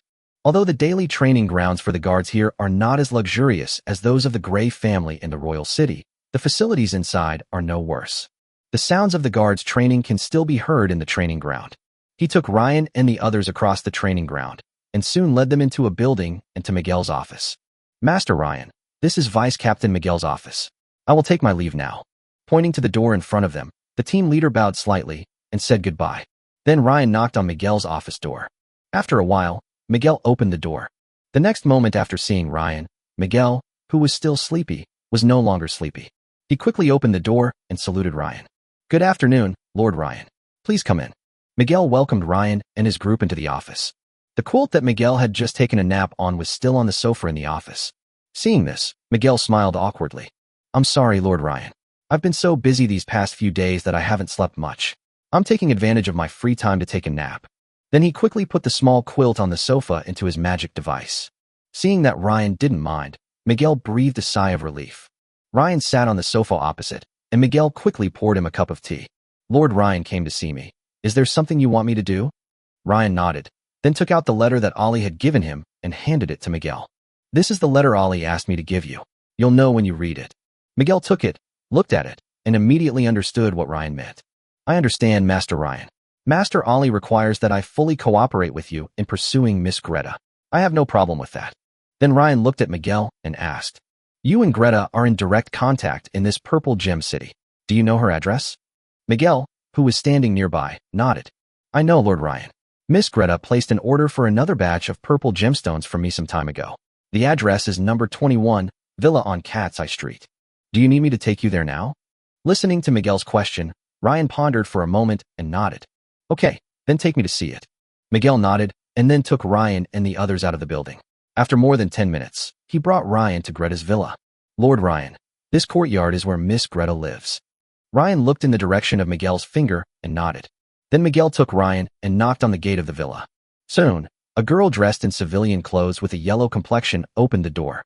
The girl's pupils shrank slightly when she saw Ryan behind Miguel, but he still looked at Miguel without changing his expression. "Deputy Captain Miguel, is there anything you want to talk to me about?"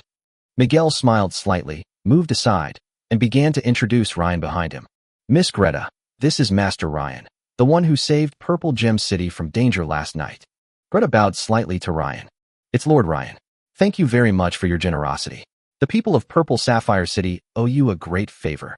Listening to Greta's voice, Ryan felt it was familiar, but he didn't think too much about it and just smiled and said, "Miss Greta, won't you invite us in?"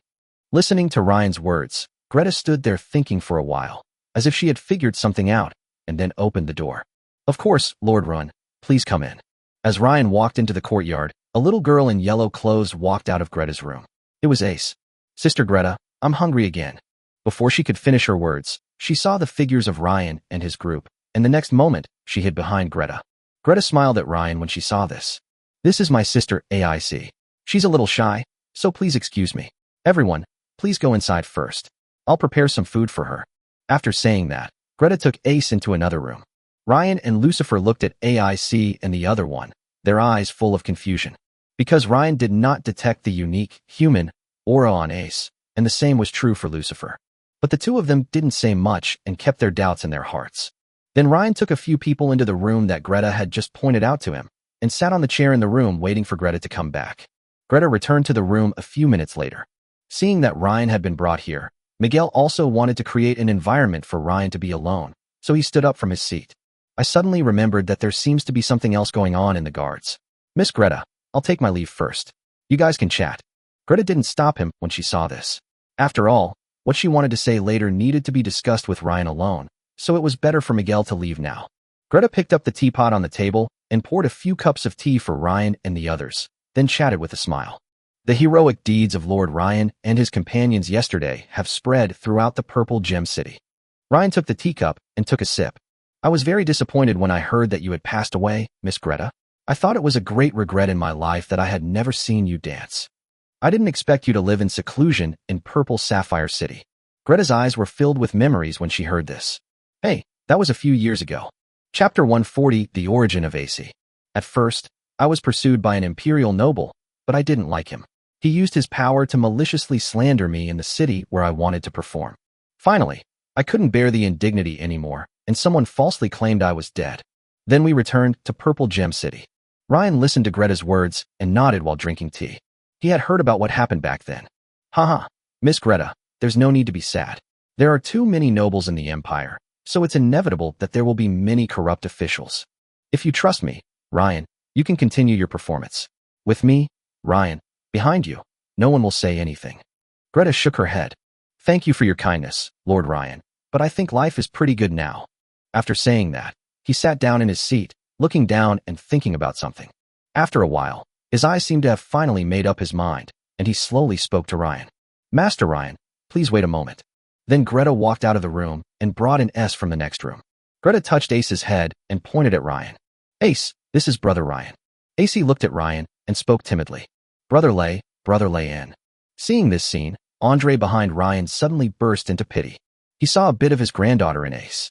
Greta sat back in the chair holding Ace and said to Ryan, Lord Ryan, do you know why there are so many stone monsters on the front line? Upon hearing this, Ryan paused holding the teacup. Why? Greta touched Ace's head and looked at Ryan. Because of Ace. I heard that you were looking for rock elemental life, Lord Ryan. I won't hide it from you, Lord Ryan. Ace is a rock elemental life. When I was in the forest, I was attacked by monsters. Thanks to meeting AIC, I was able to return to the Purple Gem City alive. And in my time with AC, I gradually came to understand that AC is what people call rock elemental life. Greta picked up the teacup on the table, took a sip, and continued explaining. When AC was born, the people from the Church of Rage found her and cast an ancient forbidden magic circle on her. AC used all her strength to escape, but because of that magic circle, the original energy in AC's body is being drained. Those people from the Church of Rage used the energy they extracted from Ace to create an endless supply of stone monsters. Now I am telling you this, Master Ryan, because I want you to try to save Ace. Ace, she can't hold on for much longer. Hearing Greta's words, Andre behind Ryan suddenly became murderous. Young master, let's go and destroy those scum from the violent church. Tali, who was next to Andre, curled her lips, rolled her eyes at Andre, covered Andre's mouth with a whip, and then sent a message to Andre. The young master is thinking, why are you interrupting me, a big, rough guy? After hearing this, Andre also reacted and nodded to Tali, and Tali let go of the whip in her hand. For a moment, the room fell into silence. After a long moment, Ryan looked at AIC and slowly spoke. Ace, I can help you deal with those angry church members and destroy that magic circle, but in return, I want you to sign a contract with me. Greta was not at all surprised to hear Ryan's words. After all, she also knew the relationship between magicians and elemental life. In her heart, she still had no aversion to Ryan. After all, being able to help defend the city in such a dangerous time at least showed that Ryan was a good nobleman. AIC follows Ryan and has the support of the Gray family. No one will try to take advantage of AIC anymore. After hearing what Ryan said, AIC immediately looked at Greta. Greta touched Ace's head and nodded to her. Seeing Greta nod, AIC looked at Ryan and spoke. You can sign the contract, but you have to protect Sister Greta in the future, otherwise I won't sign the contract with you. Hearing this, Ryan smiled slightly. He was still thinking about how to get closer to Greta. AIC was definitely a god-level assistant. Listening to the conversation between Ace and Ryan, Greta wanted to say something, but she smiled silently at Ace in front of her. Come here, Ace. Let Brother Ryan take a look at the mark on your hand. Ace immediately jumped off Greta's lap and came to Ryan. Ryan picked up Ace's little fleshy hand and looked at the faint black mark on it, talking to the book's spirit in his heart. Shu Ling, do you know this kind of magic circle? The book spirit in Ryan's mind took a look and spoke. Well, this is a magic circle called the Hellish Curse Forbidden Array. It is an extremely evil magic circle. It was banned on the mainland a long time ago. I didn't expect to see this kind of magic circle today. Is there any way to delay this forbidden formation? The book spirit thought about it and nodded. Yes, the light holy blessing magic circle can greatly slow down the speed of draining the essence from her body. Then Ryan exchanged the holy light magic circle for Ace. Ryan said as he looked at the dark magic circle in Ace's hand. Come on, Ace. Brother Ryan will cast a magic circle on you to delay the extraction of energy. Tomorrow, Brother Ryan will take you to seek revenge on those bad guys. Then Ryan gently tapped Ace's forehead with his index finger and injected Ryan's magic power. A complex, sacred light magic circle was engraved on Ace's forehead. The moment it was imprinted, the fatigue in Ace's eyes was much less. Huh? Really? The speed of energy extraction has really slowed down a lot. Thank you, Brother Ryan. Greta, who was standing by, looked at the magic circle on Ace's forehead and nodded secretly. As expected of the Gray family, they even have a way to suppress this forbidden magic circle. After AIC was imprinted with the magic circle, she obviously no longer needed to mobilize her own strength to resist the extraction force, and she became noticeably more lively. Looking at Ace's expression, Ryan slowly stood up and spoke to Greta. Miss Greta, please come with me. Tomorrow I will lead people to look for that magic circle. I'm afraid AC will be worried if you stay in Purple Sapphire City alone. Hearing this, AIC also nodded continuously. Yes, Sister Greta, please follow AIC. After we destroy the magic circle, AIC will be able to protect you forever. Greta, who was sitting on the chair, couldn't resist Ace's coquettishness and had to agree. Soon, Ryan returned to the hotel with his group. Ryan, who was sitting on the sofa, pointed to several empty rooms and said to Greta, Miss Greta can take your pick of these empty rooms. Oh, by the way here, Miss Greta doesn't need to hide her face anymore. Chapter 141, Anxious Archer. Greta glanced at Ryan and nodded, then randomly chose an empty room, walked in and locked the door. Looking at the closed door, Ryan picked up the teacup on the table and poured himself a cup of tea. His eyes were unconsciously drawn to the sounds of KNA and AC playing. Inside the room, Andre, who was playing with Ace, was completely different from his usual serious and stern look. Now Andre is completely a kind and amiable old grandfather. He smiled and let AC pull his white beard. At this moment, Greta, who had taken off her disguise, opened the door and walked out. Although she was still wearing ordinary linen clothes, it still couldn't hide her perfect figure. If Kitara is the ultimate charm, then Greta is the ultimate elegance. With her straight brown hair and black eyes, Greta exudes an extremely attractive and mysterious beauty. Although she is not as big as Kitra, her body proportions are very good, a perfect golden ratio, which makes Ryan sigh that she is worthy of being a dancer. Coupled with Greta's already beautiful cheeks, Ryan was stunned for a moment. The impact was no less than when Ryan first met Kitra. Kitra, who was beside Ryan, rolled her eyes at him. This little pervert. Ryan, who had recovered from his shock, pointed to the sofa on the side. Greta, sit down. Greta smiled slightly and sat down opposite Ryan. Then Ryan introduced himself and his group to Greta one by one. Greta nodded slightly to the person Ryan introduced.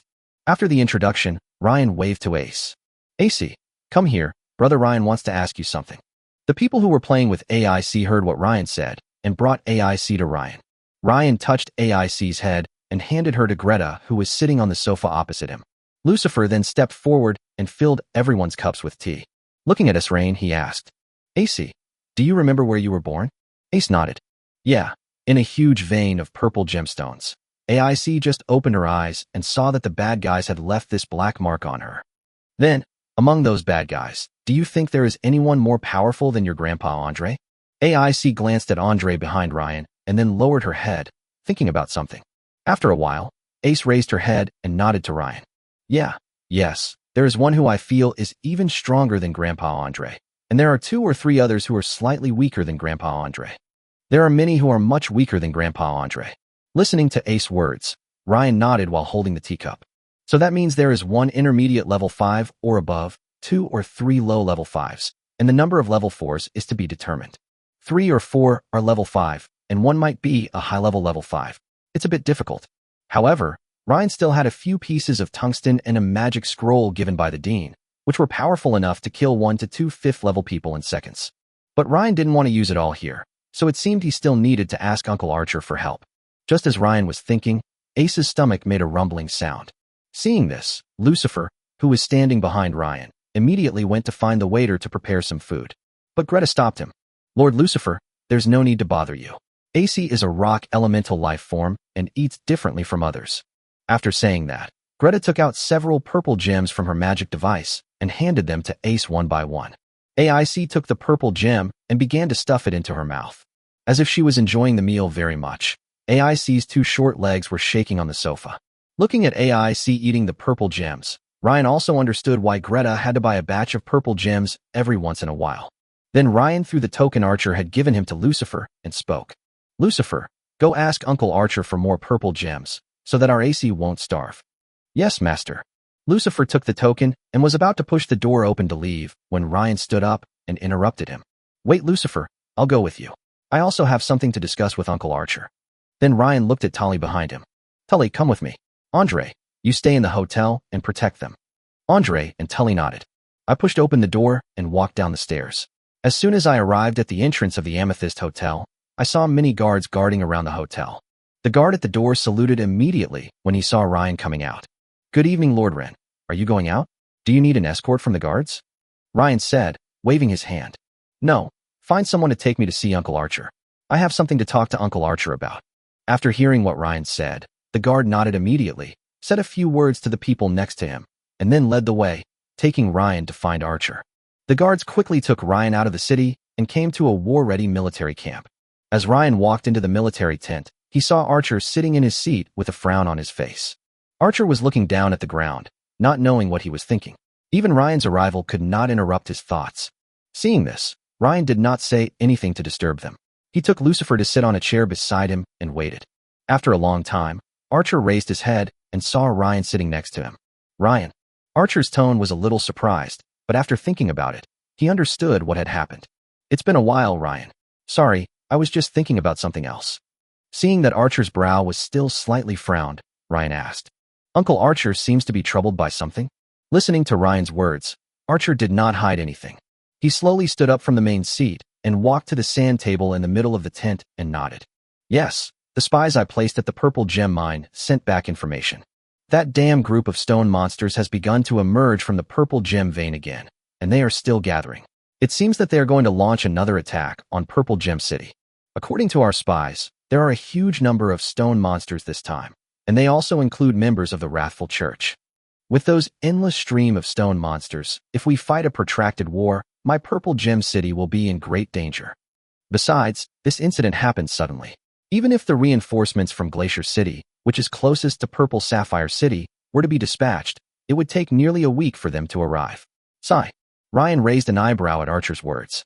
This time he came here originally intending to have Archer lead his troops to lure away the stone monsters and some members of the Wrathful Church surrounding the Purple Gem Vein, so that he could lead his men to the Purple Gem Vein to find the magic circle. Now it seemed that Archer's help was no longer necessary. Archer asked, looking at Ryan. What do you want to see me about, Ryan? Hearing Archer's question, Ryan touched his head and said, Nothing. I just wanted to ask you for some purple gemstones. Listening to Ryan's words, Archer nodded. It's just purple gemstones. Purple Gem City has no shortage of them. Just go to the warehouse and get them. I'll give you 2,000 kilograms. Chapter 142 Blood Alliance. After receiving Archer's affirmative answer, Ryan prepared to get up and leave. At this moment, Archer's words made Ryan stop getting up.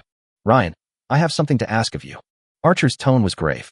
Hearing this, Ryan turned to look at Archer's serious expression and spoke. Uncle Archer, please. This time, the scale of the stone monster's siege is larger than ever before. I'm sure that the group of the Wrathful Church wants to destroy our Purple Gem City in one fell swoop. They will surely come out in full force. By then, the stone monsters guarding the Purple Gem Mine will be scarce. I'd like to ask you to go to the Purple Gem Mine and investigate the reason for the endless flow of stone monsters. Then Archer interrupted, looking at what Ryan looked like he was about to say. I know this is dangerous, but this is our best chance to explore the Purple Gemstone Vein. If we can find the reason why the stone monsters keep coming, then our Purple Gem City will be able to find a countermeasure. Then it will be time for my Purple Gem City to launch a counterattack. Listening to Archer's commission, Ryan's mouth twitched slightly. What? What a coincidence. How should I say this? Should I just agree? Archer rubbed his head as he watched Ryan remain silent. He spoke with a somewhat embarrassed tone. I know this is dangerous, but you're the only one I can turn to right now, Ryan. If you can truly complete my mission and help my Purple Gem City survive this crisis, my Morris family is willing to sign a blood alliance with your Gray family. When Ryan heard the words, blood alliance, his eyes widened. The Blood Oath Alliance is the oldest contract on the continent. Both parties who sign the contract cannot violate the alliance contract within the Blood Oath period. Once violated, the violating party will suffer a mysterious curse. For example, a merchant family will go bankrupt and have no fortune, a newborn in a warrior family will no longer be a genius, and so on. Moreover, this curse is invisible and intangible, and no force on the continent can lift it. Therefore, the Blood Alliance is also known as the most solid contract on the continent. Ryan didn't expect that on his journey to Watney Province to find Greta, he would find an ally for the Gray family. Then Ryan nodded to Archer without hesitation. I understand, Uncle Archer. I accept your commission. Hearing Ryan's promise, Archer felt relieved. Although the Morris family is a new Marquiate family, its strength is not weak. After all, the annual output of the Purple Gem vein is enough for Archer to support several night orders. But this time he has basically mobilized all the forces that can be mobilized in Purple Gem City. It can barely match the combat power of the Stone Monster tribe and the people of the Wrathful Church. The appearance of Ryan with 3 5th-level people at this time undoubtedly injected new strength into the current deadlock. The power that can turn the tables on Purple Gem City. Archer muttered as he watched Ryan leave. It's up to you this time, Ryan. After loading 2,000 kilograms of purple gems from the warehouse, Ryan took Lucifer on the way back to the hotel. Although the Purple Gem City is under strict nighttime restrictions, the guards patrolling the road looked at Ryan and the others and said nothing. He bowed slightly to Ryan and continued patrolling the streets. Looking at the full moon in the sky, Ryan couldn't help but feel that things were going too smoothly tonight. He didn't expect that the Wrathful Church would take the initiative, and by accident, the Morris family and the Gray family formed an alliance. Ryan was surprised by tonight's harvest. Walking on the road, Ryan was thinking about his next arrangements. The most important thing is that the time cannot be set for tomorrow. After all, Ryan can only set out after the Wrathful Church takes action and engages in battle with the Purple Sapphire City. Next, it depends on when those pests from the Wrathful Church will arrive. 3 days later, Purple Gemstone Vein. Because the extraction of AIC's energy was suppressed by Ryan, the speed of the Wrath Church's production of stone monsters also dropped significantly. The leading man in black cursed inwardly as he watched the stone monster slowly being produced in the magic circle. How did that little bitch's resistance become so strong? Looking at the cursed forbidden formation that was emitting an ominous aura everywhere, the man in black sighed. This magic array diagram was obtained from the leader, and he couldn't control it, so the speed of extracting AIC's energy was so fast. He couldn't possibly be angry at a magic circle. Then the man in black slowly walked out of the mine, narrowed his eyes at the densely packed stone monsters surrounding the mine, and then sneered. Although the production is slow, this is enough. When the Purple Gem City is destroyed this time, I can't imagine how intense the anger in the city will be, Then the man in black looked at the others behind him. You, and you. The 3 of you are here with your respective teams guarding the mine. I'll give you 3 another 2,000 stone monsters. If you 3 can't even defend this, then die. Yes. The 3 men in black who were pointed at bowed slightly, then took out their weapons and walked towards the mine with the men in black behind them. Judging from the aura of the 3 people, they are all intermediate level 5, and the team members are basically all level 3 or 4. As the 3 men left, the leading man in black looked at the rest and spoke. The rest of you, follow me to Purple Sapphire City. Once we capture Purple Sapphire City, everyone will have a share of treasures, beauties, and rage. The fanatical men in black raised their arms and cheered. I swear allegiance to you till death. Seeing that everyone responded to his call, the leading man in black grinned, then turned around and shouted. Set off. Following his command, the king of the stone monsters began to move his huge body, leading the stone monsters under him towards the Purple Gem City. In the forest between the mine and the Purple Gem City, the secret guards of the Morris family who were hiding in the dark looked at the oncoming army of stone monsters and ran back to the Purple Gem City to report the news. Purple Gem City. Sitting in the big tent, Archer frowned as he watched the news sent back by the secret guard. Is it finally here? Then he started shouting out the door. Baron. Baron suddenly rushed in from outside the door. Master? You called me. Archer nodded and said to Baron. Baron, go find Ryan at the Amethyst Hotel and tell him he's ready to go. Listening to Archer's words, Baron nodded and then ran out of the tent, riding his horse towards the Purple Gem City. Amethyst Hotel, 3rd floor. Baron knocked on Ryan's door 3 times, but Ryan didn't respond. Baron had no choice but to break in. Looking at the empty room, Baron touched his head in shock. Seeing that there was no one in the room, the confused Baron could only return to Archer's tent. Master, Lord Ryan is not in the room. Listening to Baron's words, Archer smiled and shook his head. This kid is more informed than me. Chapter 143, Disguised and Sneaking into the Mine. Half an hour ago, just as the people from the Wrathful Church led the group of stone monsters and started heading towards the Purple Gem City, the night crows in the forest, formed by the demonic power of Lucifer, noticed the movements of the stone monsters. In the Amethyst Hotel, Lucifer came to Ryan and reminded him while he was reading Greta's palm and zodiac sign. Master, the stone monsters are starting to attack. Hearing this, Ryan put down Greta's hand and put away his usual smile. It's finally here. After hearing Lucifer's words, the desire to fight in the eyes of Andre and Tali began to gradually arouse. Ryan said as he looked at Charlie and Mia, who were still playing with Ace in the room. Charlie, Mia, come here and stop playing. We need to leave. After a group of people gathered in the living room, Ryan looked at Greta, Mia, and others. Greta, Mia, Charlie, Kane, you guys don't have much fighting power. I'm worried about leaving you alone in the hotel. I'll take you to a safe place later. As for Kitra, you follow me outside for now. If you don't want to fall out with those people from the Church of Wrath, you can use the key to enter the secret realm when the time comes. Listening to Ryan's arrangements, everyone nodded in agreement. The next moment, Ryan waved to Greta and the others, and they disappeared in the room as the space surged. Then Ryan looked at Tali, Andre, and the others. Let's go and kill bugs for the Empire. In the forest, Ryan, floating in the air, frowned as he looked at the dense group of stone monsters under his feet. Without thinking anymore, he took a few people and flew towards the Amethyst Vein. Before they got close to the Purple Gem Vein, Ryan and his companions saw several men in black patrolling. There were many stone monsters behind the man in black. Looking at the 4th-level primary aura of the men in black, Ryan, who was hiding in the dark, made a gesture of wiping his neck to Andre and Tali beside him. The 2 men immediately understood what he meant and attacked with lightning speed. They attacked from the front and back and killed several men in black in an instant. The man in black had his head separated from his body before he could even react. The stone monsters on the side were killed one by Lucifer's shadow magic. The whole process takes less than 10 seconds. A patrol team of stone monsters led by a 4th-level leader was wiped out by Ryan and his men. Looking at the stone monster killed by Lucifer with shadow magic, Ryan smiled slightly. Then he patted his clothes, and instantly his original clothes turned into the black robe of the Wrathful Church. The same went for Andre and Tali. Ryan patted their clothes, and they put on black robes over their clothes.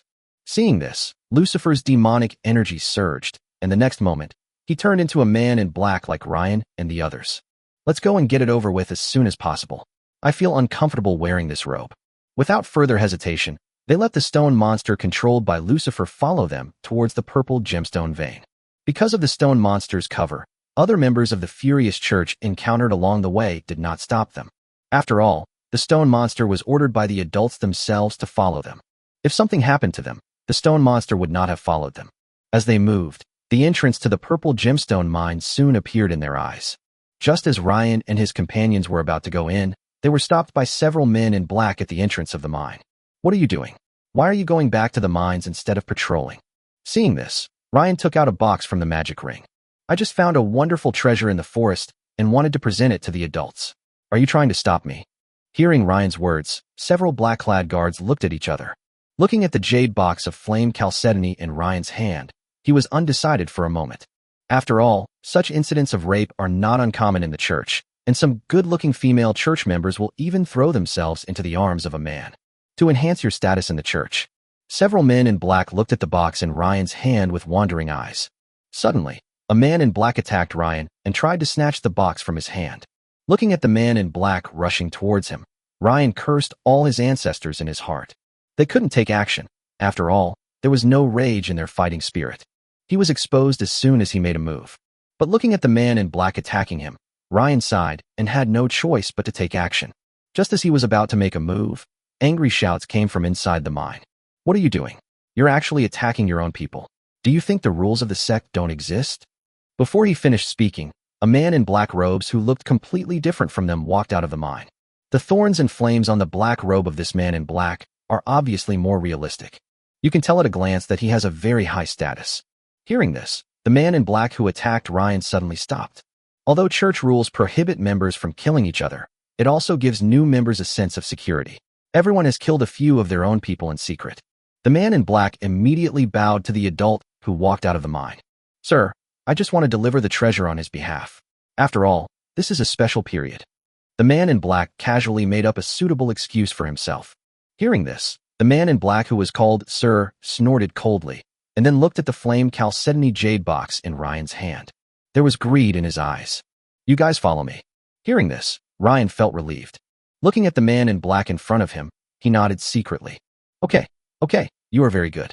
I will let you die first. Several people followed the man in black into the mine. There were no black-clad guards in the mine. After all, the 3 5th-level ones were already there. If 3 level 5s can't hold the fort, there's no point asking for others.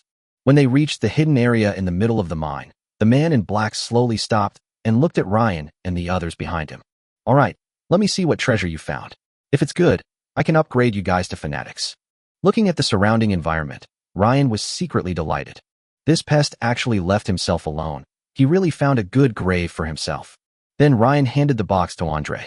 You found this treasure, so you should hand it over to the master. Looking at the box in his hand, Andre thought about it and immediately understood what Ryan meant. He took the box and walked up to the man in black. Sir, give. Andre slowly opened the box. The moment the box was opened, Andre took action. He took out a giant sword from the magic device, broke the box open from the bottom, and rushed out, piercing straight into the head of the man in black.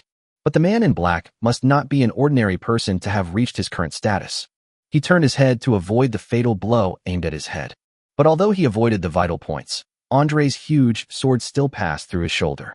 In an instant, a piece of flesh was cut off from the black-clothed man's shoulder, and the white bones inside the shoulder were clearly visible. You guys. Feeling Andre's fighting spirit, the man in black immediately realized that this was not a member of the church. He immediately wanted to rush into the mine to meet up with the other two.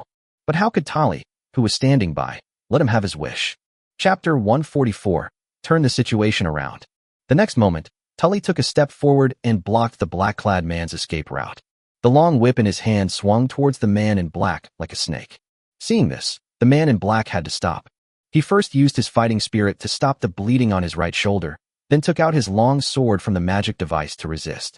However, because the man in black had just been hit in the right shoulder by Andre, his strength was reduced. With one whip, Tali knocked the man in black back several steps, and the sword in his hand was a little unstable. Looking at Andre behind him and Tali in front of him, the man in black knew he was no match for his opponent and immediately shouted into the cave. Someone, there's an intruder. The voice was enhanced by the fighting spirit and seemed particularly loud. Hearing the shouts of the men in black, Andre and the other man sneered and didn't care. Because Ryan had already set up a silencer magic circle and a shock-absorbing magic circle nearby when the others started fighting. Unless the man in black can break the magic circle, no sound will be heard from here. Andre and Tully then proceeded to attack the man in black. The man in black gritted his teeth because his voice did not echo in the mine like before. Instead, it was swallowed up by something after traveling a certain distance. This made the man in black realize that he was now isolated and helpless. 10 minutes later, the man in black had one of his arms chopped off by Andre and his companions, and his body was covered in blood. At this time, the black robe of the man in black was completely destroyed, revealing his old face. His eyes were bloodshot as he looked at Ryan and his group and his broken arm. Ha, cool. Looks like I'm going to die, but you have to die too. Anger is truth, destruction is redemption, and also rebirth. Ha, die with me. For the church. The thorn mark on the man in black turned blood red and flickered, and Andre and Tali's pupils trembled. This is going to self-destruct. They quickly returned to Ryan's side, and the two used their respective fighting spirits to condense a shield in front of them to protect Ryan behind them. The next moment, the man in black suddenly burst out with a powerful force and exploded like a small sun. Bang! The impact directly knocked Ryan and his group away, and the mine was also collapsed by the explosion. But thanks to the fighting spirit barrier of Andre and the other two, they were only slightly injured. Andre and Tali consumed more fighting spirit.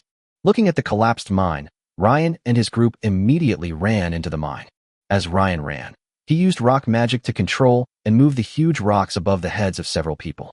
It took a while for several people to run out of the collapsed area of the mine, because it is impossible that there is only this one man in black guarding the mine.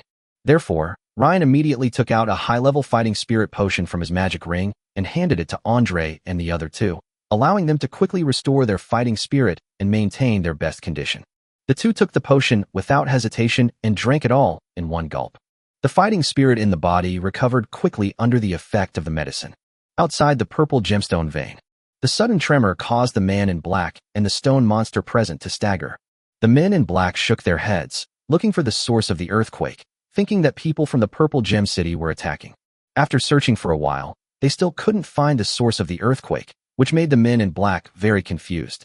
At this moment, a violent impact came from the Purple Gem vein. All the men in black who were close to the mine were flung away, and then the Purple Gem vein behind them, which was as big as a hill, collapsed from the middle. It was only then that the men in black outside realized that there was a problem inside the mine. He immediately led the stone monsters to dig up the buried mine. Inside the mine, the violent vibration also attracted the attention of the other two men in black who were guarding the forbidden formation. Then there was a fierce attack, and the two of them quickly raised their fighting spirit to resist. After the impact, the two looked at each other, and then they went towards the source of the earthquake. Not long after, Ryan and his group met the two men in black. Looking at Ryan and his group, a man in black asked, "Are you Matt's people? Why haven't I seen you before? What was that vibration just now?" Matt was the man in black who was just killed by Ryan and his men. Ryan only thought for a moment and understood who Matt the man in black was talking about. Then Ryan pretended to be anxious and spoke to the two men in black. "Sir, people from Purple Gem City just sneaked into the Purple Gem mine. As soon as we met Sir Matt, those people from Purple Gem City blew up the mine. Master Matt was closer to the mine entrance, so he left the mine first to avoid falling rocks. We were closer to the inside of the mine, so we went inside to avoid falling rocks." Listening to Ryan's words, the two men in black looked at each other, not knowing what they were thinking. The air became stagnant at this moment. Suddenly, a man in black took out a bow and arrow from his magic device and attacked Ryan and his companions. "Haha, do you really think we are fools? The aftermath just now even shook us deep inside the mine. How come you guys weren't hurt, even though you were so close? Stop pretending, you disgusting Imperial." Another man in black also took out a long sword and rushed towards Ryan and his companions, forming an offensive with another archer in black, one close and one far away. Seeing this, Ryan and his companions no longer hid and took off their disguises. Andre took off his black robe and rushed towards the man in black holding a long sword, while Tali used a long whip to deflect the arrows. The battle is about to begin. After a while, Ryan, who was watching from the side, understood when he saw that no other men in black appeared from the depths of the mine. Now there are only these two men in black in the mine. He immediately took Lucifer to the depths of the mine. Seeing Ryan's actions, the two men in black were about to step forward to stop him, but were entangled by Andre and Tali. Even the man in black holding the long sword was so distracted that he was hit by the back of Andre's sword and his mouth was bleeding. As Ryan went deeper into the mine, he finally discovered the forbidden curse array in a deep purple gem mine. Lucifer looked at the forbidden array emitting a black aura and immediately felt the familiar energy in the forbidden array of the curse. The next moment, he stood in front of Ryan. "Master, be careful, I sense a furious aura." Listening to Lucifer's words, Ryan nodded. Then he approached the forbidden formation more carefully. Looking at the forbidden formation that exuded an ominous aura, Ryan narrowed his eyes and talked to the book's spirit in his mind.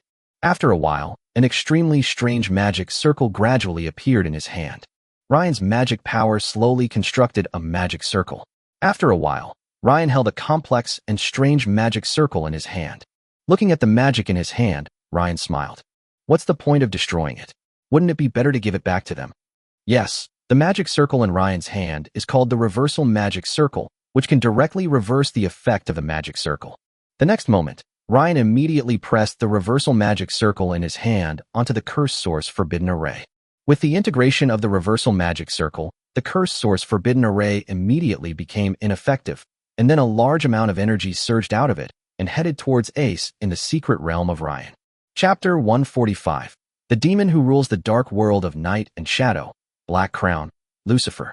Outside the Purple Gem City, the black-clad men of the Church of Rage commanded the stone monsters to wantonly destroy the city walls. The sound and vibration caused by the collision between the stone monster's body and the city wall continued, causing the people in the Purple Gem City to panic. Outside the East City Gate, Archer and the Stone Monster King were fighting fiercely. The aftermath of the fight between the two killed many of the nearby stone monsters. Looking at the stone monsters pouring out of the forest like a tide, Archer frowned. The thing he least wanted to see happened. The wrathful church obviously wanted to play a protracted war with him. Use a steady stream of stone monsters to wear down the city walls. The leading man in black grinned at the gloomy Archer who was fighting the Stone King. Haha, Archer, today is the day your Purple Sapphire City will be destroyed, haha. Oh, what a wonderful aura of rage, so intoxicating. I can't even imagine how intense the aura of rage will be in Purple Gem City after the city is conquered and you're killed. Looking at the city wall that was constantly attacked by the stone monster, Archer's eyes flashed. Although the guards and knights on the city wall kept throwing stones down to stop the stone monster. But given the characteristics of the knights and warriors, such attacks are obviously not very effective. Only the attack of the magic giant crossbow on the side could provide some resistance to the group of stone monsters. After all, stone monsters are different from humans, and their ability to resist falling rocks like the knights' attacks is not very effective. If these stone monsters continue to attack, the city wall will collapse within 3 hours. Then Archer called out to the Purple Gem City. Leave the city. As soon as Archer finished speaking, the knights and warriors who had been prepared in the city rushed out from various city gates. Start hand-to-hand combat with the group of stone monsters. Looking at the knights and warriors who died fighting the stone monsters, Archer's eyes were filled with heartache. These are the elite of the Morris family. It is still unknown how much the losses will be this time. Then Archer looked at the purple gem vein in the distance without leaving any trace. You have to hold on tight, Ryan. Looking at the knights and warriors rushing out of the city after Archer gave the order, the leading man in black had blood and cruelty in his eyes. Archer, you've run out of tricks? You're actually sending the knights out to charge? TSK, TSK, TSK, TSK. Then the man in black gave an order. Go ahead and find some trouble with those knights. I want to see what kind of resistance he can still offer after these knights are dead. The next moment, the men in black collectively rushed towards the knights who were fighting with the stone monsters. Just when the two sides were about to fight, something strange happened. Suddenly, an extremely strong extracting force emanated from the purple gem vein. In an instant, the stone monsters one after another turned into a stream of ochre energy and flew towards the purple gem vein. In almost an instant, all the stone monsters that surrounded the Purple Gem City disappeared. Even the Stone Monster King's energy was severely drained, and it was suddenly reduced from level 6 to level 4. This sudden change made the originally chaotic battlefield quiet in an instant. No one knew what was going on. Even the magic crossbows on the city wall stopped, and for a moment they could not find a target to attack. In an instant, Archer and the leading man in black looked at each other. The knights and the men in black also looked at each other. Looking at the Stone Monster King that had shrunk after its energy was drained, Archer shot it and turned it into a pile of rubble. Then Archer looked at the man in black who was leading the group, a big smile on his face. On the other hand, the man in black was sweating profusely, and his eyes kept glancing towards the purple gem vein. He originally thought that even if the Forbidden Formation was destroyed, the energy that had been extracted would not return. So he left 3 people whom he disliked to guard the place, who knew that the energy would return after the Forbidden Formation was broken. The leader didn't tell him about this either. Archer narrowed his eyes as he looked at the silent man in black with his head bowed. Scream? Weren't you screaming happily just now?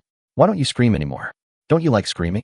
Feeling Archer's 6th level aura, the 5th level advanced man in black took a few steps back.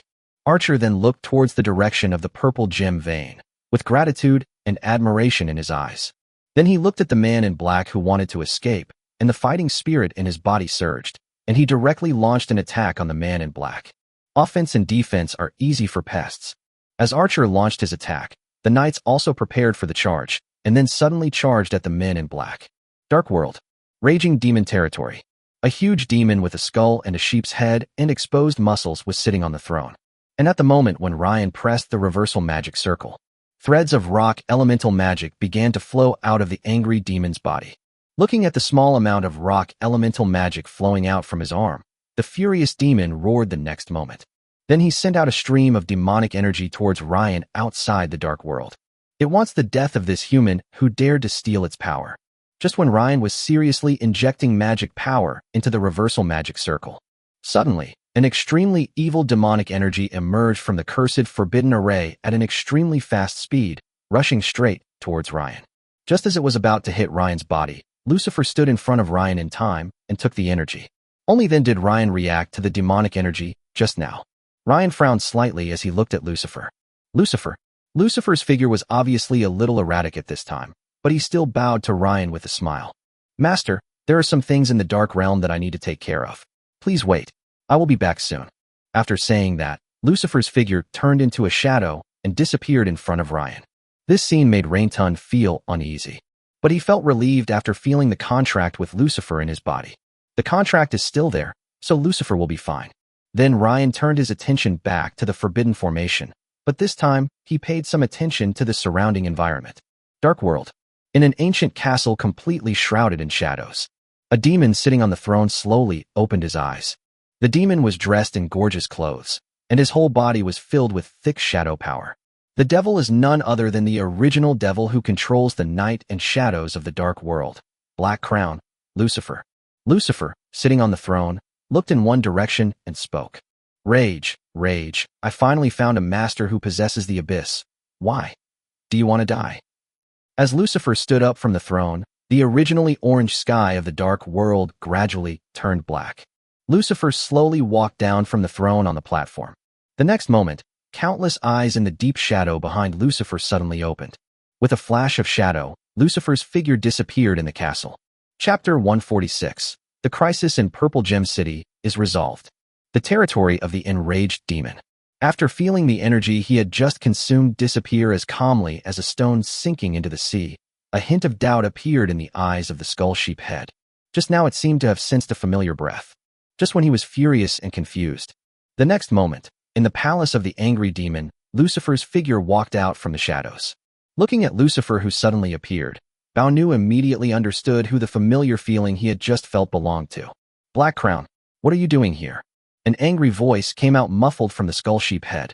Lucifer looked at the furious one sitting on the throne with an indifferent expression. Rage, I can't control you no matter how evil you do on the mainland, but you've messed with the wrong person this time. How dare you extend your claws to my respected master? Are you tired of living? After hearing Lucifer's words, Bao Fu was stunned for a moment and then burst into laughter. Contract? You signed another contract with a human? Isn't it good to be the king of the night in the dark realm?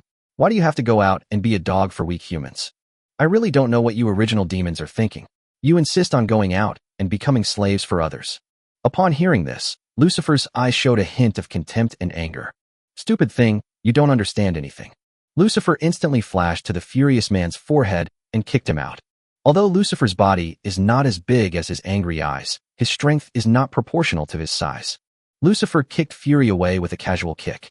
The enraged and huge body directly smashed its own palace into pieces, but its flying speed did not decrease. It used its sharp claws to slow down on the ground and then slowly stopped. Click! Just after the furious body stopped, the furious skeleton sheep head made a crisp sound. A crack suddenly appeared on the skull sheep's head. Lucifer looked at the furious man, who slowly rose from the ground with contempt. Who the hell do you think you are to comment on my master? Faced with Lucifer's sudden attack, Bao Nu immediately stood up from the ground and punched Lucifer.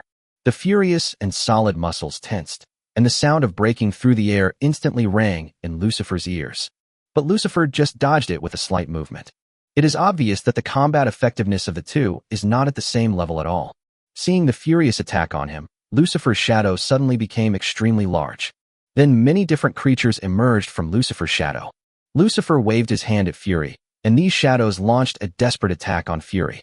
Time passes by little. Blood and flesh tearing continued to happen on Fury's body.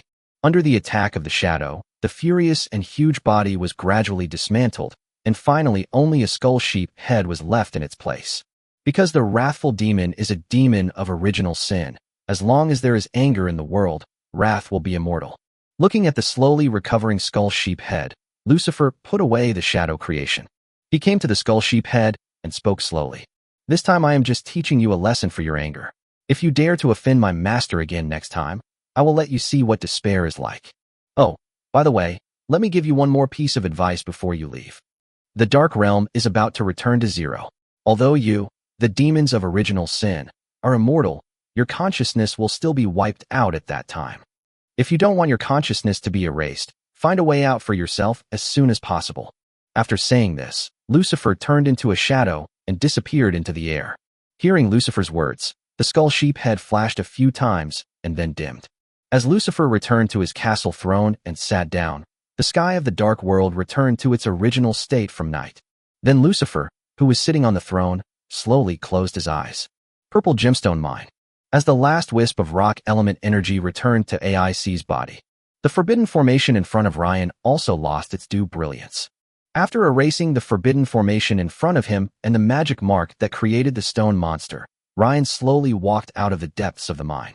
At this time, the battle between Andre and Tally was nearing its end.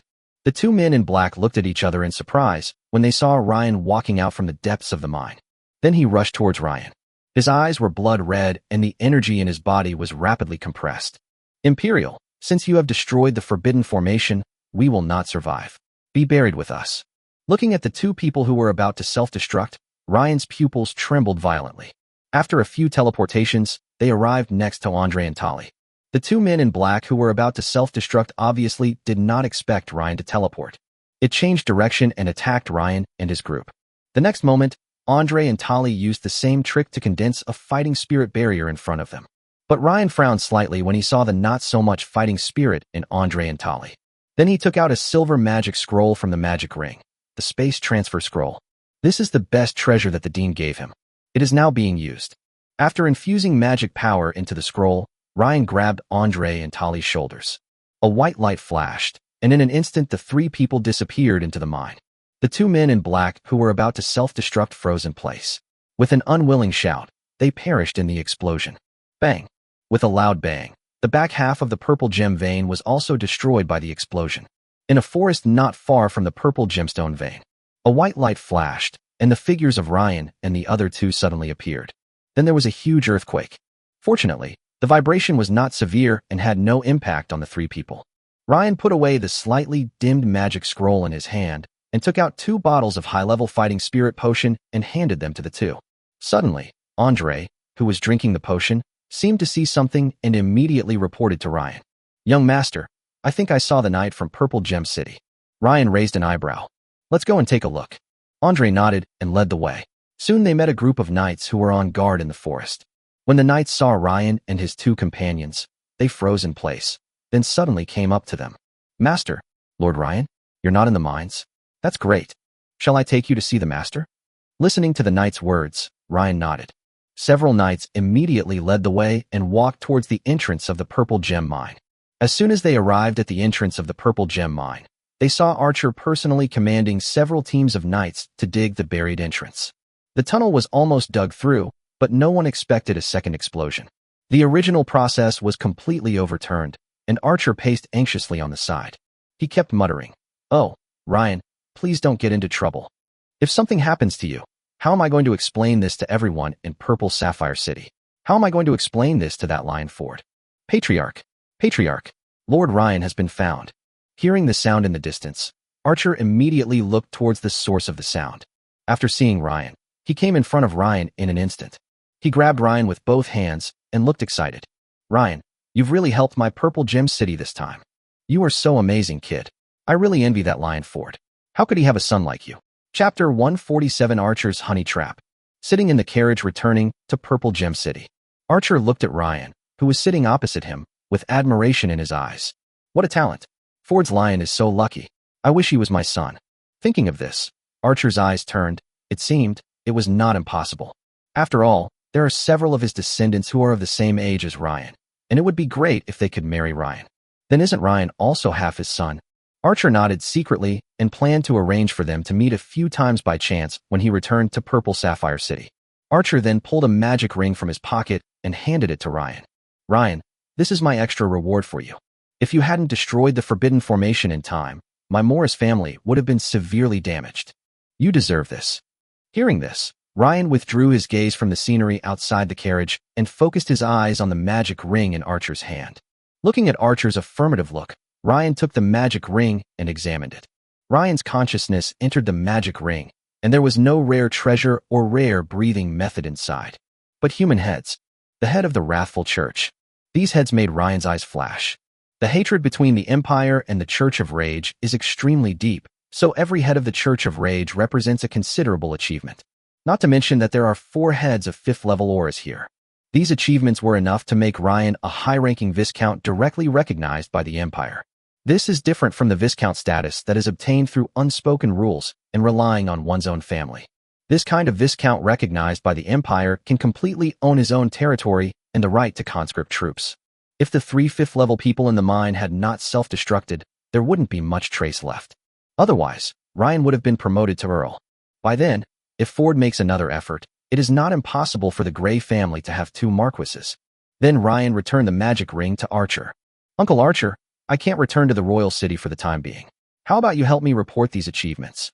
Archer was a little confused listening to Ryan's words. You're not going back to the royal city? Are you still worried about those old stubborn people? It's okay. I heard that the Empire recently incorporated the Azure Forest into its territory, and the whole country is celebrating. And His Majesty has also made a big fuss about the role you and Prince Otto played in this. The incident of you killing a noble has long been suppressed. Even if you go back, those old stubborn people won't say anything. Ryan shook his head. Uncle Archer, I came out this time to gain experience because I wanted to go to the Far East. I'm not even halfway through my journey, and I don't want to give up halfway. After listening to Ryan's words, Archer was silent for a while and then took the magic ring back from Ryan's hand. Since you have made up your mind, I can't say much. But as an elder, I still have some things to tell you. The Far East is too far from the Empire, and information is not always readily available. Therefore, you must prioritize your own safety while you are out there. If you encounter someone who is too powerful and you can't defeat him, just turn to the backstage. If that doesn't work, just be humble enough to save your life. Listening to Archer's instructions, Ryan nodded frequently. While the two were chatting, the carriage finally arrived at the Purple Gem City. Looking at the lively scene outside the carriage, Archer opened the door. Get out of the car, Ryan. You are the protagonist of Purple Gem City today. Ryan followed Archer out of the car and immediately saw 2 rows of knights guarding both sides of the street. The streets were filled with cheering people from the Purple Gem City. Because Archer vigorously promoted Ryan's contribution to the battle in the Purple Sapphire City. This made all the people in Purple Gem City grateful to Ryan. Not only knights, but also civilians in the city, or nobles who came to the Purple Sapphire City to do business. Ryan saved their lives. Walking on the straight street, people on the side threw flower petals to Ryan and his group, welcoming them. Amidst flowers and praises, Ryan and his companions followed Archer into the city lord's palace. After sitting down at the seats specially prepared for a few people, the celebration banquet began. The celebration banquet lasted all afternoon. With the departure of Archer and Ryan, the banquet came to an end. Archer took Ryan for a walk in the garden of the castle palace. Ryan suddenly thought of something and spoke to Archer. Uncle Archer, there's something else I want to trouble you with. Archer smiled heartily. Just tell me what you want. Don't mention just 1. Even 10 will be no problem. Uncle Archer, can you find some good craftsmen to rebuild a carriage for me? My original carriage is a bit small. Although Ryan has a secret place where the women can enter to ensure the space in the carriage and the safety of the women. But it's not good to let them stay in the secret realm all the time. It would be better to build a bigger carriage. Archer nodded. A carriage? No problem. I'll arrange for the best craftsmen in Purple Gem City to build one for you. The two walked around a corner and saw 3 girls playing in the water in a clear pond. Seeing this, Archer smiled secretly. I can't stop charming you, Ryan. How about it? Isn't my daughter beautiful? But looking at the 3 girls' lively, youthful, and beautiful appearance, Ryan lowered his head slightly. Who else could be the girl playing in the water in the Castellan's palace? It must be Archer's offspring. Ryan felt it was not a good idea to stare at someone else's daughter playing in the water in a slightly revealing swimsuit in her home. Although he is a scoundrel, he is also a scoundrel with principles. Not to mention that he and Archer are still in the honeymoon period, so it's best not to offend him. But Archer paused as Ryan bowed his head. That's not right. Why is this little rascal lowering his head? Shouldn't you ask who they are, and then ask me to marry them?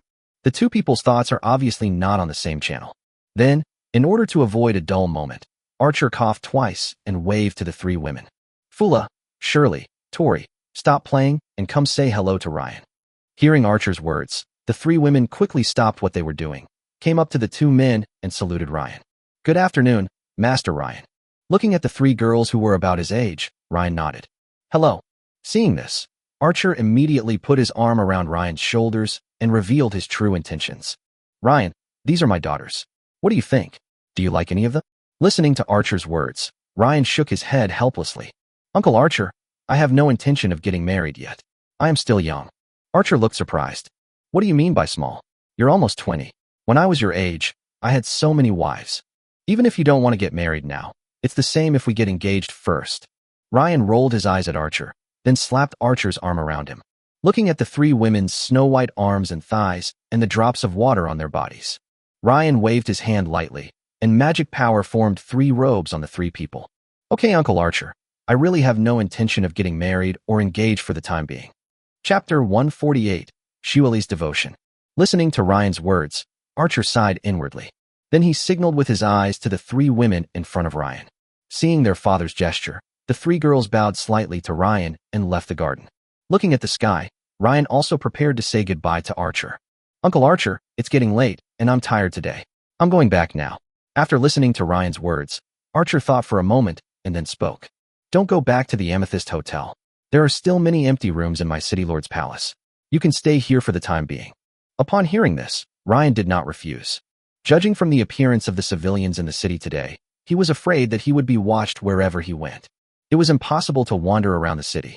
It would be better for him to stay in Archer's palace for 2 days, wait for Archer to help him build the carriage, and then start to head to the Far East. Then Ryan followed Archer into the palace. Soon, Archer took Ryan to a room on the 3rd floor. Archer asked as he walked into the room with Ryan. How about this room, Ryan? Is it to your liking? Looking at the room's dazzling crystal decorations, Ryan nodded and said, Of course. Archer nodded. As long as you are satisfied, I will send someone to call the 2 warriors under your command. All right, heroes of Purple Gem City, get some rest. I have to go check on the repairs on the city walls. Ryan nodded slightly. Take care, Uncle Archer. Archer left the room and closed the door behind him. Ryan sat on the sofa, poured himself a cup of black tea, and slowly enjoyed it. At this moment, the contract of Lucifer in Ryan's body flashed slightly. Then a thought came to Ryan's mind. Seeing this, Ryan immediately began to inject magic power into the contract, accompanied by a large amount of magic power injected by Ryan. Lucifer appeared beside Ryan again, looking at the environment around him, and bowed slightly to Ryan. Master, I'm back. Seeing that Lucifer was intact, Ryan poured him a cup of black tea. Well, I'm glad you're back. Lucifer took the tea and smiled slightly, then asked Ryan while sipping the tea. Master, where is this? Upon hearing this, Ryan and Lucifer told each other what happened after Lucifer left. At the same time, there was a gentle knock on Ryan's door. Lucifer put down the teacup in his hand and went forward to open the door. Lucifer was slightly stunned when he opened the door and saw the strange girl outside. But looking at the girl's beautiful face, Lucifer still let the girl in. The girl had obviously dressed up carefully, with a bright silver dress and long snow-white hair, looking like a snow elf. Ryan, who was sitting on the sofa, looked at the girl and raised an eyebrow. Are you, Shirley? What do you want from me? Shirley stood in front of Ryan with a blushing face. As if because of nervousness, she stuttered a little. Master Lay-in, Shuali, wants to be your woman. Lucifer, who was standing aside, covered his mouth and smiled when he heard this. His master's charm was still as great as ever. Then he turned into a shadow and disappeared in the room. Listening to Shuali's words, Ryan frowned slightly. Your father sent you here? Hearing this, Shuali quickly shook her head. No, Master Ryan, it was Shuali's own idea. Ryan looked into Shirley's eyes and found nothing, so he confirmed what Shirley said. Sit down, Shirley. Ryan pointed to the sofa beside him. Then he picked up the teapot, poured a cup of black tea, and handed it to Shuali. Shweli, you should have heard what I said just now. I have no intention of getting married for the time being. Shirley took Ryan's teacup and thanked him, then spoke. Master Ryan, Shirley knows. Shweli didn't expect to be engaged to you, Master Ryan. But despite this, Shweli still hopes to be your woman. Ryan did not speak after listening to Shirley's words, and then listened to Shirley. Shuali's mother was a commoner. She was lucky enough to be favored by my father. She and my father loved each other very much, but my mother was in poor health. She passed away a few years after giving birth to my younger brother. Without our mother's care at home, my brother and I couldn't compete with others for resources. After saying that, Shuali put down the teacup in her hand and slowly stood up, looking at Ryan with a serious expression. So, I want to be your woman, Master Ryan, and have you protect me and my brother. After saying that, Shuali pulled her hand on her shoulder, and then the dress she was wearing slipped to the ground, revealing her white, jade-like body. Looking at Shirley's shiny white skin, Ryan quickly waved his hand and put the dress on Shirley again. Looking at Shueli's resolute and disappointed eyes, Ryan sat silent on the sofa for a while. Suddenly Shueli seemed to think of something and hurried to explain. Master Ryan, Shirley has only done this to you. No one else has seen Shirley's body. Looking at the panicked Shirley, Ryan sighed softly. Shueli, you stay? After hearing what Ryan said, Shueli's eyes suddenly brightened up, and then she sat down next to Ryan. Seeing this, Ryan, who had already made up his mind, no longer hesitated and hugged Shueli in his arms. Just then, there was another knock on Ryan's door. The knock on the door made Ryan more obedient to Shirley's hand, and then Ryan waved his hand and used magic to open the door. The door opened, and the smiling Tully just leaned halfway in when she saw Ryan hugging Shirley. Tully suddenly paused. Oh no, I'm sorry to disturb the young master's good time. Tully smiled at Ryan unnaturally, and then was about to leave. Seeing this, Ryan rolled his eyes at her and spoke. Come in. Hearing Ryan's words, Tully and Andre walked in. Ryan pointed to a few empty rooms and said, take your pick. Andre and the other man quickly chose their room and then closed the door. Because Shirley was now in a vacuum state, Ryan helped Shirley up and said, Shueli, go back and get dressed and come back to my place tonight. Hearing this, Shueli nodded obediently, kissed Ryan on the face, then opened the door and walked out. As Shirley left, Ryan waved his hand and Greta, S and the others returned to the room. Looking at AIC, who was emitting the 4th level advanced energy, Ryan waved to AIC. Come here, AIC, let Brother Ryan take a look. Ace immediately ran to Ryan's side. Brother Ryan, I'm recovered. Let's sign the contract. Chapter 149, A Powerful Contract. Ryan touched AIC's smooth hair, felt the faint 4th level aura on AIC, and smiled. Elemental life is indeed the darling of magic, so don't increase its level too quickly. Now, without the torture of the forbidden formation draining away her energy, AIC was obviously in a very happy mood. He was humming something from time to time. AC said, looking at Ryan with her big eyes. Brother Ryan, we agreed. Now let's sign the contract. Give my hands to my brother Ryan. AIC held up her hands to Ryan. Hearing this, Ryan put down his head-patting move and grabbed Ace's little hand. Ace held on to Ryan with both hands and closed her eyes. The next moment, the hands of Ryan and Ace holding each other emitted a yellowish-brown light. In an instant, all the rock element magic power floating in the air in the entire Purple Gem City came towards the City Lord's palace and poured directly into Ryan's body. As more and more rock element magic power flowed into Ryan's body, a faint yellow mark gradually appeared in Ryan's left eye. AIC closed her eyes and spoke slowly, her tone very serious. In the name of nature and the elements, I, the rock elemental life form AC, and the human Ryan Gray resonate here. May you never be attacked by the earth and be forever protected by Mother Earth. May the earth be your cradle, the mountains and rivers your barriers. If anyone dares to offend the earth, he will be judged by a shooting star. At this moment, the contract is established. Just as AIC finished speaking, the mark in Ryan's left eye suddenly took shape and then disappeared. At this moment, Ace also let go of Ryan's hand. After signing the contract with Ryan, AIC was obviously very tired. The originally lively and watery big eyes also became dull. Brother Ryan, AC is hungry. A tired Ace sat down next to Ryan, shook his hand, and spoke. Seeing this, Ryan quickly took out a purple gem as big as a hill from the magic device. The purple gem directly occupied half of the living room. Looking at the purple gem hill that appeared out of thin air, not only Ace was stunned, but Greta and the others beside her were also stunned. This is so much. Looking at the purple gem mountain as high as the roof, Greta saw what rich meant. She had bought purple gems for AIC by the box before. Now that AIC is following Ryan, the unit of measurement for purple gemstones has directly become seat. Looking at the purple gem as big as a hill, AIC's originally tired eyes became bright. Wow, Brother Ryan, are these all for me? Ace asked uncertainly, shaking Ryan's arm. Ryan nodded and patted Ace's head. Well, it's all yours. If it's not enough, Brother Ryan has more. If you get tired of purple gems, Brother Ryan will give you red gems. If you get tired of red gems, Brother Ryan will give you emeralds. Upon hearing this, the excited AIC kissed Ryan on the cheek with a happy look on her face. Yeah, Brother Ryan, you're the best. Then AIC jumped directly into the purple gem hill and enjoyed the delicious purple gem in big mouthfuls. Seeing how voraciously AC devoured the food, Greta now doubted that AC could ever get enough to eat while she was with her. Looking at AIC lying on the purple gem hill showing off her food, Ryan turned his gaze to the women. Ryan pointed to the empty room and said, "There are still empty rooms. Take your pick." Just as Greta was about to step forward, Kitra came over and sat down next to Ryan and spoke. "Why should I choose? Your room is mine." Looking at Kitra beside Ryan, Greta didn't move forward and followed Charlie and Mia to choose their own room. Holding Kitra's plump body, Ryan asked, "Now that we've found the rock elemental life, are you in a hurry to return to the Lust Church?" Listening to Ryan's words, Kitra nodded. "Yes, now you have also broken the conspiracy of the Wrathful Church in Purple Sapphire City. My church must have received the news. Who knows, maybe one day they'll send me a message asking me to return to the religion." Then Kitra looked at Ace. "There's basically no problem with rock elemental life forms being with you. After all, your father is quite famous on the mainland. No one would normally want to touch a lion's tail. But you still have to be careful of the retaliation from the Raging Church. Those lunatics are capable of anything." Kitra's worry is not surprising. After all, who would self-destruct at any time? After telling Ryan about her concerns, Kitra slowly stood up. He hooked Ryan's chin with his hand and licked his lips. "Let's go. Let them reward you, the great hero of the purple gem, tonight." Hearing this, Ryan coughed twice. "Well, tonight.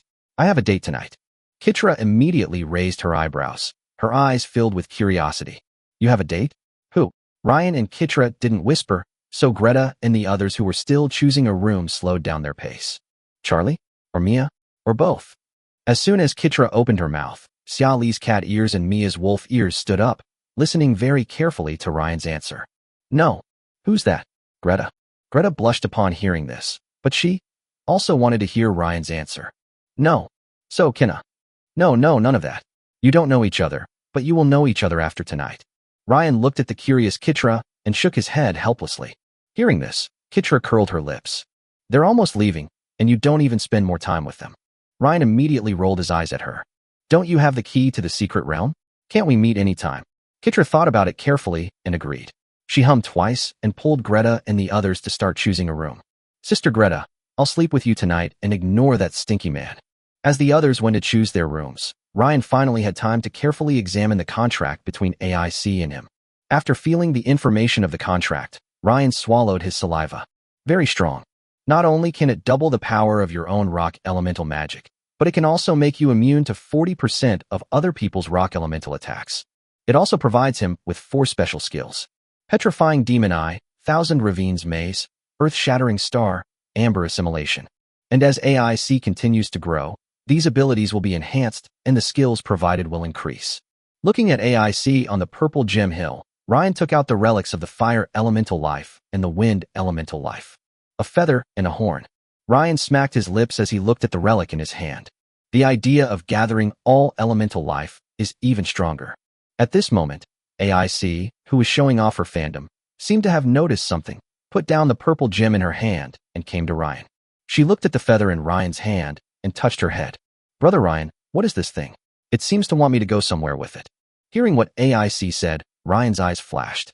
Ace can sense other elemental life forms. Then Ryan handed the feather in his hand to Ace and spoke.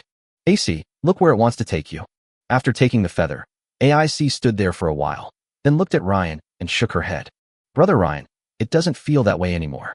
Upon hearing this, Ryan nodded without forcing it, and then handed the unicorn horn in his hand to Ace. "AC, how do you feel about this?" AIC took the horn and shook her head after a while. "No, I don't feel anything at all." Ryan pinched Ace's face and retracted the horn. "It's okay. I'll leave this feather with you for now. If it feels that way again, you can take Brother Ryan to find it." "Uh-huh." Ryan patted Ace's head and said, "Well, good baby, let's go eat." AIC put away the feathers in her hand and plunged back into the Purple Gem Hill. At this moment, there was a knock on Ryan's door.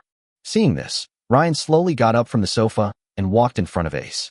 He said, patting Ace's head, "Ace, Brother Ryan has something to do soon. Can you go back to your room to eat?" Hearing this, AIC nodded in agreement. Then Ryan took out a brand new magic ring and put all the purple gems piled in the living room into it. After handing the ring to AIC, AIC skipped towards Greta's room. After watching Ace close the door, Ryan opened it, and outside was Shirley, who had arrived as promised. Chapter 150 Support.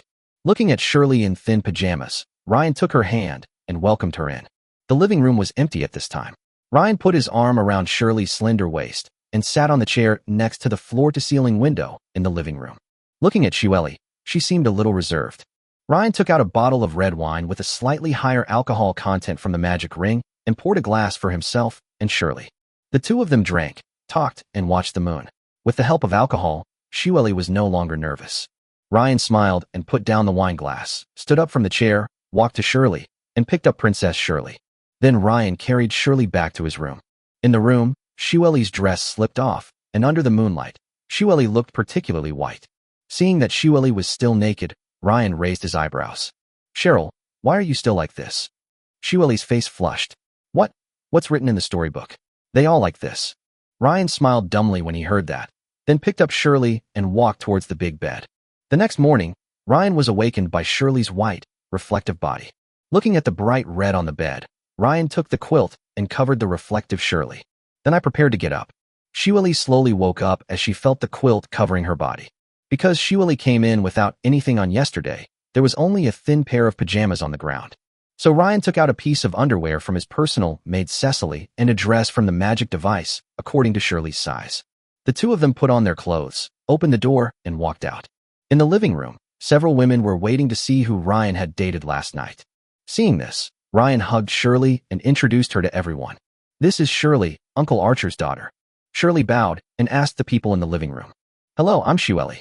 Please take care of me in the future. Shirley's voice was extremely soft.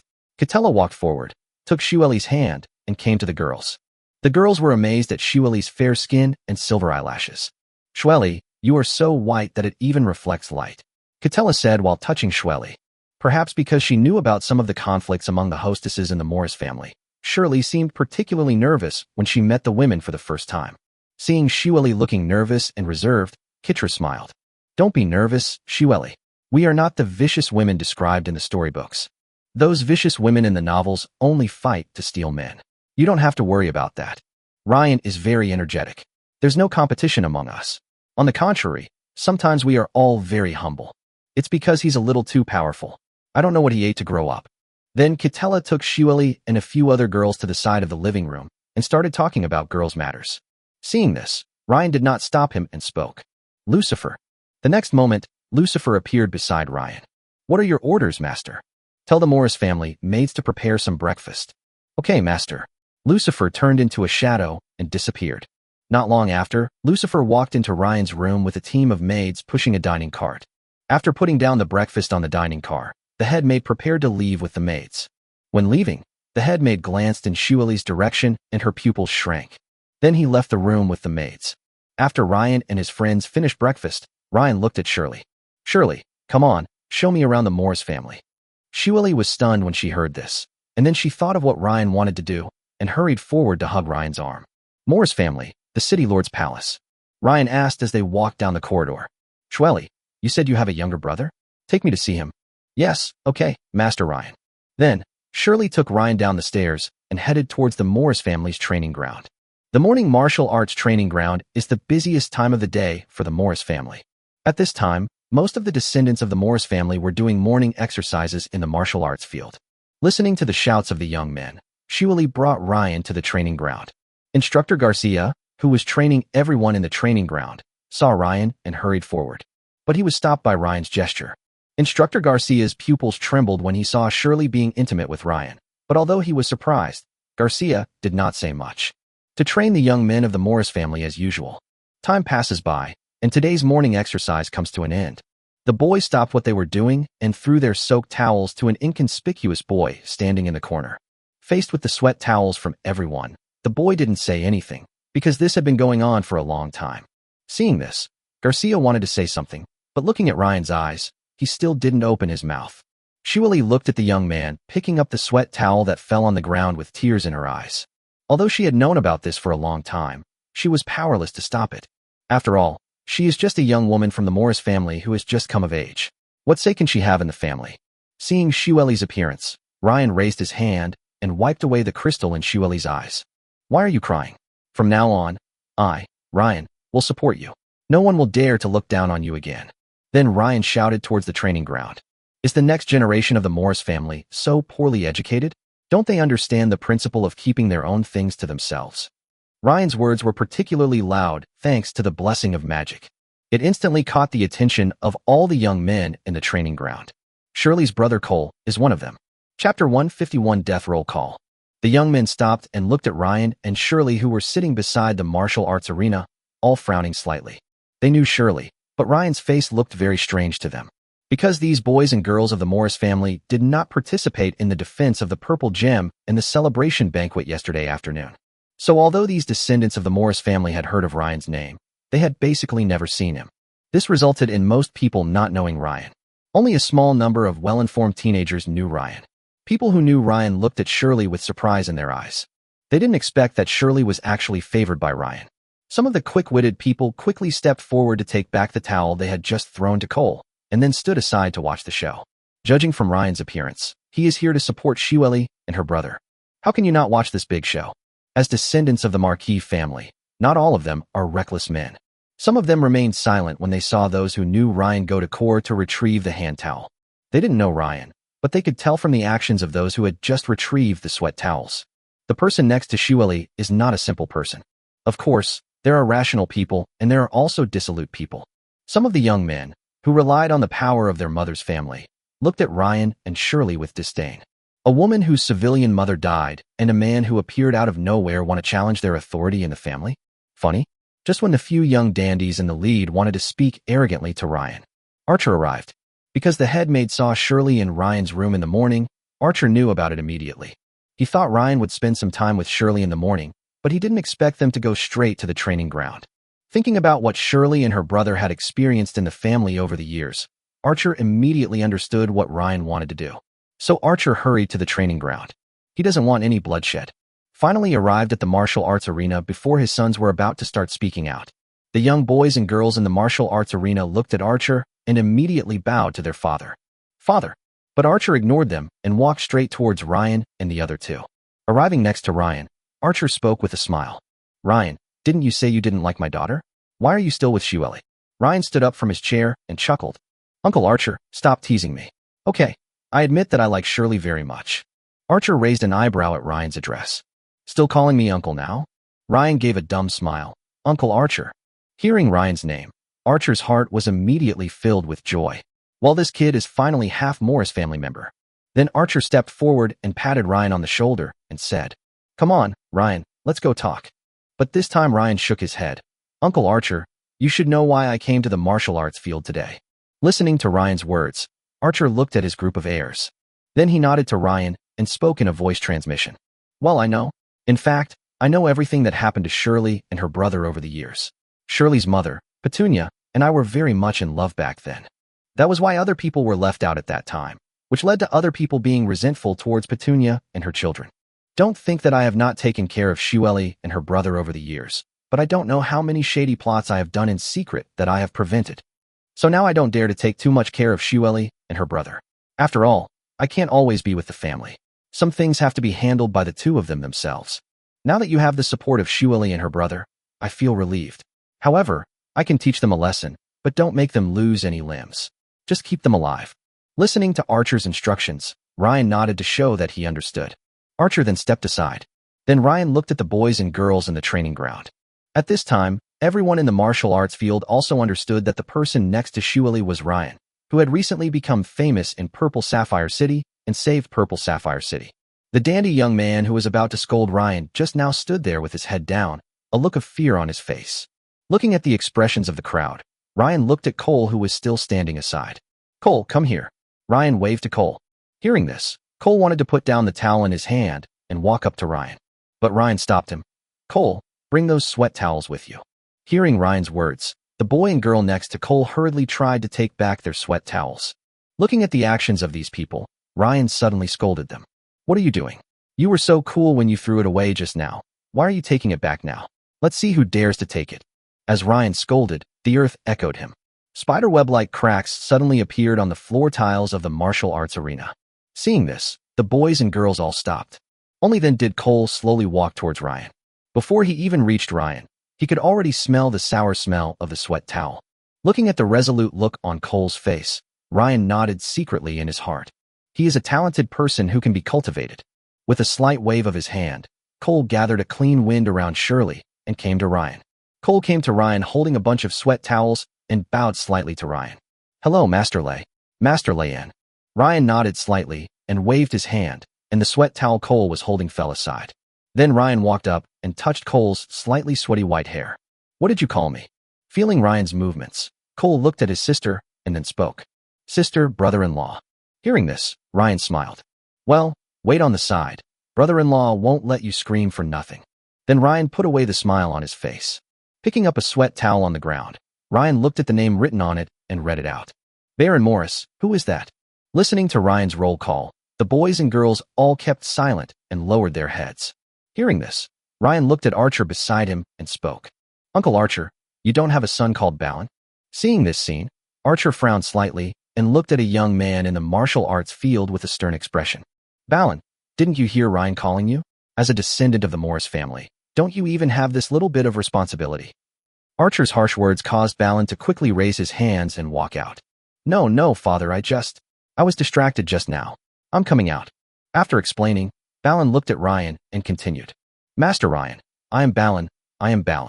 What the children of the family fear most is not being beaten or scolded by their father, but losing their father's expectations of them." Chapter 152, Apology, Planning to Depart.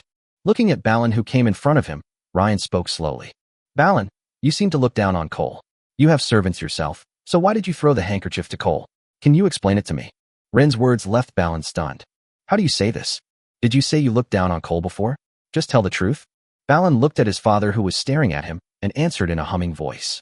That is. Then, as if he understood something, Balin stopped stuttering. "Master Ryan, I'm just following the trend." Listening to Balin's words, Ryan nodded. "Okay, I can sense that you're not lying, but I still can't return the handkerchief to you. Which family is your mother's family from?" Balin said as he listened to Ryan's question. "It's the Viscount Newman family." Then Ryan put the towel in his hand aside and spoke. "Go back and tell your mother to have the Newman family prepare an apology for Cole and return the handkerchief. Of course, I want to see it. If it doesn't satisfy me, I will personally visit him. But if I go in person, I won't be so pleasant." After listening to Ryan's words, Balin nodded quickly and then retreated back into the crowd. Then Ryan picked up a sweat towel piled on the ground and spoke. "Roy Morris, who?" Ryan's words were like the roll call of the Grim Reaper. Every time he called someone, that person would tremble. After checking all the sweat towels on the ground, everyone breathed a sigh of relief. But Ryan looked at the boys and girls behind the crowd and spoke again. "You guys come here." Ryan was referring to was the person who took his handkerchief back at the beginning. Being pointed at by Ryan, several people looked at each other in confusion. "I thought everything would be fine if I took the hand towel back in advance, but I didn't expect that I would still be held accountable." Looking at the serious expression on Ryan's father's face, he immediately walked through the crowd and came to Ryan. Looking at the 5 boys and girls, Ryan narrowed his eyes. "You are very smart and well-informed. The moment you saw me, you took back your sweat towel. But you and Cole don't seem to have a very good relationship." Then Ryan waved to Cole behind him. "Come here, Cole." Ryan put his arm around Cole's shoulders and pointed at the people in front of him and asked, "Cole, are you on good terms with these people?" Facing Ryan's question, Cole looked at the hopeful eyes of the people in front of him and didn't know what to say. Seeing Cole struggle, Ryan touched Cole's head to comfort him.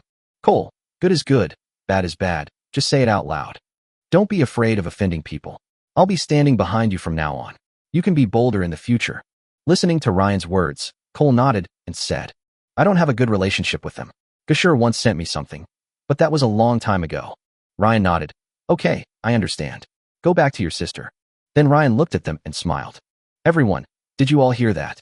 There was a moment of silence among them. At this moment, one of them came forward to Ryan and put the towel in his hand on the ground. "Master Ryan, my mother's family is the Earl's family, the Downs family.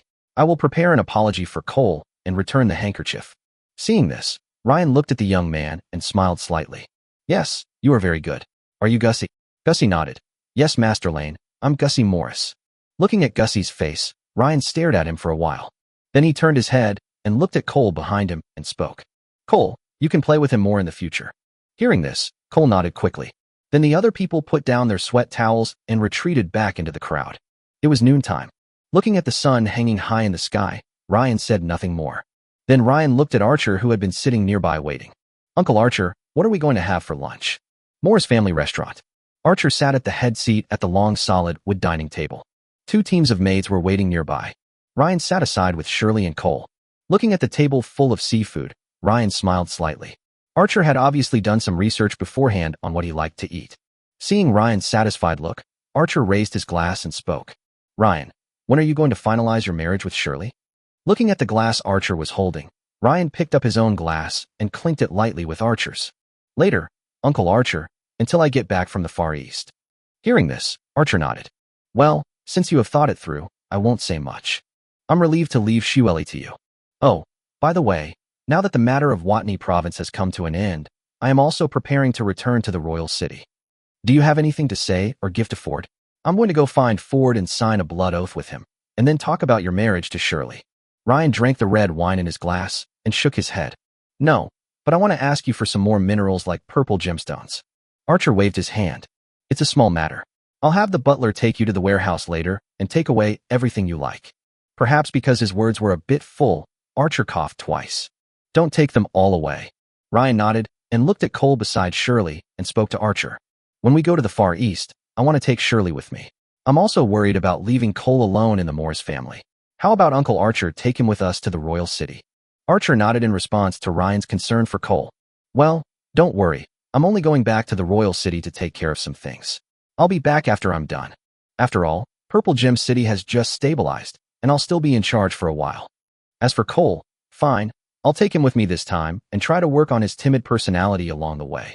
After getting Archer's affirmative answer, Ryan picked up the wine glass and clinked it with Archer. One morning a week later, Ryan slowly woke up from the bed. After spending a few days together, Shirley and Kitra became familiar with each other. And in the past few days, Shirley has also witnessed the fighting ability of Ryan that Kitra had mentioned before. Now I don't mind a few people going together at night. So Ryan chose to sleep with the same quilt.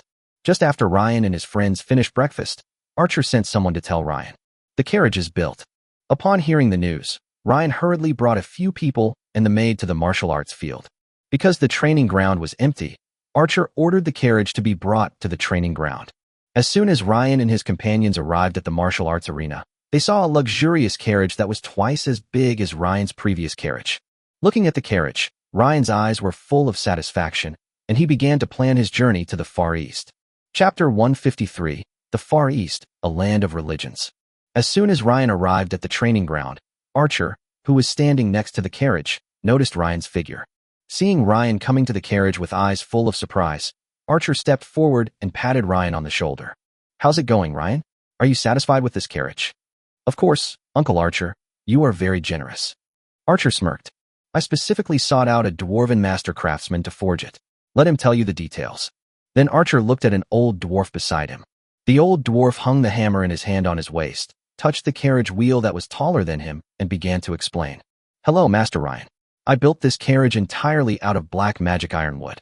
It took me 3 days just to carve the outline. The defense is strong enough to even block a full-strength attack from a 4th-tier warrior. And its wheels. Considering the weight of the carriage, I specially added light spirit crystal powder at the order of Lord Archer. It can greatly reduce the weight of the carriage brought by the dark ironwood. And for the stability and comfort of the carriage, I used 6 wheels with shock absorption. Listening to the old dwarf talking, Ryan listened to his explanation patiently. I can't help but sigh that this carriage is simply a small RV. Then Ryan gave Archer a noble salute. Thank you, Uncle Archer, for taking so much trouble to build me a carriage.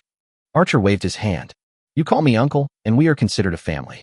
Why thank me for such a small thing? Now that the carriage is built, when are you planning to set off?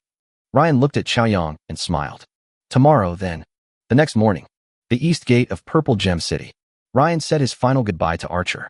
Uncle Archer, please don't send me off. I have Andre and Tali to protect me. My safety will be fine. Archer nodded. Well, always remember my instructions, Ryan. It doesn't matter if you encounter someone you can't defeat. When you come back, your father and I will accompany you to the Far East to vent your anger.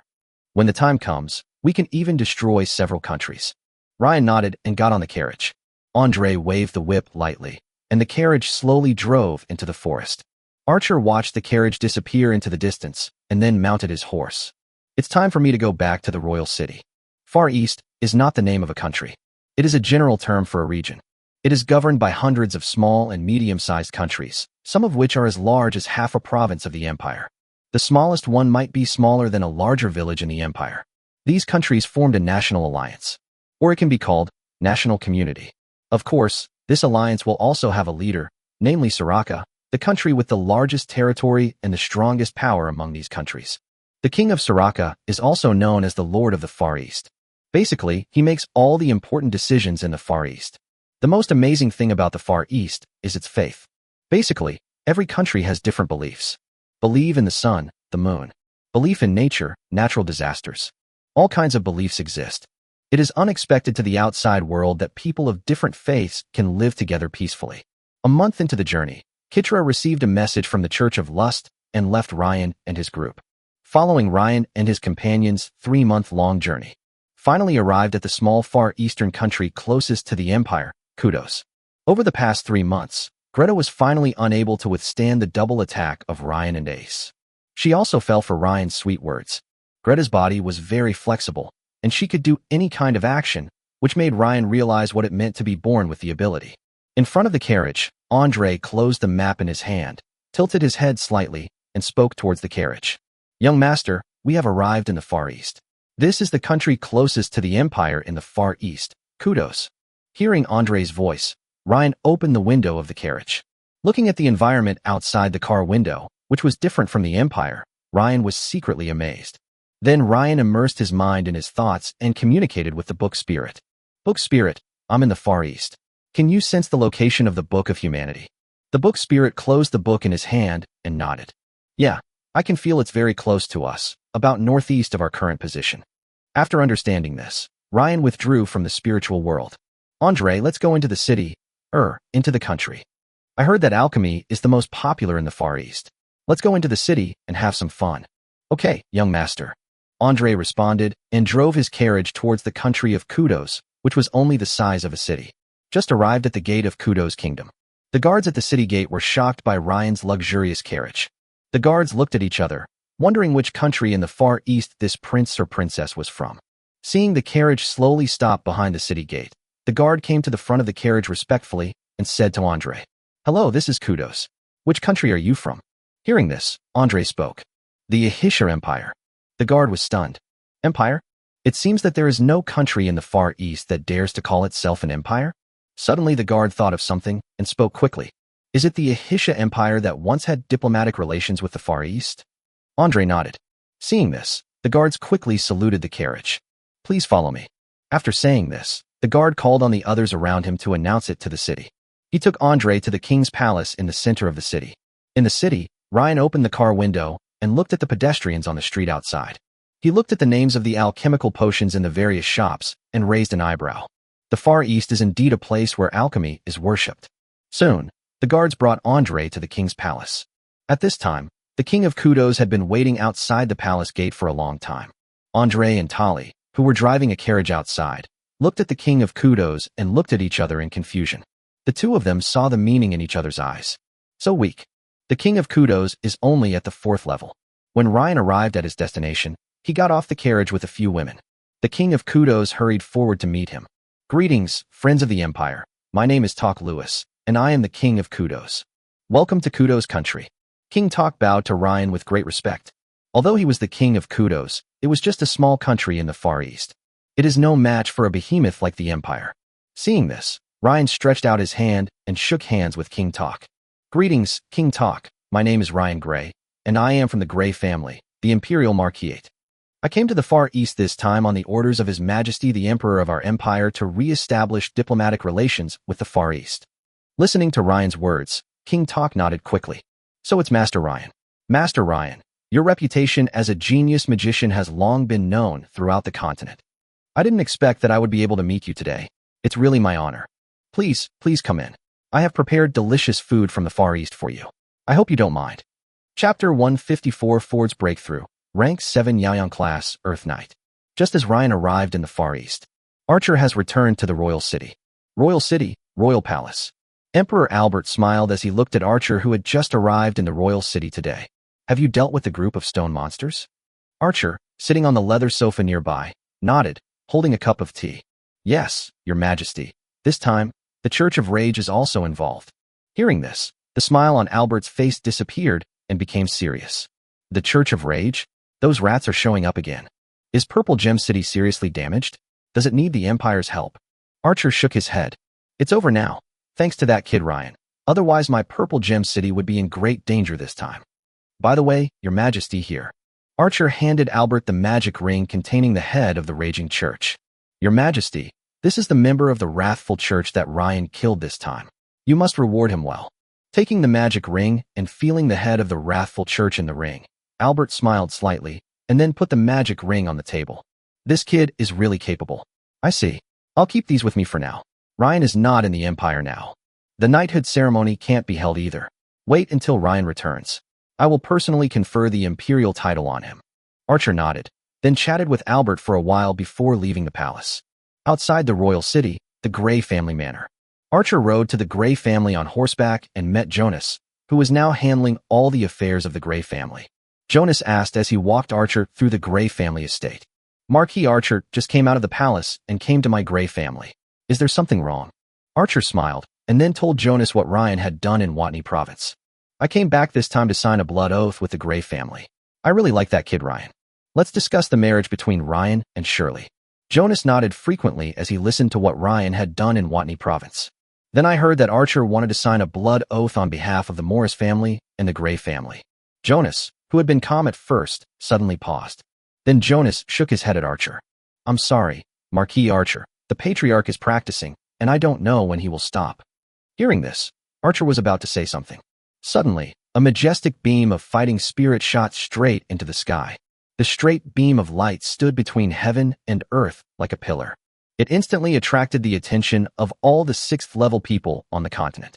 Feeling the 7th-level aura in the light column in the manor, Archer swallowed hard. Ford, promoted to the 7th level?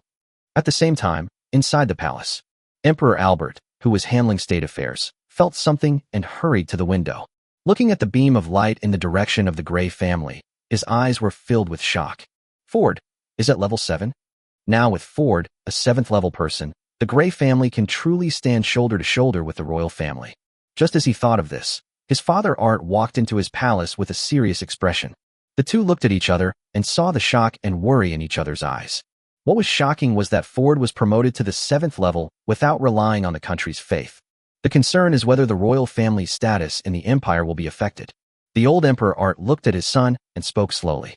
I heard that Caroline is interested in Ryan. Let's wait for Ryan to come back and ask his opinion. If it's possible, we can get married. Also, the Grey family has always been the pillar of our empire, and now Ford has been promoted to the 7th rank. Go and sign a blood oath with the Grey family. That way, we won't have to worry about the Grey family's stance anymore. In this way, Ford's promotion to the 7th level will be a great thing for our empire. Listening to his father Art's words, Albert looked at the beam of light rising into the sky and nodded. Not only did the people in the empire see the beam of light that Ford broke through, the leaders of various forces, including the Church of Light, the Pollux Federation, the Rose Kingdom, the Far East, etc., all sensed Ford's breakthrough. The leaders of various factions have different ideas. The gaze returned to the Grey family manor. Ford, who had successfully broken through, was shirtless, and the Lion King was quietly staying beside Ford. Level 7, so powerful. Ford murmured, holding his hands. Ryan really helped me a lot this time. Then he walked out of the wreckage of the house that had just been destroyed during the breakthrough. Jonas and Archer beside him hurried over. Ford, who was changing his clothes, raised his eyebrows at Archer's figure. Archer, why are you here? Have you resolved the trouble in the Morris family territory? Hearing this, Jonas stepped forward and explained to Ford the purpose of Archer's visit. After understanding what happened, Ford walked ahead and nodded. Ryan? Blood Alliance? This kid has a lot of good things going on when he goes out. Come on, Archer. Let's go to the meeting room. As soon as Ford finished speaking, a guard ran in from the gate of the manor. Master, Lord Jonas, His Majesty has arrived. Far East. Ryan savored the delicacies of the Far East while watching the dancers in the palace.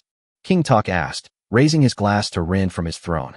Master Ryan, do you need me to notify the Lord of the Far East? Ryan pondered for a moment and then nodded. Okay, then please ask King Talk to tell the Lord of the Far East the purpose of my visit. But I don't need him to send someone to pick me up. I want to travel around the Far East on my own. When the time comes, I will go to Soraka to pay homage to the Lord of the Far East. King Talk nodded in agreement, watching as Ryan showed some interest in the dancing girl. He suggested, do you like it, Master Ryan? If you like, they will dance for you alone tonight, Master Ryan. Ryan shook his head. That's not necessary. I heard alchemy is very popular in the Far East. I wonder if King Talk could find someone to demonstrate it to me. Talk agreed to all of Ryan's requests. Alchemy, of course. Tokay then said a few words to the maid beside him, who nodded and walked out of the palace. Soon, the maid brought in several alchemists wearing similar clothes. Tokayer looked at the others and said, Brutus, Master Ryan is interested in alchemy. Please demonstrate it to Master Ryan. Hearing Talk's words, the leading alchemist nodded. Then he bowed slightly to Ryan beside him. Hello, Master Ryan. My name is Brutus. Then Brutus began to draw the alchemy array on the floor of the palace. Explain as you draw, Brutus. Alchemy is a unique ability of my Far East. It is very similar to your magic. Its essence lies in 4 words. Equivalent exchange. Please pay attention to me, urge me to update, and give the author some motivation. Chapter 155 Which? With the skillful movements of Brutus' hands, a circular alchemy array that looked very similar to a magic circle was quickly drawn on the white stone bricks under his feet. After the alchemy array was drawn, Brutus clapped his hands on the ground, and instantly, the alchemy array emitted light. The next moment, a vivid little stone bird flew out from the floor tiles. The bird circled the palace once, and then turned into fine sand and disappeared. Brutus then explains to Ryan. The most basic principle of alchemy is equivalent exchange. Unlike your magic, we alchemists do not have magical power in our bodies. Some only have a kind of energy called magic source. We consume this energy to communicate with the various magical factors in the air and produce different alchemy spells. The greater the alchemy you desire to produce, the more alchemy resources you will need to consume. This is what we call an equivalent exchange. Listening to Brutus's story, Ryan sipped his wine and looked at the alchemy array on the ground, thinking deeply. Before Brutus unleashed alchemy, Ryan discovered that Brutus had no magical talent. Being able to use magic without having magical talent is the difference between alchemy and magic. And looking at the stone bird just now, Ryan could feel that the stone bird was indeed made of rock element magic. It's just that the control method is different from Ryan's magic. After figuring it out, Ryan put down his glass and applauded Brutus. Very good, Brutus. Thank you for the demonstration. Alchemy is amazing. Brutus bowed respectfully to Ryan and smiled. As long as you are satisfied. After saying this, Brutus saw that the king had no other instructions, so he left the palace with a few people behind him. King Talk saw that Ryan was very interested in alchemy, put down the wine glass in his hand, and asked softly, I see that Master Ryan is very interested in alchemy. Shall I find an alchemy teacher for you? As a genius in magic, you must also be a genius in alchemy. Ryan thought for a moment and nodded in agreement. Okay, I'll trouble King Talk then. In response to Ryan's polite words, Talk waved his hand indifferently. It's just a small matter. As a distinguished guest of my country, Kudos, this little thing is not a big deal. At this moment, a maid came in from outside the palace and whispered something to Tokay. Listening to the maid's words, the smile on Tokay's face disappeared and gradually became solemn. Then Talk slowly stood up from the throne and spoke to Ryan with a hint of apology. Master Ryan, I'm sorry, there's a problem at the prison. I have to excuse myself for now. Hearing this, Ryan also stood up from his seat. I'll go with you, King Talk. I've almost finished my meal, so I'd like to take a walk. Faced with Ryan's request, Tokay, who was walking on the steps, froze in place, thought about it again, and nodded. Of course, please follow me. Ryan went to see it not on a whim, but because he had sharp ears and heard the conversation between the maid and Talk. The word, which, came up in their conversation. This made Ryan want to go over and take a look. As soon as I followed Talk to the prison of Kudos country, I could see the mess everywhere. The guards in the city were cleaning up the houses that had been destroyed by the fighting. When the prison guard saw Talk coming, he quickly opened the heavy iron and stone door. As soon as he entered the prison, a prison guard came up to Talk and reported, Your Majesty, as you expected, the witches came to rescue us. After we surrounded them layer by layer, all of them have been captured. Talk nodded seriously. Take us to see it. Hearing this, the prison warden led the way and took everyone to the deepest cell. Looking at the girls in the cell who were called witches, Ryan raised an eyebrow. Seeing the look of disgust in Talk's eyes towards the girls, Ryan was a little confused. King Talk, are these girls the witches you mentioned? I don't think they pose any threat. Hearing Ryan's words, Tokay put away the disgust in his eyes and explained to Ryan. Master Ryan, you have just learned the basic principle of my Far Eastern alchemy, equivalent exchange. Whatever alchemy you desire will require a price. It could be a source of alchemy, gold coins, treasures, a part of your body, anything. And the reason they are called witches is that they don't have to abide by this principle. Hearing this, Ryan became even more confused. Isn't that better? Shouldn't they be alchemical geniuses in some sense? Talk shook his head. Not really. We thought so at first, too. We also considered witches to be alchemical geniuses. At that time, witches held a very high status in the Far East. But everything changed when the first witch lost control. It was also that disaster that made us understand that nothing good comes without reason. Although the witch can ignore the principle of equal exchange, the alchemy she uses has already been secretly priced. So, in the Far East, witches are now taboo. Once they are discovered, they will be executed to prevent them from losing control and causing disasters. After saying that, Talk looked at the witch in the cell and laughed again. But this time I anticipated the enemy, and I think I've captured all the witches in Kudos. In 2 days, we will send these witches to the gallows, so that no other witches will dare to come to our country of Kudos. Looking at the witch in the cell, Ryan remained silent. For a moment, he didn't know what kind of existence a witch was. Just as Ryan was silent, the voice of the book's spirit sounded in Ryan's mind. Ryan, you can save them and make them work for you. Ryan raised his eyebrows when he heard this. You know about the witch getting out of control? Do you have any solution? The book's spirit nodded. The Book of Arts contains several books on controlling the energy within witches. So, I guess that witches don't have to abide by the principle of equal exchange because they have a different energy than ordinary alchemists. If you help them control this energy and prevent them from losing control, then wouldn't you directly gain the help of the witch? Listening to the book's spirit's words, Ryan nodded. Then Ryan looked at Talk and spoke. King Talk, these witches are going to die anyway, so why not hand them over to me? I actually quite like women like this. Talk frowned slightly at Ryan's request. Seeing this, Ryan took out a gold card and handed it to Talk. I really like the principle of equivalent exchange in alchemy. I wonder if these 1 million gold coins can be exchanged for these witches. Looking at the gold card handed to him by Ryan, Tokei's pupils shrank slightly.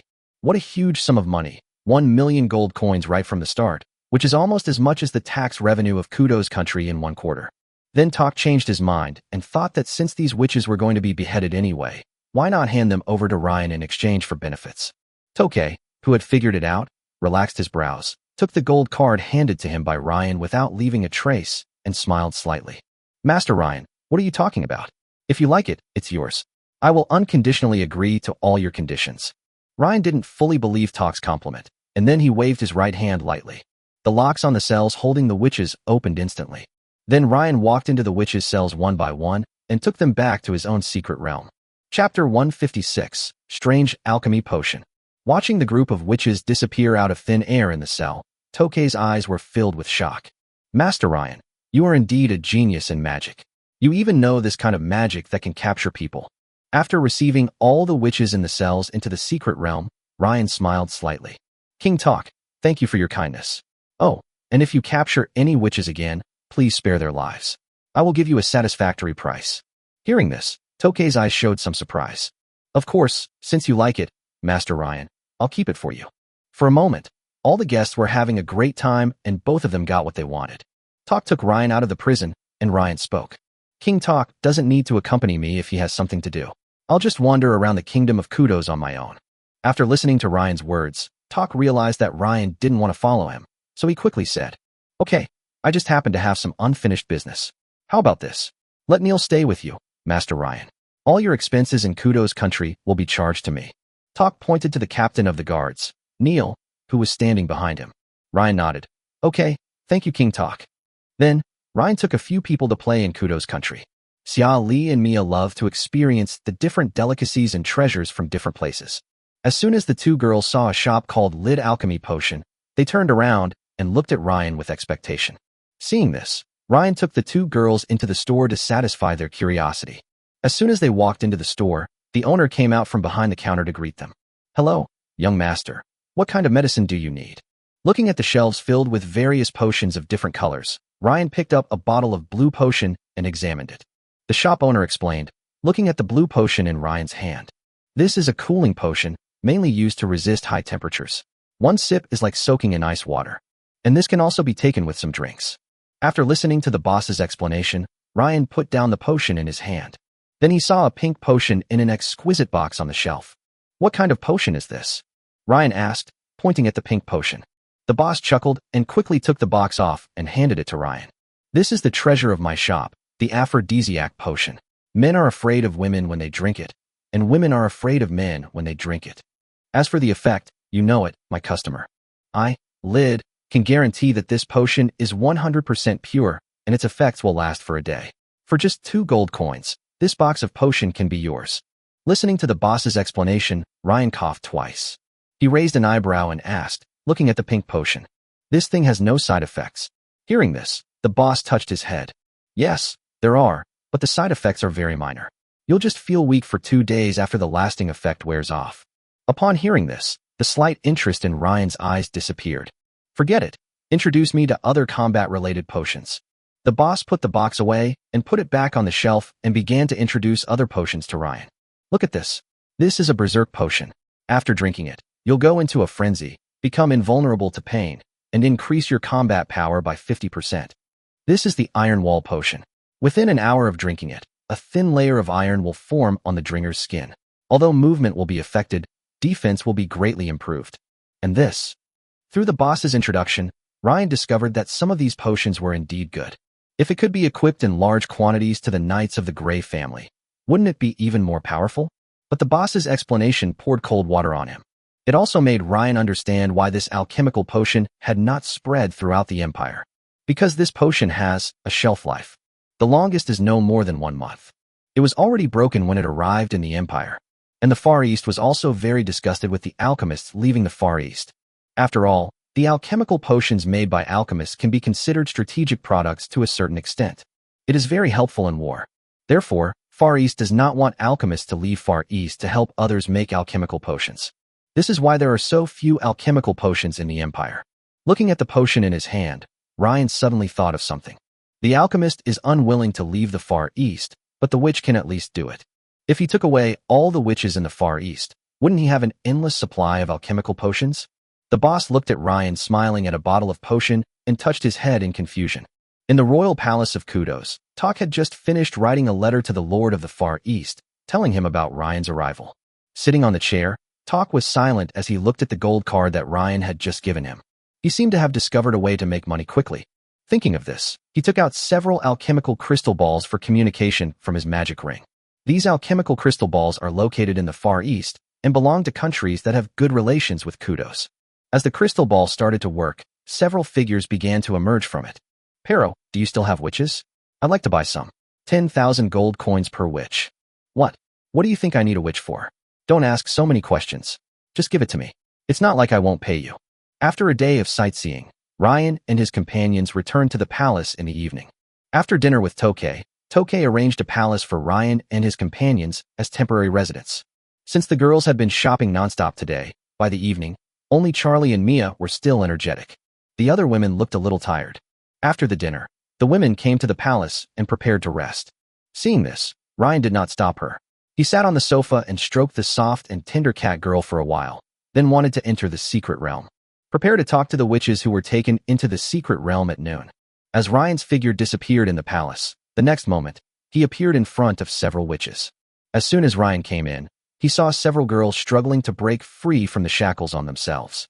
Chapter 157, Offer Your Loyalty.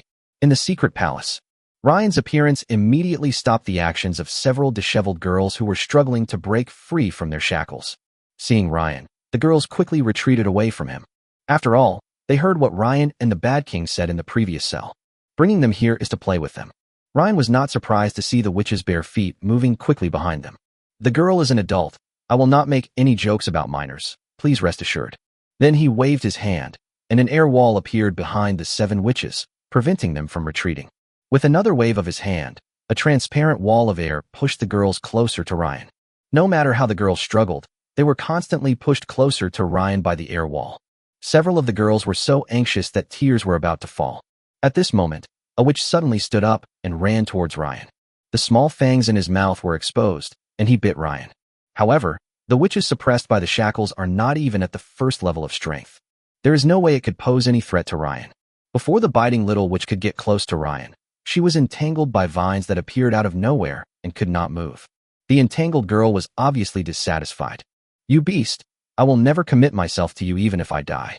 If you have the guts, let me go and let's fight one-on-one." Meanwhile, the other girls had already arrived in front of Ryan. Looking at their companions who were entangled beside Ryan, they all looked dejected. Then another person knelt on the ground and came to Ryan's feet on his knees. This witch obviously knows something about the relationship between men and women. Young master, if you want to play with me.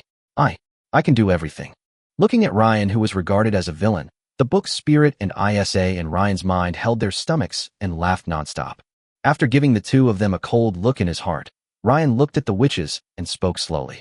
Okay, you're making me sound like an unforgivable villain. Then Ryan squatted down so that he could look at the witch kneeling in front of him and asked, May I have your name? Looking at Ryan's actions, the girl was stunned for a moment, but still answered Ryan's question. Villi. Ryan nodded and took out a bottle of sharp potion from the magic ring for Villi to check. Whaley, can you refine this? Hearing this, Whaley narrowed her eyes as she looked at the potion in Ryan's hand. Sharpening potion? You need this. As if she realized what Ryan wanted them to do, a gleam appeared in Villi's eyes. We can refine it, but we need the materials. When Ryan heard Villi accurately call out the name of the potion, a smile appeared on his face. But listening to the chatter of the witch entangled by vines, Ryan curled his lips. He immediately stood up and walked over to the girl who was entangled. He took out a bottle of pink lust potion from the magic ring and fed it to the girl. Then, in order to prevent her from vomiting, Ryan considerately asked Tingman to cover her mouth. I've been scolding you for so long, but do you really think I don't have a temper? I'm going to teach you a lesson. Next time, it won't be so simple. Then Ryan came to Villi and asked, What materials do you need to make this potion? Villi's answer was quick. Bat wings, mouse eyelashes, lapis lazuli powder, moldy potatoes, and any kind of insect carcass. Listening to Whaley's words, Ryan frowned naturally. This thing is really strange. Then Ryan looked at the faint strange mark on Villi's body and spoke. Is this the unique mark on your witches? Once it spreads throughout your body, you'll lose control. Seeing Ryan talking about the hideous marks on his body, Whaley covered them with her rags. Yes, I'm very sorry to have frightened you.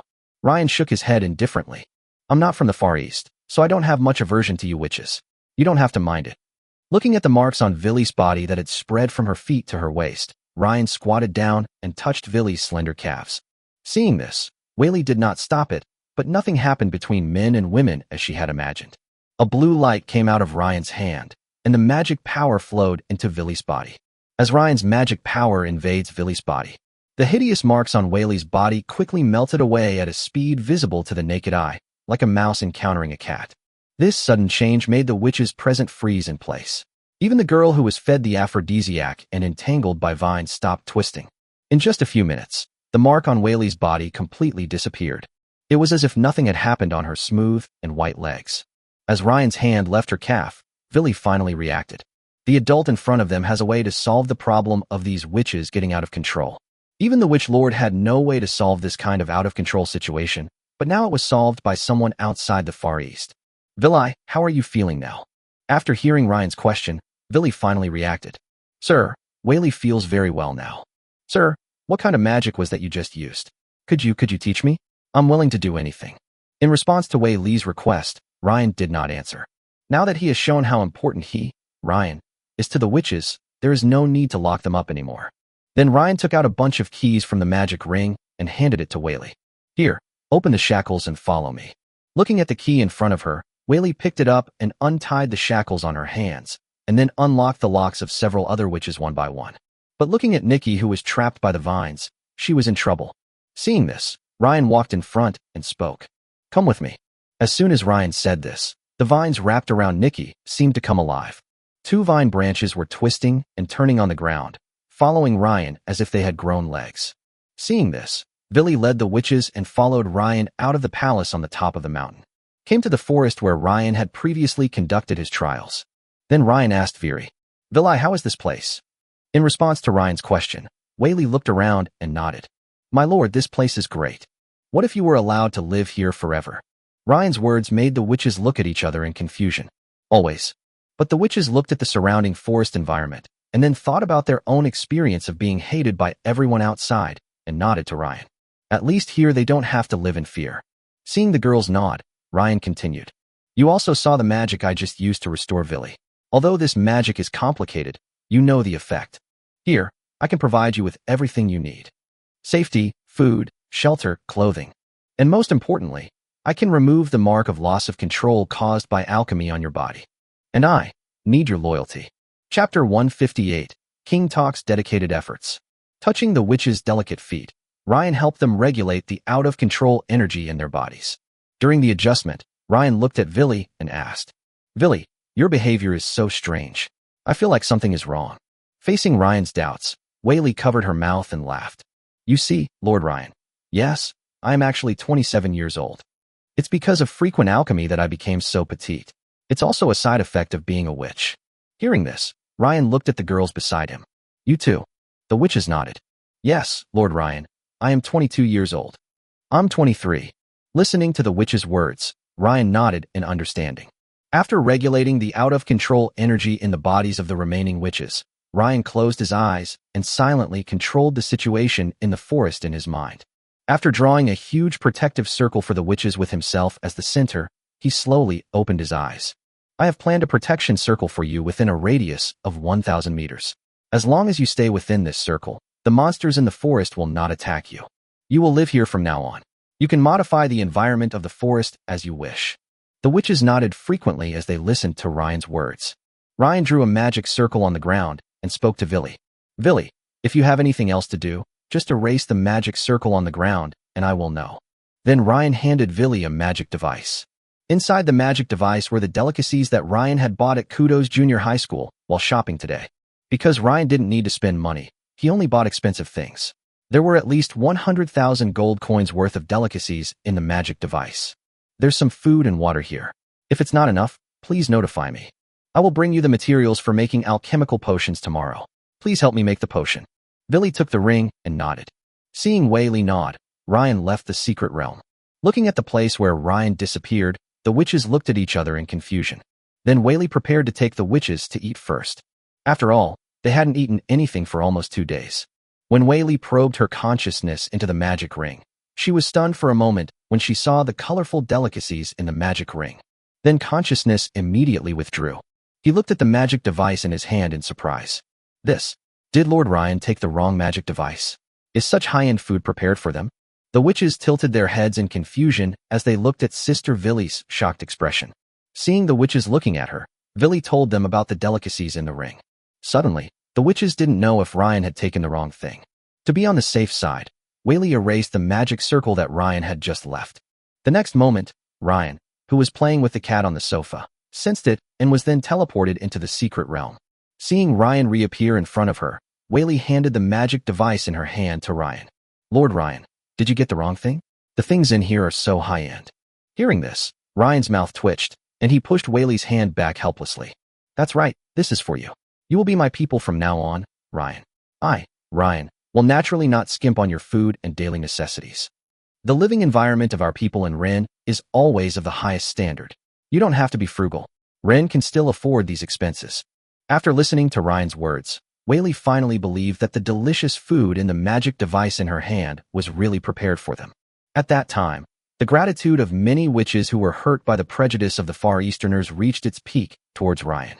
Looking at the gratitude in the witch's eyes, Ryan smiled slightly, left a new magic circle on the ground, and left the secret realm. And Villy led the witches to enjoy the sumptuous food. While eating the delicious food provided by Ryan, although they were sitting on the ground, each witch had a happy smile on her face. They hadn't eaten decent food for a long time, and now that they were eating such delicious food, it felt like they were living in a dream. They all thought to themselves that they must make more medicine for Lord Ryan in the future, and they would make whatever medicine Lord Ryan wanted. The next morning, Ryan, who had just finished breakfast, was taking a walk in the palace. At this time, King Talk happened to meet Ryan. Looking at Ryan's leisurely appearance, Tokay saluted slightly. "Good morning, Lord Ryan. Did you rest well last night?" The palace that King Talk prepared was very nice, and I had a good rest last night. The two chatted as they walked in the garden of the palace. "Is Master Ryan satisfied with those witches yesterday?"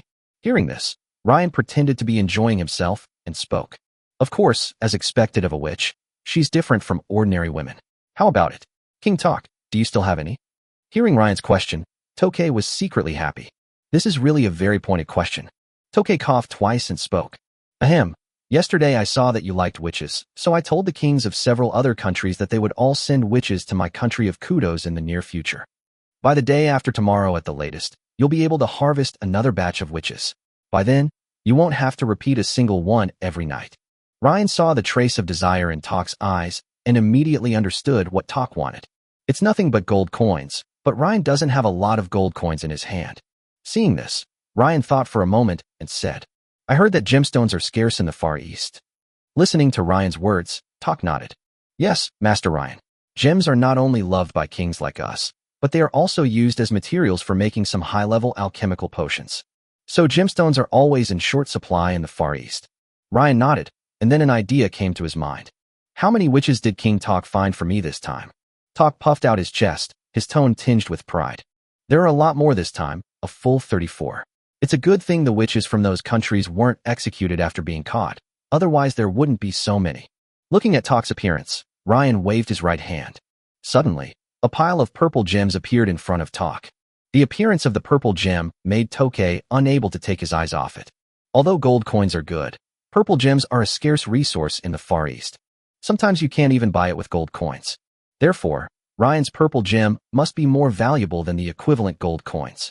King Talk has devoted himself to this, so I, Ryan, cannot remain silent. Consider these purple gems as my gift to you, King Talk, and also as payment for buying those witches.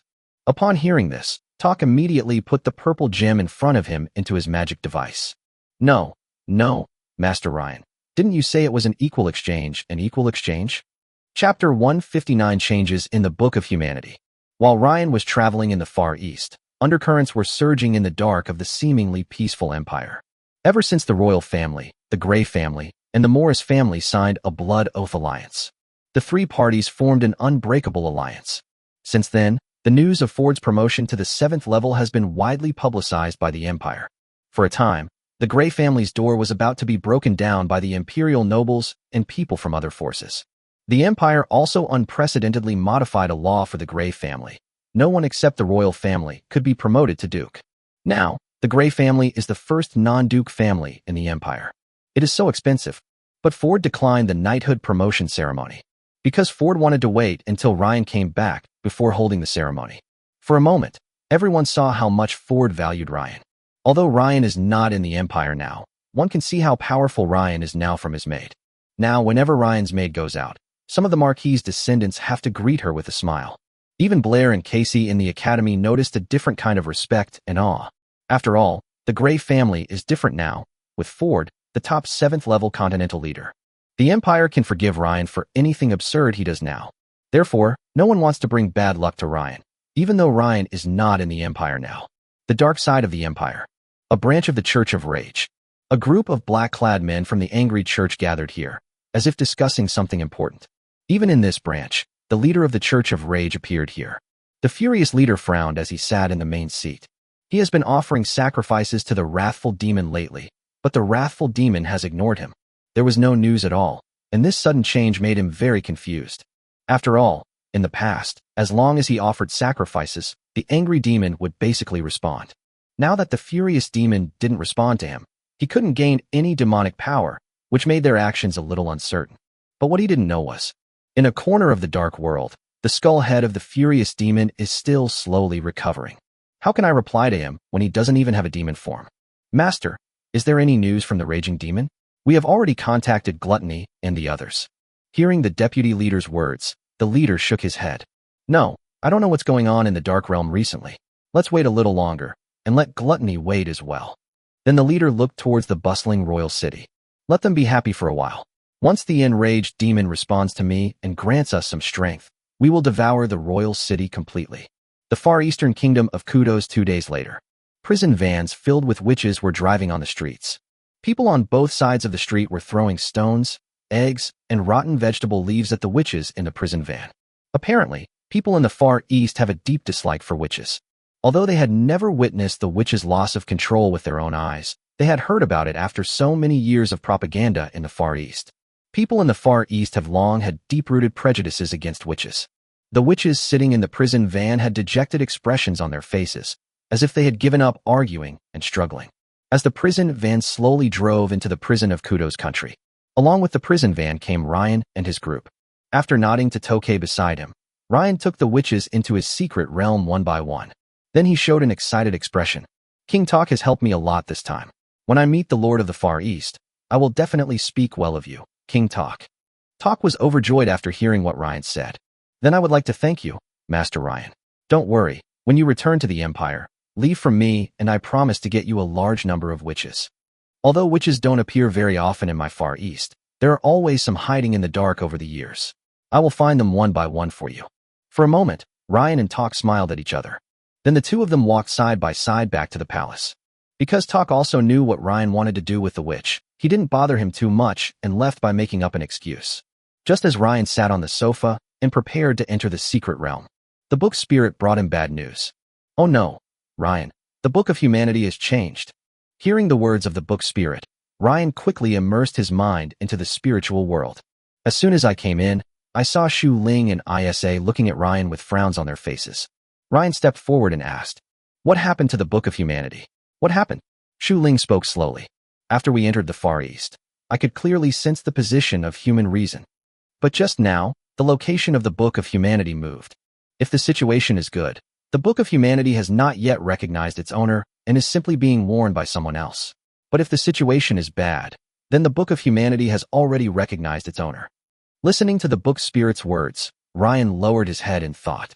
Then he comforted the two of them. "It's okay, don't worry. Even if the worst happens, I can find a chance to kill that person and take back the book of humanity. Anyway, in the Far East, as long as it's not one of those big countries, it's easy for Andre and Tali to assassinate someone." Hearing Ryan's words, Xu Ling and Isa nodded. After exiting the spiritual world, Ryan sat on the sofa and pondered. It seems that he needs to set off as soon as possible. After all, the main purpose of coming to the Far East this time is to find the Book of Human Principle. As for the Emperor's commission, Ryan could only do his best. Then Ryan flashed into the secret realm. "As soon as I entered the secret realm, I saw Whaley and the previous witches doing ideological work for the new witches. What loyalty to Lord Ryan. Everything should be centered around Lord Ryan. He looks like a complete pyramid scheme boss." The new witches squatted on the ground, eating delicious food while listening to Villy explaining the rules to them. Everyone listened very carefully. After all, who doesn't want a safe living environment? Not to mention, Ryan can also solve their out-of-control problems. Now they can say that as long as Ryan doesn't drive them away, they can live in the secret realm for the rest of their lives. At this time, Veli, who was doing ideological work for the witches, saw Ryan. He quickly stepped forward and came to Ryan's side. "Lord Ryan, since you are here, do you want us to refine other alchemical potions? Please give us your instructions." Ryan shook his head. "Let the new witches come over here. I will stabilize the uncontrolled energy in them first." After hearing Ryan's instructions, Villy nodded, turned around, and began to organize the witches to line up. The witches came to Ryan one by one and stretched out their little feet. Seeing this, Ryan smiled helplessly, grabbed the witches' feet, and began to use magic to heal their bodies. Half an hour later, the out-of-control energy in the bodies of the new witches was stabilized by Ryan. The witches all looked at Ryan with gratitude. Ryan then looked at Villy and spoke. "Veli, how many days can the food in your magic device last?" Hearing Ryan's question, Whaley thought for a moment and then answered. "My lord, if you eat sparingly, it will take about 2 weeks." Ryan looked at the frail appearance of the witches and shook his head. "Don't save money, just eat normally. It's better to eat more. You all have become so skinny, it doesn't look good at all." Whaley smiled slightly and nodded in agreement. Chapter 160, The Original Demon, Red Devil, Lilith Kali Garfield. The next morning, a ray of morning light shone into Ryan's room. Ryan opened his eyes as if he had sensed something. Looking at the naked Greta beside him, he pulled his arm out from under Greta's body and then got up. She covered the unconcealed spring scene with the green silk quilt beside her, opened the door, and walked out. Ryan planned to purchase some more food and materials needed for alchemy potions in Kudos this morning and then set off. Go find the Book of Human Principles. Looking at the people waiting in the palace, Ryan took out a few lists from the magic ring, handed them to them, and gave them instructions. "Andre, go to the city and buy the supplies on the list. I've marked the quantities you need. Lucifer, go to the banquet hall in the city. No, go directly to King Talk and ask his court chef to make more delicious food for you. Remember to make a lot. Tully, here's the list for you. It lists some clothing sizes. Buy some clothes according to the sizes above. If you see any building materials, buy some too." After receiving their tasks, several people nodded and then headed towards their destination. The three of them were very efficient and had prepared everything on Ryan's list in just one morning. Then Ryan found Talk and told him that he was going to leave. Toke said nothing after hearing this. After all, he already knew what Ryan was going to do in the Far East. "Naturally, I won't stop you now, but I still have to say some polite words. Master Ryan, why don't you stay for 2 days before leaving? I haven't entertained you for a few days yet." Ryan shook his head. Thank you, King Talk, for your kindness, but I've been delayed here for a while, and it's time to set off now. When I leave the Far East, I will still pass through Kudos. I will drink with you then. Talk nodded, and then said nothing more. At the North Gate, with Talk's farewell, Ryan and his party began their journey to the Far East again. After passing through the Silver Moon Kingdom, Frost Kingdom, Maplefall Kingdom, and dozens of other small countries. After traveling for almost a week, Ryan and his group finally arrived at Lausanne, the largest country in the northeast of the Far East. Ryan, who was in the carriage, opened the window and looked at the city of Lausanne in the distance and raised his eyebrows. As expected of the largest country in the far north, its scale is indeed larger than that of ordinary cities. It is even 3 times larger than the imperial capital. Looking at Lausanne country not far away, Ryan asked the book spirit in his heart. Shu Ling, you said the Book of Humanity is in this country of Lausanne? Hearing Ryan's question, the book spirit in his mind closed the book in his hand and nodded in agreement. Yes, now that I'm closer, I can feel the human principle moving more and more. At this time, Ryan asked the book spirit a very important question. If the Book of Humanity recognizes its master, can its master sense our presence? Shu Ling smiled slightly and stood up to a little. Logically, we should be able to sense it, but this book spirit had already thought of this and specifically instructed ISA to block out human senses about us. Now, as long as we don't want to be exposed, that person won't be able to find us anyway. Isaac rolled her eyes at Shu Ling, obviously not wanting to talk anymore with this arrogant girl. Looking at the book spirit's proud look, Ryan smiled secretly, nodded, and exited the spiritual world. Now people are in the clear, and I am in the dark, so the advantage is mine. Ryan and his group had just arrived at the gate of Lausanne. Then he saw a group of people waiting for Ryan at the door. The leader of the crowd was naturally the King of Lausanne, because King Talk of Kudos sent a message to the Lord of the Far East. So now 80% of the countries in the Far East have basically known the news about Ryan. So now that Ryan has arrived in Lausanne, the king will naturally greet him in person. After all, Ryan's father has been promoted to the 7th level, and is now at the same level as the Lord of the Far East. Andre drove his carriage to the city gate. Seeing Ryan coming out of the carriage, King Woven of Lausanne hurried forward and extended his hand. Good morning, Master Ryan. I am King Wowen of Lausanne. It is a great honor for Lausanne to have you here. Hearing Wowen's compliment, Ryan smiled. He jumped off the carriage, walked forward, shook Wowen's hand, and then picked Wowen up. No, King Wowen is too kind to me, Ren. I'm a little embarrassed by such a grand ceremony. The two of them flattered each other, and for a moment, they both had a very good first impression of each other. Wowen welcomed Ryan into his open carriage, which was obviously the kind of carriage that royal families showed off in the city. Very high profile. As the open carriage slowly moved forward, Andre saw this and followed Ryan in the carriage. Ryan and Warwind stood on the carriage, and people around them scattered flowers next to the carriage. It made Ryan and his companions feel like they had won a battle and returned home in glory. In the carriage, Wowen spoke to Ryan with a smile. I heard that Master Ryan likes witches very much. This time I have prepared a great gift for you. Hearing Wowen's words, a hint of surprise flashed in Ryan's eyes. As one of the largest countries in the southern Far East, Lausanne should have quite a few witches. Just as Ryan was thinking about it, Wowen stopped keeping him in suspense. Ever since I heard you like witches, I've become even more concerned about witches and other taboo people. I even ordered several of my vassal states in Lausanne to specifically capture witches. Even now, 80% of the witches in the Far East are with me. There are a total of 371 of them. If you play one a day, you won't be able to finish them in a year. Listening to Wowen's words, Ryan held Wowen's hand with his eyes full of excitement. Brother Wowen is really my confidant, Ryan. If you have anything to say, just tell me. If I, Ryan, can do it, I will never refuse. Then Ryan added silently in his heart, don't blame me if I can't do it. Hearing this, a hint of surprise flashed in Wowen's eyes. You are too kind, Master Ryan. You are a distinguished guest who has come from afar. I cannot be bothered to trouble you. As Ryan and Wowen said this, the carriage stopped in front of the palace gate. Just as Ryan got off the carriage, Lucifer flashed and came to Ryan's side. Looking at Lucifer's appearance, Ryan apologized to Warwind and took Lucifer aside. What's wrong, Lucifer? Lucifer spoke with a serious expression. Master, please be careful on this trip to Lausanne. I just smelled a familiar scent in the city. I remember very clearly that this smell was that of the original demon of the same level as me, the Red Devil, Lilith Corley Garfield. Chapter 161, Girl in Nun's Uniform. Lilith Corley Garfield? Lucifer's words made Ryan narrow his eyes. Could this Lilith be related to the Book of Humanity? Or is it just a coincidence? After thinking for a moment, Ryan smiled calmly. No matter if it was Lilith or anyone else, anyone who stood in his way of finding the Book of Humanity would be eliminated. Even if Andre and the others can't beat them, they can just ask for help.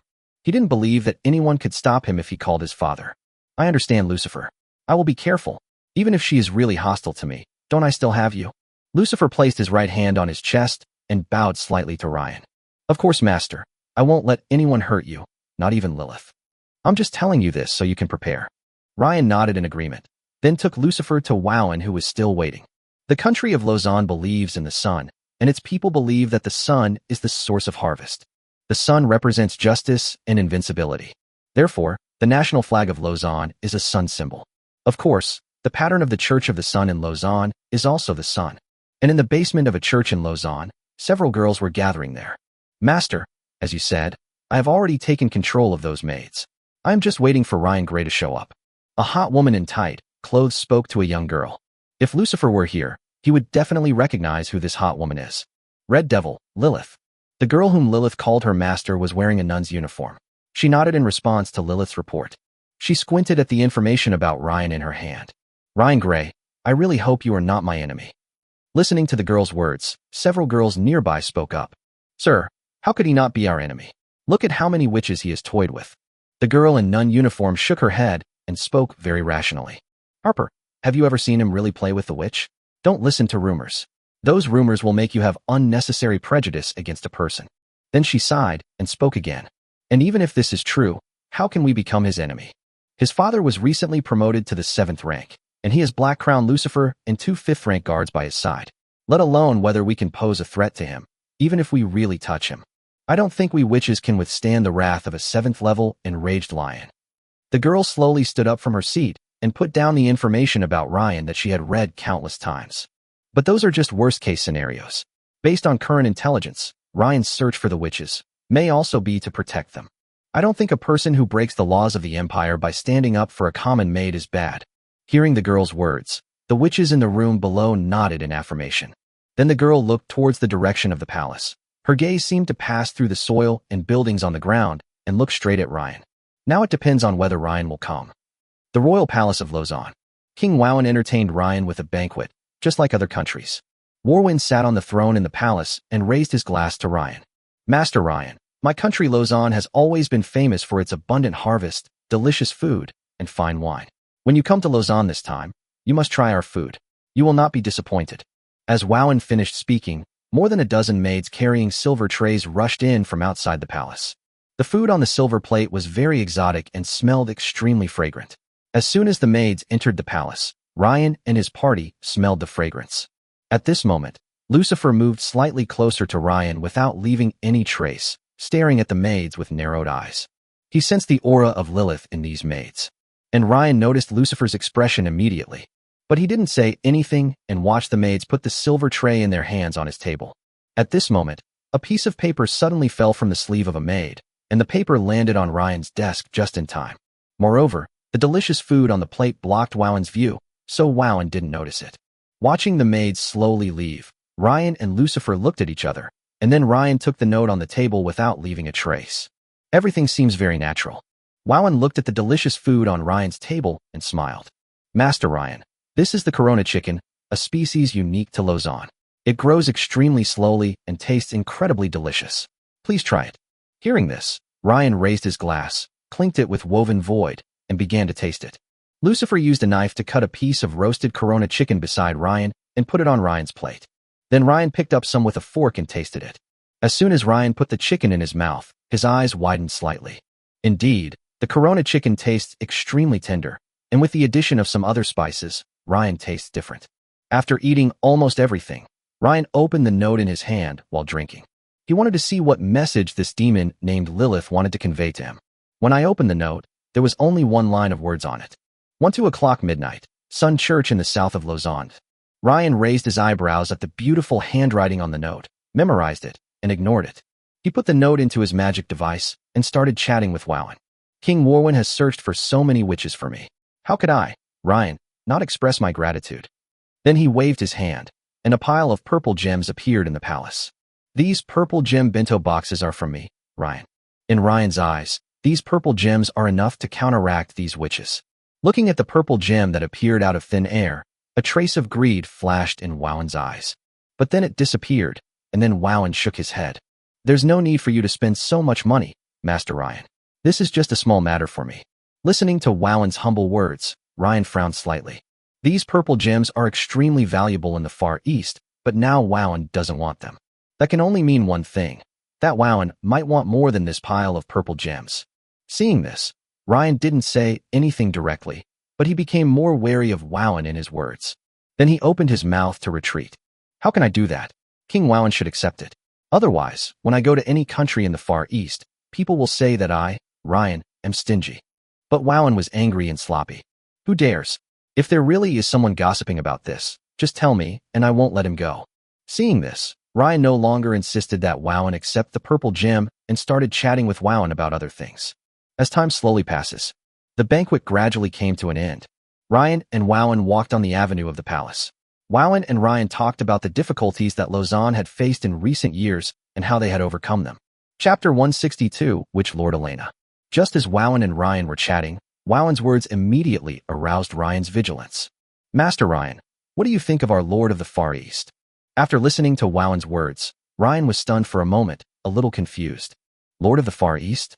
I'm sorry, King Wowen. This is my first time in the Far East as well. I haven't met the Lord of the Far East yet, but I've heard of his great talent and strategy in the Empire. I think he should be a good king. Listening to Ryan's answer, Wowen nodded. Haha, yes, you are right. The Lord of the Far East is indeed a good king. Although Wowen's words were praises, Ryan felt that Wowen's tone sounded like sarcasm. This made Ryan cautious. Then Wowen took Ryan to a palace where the witch was imprisoned. Looking at the hundreds of witches locked in forbidden shackles in the palace, Warwin and Ryan explained. Master Ryan, I have instructed the maids to bathe these witches. I guarantee they are all firsthand. Please feel free to enjoy them. Ryan nodded and walked into the palace, taking the witches into his own secret realm one by one. Watching Ryan put the witches away, Wowen, who was about to leave, also stopped. He originally thought that Ryan would just play in this palace, but now it seems that he doesn't need to leave. As the last witch was taken away by Ryan, Ryan walked out of the magnificent palace. Will King Warwin prepare a palace for me?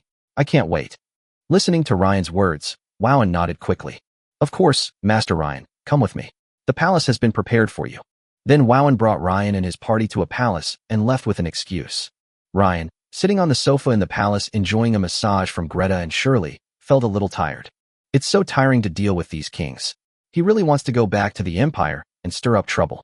Seeing that Charlie and Mia had eaten their fill, Ryan called out to them. Xiali, come here and let the young master jerk you off for a while. Midnight, 11:50. Through Lucifer's Dark Night demon law, Ryan and his group successfully sneaked out of the palace. Soon they arrived at the Sun Church in the southern part of Lausanne. As soon as he arrived at the door of the Sun Church, the voice of the book's spirit sounded in Ryan's mind. Ryan, run. The Book of Humanity is in the church in front of you. This feeling is very strong. Hearing the book spirit's call, Ryan became more serious about his appointment tonight. It seems that Lilith really has a connection with the Book of Humanity. However, Ryan was determined to obtain the Book of Humanity, and no one could stop him. At midnight, the church door was still ajar. Ryan gave Lucifer a look, and Lucifer immediately understood and went forward to open the door. Seeing that there was no danger, he nodded to Ryan. Then Ryan took Andre and Tally into the church. The church was very dark at midnight, but a ray of moonlight shone down on the prayer altar in the deepest part of the church. It shone directly on the girl in nun's uniform who was writing a message to Ryan in the morning. The girl exudes a divine beauty. Walking into the church, Ryan narrowed his eyes at the girls in the depths of the church. But Ryan was not worried about anything. After all, the highest level girl was only level 4. It doesn't pose any threat to him. Seeing Ryan coming, the soft voice of the girl in nun uniform slowly rang out. Good evening, Master Ryan. It's Elena's fault for bothering you to come so late. Listening to Elena's narration, Ryan raised his eyebrows. Because Ryan had heard this name when chatting with the witches in the secret realm. Elena is the name of the Witch Lord. Elena? Are you Elena, the Witch Lord? Elena nodded. Yes, Master Ryan. I am Elena, the Witch Lord. Hearing this, Ryan sat down on the bench next to him and asked, So what do you want to talk to me about? You don't want to have a love affair with me, Ryan, do you? Or maybe you see that I, Ryan, have recruited so many witches and want to attack me? Elena, standing in the moonlight, did not answer Ryan's question, but instead asked Ryan a question. What is Master Ryan's opinion of us witches? Prejudice, sympathy, indifference, or something else?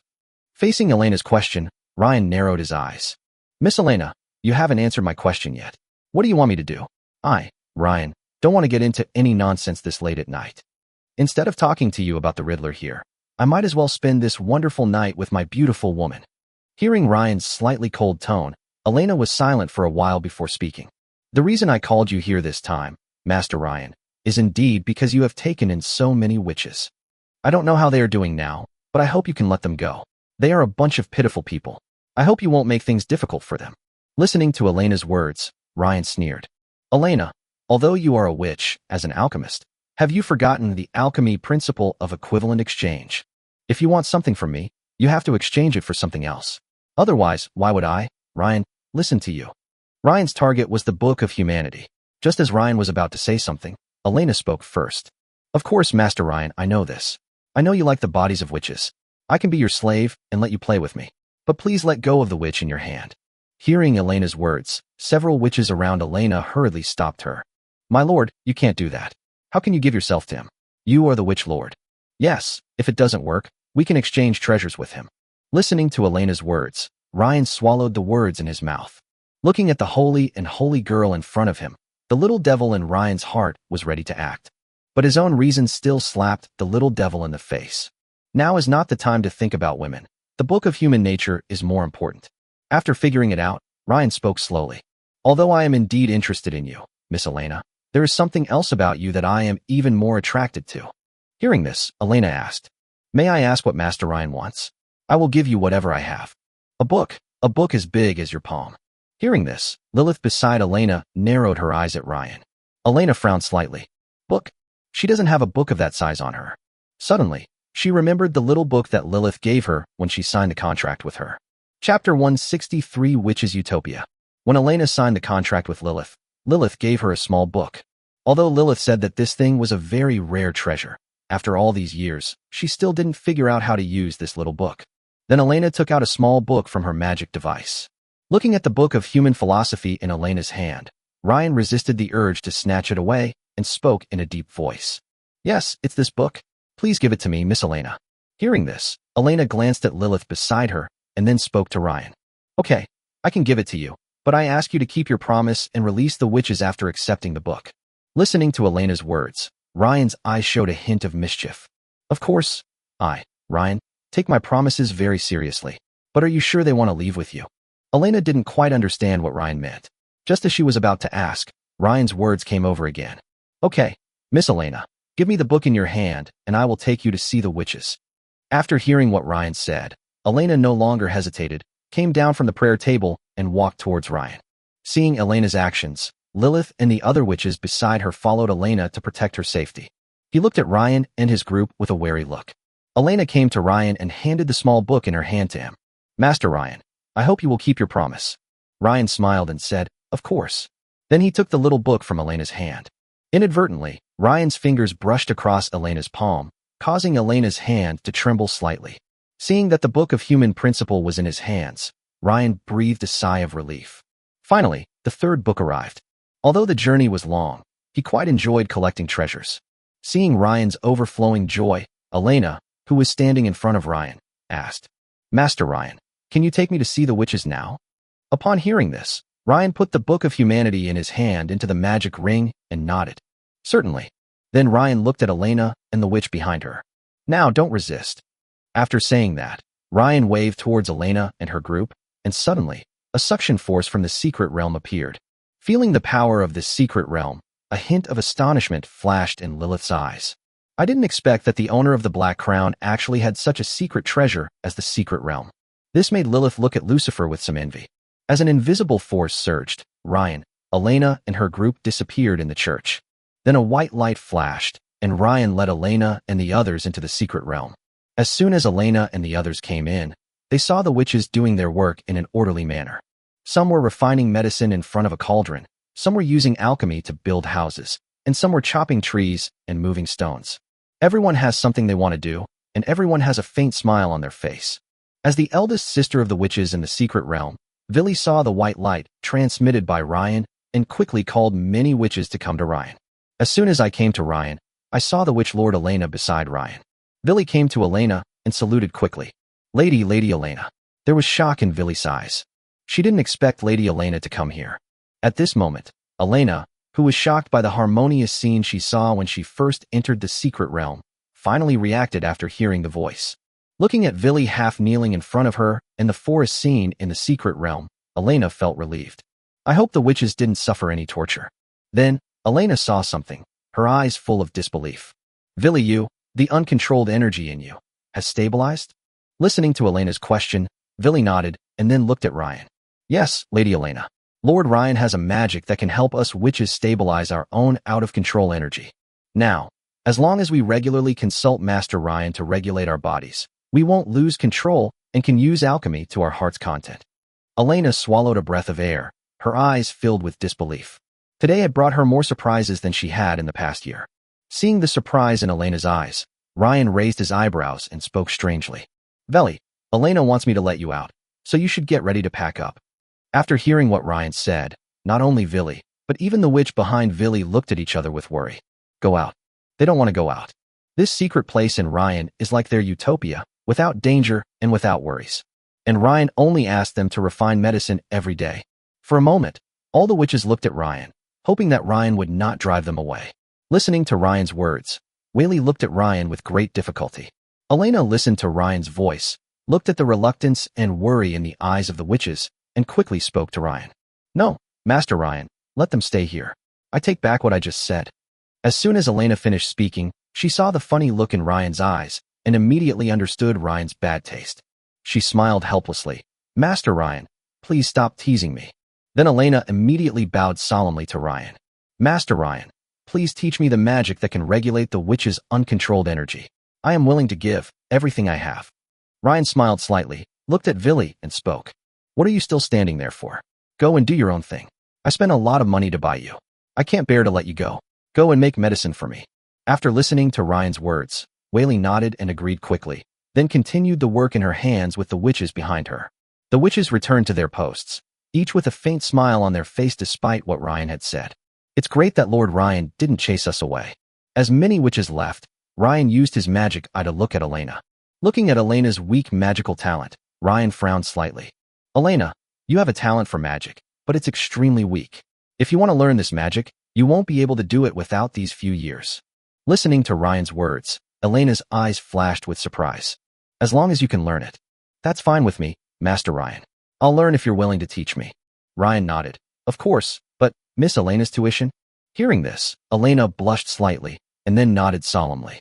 Of course, Master Ryan. You can have me anytime you want. Ryan didn't say anything and agreed with Elena's words. Then Ryan looked at Elena and spoke. Elena, what do you think of my secret realm? Elena replied without hesitation. It's perfect. It's a place we witches can't even imagine. Then Ryan stated his purpose. I want all the witches in the Far East. Elena, can you help me?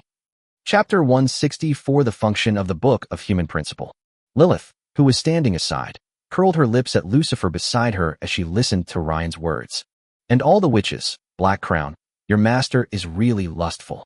These witches obey him so much, they're almost as numerous as his personal harem. Facing Lilith's complaints, Lucifer smiled slightly and was not angry. After all, he saw that Elena and the master were obviously about to become a family. Lucifer is quite tolerant of Lilith, who is his own. Elena listened to Ryan's words and lowered her head in thought. Looking at the surrounding forest, I thought that it might be a good idea for the witches to live in the secret realm of Ryan. Then Elena nodded to Ryan. I understand, Master Ryan. I'll send a message to the other witches as soon as I get out. Hearing this, Ryan nodded and took out the Book of Humanity to ask Elena. Elena, this little book, where did you get it from? Looking at the Book of Human Principle in Ryan's hand, Elena looked at Lilith. Seeing this, Lilith stepped forward and spoke. Lord Ryan, this is from me, Master. I originally found this book in the Dark Realm. Because of my special talent, I am naturally sensitive to some rare treasures. That's why I found this treasure in the Dark World. However, after so many years, I didn't understand the purpose of this little book, so I gave it to its owner. Judging from your appearance just now, Lord Ryan has always been familiar with this treasure.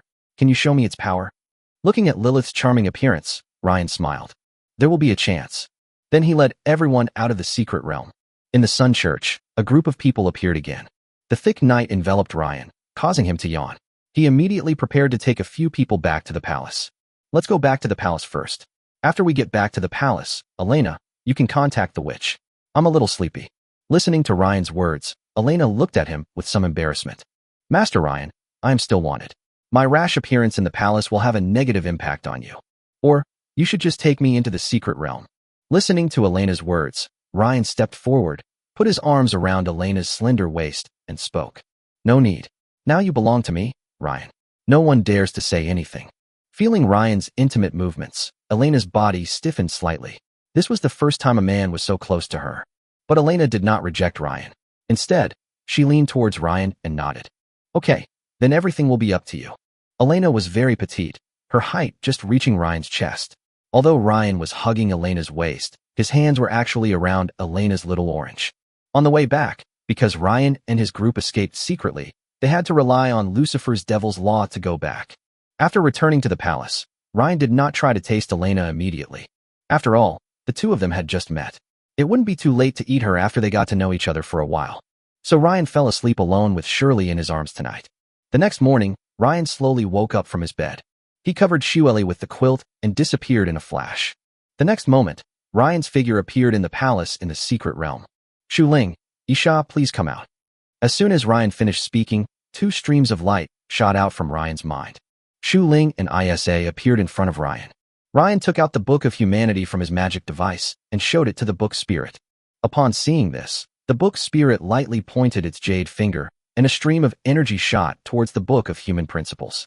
As the energy of the Book Spirit continued to be injected, the Book of Humanity gradually regained its original color. Suddenly, the Book of Human Principle flew directly into Ryan's brain, and Ryan fainted immediately. Isa looked at the falling Ryan and waved her hand. Ryan slowly fell to the ground as if he was cast under a slow magic. Looking at the unconscious Ryan, Shu Ling seemed to have thought of something. His face flushed, and he snorted coldly before turning into a stream of light and returning to Ryan's mind. Isa, who was outside, looked around and saw that there was no danger, so she went back with the Book Spirit.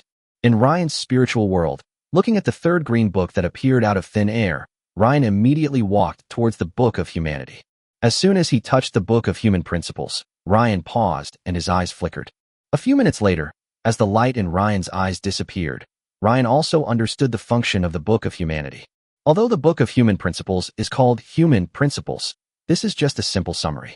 The word human includes not only humans, but all intelligent creatures. First function of the Book of Human Principles is to know people. As long as one knows a person's real name, the Book of Humanity can use the consumption of source points to view the person's life trajectory from birth to the present.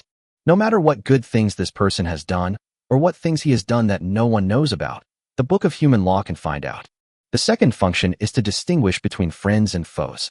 After Ryan used magic to infuse the Book of Humanity, he was able to observe everyone's attitude towards him. When the person investigating emits a red light, that person is hostile to Ryan. If it's green, it's friendly. If it is white light, it means that you don't recognize or understand it. At this moment, Shu Ling and Isa appeared behind Ryan. The two of them looked at the Book of Humanity with a smile. Feeling someone behind him, Ryan turned around and saw the two of them. Looking at the Book Spirit, Ryan showed a funny look on his face. Ahem, little Shu Ling. You still remember the promise we made, right? Upon hearing this, Shu Ling's body stiffened, and he looked at Ryan with a somewhat evasive look. Who's afraid of you? Just come. Then Ryan took the Book Spirit out of the spiritual space. Arriving at the palace, Ryan couldn't wait to take out a large bed from the magic device and placed it in the center of the palace. Then he sat on the bed and rummaged through the magic ring. The Book Spirit standing by showed a hint of fear in its eyes as it watched Ryan's actions. Hey, you, why are you eating Bikai Qingmu Wan? Wait, that's a lust potion you're drinking, right? Aren't you very taboo about this stuff? Ryan swallowed the potion in his mouth and said while chewing the pill. After all, it's only once, so of course we have to be fully prepared. I saved this last pill especially for you, hee. Seeing the two about to fight, Isa and Ryan's mind covered her mouth and chuckled, then entered the Book of Natural History. I will be fine-tuning the previous content recently. Once I am done, I will update 3 times a day. Chapter 165 Distinguished Guests from Lausanne. Early morning of the third day, Ryan, feeling somewhat weak, came out of the secret realm, sat on the bed, touched his lower back, and smacked his lips. This aphrodisiac potion is powerful, but it's a bit strong. The side effect of being weak for a day is really not something to be trifled with. After putting on his shoes, Ryan got out of bed, his steps a little frivolous. Even though Ryan looked so weak, he still had the upper hand in yesterday's series of battles. Now Xu Ling is still unconscious in the secret palace. Seeing that she is in a deep coma, Ryan feels that she needs to sleep for a few days. Pushing the door open, Ryan walked out of the room. Although Ryan disappeared for a day, he communicated with Lucifer before leaving. Therefore, the people in the palace were not too worried about Ryan's sudden disappearance. As Ryan pushed the door open, everyone looked over. Lucifer came to Ryan and talked about what happened yesterday. Master, King Wauen came to see you yesterday at noon and wanted to have lunch with you, but I postponed it on the grounds that you were practicing. Some high-ranking officials from Lausanne also came to visit you, but I declined them all. Listening to Lucifer's report, Ryan sat on the sofa and nodded. Lucifer picked up the teapot on the table and poured a cup of black tea for Ryan. Ryan took the black tea and drank it all, then gave instructions to Lucifer, who was standing beside him. Lucifer, go tell the maid outside that I have finished my training, and then ask her where King Wauen is now. Lucifer nodded, put down the teapot in his hand, and walked towards the palace door. After a while, Lucifer returned to Ryan after completing what Ryan had instructed him to do. After the maid at the door of Ryan's palace learned that Ryan had ended his retreat, Wauen soon arrived at Ryan's palace. As Wauen walked into the palace, Ryan frowned slightly as he looked at the red and green light on Wauen's body. What's going on with this mixture of red and green? Is this a friend or an enemy? Just when Ryan had some doubts, a consciousness came from the Book of Humanity. This person's attitude towards you is unclear. It may be friendly or hostile. Looking at Wauen striding towards him, Ryan concealed the doubt between his brows without leaving a trace. He stood up from the sofa and walked over to shake hands with Wauen. Wauen held Ryan's hands with both hands, leaned forward slightly, and smiled. Master Ryan is truly diligent. If I had half the effort you put in, I would have already broken through to the intermediate level of the 6th rank. No, I just had a feeling. I heard that King Wauen came to see me yesterday. Did he have something to ask me? The two shook hands and separated. Wauen nodded as he listened to Ryan's question. Yes, Master Ryan. Yesterday, a distinguished guest arrived from my country of Lausanne. He wanted to meet you, so I came to invite you to lunch. I didn't expect you to still be practicing. I wonder if you are free this afternoon. Then Wauen smiled mysteriously. Please keep this person's identity a secret for now. You'll find out at lunch later. Looking at Wauen's mysterious look, Ryan smiled indifferently. Okay, then I'll wait until lunchtime and let King Wauen introduce them to me. Suddenly, Wauen's eyes caught sight of Elena standing beside him. Looking at Elena's familiar face, a hint of doubt flashed in Wauen's eyes. This girl's face. I seem to have seen it somewhere. Then he looked at Ryan and asked, Master Ryan, who is this? In response to Wauen's question, Ryan smiled and came to Elena and held her in his arms. This is Elena, my woman. Listening to Ryan's words, Wauen's eyes revealed a hint of astonishment. Elena? The Witch Lord? Looking at the intimacy between Ryan and Elena, Wauen spoke with some disbelief in his tone. Elena? As far as I know, the Witch Lord is also called Elena. I wonder if this. Ryan nodded immediately. Yes, Elena is the Witch Lord you know, but now she is my woman, Ryan. Oh, by the way, I heard. Lausanne seems to be looking for Elena. Is that right? Ryan was about to talk to Wauen tactfully about withdrawing the wanted notice, but was interrupted by Wauen. Wauen shook his head with certainty. How is that possible? Elena is your woman, Master Ryan. She is a distinguished guest of our Lausanne. I didn't know that my country of Lausanne had ever issued a wanted notice for Miss Elena. Seeing Wauen lying with his eyes open, Elena, who was hugged by Ryan, had a hint of surprise in her eyes. She had clearly seen her wanted poster on the wall on the street yesterday afternoon, and now Ryan just said it was gone? Even Ryan, who was hugging Elena, had a look of surprise on his face. He has such a big reputation. Wauen's various goodwill gestures made Ryan a little confused. Although confused, Ryan still nodded in cooperation. I see. I only heard it from others. I don't know who started the rumor. If it doesn't happen, then that's the best. Seeing Ryan give in, Wauen felt relieved. Now is a critical moment. We must not anger this gentleman. Even if Ryan wanted the stars in the sky now, Woven would find a way to get him a shooting star. After all, Ryan is related to his great cause. Then Wauen smiled and said, Of course, I will also severely punish the villain who spread the rumor. Then I will not disturb you, Master Ryan, for now. I will see you at lunch at noon. After saying this, Wauen bowed slightly to Ryan and left the palace. After leaving Ryan's palace, Wauen flashed in front of a team of guards. He grabbed a guard and spoke. Go, gather the city guards and tear down all the wanted posters about Elena in the city. Hurry, go. Seeing Wowen's anxious look, the guard immediately led the team members behind him and ran out of the royal city. Watching the guards leaving, Wowen then went to his government palace to cancel all wanted warrants for Elena. In Ryan's palace, Ryan was sitting on the sofa, hugging Elena and letting Elena sit on his lap. Touching Elena's soft golden hair, Ryan asked, Elena, please refer to Phoebe and Mingqiao. Elena, have you informed the other witches? Elena nodded and said, well, I contacted the witch leaders of various countries through special means yesterday. Because Lausanne is the largest country in the southeastern Far East, and the security here is extremely strict, I didn't let them come directly to Lausanne. I told them to gather in the Blue Wolf Nation, a small country north of Lausanne. I believe it won't be long before the witches are all assembled. Listening to Elena's words, Ryan thought while curling Elena's hair with his hands. North? That's fine too. After all, he will go north too, and he can just pick up the witches then. Chapter 166. Wowen wants centralized power. Holding Elena in his arms, Ryan closed his eyes and entered the spiritual world, coming before the book of human reason. Because Wowen's actions in the past few days always made Ryan feel unusual, Ryan decided to investigate Wowen's intelligence. Human affairs, I want information on Woven Nelson. Hearing Ryan's request, the Book of Humanity turned the page slightly and conveyed a meaning to Ryan. Then Ryan used 2,000 source points to exchange for information about Woven Nelson. As the source points were gradually injected into the Book of Humanity, words began to appear on the blank pages of the Book of Humanity. Ryan stepped forward to check. Woven Nelson was born in the year 3041 of the Tongha calendar at the Royal Palace of Lausanne in the Far East, weighing 3.7 kilograms at birth. In the year 3048 of the Tongha calendar, Wowen was pushed into a pond by the eldest prince, Ram Nelson, but was saved by a passing maid. This planted the seeds of revenge in Wowen's heart. In the year 3051 of the Tongha calendar, Wowen and his maid Isi had sex for the first time. The first time, the two of them had sex for half an hour, for a total of. In the year 3069 of the Tongha calendar, Wowen successfully schemed to kill the first and second princes, making himself the first heir to the kingdom of Lausanne. In the year 3075 of the Tongha calendar, the 5th year of Wowen's reign, Wowen sought out the king of the largest nation in the Far East, Uar Park. During their conversation, the two discovered that they were both dissatisfied with the current centralized power structure in the Far East. Therefore, they discussed how to dethrone Leon, the Lord of the Far East.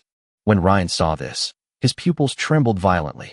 As if realizing he had read it wrong, he reread it, this time Ryan reading as he went along. After reading this paragraph, Ryan swallowed to moisten his throat, which was dry from shock. Restraining his shock, Ryan continued to look back.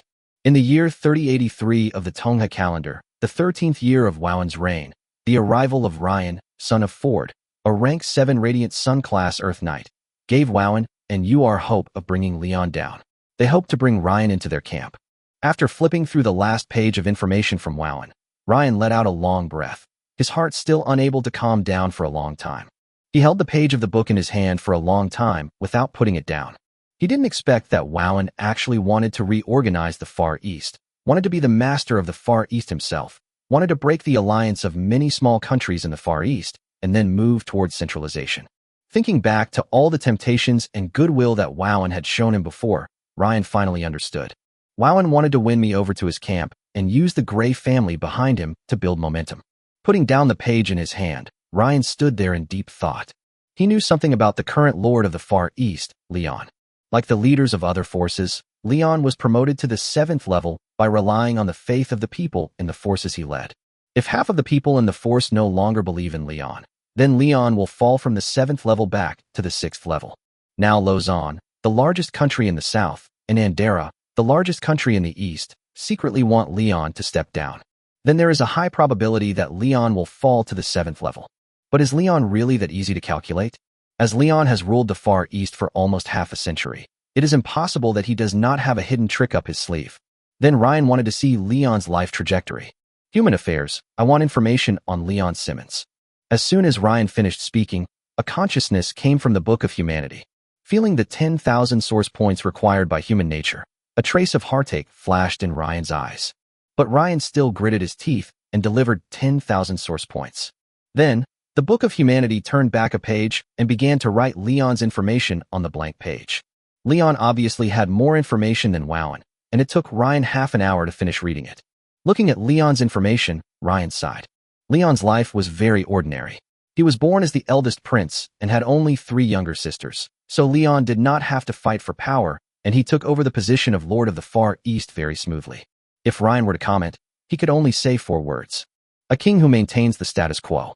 If Ryan were to establish diplomatic relations with the Far East on behalf of the Empire, Ryan's first target would still be Leon.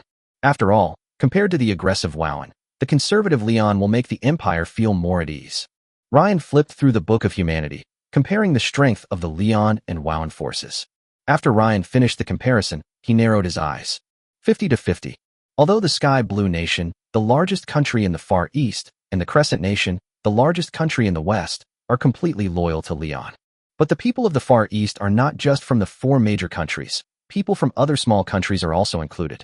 In recent years, Wowen has been secretly traveling around the small countries in the Far East and has won over many kings of these small countries. Therefore, supporting Warwind is now almost the same as supporting Leon. However, Leon's strength will not necessarily drop below level 7, and as long as Leon's strength is still at level 7, Wowen will never be able to turn the tables. But Ryan came at this time. If Ryan and Woven, who represent the Empire, come together, those small countries that still support Leon may not necessarily support Leon anymore. Once these small countries turn against Leon, its strength will inevitably decline. Moreover, Leon is in the open and Wowen is in the dark. If Wowen suddenly attacks, Leon will be caught off guard and defeat is only a matter of time. Thinking of this, Ryan raised his eyebrows while standing in front of the Book of Humanity. How did the decision-making power fall into his hands? On one side is the multinational governance represented by Leon. On one side is the centralized power represented by Wowen. If Ryan were to choose, he would most likely choose Leon. But nothing is absolute. If Wowen's side gives more, it is not impossible for him to turn against them. As Ryan exited the spiritual space, he squinted his eyes at the sky outside. Now that he knew the reason, Ryan also guessed who the distinguished guest would be this afternoon. King Urus of the Far East, the largest country in the East. After chatting with Elena beside me for a while, the sun was at its highest point in the sky, and Wowen arrived at Ryan's palace as promised. To show his sincerity, Wowen came in person to invite Ryan. Looking at the intimacy between Ryan and Elena, Wowen smiled faintly. Master Ryan, lunch is ready. Please follow me. Looking at Wowen, Ryan's eyes remained unchanged, and he led everyone to follow Wowen. Wowen led everyone to a palace. As Ryan and his group took their seats, Wowen sat in the main seat and introduced Ryan to the middle-aged man sitting opposite Ryan. Master Ryan, this is the king of Andera, the largest country in the Far East, King Ulros. He heard that you were currently in my country, Lozon, so he quickly came to my country to meet you. Listening to Wowen's introduction, Ryan pretended to be surprised and raised his glass to King Ur opposite him. I have long heard of you, King Ur. Chapter 167, Winning Over Ryan's Interests. I have long heard of you, King Ur. Seeing this, Ur quickly raised his glass to signal Ryan. It's an honor that Master Ryan actually remembered me. After saying that, Ur drank the red wine in the glass directly to show his sincerity. Looking at the empty cup that Ur raised to him, Ryan smiled and drank the cup in one gulp. Seeing that Ryan and Ur were getting along well, Wowen, who was sitting on the throne, showed a hint of joy in his eyes. As the 3 of them complimented each other, Wowen and Ur subtly probed Ryan's thoughts on the Lord of the Far East. Warwind raised his glass and spoke to Ryan. Master Ryan, this wine is the amber wine that was once brewed in Amber City. It has a strong flavor and a sweet aftertaste. If you hadn't come, I wouldn't have been willing to give it to Ur. Then Wowen changed the subject. However, although the wine is good, it has become extinct. If it weren't for the chaotic policy issued by the Lord of the Far East, Leon, Amber City would not have been conquered by the beasts. Don't you agree, Master Ryan? Hearing what Warwind said, Elena beside Ryan paused. She heard the metaphor in Wowen's words. Then Elena put her hand on Ryan's leg to remind him. Facing Wowen's temptation, Ryan patted Elena's little hand and then answered. Amber City? I'm sorry, King Wowen, but I don't know much about this matter. After all, this is my first time in the Far East, so I don't know much. Faced with Ryan's vague answer, Wowen and Ur looked at each other. Then the 2 tried twice more, but were fooled by Ryan both times, so they gave up trying. After all, if they keep testing like this, anyone would be able to tell what they are thinking. Time passed slowly, and Ryan breathed a sigh of relief as he walked back to the palace. So tiring. Elena looked at Ryan's condition and came to Ryan, holding Ryan's arm, and asked in a low voice, "Master Ryan, do you feel it? I always feel that King Wowan and the other two have been subtly testing your opinion on the Lord of the Far East." Listening to Elena's question, Ryan did not answer, but gave her a wink. After all, we are still in the palace, so we have to be careful of ears. After Ryan led his group back to his palace, he answered Elena's question. "Well, I feel it, but I don't want to get involved in the fight between them for the time being. Or rather, I am more inclined to the side of the Lord of the Far East." After saying that, Ryan picked up Elena and walked towards the bathroom, saying to Elena in his arms as he walked, "I heard the bathroom in the palace is very big. Come on, Elena, come and wash my back." Hearing Ryan's words, Elena, who was in Ryan's arms, blushed. Just as Ryan was about to enter the bathroom with Elena, Lucifer came to them and reported to Ryan, "Master, there is a wealthy businessman in the city who wants to visit you." Upon hearing this, Ryan frowned. "Rich businessman?" Then he waved his hand and said, No. He said he prepared a few witches as gifts." Lucifer added. After listening to Lucifer's words, Ryan stopped and put Elena down, then touched Elena's head. "Okay, let him in." Lucifer nodded slightly and walked towards the palace gate. As soon as Ryan sat down on the sofa, Lucifer walked in with a fat rich businessman and 5 witches. The fat rich businessman bowed quickly when he saw Ryan. "Good afternoon, Lord Ryan. I apologize for disturbing you." Ryan crossed his legs and looked at him with a cup of tea in his hand. "Nothing.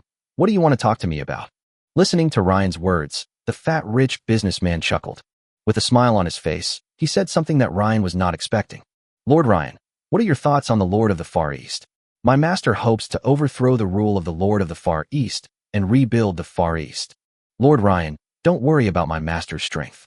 My master's strength is enough to compete with the Lord of the Far East.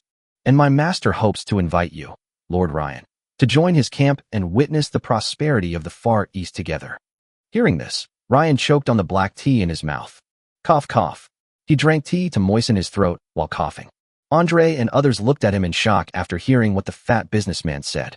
Ryan looked at the fat businessman with astonishment in his eyes. But then he thought again. He had never given Wowan and the other two a clear attitude, so it was helpless for them to call the assassins to test him. If Ryan really had an idea, then this assassin would be the messenger. If Ryan had no idea, then this assassin would be the scapegoat. Anyway, as long as the two of them denied it, no one could say anything. Seeing this, Ryan put away the surprise in his eyes and asked, "Overthrow the Lord of the Far East? This is the funniest joke I've heard today. He's a 7th level warrior. Do you have a 7th level combat capability?" Listening to Ryan's words, the fat rich businessman replied with a smile. "Of course, Lord Ryan. Please don't worry. We have already arranged everything." "Oh, you've already made all the arrangements, so why are you still looking for me? Isn't this for the sake of stability?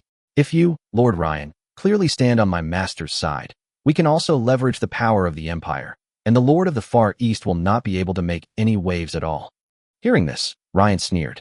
"Why? Give me a reason why I should stand on your side. In comparison, I think it would be better if I directly told the Lord of the Far East about your existence." The fat businessman was not surprised by what Ryan said. "Of course, if we want Lord Ryan to stand on our side, we will definitely give you the good things you want. I heard that Lord Ryan has always liked witches. When my master becomes the Lord of the Far East, all the witches in the Far East will belong to you, sir. Secondly, Lord Ryan, as the representative of the Empire, you will be standing on my master's platform this time. My master will sign an alliance contract with the Empire and pay 10% of the national tax to the Empire every year. Also, Lord Ryan, as a magician, you should be interested in the things of the god of magic. My master found a treasure in a ruin a few years ago. It is a treasure related to the god of magic. When everything is settled, it will be yours, Lord Ryan. If you want anything else, please tell me, and I will tell my master the truth. Of course, all of this is based on your joining us." Listening to the benefits and rewards that the fat rich businessman talked about, Ryan raised his eyebrows. Although he did not understand whether this 10% tax was big or small in the exchange of interests between countries, the treasure related to the god of magic did make him somewhat excited. It seems that Wowan has spent a lot of money to win me over. Chapter 168, Greedy Church. But Ryan remained unconcerned. "It sounds nice, but in the end, these are just empty promises made by your master. If your master fails, not only will I not get these, but I will also become an enemy of the Lord of the Far East. No matter how you look at it, this is not a good deal. Let's go. I don't want to get involved in the fight between you and the Lord of the Far East." I will just pretend that you haven't been here today. Witch, please leave me alone. After hearing Ryan's refusal, the fat businessman was silent for a while, bowed slightly to Ryan, and then left the palace. Now that he knew Ryan didn't want to get involved, it was time to go back and report. As the fat rich businessman left, Ryan stepped forward, untied the shackles on the 5 witches, and took them into the secret realm. Standing there, Ryan watched the palace gate freeze in place. Yes, regarding the fight between Woven and Leon, Ryan's idea was not to get involved. Ryan did not want to get involved in such a rebellious struggle between foreign countries. He didn't think he was very smart, didn't think he was smarter than these old wall lamps that were almost half a century old. If he falls into a trap accidentally, even his father Ford will be in trouble. Although the benefits that Wowen gave him were enough to make him tempted, he still could not join Wowen's side. After all, Ryan now represents the Empire, and his every move is related to the Empire's future policy towards the Far East. Therefore, not understanding, not participating, and not joining is the best solution Ryan can think of. Now that he has obtained the Book of Human Law, he can leave after finding the Lord of the Far East and explaining to him the Empire's intention to establish diplomatic relations. When he returns to the Empire, he can do whatever he wants. After all, the Empire is his home base. As long as he doesn't commit treason, his father will always protect him. After figuring this out, Ryan narrowed his eyes and prepared to pack up today and leave tomorrow. He needs to see the Lord of the Far East as soon as possible so that he can leave. As for the matter of Emperor Albert's mother, Bailey, Ryan also had a plan. Now that he has obtained the Book of Humanity, he will find information about Bailey Morton in the Book of Humanity when he has time, and he will be able to find Bailey Morton. Then Ryan picked up Elena and walked towards the bathroom. A palace in the royal palace. Wowen and Wooer fell silent as they listened to the fat businessman's report. Neither of them expected that even though they had promised so many benefits, Ryan still did not join them. Uar frowned at Warwind and asked, Wowen, what should we do now? If Ryan doesn't join us, those small countries won't turn against us. Listening to Uar's question, Wowen narrowed his eyes. It seems, I can only contact that group of people. Then Wowen took out a token engraved with the 3-headed Ouroboros from his magic device. The 3 snake heads on the token are connected to each other with their tails biting each other, as if representing infinite desire. Looking at the token in Wowen's hand, Uar's pupils shrank slightly. The Church of Greed? Woven, are you going to cooperate with them? Wowen squinted at the token in his hand and was silent for a while before speaking. If it weren't necessary, I really didn't want to cooperate with them, but our plan has already progressed to this point, and there's no turning back. It's better to cooperate with them. Uer sighed and nodded. Well, with Ryan not participating, we are indeed missing a strong ally. Now, this is really the only way. Then Wowen crushed the token in his hand, and a black gas emerged.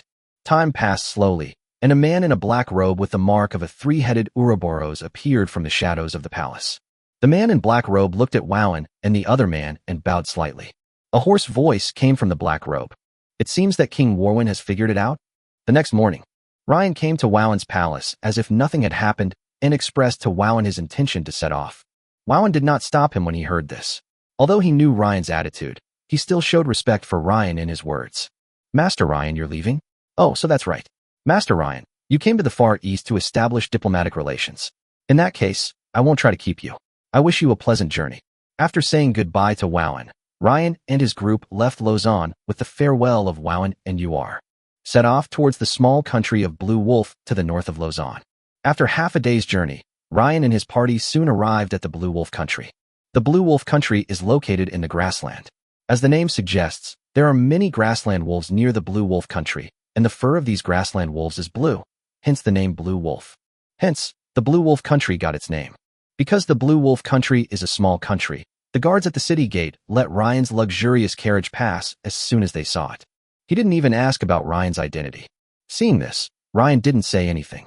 It was good that no one knew he came to the Blue Wolf country, as it also made it easier for him to gather all the witches. Andre drove his carriage through the streets of the Blue Wolf country. Ryan asked Elena in the carriage, Elena, where are the witches in Blue Wolf country now? Elena, who was sitting next to Ryan, answered, The witches have a base in the Blue Wolf country.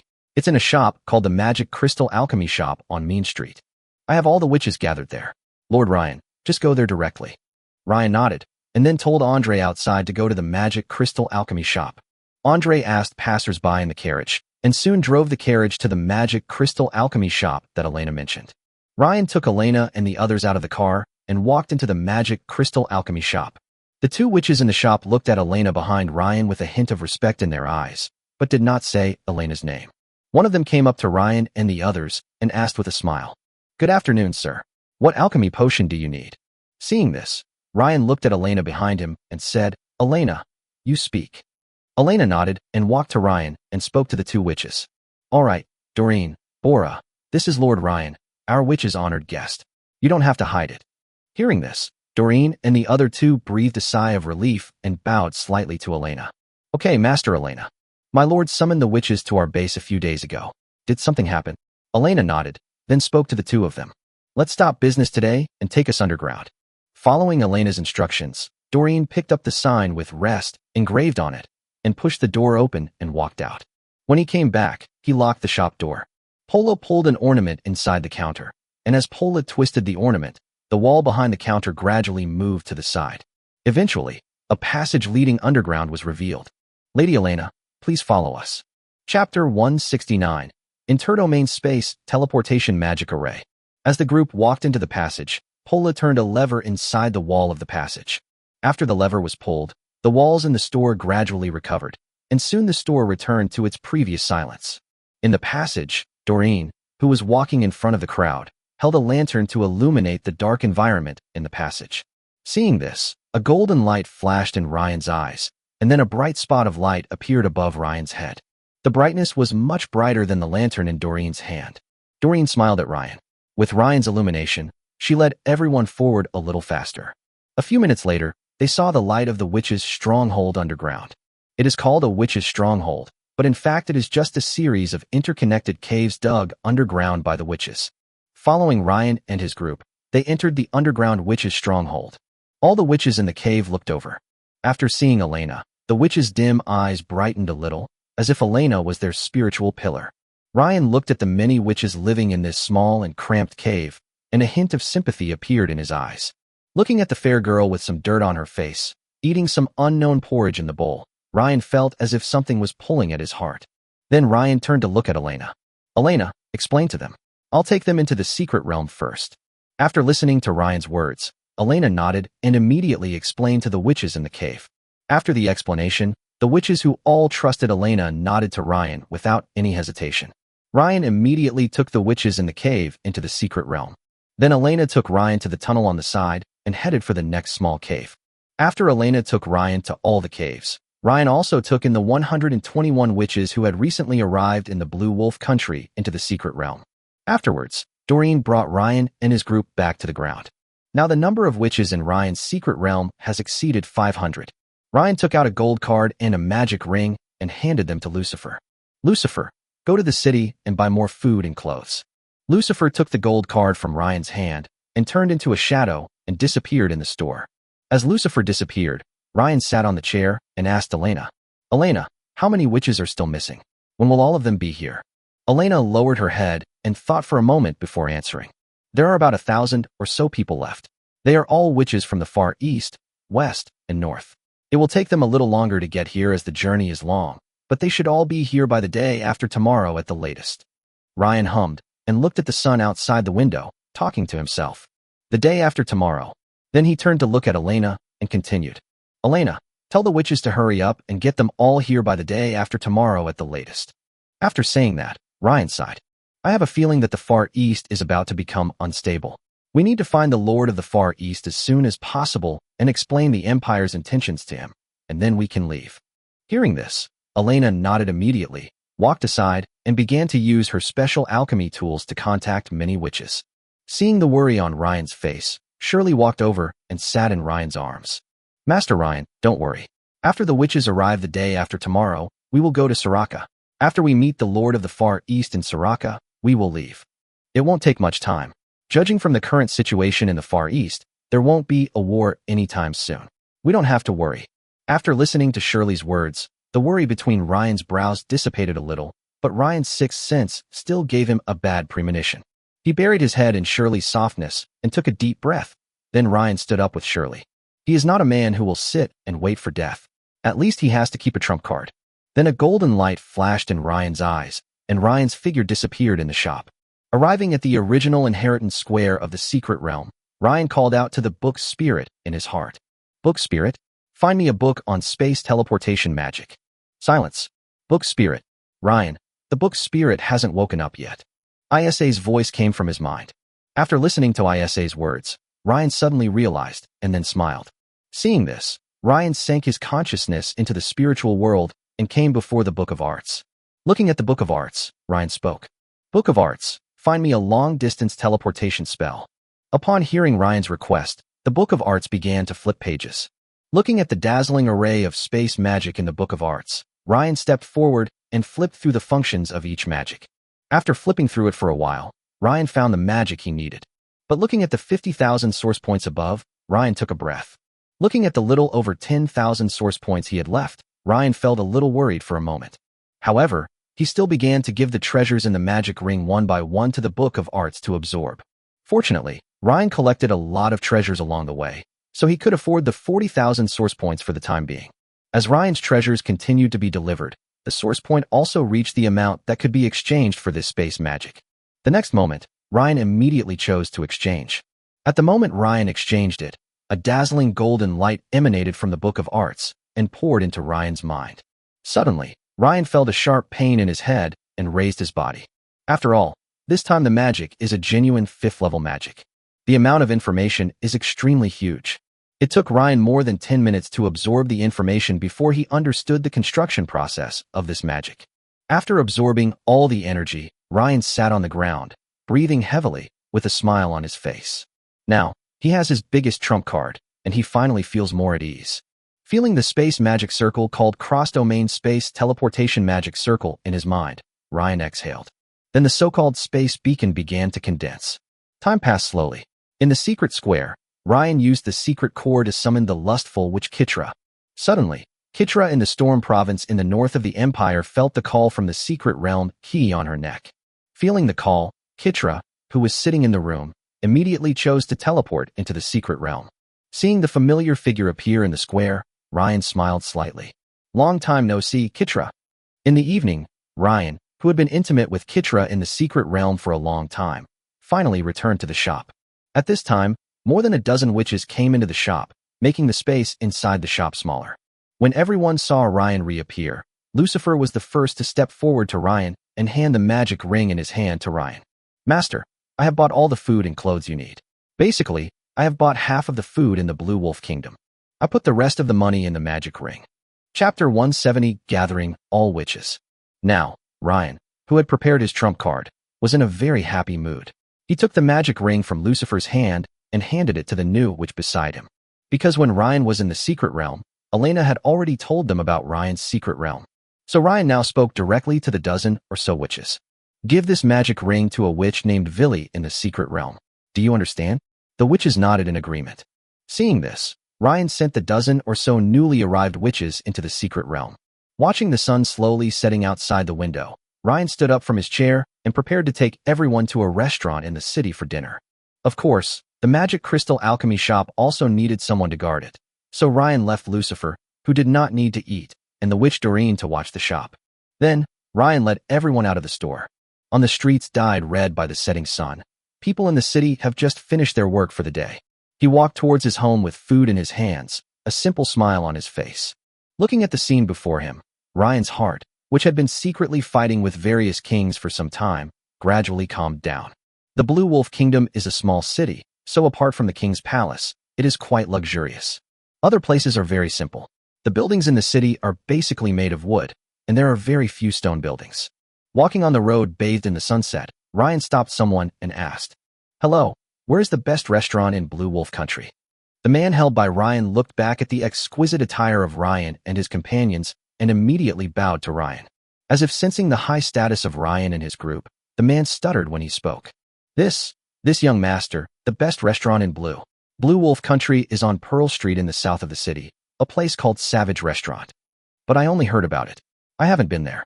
I just heard about it from some important people like you. After getting the man's answer, Ryan flicked a silver coin to him. Yeah, I understand. Then, under the man's gaze, he headed towards Pearl Street in the city. Standing there and looking at the silver coins in his hand, the man bowed slightly to the backs of Ryan and his group, and then walked towards his home. Soon, Ryan found the Savage restaurant the man had mentioned on Pearl Street. Looking at the Savage restaurant's unruly decoration style and the full grassland atmosphere, Ryan smiled. Then he led a group of people into the Savage restaurant. The Savage restaurant only has one floor, and it's dinner time right now. Therefore, the barbaric restaurant known as the best in the Blue Wolf country is naturally crowded. But Ryan could still see a few open spaces. Just after Ryan and his group walked into the Savage restaurant, the counter staff hurried to Ryan. "Good evening, guests. It's time to eat, right? Please follow me." Following the waiter's footsteps, Ryan and his group were led to a campfire. Yes, a fire. This is the style of the interior of the Savage restaurant, with campfires and people who come to eat sitting around them. Faced with this novel way of eating, several people were also quite interested. Because Ryan was walking in front, the waiter could easily tell that he was the leader of the group. The waiter then handed the menu to Ryan. "Guests, what would you like to eat?" Looking at the menu in his hand, Ryan immediately ordered 3 of the most expensive charcoal-grilled gross whole lamb, as well as some other delicacies and snacks. Gross sheep is a famous breed of sheep in the Blue Wolf country. It tastes delicious and has no smell at all. The charcoal-grilled taste is extremely delicious. Listening to Ryan's words, the waiter took a charcoal pencil and wrote on the cardboard in his hand. Seeing Ryan stopped ordering, the waiter took the menu from Ryan and walked towards the kitchen. She looked at the densely packed, delicious food written on her cardboard and swallowed. This customer is really generous. He ordered nearly 5 gold coins worth of food for one meal. Perhaps sensing the dignity of Ryan and his companions, the kitchen staff sped up their actions. Soon, all the delicious food Ryan needed was served. The most eye-catching ones are the 3 gross sheep. 3 cleaned gross sheep were slowly roasted in front of the campfire where a group of people gathered. The remaining food was placed next to the campfire. Seeing this, Ryan picked up a small piece of barbecue and started to taste it. Seeing Ryan start to eat, the others picked up the food they wanted to eat and started to taste it. 2 hours later, Ryan and his companions walked out of the Savage restaurant. Behind him, Charlie and Mia were each showing off a big leg of lamb. Looking at the 2 people with their mouths full of grease, Ryan touched Charlie's head and smiled dotingly. Then he took a few people back to the magic crystal alchemy shop. 2 days passed quickly, and all the witches who arrived in these 2 days were taken into the secret realm by Ryan. Now in Ryan's secret realm, the number of witches has reached an astonishing 2,000. There were so many that Ryan had to expand the witches' protection circles several times. 1/3 of the secret forest was directly allocated to the witch. Although it was only 2 days, the witches were able to build the prototype of a town in the area that Ryan had allocated for them. I think it won't be long before it develops into a real town. A witch town that truly belongs to witches. On the morning before departure, Ryan asked Elena while drinking the coffee that Lucifer had just made for him. "Elena, how many witches haven't arrived yet?" "There's another group of witches from the Gray Squirrel country in the far north of the Far East. They're the farthest away and will take the longest time."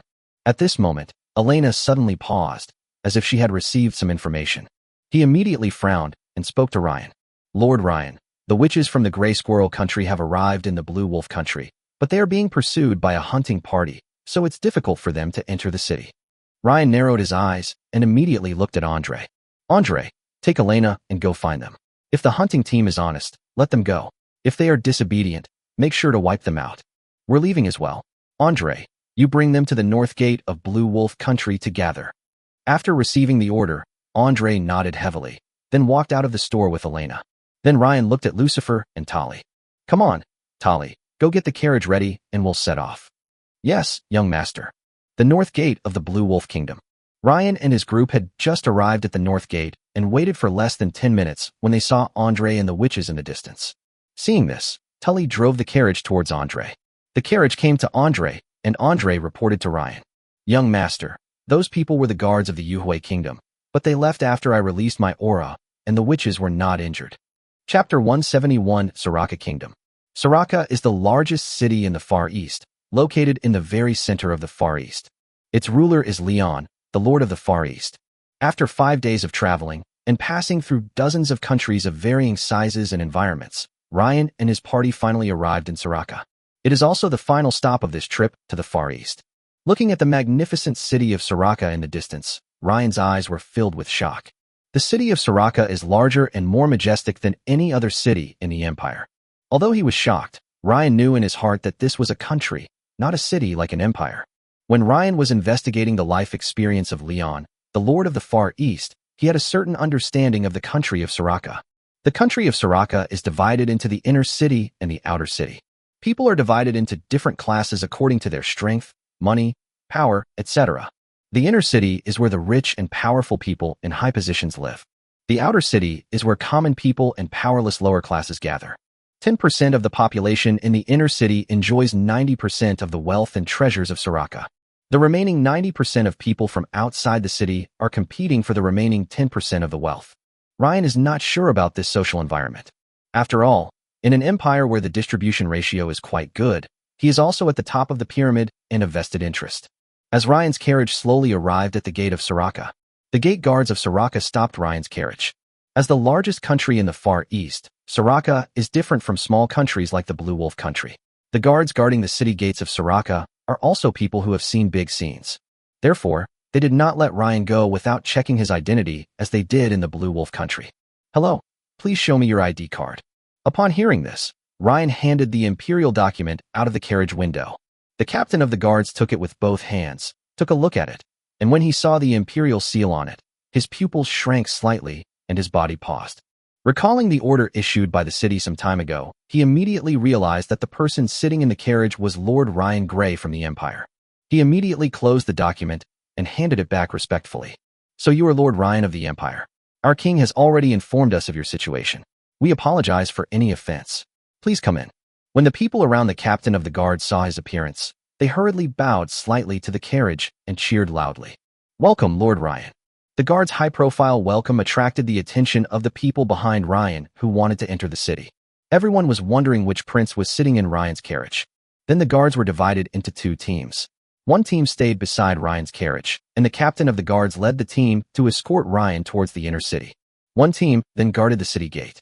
Walk into the gate of Soraka and enter the outer city. Ryan opened the car window and looked at the so-called outer city environment.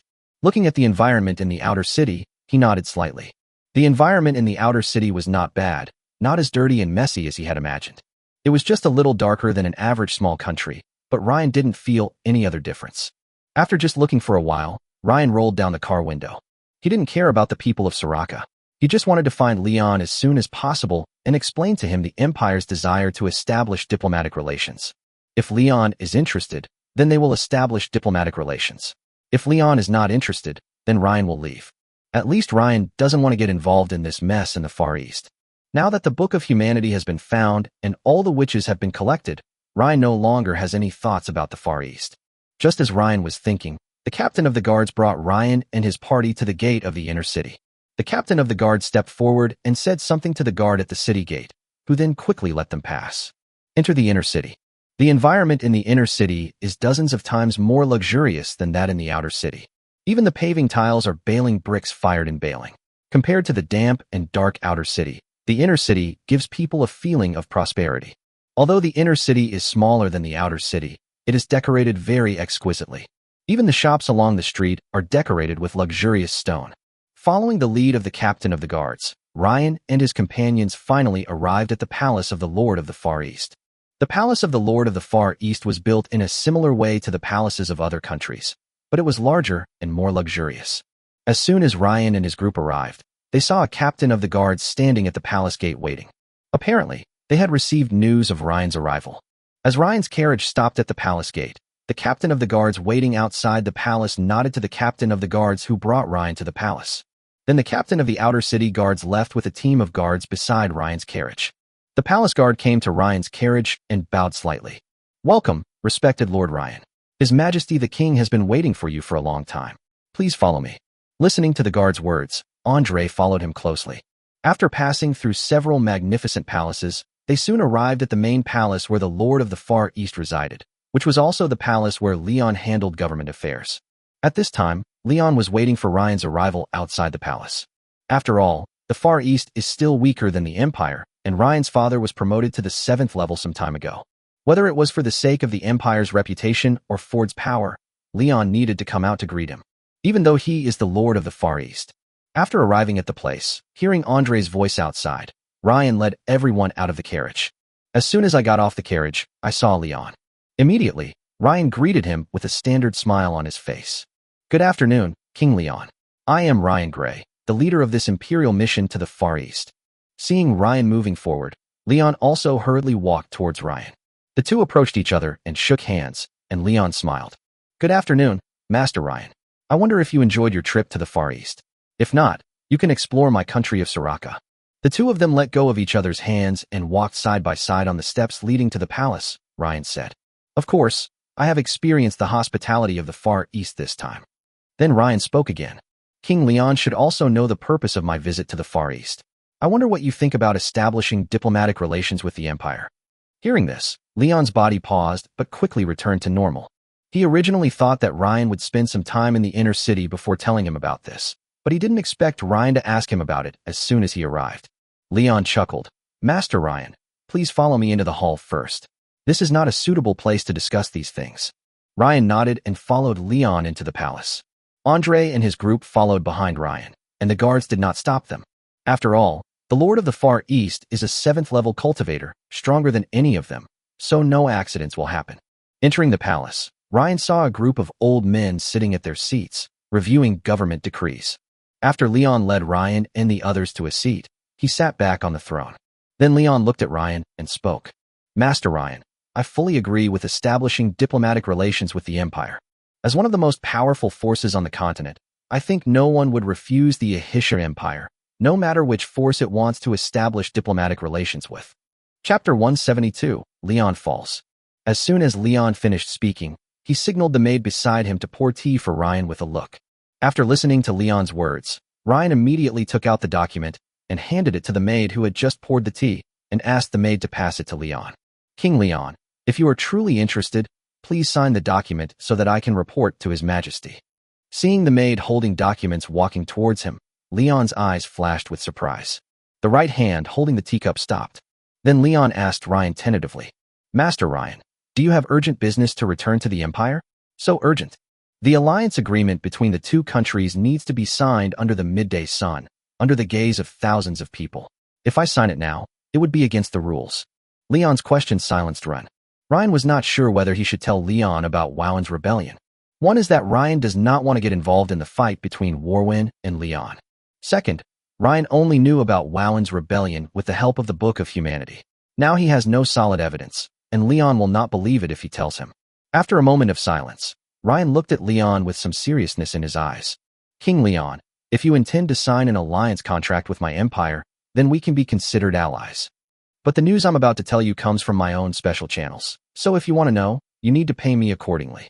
Of course, it's up to you whether you want to listen or not, whether you believe it or not. But I assure you that this news is beyond doubt and is very important to you and the Far East." Looking at Ryan's serious expression, Leon stared at Ryan and frowned slightly for a moment. According to the intelligence he collected about Ryan, Ryan was a lustful and greedy heir of a marquis. Now that Ryan showed this expression, Leon actually became interested in the information Ryan said. Leon inadvertently wiped away the wrinkles between his brows and asked Ryan with a smile, "Oh, they are all very important to the Far East? Then I wonder what kind of reward Master Ryan wants." Ryan raised 3 fingers and said, 3 fifth-tier treasures.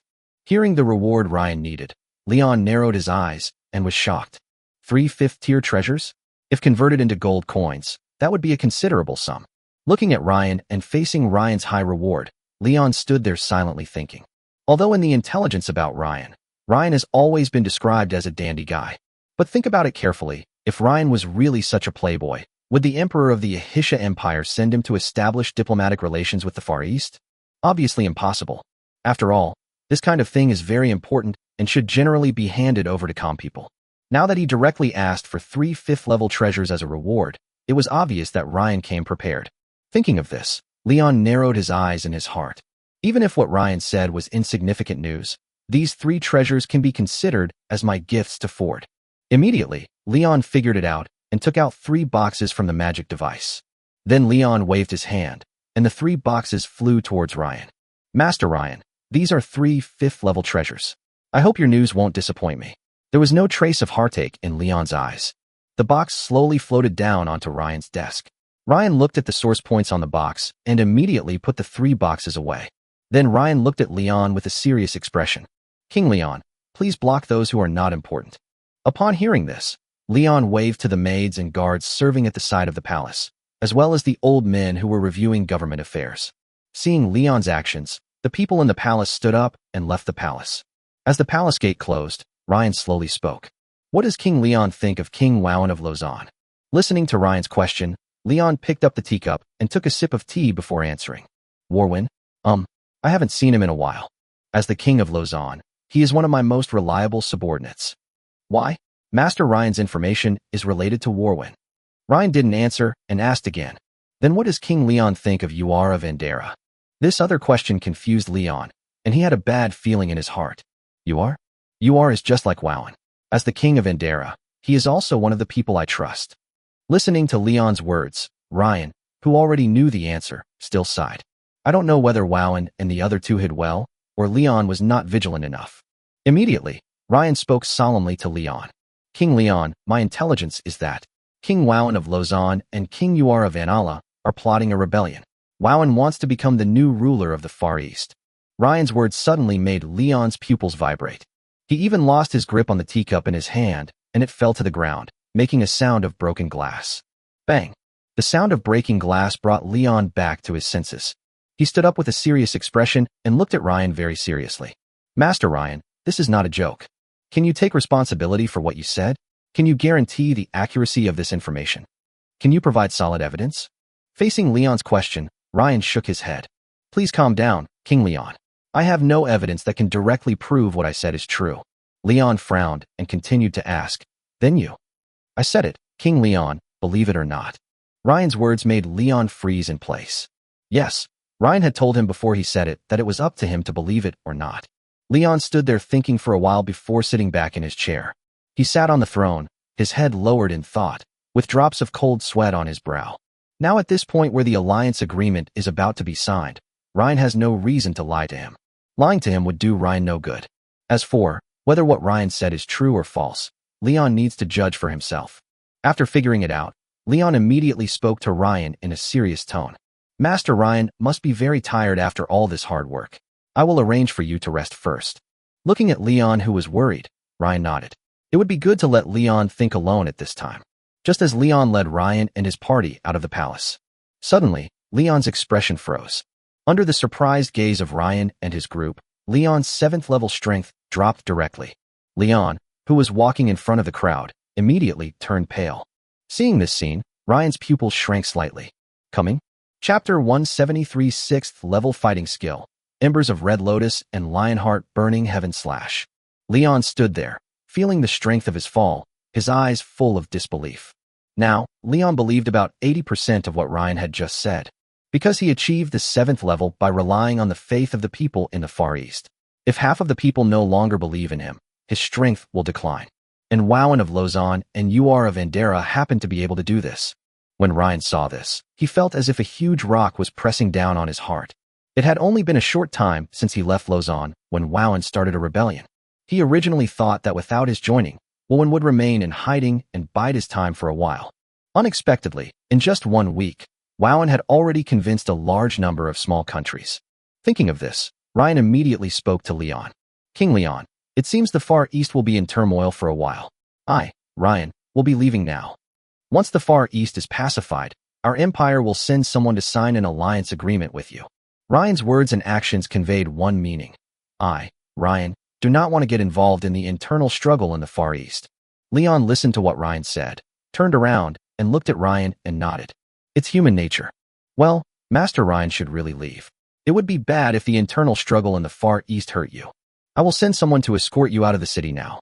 I won't go any further than this. Hearing this, Ryan was about to nod when a guard came running over from not far away. The guard's shouts could be heard from a long distance away. Your Majesty, this is bad. Whoosh, the city is surrounded by a large army. Hearing the guard's call, Leon waved and pulled him to the side of the few people. Leon gave the guard a little fighting spirit and then asked, What did you just say? The city gate is surrounded by a large army? After Leon's fighting spirit soothed his body, the guard's breathlessness gradually recovered. Facing Leon's questions, the guard nodded heavily. Yes, Your Majesty. The captain of the city guard came to report it personally. He saw armies from several small nations among that large army, including the Blackwater Nation, the Iron Nation, the Ash Nation, and most of the small nations surrounding our Soraka Nation. The guard's words made Soraka feel dazed. At this moment, suddenly, three figures flew rapidly towards the inner city from outside Soraka. Feeling the sixth-level power of the three people, Leon and Ryan narrowed their eyes. He comes with ill intentions. Ryan immediately took all the women into the secret realm. The three figures were extremely fast and arrived at Leon's palace in the inner city in just a few dozen breaths. Noticing the three figures and auras, a figure flew towards Leon from a palace in the royal palace. It was actually a sixth-level cultivator trained by Leon himself. Soon, the four of them arrived at the location of Leon, Ryan, and his group. Look at the black robe worn by the person coming from outside the city. Leon and Ryan's pupils shrank slightly. They are Wauen and the Greed Church. Although Ryan knew that Wauen had some connection with the Greed Church, he didn't care too much. After all, it is normal for people like them who are in high positions to contact other forces behind the scenes. Even if it was Ryan, wasn't he connected to Kitra of the Church of Lust? But he never expected that Wauen would use the Church of Greed to help him rebel. Leon narrowed his eyes at Wauen. Wauen, I treat you well on a daily basis. You are also the king of Lausanne. Have you forgotten the promise made by your ancestors? Facing Leon's scolding, Wauen looked unconcerned. Leon, you are too pedantic. The Far East won't last long in your hands. Why don't you hand it over to me? I will unify all the rights and armies in the Far East. By then, with our geographical advantages and unique alchemy and alchemical potions, our Far East might be able to stand on equal footing with first-class powers like the Rose Kingdom and the Principality of Hermist. Listening to Wauen's outlook, Leon's face was gloomy. Centralization? Haha, have you forgotten? Our ancestors did this before, and what were the results? Every time, the Far East was severely damaged. That's them. Not me, Wauen. There was madness in Wauen's eyes. Seeing the expression on Wauen's face, Leon sneered. Haha, and you even dare to cooperate with the people from the Greed Church. Don't you know what kind of people they are? Wauen narrowed his eyes and said, So what? As long as we kill everyone who knows about it, no one will know. Change cannot be achieved without bloodshed, and they will be witnesses of history. Listening to Wauen's words, Leon's eyes were filled with shock. Just then, a member of the Greed Church next to Wauen spoke. This is young Master Ryan, right? Then the man in black robe bowed slightly to Ryan, full of respect. I've long heard of your name. By the way, the leader of the Greed Church would like to invite you over for a cup of tea. Master Ryan, would you be so kind as to honor me? Listening to the words of the man in black, Leon suddenly stood in front of Ryan. Seeing the indifferent expression on Wauen's face, he immediately yelled at Wauen. Wauen, are you crazy? If something happens to Ryan in the Far East, even if you win, can you escape unscathed? Do you really think that the Empire's cavalry and Ford's sword are not sharp? Listening to Leon's roar, a trace of confusion flashed in Wauen's eyes. But then he became firm. The original condition for cooperating with the Church of Greed was to hand over Ryan. If he goes back on his word now, all the efforts will be wasted. As for the Empire and Ford, we will consider them after he becomes the Lord of the Far East. Seeing Wauen's silence, Leon cursed. Seeing this, the man in black robe immediately rushed towards them with Wauen. The leading black-robed man immediately stopped Leon, while Wauen stopped another sixth-level man next to Leon. Looking at the remaining men in black robes rushing towards Ryan, Leon's eyes were full of bloodshot. Ryan, who was standing in place, sneered at the sixth-level primary black-robed man rushing towards him. He immediately spoke to Andre nonchalantly. Andre, I told you about dealing with the sixth level. Andre grinned at the words. Of course, young master, please watch it. Then Andre rushed towards the man in black robe. Looking at Andre's aura of a fifth-level intermediate, the black-robed man who was fighting with Leon sneered. Master Ryan, have you lost your mind? How can a fifth-level person? The man in black was rendered speechless by Andre's action before he could finish his words. When Andre approached the man in black robe, he immediately took out a piece of tungsten from his magic ring and threw it at the man in black robe in front of him. Suddenly, a blazing flaming slash shot up into the sky and struck the man in black robe. Sixth-level fighting skills. Embers of Red Lotus. Lionheart Burning Heaven Slash. Chapter 174 Space Beacon. The tungsten stone that Ford, the sixth-level Peak Knight, gave to Ryan contained the full force of a sixth-level Peak Knight. As the blow was struck, the temperature suddenly rose, so high that even Andre, who was closest to him, started to ignite in flames. The next moment, a heat wave hit, and Tali, who was standing in front of Ryan, also felt the inexplicable high temperature. Roar.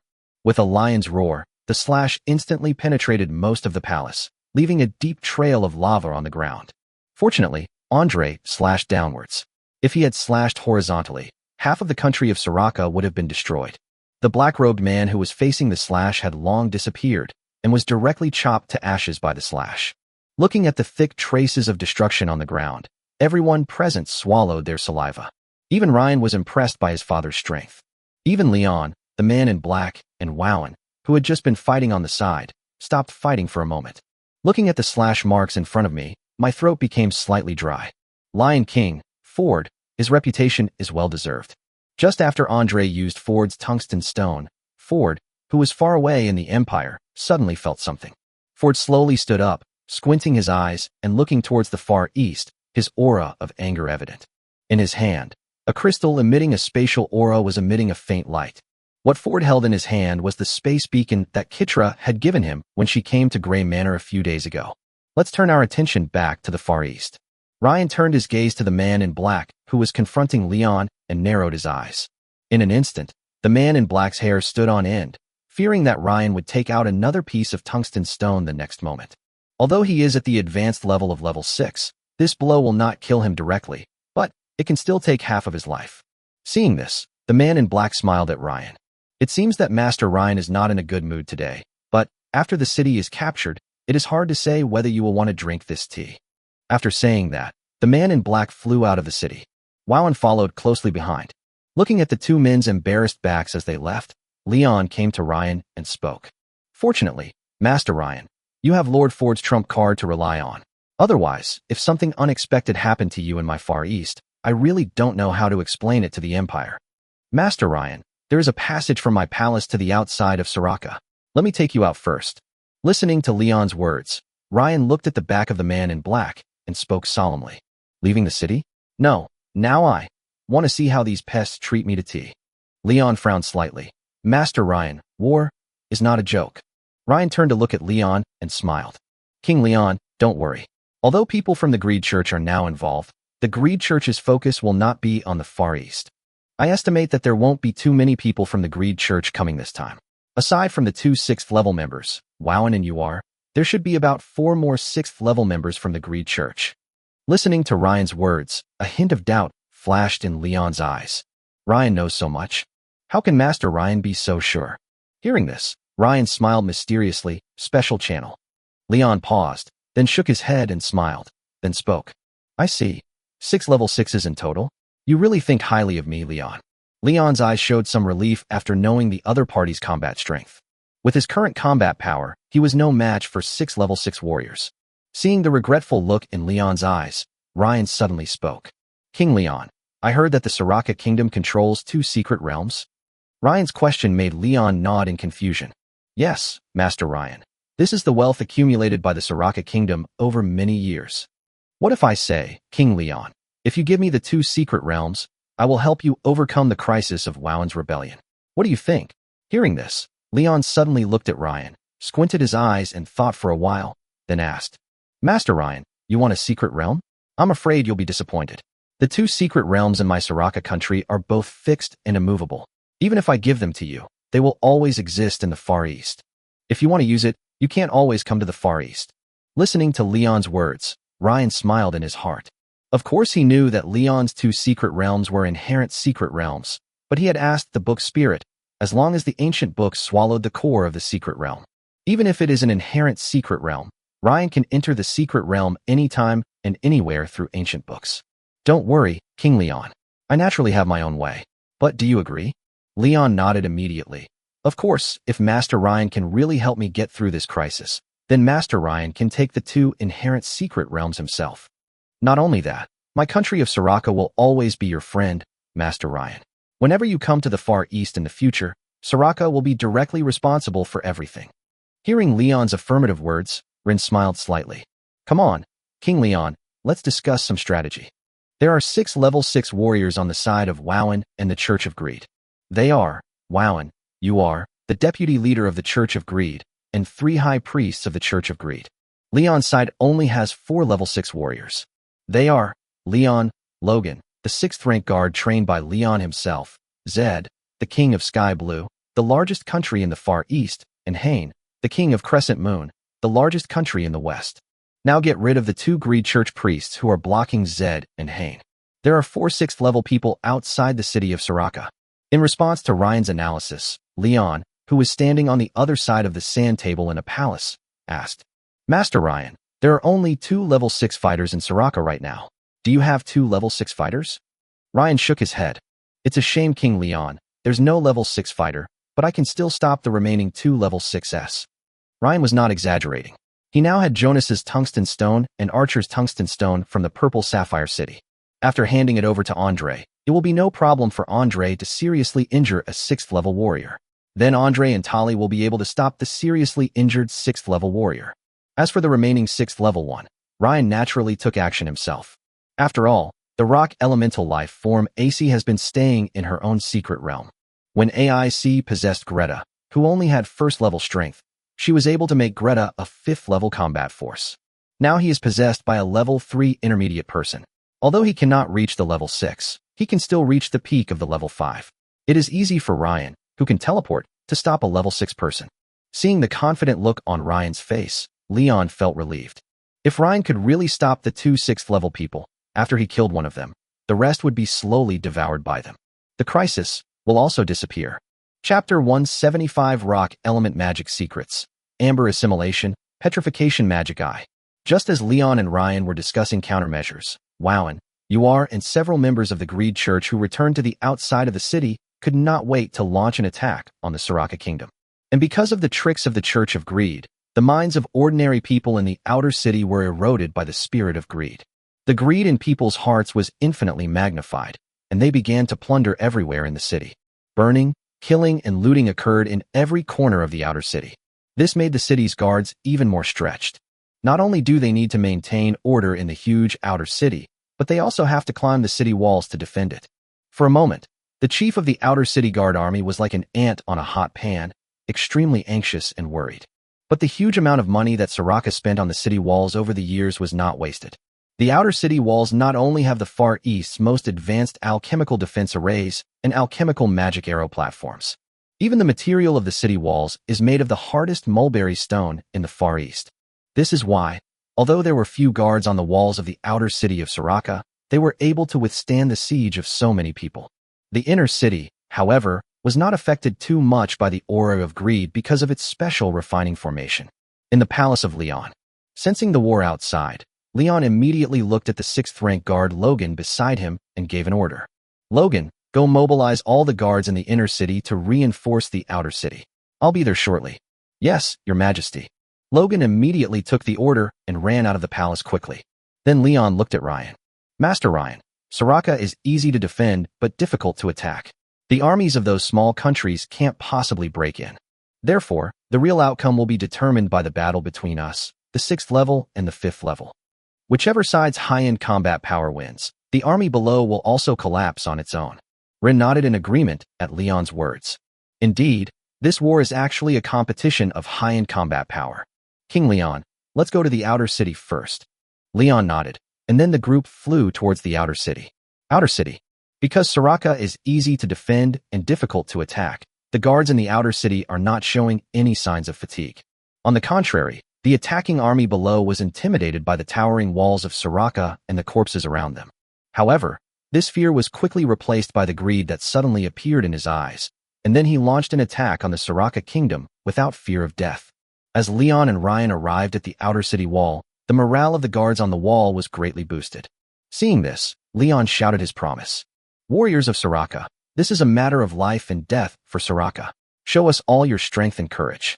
I, Leon, hereby promise that after this crisis is over, all of you who participated in defending the city will be promoted 2 levels, and those who have made significant contributions will be able to enter the inner city. Even if you die in battle, your families and children will be raised by the Soraka nation. I, Leon, promise. Listening to Leon's words, the morale of the guards was further boosted. For a moment, the attacking army below was beaten back by the continuous bows and arrows, spears, and alchemy. Seeing this, Wowan, Uar, and several people from the Church of Greed who were in the rear of the army began to get restless and showed up one after another. 4 6th level warriors flew into the sky and looked down at Ryan, Leon, and others on the city wall of Soraka. Listening to what Leon just said, Wowan sneered.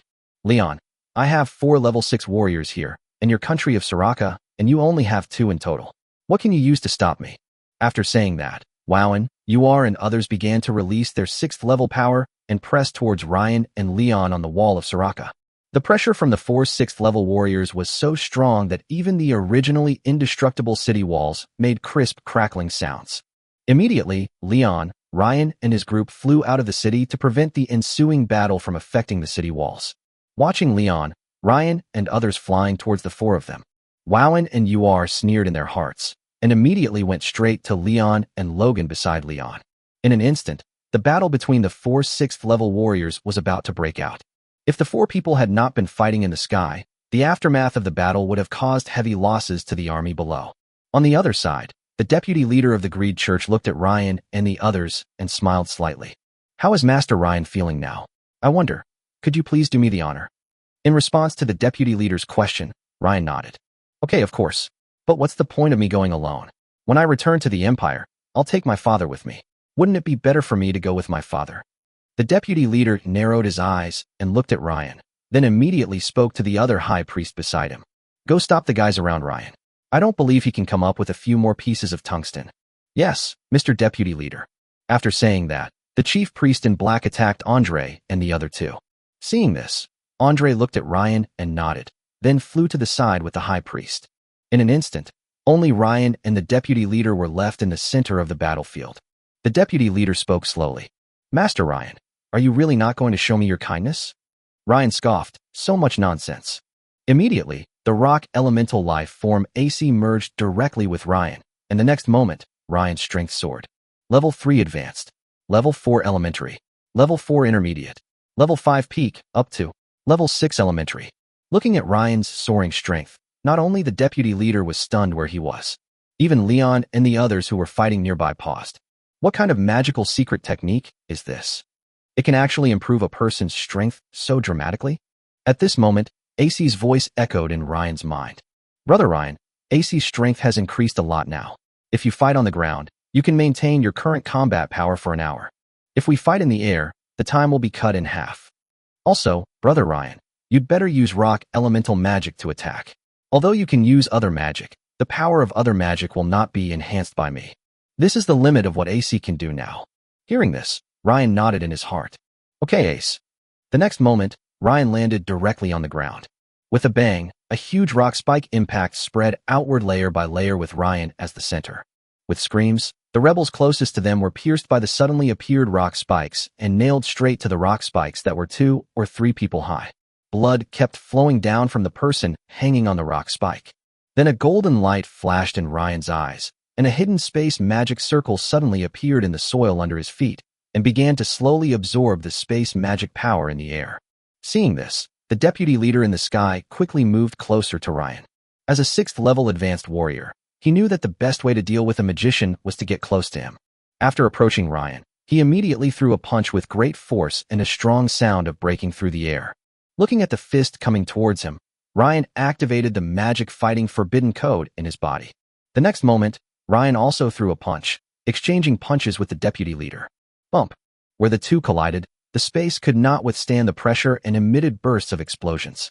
Suddenly, Ryan's body paused, and he retreated directly backwards under the huge force. Obviously, the 6th level senior deputy leader has the upper hand in this punch power contest. But Ryan smiled. Rock elemental magic secret, amber assimilation. In an instant, the deputy leader's right hand, which had just fought with Ryan, began to stiffen and then slowly began to turn into crystalline amber. Upon seeing this, the deputy leader's pupils shrank slightly. Rock assimilation? He quickly mobilized his fighting spirit to stop the erosion. But how could Ryan let him have his wish? The next moment, Ryan stared into the deputy leader's eyes, with a dark ochre light flashing in his eyes. Rock elemental magic secret, petrifying eye. Chapter 176. Welcoming, the leader. Rock elemental magic secret, petrifying eye. An invisible wave came out of Ryan's eyes, and the rebel who happened to look at Ryan was turned into a stone statue. The next moment, not only did the deputy leader's right hand begin to stiffen, but his entire body also began to turn slightly into rock. Even his thinking was dulled by Ryan's petrifying magic eye. At this moment, the deputy leader roared angrily, and his left hand turned into a knife to directly cut off his right hand, and then a strong fighting spirit gushed out. The fighting spirit swirled around the deputy leader, eliminating the magic power that Ryan had just invaded his body. The deputy leader who stepped aside looked at Ryan no longer with the frivolous attitude as before, but with a deep seriousness in his eyes, as if facing a great enemy. Although this kid has reached the initial level of the 6th level through secret techniques, but if he is not careful, he might really fall into the gutter. Then, the deputy leader looked at Ryan and narrowed his eyes. Since this kid's strength was forced, why don't I just not fight him? I don't believe his magic can last forever. The deputy leader, having figured it out, immediately flew into the sky and began to distance himself from Ryan. Seeing this, Ryan chuckled secretly. He had long guessed that the deputy leader would use this trick. Then he gathered the rock element energy in his hands and smashed it down to the earth. Everyone, get down here. 6th level magic, forbidden gravity field. The next moment, the atmosphere within 1 kilometer around Ren was completely shrouded in the gravity field. Several people fighting in the sky suddenly felt a heavy pressure on them. The pressure was so strong that several people were unable to concentrate on resisting it. This slowed down their fighting movements. And because Ryan's magic is a large-scale magic, it does not distinguish between friend and foe. Therefore, Leon and Woven fell from the sky because of Ryan's gravity magic. Only after they landed on the ground did they feel the influence of the heavy pressure disappear a lot, and then they started fighting again. As the deputy leader landed on the ground, Ryan immediately stepped on the stone waves and rushed towards the deputy leader. At this time, the deputy leader had just distanced himself from Ryan and had some time to breathe. He had already used his fighting spirit to restore his right hand that had just been severed. Looking at Ryan who was attacking him, the deputy leader's eyes were slightly solemn. It seems that I need to show some real skills. Then greed surged in the deputy leader's hands. Master Ryan, next. I have to be serious. Gift of greed, poisonous blood contract. The next moment, the deputy leader seemed to have been severely injured and his face turned pale. Obviously, this move consumed a lot of his blood. As the deputy leader's skills take effect, immediately, strange tattoo marks began to appear on Ryan's body. Looking at the strange mark on his hand, Ryan immediately waved to the deputy leader. 6th level magic, 6-layer rock, solid rock prison. Rock walls suddenly emerged from the ground around the deputy leader and wrapped him up. Rock burst. As soon as Ryan finished speaking, the solid rock prison encasing the deputy leader exploded violently. Bump. Ryan immediately spat out a mouthful of blood. Looking at the blood he had just spit out on the ground, Ryan frowned slightly. Just as Ryan was puzzled, the smoke dissipated and the figure of the deputy leader appeared in front of Ryan. Master Ryan, the poisonous blood contract is now in effect. Whatever damage I suffer will be transferred to you intact. At this moment, the Lucifer's contract in Ryan's mind seemed to sense something and suddenly emitted a shadow magic power. The next moment, the poisonous blood contract in Ryan's body was directly devoured by Lucifer's contract. This sudden scene was something Ryan had not expected. The poisonous blood contract was devoured, and the deputy leader obviously suffered a great backlash. Ryan, what have you done? The deputy leader was surrounded by greed, as if he wanted to devour him as well, and his flesh and blood were peeled off piece by piece. Seeing this, Ryan's eyes lit up. Kill him while he's ill. 6th level magic, Earth Vein Ring, Rock Sea Wave. A golden light flashed in Ryan's eyes, and the ground seemed to turn into sea water. Suddenly, the waves became turbulent, and then several huge waves hit the deputy leader. Looking at the huge rock waves in front of him that were as high as the city walls, the deputy leader did not dare to be negligent. He immediately endured the pain and recondensed the fighting spirit in his body, smashing the huge waves that were hitting him one by one. After the deputy leader shattered these huge waves, he suppressed the backlash in his body. He looked at Ryan, who looked tired, and spoke while enduring the severe pain. It seems that Master Ryan, you are no longer able to do it? Hearing this, Ryan sneered. No more. How is that possible? How can a man say no? I just prepared a big gift for you. Ryan had just finished speaking, falling straight towards the country of Soraka. Taste the shooting star, old man. Rock elemental magic secret, earth-shattering star. The next moment, a huge meteor was approaching the country of Soraka. Leon's eyes twitched when he saw the meteor. Brother, could you use less indiscriminate attack magic? Immediately, Leon shouted to Soraka Junior High School while fighting. Activate the National Defense Alchemy Array and use the highest energy output. Hearing Leon's cry, the guards on the city wall immediately played their last trump card. National Protection Alchemy Formation. Immediately, a blue barrier surrounded the entire country of Soraka. At this time, the meteorite arrived as expected. Ryan teleported to Andre and Tali, and then layers of rock wrapped around the three of them. The deputy leader, who was standing right in the center of where the meteorite was about to fall, used all his fighting spirit and greed to form a thick barrier around him. It's not that he doesn't want to dodge, but Ryan's magic has a locking attribute, so it's useless for him to dodge. The next moment, boom, meteorites fall. The earth shook. The alchemists who maintained the National Alchemy Formation in Soraka were struggling to withstand the impact of the meteorite. From time to time, there were alchemists who vomited blood and fainted, and the National Alchemy Formation was on the verge of crumbling. Although Leon and his companions were not in the center of the meteorite's fall, they were also knocked back dozens of meters by the impact, with traces of blood flowing from the corners of their mouths. In an instant, all the rebels at the east, north, and west gates outside the city of Soraka were vaporized. Only the rebels at the farthest west gate escaped death because they were far away. Although the aftermath of the meteorite has stopped, the heat wave it brought has not subsided.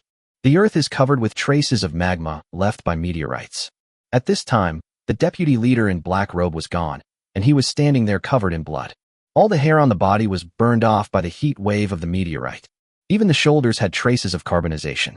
Standing there, not knowing whether he was dead or alive. Suddenly, the deputy leader moved his hand, looked at Ryan with bloodshot eyes, and suddenly a red crystal appeared in his hand, and then the deputy leader crushed it. As the red crystal shattered, a red vortex of magic appeared in front of the deputy leader. Then a man wearing a black robe with gold thread walked out. The deputy leader immediately knelt down in front of the person in front of him. Welcome, the leader. Chapter 177, Where are you taking Ryan? Everyone was stunned for a moment when they heard the deputy leader address the man in the black robe with gold thread who suddenly appeared. The leader of the greedy church? Leon and Wowan stopped fighting at the same time. Looking at the man in the black robe with gold threads, Leon's eyes were bloodshot and his breathing was rapid. The leader of the Greed Church is named Curtis Diaz, a true 7th-level intermediate, and his mainland title is Greed. Like Ford, as a powerful person with a title, he is generally recognized by people on the mainland. His fighting ability is extremely high. Even Leon, who has not fallen into the realm, yet is not his opponent. Leon was very nervous. Is it certain that his Soraka country will be defeated today? And Warwan, who was opposite Leon, looked at Curtis with a serious expression. Things seemed to be a little beyond his expectations. Ryan looked at Curtis, who suddenly appeared. Although there was surprise in his eyes, there was not much panic. After all, his biggest trump card has not been revealed yet. After Curtis appeared, he observed the surrounding environment and then turned his gaze to Ryan. Seeing that there was no panic in Ryan's eyes, Curtis raised his eyebrows and then spoke. This must be Master Ryan, right? Ricardo, the leader of the Church of Wrath, told me about you. I am also amazed by your deeds and really want to get to know you. I asked my deputy leader to invite you to the church for a cup of tea, but it seems he failed to get you to come. I told him to be polite before he came, but looking at the current situation, it seems he didn't do as I said. It's useless. After saying that, Curtis waved his black robe, and the deputy leader who was kneeling behind him was immediately thrown out by gravity and fell to the side, his life or death unknown. After doing all this, Curtis then looked at Ryan. Master Ryan, the disobedient one has already accepted his punishment. Please forgive his rudeness. I, Curtis, have come to invite you for a cup of tea. Would you be so kind as to do me the honor? Looking at Curtis's show of force, Ryan sneered. He immediately activated the magic circle underground that had absorbed all the energy in the space without leaving any trace. Then he looked at Curtis and delayed his reply. Of course, since you, the leader of the Greedy Church, have personally invited me, it would be really unreasonable for me, Ryan, not to go. Curtis looked smug as he listened to Ryan's tactful answer. Imperial City. Grey Family Manor, martial arts training ground. Ford is having his daily fight with the Lion King. Because the medicinal power of the blazing blood refining fruit that Ryan gave to Ford was extremely strong, almost reaching 100%. This shocked Ford very much after he used the blazing blood refining fruit. Because no matter what treasure it is, it will lose some of its medicinal properties after being picked, and some of it will be damaged during transportation. Ford originally thought that it would be good if this blazing blood refining fruit could have 50% of its medicinal power. But what Ford never expected was that the drug would be fully effective. Therefore, after Ford was promoted to the 7th level, he took the initiative to give the remaining medicinal power of the blazing blood refining fruit to his mount, the Lion King. Because the Lion King is at the peak of level 6, and Jonas is at the advanced level 6, Ford gave him the Lion King. Therefore, the Lion King is now a true 7th level beginner. This is what makes it possible to compete with Ford. Suddenly, Ford seemed to sense something and stepped aside. Lion King. The next moment, Ford put on his full body armor. The Lion King beside him understood what he meant and immediately ran to Ford's side, ready to fight. Ford rode on the Lion King and spoke in a deep voice. Jonas. Jonas immediately emerged from Ford's shadow. Head of the family. While I'm away, the Gray family will be handed over to you. Don't worry, Patriarch. Then Ford took out a space beacon from the magic ring and crushed it immediately. In an instant, a space vortex appeared in front of Ford and the Lion King, and then the Lion King rushed in with Ford. Far East. Curtis slowly waved to Ryan, making a gesture of invitation. Then please, Master Ryan, follow me back to the church. Just as Ryan was about to say something to delay time, the ground suddenly cracked and Ford, riding on the Lion King, rushed out from underground. Where are you taking Ren? Ford rode on the Lion King, carrying a huge sword on his shoulder, and walked to Ryan's side, looking at Curtis with murderous intent. Looking at Ford, who suddenly appeared, Curtis paused, his eyes full of disbelief. How is this possible? Isn't Ford in the royal city? Suddenly he thought of something. That is, Ryan also has the same teleportation beacon as his greedy church. Curtis smiled slightly and said, Ford, why are you so nervous? I just want to invite Ryan to have a cup of tea. After saying that, Curtis took a few steps back without leaving a trace. Curtis used the power of the greedy demon to achieve the 7th level. Although he is stronger than the average 7th level on the mainland, he also has a title. However, the 7th level achieved by external forces cannot be compared with the 7th level achieved by Ford himself. What's more, Ford is still in his prime, and his blood is surging. Even Curtis, who is at the intermediate level of the 7th rank, can't beat Ford riding on the Lion King. Ford sneered at Curtis's words. Drink tea? Sure, why would a junior like you, Ryan, drink tea with you? I'll drink with you.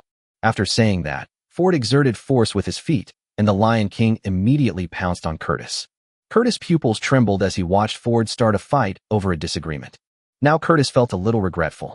If he knew that Ryan also had a teleportation beacon in his hand, he would never come here even if he was beaten to death. Looking at the giant sword that Ford was slashing at him, Curtis immediately took out his double-edged sword to block it. The next moment, the giant sword and the double blade collided with each other. Curtis felt as if he were being crushed by several huge mountains. With a bang, the ground beneath Curtis's feet cracked, and the ground that was originally compacted by the Ryan meteorite cracked again. Curtis pushed Ford away and stepped back. The hands holding the double blades trembled slightly. What a strong force. Curtis immediately ran behind him. It was obvious that he was trying to escape. Ford's eyes flashed, and he immediately chased after him. Looking at the backs of the two people chasing after them, everyone fighting outside Soraka turned their eyes to Ryan. Among them, Leon's gaze was the most passionate. Oh my God, Ryan, if you had this trick, you should have told me earlier. My heart is beating so fast. Wowan and his companions looked ashen-faced. As soon as Ford appeared, they had already been defeated. Leon looked at the deathly paleness on Wowan's face and spoke. Wow, are you still struggling? The Church of Greed has retreated. What trump cards do you have left? Use them now. Listening to Leon's words, Wowan put down the sword in his hand, sat down on the ground, sighed and smiled. You defeated Leon. I won't attack again. However, for the sake of our long-standing friendship, please spare the descendants of my Lausanne country. They are unaware of this. Listening to Wowan's words, Leon narrowed his eyes, thought for a long time, and then nodded. Wowan, you've been with me for a long time. I never thought you would do something like this. Because of our old friendship, I won't attack your offspring. But they can no longer rule Lausanne. Let them come to Soraka. I need to keep an eye on them. Upon hearing this, Wowan nodded, immediately picked up his sword, and stabbed it into his heart. A generation of kings, Wowan died. Chapter 178. The Land of Mist will open. In the mountains, Ford rode the Lion King and chased Curtis relentlessly. Curtis, who was running in front, looked at Ford behind him and spoke. Ford, I didn't do anything to Ryan. Why are you chasing me like this? Ford did not answer, but asked the Lion King to speed up. After he was promoted to the 7th level, it caused quite a stir on the continent, so the Gray family is now at its peak on the continent. Although his fame has soared, it is not a good thing in some aspects. Therefore, Ford needs to do something to deter some of the villains in the dark. Curtis saw the determination in Ford's eyes. I felt ruthless in my heart. Then he stopped running, and the greedy energy gathered in his hands, becoming several times more condensed than that of the previous deputy leader. The greedy aura in Curtis's hand instantly dissipated outwards, directly enveloping the two of them. Greed Realm, Original Sin Embodiment, Gold Auction House. The next moment, Curtis and Ford appeared in a golden auction house made entirely of gold. Seeing this, Ford's fighting spirit surged in his body, and he also summoned his own domain. Red Lotus Domain. End of the Ashes, Lionheart Royal Domain. In an instant, fire lotuses appeared in the gold auction hall, burning and melting the gold. Half of Curtis' gold auction house was burned down directly. In an instant, Ford's Red Lotus Flame Sky and Curtis's Golden Balance each occupied a piece of heaven and earth. Ford, after all, my greedy church has no grudge against your Gray family. This time, I just wanted to invite Ryan to have a cup of tea. Do you really want to fight to the end? Ford sneered when he heard this. Curtis, don't think I can't see what you're thinking. Can Ryan come back after he went back with you? Aren't you just trying to use Ryan to threaten me? Do you really think I can't see it? Looking at the Red Lotus beside Ford, whose temperature was getting increasingly terrifying, Curtis frowned. Yes, I admit that I have such thoughts, but I haven't done it yet. The Land of Mist is about to open, and I don't want to fight you during this period. I can give you some compensation. After listening to Curtis's proposal, Ford remained unmoved. He swung his giant sword, and a flaming sword light swept towards Curtis. Curtis, you are a veteran 7th level after all. What's wrong? You are too old to even swing a knife. The scales behind Curtis tilted slightly, and Ford's sword light disappeared. You should know that the Land of Mist is about to open. Are you sure you want to fight me now? We both suffered losses in the fight, but others were happy. Ford narrowed his eyes and looked at Curtis. So what? I said a long time ago that if anyone dares to touch Ryan, I, Ford, will fight him to the death. What? Did you forget? Curtis sighed in his heart. That was said when you were at level 6. Who knew you could be promoted to level 7? 5 mist tokens. Curtis said. Ford's Red Lotus suddenly bloomed and began to erode and burn Curtis's auction house. A Mist Lord token. Listening to Ford's request, Curtis' eyes were full of determination. Impossible. Everyone is in need of a Mist Lord token. A greedy demon would kill me if I gave you one. It's better if we did it here. I'll give you 10 mist tokens in the end. Curtis' words made Ford slightly retract the Red Lotus in his domain. 15 mist tokens. Ford said. Curtis gritted his teeth, lowered his head, and thought for a while. Okay. Then the two of them simultaneously put away their respective domains. Ford returned to the direction of Soraka Kingdom, and Ford, riding on the Lion King, spoke without turning his head. That deputy leader. I want him, otherwise no one would dare to attack Ryan. Curtis sighed, said in a nasal voice, and disappeared. He naturally knew what Ford meant. Ford wanted to use the deputy leader as a warning to others. It saves the province from some other forces that are blind. Dark World. The palace in the territory of the original Sin Demon Greed. The palace of the greedy demon is extremely luxurious and is made entirely of pure gold. It is estimated that the amount of gold is tens of thousands of tons. If it were sold on the mainland, its value would be inestimable. At this time, Greed in human form was sitting on the throne in a tuxedo, holding gold coins in his hands, inhaling the smell of the gold coins with a look of intoxication on his face. Suddenly, the figures of Lucifer and Lilith appeared in the greedy palace. Looking at the person coming, Greed was stunned, and immediately put down the gold coins in his hand and stood up from the throne. Lord Black Crown, Lord Red Devil, what are you two doing? Hearing the greedy question, Lilith smiled charmingly. Haha, Greed, you've committed a crime. The smile on his face grew even brighter. It's still a serious crime. Greed stood there, squinting his eyes and thinking about what he had done recently. But after thinking for a moment, he felt doubtful. I have been staying in the palace for the past few years and have never met the Black Crown and the Red Devil. How could I possibly offend them? I wonder if Lord Red Devil could help me recall it? I really can't remember it clearly. Lilith shook her head. It wasn't your fault. It was your little brother who did it. Greed remained silent.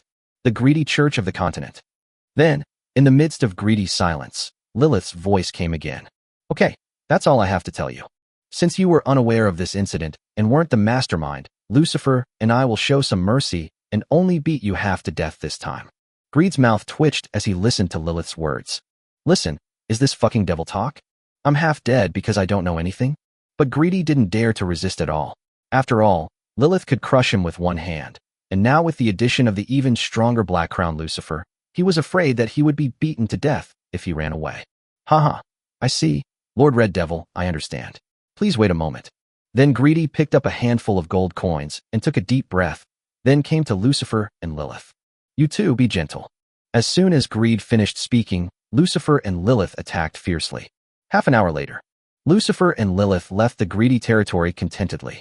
In the palace, Greed, who was dismembered into several pieces, stared blankly at the magnificent golden dome of the palace. She looked like a little girl who had just been raped by dozens of big men. Although he will not die as the demon of original sin, he will still feel pain. Then Greedy used the energy of greed to take over his body, and his heart was filled with rage. What a bunch of bastards, always causing trouble for me. Just wait for me, damn it. I can't beat the Black Crown. I can't beat the Red Devils. So how can I beat you? Chapter 179 Alchemy Secret Realm and Snake Cave. Soraka Kingdom, in front of the East Gate Crater. Following Woven's suicide, Yuar, fearing for his life, crawled and knelt in front of Leon. Your Majesty, please spare my life. I was forced to do this. Seeing that his plea for mercy did not diminish the determination in Leon's eyes, Yuar quickly spoke. Your Majesty, I am still useful. I know where Warwin's private treasury is. Oh, and by the way, Yuar looked at Ryan as if he had found a life-saving straw. Master Ryan, you are a magician. You must be interested in the treasure of the god of magic. I know where that treasure is. Master Ryan, please spare my life. I am willing to pay all the wealth of my country of Andera for it. Hearing this, Ryan's eyes showed some interest. Leon was keenly aware of Ryan's intention and immediately put away the murderous intent towards Yuar in his eyes. Ryan's thoughts are the most important now. After all, without Ryan, the country of Soraka might have fallen long ago. Ryan, who was sitting on a ball of air, asked Whirl with interest. Where is the treasure of the god of magic? In response to Ryan's question, Yuar looked at Leon with difficulty. Leon naturally understood what Yuar meant and spoke immediately. Hurry up and tell me. After you find the treasure, swear an oath. If Master Ryan is in a good mood, he might even spare your life. Leon's idea was simple. Since Yuar was useful to Ryan, he naturally could not be killed. Not killing him is not impossible. Leon plans to make Yuar swear an oath that he will never betray him, Leon, forever. This way, the Far East can retain a 6th-level combat force. As for Wowen, he must die. After all, he is the mastermind of this rebellion. If he doesn't die, anyone will dare to rebel in the future. After hearing what Leon said, Wooer was overjoyed and nodded quickly.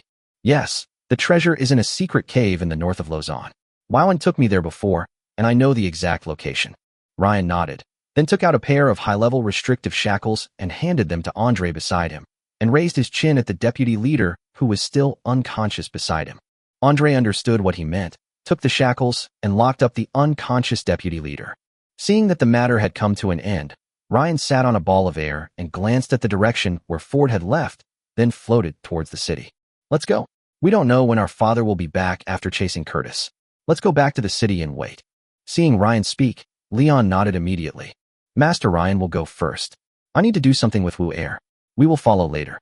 Ryan, who was floating in front, turned his head to look at the two of them, nodded, and then floated into the city.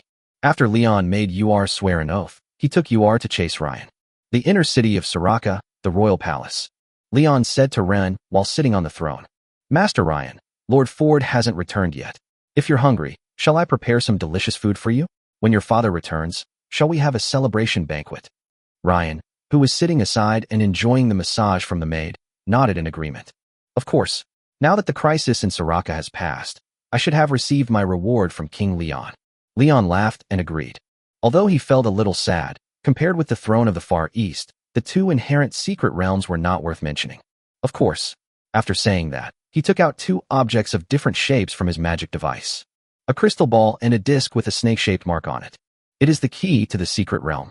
The inherent secret realm is different from Ryan's existing trial secret realm. It is usually a secret place fixed in a certain location and contains a variety of resources.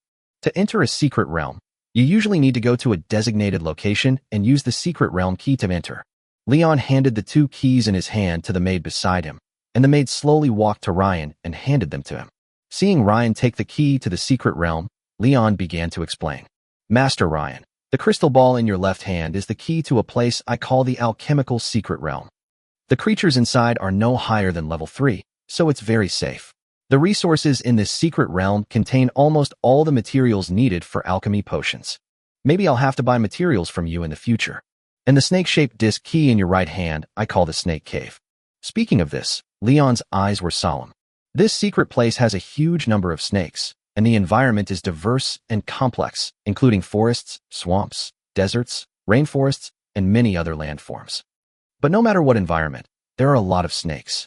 Although there are other creatures, I can clearly feel that they are all food raised by the group of snakes.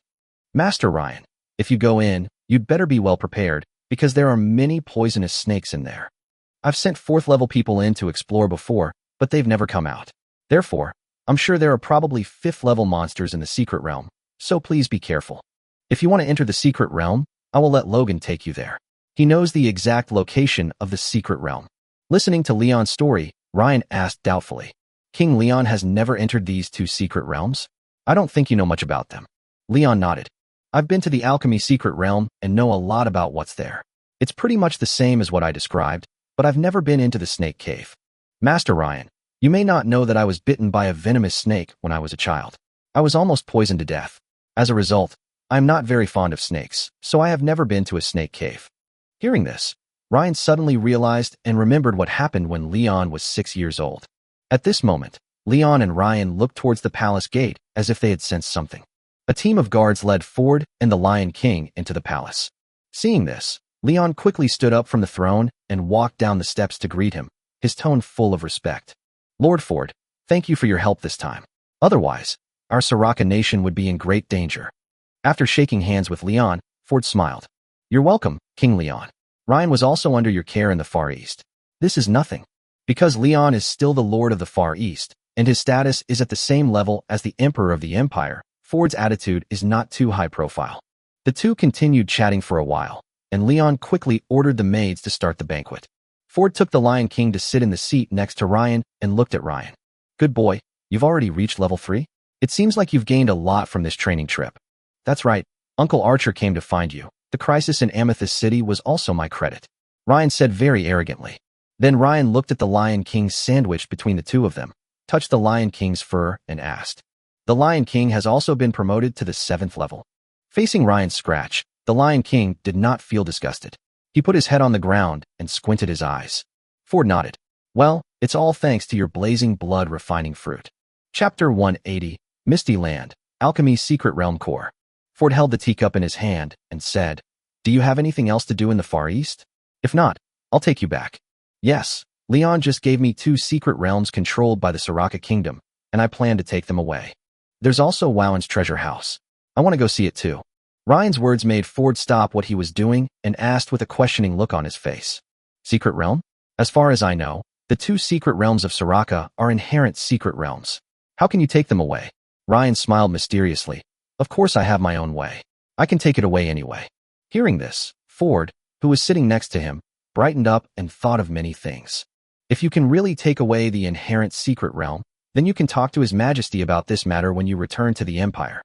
There are some inherent secret realms within the Empire, but they are too far away. If you can transfer them, His Majesty will reward you generously. Ford's words made Ryan confused again. A lot. Aren't there few secret realms on the mainland? Ford nodded. Yes, there are very few, but it doesn't refer to the inherent secret realm. Although the inherent secret realm is called a secret realm, it is different from the trial secret realm you entered, as well as the inheritance secret realm and treasure house secret realm controlled by the royal family.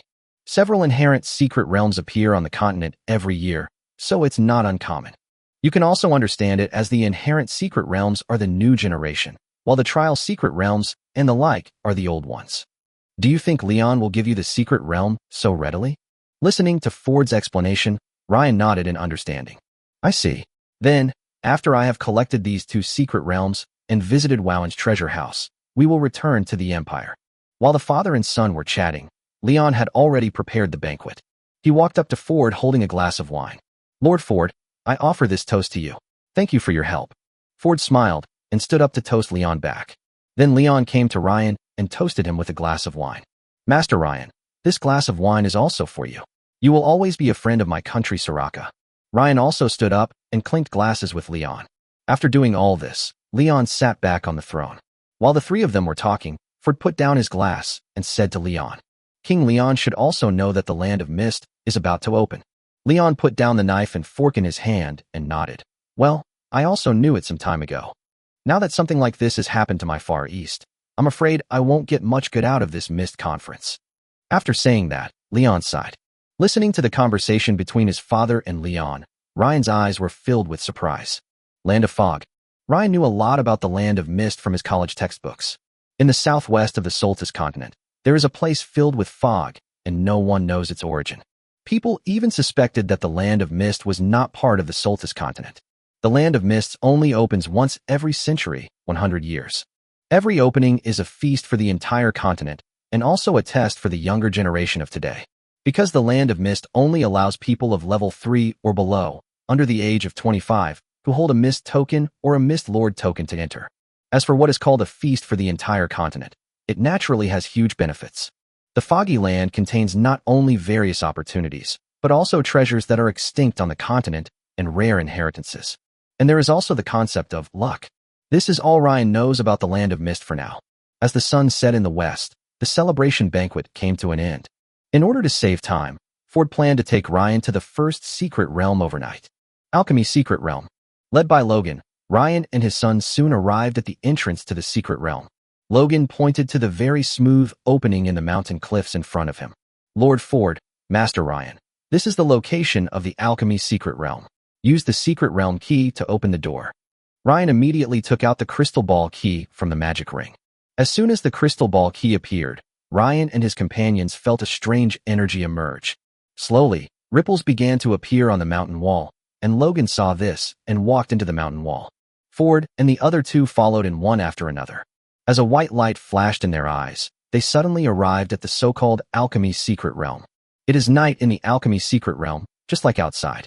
The forest where Ryan and his companions were was very quiet, with the occasional chirping of crickets. Logan began to explain. Lord Ford, Master Ryan, our country of Soraka has been exploring this secret realm for a long time. There is no danger. Please rest assured. Because Ryan did not specify the method to obtain the secret realm, Ford planned to leave Ryan some private space and let Ryan explore the secret realm on his own. Then Ford patted Ryan's shoulder, and a trace of fighting spirit remained on Ryan. Ryan, go by yourself. I've left a mark on you. If there's any danger, I'll naturally feel it. Logan and I will be waiting for you at the entrance to the secret realm. Feeling the remaining fighting spirit on his body, Ryan smiled and thought, it's good to have someone behind you. Well, I'll do it as soon as possible. After saying that, Ryan followed the guidance of the book spirit and began to search for the core of the secret realm. The secret forest was very quiet at night, and Ryan flying in the air startled many birds. Soon, Ryan followed the guidance of the book spirit and came to a cliff. The cliff is extremely deep, and the middle section is shrouded in thick white fog. Ryan asked the book spirit in his heart, Shu Ling, are you sure the core of the secret realm is underground? I always feel like there's something strange down there. Hearing this, the book spirit in Ryan's mind rolled its eyes at him and said, if there is, then there is. It's not like your father isn't here. Ryan, standing on the edge of the cliff, thought about it. 2. Then he used the slow descent technique to explore the bottom of the cliff. Ryan stopped when he approached the white fog and asked Isa, the Book of Natural History. Isa, what kind of fog is this? Is it poisonous? Isa shook her head. No, Lord Ryan. This is just ordinary mist formed by the temperature difference. Ryan felt relieved and plunged into the white fog. It took him a while to emerge from the fog and land at the bottom of the cliff. The bottom of the cliff was very messy, with clumps of weeds growing as high as Ryan's waist and the corpses of unknown animals on the ground. I think it must be some animals that fell off the cliff. Then Ryan used the long-lost ground wave detection technique to explore the surroundings. Seeing that there was no living creature around, he followed the guidance of the book spirit and walked towards the depths. Finally, deep at the bottom of the cliff, Ryan saw the emerald green secret core suspended in the air. Chapter 181 Luober. As he approached the core of the secret realm, Ryan immediately noticed the dense refining array surrounding the core of the secret realm. Looking at the layers of alchemy arrays surrounding the core of the secret realm, Ryan didn't think much about it. After all, Leon had said before that he had been to the alchemy secret realm. After so many years of searching, it is not surprising to find the core of the secret realm. This alchemy array should be what Leon left here to protect the core of the secret realm, so as to prevent other monsters from destroying the core. Because the power of the refining array was only about the 4th level, Ryan only took some effort to destroy several layers of the refining array. Ryan walked to the core of the secret realm, opened his hand and grasped it, and spoke to the Book of Humanity in his heart. Human law, this is yours. Upon hearing this, the Book of Humanity cheered and began flipping its pages continuously. Then it emitted a suction force towards the core of the secret realm. The secret realm core in Ryan's hand immediately turned into strands of energy and flowed into Ryan's body. The energy flowed through Ryan's body into the Book of Human Reason. The dim inscriptions on the Book of Human Reason gradually brightened, and then the book closed and began to fall asleep. Seeing this, Ryan didn't wait here for long. He prepared to go up and meet Ford and head to the secret realm of the Snake Cave. At the entrance to the secret realm, Ford and Logan were sitting on chairs talking about something. At this time, Ryan flew back from a distance. Ford looked at Ryan, who had returned, and asked, "Is it done?" "Well, everything went well." Ryan nodded. Then Ford put away the chair beside him and left the secret realm with a few people, preparing to go to the next secret realm. The bright moonlight shone down, making the forest not too dark at night. The three of them flew in the air and rushed to the secret realm of the Snake Cave. The Snake Cave secret realm and the Alchemy secret realm are far apart. Following Logan's guidance, the three of them arrived at the forest where the Snake Cave secret realm was located in the early morning. As soon as they arrived at the forest of the Snake Cave secret realm, Logan and Ford said, "Lord Ford, Master Ryan, there are also many poisonous snakes in this forest. Please be careful." Ford didn't care too much and immediately summoned the Lion King to stay with them. The Lion King's pressure is enough to keep those poisonous snakes away. Go ahead and relax. Logan nodded, no longer worried, and they soon arrived at a clear pool of water in the forest. Perhaps because of the pressure from the Lion King, some snakes in the pool fainted before they could escape. Logan pointed at the pool and said to Ryan, "Master Ryan, this pool is the entrance to the secret realm." Ryan nodded and took out the snake-shaped disc. After taking out the key to the secret realm, a vortex slowly appeared in the pool. After condensing a fighting spirit barrier around his body, Logan was the first to enter the secret realm of the Snake Cave. Seeing this, Ford waved his hand, and two flames surrounded Ford and Ryan. Then Ford took Ryan into the secret realm, and the Lion King followed closely behind. As soon as they entered the secret realm, a huge python attacked Ford and the others. But before it could get close to the two of them, it was burned to ashes by Ford's flames. "Lord Ford, Master Ryan, there are a lot of poisonous snakes here, so we'd better not act alone." Logan spoke to Ford and the others after killing a poisonous snake. Ford nodded and looked at Ryan. "Ryan, you lead the way. With me and the Lion King here, these venomous snakes can't hurt you." Then Ryan walked in front of the two of them, following the guidance of the book spirit, and flew towards the core of the secret realm. Ford and Logan, riding on the Lion King, followed closely behind Ryan. As if the snakes had sensed the destination of Ryan and the other two, they attacked more frequently. However, due to the pressure from the Lion King, the snake was pressed to the ground and passed out before it could get close to the people. Soon, Ryan and his companions arrived at a huge mountain range. When they reached the mountains, the snake attacks became more frequent. Venomous snakes jumped up fearlessly and attacked the people in the air. But it was of no avail. The attacking snakes fainted and fell to the ground like rain.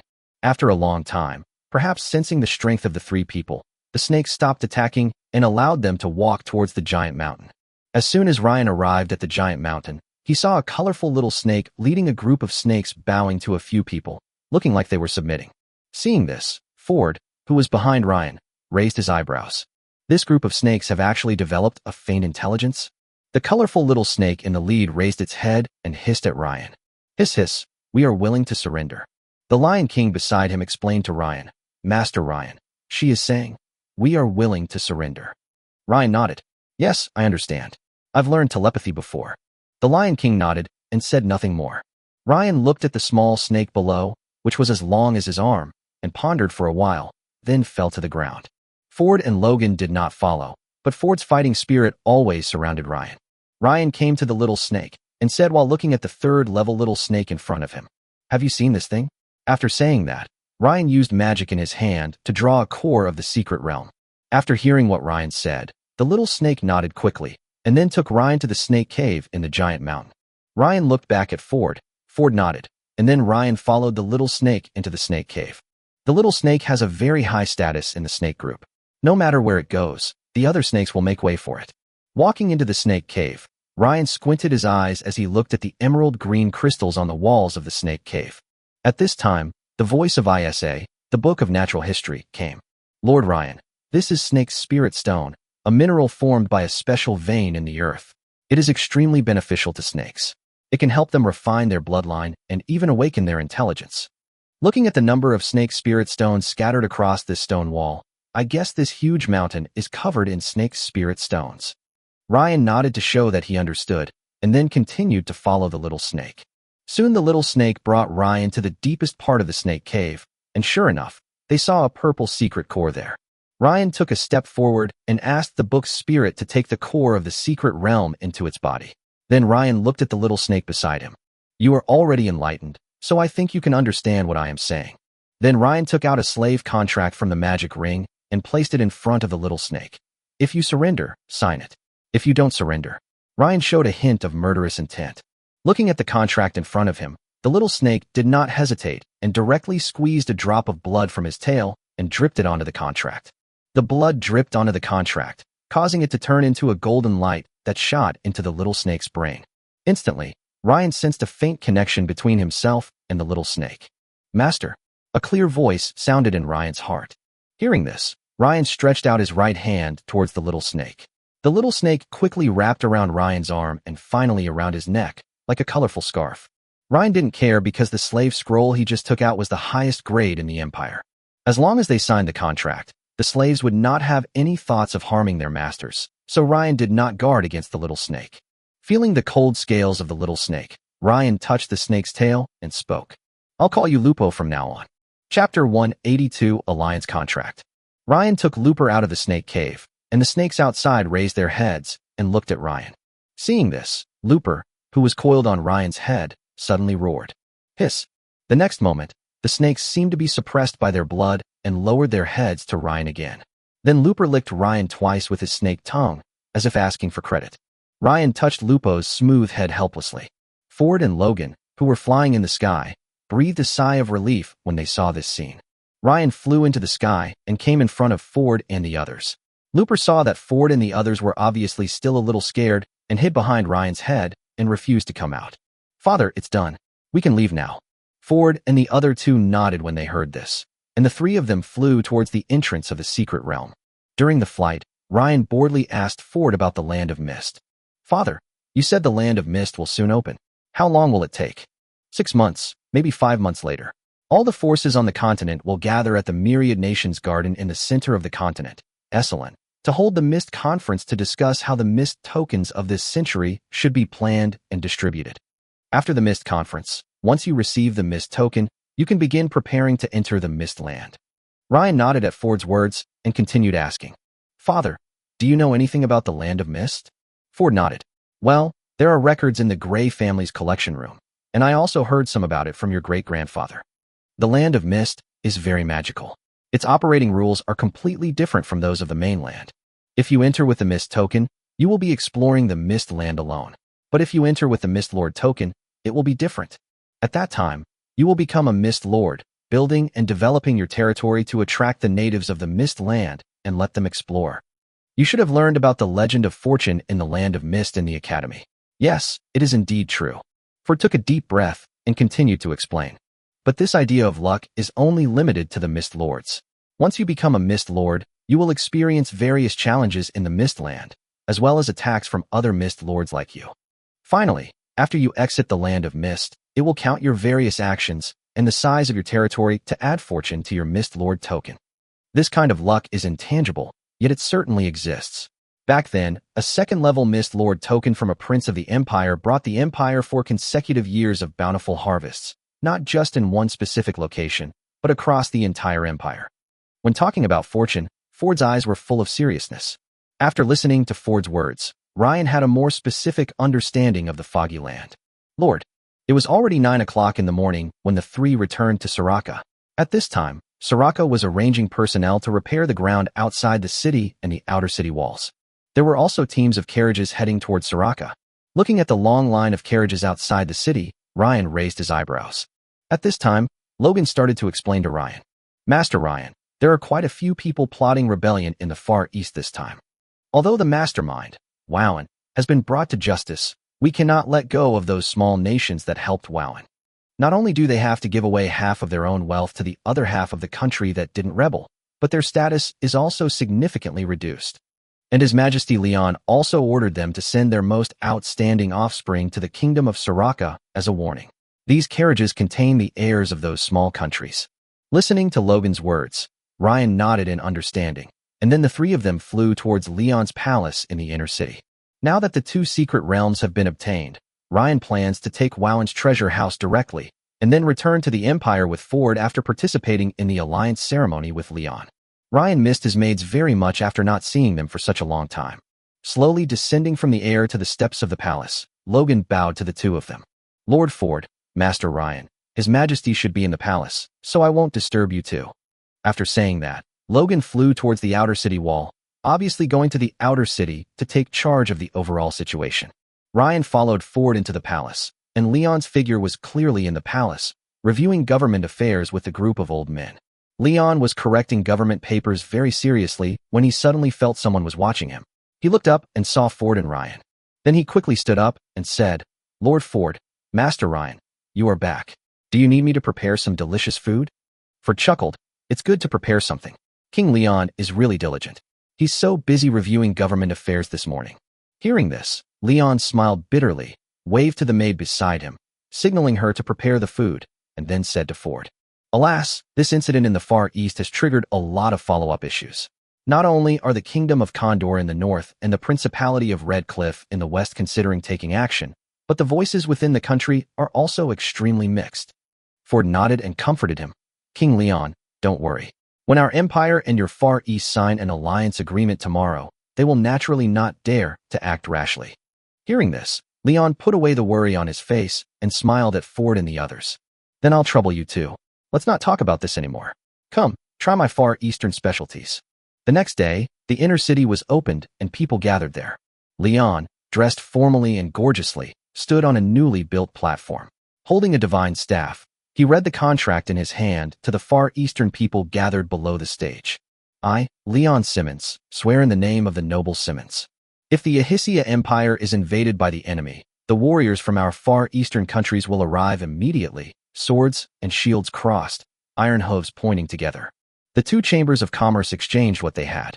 The Far East opened up its alchemists and alchemical potions to the Ahisia Empire, and the Ahisia Empire supplied gemstones and minerals to our Far East.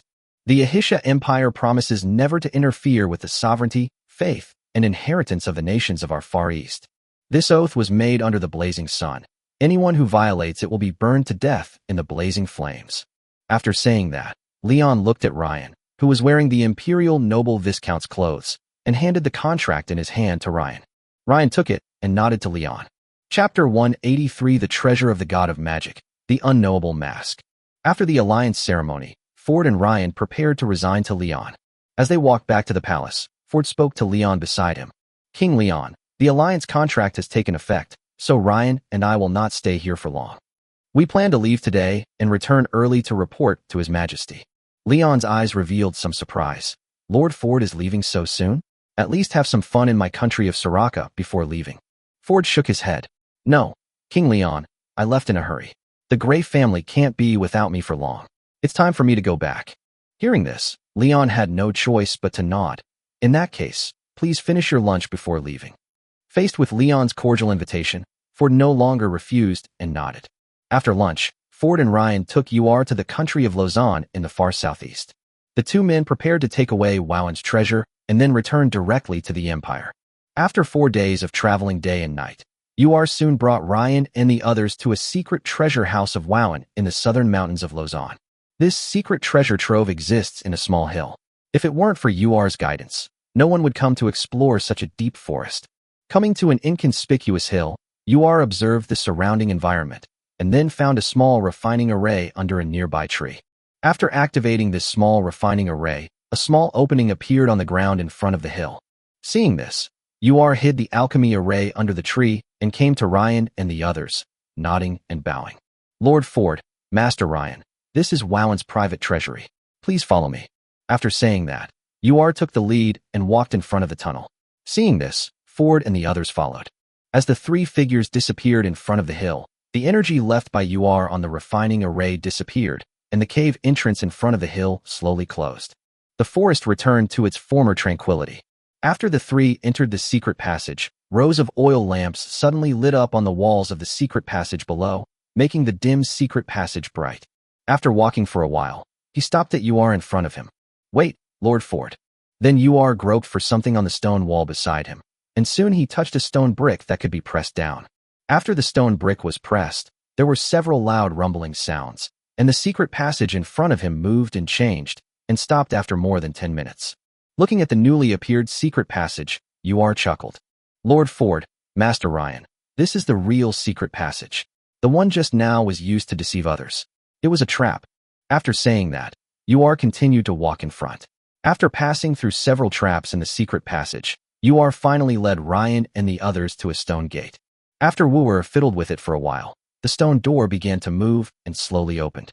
Seeing this, Wu'er hurriedly said to Ryan and the other man behind him, "My lords, please move to the side." Following Yuar's instructions, Ford and Ryan did as they were told. Just as the three of them turned sideways, several siege crossbow arrows made of mithril shot out from the stone gate. With a whoosh, the arrow shot into the wall beside the three people. There was a gap in the wall that just matched the crossbow arrow. As the stone gate was fully opened, the crossbow arrows stopped shooting, and only then did Yuar lead Ryan and the other two walk towards the stone gate. Enter the stone gate. What came into view was a small cave. As soon as they came in, the sunstone on the top of the cave began to shine, illuminating every corner of the cave.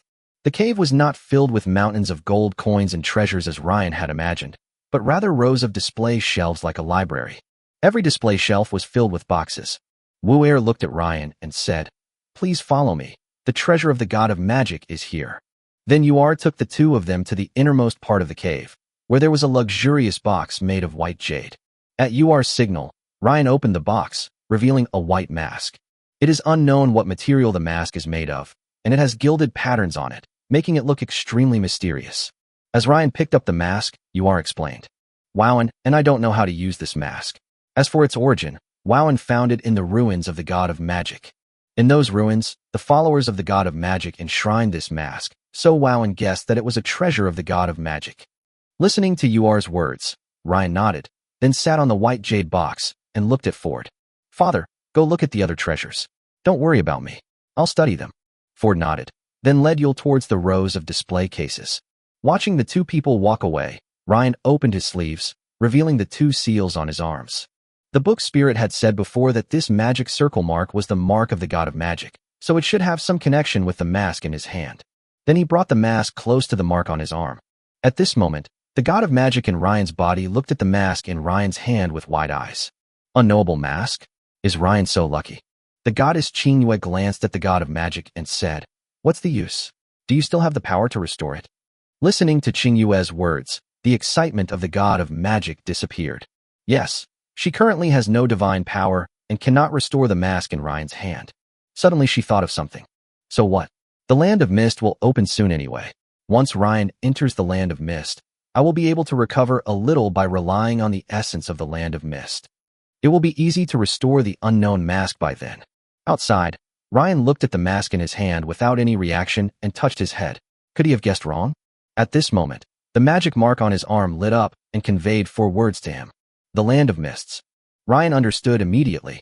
It seems that this mask will only work after going to the Foggy Land. Thinking of this, Ryan put away the mask and walked towards Ford and the others.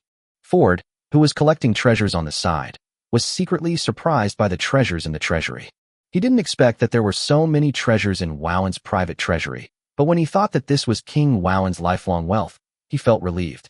After collecting all the treasures in the treasury, Ford harvested a total of 20 million gold coin cards, 101 4th-tier treasures, 23 5th-tier treasures, 3 6th-tier treasures, various gems, various rare minerals, 3,500 sets of mithril armor, and various alchemical potion formulas. If all the harvest this time were given to the Grey family's Lion Knights, the Lion Knights' combat power would be increased by at least 20%. After collecting all the treasures in the treasury, the few people were about to leave, but the words of the book's spirit made Ryan stop. "Ryan, there is a secret room at the very back. I can sense there are treasures inside." Chapter 184, Dark Imitator. Ryan stopped walking after hearing what Shu Ling said. Seeing this, Ford looked at Ryan, who was standing there, and asked, "What's wrong?" Ryan looked at Yuar. "Yuar, are you sure these are all of Wowan's treasures?" Ryan narrowed his eyes and asked with a questioning tone. Hearing this, Wu'er was shocked. Could it be that Master Ryan suspected that I had embezzled the money? Then he hurried to explain. "Yes, Master Ryan, this is all. I can't possibly keep it for myself. I have sworn eternal loyalty to His Majesty. We are family, and there is no need for me to lie to you. I dare to swear. I, Yuar, swear to the god of alchemy that everything I just said is true." Listening to Uar's oath and the anxious look on his face, Ryan nodded. Since Uar was not lying, there is only one reason. Woven didn't take Uar to see the innermost secret room. Father, King Uar, follow me. Following the book spirit's instructions, Ryan led the two to a stone wall on one side of the cave. Then Ryan began to explain. Father, I can sense that there are other treasures behind this. Ford believed Ryan's words without a doubt, and then the three of them began to grope on the nearby stone wall. Suddenly, Ryan touched a stone brick that he could press down. Father, I found it. After saying that, Ryan pressed down the stone bricks on the stone wall. At this time, the stone wall that originally had no cracks began to slowly open. At this moment, something strange happened. Although the stone brick that Ryan pressed opened the stone wall, it also seemed to activate some switch in the secret room. The next moment, green gas began to emerge from the secret room. Looking at the green gas that suddenly appeared, Uar was shocked and all the hairs on his body stood up. Lord Ford, Master Ryan, this is the aura of disaster. Let's go. Before Wu'er could finish his words, there was a loud explosion, destroying the stone gate they had come from. Wu suddenly froze in place, his eyes blank, muttering to himself, "It's over. It's all over." Looking at the green gas approaching them, Ford's eyes showed a hint of fear. As the stone wall behind them slowly opened, Ryan walked in. Ford looked at Uar, who was standing there in a daze, and directly picked up Uar and walked into the secret room. In the secret room, there was only a pure black long sword inserted in the weapon stand. Ryan stepped forward and pulled the sword out of the platform. The sword was not heavy at all. On the contrary, it felt as smooth as jade in the hand. Then Ryan wanted to put it into the magic ring. But he didn't put it in, which made Ryan stunned, but he didn't have time to think about it. Looking at the aura of disaster that was about to enter the secret room, Ryan called out to Ace in his heart. Ace. Yeah, leave it to my brother. Then Ryan grabbed Ford and Uar and flew towards the top of the secret room. Watching Ryan's actions, Whirl smiled bitterly. Useless Master Ryan. Most of this secret room is made of Valentine stone. It is indestructible. Even Lord Ford would need several minutes to break it. Listening to Uar's words, Ford gathered his fighting spirit in his hands and prepared to strike with all his strength to smash the Valentine stone on top. But what Ford and Uar didn't expect was that as soon as Ryan approached the Valentine stone, the wall of Valentine stone spread out around like ice meeting fire. Ryan laughed in his heart. He really didn't believe that rock elemental life would drown in the soil. Ryan went straight through the wall of the secret room and entered the earth. After entering the earth, the soil still did not dare to approach Ryan. Gradually, a hollow sphere formed around Ryan. Looking at this scene, Uar, who was caught by Ryan, had a look of shock in his eyes. The next moment, there was light in Uar's eyes. This, Master Ryan, is truly amazing. You really are. Shut up. Ryan turned his head and glanced at Uar. Wu'er chuckled and nodded. Soon, Ryan brought the two of them back to the ground. Looking at Yongu outside, Wu'er took a deep breath. At this time, Ryan looked at Uar and asked, "That green gas you just mentioned is called the gas of disaster? Tell me about it." Hearing this, Uar nodded and quickly explained to Ryan. The aura of disaster is one of the taboos in our Far East. When the first generation of witches lost control, one of them was called the Witch of Disaster. She will continuously generate this kind of catastrophic energy from her body. Once a person comes into contact with the aura of disaster, they will go crazy. Even a 6th-level person is no exception. As for a 7th-level person like Lord Ford, I don't know. Not only does the calamity aura drive people insane upon contact, it's also highly contagious. Those who go insane after being attacked by it will also continuously produce calamity aura from within their bodies. It's a vicious cycle that repeats itself. Plants exposed to the aura of disaster will mutate and become extremely aggressive. The earth will lose all vitality when exposed to the aura of disaster, and life will be impossible for a century. But this aura of disaster disappeared long ago after the death of the Witch of Disaster. I didn't expect it to still be here in Wowen. After listening to Uar's explanation, Ryan realized how dangerous it was. Then Ryan looked down at the ground and said, "What about the calamity energy underground?" Wu'er said solemnly, "Master Ryan, don't worry. I will return to Soraka and inform His Majesty. His Majesty will send someone to deal with it. We have already explored the treasure house of Wowen, and my father and I will return to the Empire." Since this had been agreed upon in advance, Whirl nodded and bowed slightly to Ryan and Ford. "Okay, goodbye Lord Ford, goodbye Master Ryan." After saying this, Uar quickly returned to the country of Soraka. Seeing this, Ford also took Ryan and flew towards the Empire. A few nights later, somewhere in the forest, Ford and Ryan were roasting a lamb they had just caught. In Ryan's hand was the mysterious sword he had collected from the woven treasury a few days ago. There were faint, unknown markings carved on the pitch-black sword. At this time, the Book of Natural History, ISA, gave Ryan the answer. Lord Ryan, I don't know the name of this sword, but it's made of the extremely precious mercury of the Transfiguration secret flow, and the runes on it should be able to transform it. You can try injecting magic into it. Listening to ISA's words, Ryan slowly injected magic power into the black sword. The black sword accepted all of Ryan's magic and swallowed up Ryan's magic like a huge mouth of the abyss. After a while, the black sword that absorbed a lot of Ryan's magic power gradually revealed a sharp light. The amount of magic power absorbed by this black sword is probably enough to drain a 5th-level magician. As all the runes on the black sword lit up, Ryan's palm felt a sharp pain and a few drops of blood flowed out. Then Ryan felt a connection with the black sword and learned its name. Dark Imitator. Chapter 185. Returning to the Royal City, Ryan and Caroline's marriage. Looking at the pitch-black sword in his hand, Ryan felt something and his mind immediately moved. The pitch-black sword in his hand instantly transformed into a pitch-black longbow with a light blue pattern on the bow, which looked very majestic. Ford, who was standing by, stopped chewing as he watched the longbow in Ryan's hand change. The changing longbow in Ryan's hand seemed to remind him of something. Then he put down the leg of lamb in his hand and spoke to Ryan. Ryan, shoot an arrow at me and see how powerful it is. Hearing this, Ryan nodded and pulled the bowstring of the black longbow. The longbow absorbed the magic power in Ryan's body and condensed a black arrow on the bow.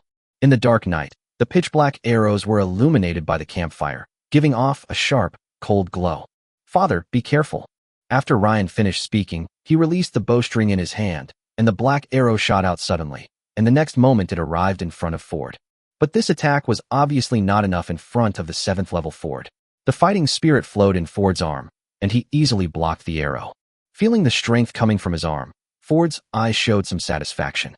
Yes, your casual attack can reach the advanced level of the 3rd stage. This weapon is indeed good. Then Ford spoke again, his eyes seeming to recall something. I remember there was an introduction to this weapon in the family archives. It was a pitch-black weapon that could change its form at will. It seemed to be called the Dark Mimic. There was once a magician who used this to gain fame across the continent. Unfortunately, it's a magical weapon and not compatible with Dochi. If it were a Dochi weapon, it would be extremely valuable. Listening to Ford's words, the longbow in Ryan's hand transformed into a series of items including a black shield, an iron whip, a magic wand, a knight's lance, etc. Suddenly, Ryan thought of something, and the dark imitator spread all over his body like liquid. Eventually, a suit of pitch-black armor formed on Ryan's body. Although it was only a thin layer, Ryan was very clear about the defensive power of this armor. After exploring several forms of the dark imitator, Ryan sat back by the fire and began to cut the meat on the roasted lamb with a knife. Time flies. It took Ryan 3 months to come to the Far East. This time, with Ford taking him with him, it took him less than a month to return to the Imperial City. Along the way, Ford also told Ryan about the current situation of the Grey family in the Royal City, as well as the Grey family's knighthood promotion ceremony and his marriage to the eldest Princess Caroline. Ryan was not surprised by this. After all, he could probably guess something when he handed the seraphim blood refining fruit to Ford. Looking at the nearby Royal City, Ford suddenly thought of something. Oh, by the way, some time before I left, Lehman from the Mitchell family came to see me and told me about you and Anna. Lehman also wanted to form an alliance. What do you think? Ford's words immediately reminded Ryan of Tsundere Little Lowly. Anna, I quite like it. Hearing this, Ford nodded and said, well, then wait until your marriage to Caroline is completed and find a time to marry Anna as well. Ford's drastic actions made Ryan feel a little ashamed, and then the two did not return directly to the Grey family manor. Instead, he landed in the central square of the royal city and prepared to go to the palace to report the Far East incident to the emperor. The central square was crowded with people, and Ford and Ryan immediately attracted many people's attention as soon as they appeared. Some of them ran to their families to report when they saw Ford and the other two. Ford was not surprised and took Ryan to the palace. When they arrived at the palace gate, Duke Ivan had been waiting there for a long time. Ivan bowed to Ford and said, "Good afternoon, Lord Ford." Then he looked at Ryan. "Good afternoon, Master Ryan. I haven't seen you for a while. You have become more mature." Ivan, who was standing at the palace gate waiting for the two, naturally knew why Ford and the others came to the palace. After greeting them, he led the way to Emperor Albert's palace. Soon he brought the two of them to Albert's palace.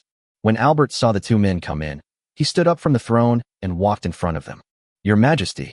Ford and Ryan bowed slightly to Albert. Looking at the two people's actions, Albert waved his hand. Ryan, I haven't seen you for almost half a year. You've become more stable. Albert came to Ryan and patted him on the shoulder, looking at him with satisfaction in his eyes. Listening to Albert's praise, Ryan smiled slightly. Your Majesty, thank you for your praise. Your Majesty, here is the alliance agreement for the Far East. Ryan took out the Far East alliance agreement from the magic ring and handed it to Albert. Seeing this, Albert's face became serious. He took the agreement from Ryan's hand and began to read it on the spot.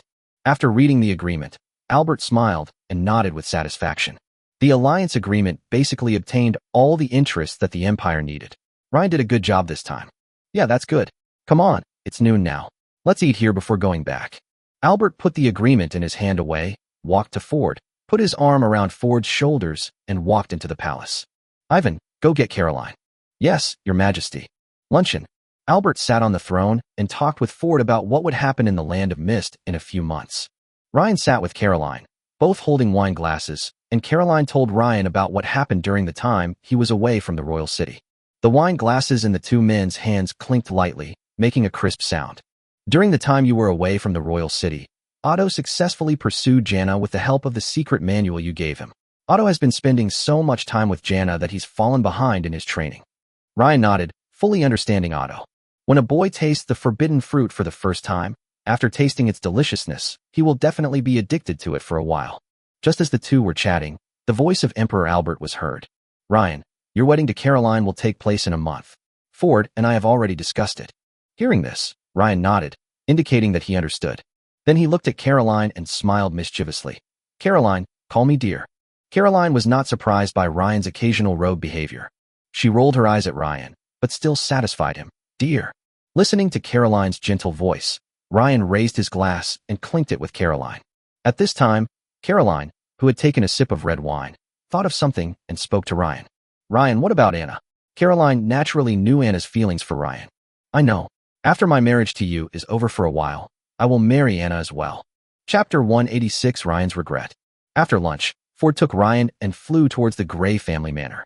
Perhaps it was because Ford and Ryan had appeared in the central square today, so a long queue of people came to visit in the afternoon, blocking the entrance of the Grey family's manor. Although Ford saw this situation, he still ignored the group of people below and flew straight into the manor with Ryan.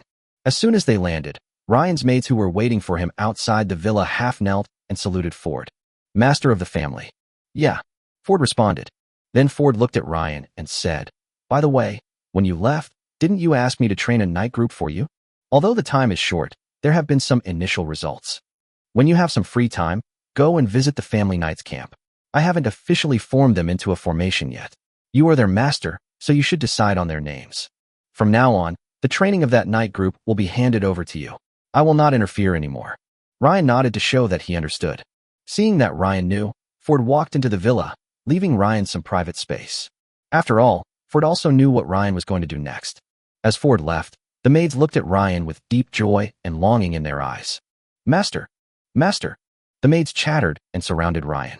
After kissing each maid one by one, Ryan waved his hand and released Andre, Tally, Shirley, Greta, and K&A from the secret realm. Looking at the few people, Ryan instructed Andre. Andre, take Tally and K&A for a walk around the manor. Have Jonas find them a room. They should rest well during this time. I probably won't be going out again. Andre nodded. Although his eyes showed his longing for his granddaughter, he decided to finish Ryan's instructions before going to find Ada. Then Ryan took the maids, Shirley and Greta, to his room. Walking in the corridor, Ryan hugged Cecily and Ellie and introduced Shirley and Greta to his maids. This is Shirley, the daughter of Patriarch Morris, and this is Greta, the peerless dancer you've all heard of. Shirley and Greta smiled at Ryan's maids, who immediately surrounded the two girls, creating a happy scene. I opened the door of my room and stood in front of it. The afternoon sun filled the room. Take a deep breath, and you will be filled with the unique scent of sunshine. After half a year, Ryan finally returned to his nest again. 9 o'clock in the evening. Ryan's room. Ellie, the master is tired. No, Ellie isn't satisfied yet. The room was quiet for a while, and soon the sound of a bottle of alchemical potion being opened was heard. It was 2 days before Ryan came out of his room. After leaving the room, Ryan locked the door. Today Ryan plans to go back to the academy to to visit his teachers. I hope to get some more Bikai Aoki pills from Grandma Chili. Just as Ryan walked out of the manor house, Jonas' voice sounded behind him. Master Ryan, someone from the Mitchell family wants to see you. It seems they want to invite you to visit the Mitchell family. Do you want to go? If you don't want to go, I can help you decline. Ryan looked back at Jonas. Jonas, whom he hadn't seen for half a year, was still wearing a tuxedo and looked full of energy. Mitchell family? No, I just went over there. I haven't seen Anna for a long time. Okay, the Mitchell family is just outside the manor. You can just go over there. After saying this, Jonas disappeared in a flash, apparently to deal with other matters. Sitting in the Mitchell family's carriage, Ryan soon arrived at the Mitchell family's manor. As soon as Ryan got off the carriage, he saw Anna. After not seeing Anna for half a year, she hasn't changed much. Still small and flat. However, his strength was such that he was successfully promoted to a second-level advanced warrior. Watching Ryan get off the carriage, Anna skipped to Ryan's side like a happy little deer. Ryan, are you missing me out there? Ryan touched Anna's smooth hair and said, Of course, the person I miss most outside is my little Anna. Feeling Ryan's movements, Anna raised the corners of her mouth and her eyes became brighter. Then Anna took Ryan's hand and led him towards the Mitchell family's manor. Come on, Ryan, my father is at the training ground. I'll take you there. Anna strode ahead holding Ryan's hand, not avoiding the gazes of the servants beside her at all. When they arrived at the training ground, a group of 13 or 14-year-old boys and girls from the Mitchell family side branches were training there. Lehman was watching them from the side. Suddenly, Lehman saw Anna and Ryan out of the corner of his eye, and his serious and tense face gradually relaxed.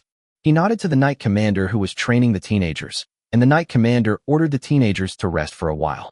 As the boys and girls dispersed to rest, Anna brought Ryan to Lehman. Lehman looked at Ryan and patted Ryan on the shoulder. I haven't seen you for half a year. Ryan, you've already reached level 3? Not bad. Lehman led Ryan and the other to a chair nearby and said, Sit down. Ryan nodded and sat down. The maid standing nearby came to the table and poured a cup of tea for Lehman and Ryan. Did Ford tell Ryan about you and Anna? Lehman asked. Listening to her father's question, Anna, who was sitting next to Ryan, felt a pang in her heart and was very nervous about Ryan's next answer. Looking at Anna's nervous expression, Ryan smiled and nodded. Well, my father told me that I like Anna very much. After my marriage to Caroline is over, I will start preparing to marry Anna. Hearing Ryan's answer, Anna felt relieved and her face flushed. Then you better hurry up, because I have a lot of people chasing me. Anna pouted slightly. Ryan was not surprised by Anna's arrogant answer. On the contrary, he liked Anna's arrogant look. Well, suddenly, Ryan seemed to hear something and froze in place. Memories flashed through his eyes, and he gave 2 bitter smiles, which eventually turned into a helpless sigh. Ryan's expression was caught by Lehman and Anna, and Lehman was confused. What's going on? He saw a lot of regret in Ryan's eyes. Ryan, what's wrong? Lehman asked. Lehman's question brought Ryan back to his senses, and he smiled freely. Nothing. I just thought of something I deeply regret, but I can no longer change it.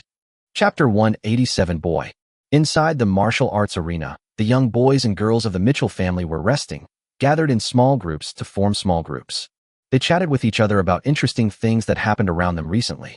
Zeno Mitchell was a very ordinary teenager among a small group of teenagers.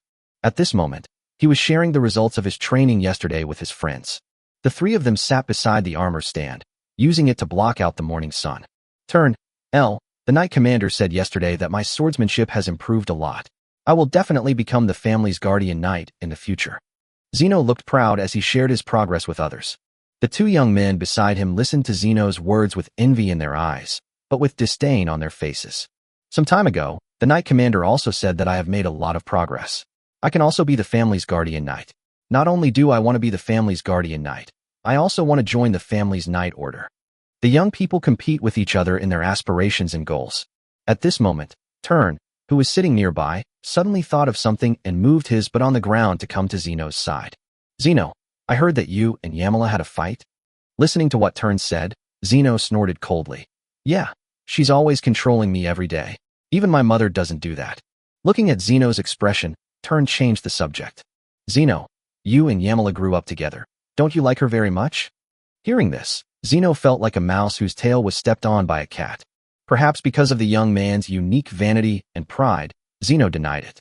How is it possible? How could I possibly like her? She controls me all the time and is so careless. She's nowhere near as gentle as Bethune. Listening to Zeno's words, Turn and L looked unconvinced. You really don't like Jamila? Jamila is the most beautiful girl. We all envy you for growing up with Jamila. No, I don't like it. I still like gentle girls like Bethune. Turn, and Elle nodded. Okay, then we'll help you get closer to Bethany. The conversation of the three people was heard by Yamila, who was hiding nearby with a kettle in her hand. After listening to what Zeno had just said, Yamila's eyes lost their former luster, and 2 lines of tears streamed down her face. So this is what Zeno was thinking. So he doesn't like me. He likes Befantine. Yamila has already prepared to marry Zeno, and is just waiting for Zeno's confession and proposal. But now the person she likes doesn't like her. For a moment, Yamila's world seemed to have lost its color. Yamila seemed to have lost all her strength and gradually left Zeno and the other 2 like a walking corpse. Following the Knight Commander's shout, many young men and women gathered together again. But Yamila's position was vacant. The Knight Commander looked at the missing person and asked, "Where's Yamila?" "Sir Knight, Yamila said she was not feeling well and went to see a doctor." Listening to the girl's words, the Knight Commander frowned slightly. She left without reporting to him? But considering that Jamila had always performed well, the Knight Commander did not say much and just thought that Jamila was really unwell. Okay, let's continue training. No one noticed Yamila's departure. After all, physical discomfort is a common occurrence. But there was one exception. Zeno. Zeno looked at the empty seat of Yamila, frowned slightly, and his heart was full of worry. This caused him to be absent-minded during training that afternoon, and he was scolded several times by the Knight Commander. This scene was seen completely by Ryan, who was standing by. Ryan, Suyu, recalled his memories of his youth on Blue Star. At that time, he was also a teenager like Zeno. The young Suyu and a girl were in the same class from elementary school to junior high school, and then to high school, and they even sat at the same table. Because he was an orphan, Suyu felt very inferior and never confessed his feelings to her. After going to college, the 2 separated. Although they still kept in touch, Suyu found out that she already had a boyfriend. This memory has always been a source of regret in Ryan's heart. Maybe if I had been bolder and not cared about my so-called face, I might not have missed her. Unfortunately, there is no if. Things have already passed, and he can't go back. The experience of the young Zeno today reminded him of what happened before, which made Ryan feel a lot of emotions for a while. Zeno now is so similar to Suyu back then. It was all because of that young man's so-called vanity that he missed. In response to Lehman's question, Ryan smiled. Nothing. I just thought of something I deeply regret, but I can no longer change it. Lehman didn't know anything about Ryan's past and nodded. Ryan looked at Zeno training in the training ground and suddenly smiled. Uncle Lehman, could you take me to see their training? Lehman, who was holding the teacup, was stunned for a moment, then nodded and put down the cup. Of course, follow me. Lehman brought Ryan and Anna to the Knight Commander's side and watched the boys and girls of the family train. The boys and girls watched Lehman and Ryan arrive, and for a moment their hands became more serious. Ryan, how are you? I am the new generation of the Mitchell family. Lehman asked. Very good, full of energy. Ryan's praise made the boys and girls puff out their chests. Uncle Lehman, I heard that there's a girl named Yamila among these girls. I've heard of her in the Gray family. She's very pretty. I wonder if Uncle Lehman can give her to me. Ryan's words stunned everyone. Lehman was a little confused about Ryan's request, but after thinking about it, he felt that it was an honor for a girl of a side branch to follow Ryan. I agreed immediately. No problem, Ryan. If you like it, then when Anna gets married, she can come with her. Then Lehman glanced among the girls and found that he did not see Yamila, so he asked the Knight Commander, Where's Yamila? Master, Yamila is not feeling well today and has gone to see the family doctor. Lehman nodded. The boys and girls in training listened to the conversation between Ryan and Lehman, and for a moment, they all glanced at Zeno. But in his heart, he also envied Yamila. As the most favored heir of the Gray family, Ryan will enjoy a complete life after marrying into the family, and he and they will be from 2 different worlds in the future. Lehman's words were like a bolt from the blue to Zeno's heart, and he even stopped swinging the wooden sword in his hand. Looking at Zeno's appearance, Ryan smiled in his heart. Looking at this young man who was 60% similar to himself, he murmured in his heart, What would you do? Zeno. Zeno. The Knight Commander saw Zeno stop training and scolded him. Hearing the Knight Commander's rebuke, Zeno swung his wooden sword with a heavy heart. At noon, Lehman invited Ryan to have lunch together. After lunch, Anna took Ryan to her room. Looking at Anna's pink room, Ryan smiled. Chapter 188, I Like Yamila. On the other side of the Mitchell family. In Jamila's room, Jamila was lying on her bed, feeling hopeless. At this time, there was a knock on Jamila's door. Jamila got up, put on her shoes, walked to the door, and opened it. Seeing the head of the family, Lehman, outside, Yamila knelt down quickly. Head of the family. Well, get up. Lehman nodded. Then Lehman walked into Jamila's room. Yamila, Master Ryan of the Gray family has taken a fancy to you. When Anna gets married, you can go with Anna. Lehman sat down in his chair and decided the matter. Listening to the head of the family's words, Yamila was about to say something, but when the words came to her lips, it was as if the mute button was pressed. Then Yamila fell silent for a long time and then nodded. I understand, Patriarch. Seeing the agreement, Lehman smiled. Well, this room is a bit small. You can move to the room next to Anna in the villa later. You two can get along well in the future. By the way, if you don't want to train during this period, then don't go. I'll still give you the resources, and I'll talk to your father. Yamila nodded. Okay, Patriarch. Lehman is gone. Yamila stood there for a long time without moving. Suddenly, she smiled bitterly and admitted the fact.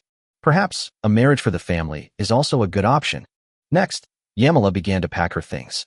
In the afternoon, after the boys and girls finished their training, Zeno finally completed today's training task. He anxiously came to Yamila's room and knocked on the door. But Jamila did not respond to him as usual. Yamila, it's me, Zeno. Zeno kept knocking on Yamila's door. At this time, a servant saw Zeno's actions and spoke. Master Zeno, Miss Yamila has just moved out and moved to the villa in the center of the manor. The servant's words immediately stopped Zeno from knocking on the door, and Zeno couldn't believe it. Jamila moved away. Thinking back to Ryan's face and background in the morning, Zeno felt a sense of powerlessness in his heart. How can he compare with Ryan? Maybe letting go. It would be a good thing for Yamila. At this time, Zeno finally understood a truth. Never wait until you lose something before you learn to cherish it. Zeno sat in front of Yamila's door, tears streaming down his face. Yamila, I really like you so much, but, Zeno tapped the floor with his hands. Zeno's tears dripped onto the floor, soaking the wooden floor. After a long time, Zeno stopped crying, as if he had figured something out, and walked out of the corridor. Ryan and Anna found out about it right after Jamila moved next door to Anna. Just when Ryan and Anna were being sweet and loving, there was a knock on Anna's door. Ryan opened the door, and it was Yamila. As soon as Yamila came in, she bowed to Ryan and Anna. Master Ryan, Miss Anna, good afternoon. Ryan just glanced at Yamila and stopped paying attention to her. He had no interest in minors and could not be interested in them. Taking Yamila over would just mean being the bad guy for once. Ryan closed his eyes, sensing Zeno's direction, and smiled. Then he pulled Anna up and walked out of the room with Anna and Yamila. Walked into Yamila's room next door. Sitting on the sofa in Jamila's room, Ryan hugged Anna and talked about his experiences in the past 6 months. The two of them ignored Jamila, who was standing beside them. Soon, there was a knock on Yamila's door. Ryan motioned to Yamila to open the door. Yamila got up from the chair and opened the door. As expected, it was Zeno outside the room. Looking at Zeno, Yamila stood there in a daze, and then quickly used her body to block Zeno, fearing that Ryan and Anna in the room would see it. She scolded softly, Zeno, why are you here? You can't enter the villa with your identity. Yamila, let him in. Ryan's voice came from behind Yamila. Ren's voice startled both Zeno and Yamila. Zeno didn't expect that Ryan was in Yamila's room. Yamila's expression paused. She sighed and brought Zeno in. Zeno took a deep breath and walked into the room. Zeno lowered his head as he looked at Ryan and Anna. Anna frowned slightly at Zeno. Who let you into the villa? Ryan pinched Anna's lips with his index and middle fingers. Okay, let me tell you. Anna whimpered and pouted. Then Ren looked at Zeno. Your name is Zeno, right? This is Yamila's room. What do you want to talk to Yamila about? I'm in a good mood today. I won't pursue your rash intrusion. Go ahead. Listening to Ryan's question, Zeno glanced at Yamila beside him, as if he had made some kind of decision. Master Lei and Yamila and I grew up together. I hope you can treat me well. Zeno, Ryan interrupted him. Think carefully about what you want to say. Did you really mean what you said just now? Listening to Ryan's words, Zeno swallowed his breath, gritted his teeth, and immediately knelt down in front of Ryan. Master Ryan, I like Yamila. I really like Yamila. For so many years, I have been very self-conscious. I was afraid that I was not worthy of her. But now I still want to say that I really like her. Zeno had tears in his eyes. Master Ryan, please let Yamila go. I, Zeno, am willing to be your servant for the rest of my life. At this moment, the boy no longer cared about his so-called face or self-esteem. He knocked directly towards Ryan. Hearing Zeno's words, Yamila beside him was also shocked, and her eyes seemed to find the light again. But her eyes dimmed again. She had already promised the head of the family. If she went back on her word now, not only she, but also her parents would be punished by the head of the family. On one side is the person she likes, and on the other side are her parents. Yamala is in a dilemma. Ryan, who was sitting on the sofa, listened to Zeno's words with a smile on his face. Finally said it. Looking at Zeno kneeling on the ground, Ryan felt relieved about what happened before. The past cannot be changed, but the future can be changed. In an instant, Ryan seemed to understand something. Get up. Zeno, who was kneeling on the ground, paused and slowly raised his head. Ren looked at Zeno and spoke slowly. Yamala, I can give it back to you. I heard that there's a small mercenary group called the Howling Wolf Army near the royal city. The daughter of the Howling Wolf Legion commander is quite pretty. No matter what method you use, bring her to me and I will return her to you. Yamala. Listening to Ryan's request, a hint of determination flashed in Zeno's eyes.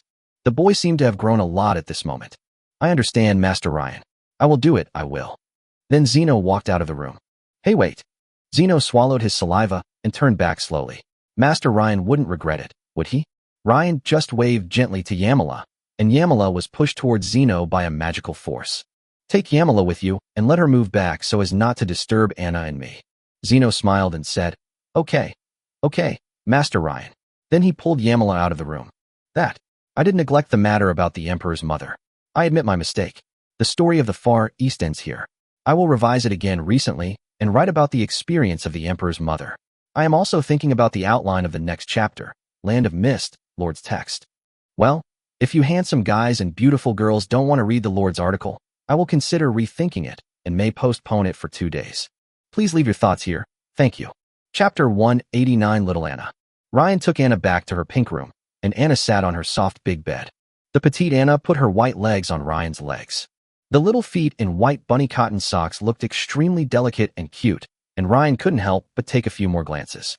Perhaps noticing Ryan's gaze, Anna smiled smugly in her heart.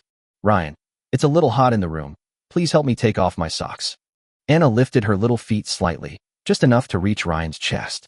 Hearing this, Ryan reached out and took off Anna's white bunny socks, revealing a pair of white jade-like feet inside. Anna loves cleanliness very much, and her feet don't have any peculiar smell. On the contrary, perhaps because of some spices put in her shoes, Anna's feet also emit a strong rose scent. The delicate jade-like toes were gently pinched, and the force applied made the originally white little feet turn red. Does it look good?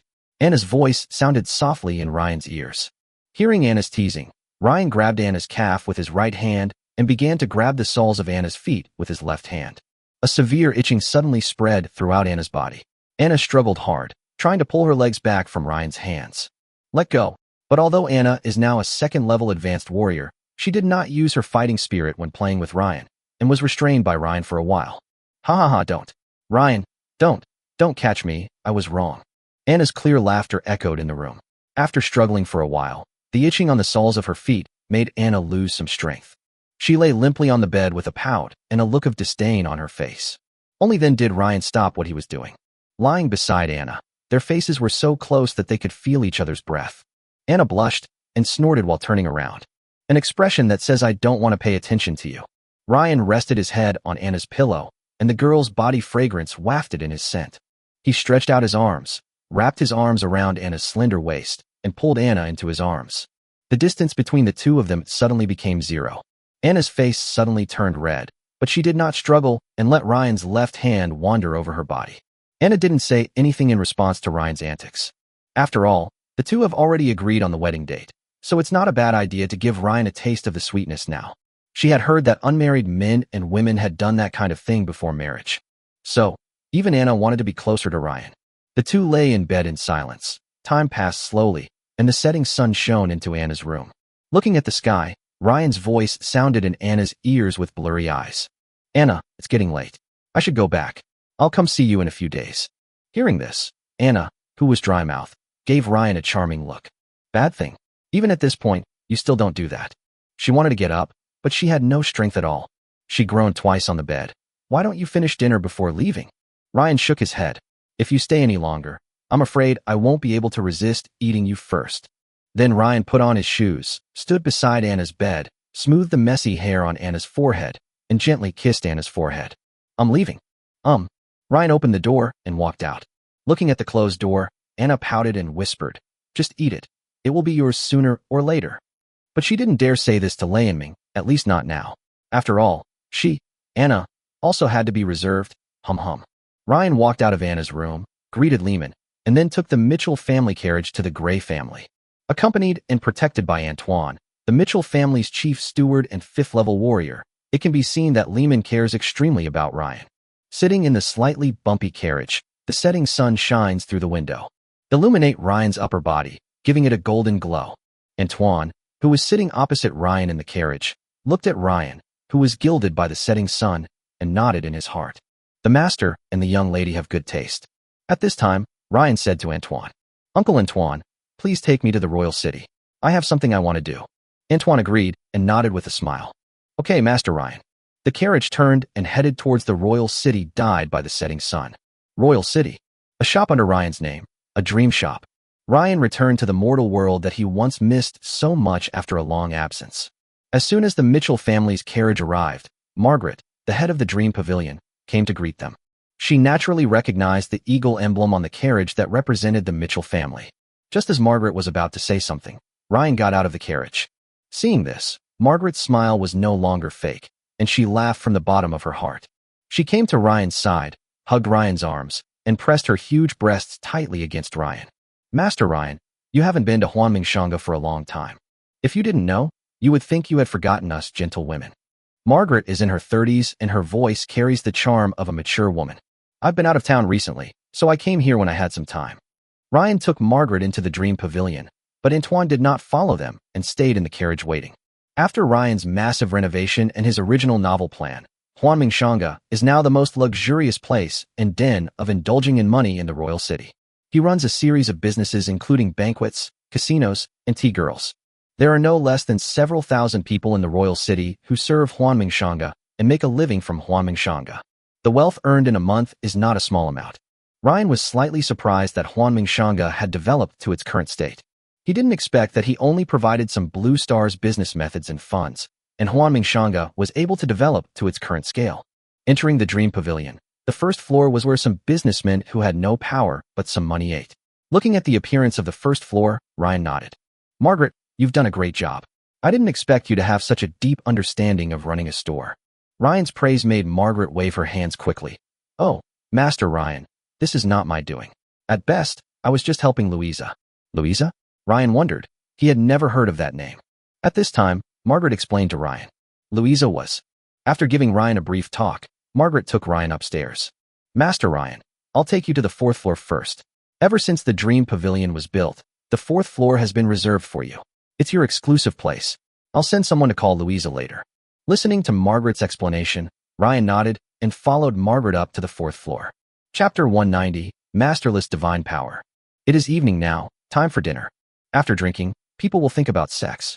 After dinner, they will naturally go to the casino on the second floor or listen to music on the third floor to kill time.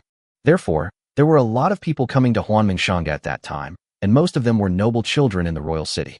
In the past 6 months, there has been publicity from the Gray family and word of mouth from the nobles who have come to play.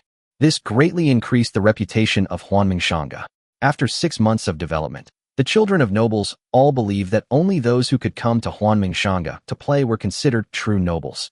Although this group of noble children were used to being domineering in their family, after arriving at Huanmingshanga, everyone abided by the rules of Huanmingshanga. No one dared to show off their aristocratic temper here, because they know whose territory this is. As soon as Ryan showed up, all the noble children in the Dream Pavilion stood up and greeted him. Ryan nodded slightly, which was considered a response. Margaret asked the maid to call Louisa, and then took Ryan to the fourth floor. Fourth floor. Ryan gave 1 million gold coins for the renovation of the entire Dream Pavilion. However, after the renovation was completed according to Ryan's requirements, there were still more than 400,000 left, so Margaret ordered the construction of another floor on the basis of the original 3 floors. All the remaining 400,000 gold coins were used to renovate the fourth floor. This makes the decoration on the fourth floor very luxurious. The decoration is even 3 times better than Ryan's room in the Gray family. It has 4 bedrooms in total. A floor constructed of clear pear wood from the western province of Kate in the Empire. Grizzly bear skins, a specialty of the Pollux Federation, were spread out on the floor. The huge floor-to-ceiling windows are made of one-way transparent glass specially constructed by a magician. The sofa is made of genuine leather called rose rhino, a species unique to the Rose Kingdom. The display cabinet on the side is filled with strange items from all over the world. As soon as Ryan opened the door to the fourth-floor room, the smell of special incense hit him in the face. Looking at the decoration in the room, Ryan raised his eyebrows and then walked in. He had just sat down on the sofa when there was a knock on the door. After getting Ryan's consent, Louisa pushed the door open and walked in. Seeing Ryan sitting on the sofa, Louisa's eyes were full of surprise, and she quickly saluted Ryan. "Good evening, Master Ryan." Louisa's face reminded Ryan. "Oh, you are the girl who followed Margaret back then." Ryan took the black tea that Margaret handed him and took a sip. "I didn't expect you to be so talented in management and be able to manage Huanming Shanga so well." "Good. What reward do you want?" Listening to Ryan's words, Louisa's eyes lit up, as if she was waiting for Ryan to say this. "Master Ryan, Louisa wants the blessing of light from the Church of Light." Ryan frowned slightly. "Bright blessings?" Perhaps sensing Ryan's confusion, Margaret, who was standing next to Ryan, began to explain. "Louisa has a brother who had some problems 6 months ago. I heard that the blessing of light could save him. If Louisa hadn't been using the holy water of the Church of Light to keep her brother alive for the past 6 months, I'm afraid he would have died by now." Hearing this, Ryan nodded in understanding and thought in his heart. The blessing of light of the Church of Light can only be learned by those at the level of High Priest and above, as well as the Saint. The public price is 1 million gold coins. The blessing of light can remove all negative effects on a person, prolong life, and many other effects. The effect is several times better than Ryan's holy light purification. 1 million is the external price, and it also depends on the person. But not everyone who pays 1 million can make the High Priest consume his own holy light energy to use the blessing of light. After all, the holy light energy was gathered bit by the people in the church through faith. As for Ryan learning how to treat her brother, yes, she can learn it through the Book of Arts. But he couldn't use it because he didn't have the holy light energy. Ryan's silence made Louisa feel a little anxious. Half a year had passed now. If it dragged on any longer, Louisa didn't know if her brother could hold on. Suddenly Louisa thought of something and bowed to Ryan. "Master Ryan, my brother is an adventurer. He was injured because he entered a ruin. After he came out and found me, he gave me an item. I am willing to give it to Master Ryan. I only ask that you can save my brother's life." "Master Ryan, wait a moment. I'll go get it." Louisa didn't have any magic device, so she didn't carry the things with her. She walked out of the room and was about to push the door open when Ryan felt a burning sensation on his arm. Ryan raised an eyebrow. "Is it the god of magic and the goddess of clear moon?" As Ryan was thinking, Louisa walked into the room with a box. Louisa placed the box on the coffee table in front of Ryan and stepped aside. Margaret stepped forward and opened the box. There was a dagger in the box, and the dagger was emitting a hint of black. The god of magic and Qing Wen in Ryan's body looked at the dagger emitting black air with fiery eyes. They felt divine power on the dagger. No master divine power. And a lot. "Ryan, put this dagger away quickly. It's just a blessing of light. Give it to her. It's worth it." The voice of the book spirit sounded in Ryan's mind. After hearing what the book spirit said, Ryan's eyes became stern and he closed the box again. With a wave of his hand, the box disappeared, replaced by a golden token and a gold card worth 1 million gold coins. This token was given to him by the High Priest of the Church of Light. "It comes in handy now." Ryan waved his hand slightly, and the token and gold card flew towards Louisa. "I've accepted the things. This token was given to me by the High Priest of the Church of Light. Take it with you to the City of Light, and ask the High Priest to bless your brother with light. If he says no, just tell him that I, Ryan, owe him a favor. He'll save your brother when he hears it." Hearing Ryan's words, Louisa quickly put away the 2 objects floating in front of her and bowed to Ryan. "Thank you, Master Ryan. Louisa will not disturb you any longer. Louisa is going to take my brother with her today. Master Ryan, don't worry. I will explain everything clearly when I leave Huanming Shanga." Then Louisa retreated toward the door. "Wait, Louisa, what's your brother's name?" Louisa paused, and although she was confused, she still answered Ryan. "Master Ryan, my brother's name is Colin Xavier. Have you heard of him?" Hearing this, Ryan shook his head and said, "It's okay, just find out and go ahead." "Okay, Master Ryan." The door is closed. Margaret, who was standing next to Ryan, asked, "Master Ryan, how about I call some dancers up?" The setting sun shone through the window onto the coffee table, and Ryan shook his head. Originally, he wanted to play around here, but now that he has obtained this unknown mysterious dagger that the book spirit is very concerned about, Ryan is ready to return to his family. "I plan to study this mysterious dagger after returning to my family." Chapter 191 Omniscient and Omnipotent. Sitting in the Mitchell family's carriage, Ryan quickly returned to the Gray family. After having dinner and spending some time with the maids, Ryan sat on the sofa and prepared to see what this mysterious dagger was. The maid saw that Ryan had no dirty thoughts and did nothing in the room. Ryan took out the box containing the dagger and asked the book's spirit in his heart, "Shuling, what is this dagger? Do you know?" Ryan's question attracted the attention of the three book spirits in his mind. Within a month, the spirit of the Book of Humanity had already awakened. It's just that Renly doesn't like to talk. He will only answer when Ryan asks him something. Therefore, Ryan named her Renly, which is simple and rough. Renly is a very intellectual older sister, half a head taller than Ryan. With long purple hair and a figure of 36D plus and an extremely unreasonable waist-to-waist ratio, Ryan was stunned the moment she woke up. His gaze returned to the dagger. Ryan's words made the three Shu Lings turn their attention back to the box in Ryan's hand. Isa said, "Lord Ryan, this dagger is called the Dagger of Withering. It is a divine artifact, but it is now in a broken state. It is the weapon of the fallen god of shadow. It's entirely crafted from a single piece of shadowy, dark divine gold, imbued with an extremely strong power of withering. Anyone pierced by this dagger, even a god, wouldn't feel well." The book spirit narrowed his eyes and said, "Yes, and there is an extremely strong divine power remaining on this dagger, which is the power of the god of shadow. It must be after the death of the god of shadow that his divine power became uncontrolled." Renly nodded. They were right. The words of the book's spirit and Isa made Ryan frown slightly, and he looked at the box in surprise. Artifact. Divine power. After thinking for a while, Ryan looked at the maid in the room and said, "Go to the side room, Master. I'm going to practice for a while." "Yes, Master." After the maids left, Ryan opened the box and took out the dagger. "So does this divine power have any effect on you?" The three Shu Lings nodded, and then Shu Ling began to explain to Ryan. "Yes, divine power is a higher level of energy than magic and fighting spirit. If we absorb it, it can greatly increase your source energy. Furthermore, divine power can greatly supplement the essence of the Book of Arts, the Book of Natural History, and the Book of Humanity." Ryan frowned slightly. He heard a new word, origin? The origin of the Book of Arts. "Yes, Ryan. The source points generated by consuming the treasures you created are what can gradually replenish the essence of the Book of Arts. When you use source points to redeem skills, the source points are absorbed by the Book of Arts to replenish your essence. It's just that the compensation is made through the source point, which is very weak and inefficient." Ryan nodded and continued to ask, "What if the original source of the Book of Arts is restored?" The book spirit smiled upon hearing this. "Then you won't need to use the source points. You can directly know any skill in the world, without any cost." Ryan, lying on the sofa, took a deep breath and seemed to be thinking about something. If he collected all the ancient books and filled up the origin, wouldn't he be omniscient, omnipotent? Listening to Ryan's words, the three girls in Ryan's mind froze in expression and their eyes flickered. The three of them looked at each other, but Shu Ling shook her head, signaling them not to say anything. The book spirit did not respond to Ryan's words, but diverted the topic to another side and spoke.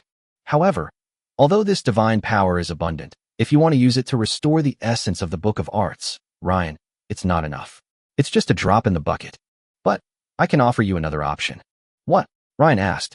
The book spirit transformed into a chair behind her and sat on it and continued.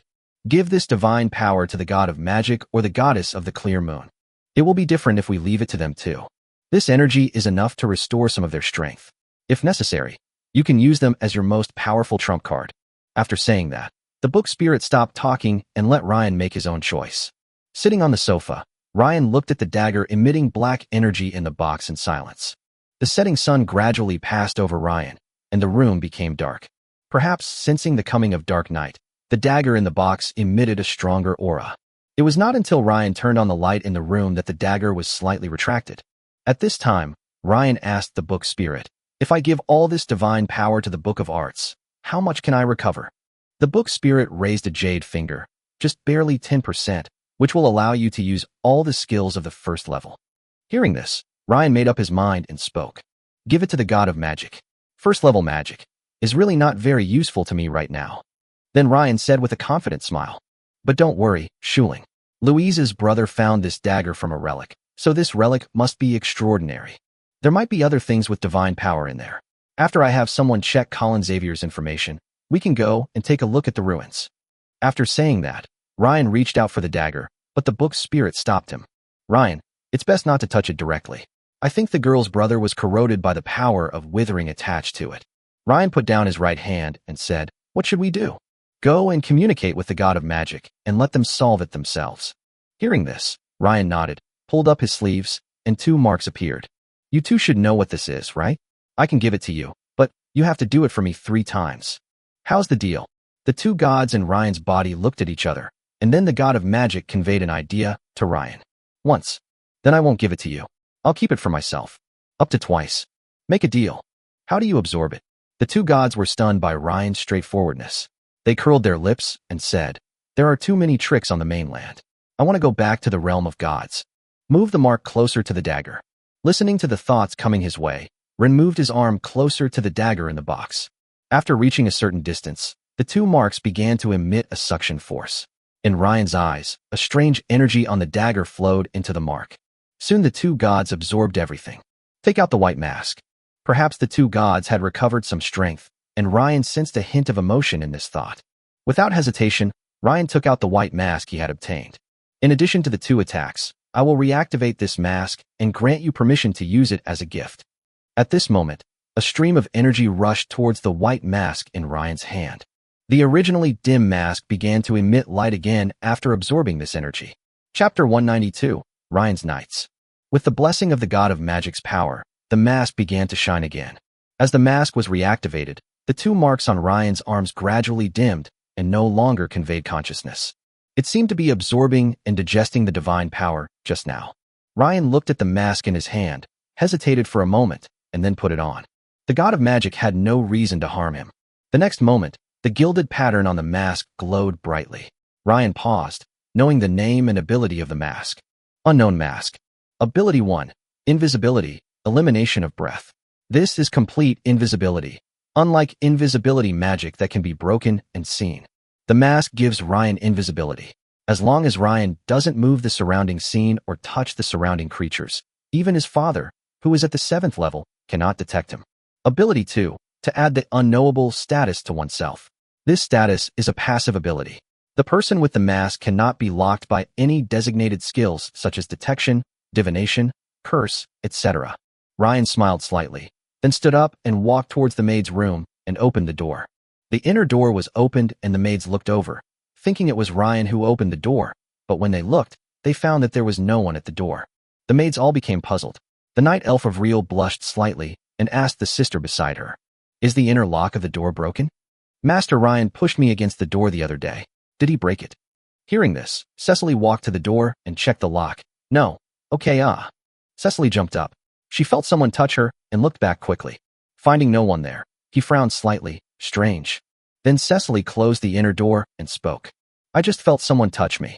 Ellie came to Cecily and hugged her, jokingly saying, "Did you miss the master? Cecily, you were the most shy these past few days, huh?" Ellie also felt it. She was just touched. Suddenly, Ailey became serious and spoke to the girls. "It seems like there really is something.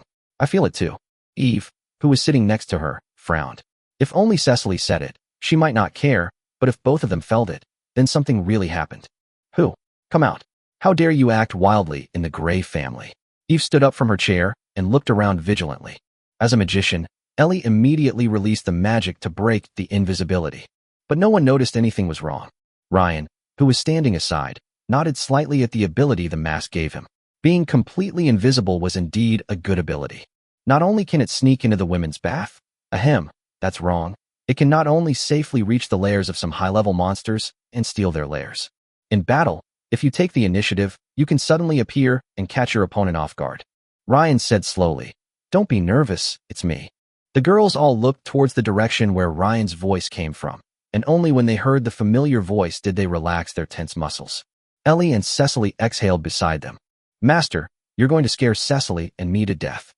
"Haha, I got a new treasure recently. Let me try out its ability." After saying that, Ryan took off his mask and revealed his figure. Ellie hugged Ryan, and Ryan took Ellie to sit on the bed and looked at the maids. Ryan did not return to his room, but chatted with the maids in the maids' room about the interesting things about his journey. The next morning, Ryan got up early.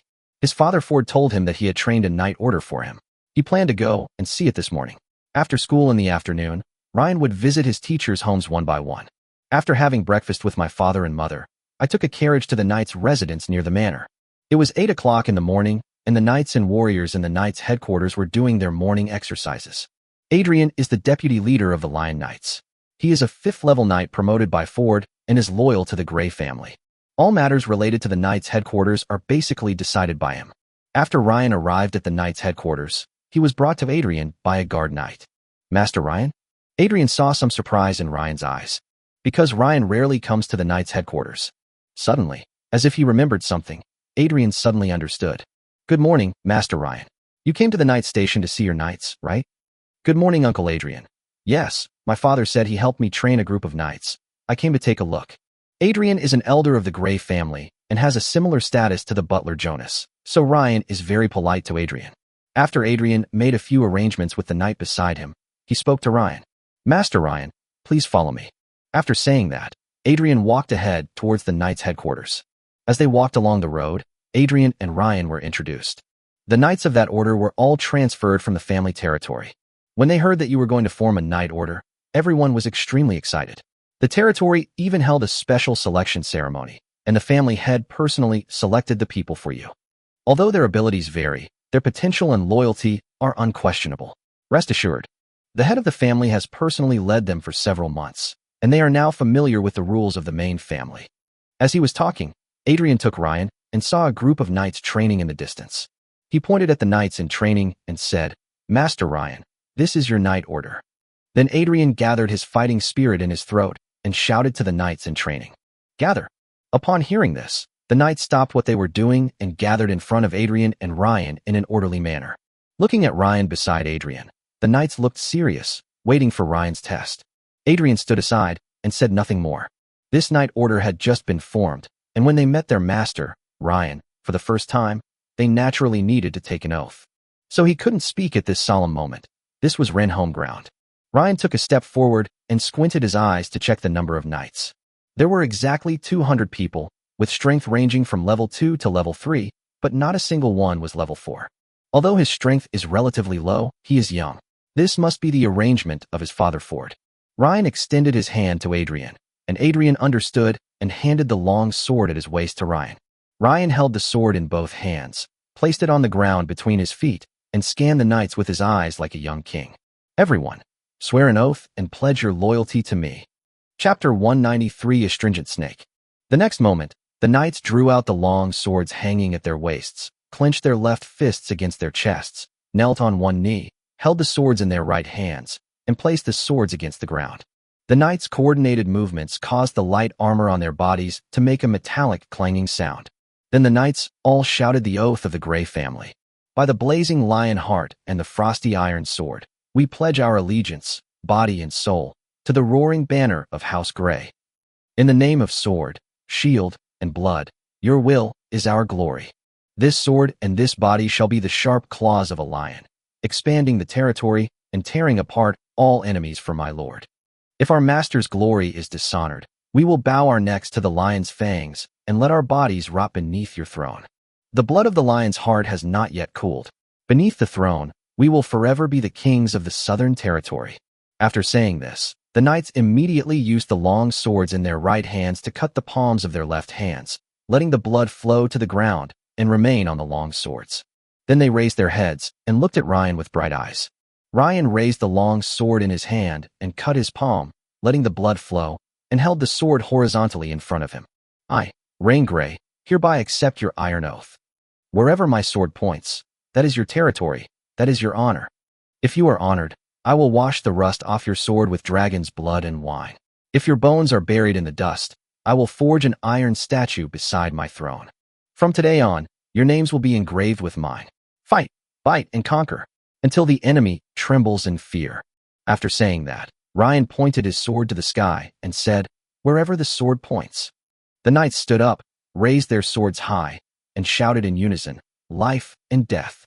As Ryan and the knights finished their oath, the blood on the ground gradually floated into the sky and was gathered together by a mysterious force to form a blood lion mark, emitting a roar that only the person who took the oath could hear.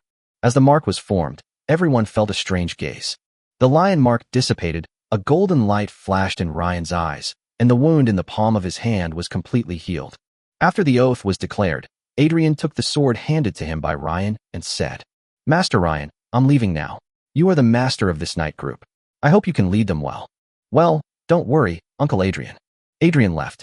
Ryan stood there and said as he looked at the knights in front of him, "Who is the strongest person in the knights?" As soon as he finished speaking, a knight in the middle of the front row stepped forward and bowed. "Lord Ryan, it's me. My name is Dick Gray, a third-rank senior knight. Okay, now I appoint you, Dick, as the leader of the knights. I'll leave the daily training of the knights to you. It's Lord Ryan." Dick's face was full of surprise and excitement. Looking at Ryan's gesture, he bowed again and then retreated back to the team. Ryan continued, "As for the title of the knights, I will tell you in a week. Stand at attention." The knights immediately held their heads high and stamped their feet. "That's right." Ryan nodded in his heart. "First of all, I, Ryan, am a person who helps my relatives and helps the people. Outside, no matter who you offend, I will help you out. This is helping my relatives. But when I come back and find that you are not in the right, you will be expelled from the knights and even the Gray family." Ryan paced in front of the knights and then spoke. "Secondly, my knights order only respect strength. The strong are on top and the weak are on the bottom. However, the strong cannot bully the weak. This is my most basic bottom line, Ryan. Do you understand?" "Yes." Ryan nodded, and then he took out a blood-red fruit from the magic ring. "Very good. You should know what this fruit is." "Yes, it is the blood-burning fruit, the best third-level treasure for knights. I now have some understanding of each of your strengths. I will come back in a month. Whoever improves the fastest will get the blood-burning fruit. Not only that, I will also ask the family to prepare a big gift for his parents." Did you hear that clearly? Looking at the bright red fruit in Ryan's hand, the knights were excited, not to mention that even their parents could benefit from it. Immediately the knights shouted, "Yes, Lord Ryan." The voice was so loud that the knights training nearby all looked over. "Well, Dick, take them to training." "Yes." Dick immediately began to mobilize the knights to start training. With the temptation of Ryan's blood-burning fruit and the reward for their parents, the knights were very enthusiastic about training and wanted to put in 10 times their energy. Ryan stood there and watched the knights training for a while before leaving. On the way back to his family, Ryan communicated with the principles of humanity in his heart. "Human affairs, I want Colin Xavier's information." "Yes, Master Ryan." With the Book of Humanities, and, like Book Spirit, Ryan no longer needs to check the information on the Book of Humanity. Humanity will transmit the information directly to Ryan's brain. Just like someone is reading a story to you in your ear, people will also emphasize some important things. After learning about Colin Xavier's information, Ryan narrowed his eyes. Northern Learmont Province. The province of Learmont is where the royal city is located. This province is the largest province in the empire and is also where the royal city is located. The royal city is located in the center of the Learmont province, while the ruins that Colin visited are in the north of the Learmont province. Colin and his companions went to explore the secret ruins together with a high-level adventure group. There were several fourth-level warriors in the adventure group, but they all died in the traps in the ruins and at the hands of those unique guards. The danger was so great that even Ryan found it difficult to deal with. According to Colin's intelligence, they were wiped out just after reaching the first so-called checkpoint, and only Colin was lucky enough to escape. The danger of the ruins made Ryan hesitate, because according to Colin's intelligence, this ruin prohibited space magic. Besides, his wedding to Caroline was less than a month away, and he didn't know if he would be able to come back as promised if he went. Ryan also thought about asking his father Ford for help, but he shook his head. He couldn't always ask his father for everything, and Ford had been adjusting his state recently to prepare for the upcoming Mist Conference to be held in the Garden of All Nations, Izeron. So Ryan didn't plan to disturb Ford. Just as Ryan was frowning and thinking, Ryan, who was sitting in the carriage, paused and put his hand into his crotch. He pulled out a colorful little snake from his crotch. "Loamber. Loop, you got into my pants again. I'll send you back to the secret realm in a moment." Ever since Looper saw the embarrassing things happening between Ryan and the maid in the room, he would try to get into Ryan's pants whenever he had the chance. "Don't, I was wrong." The little snake's tail wrapped around Ryan's arm, and its smooth scales scratched Ryan's skin coquettishly. Chapter 194 Important Day. Ryan put Lupo on the seat beside him and said with a pout, "You don't learn your lesson every day and become like Charlie and Mia, you snake." Ryan pointed at Looper's snake head with his finger. Looper had his snake head pointed at by Ryan, but he didn't feel the slightest bit of guilt. He still held his snake head high, his red eyes rolling around, and no one knew what he was thinking about. Ryan and Looper had a contract, and when he felt that Looper had no intention of admitting her mistake, he rolled his eyes at her. "I don't know who I learned this from. You are only at the 2nd level now. When you reach the 4th level, I will get you a shape-shifting grass so that you can transform into a human form." Upon hearing this, Lupo happily wagged its tail like a puppy. Ryan looked at the scenery outside the window, and suddenly something came to his mind, and he spoke. Lucifer. After waiting for a while, Lucifer appeared in the carriage. Because of the two incidents of rage and greed, Lucifer teamed up with Lilith to warn other demons of original sin in the dark world. That's why he hasn't been with Ryan all this time. He just came back after hearing Ryan's summons. There was not much space in the carriage, and Lucifer stood in it with his back hunched. "Master, what are your orders?" "Sit down. Are you done?" Ryan pointed to the seat opposite him. "Well, that's about right. The remaining one is enough for Lilith." Lucifer nodded after sitting down. Ryan nodded. "I recently discovered a relic that contains something I need. I've been busy in the royal city lately and can't get away. Can you go there for me?" "Remains." Lucifer placed his hands on his chest and bent down. "Yes, my lord. It is my pleasure." "Where are the ruins?" "Please tell me, master." Ryan took out a piece of paper from the magic device, used magic to write the location of the ruins that Colin had explored on it, and then gave it to Lucifer. "The information above is all I know about that secret realm. This secret realm is very dangerous, so please be careful." Lucifer took the note from Ryan and nodded, folded the note neatly, and put it in his chest pocket. "Master, don't worry. As long as you are here, I am immortal. I will bring the treasure back to you. Please wait for a moment." After saying this, Lucifer transformed into a crow and flew out of the carriage window, heading towards the northern part of Learmont province. "Go to the royal city." "Yes, young master," said the knight driving the carriage outside. A month passed quickly. Soon it was the day of Ryan and Caroline's wedding. Emperor Albert and Ford agreed to hold the Grey family's promotion ceremony and Ryan's marriage together. At dawn, Ryan was awakened by Eve. "Young master, get up. You have to attend the family's knighthood promotion ceremony this morning." Ryan got up with the help of many maids, washed his face with clean water, and then woke up. Wearing home clothes, Ryan took Eve to the restaurant. In the restaurant, Ford and Layla were having breakfast. "Good morning, father and mother." Ford glanced at Ryan and said, Layla looked at Ryan and nodded. "Ryan, your hair is a little messy. Fix it up when you change clothes later." "Okay, mother," Ryan said incoherently while eating bread. At this moment, Ryan's body paused, and the magic power in his body rushed into the contract. Ryan narrowed his eyes. Lucifer dies again. This relic is indeed dangerous. Over the past month, on average, Lucifer died once every 5 days. Ryan doesn't think Lucifer is weak. With his maximum magic power, Lucifer can even kill a high-level fourth-order monster. Of course, compared with Lucifer's original body, that is indeed not enough. I can only say, this secret realm is indeed dangerous. After feeling Lucifer's resurrection, Ryan also finished his breakfast. "Mom, I'm done eating. I'm going upstairs to change my clothes first." After saying that, he took Eve back to his room and changed into the noble clothes he had prepared a few days ago. Standing in front of the mirror, looking at his hair that was slightly lifted by the pillow, Ryan waved lightly in his hand. A pool of clear water gathered in front of Ryan, then wrapped Ryan's hair and washed it. Then he used wind magic to dry his hair, and Ryan's hair returned to its previous appearance. "The young master is so handsome. It's great to be able to serve young master Ryan." The maids looked at the handsome and elegant Ryan in front of them, their hearts filled with spring, and they squeezed their legs together. After pinching Ellie's cheek, Ryan went downstairs alone. At this time, Ford and Layla had just prepared the carriage. Layla looked at Ryan, who came out of the villa, and smiled. "Well, my son is just handsome." After that, Layla and Ford got on the first carriage, and Ryan got on the second one. The convoy, accompanied by 2 teams of family knights, slowly drove towards the royal city.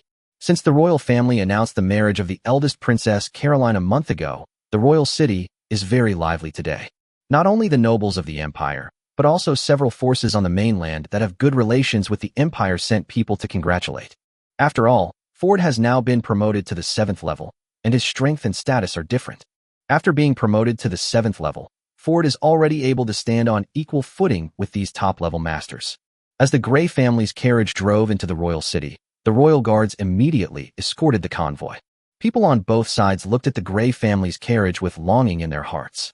The noble children gathered together and looked at Ryan, smiling at the people around him in the carriage. They felt that they and Ryan seemed to have a grudge for having their wives taken away. Everyone looked at Ryan with gritted teeth. Ryan finally succeeded in getting Her Highness Caroline. I really envy him. Yes, I heard that Anna is also interested in Ryan. I really want to replace her. The goddess I've admired since childhood is getting married. Yeah, Who here hasn't had a wet dream about Caroline? Let's go. There are too many people here. We won't be able to squeeze into the palace soon. The Grey family's carriage arrived safely at the palace under the escort of the royal guards. At this time, the second Prince Otto had been waiting at the door for a long time. Seeing Ryan get off the carriage, Otto's eyes flashed, and he immediately stepped forward to greet him. Lord Ford, Madam Layla, Master Ryan, good morning. My father is in the hall greeting people from other forces and asked me to come and greet you. Ford nodded. Then Otto brought Ford and the other two to the hall. Ford took Layla towards Albert, and Otto finally spoke to Ryan. Ryan, it's been a while since we last met. Your strength has unexpectedly reached the intermediate level 3. When can we have a competition? Ryan raised an eyebrow. Your Highness, are you no longer indulging in the pleasures of pleasure? Otto laughed dumbly upon hearing this. Stop teasing me. I was just scolded by my father recently, so I have to practice hard for a while. Where's Caroline? At father's place. Come on, I'll take you there. Let's have a few drinks today. Chapter 195, Sword, Parchment, Badge. The palace was magnificent, and powerful people from various forces on the continent gathered together and chatted with each other. The forces on the continent are complex and intertwined. Although these forces have friendly relations with the Empire, there cannot be no conflicts between other forces. But now in the palace, no one mentioned those unpleasant things, and everyone treated each other with respect. Otto led Ryan towards the crowd. As half of the protagonists today, Ryan's appearance naturally attracted a lot of attention, just like Ford's. Those who have connections with the Grey family can come up and chat with Ryan, and those who have no connections with them just nod slightly to Ryan. After socializing with everyone for a while, Otto took Ryan through the crowd and walked towards Emperor Albert. At this time, Albert was chatting and laughing with Ford and several other people from different forces, and the eldest Princess Caroline followed behind Albert. Seeing Otto and Ryan coming over, Albert stopped talking. Ryan's handsome appearance made him nod secretly in his heart. Then he looked at Caroline behind him and said, Caroline, Ryan is here. You go and keep Ryan company. Let Otto come and keep me company. Okay, father. Caroline nodded and smiled. After saying that, he walked towards Otto and Ryan. Ryan, who was not far away, looked at Caroline's outfit today, and a hint of surprise flashed in his eyes. She was wearing a purple long dress, and her long, smooth hair was tied with a silk bow. The dress's purple collar is on the neck, lifting the roundness of the front of the body, while the back is semi-hollowed out. She walked slowly towards them, wearing a pair of beautiful purple gem high heels. After coming to Ryan, he put his right hand around Ryan's left arm and said to Otto, who was standing beside him, Otto, father asked you to come over. Looking at the extremely well-matched Ryan and Caroline, Otto smiled without saying a word, then walked towards Albert and the others. Feeling the softness on his arm, Ryan secretly cast a meditation spell on himself. Caroline is so charming. He picked up a glass of red wine from the waiter's tray and handed it to Caroline, and took one for himself. The two walked in the palace, drinking and chatting. Her Highness Caroline looks beautiful today. Ryan gave heartfelt praise. The glasses clinked lightly, and Caroline smiled. Dear, do you like it? I'll wear it more often in the future. The two are about to get married, and Caroline occasionally teases Ryan, which is also a little fun between husband and wife. Hearing this, Ryan pouted and said, Of course, I have other nice clothes here. You can wear them for me tonight. Ryan couldn't help but think of all the chinks you nay on Blue Star, the lace ones, the hollow ones. When Caroline heard the word tonight, her face turned noticeably red, and she knew what they were going to do tonight. She gave Ryan a coquettish look. After they walked for a while, Ryan looked at the high heels on Caroline's feet and took her to find a seat. This is his wife. If such beautiful feet were to be worn out or get calluses, wouldn't he be the one who suffers? Time passed slowly, and people from all major forces arrived. Albert listened to the waiter's report and felt that the time was almost up. Bringing Ford to the big stage in the palace, Albert held the wine glass and coughed twice with his fighting spirit. Everyone stopped talking. Today is a celebration for Ford, a celebration for the Grey family, and even more so for the Empire. We are celebrating the birth of another 7th-rank Radiant Sun Knight in the Ahisha Empire. Everyone, please drink this cup together. Albert drank the wine in the glass in his hand. Everyone in the audience was like this. Ford is the first person in the Ahisha Empire to be promoted to the 7th rank through his own efforts and talent. Therefore, I will make an exception and break the imperial law that prohibits non-royal people from being promoted to the dukedom. I will bestow the dukedom title on the Grey family. Ford, who was standing next to Albert, smiled and nodded to the audience. Everyone applauded and showed their support. Please follow me. After saying that, Albert led everyone out of the palace and walked towards the outside of the royal city. The promotion ceremony of the title naturally requires the people to watch, so the location of the promotion ceremony was chosen to be the central square of the royal city after consultation between Albert and Ford. Albert brought everyone to the central square. At this time, the central square was crowded with people, and the streets were deserted, surrounding the central square so tightly that no one could get in or out. If the angry church members hiding outside the city attacked at this time, the consequences would be disastrous. However, since there was no response from the furious demon and after learning from the greedy leader Curtis that Ford's mount was also level 7, the leader of the Church of Fury, Ricardo O.S., gave up the idea of attacking. And Ricardo had already left the vicinity of the royal city. Central Square. Under the gaze of the people, Albert announced the content of the knighthood promotion ceremony to the people. In the name of the Emperor of the Ahisha Empire. The oath was very long and complicated, and it took Albert half an hour to finish it. After he finished speaking, Albert picked up the long sword held by the waiter beside him, held it horizontally in front of him, and handed it to Ford. The long sword represents judgment. This means that Ford can exercise the Empire's power of trial. As long as someone violates the Imperial law, Ford can kill the target directly without going through the Imperial Trial Council. Ford took the sword with both hands. Then Albert picked up the stack of parchment the waiter was carrying. The parchment represents the territory. From then on, the Hector province in the south of the Empire and another Violet province next to it were completely owned by the Grey family. The Grey family enjoyed complete autonomy over these two provinces and was not required to pay taxes to the Empire. Ford took it solemnly again. Finally, Albert picked up the most important ducal emblem and put it on Ford's chest. The ducal emblem represents power and status. The Duke's badge, made of rare minerals such as refined gold, mithril, and various gem powders, shines brightly on Ford's chest. At this point, the Grey family's title promotion ceremony ended. In an instant, the people were excited. They witnessed history and the birth of the first Duke of a foreign surname. Ford's promotion to the 7th level of strength will undoubtedly bring the Empire's strength to a higher level. The people naturally hope that their country's strength will improve. After all, in this way, civilians can be spared from the suffering of war and merchants can be respected by people of other countries. This was undoubtedly a shot in the arm for the people of the Empire. It also opened up channels for some nobles to be promoted to dukes, but they needed to be promoted to the 7th rank. But, compared to having no direction before, having a goal is naturally a happy thing. After the ceremony, Albert took the people who watched the ceremony back to the palace, leaving the central square to the Grey family. Because it's time for the part that the common people like most, throwing money around is also a tradition of the Empire. The Knights of the Grey family carried bags of money and threw silver and gold coins to the people watching the ceremony around them. Looking at the golden and silver lights glittering in the sky, people rushed to buy things. The people who received the gold coins were all impressed by the Grey family's wealth, and their respect for the Grey family unconsciously increased to a higher level. Chapter 196 Wedding. Albert brought everyone back to the palace.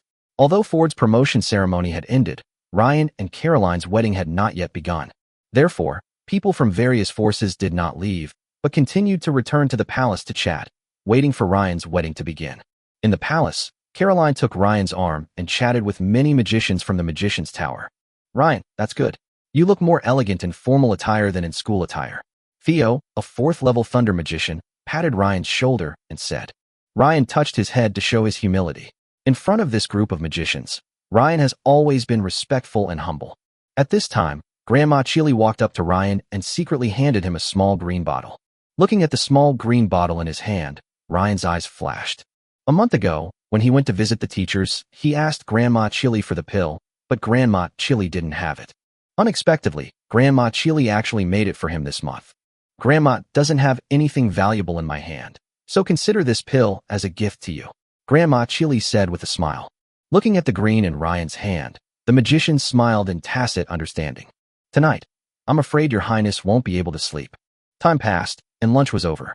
People from various forces were brought to a solemn hall by Emperor Albert. This hall was obviously different from the hall where everyone was chatting in the morning. This hall looked more serious, solemn, and holy. Obviously, this is a place specially used for holding weddings. At this time, Ryan, who had just finished dinner, was being taken care of by a group of palace maids in a side hall. There are wrinkles in your underwear, straighten it out. Where's your coat? Bring it here. Xiao Fei, go and polish Lord Ryan's shoes. Xiao Yu, there's a strand of hair on Lord Ryan's left side that's a little sticky. Please smooth it down. Ryan stood in front of the mirror and 7 or 8 maids were busy around him. After a long time, the maid who had just been giving orders walked around Ryan, and after finding that there were no other problems, she nodded to Ryan. "Lord Ryan, we are ready."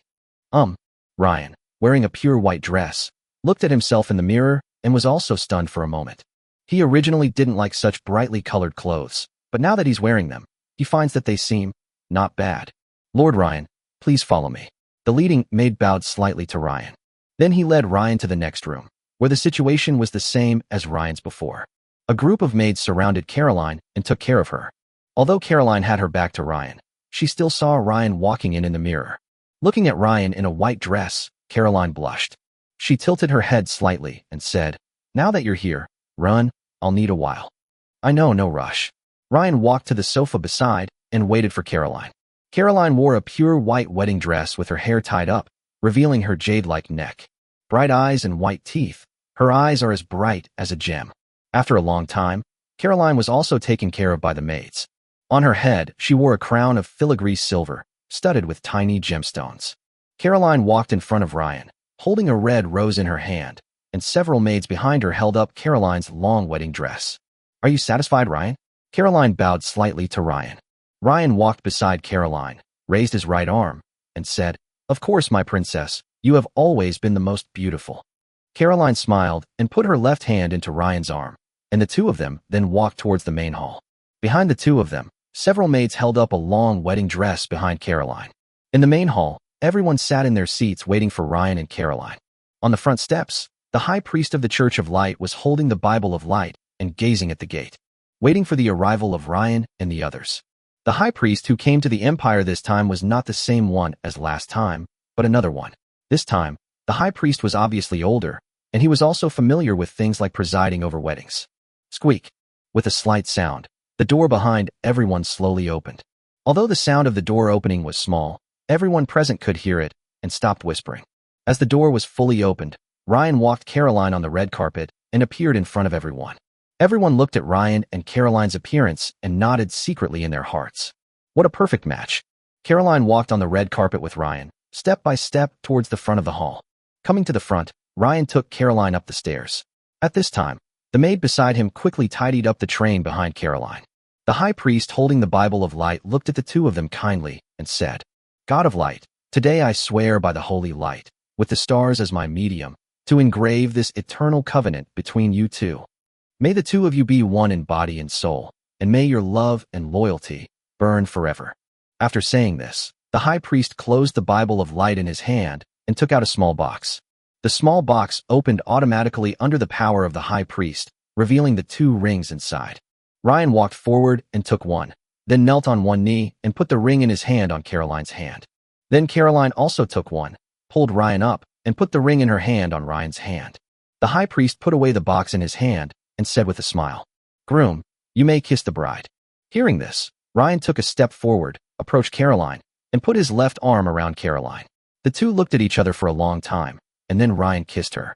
Caroline's lips were so soft and sweet that Ryan couldn't help but feel like he was eating candy. The sunlight shone directly on the two of them through the glass above, making them look particularly sacred. Pa pa pa. Led by Emperor Albert, the audience applauded. After a long time, Ryan and Caroline separated. Ford and Albert stood up and left with everyone, leaving the private space to Ryan and Caroline. Before leaving, Albert sent a message to Ryan and Caroline. "The carriage is outside the palace. Ryan, take Caroline back to the family. Ford and I still need to discuss matters concerning the land of mist with other forces." Everyone followed Albert and Ford out, leaving only Ryan, Caroline, and several maids behind Caroline in the palace. Immediately, Ryan picked up Caroline and walked out of the palace. The maids looked at each other and did not follow him because the tail behind Caroline was controlled by Ryan's magic, which meant that Ryan did not want them to follow. Chapter 197 Balance.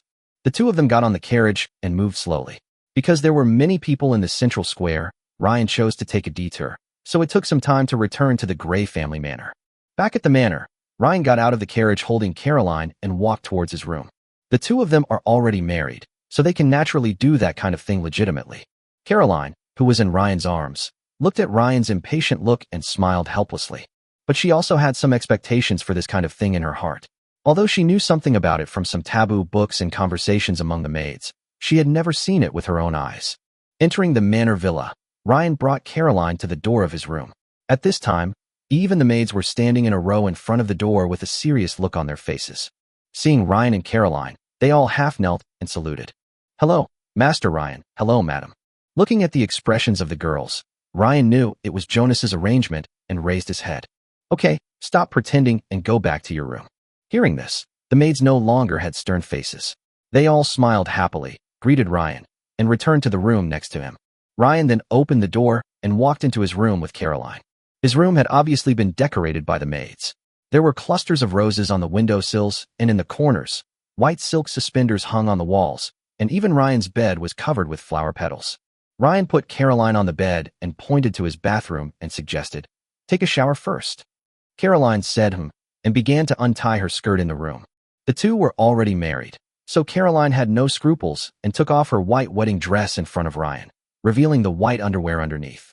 Caroline has a good figure and skin as white as jade. It is an extremely balanced beauty, and the exquisite curves completely conform to the aesthetic taste of all men. It gives people a feeling that it can be viewed from a distance, but not played with. Feeling Ryan's fiery gaze, Caroline rolled her eyes at him, took off her high heels, and walked towards the bathroom barefoot. After Caroline walked into the large, misty bathroom, a voice came from the bathroom. You want to come together?" Caroline's voice trembled a little, as if she was a little shy, but she still spoke complete sentences. Hearing this, Ryan slapped his body with his right hand, and his clothes instantly dissolved, revealing his muscular chest. "So, I'm here." Ryan walked into the bathroom. Caroline seemed a little shy and did not take off her underwear. She soaked in the pool water.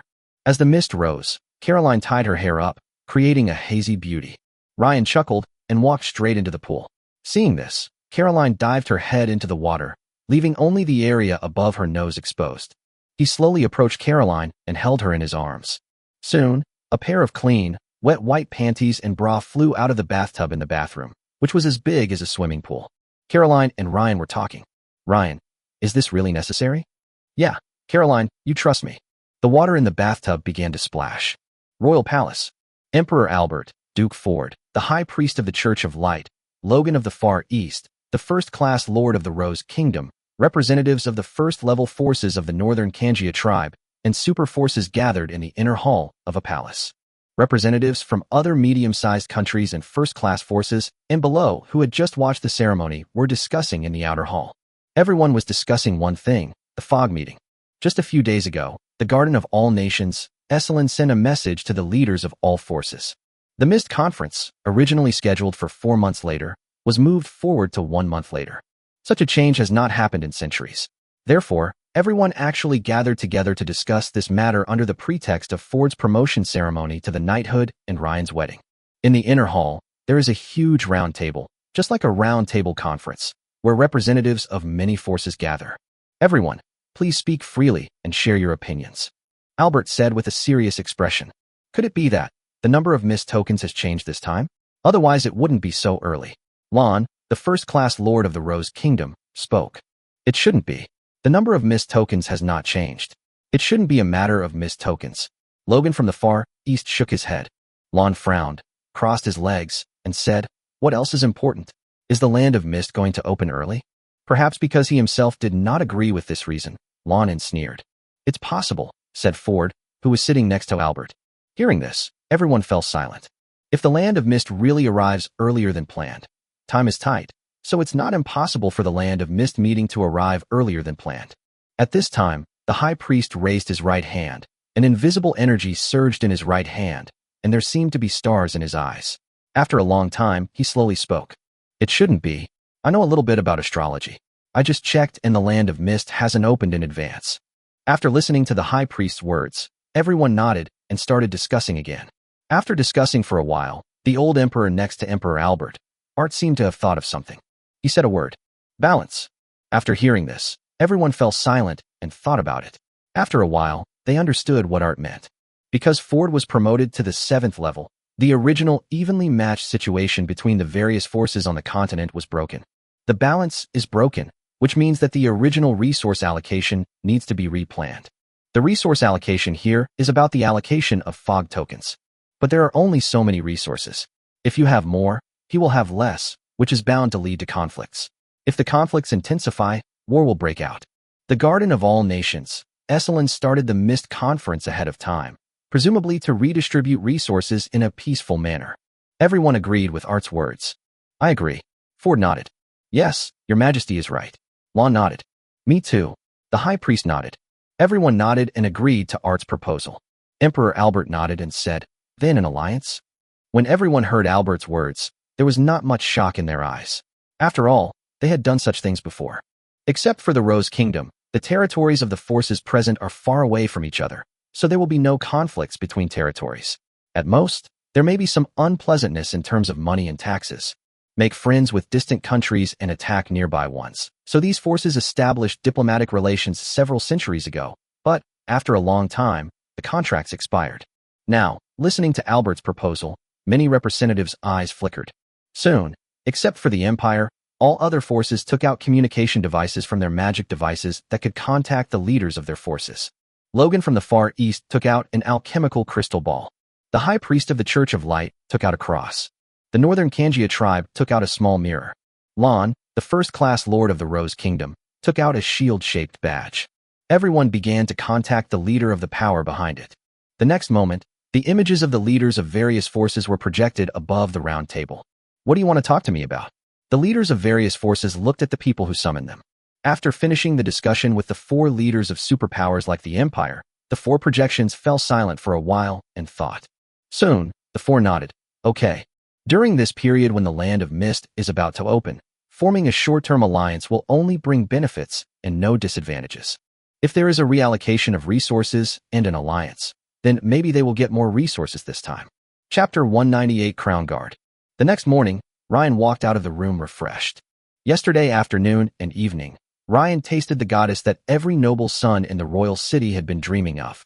If those noble young men knew the various positions he had put Caroline in last night, they would probably come to her house with knives in hand.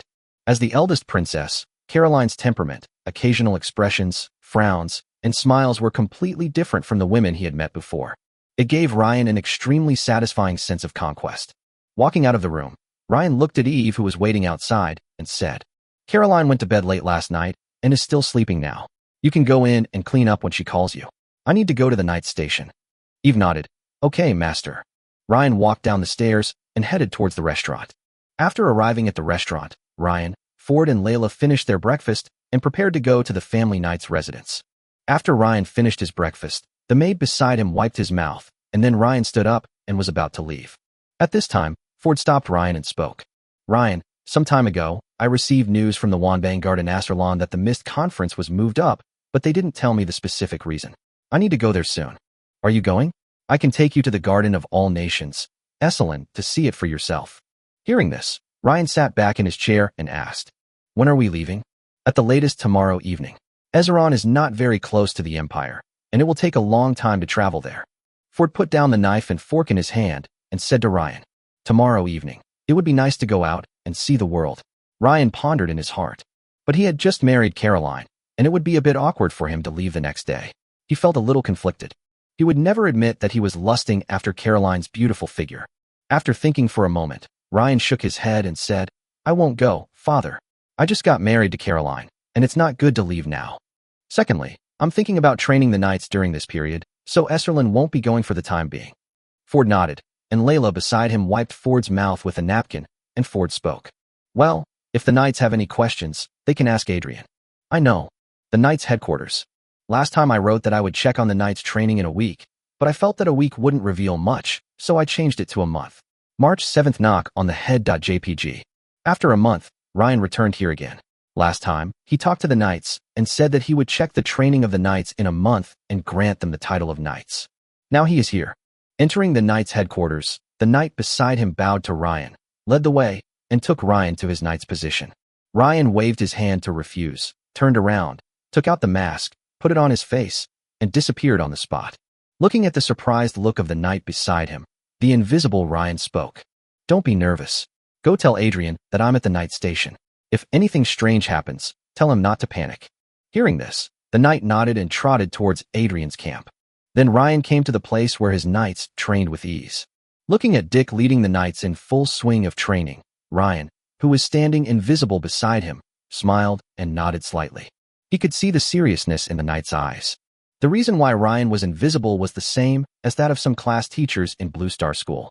He wanted to see the training status of the knights when he was invisible. Now it seems that he was worrying too much. The knights were very serious.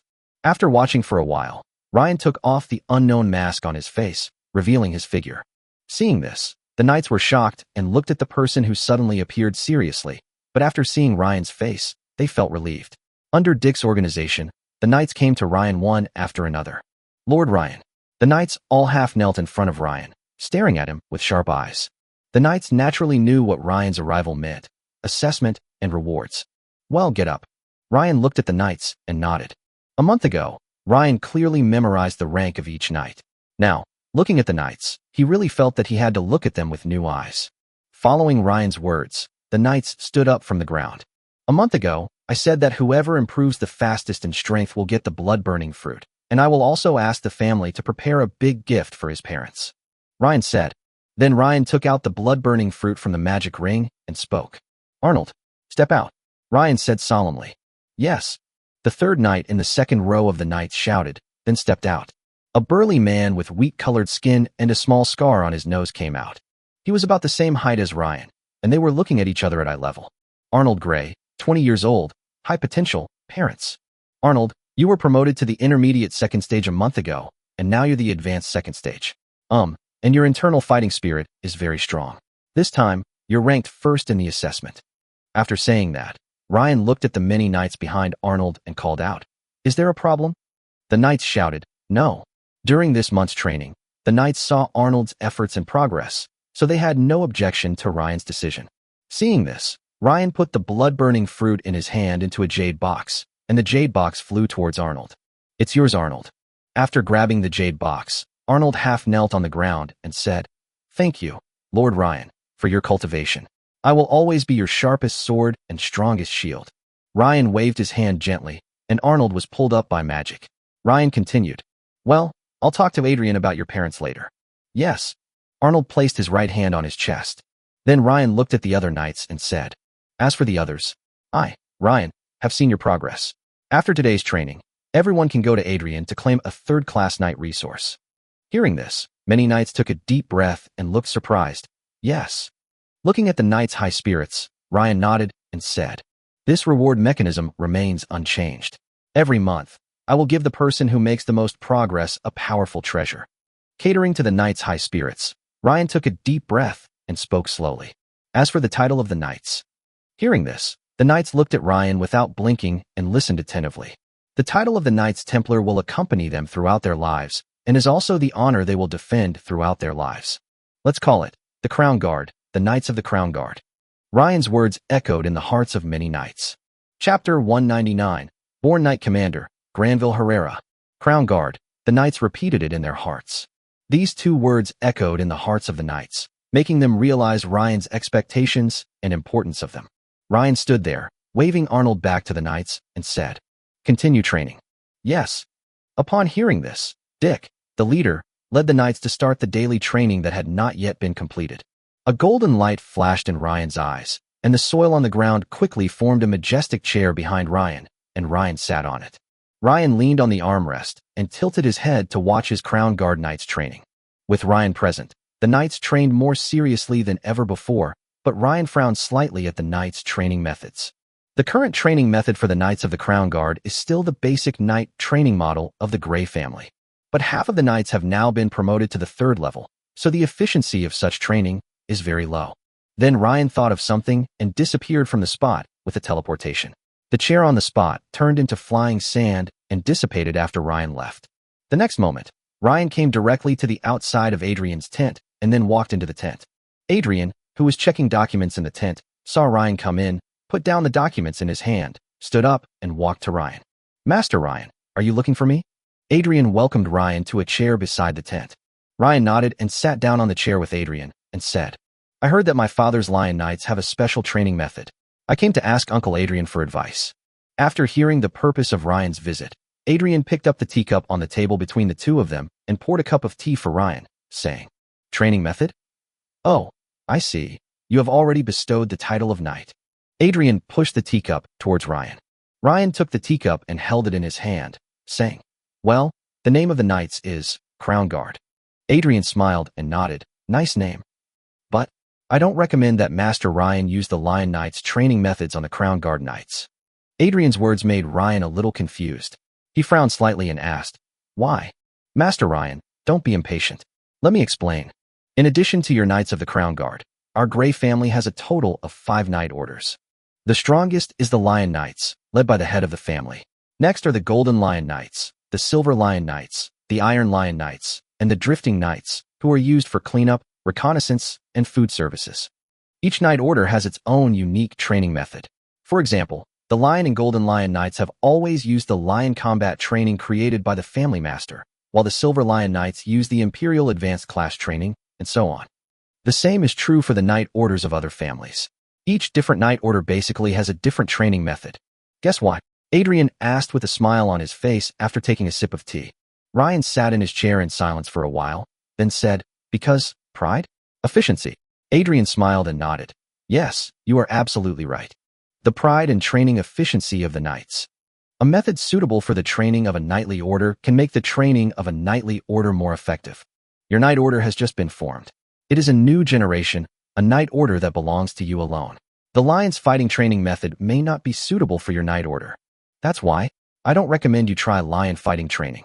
Of course, if you want the Knights of the Crown Guard to try, I will go and teach them tomorrow."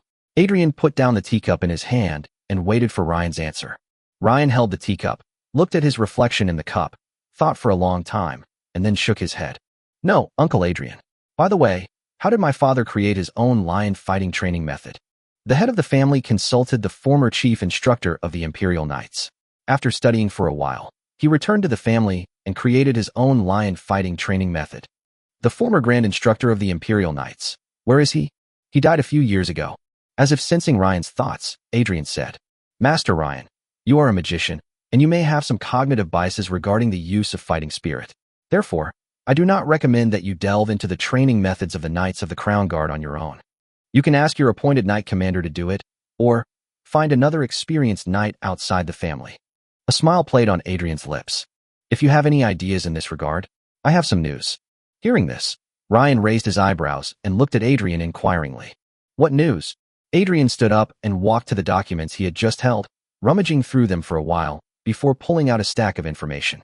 After sitting back in his chair, Adrian handed the information in his hand to Ryan and explained. The Duchy of Wordsworth is renowned for its powerful knights. Although its territory is small, no other power dares to underestimate it, precisely because its knights are extremely brave and skilled in battle. Ryan opened the information in his hand, which contained information about a man named Granville Herrera. And in Ryan's ear, Adrian continued to explain. Granville Herrera is the most famous knight in the Duchy of Wordsworth today and also a knight instructor. Even the head of the family praised him highly, saying that he was born to be the leader of the knights. But recently, due to a coup in the Duchy of Wordsworth, Granville followed the wrong person. The newly appointed king of Wordsworth was wary of him, so his Dochi meridians were shattered and he was expelled from the Duchy of Wordsworth. Now he is in the Imperial City.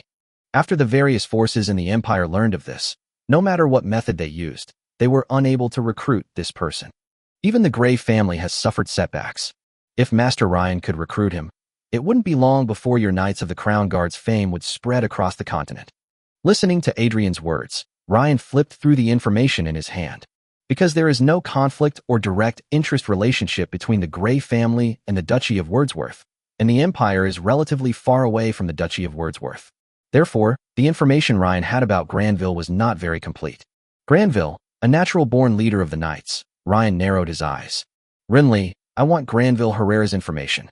Ryan communicated with Run Lee in his heart.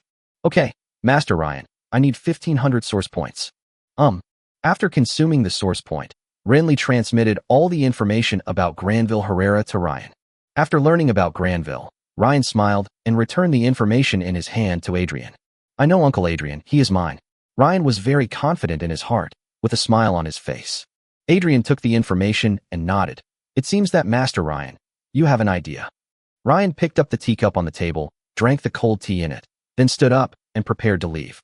Through human reasoning, he understood why Granville even refused the offer to help him restore his fighting spirit meridians.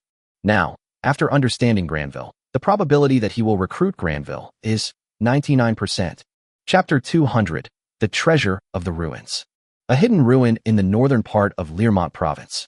As the last shadow guard died and dissipated into a wisp of shadow energy, Lucifer finally killed all the guards that blocked his way. He exhaled and relaxed slightly.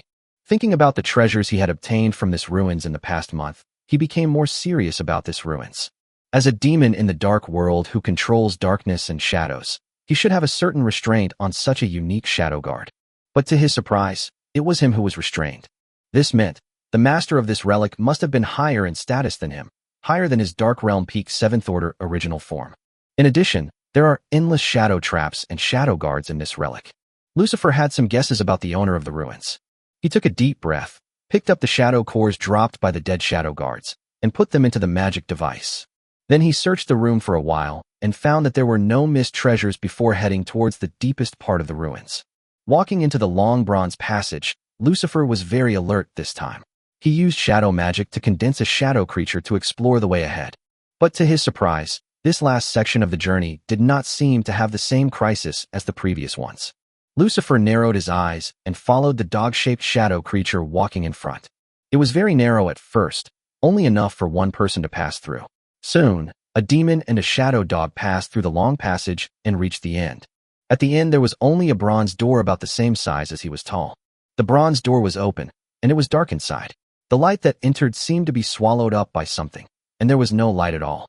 It is very similar to Lucifer's night. But no matter what, Lucifer's true form is a 7th level peak demon. He concentrates the demonic energy in his eyes, so that he can see clearly within a range of 10 meters. Still suppressed. After dispersing the shadow dogs, Lucifer walked in. Lucifer, who had a contract with Ryan, was not afraid at all and walked straight into the bronze door. As soon as he walked in, Lucifer noticed something and his body paused, as if something was attracting him. Lucifer followed the guidance in his heart and moved forward step by step. After walking for a long time, he finally saw a small platform about the same size as him. A pitch-black dagger was floating on the platform, floating quietly on the platform. Lucifer looked at the dagger in front of him and took a deep breath. It was this thing. Lucifer even had the idea of taking it for himself in an instant. But the contract in his mind shone, causing Lucifer to give up the idea. Lucifer then used the power of shadow to pull the dagger off the table, integrated the dagger into his body, and hurried out of the ruins. This thing is too precious and of too high a status. He must bring it to his master immediately. The Knights' headquarters.